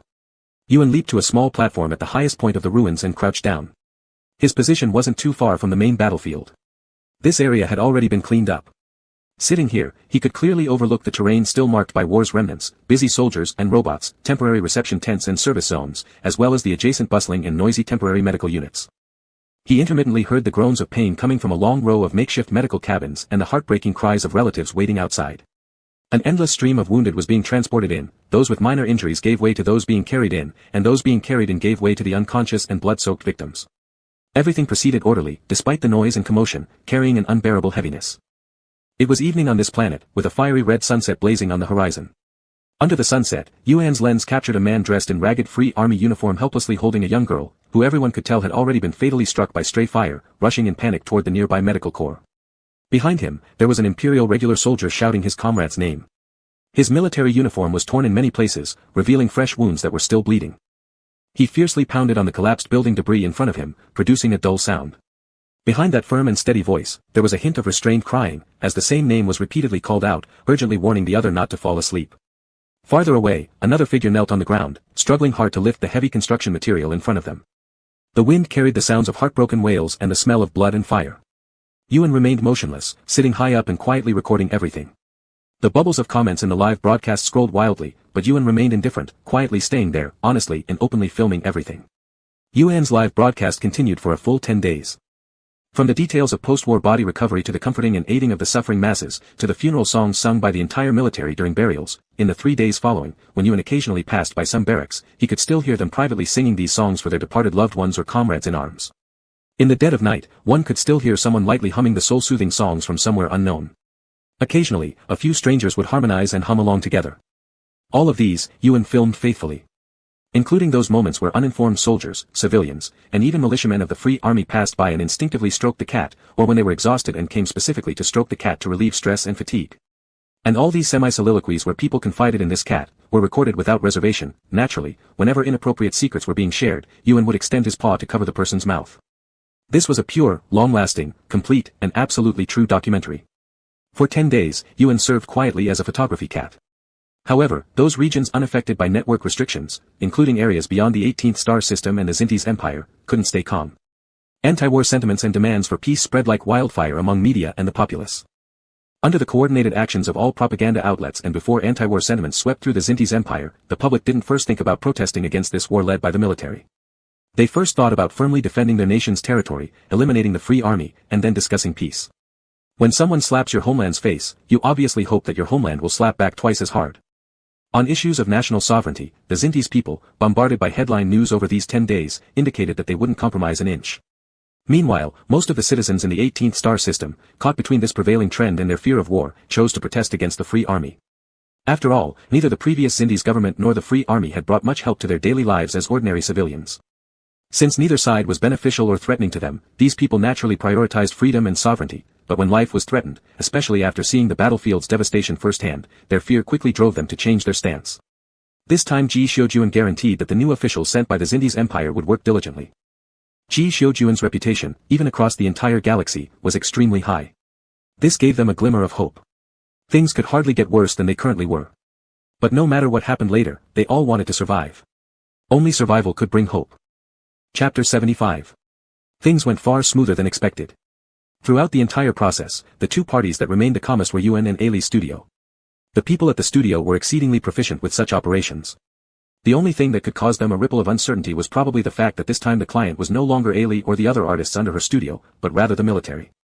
Even Ji Xiujian himself was quite surprised by the effect brought about by this massive wave of public opinion.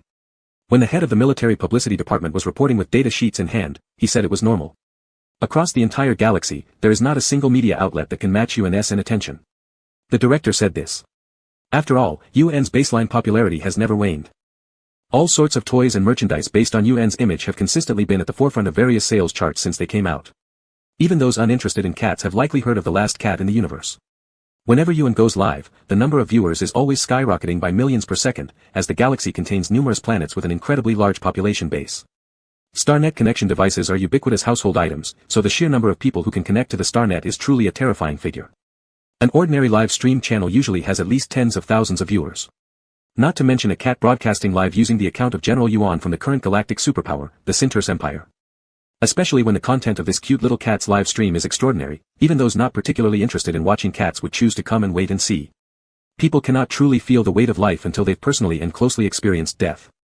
Once the empathy for the weak and the fear of death are stirred, the power released by the enormous number of media outlets and the general population is quite remarkable. How significant. Within 5 months, Ji Xiujian smoothly led his legion and took down 4 division bases of the Free Army with almost negligible resistance. After capturing this A-class star system, which effectively severed the Free Army's primary freight route in the western part of the 18th star system, they received their first direct city surrender from a division. The commander of the 1st Legion was sent to receive the surrender. Whether it was the surrender or the transfer of administrative affairs, everything went extremely smoothly. Smoothly enough that in less than a week, Ji Xiujian had already set out with his main forces to the next star system. They kept encountering similar situations afterward, with instances of resistance becoming increasingly rare. Those who persisted in resisting were mostly remnants of the old government's military stationed in the 18th star system. But this resistance was laughably weak, to the point that Ji Xiujian didn't need to show up in person. So General Ji was live streaming playing with a cat. In order to appropriately calm the fervent populace, after the 10-day live documentary, Yuan began regularly streaming for people to enjoy watching him. Especially after the mainstream media just reported the smooth handover, Yuan immediately started a live stream. Not only that, but this time, many media outlets conducted focused follow-up reports on the planets in the 18th star system that were reintegrated into national control. These reports confirmed to the whole empire that the officials dispatched this time indeed got things done. In the age of the stars, restoring infrastructure doesn't take much time, what takes more time is improving people's livelihoods and restoring government credibility. Regarding this matter, the young emperor, who had learned his lesson, was determined and poured a large sum of money, generously providing Ji Xiujian and the officials with the most comprehensive support. Need infrastructure but lack funds? Throw money at it. Need post-war compensation and care for victims but lack funds? Throw money at it. Need to boost industry welfare, stimulate the economy, and promote employment but lack funds? Smash. Smash. Smash. There is nothing money cannot solve. If there is, it must be because not enough money was thrown at it. The young emperor who lacked nothing but money splashed it like water, and within just 5 months, those reintegrated A-class star systems in the 18th star system recovered their vitality almost visibly. This made other star systems still hesitating between continued feudal resistance or complete surrender envious to the point of green eyes. Yuan lay in Ji Xiujian's lap, showing his little belly, holding Ji Xiujian's left wrist with his front paws, burying his little head into the palm of the other's hand, and sleeping soundly with tiny snores. The small camera floating nearby was quietly filming his unrestrained sleeping posture. General Ji was currently reviewing intelligence documents, operating smoothly with just one hand, showing no signs of discomfort. It seemed there were some issues within the Free Army. The detachment of a branch and numerous militias had greatly impacted their high command. At the end of the day, this force did possess considerable ability, but they were still too inexperienced on one hand, and overly reliant on the civilians of the 18th star system on the other. They were able to swiftly establish themselves in the 18th star system mainly because they had the support of the people. Now that this support had vanished, a chain reaction emerged. Given their current situation, embroiled in internal conflicts and not reaching out for help externally, General G believed it would take no more than a year, at most 2 months, to reach the former capital of the 18th star system, now the Free Army's headquarters. What remained uncertain was whether the Prophet would still be around when such a situation arose. According to Yuan's assessment, for the Prophet to have so many valuable items and still want to capture a cat meant he must possess some lost treasures or secrets. Yuan took things lightly and showed no interest in those objects, but Ji Xiuzhen was highly intrigued. While stroking the cat, General Ji casually glanced at the comment bubbles popping up on the light brain interface on the table. Most were here to indulge in watching the cat, while others were observing Ji Xiuzhen petting the cat. Despite only seeing his hands projected in the image, these viewers appeared thoroughly entertained. Amongst comments like licking his hands and pinching claws, there were also serious questions posed to Ji Xiuzhen. Naturally, General Ji had no intention of responding, staying true to his aloof and taciturn public image. The hand cradled by Yuan's front paws moved slightly, and the sleeping kitten seemed dissatisfied. It kicked with its back legs, then embraced Ji's forearm with all 4 paws. Its head still buried in his palm, Ji Xiuzhen could feel the shallow, cool breaths brushing against his hand, tingling slightly. Lately, Yuan always hid in Ji Xiuzhen's pocket or curled up next to him, sound asleep. Having realized that direct actions against the civilians were not an option, Yuan chose an indirect approach and emerged victorious, thus feeling justified in becoming Ji Xiuzhen's permanent attachment, catching up on sleep. It must have been incredibly stressful during the previous period, violating the natural tendencies of a cat. 8 hours of sleep a day is a severe cutback for felines, who usually need twice that amount. It was truly merciful not to report these humans for animal cruelty. Ji Xiuzhen looked down at the sleeping cat nestled between his legs, clearly sensing Yuan's steady breathing, the soft purring indicating his comfort and security, and the warm, plush fur. He gently scratched Yuan's chin with his thumb and continued reading through the intelligence reports. Instability within the Free Army, regardless of the reasons, was beneficial for Ji Xiuzhen. General Ji finished quietly perusing the document at hand just as lunchtime arrived. He raised the hand not held by Yuan, closed his eyes briefly, and massaged his temple. As he turned off the live stream and prepared to wake Yuan for lunch, the communication from the 1st Legion commander suddenly came in. After connecting, the 1st Legion commander spoke a single sentence to Ji Xiuzhen. "Marshal, the Phoenix pirate group has arrived. They say they want the cat." Yuan's ears twitched, and he abruptly jolted awake. Chapter 76. Yuan squatted on Ji Xiuzhen's lap, craning his neck but unable to see the projection blocked by the tabletop. However, he heard very clearly what the commander of the 1st Legion had just said. What did Yuan say before? If they really wanted to find him, they would either come themselves or send a message. Isn't this them really coming now? Yuan was still a bit dazed, he shook his head groggily, and with a flick of his tail, wrapped Ji Xiuzhen's wrist. He climbed onto Ji Xiuzhen's shoulder and, finding the shoulder insignia uncomfortable for his claws, kicked down the coat draped over Ji Xiuzhen with one paw. General Ji slightly turned his head and looked at him, pulling Yuan who tried to climb onto his military cap down and placing him on the table. The commander of the 1st Legion glanced at Yuan. He was leading his legion to guard outside the atmosphere, especially guarding several fixed wormhole entrances near this planet. Thus, as soon as the Phoenix pirate group appeared, they discovered it and immediately went on full alert. This alertness was merely precautionary and not meant to intimidate. Because the Phoenix pirate group usually wouldn't attack civilians or armies, their objectives were always clear, heading straight to the energy or vein planets they wanted. During this period, if one didn't actively provoke them, even a direct encounter could pass peacefully. This conduct could be considered rare prudence among pirate groups. The only thing that made people particularly hate them was that after they seized the energy or vein planets, they would mercilessly drive out all intelligent life forms without leaving a single one. Besides the mine owners or managers hired by the mine owners, ignoring the mining robots, except for the workers recruited by the Empire to increase employment rates and provide job opportunities, the largest group on those energy or vein planets were actually exiled criminals. In the eyes of these exiled criminals, every time the Phoenix pirate group set out, it was an opportunity for escape for them. On average, the Phoenix pirate group would appear once every 6 or 7 years. In an era where the human lifespan could reach 300 years, 6 or 7 years passed in the blink of an eye. Every time the news of the Phoenix pirate group surfaced, the exiled criminals on various energy or vein planets would start celebrating. Therefore, even though compared to other large star pirate groups, the behavior of the Phoenix pirate group could almost be called stable and friendly, it still hadn't been removed from the top of the bounty list of various countries. The appearance of this star pirate group at such a sensitive moment inevitably made the 1st Legion commander take precautions. According to the previous tactics of the Phoenix pirate group, they should have left directly without even glancing sideways. However, when the 1st Legion commander was thinking about it, his side's open communication channel received a communication request from the other side. They brazenly requested a video call. The projection image that appeared wasn't a mature and assertive woman from the records but a slender youth with a feminine appearance and slightly upturned eyes, emanating a mysterious allure. This flamboyant young man raised an eyebrow upon seeing the 1st Legion commander and bluntly said, "I've come for a cat." The 1st Legion commander felt a toothache. Why is it again about wanting a cat? He remembered Yuan previously telling someone to let the seer come find him. Why was the person asking for the cat now so troublesome from the Phoenix pirate group? Could it be that the mysterious advisor of the Free Army was actually the leader of the Phoenix pirate group? The First Legion commander concocted a series of flawless logic in his mind and asked, "Are you part of the Free Army?" Free Army? The youth's face showed a look of bewilderment. "I don't know what that is." "Let Yuan come out. I want to see him." So, the First Legion commander turned around and contacted Ji Xiuzhen. Yuan watched the projection behind the Legion commander and finally saw each other's faces when the other person moved aside. "Yuan." Ji Xiuzhen scanned the person and softly asked his cat, "Do you know him?" Yuan waved his paws, "Meow meow." Didn't recognize. But it was indeed a fox spirit. Even through the screen, one could almost smell that fox odor. The young fox slapped the table and without much ado directly asked Yuan, "Will you come up or should I go down?"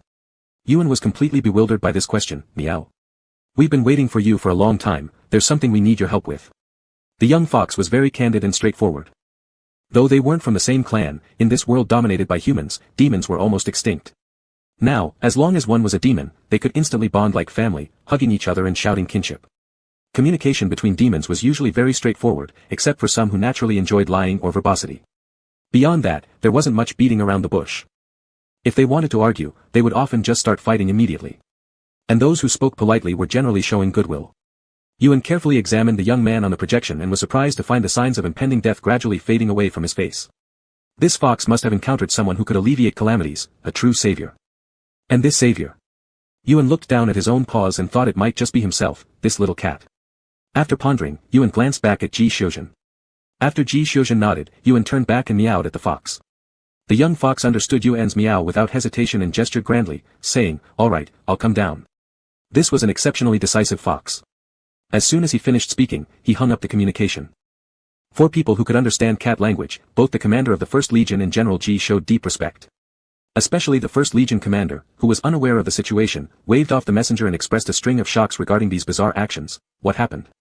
Is that a member of Yuan's clan? A human? Some humanoid intelligent life form? Ji Xiuzhen paused, then nodded, The youth is still in their juvenile stage? That doesn't make sense, Yuan is a cat, right? How did they transition from beast form into... The First Legion commander abruptly stopped mid-sentence, realizing something and staring shocked at Yuan, who was licking himself on the table. General Ji glanced at him. The First Legion commander stood stunned for a while before asking cautiously. Yuan. Yuan stopped licking himself, meow. The First Legion commander gestured dismissively, I mean, a human, isn't it? Yuan lifted his azure cat eyes and locked gazes with the First Legion commander, meow. The First Legion commander felt his understanding of basic biological evolution collapse in an instant, fragmenting into pieces he couldn't piece back together. After a long moment, he suddenly snapped back to reality, and his first reaction was, doesn't that mean I slept in the same room as Yuan for over half a month? Yuan. Ji Xiuzhen. First Legion commander. The silence was suffocating. The First Legion commander raised his head to look at General Ji, while General Ji stared silently and coldly back at him. That gaze carried the weight of blades, almost piercing the First Legion commander into a sieve. The First Legion commander. Come on, you're the one who actively gave Yuan that small bed initially.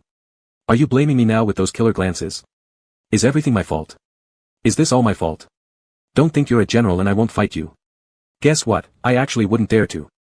The First Legion commander fell into an awkward silence until he saw a small personal spacecraft flying out from the fleet confronting them on the view screen, giving him a perfect reason to break the awkwardness.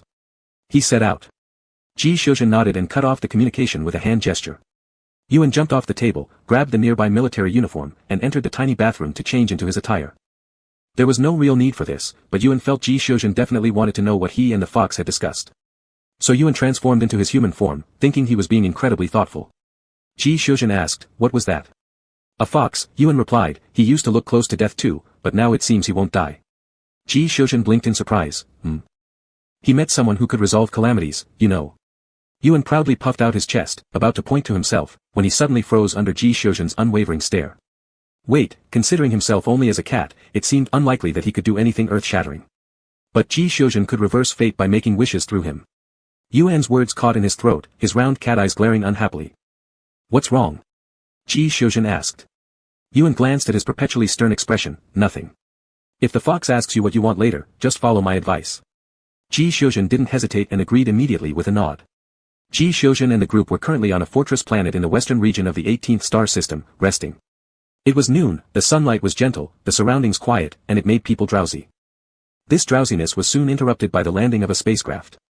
What shattered this calm wasn't the spacecraft itself, but rather the person who stepped off it. Not everyone could be as used to seeing Yuan's face or Ji Shoujin's presence every day, with Yuan being able to endure all sorts of beautiful praises effortlessly. The arrival of this fox spirit, whose natural charm could get them dragged away into something illicit, was indeed a sensational event. Without mentioning anything else, just the distance from where he landed to the meeting room, despite not even sparing a glance at anyone, managed to make everyone feel like they had been flirted with. Yuan, crouched inside the meeting room watching surveillance footage, said, "Wow, fox spirits are really amazing. No wonder their kind is so wealthy, all they have to do is wave their hands and wealth comes to them." Ji Shoujin kept his eyes forward and said, "I'm very wealthy too." Yuan glanced back at him dismissively, saying, "Yeah, sure, you're very wealthy. Why did it matter? Immature." This immature General Ji was about to claim that he was also powerful when the meeting room door opened.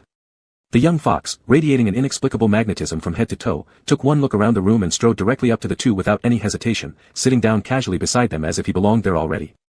"I've heard your name mentioned often, Yuan," he stated, his voice imbued with a naturally alluring tone. But neither the one man nor one cat in front of him were susceptible to such allure. In fact, Yuan moved closer to Ji Shoujin and adopted a posture akin to protecting food. Yuan asked, "Where exactly have you heard my name?" "We've been waiting for you for tens of thousands of years," the young fox replied. "Since the celestial realm began to decline, we've waited." At this, Yuan's heart skipped a beat as confusion struck him. "Is this really the celestial realm?" "Yes," the fox nodded. Upon hearing this, Yuan visibly deflated almost instantaneously. He drooped his head pitifully, asking, "What's going on?" The young fox shot him a look, half wanting to pat his head to console him, but under Ji Shoujin's cool and silent gaze, decided against it. The deterioration of the celestial realm dated back 30,000 years ago, much as Yuan had suspected. The Earth's magical energies would dwindle, and similarly, the spiritual power within the celestial realm was also a consumable resource, which became strained with the growing number of immortals, eventually tipping towards collapse. Initially, they tried sitting down peacefully to discuss solutions. However, the discussions escalated into disputes. Why? Resources were limited, and discussing the future boiled down to allocating what little remained. How should these resources be allocated? Surely a minor sect couldn't share equally with a major power, right? But the smaller sects wouldn't agree, they needed development too. Disparities arose and turned into conflict, battles waged across the heavens. Stars were shattered and reformed, countless lights were extinguished. Injury incurred during battles needed resources for healing. Breakthroughs in cultivation required resources to ensure success. Magic spells consumed the essence of immortals, which required replenishment. A cyclical process ensued, and resources depleted faster and faster. With fewer resources available, the urgency increased, leading to fiercer battles. In the end, while both demon spirits and celestial beings were locked in a bitter struggle, the demons decisively utilized the last of their clan's resources to cast an ancient formation. They shoved newly ascended demon spirits along with their own children born in the celestial realm into this array and immediately sought out Diding, who claimed to understand the laws of heaven and earth. When Diding, almost ready to pass on, saw them, he only gave them two clues, Nine-Tailed Cat and Yuan. Then, he perished, leaving the elder demon spirit dumbfounded. Fortunately, at that time, the old fox had only ascended for 100 years. Upon hearing this, he claimed he knew a nine-tailed cat named Yuan. Tragically, after his ascension, the passage between heaven and earth collapsed almost simultaneously, preventing his return. After exhausting efforts to reconnect with his mortal kin, he discovered that shortly after his ascension, Yuan had quietly tampered with the clan's teleportation array and disappeared somewhere unknown. Upon hearing this news, the old fox fell apart. So did the demon spirits. Fortunately, there were still some demons in the clan who had learned a few tricks from humans. They divined and said that our hope would be tens of thousands of years later. The demon immortals, upon hearing this, gritted their teeth and resolved to leave the young ones and the newly ascended immortals, whose lower-grade aura hadn't been fully replaced by celestial energy, inside this large and secure formation. Then they picked up their weapons, looking ferocious as they charged out to fiercely fight with various races, seizing massive amounts of resources and bringing them back to their den. They didn't use these resources for themselves but stored everything in the warehouse. If they felt like they were about to pass on, they quietly found a place to do so, ensuring not to scare the young ones. In this way, they carved out a path of survival for the younger generation of demons. However, having already ascended, those newly ascended demon immortals still required higher-grade resources. An entire vein of energy minerals from a planet wouldn't even suffice to fill their gaps between their teeth after ascending. As such, the supply of high-grade resources could no longer meet the demand, and over time, the remaining demon immortals from that era began to perish. With no other options, old foxes like me had to tough it out and venture out to find solutions. Once we left, a few sharp little ones secretly followed. In the blink of an eye, while we weren't paying attention, these pretty and unique little ones were captured by humans. The remaining younglings became inflamed with indignation. Unaware of the dangers awaiting them in human society, they rushed out without notifying the elder predecessors to save their companions.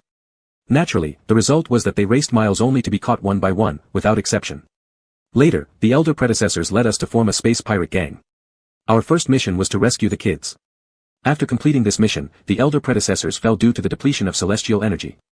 The young fox removed a phoenix emblem from his shirt and sighed lightly. The name of this space pirate gang was chosen by him, inspired by the phoenix's rebirth. Chapter 77. This period of history didn't resonate much with Yuan.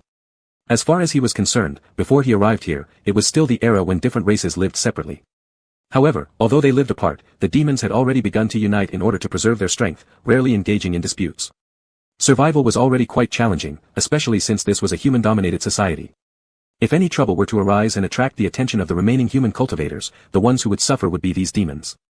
For example, back in the day, deep within the mountains where the nine-tailed cat clan resided, there were foxes next door, 6 bears living on the mountaintop, and a family of rabbit spirits at the base of the mountain.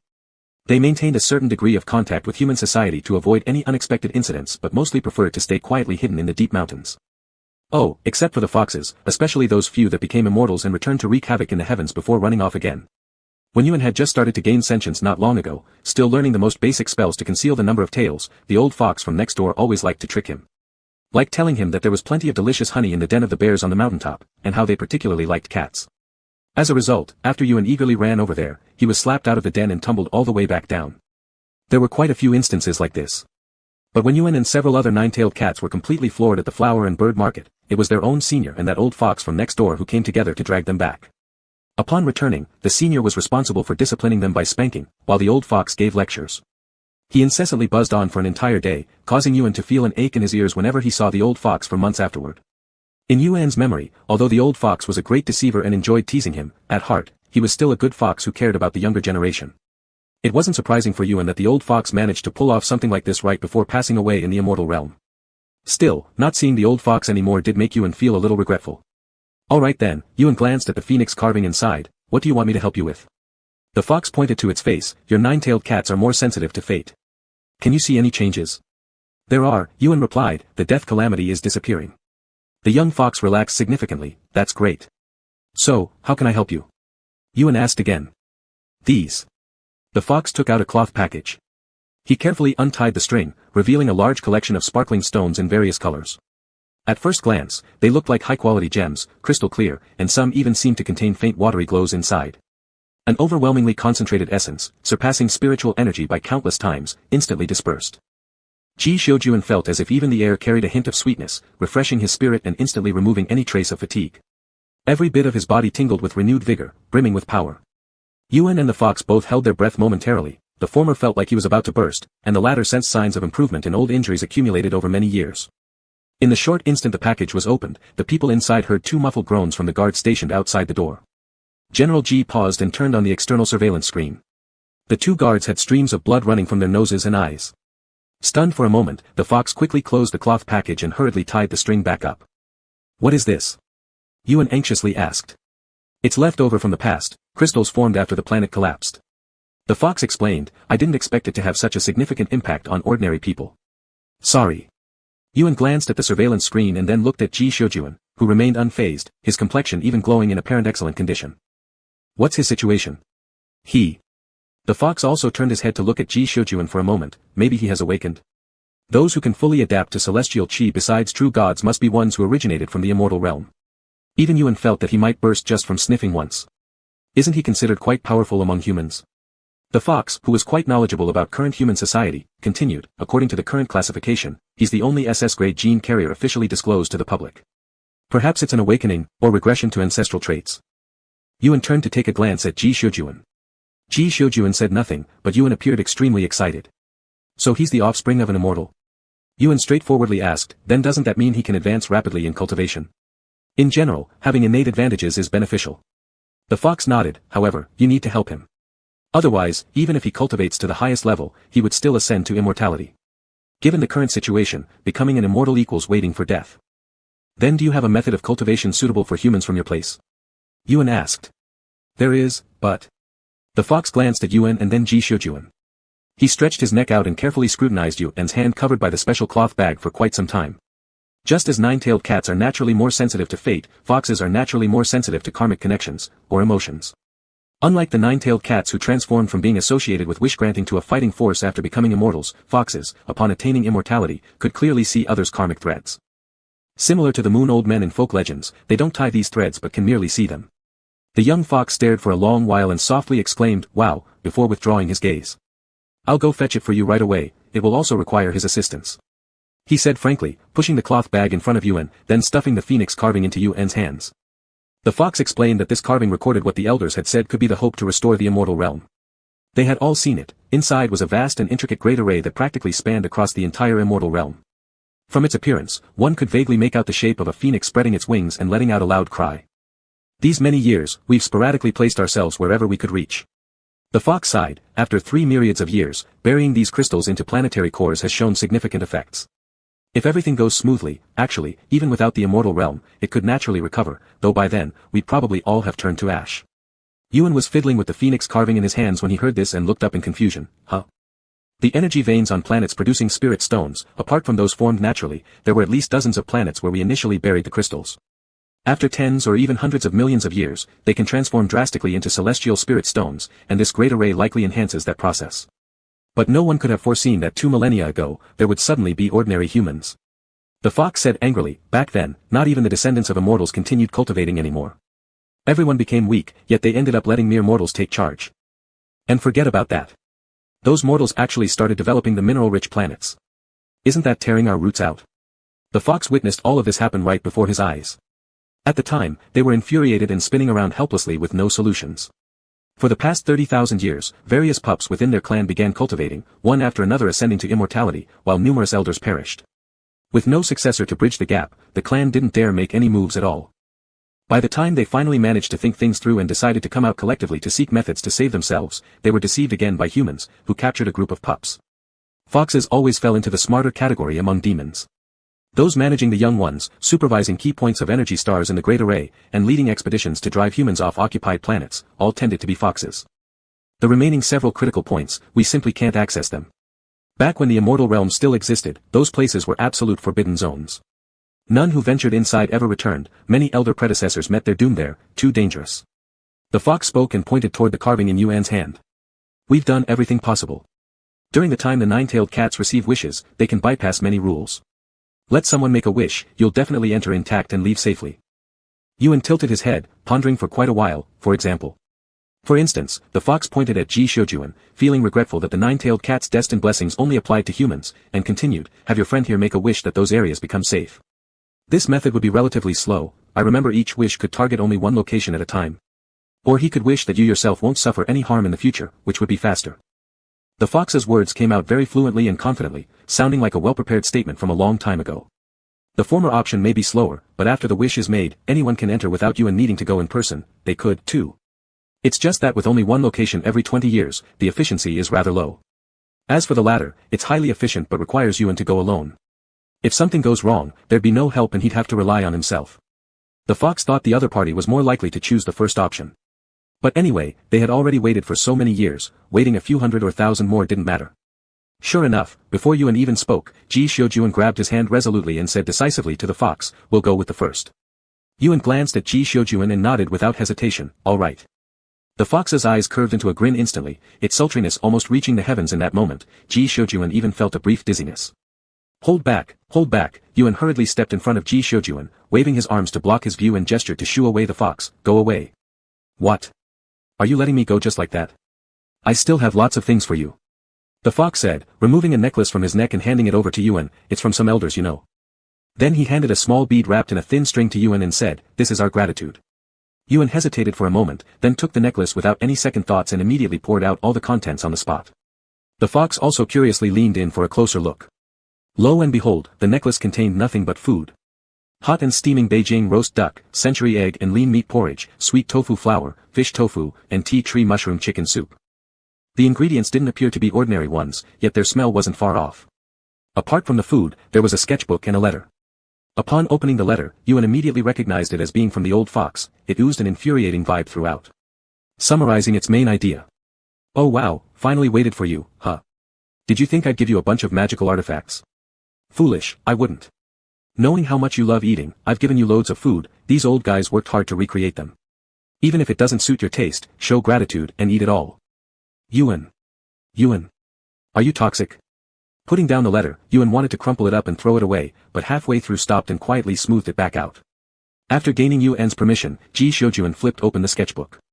Peering over, Yuan noticed right away the sketches inside depicted scenes of the several nine-tailed cats sprawled on the ground in a flower and bird market. On another page, Ji Shoujuan revealed Yuan being flung out of a nest by those bears and rolling down the mountain with a series of clatters. The illustrations were incredibly lifelike, perfectly capturing Yuan's expression filled with confusion, injustice, and even a hint of foolishness. Ji Shoujuan turned his gaze towards Yuan. In that glance, there seemed to be a faint glimmer of amusement. The fox who came closer couldn't help but laugh aloud. Yuan. What the heck? Can't your kind, foxes, do anything meaningful to evoke emotional tears? Why bother dwelling on someone else's past mistakes? Yuan tried to snatch back the sketchbook, but Ji Shoujuan simply raised his hand, lifted the book high above his head, and pressed Yuan back onto the chair. Then he stuffed the extra pearl lying on the table into Yuan's hand. Aren't you curious about what's inside? Ji Shoujuan asked. Yuan frowned, his eyes fixed on the album held high by Ji Shoujuan, suddenly realizing how height drastically reduced the combat prowess of this strong little cat. However, black history aside, there's nothing that shouldn't be viewed. Yuan thought, whether doing anything, his little kitty would always remain super cute.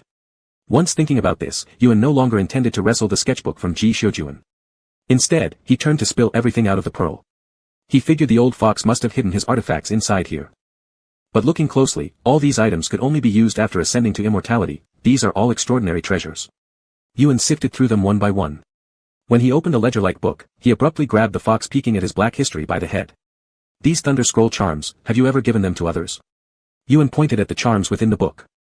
Upon hearing this, Ji Shoujuan looked over, his gaze sweeping across the charm book in Yuan's hand, eyebrows slightly furrowed. Eh? The fox scratched his head in bewilderment. Every pup in our clan has piles of these things. We can make them ourselves, they're not rare at all. What's the matter? The force currently fighting us is trying to use these to blow up the ship. Yuan shook the Thunder Scroll charms in his hand, 4 of these, 2 fire charms, and 1 teleportation charm. The fox furrowed its brows, recalling carefully before slapping its forehead. Hey! Could it be that scumbag who tricked little flower spirit's feelings? Chapter 78. Yuan, upon hearing of some juicy gossip, immediately straightened his stool, took the sketchbook from Ji Shoujuan's hands, and then placed the letter he had flattened between its pages and closed it. Then, in a flash before Ji Shoujuan could react, he wrapped up a piece of roasted duck and shoved it into his mouth. Good, isn't it? Yuan asked. Ji Shoujuan, with the roasted duck stuffed in by Yuan, alternated his gaze between Yuan and the sketchbook that Yuan had put away. After leisurely finishing the roasted duck, he mimicked Yuan's action, wrapping another piece for himself and placing it on the plate in front of Yuan. And then he slowly said, actually, I've already finished looking at the sketchbook. Yuan. You're so annoying. Can we not bring this up? Even food can't shut your mouth. Yuan, seething, bit off a piece of roasted duck and begrudgingly wrapped another one for the fox. The fox, surprised by such favor, took it over gratefully. What happened to Feisty? Isn't this cat normally quite possessive about food? What expression are you giving me? Yuan glared at him, disgruntled, am I that kind of petty cat? Fox. You were being possessive just now. About the food, Ji Shoujuan, during Yuan's mealtime, slowly packed another roasted duck and placed it onto Yuan's plate. Yuan kicked at the fox's foot lightly across the table. Tell me what's wrong with that guy. He actually wanted to catch me before. The fox looked coldly at the spirit and human sitting across from him. These two, without any sense of shame, wrapped food for each other and exchanged them back and forth, practically blinding the fox with their antics. Alone and sorrowful, the fox turned away and began dipping his own sauce, adding vegetables and wrapping his own roasted duck. This is how it happened. Little Flower Essence was a novice flower spirit who had recently transformed into human form. Having read too many old ghost stories like Strange Tales from a Chinese studio left her yearning for an intense, earth-shattering romance with a human. The elder spirits would not restrict such aspirations. Plainly put, they believed that only personal experiences could truly teach one to reflect. Among the younger generation in the clan, except for those fanatically immersed in cultivation beyond reason, most have set out with their own ideas, eventually returning after crashing their heads full on, reluctant ever to leave again. So when Little Flower Essence announced she wanted to go find love, they let her go, imposing only the prohibition against revealing the secrets of the great demon army. 3 years later, Little Flower Essence came back crying, saying she had been fooled. In such situations, the elder spirits wouldn't intervene. This was just like a child taking a tumble along the road of growth, nothing that warranted a massive response. After several days of sobbing, Little Flower Essence returned to normal, dutifully updating the fox on her situation, including the talismans tricked away by that scoundrel and some other bits and pieces.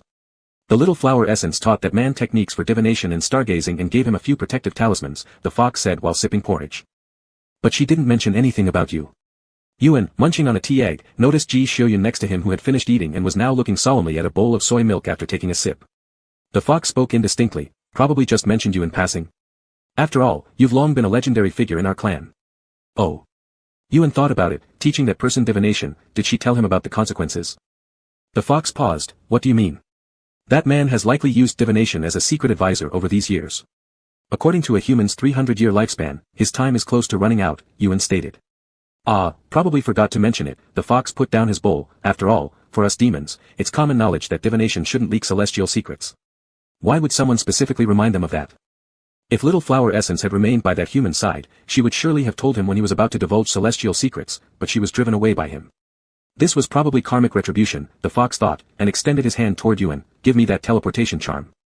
Although there's no need to intentionally seek trouble, since we've encountered this, it's not a problem to casually investigate. Yuan turned his head to look at Ji Xiuyun. The fox's move was evidently aimed directly at the Free Army headquarters. If the Free Army headquarters was attacked directly, there would be no more war, and they could simply send the army to take over the forces. It was a great boon for the overall battle situation. But Ji Xiuyun could not possibly accept it so rashly. Not for any other reason, the difficulty assessment of this campaign wasn't particularly high. As a result, all the major legions brought along a large number of new recruits, including the 2 legions that were borrowed from Kevin Marshall. Currently, they had split into 2 forces and charged forward like an irresistible tide. Only on very rare occasions would they encounter fierce resistance from the old government army. And for the new recruits, no matter what kind of combat situation it was, it constituted invaluable experience. Moreover, even after capturing the headquarters of the Free Army, those who should rebel still would, possibly even fighting with their backs to the river in a manner far more ferocious. After contemplating for quite a while, Ji Xiuyun finally said, just deal with that man. Thank you. No problem. The fox took the teleportation charm from Yuan's hand. Just as he was about to tear it, he stopped and asked again, how long until your next wish? Yuan did a quick calculation, a bit over 19 years. The pair of cunning eyes glanced back and forth between Yuan and Ji Xiuyun, then shifted once more towards Yuan's hand reaching out for the crab yellow bun steamer basket. The red thread of fate above was thick and sturdy. The fox nodded, all right then, take your time. I'll have someone sort through the cultivation techniques for humans and bring them out later. It'll probably take around 2 months plus to come out single-directionally. The array was complex and changeable. Every time someone needed to come out, they had to spend over half a month figuring out how to exit. More people meant longer preparation time, otherwise, they would have rushed here to find Yuan by now. Human communication methods aren't effective. Yuan pointed at the communicator and optical brain. The fox shook his head, no, the grand formation completely severs space. Your message was brought back 4 months ago by a young guy just returning from training. Just then, they were also preparing to depart to save the energy or planet. They hurriedly ran over to look for Yuan after taking control. Yuan nodded, gesturing for the fox to leave. Without delay, the fox tore the charm, whoosh, disappearing instantly from the room. Yuan poked the arm of Ji Xiuyun beside him who was still looking intently at his soybean drink, opened the window for ventilation. Ji Xiuyun turned his head, The whole house smells of fox. Yuan wrinkled his nose, sniffing around Ji Xiuyun repeatedly. Ji Xiuyun's grip on the soybean drink cup tightened, almost spilling it everywhere. After half a day of sniffing, finding that Ji Xiuyun still carried a heavy personal scent unique to him, Yuan's slightly furrowed brows relaxed somewhat. The fox, after all, was already an immortalized fox. In terms of strength, Yuan couldn't compare with him. These beast-shaped cultivated demons each had their own marking scents, which were entirely uncontrollable instincts. It was akin to how, after Yuan and Ji Xiuyun had separated and slept apart for half a month, Yuan constantly clung to Ji Xiuyun, trying to rub the cat scent back onto him.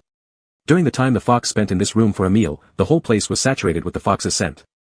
As long as the fox stayed and acted friendly, everything felt fine, but as soon as he left, Yuan became restless due to the pervasive smell. Cats are inherently creatures with strong territorial awareness. Holding one meat burger in one hand and fumbling on the table with the other for something to activate the room control system, Yuan didn't succeed after a while. He turned his head and asked Ji Xiuyun, how do we open the window? Ji Xiuyun replied, manually. This fortress planet wasn't entirely dependent on automated technology. For safety considerations, places using technological machinery were actually much fewer than in ordinary cities. Windows, for example, were generally manually opened. Yuan, feeling extremely uneasy because of the lingering smell of the fox in the room, was reluctant to put down his food. So, he nudged Ji Xiuyun again, opened the window for ventilation. General Ji set aside his soybean drink, stood up, and from his movements, understood some underlying implications. Beasts always left scent marks within their own property and territory, it was an instinct. For Yuan to consider Ji Xiuyun his possession, Ji Xiuyun found this highly pleasing. Especially after the appearance of the fox, Yuan's subtly tense protective actions towards his food made Ji Xiuyun want to scoop him into his arms and rub him affectionately several times. The general opened the window and stood there watching Yuan, who was engrossed in his eating. Perhaps it was the inherent grace and reserve of a cat, even when in human form, despite burying his head deeply in food, Yuan ate gracefully. Sunlight streamed into the room, casting a warm glow over that snow-like hair, shimmering and flowing with every movement, akin to sunlight falling onto an early winter snowy landscape, transparent as melting snow clinging to his lashes. Ji Xiuyun happily indulged in Yuan's beauty. And the person being admired was munching on a rujiamo, then suddenly paused with a face showing he was choked. Ji Xiuyun turned his head to look at the drinking water outlet, just preparing to fetch a cup of water for Yuan when Yuan had already looked around the table and grabbed the soybean drink Ji Xiuyun had drunk from, taking a big gulp.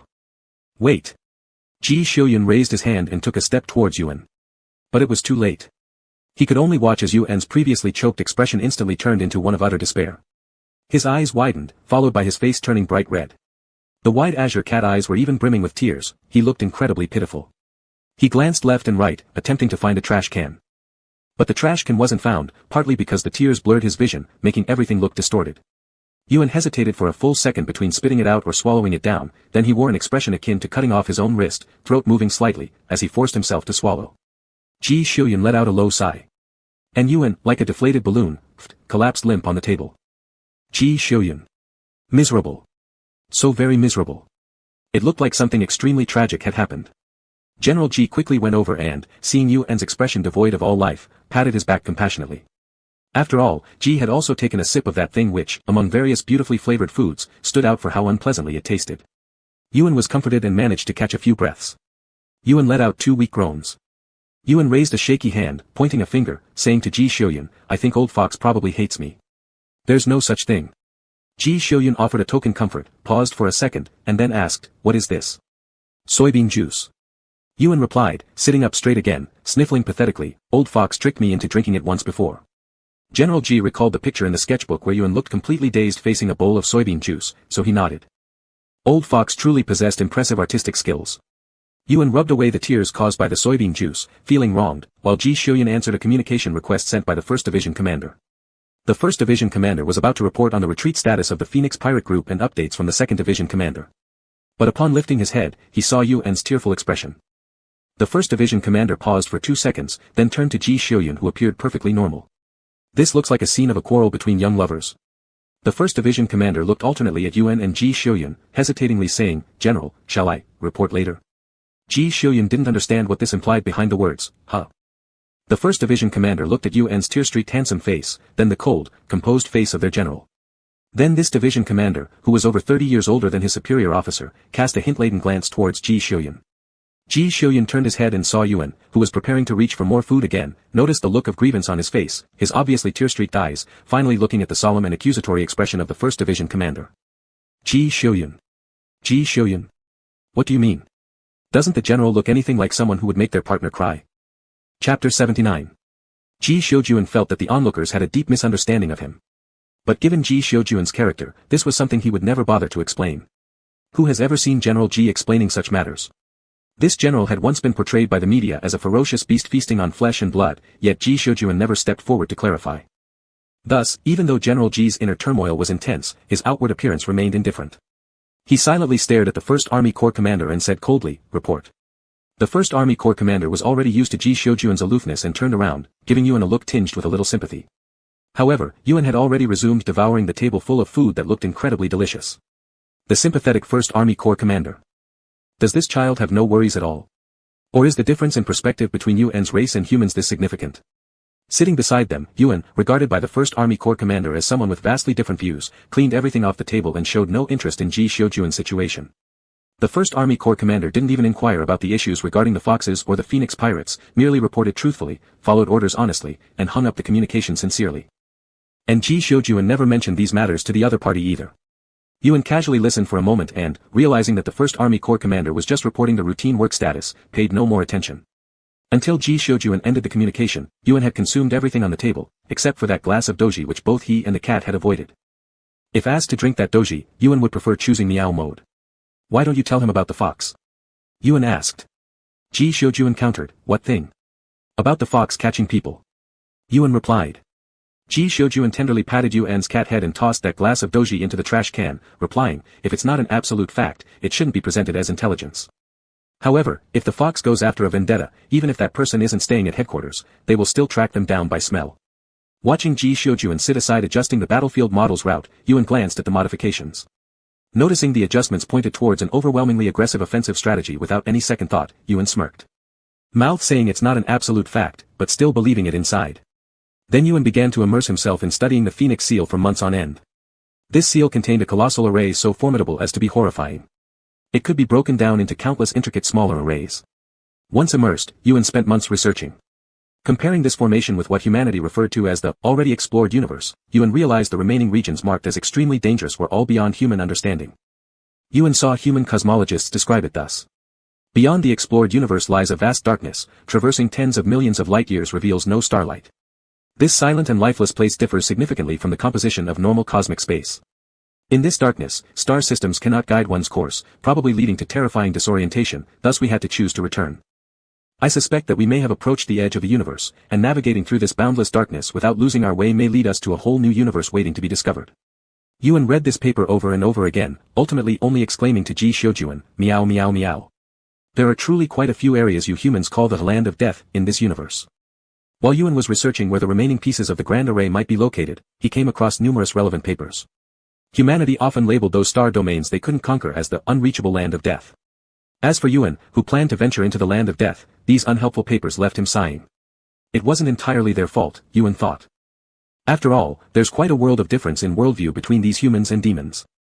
General Ji was busy preparing the final assault on the Free Army headquarters when he heard Yuan's meowing, looking up to see his cat and still failing to understand the meaning behind Yuan's cries. Fortunately, Yuan was just making random comments. After finishing, he retracted his gaze and focused seriously on the Phoenix seal under his paw, pondering how he might safely reach the designated array layout site.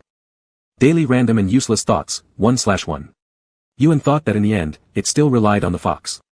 After all, a celestial-level fox wouldn't possibly get lost in complete darkness. Just as he was pondering this, the fox suddenly appeared before Yuan with a whoosh. In the office, one human and one cat both paused in surprise. Ji Xiujuan had already drawn his weapon. But Yuan didn't unsheath his claws because he immediately smelled the familiar scent of the fox. The fox had come to deliver some cultivation methods. He tossed over an excellent quality jade tablet toward Yuan, watching Yuan eagerly hug the jade tablet with all four paws and carefully store it away. The fox said, "Take care of your humans, everything inside is personally hand-copied by the elders when they were too idle." Yuan didn't realize there was anything amiss about the title, "Your Humans." Upon hearing the fox speak, his two cat eyes sparkled brightly, looking quite pleased. Meow meow meow. Seeing how delighted Yuan looked, the fox couldn't help but smile, nodding, yes. Hand-copied by an immortal demon. Yuan's blue eyes shone even brighter. He turned and mewed twice at Ji Xiujuan, pressing the jade tablet in his embrace under his paw and started digging through for books one by one. Each time a book was taken out, the fox introduced it. This is for body refinement. Meow. This is from the demonic way. Meow. This is for sword cultivation. Meow. This is for the way of slaughter. Meow. This is a dual cultivation method. Yuan paused his movements, lifting his head to look at the fox, his face filled with confusion. Meow. Dual cultivation, what's wrong? The fox seemed puzzled, thinking perhaps Yuan, who came from an era where spiritual energy had faded, considered dual cultivation unorthodox, so explained, it's a perfectly legitimate method for dual cultivation, for cultivation partners. Yuan, meow. I understand the theory, but why are you preparing dual cultivation methods for Ji Xiujuan? The fox was momentarily perplexed by Yuan's mew. Looking at Yuan's small paws and Ji Xiujuan's hand standing behind the desk tidying up weapons and documents.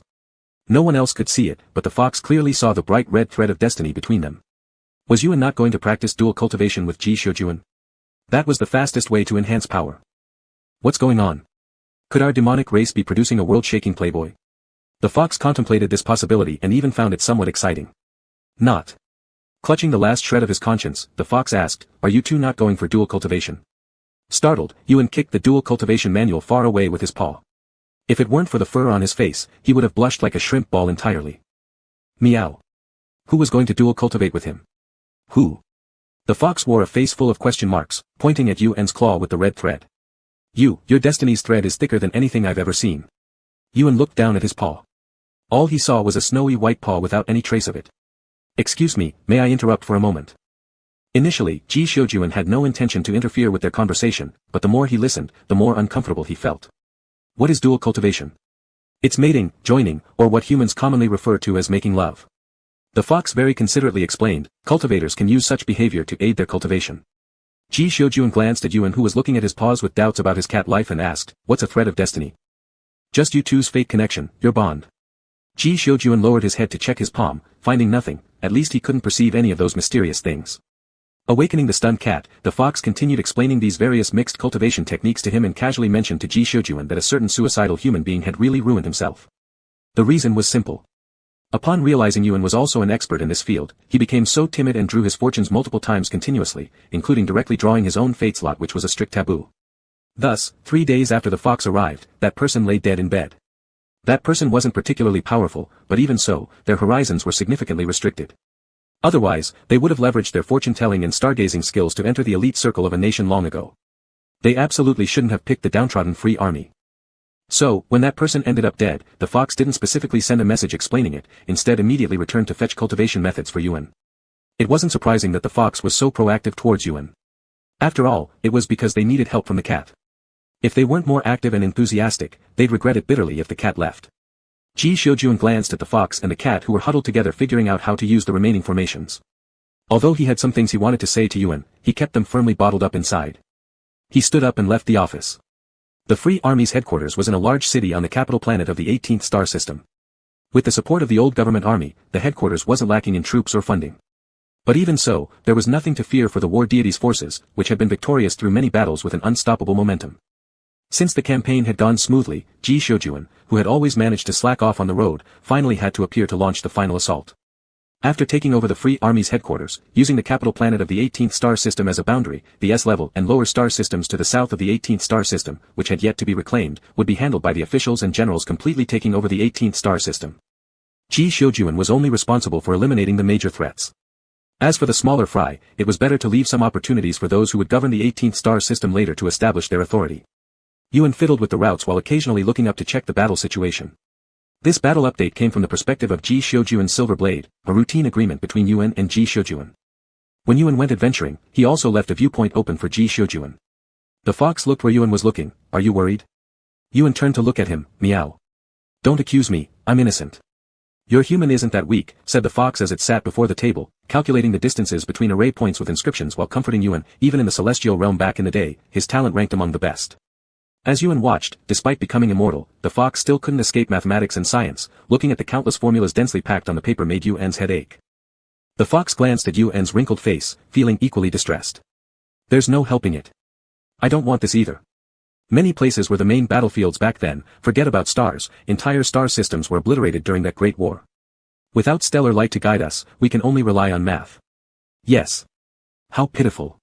Yuan, seeing the fox who also had the bad habit of biting pens like him, extended a paw to politely pat the fox's head. Yuan thought that in the future, cultivators might have to sit in classrooms learning both science and mysticism simultaneously. Just imagining it made him feel somewhat tragic. By the time Ji Xiujuan returned to the flagship after leading the troops in battle for 3 days and achieving preliminary victory, he found piles of papers filled with dense calculations sprawled across the floor, multiple holographic interfaces running different algorithms scattered throughout the room. His pure white cat ball, alongside a fiery red fox, hung limply on the desk, their breaths faint, evidently drained and dejected, just like dried-up salted fish deprived of their souls. Chapter 80. It happened like this. Actually, the matter of doing math was originally unrelated to Yuan. After all, Yuan only needed to be responsible for granting wishes. Originally, the fox viewed Yuan with an attitude of such inclusiveness and indulgence.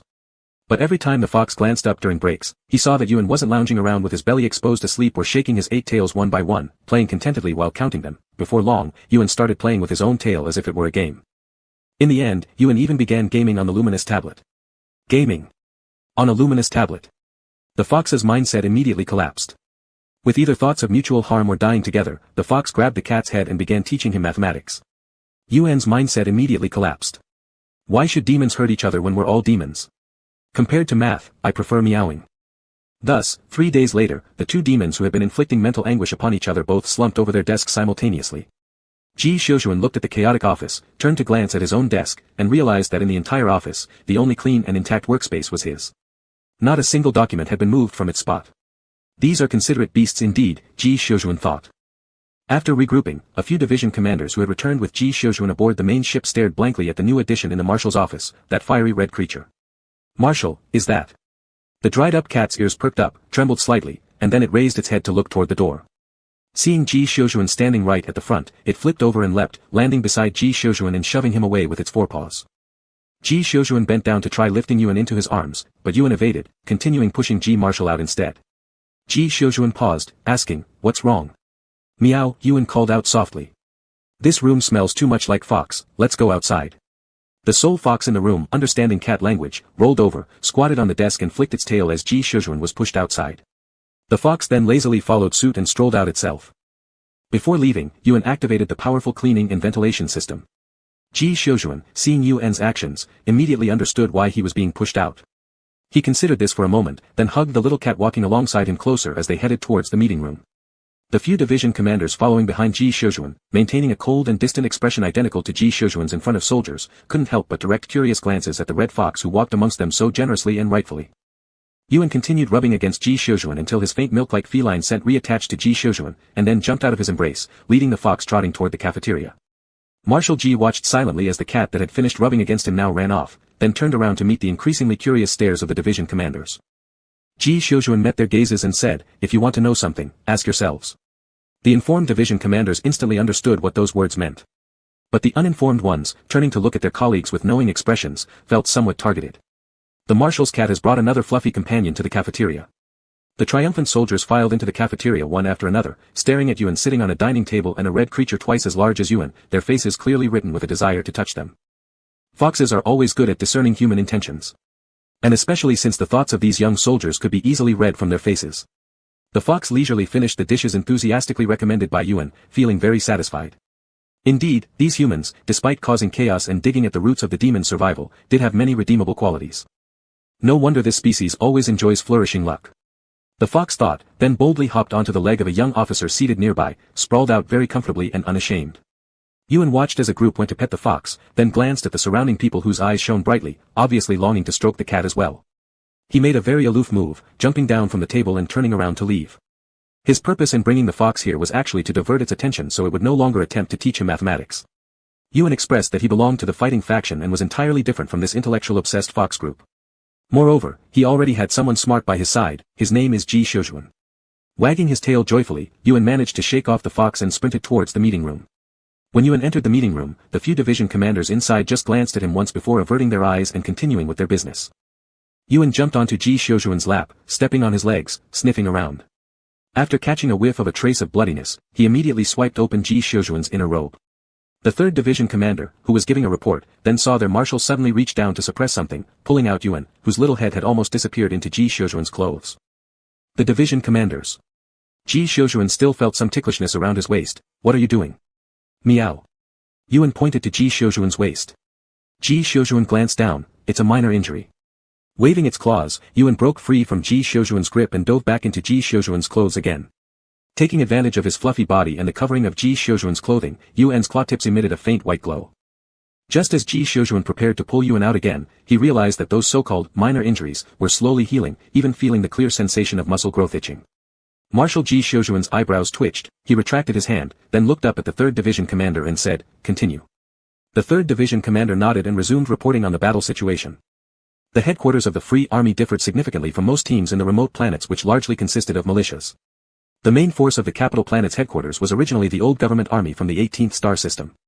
Due to the extreme incompetence and greed of the political officials sent by the previous Sinter Empire, this official actually colluded with the transformed remnants of the old government forces, dreaming of becoming a local tyrant. After all, the old government army was a proper military force. The first action led by the 3rd Division commander upon arriving here wasn't to launch a sudden attack but to evacuate civilians first, aiming to minimize the loss of life as much as possible. A home could be rebuilt, it was merely an issue of money, but when people disappeared, it would take at least 20 years to grow a new generation. Citizens formed the foundation for a nation's development, so saving them was naturally important.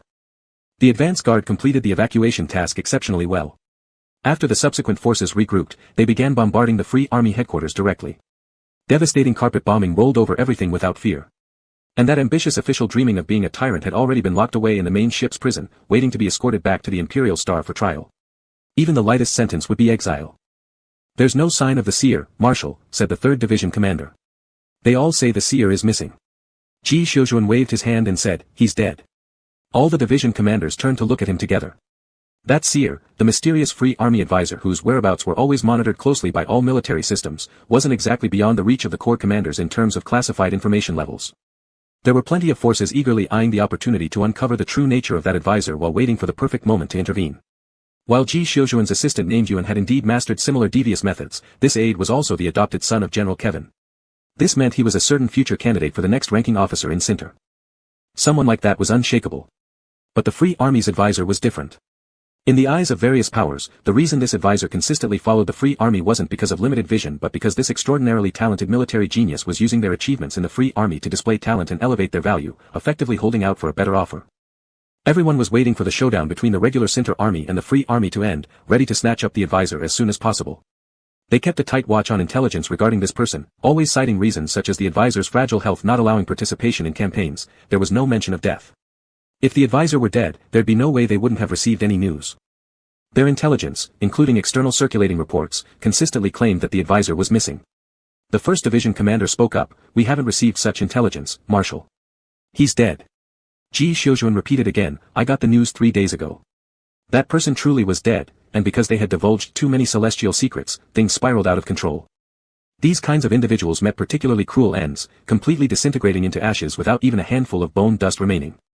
A bedridden man suffering from serious illness disappearing overnight seemed like a disappearance to others. Claiming a disappearance wasn't incorrect. However, Ji Xiuzhuan, informed by the fox about the truth, knew that person was indeed dead. The division commanders glanced at each other, all feeling that Ji Xiuzhuan must have received this news through his own intelligence channels. They were well aware that Ji Xiuzhuan had another independent intelligence network. After all, he was a field-promoted marshal and not following the orthodox route was quite normal for him. The division commanders never delved deep into such matters. If Ji Xiuzhuan said someone was dead, they took it as granted. They had complete trust in their marshal. "Alright, but we'll still announce missing to the outside world," the 1st Division commander said. Ji Xiuzhuan gave him a glance and nodded. The 1st Division commander's intentions were clear. All of them had already learned the array tactics drawn by Yuan. When chasing after pirates in the future, they could disguise themselves as the so-called mysterious Free Army counselor while on missions. If the external powers thought the counselor was still alive, they wouldn't shift their attention onto Yuan. Additionally, they could send some ambiguous responses to the peace offers from various forces, using the situation to manipulate those forces into infighting. It was truly a great plan achieving multiple objectives with one move. This plan was executed perfectly. Yuan listened as the commanders reported their battle conditions and casualties, yawning frequently. After forcibly healing Ji Xiuzhuan's wounds and emerging from his clothes, he prepared to go back to sleep. Concerning the fox left in the canteen, Yuan wasn't worried about it at all. As foxes, they would never neglect themselves. If they wanted to rest, they could easily slip into an officer's dormitory and enjoy a sound sleep. Yuan shook himself on Ji Xiuzhuan's legs and got picked up, tucked into Ji Xiuzhuan's arms. Stunned for 2 seconds, Yuan looked up at Ji Xiuzhuan's chin, rubbed his head against it, and then was carried into the bedroom. He was placed on a small bed filled with cat dolls. "We need to talk," Ji Xiuzhuan said. Yuan stared at him with round cat eyes, gradually sensing a chill down his spine. But Ji Xiuzhuan's solemn face made Yuan suppress the impulse to escape, hopping onto Ji Xiuzhuan's large bed, diving under the blanket, shifting into human form. Then wrapping himself snugly inside, only exposing his head, looking at Ji Xiuzhuan. "What are we going to talk about?" Ji Xiuzhuan gazed at Yuan, a larger-than-life bun, nearly unable to maintain his serious expression. About the marriage destiny line issue, Ji Xiuzhuan cut straight to the point. Yuan blinked, slowly shrinking his head back into the blanket. Ji Xiuzhuan couldn't help but smile and laugh. "Come out." Yuan poked out half his head, his azure feline eyes gazing pathetically at Ji Xiuzhuan. "I won't eat you." Ji Xiuzhuan pulled the quilt to expose Yuan's entire head. Yuan muttered, "What's there to talk about anyway?" "Of course, we need to discuss this," Ji Xiuzhuan replied. "You might not care, but I do want to put a seal on it." Yuan paused. "What kind of seal?" Ji Xiuzhuan thought for a moment and answered, "A name recognition." "Yuan. Haven't you been checking strange things again?" Ji Xiuzhuan looked at the bundled-up Yuan on the bed and asked, "Do you like me?" Yuan thought about it. "Yes, I do." "Which kind of liking?" "All kinds," Yuan responded straightforwardly. Anyway, he wouldn't be happy if Ji Xiuzhuan smelled of someone else. He'd worry if Ji Xiuzhuan wandered too far, or get angry when danger approached. There was a special bright, powerful vitality color around Ji Xiuzhuan that Yuan particularly adored. Could any monster resist the sincere enthusiasm and affection of a human being? Yuan rubbed against the blanket, which was full of Ji Xiuzhuan's scent. At least, he couldn't refuse. Ji Xiuzhuan carefully considered Yuan's meaning and felt an instant uplift in mood. He asked, "Do you want to spend your life with me?" Yuan nodded, "Yes, I do." Now the lifespan issue is resolved, and even the celestial realm problems will eventually improve. Ji Xiuzhuan patted Yuan's head. "Since you like me, and I like you, let's register our marriage back on the Imperial Star." Yuan. Yuan stared in disbelief. Yuan was speechless. How come this kid does it like this? Is this how you propose? Chapter 81. Yuan was deeply moved but rejected Ji Xiuyuan's proposal. Marshal Ji discovered that after rejecting him, his cat started hanging out with the fox all day long. Hanging out together wasn't a big deal, but being so immersed in studying that it caused a daily decline in health and refusing to talk to him was definitely a problem. After Ji Xiuyuan returned once again from the battlefield, instead of leaving his mech, he landed on the deck, allowing the silver blade to return by itself. He stayed in a quiet mech cockpit and began to reflect on himself. He wasn't stupid, and he also knew those romantic tricks for proposing, but Marshal Ji was a complete pragmatist.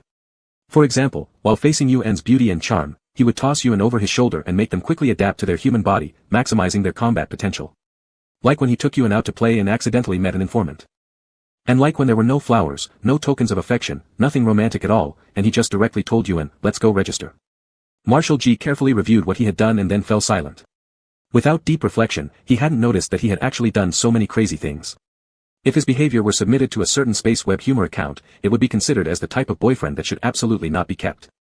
Marshal Ji watched the change in the perspective before him and rested his cheek on his hand, feeling a bit heavy-hearted. The silver blade went extremely obediently into the mech maintenance depot by itself. After reporting the situation, its AI prepared to enter sleep mode. But before it slept, its owner reactivated its system. The AI emblem of the silver blade flickered twice. Its voice was steady and calm, male, with a slight electronic quality. "Hello, Marshal, is there anything else I can do for you?" Ji Xiuyuan thought for a moment, sitting cross-legged in the silver blade's cockpit, asking it, "Silver blade, do you know how one should propose?" No, Marshal Ji contradicted himself, it should be about how to properly confess love. The AI of the silver blade almost didn't hesitate or pause, answering, "Apologies, Marshal. According to the fourth rule of interstellar mechanical intelligence development, artificial intelligence is not allowed to load emotional modules." Ji Xiuyuan remained silent for 2 seconds, clicking his tongue. "But I can search for some examples for you, Marshal," the silver blade said. "Would you like to connect to the star network to start searching?" Ji Xiuyuan nodded without hesitation. Yuan squatted outside Ji Xiuyuan's office for a long time, never seeing Ji Xiuyuan come back. The creamy white kitten lay at the entrance of the office. Occasionally, people passing by were very busy and paid little attention to him. Yuan glanced at the time, waited, and after waiting for 5 or 6 hours and not seeing Ji Xiuyuan, gradually felt restless. Yuan turned back into the office, under the watchful gaze of the fox who was absorbed in calculations inside the office. With the military uniform still clenched in his mouth, he headed toward the small bathroom and turned back into his human form. The fox saw Yuan disappear instantly. TSK. A few hours ago, this same person was telling him not to pay any attention to Ji Xiuyuan. Now, at the slightest hint of trouble, they ran off immediately. The fox gave a look around the flagship, its glossy black eyes flashing with a couple of glints. Then it saw Ji Xiuyuan still observing other mech's experience with proposals and confessions. This man was even discussing with his mech's AI about the best way to confess and propose. The fox. Are you two ever going to stop? Let us tell you, foxes don't eat dog food. The fox thought this place was unbearable and decided to take his science dreams and go wander the galaxy. Having someone special was so great, huh? The fox bit his pen, looking at several light brain interfaces displaying algorithms running non-stop, increasingly feeling that he, the lonely fox, was indeed very sad. It seemed having someone special really was something amazing. As soon as Yuan walked out of the door, they casually stopped an officer, asking, "Where is the marshal?" The officer was stunned. "The marshal triumphantly returned with us. But he hasn't come back." Yuan became worried. "The marshal has probably been on the silver blade the whole time without leaving," another officer said nearby. Yuan nodded, preparing to leave, but paused, turning back to thank these 2 officers. Then he rushed off as if his pants were on fire. Ji Xiuyuan was seriously gathering materials together with the silver blade, even taking notes. "The beach is nice," Ji Xiuyuan said. The silver blade quickly searched and presented a large number of various beautiful oceans. The more famous oceanic attractions include the white glowing sea on S11H44 planet, the red sea on S20Q59 planet, the tsunami viewing safe S09A28 planet, and the famous interstellar spectacle, sea tide flowers, which are in. Ji Xiuyuan turned to look at the detailed data listed by the silver blade.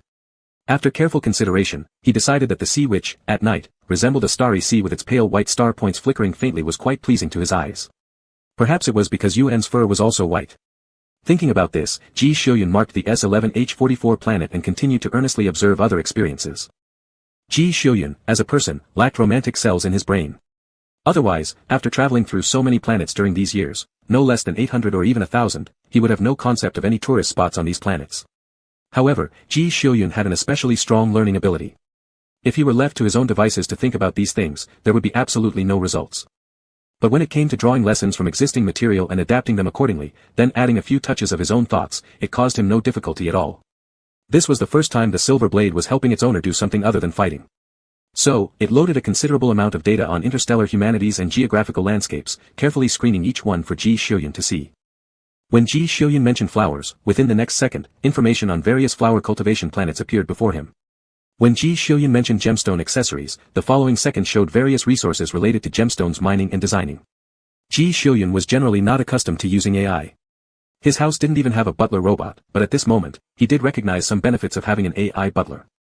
Ji Xiuyun spent a long time exchanging ideas with the silver blade inside the mech. The videos related to confessions and proposals with high click rates over the years numbered in hundreds of thousands. Ji Xiuyun selected a few from here and there, feeling like he had learned a lot, completely unaware of the passage of time. At the same time, the silver blade captured Yuan rushing over at an inhuman speed. "Marshal, Yuan has arrived," it alerted. Ji Xiuyun looked up at the vision window but saw nothing. Because Yuan's speed was very fast. Before the silver blade finished its sentence, Yuan had already darted to outside the silver blade's cockpit. As soon as the words were spoken, Yuan directly rushed in, since Ji Xiuyun had granted him access to enter the silver blade. Yuan's voice carried a heavy note of anger. "Ji Xiuyun." His anger faltered when he saw the messy interfaces piled chaotically in front of the mech, causing him to blink his wide-open eyes. The video in front of Ji Xiuyun was still playing. Through the stereo surround sound system of the silver blade cabin, the whistles and cheers fell into Yuan's ears clearly. On the big screen, a pair of gay lovers embraced tightly with sweet smiles plastered on their faces. On the screen above, the title of the video shone prominently. The heartwarming confession, proposal, and wedding moments of the century. Yuan. Ji Xiuyun. They stared at each other blankly. Without receiving any instructions, the entire mech was at a loss. Reacting first, Yuan stammered, Why are you watching this?" Marshal Ji paused for a moment and responded seriously, "To observe and learn." Counting on Ji Xiuyun coming out with eloquent responses in such matters was simply impossible. Ji Xiuyun always answered questions directly and honestly, and if unable to answer, he either shook his head or remained silent with a stiff face. So, when Yuan asked what he was doing, Ji naturally spoke the truth. Pause at first, Yuan's voice barely ended, and the silver blade immediately paused the video. Yuan glanced around the cabin cluttered with pages. Seeing numerous promotions of romantic destinations, ultimately, his eyes fell on Ji Xiuyun, unsure whether to laugh or be moved. "Why are you watching this?" Yuan repeated again, stepping further into the cabin. From the change in tone in this sentence, Marshal Ji discerned a different meaning behind these words compared to the previous sentence. Therefore, he explained again, "I'm reflecting." Just as Yuan was about to sit down, he heard these words and froze. "What are you reflecting on?" "You're unhappy," Ji Xiuyun replied, "because confessions and proposals should be more solemn." Yuan wasn't quite sure what he should say at this moment. He was indeed somewhat upset because of this, but in reality, he didn't expect Ji Xiuyun to actually do something about it. As for how Ji Xiuyun's mind worked, Yuan understood it clearly. Simply put, after the battle ended, if Ji Xiuyun petted the cat a little more, the cat would forgive him. After all, Yuan had no expectations regarding Ji Xiuyun's taste in life or his romantic side. When Ji Xiuyun bluntly mentioned observation and learning, Yuan knew that watching so many videos wouldn't make any real difference to Ji Xiuyun. Anyone who understood even a little bit about sweet words wouldn't sincerely respond with observation and learning at the moment their loved one discovered they were secretly studying how to propose or confess. Even Yuan could think of phrases like, "I'm learning how to love you," which, although cheesy, could really touch someone's heart. What did Ji Xiuyun say again? Ji Xiuyun said he was observing and learning. Yuan found himself unable to be angry anymore. Instead, he felt a tiny bit touched. "I think no one, except me, would want you anyway," Yuan said this with an expression on his face that looked extremely sorrowful. The dream lover of millions of girls wisely kept silent. "To be honest, I'm not that mad." Yuan sat next to Ji Xiuyun, inching closer to him. "If you comfort me a bit, I'll forgive you." Marshal Ji slightly tilted his head, glanced at Yuan whose eyes were gleaming brightly, and lightly pressed his lips together. Marshal Ji, who didn't know how to comfort anyone, felt like he had just barely crawled out of the deep pit of confession and proposal, only to fall into a new hell once again. Chapter 82. The fox watched as Yuan, looking worried, charged out and then returned in a rage, with Ji Xiuyun following close behind. But Yuan paid no attention to Ji Xiuyun. As soon as the office door closed, he quickly transformed back into a cat and leaped into the fox's arms, burying his little head under the fox's clothing, refusing to communicate with anyone. The fox, who had a cat growing out of its clothes, looked up at Ji Xiuyun. Ji Xiuyun's expression remained calm, as if nothing could rattle him. Yet from that serene face, the fox noticed some signs of confusion and helplessness. The fox stroked the cat in its arms, somewhat puzzled. Wasn't everything fine just now? Looking at Ji Xiuyun, who was seriously studying, it seemed logical that these two should have made up and returned happily hand in hand. This fox, whose age was dozens of times older than Yuan, stroked the cat and looked questioningly at Ji Xiuyun. Ji Xiuyun paused for a moment, his gaze slowly shifting from the cat to the fox. This fox had been here for about half a month. It didn't wander around and never appeared in human form outside. Apart from occasionally darting off to eat in the canteen while letting humans pet it, it mostly immersed itself in learning. Additionally, it kept Yuan company. Ji Xiuyun wasn't surprised at all by Yuan's reliance on and trust in the fox. Although Yuan didn't give specific details, Ji Xiuyun heard a lot from Yuan about the old senior figures and other cats in the clan. Whenever Yuan told stories from the past, it always began with, "The old senior once told me." Back on Emperor Star, after getting familiar with General Kevin and Lady Ai Li, every early morning, Yuan would run to see these elders right after Ji Xiuyun left. Now an elder of the same race, though not a cat but still considered an elder, had emerged, and it was no surprise to Ji Xiuyun that Yuan enjoyed sticking close to this individual. However, in such situations where there were elders around, it became more complicated. For example, in the past, Ji Xiuyun could have picked up the cat hiding in the corner or under the covers and comforted it properly. He didn't know how to console people, but cats were different. In his feline state, Yuan was much easier to comfort.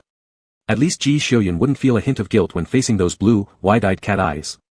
Cats were so good, Ji thought.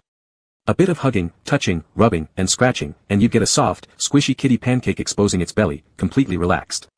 When especially comfortable, the tail sways leisurely with its tip slightly curling upward into a small arc. Humans, however, were different. Seasoned General Ji, having lived for many years, still didn't know how to comfort people. His memories of his parents were ones of long-lasting love without sweet words but rather warm, peaceful, and supportive everyday routines.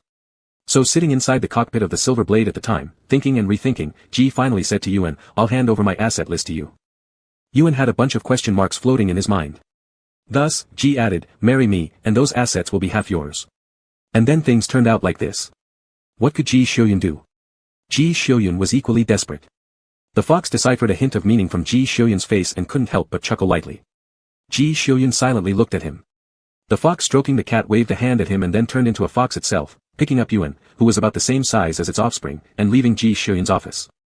Being carried by the neck fur, Yuan curled up his 4 tiny paws, holding onto the fluffy big tail, wobbling along while being carried.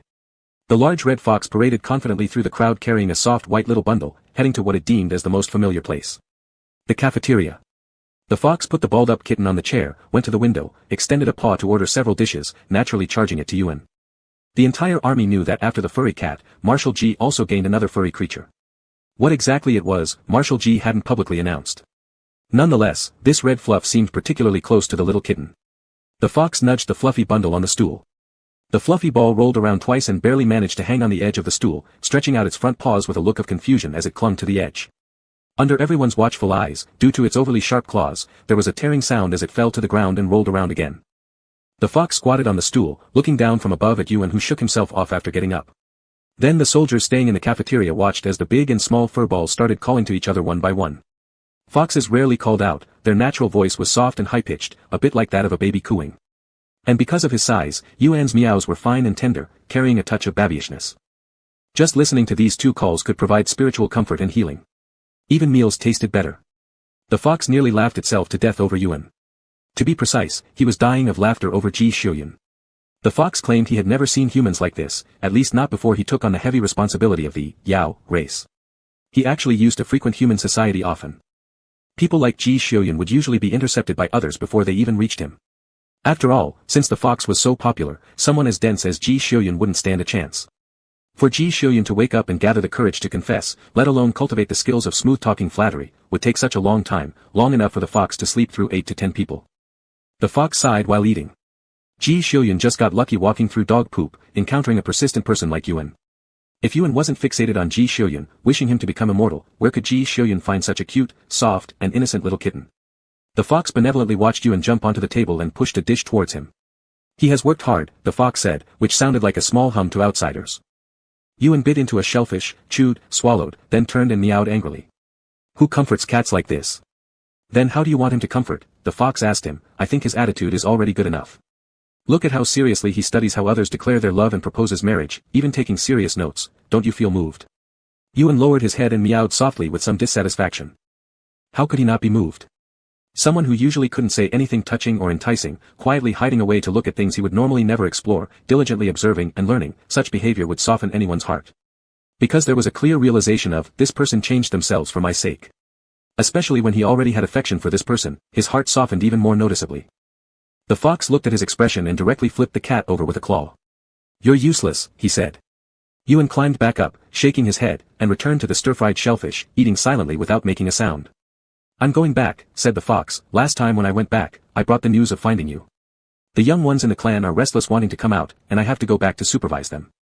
Yuan glanced at him, licking his nose which was stained with grease, emitting a soft meow. "Besides, there are a few in the clan who are especially skilled in fortune-telling and divination. It doesn't make sense for me alone to shoulder this responsibility." The fox pushed the remaining few dishes towards Yuan's endless stomach, watching him eat while telling Yuan the contact point for entering that great formation, indicating that if something happened, he could return directly to get reinforcements. Yuan found the word "going back" very comforting and felt rather happy. Even after finishing the meal, he generously licked the fox's fur. Ji Xiuyun slightly paused when he saw the fox and the cat stroll out, and only the cat returned. As soon as Yuan entered the room and smelled the fox's scent, his feline face filled with disdain. He immediately turned on the strong ventilation system, then jumped onto Ji Xiuyun's lap with 3 bounces, lazily yawning and lying down. Ji Xiuyun looked down at the cat on his leg, not asking where the fox went, but instead asked, "Are you not angry anymore?" Yuan flicked his ears and emitted a soft meow. This meant he wasn't angry anymore. "I just checked," Ji Xiuyun said while pinching Yuan's little paw pads. "After we return to the Emperor's Star and finish handling post-war affairs, I will take you out to play." Yuan flipped over, lying on Ji Xiuyun's leg, revealing his little belly, and tilted his head to look at the other. Meow. All sorts of projects, like the White Starlight Ocean, the City of Flowers, the Blue Floating Planet, deep-sea exploration and other miscellaneous things, were stuffed into the itinerary by Commander Ji. And the travel schedule was kindly assisted by Silver Blade, which had been newly loaded with a bunch of random data packages. Ji Xiuyun scratched Yuan's chin, hearing his cat emit a comfortable gurgling sound, slightly pursed his lips, and there seemed to be a hint of an upward curl at the corner of his mouth. The welfare in the Sin's Empire was still pretty good. For instance, the honeymoon leave lasted as long as 3 months, plenty of time for him and Yuan to revel through all these famous scenic spots. Ji Xiuyun calculated the days, glanced down at the cat lying on his legs, and his mind was working furiously. Chapter 83. The Empire's general offensive against the Free Army was proceeding smoothly. On Marshal Ji's social media account, in just 2 short months, several more messages of great victories had been posted. When there were only remnants of the old government forces left, Yuan finally left the flagship and the guerrilla battlefields where he had been chasing space pirates, bringing his Meow Meow number along to catch up with these regular troops. A battlefield without militia appeared much more professional, with fewer glimpses of heartrending mercy and outrage, while the traces of artillery fire seemed especially merciless. Yuan was quite active in the final 2 months. It seemed like he never needed rest. As the Free Army retreated again and again, he led a personal marshal's direct subordinate unit of merely 5 people, sneaking into the enemy ranks during the dead of night when they were exhausted. His mech was pitch black all over, and when it moved, only a few strands of indigo empathetic lines could be seen. It would often silently appear in the heavily guarded camp like a ghost, opening fire without a word. This young man was truly a monster. In a battlefield dominated by laser weapons, he would even leave his mech at times and personally engage in combat. The blood-stained delicate handsome face struck fear into the hearts of the Free Army who were his enemies. The main force was led by Ji Xiuyun, dark and menacing like ominous clouds hanging over the city. They also had to remain vigilant at night against the sudden raids led by Ji Xiuyun's deputy, Marshal Kevin's adopted son. It was a dual torment on both their physical and mental well-being. The remnants of the Free Army were utterly disheveled. Internal chaos caused their defeats to cascade rapidly. The old government forces put up resistance for 3 months but ultimately surrendered due to inability to hold on any longer. Yuan stood in the palm of Meow Meow number, carefully examining the captured soldiers and showing utmost vigilance towards any talismans they might possess. Sure enough, he found some talismans on a few officers and confiscated them before they could perform suicidal attacks. Marshal Ji Xiuyun wasn't with him. Because Marshal Ji, at Yuan's request, began seriously studying various texts. Yes, that is correct. You couldn't expect those demon immortals from different eras or worlds to all use Sin's Imperial script, right? Besides the Chinese characters used by the old fox and a few other foxes which Yuan still recognized, the other scripts were completely foreign to him. Every time he saw Ji Xiuyun diligently studying with a book in hand, Yuan couldn't help but reminisce about the past scenes where Ji Xiuyun forced the cat to study. East or west for 30 years each, now it was Little Kitten's turn to push Ji Xiuyun's head down to make him study. How delightful. As Yuan observed the reception of the prisoners completed, he jumped off the palm of Meow Meow number and patted his mech. Meow Meow number's visual window flashed a few lights before it stood up on its own and clanged its way to the mech repair yard, staying there with Silver Blade number. Anyone could see through, of course, officially known as Thunderclap number, that Yuan's mech was essentially a variant of Silver Blade number. When the 2 mechs occasionally came out under AI control to test their performance, viewed from afar, they were practically twins of different colors. At first, the soldiers would mutter inside their hearts, saying that Marshal Kevin and his adopted son were shameless for creating a body so similar to Silver Blade number. But now, the soldiers would only think how their marshal truly spoiled Marshal Kevin's adoptive son. Ji Xiuyun's special treatment towards Yuan was evident to all. Not only in the first war of this expedition when the unconscious hug and gaze happened. Take nothing else, just look at the fact that the marshal gave Yuan the authority to use Silver Blade number directly. For the first time seeing Yuan effortlessly entering Silver Blade number, all the mechanics in the entire mech field were stunned, leaving the spacious site completely silent. Later, everyone gradually got accustomed to Yuan sometimes using Silver Blade number to roam around while Meow Meow number was under maintenance. Their marshal, towards Marshal Kevin's adopted son, didn't have a shred of defense. But it was good that this lack of defense was mutual.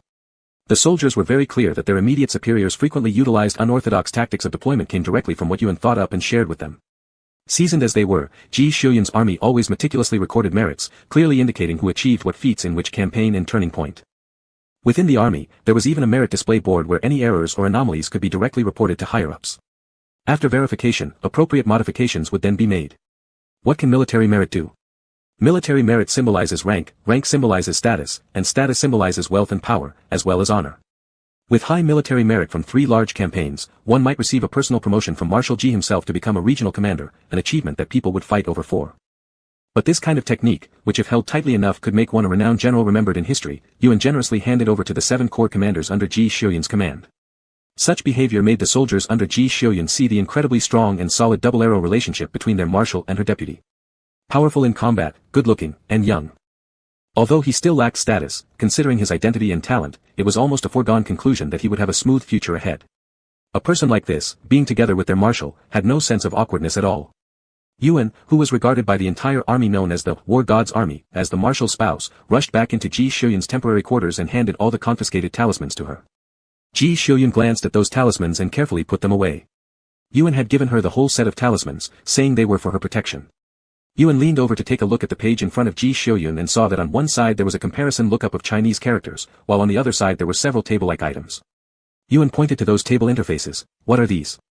Ji Xiuyun paused for a moment before answering, marriage certificate registration procedures. Yuan looked at her. Ji Xiuyun calmly looked back. What's the use of a marriage certificate? Yuan did not quite understand human formalities. To stamp it and establish the official status, Ji Xiuyun answered. She continued after another 2 seconds of silence, I want everyone to know that we are already together. Yuan tilted his head but didn't refute her statement, instead saying, but my identity is fake. Ji Xiuyun immediately seized the point, so, you agree. Yuan blinked. Identity isn't a problem, Ji Xiuyun's expression rarely showed obvious relief, as long as you agree. Yuan waved his hand, showing no great concern. He actually wasn't very concerned about this. His identity was fake, the registration information was fake, everything was fake, obtaining a marriage certificate wouldn't prove anything, nor did he understand why Ji Xiuyun would so desperately want that piece of paper. The reason Yuan was previously unhappy and refused was, just as Ji Xiuyun said, because her declaration of love and proposal weren't solemn enough. Simply put, lacking sincerity. But now Yuan had seen Ji Xiuyun's attitude, and he no longer cared about this matter. It's like you can't force a cat to bark, don't expect Ji Xiuyun to suddenly awaken with the skill to shower sweet words for free. Ji Xiuyun doesn't understand romance, nor does she create surprises. She would simply lay out in front of you everything she could think of and everything she possessed, then honestly express her thoughts. The trait of honeyed speech couldn't be found anywhere in Ji Xiuyun, and Yuan could only perceive pure authenticity. This person, what she thinks is what she says, and what she says is exactly what it means. When Ji Xiuyun expressed her inner desires, she never beat around the bush, just like when Yuan first turned into human form, Ji Xiuyun would seriously tell him that facing a normal adult male, one must wear clothes. So when Ji Xiuyun said she wanted to get stamped, obtain a title, and issue a marriage certificate, it probably meant she genuinely wanted it. For a demon like Yuan, when 2 demons were together, there was seldom much fanfare. Basically, if 2 demons stayed together long enough or hit it off, felt good about each other, they would instantly come to an agreement, solemnly swear an oath to heaven, then move out of their old nests to a new one. There wasn't much change beyond that. However, humans prefer to hold a ceremony, inviting a large group of family and friends, even cultivators among humans, have the habit of doing so. Yuan's requirements for having Ji Xiuyun as his partner weren't that high. The best would be if she could spoil and indulge him, but just mutual companionship and living a good life was also fine. Once Ji Xiuyun began her cultivation, a person and a demon could formally pledge an oath to each other, becoming certified legitimate legal partners by the heavens. For Yuan, a marriage certificate wasn't necessary, but since Ji Xiuyun wanted it and it wasn't a big deal, Yuan was willing to cooperate. If she wanted it, fine, let her have it. Who wouldn't indulge the person they cared about? Yuan pulled up a stool and sat beside Ji Xiuyun, just as he was about to take a look at the registration procedures when his eyes caught a few cultivation manuals laid on Ji Xiuyun's desk. He glanced through them twice, then reached out and stuffed the dual cultivation manual into his storage sleeve. Yuan felt that he should brush up on his skills first. Skills on how to make Ji Xiuyun squeal with delight. Chapter 84. Imperial Marshal Ji Xiuyun returned to the imperial capital with his army. Once again, they were welcomed with frenzied enthusiasm, a reception more grand than ever before. The 10-day documentary filmed by Yuan on the StarNet ranked first in viewership across all major platforms, far surpassing any other video. This comprehensive documentary, which revealed the real war that had been concealed by the official channels of various countries, sparked a wave of desire for peace among the entire Star populace. With the Free Army, a factor hindering unification and peace, having been crushed, the triumphant heroes received enthusiastic welcome and admiration from the masses. As the protagonist, Ji Xiuyun, after concluding a public summary of the battle situation and making subsequent statements, very rarely accepted a private interview with the official media. In the interview, he disclosed a big piece of news. He was getting married. Ji Xiuyun, the de facto marshal of the Zantisi Empire in the Milky Way galaxy and the top leader of the SS-level Star System Alliance, dream lover of billions of girls in the SS-level Star System Alliance, whose name alone strikes fear into the hearts of enemies and can even stop opposing coalition children from crying at night, this very Marshal Ji, was getting married. After the marriage partner was announced, it came as no surprise to the stellar populace, it was Ji Xiuyun's young current deputy. The already aware stellar populace spread the word, and the media, which had just finished glorifying the military exploits of War God's army, was then suddenly thrown a bombshell by Ji Xiuyun himself. The renowned bachelor with an illustrious record of war achievements who also held such a high position, Ji Xiuyun, was getting married. The youngest, most promising, and strongest combat-capable marshal in the history of the empire was getting married. And what's more, the marriage partner was the adopted son of another marshal. Some media outlets quickly released photos capturing the instant reaction of Marshal Kevin when he learned of the news. Kevin's expression looked somewhat menacing. Perhaps never expecting his own child to join Ji Xiuyun in a few battles only for him to be scooped up like that. The media, eager for chaos, sent out article after article, almost directly instigating a confrontation between the two marshals right in the headlines. However, the Star citizens who were suddenly informed of this message were not at all surprised. Unlike the disconnected soldiers on campaign, they could always surf the Star web freely. Over the years, Ji Xiuyun has had no whiff of romantic news, but the embedded reporter from the Imperial official media certainly gave enough screen time to Marshal Ji and his deputy. Aside from frequent appearances during live broadcasts involving two suspicious-looking mechs, even the occasional updates through flat record photographs would contain images that seemed innocent at first glance but upon closer examination contained subtle nuances.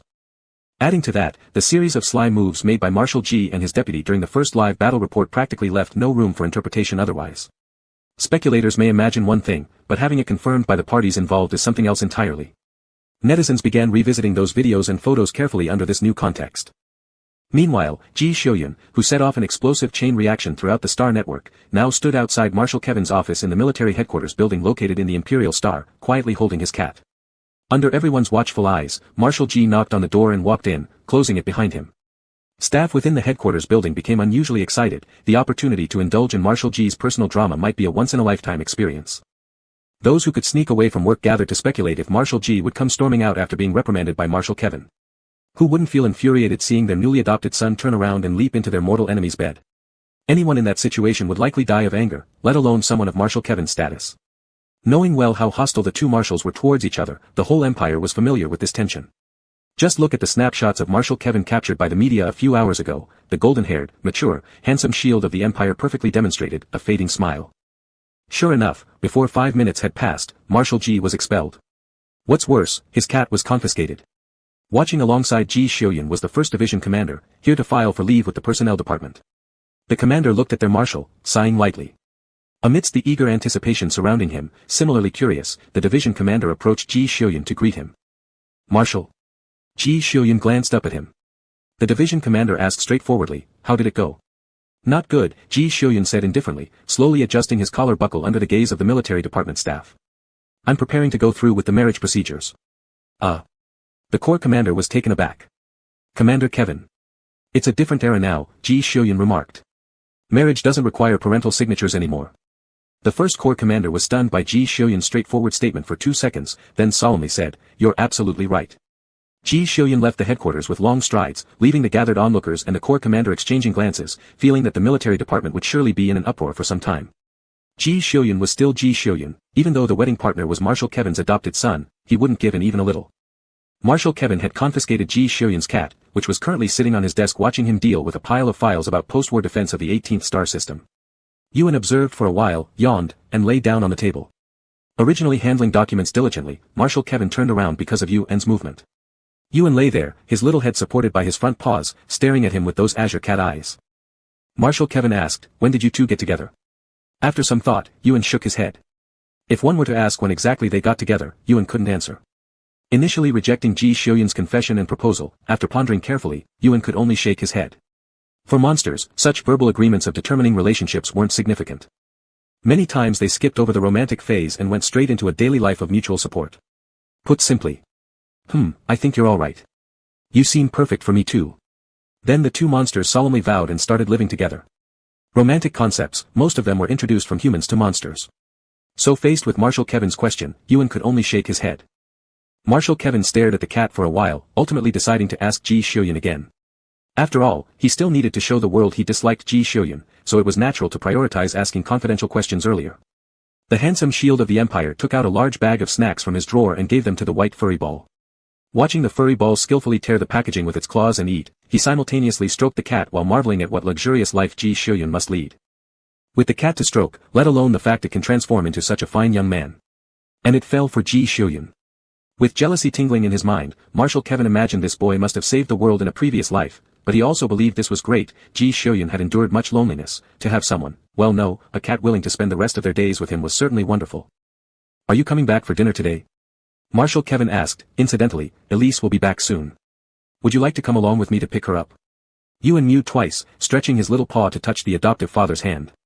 Marshal Ji came to pick up the cat on the way home, sneaking a meal. Dinner was a specialty meat steak brought back by Mrs. Elise from the film Star Planet where she was shooting movies. She watched the human and the cat eating quietly, her expression soft and gentle. Yuan licked the bottom of the bowl and turned around, reaching out his paw towards Commander Ji's plate. Commander Ji paused, glanced at Yuan's empty dish with no sauce leftovers, thought for a moment, cut the meat on his plate into bite-sized pieces suitable for Yuan's size, and pushed the plate in front of him. Yuan unhesitatingly accepted Commander Ji's thoughtful service. Mrs. Elise, observing the interaction between the man and the cat, gave Ji Xiuyun an unexpected look, as if seeing something rare blooming. Feeling somewhat uneasy under the scrutinizing gaze of his mother-in-law. Honestly, he didn't find his behavior particularly astonishing. He admitted that he was clumsy at sweet talk or romantic techniques, but that didn't mean he couldn't handle such trivial matters. Verbal chatter wasn't his thing, but concrete actions, he could indeed perform those. How long have you two been together? Mrs. Elise asked gently. These two, one being the adopted son she registered in her household book and the other her husband's highly trusted student. In Mrs. Elise's eyes, both could be considered her children. Ji Xiuyun calculated the time and said, from the moment Yuan agreed to my proposal, it's been half a month. The couple General Kevin fell silent for quite some time. After a long pause, Mrs. Elise found her voice again and asked, what about dating? From the time I started liking Yuan on my own, it's been about half a year, Ji Xiuyun replied. Mrs. Elise. What is going on with the youth these days? Yuan is too popular, Ji Xiuyun stated. What if he sneaks off and climbs over the wall? What if he runs off to the demon race side and meets a cute little female cat?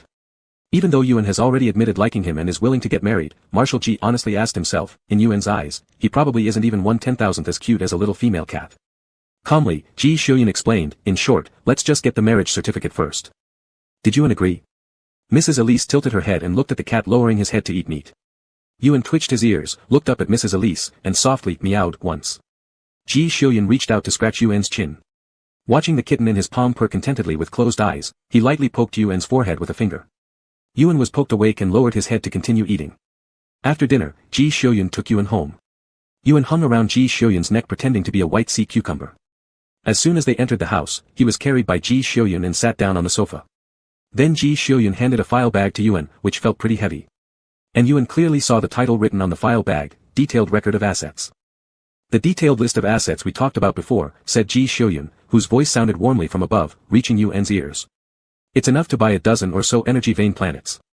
Hearing this, Yuan placed a paw on the detailed list, looked up at Ji Xiuyun, then lowered his head and seriously scratched through his fur's mysteries, suddenly raising his head and whimpering pitifully, meow. Marshal Ji looked down at him and let out a puzzled light hum from his nasal cavity, Yuan crawled under the couch cushions and turned into human form, wrapping himself in them, then threw out a bunch of small snacks, energy crystals, and a heap of strange-looking treasures. Facing Ji Xiuyun's quiet gaze, he asked him, you're not allowed to think my dowry is insufficient, right? Ji Xiuyun showed a trace of unexpected surprise, even slightly widening his eyes. You mean, dowry? Chapter 85. Ji Xiuyun suspected that there might be something wrong with his ears. Gifts for the engagement, he repeated the question again. Ji Xiuyun, who was learning Chinese characters for the cultivation techniques and in the process got exposed to a lot of ancient earth culture, clearly understood what engagement gifts meant. In the interstellar age, same-sex partners were not uncommon. On the marriage certificates of same-sex couples, it could state both as husbands or both as wives without clearly differentiating roles. But in Yuan's era, things weren't like that. Marrying and being married, they were vastly different. Similarly, the concepts of dowry and engagement gifts were also distinct. Would Ji Xiujuan compromise on this matter? Certainly not. No. Ji Xiujuan flatly rejected Yuan's engagement presents and tapped the asset details document folder. He said, engagement gift. Yuan froze for 2 seconds and then bulged his eyes. You want to marry me? General Ji nodded, yes, you will marry me. Yuan opened his mouth to refuse but Ji Xiujuan beat him to it, you've already agreed to marry me. With his neck stiffened, Yuan remained speechless. Why are you humans like this? To actually have the heart to trick such an adorable kitten. Marry me if you will. Yuan rolled his lips, it's just because I spoil you. Ji Xiujuan. Ji Xiujuan was shocked by this sentence from Yuan, silent for a long time, eventually stroking Yuan's scalp and said, then spoil me a little more. As soon as he finished speaking, General Ji carried Yuan along with the sofa cushion into the room. And at midnight, he was kicked out unceremoniously, disheveled, and marked with some suggestive scratches. Ji Xiujuan looked back at the door, thought about it, tidied up, and slept in the study all night. Mrs. Ali thought Ji Xiujuan and Yuan would go get their marriage certificate the next day. But what she never expected was that Ji Xiujuan started busy with post-war affairs the next day, and Yuan chose to accompany her out shopping. That shouldn't be. Mrs. Ali looked at the marks on Yuan's neck which weren't hidden in the least and showed openly, and felt even more it shouldn't be like this. Mrs. Ali found a beverage shop, although this high-end commercial district drew attention from some people towards them, no one dared do anything disrespectful. Mrs. Ali took Yuan inside, ordered a huge pile of food for her always hungry kid, and then gently asked, did you guys quarrel? Yuan didn't catch it immediately. Mrs. Ali pointed at the marks on Yuan's neck, isn't it perfect? With Xiujuan's efficiency, he should have taken you to get your marriage license today. Reacting after 2 seconds, when Mrs. Ali thought he would turn red with nervousness and shyness, Yuan accepted the drink passed by the robot nearby and said, he performed poorly last night, so I kicked him out. Mrs. Ali. Mrs. Ali. Are you young ones, all, like this? Mrs. Ali hesitated, unsure whether to speak. So when I woke up, he was already gone. Yuan wasn't particular about getting the marriage certificate. Because Ji Xiujuan did not sleep in the same room, Yuan was drowsy until Mrs. Ali contacted him. Yuan knew Ji Xiujuan probably cared about how poorly rested he was last night and thus did not wake him. Yuan liked this gesture. When he woke up, all the annoyance from the previous night was gone, replaced with contentment. After glancing at the paparazzi being dragged away by security upon hearing the news and looking at the time, Mrs. Ali said, he should be contacting you about now. Yuan, who was focusing intently on sucking small fruit particles from the drink, let go of the straw in his mouth and raised his head blankly. Why is that? Mrs. Ali pointed at the paparazzo being dragged away, because he will know you're awake soon. Upon seeing this, Yuan opened his light brain page casually. The first thing that popped up after opening was the entertainment headline about Mrs. Ali and Yuan's dynamic projection while shopping and drinking cold drinks. Yuan clicked the headline. Mrs. Ali glanced through it as well, a teasing smile appearing on her face. This is rare, she said, your coverage has overshadowed mine. Yes, the subject of this report was Yuan. The entire empire knew how effective General Ji was. If he said he wanted to get married and register the marriage, it would generally happen within 2 or 3 days. Today, quite a number of media outlets spent the entire day staking out at the Civil Affairs office in the capital of Xinti's Star Empire. As closing time approached and Ji Xiujuan and Yuan had yet to show up, they instead received news that Yuan accompanied Mrs. Ali on an outing for some shopping. The high-end shopping district wasn't accessible to just anyone, but paparazzi were known to always find their way in. In this era when nearly every flaw could be magnified infinitely by imaging technology, every detail on the photographed subjects was crystal clear. For instance, the mark left on Yuan's neck. And the bite marks on his wrist. Not to mention the faint signs beneath his casual attire. Additionally, today during a public military seminar discussing Mei-style marching techniques, the camera captured faithfully the scratch under the collar of Marshal Ji's shirt.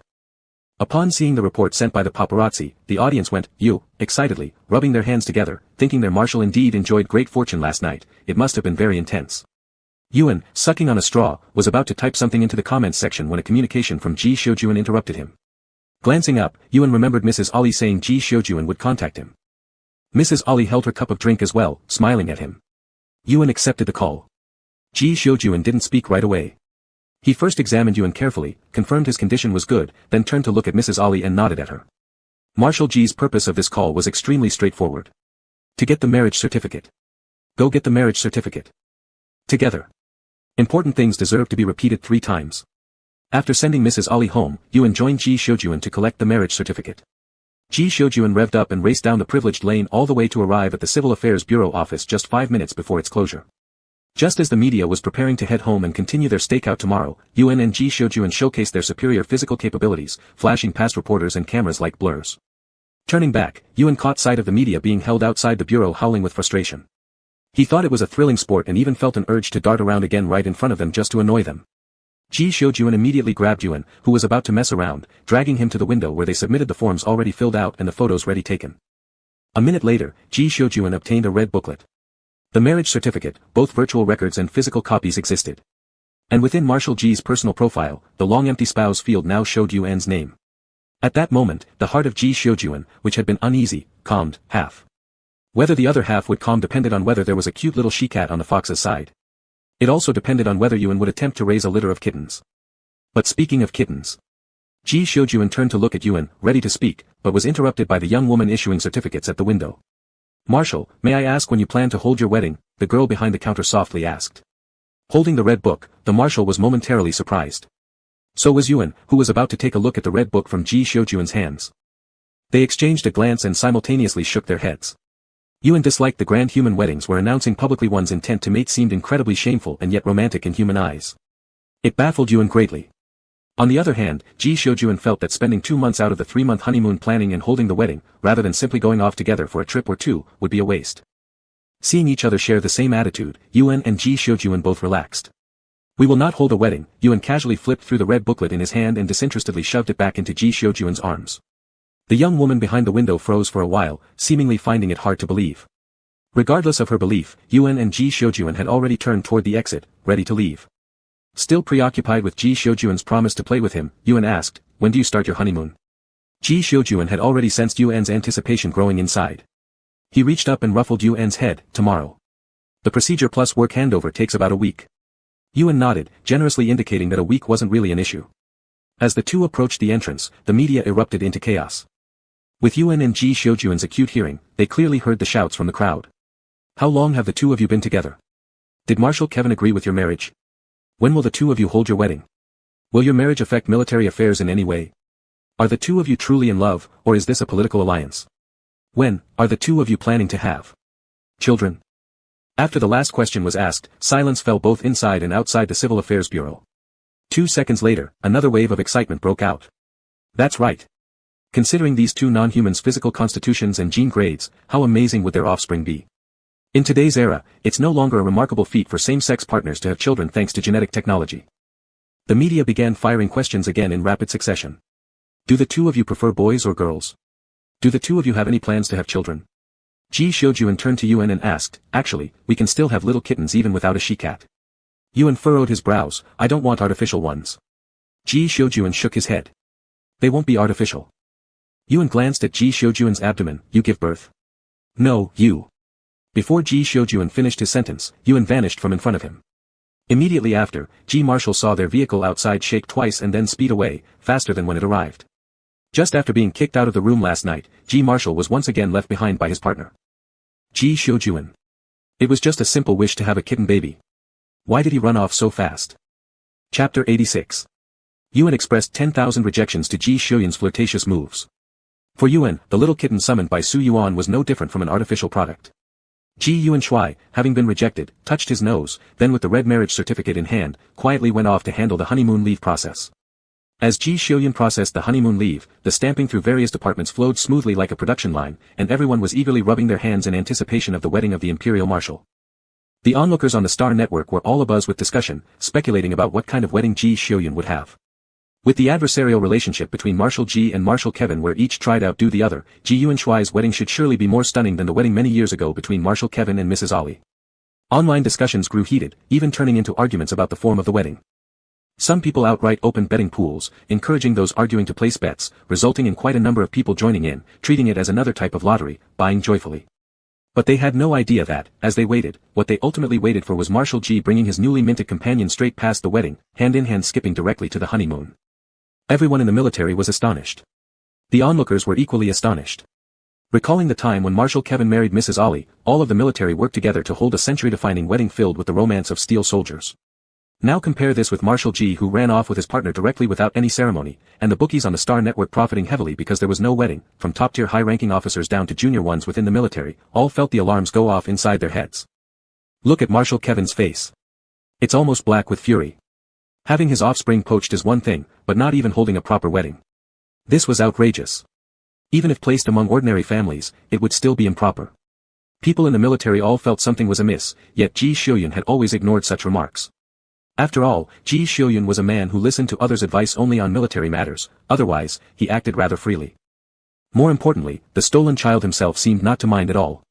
Judging from Marshal Kevin's expression, it seemed his head might explode with anger these few days.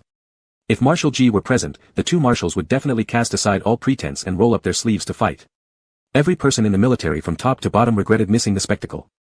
However, the truth was that Marshal Kevin wasn't very angry these few days. Not only was he not angry, but behind closed doors, he was delighted, his eyes brimming with happiness. This happiness stemmed from his extraordinarily talented student seeking help for once with serious intent. The request pertained to giving Yuan a supplementary romantic and unforgettable confession and proposal. Marshal Kevin was elated. His dense and unperceptive student finally understood how to please someone and maintain a relationship, though there was still much to learn. But knowing how to ask questions was already a good sign. Marshal Kevin recalled telling Ji Xiuyun multiple times that emotions could grow weaker over time, and maintaining a love fresh required surprises and words of affection now and then beyond just leading a life. Marshal Kevin and Mrs. Ali had remained deeply in love after years of marriage due to their careful maintenance. The two elders, being veterans, never hesitated to give a hand to their juniors less skilled in these matters. Marshal Kevin and Mrs. Ali enthusiastically prepared tips for Ji Xiuyun. Unaware of all this, the other party involved, Yuan, remained clueless. When Ji Xiuyun was processing everything, he squatted at home live-streaming cat-watching services, idling away by chewing on spirit stones whenever free, leading a supremely comfortable life. Once Ji Xiuyun completed the process, he scooped him into his arms and headed straight to the space station. Tasting the benefits of an AI butler, Ji Xiuyun took along the new AI core for the Silver Blade this time too. Truly going out for fun under the care of his pooper scooper, Yuan was so thrilled that whether in human or cat form, his eyes sparkled brightly, practically skipping around. Inside the passenger spacecraft, Yuan darted around excitedly, eventually standing by the window gazing upward, marveling at the illusions within the wormhole, repeatedly exclaiming, "Wow." Despite having seen them many times before, Yuan appeared especially thrilled this time around. He behaved like a kitten leaving its nest for the first time to explore this strange world, cheerful and lively, showing great curiosity towards everything. At this moment, Ji Xiuyun and Yuan were not using disguisers. They were in first class, just like when Yuan went to the high-end shopping district with Lady Ali before, and quite a few people gave them significant attention, but no one made any rude gestures. Ji Xiuyun watched as Yuan roamed around for several rounds and came back, pushing his drink toward Yuan. Yuan, holding the straw, had a red flush on his face after moving around so much, his azure cat eyes sparkled brilliantly. Having this much fun? Ji Xiuyun gazed at him calmly. Yes. Yuan smacked his lips. Although I've gone out with you before, the main task was setting out for battle, which is different from coming out to have real fun. When there's serious business, it always occupies your mind, naturally. It wouldn't be like now, where he was utterly relaxed, looking at everything around with an entertainment mindset. And seeing Yuan so happy, Marshal Ji silently added another note to his own black history. He had always thought that going on expeditions while taking Yuan along counted as letting him go out to play too. Just like he once said they'd go out to play and met informants by coincidence, what he meant then was joining a military expedition and casually playing at the same time. Thinking about it, except for himself, probably no one would equate a military expedition with fun. Ji Xiuyun watched as Yuan rested for a bit and then wandered off to the recreation hall again. He thoroughly reviewed his past actions. What seemed perfectly justified back then, now looked at from a new perspective and role, made Marshal Ji feel like some kind of sleazy man. Ji Xiuyun pondered over it and decided that if this trip was truly for pure enjoyment, then he should properly and attentively accompany Yuan in having fun. With that thought, Ji Xiuyun stood up and entered the recreation hall. Then he completely trounced Yuan across various games. Yuan complained about the extremely poor gaming experience and angrily refused to let Ji Xiuyun enter the room. Marshal Ji, who got kicked out of the room, asked the cabin crew to add another room. Together with the AI of Silver Blade, he spent half the night, eventually finding out why Yuan was mad. Reflecting deeply, he resolved to change. Then on the second day, Ji Xiuyun took Yuan with him, sweeping through all the gamers at the recreation hall. Marshal Ji tilted his head and glanced at the person he cherished most. Seeing Yuan's delighted expression, he felt like he had discovered a small trick to please his object of affection. While Star Network onlookers were shocked by the fact that Ji Xiuyun and Yuan did not hold a wedding ceremony, these two had already passed through the wormhole and arrived at their first destination. Their first stop was the Galaxy Star Sea. The ocean of this sea transforms into beautiful white glow patches at night, making the whole ocean resemble the starry night sky. Every year from January to March, those white glows form a luminous and glittering galaxy, thus earning its name Galaxy Star Sea. The Silver Blade had reserved the best hotel and the sea villa with the finest view for Ji Xiuyun. The two of them were sitting on the extended grand terrace of the villa, lazily gazing at the sunset painting the horizon golden red. Ji Xiuyun was reviewing materials, while Yuan was fiddling with the light computer beside him. The data says that the ocean of this planet contains a special kind of plankton. During the night, when the temperature of the ocean decreases, it secretes a kind of. Ji Xiuyun paused mid-sentence, turned his head to look at the miniature camera flying out, and looked at Yuan. What are you doing? Live streaming. Yuan was setting up the settings before opening the live stream. This time, he was using his personal live streaming account. Yuan himself also had a social account, since being listed in Marshal Kevin's family registry, he obtained one. However, with hundreds of billions of fans, there was only one declaration automatically issued by the system. Using this account for live streaming didn't attract nearly as much heat as the cat's live stream room. But Yuan didn't care about that. After confirming the setup was complete, he continued, I saw some people talking ill of you on the Star Network, and I think they're wrong. There are also people who say our marriage is politically motivated. I want to prove how good you are to them, driving them crazy. Ji Xiuyun withdrew his gaze from the miniature camera, not explicitly responding to what Yuan said, yet feeling internally elated. I'm turning it on. Yuan turned his head and looked at Ji Xiuyun. Ji Xiuyun waved his hand to indicate it was fine with him. Yuan started the live stream and the first thing he did was to gently kick Ji Xiuyun's calf with his leg. Ji Xiuyun turned his head to look at him. I'm hungry, Yuan said in a very exaggerated tone. Ji Xiuyun immediately understood Yuan's plan. It seemed like he wanted to show everyone just how well they got along. Marshal Ji found this both amusing and slightly touching. Are you thinking about eating the barbecue I made? He asked. Yuan nodded vigorously, yes. Ji Xiuyun stood up and dutifully left the terrace to prepare the tools. Yuan watched Marshal Ji's tall figure walk away with the camera, then suddenly remembered the bubble comments and quickly took out the light computer to open the live room. The seasonably dressed Marshal Ji is so impressive. Wow, the seasonally dressed Marshal Ji even inside the house. Wearing military undershirts. Just walked into the live room and got my face rubbed with sweetness, so annoying. Lick little deputy use legs carrot q carrot. Didn't expect that Marshal Ji has such good taste in civilian clothing, shocking. Upon seeing this comment, Yuan immediately straightened his chest, feeling so proud that if he had a tail, it would have shot up to the sky. I styled his civilian wear. If it weren't for me, what you'd be watching today would still be military Ji. Yuan felt that the people on the Star Network should definitely give him a banner of appreciation. Chapter 87. Yuan, wearing shorts and a t-shirt, was barefoot, idly roaming around as he mindlessly chatted online with random people. The comments were all over the place, just like his usual banter. It felt surprisingly refreshing. As a cat, Yuan couldn't communicate with the audience since typing with paws was impossible and using a mental reading gadget wasn't an option. Now, he could freely talk about everything, about how great Ji Xiuyun is, about blowing smoke, and more. It was truly the first time for him. Ji Xiuyun is pretty good, though he's always gloomy and has a bad habit of teasing others, but yeah, he's really good, Yuan said, picking up a drink from the small round table next to the reclining chair, sucking on the straw, glaring with big round cat eyes. His eyes sparkled as if showing off his hidden treasures. Never would have thought the junior assistant had this kind of personality. Surprisingly, he's a chatterbox. You can't tell usually. Yuan glanced at the bubbles floating on his screen while smiling slightly. Of course, it's not easy to spot this lively side of Yuan normally. Both Ji Xiuyun and General Kevin don't approve of Yuan being overly exposed in the media. The military journalist only captured some parts that highlight the solemn atmosphere of war, most of which show tense expressions or someone sitting silently in deep thought. There are also a few photos showcasing youthful vigor, taken immediately after battles.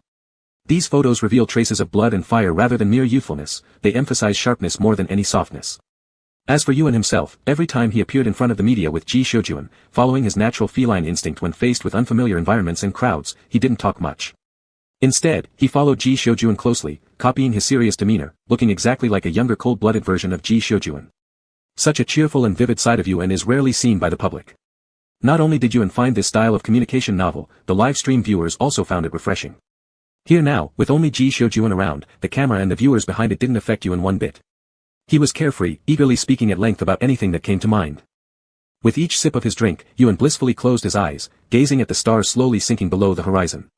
Its golden light fell upon the sea rippling under the wind, fragmented by the tides into pieces.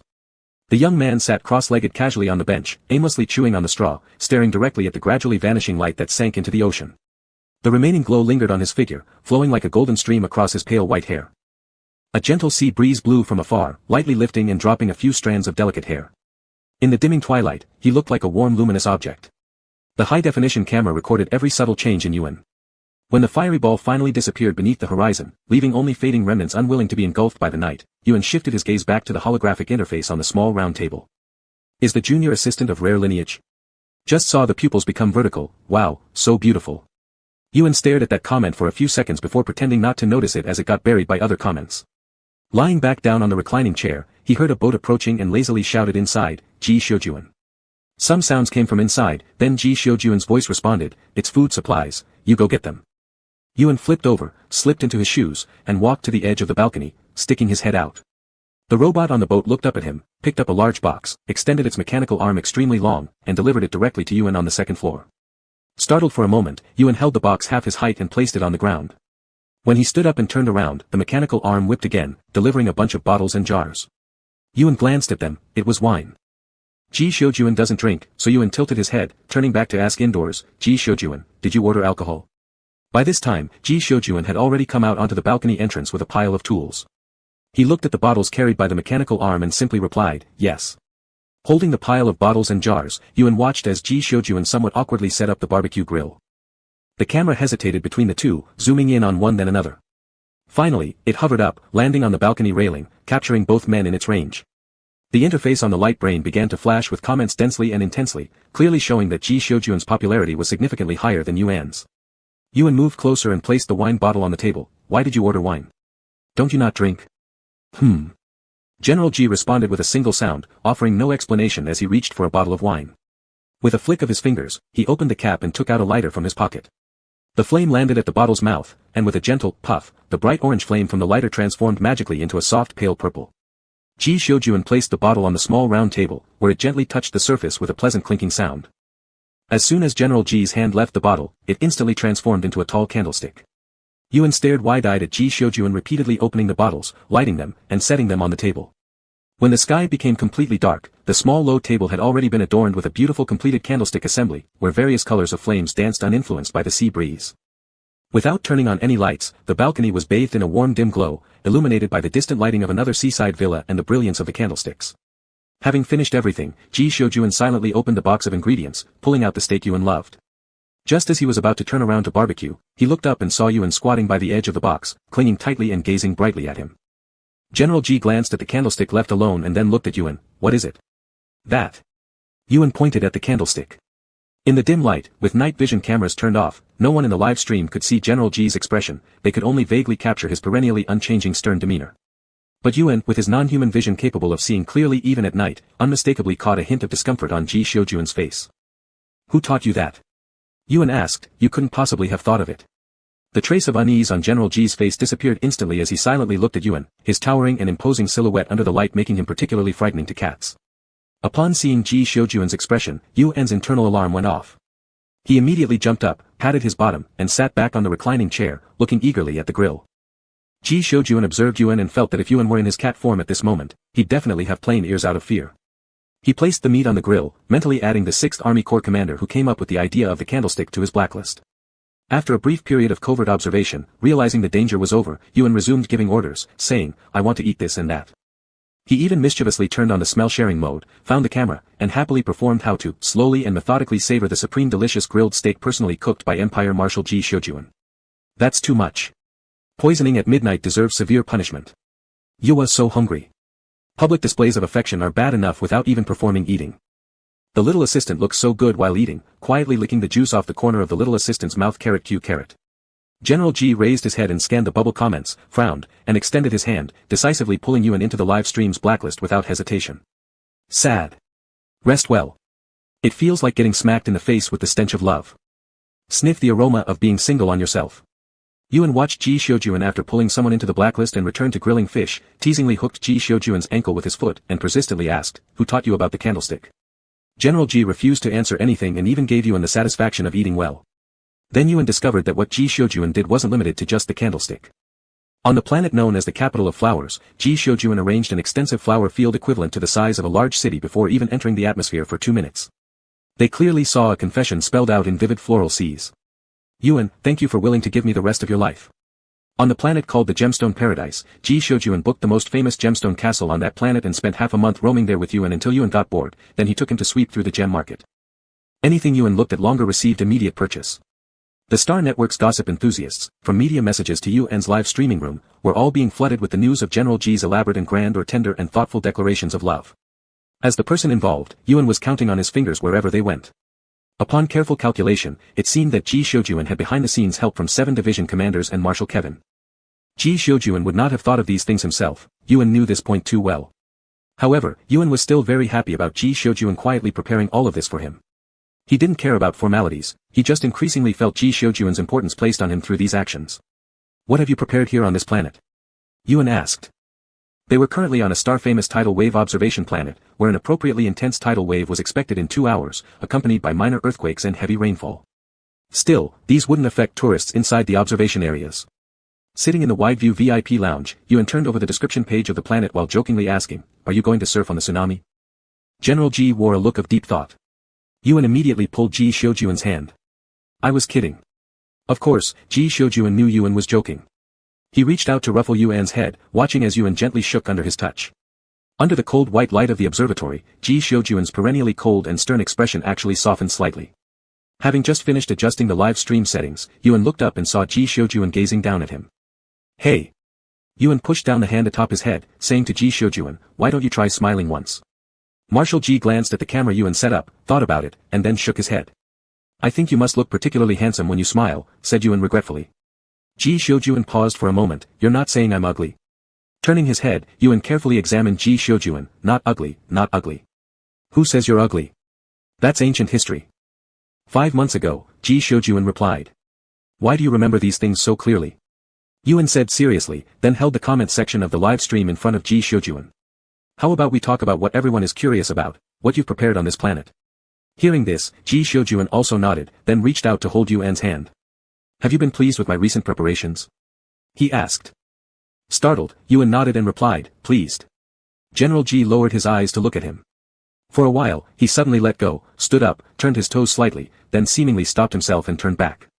He raised his hand to adjust his collar, formed it into a fist, pressed against his lips, rarely showing signs of unease. Looking up curiously, Yuan asked, what's wrong? Do something big, Ji Xiujuan answered. He let go of his hand, took a deep breath, stepped back, extended and bent his long legs, and knelt on one knee, taking out a small velvet box. Yuan stood there like a fool. I checked, your kind does it this way. Ji Xiujuan briefly explained his actions, referring to the hard-earned data from cross-referencing Yuan's past era. Kneeling on one knee, symbolizing a ring of love, and making a promise. I am catching up on confessing and proposing, Ji Xiujuan stated without caring if this image of himself was broadcasted live. Will you be willing to be with me? Ji Xiujuan asked. Yuan stammered, Will you be willing to be with me? Ji Xiujuan asked again solemnly. I. Realizing only now, Yuan became flustered at Ji Xiujuan kneeling before him, desperately wanting to turn into a kitten and cover his face with paw pads. Before Ji Xiujuan could repeat again. At the instant Ji Xiujuan opened his mouth, Yuan grabbed his hand, snatched the velvet box in his hand, and deftly slid the ring onto his finger. I will. Ji Xiujuan heard his catboy say so. The end.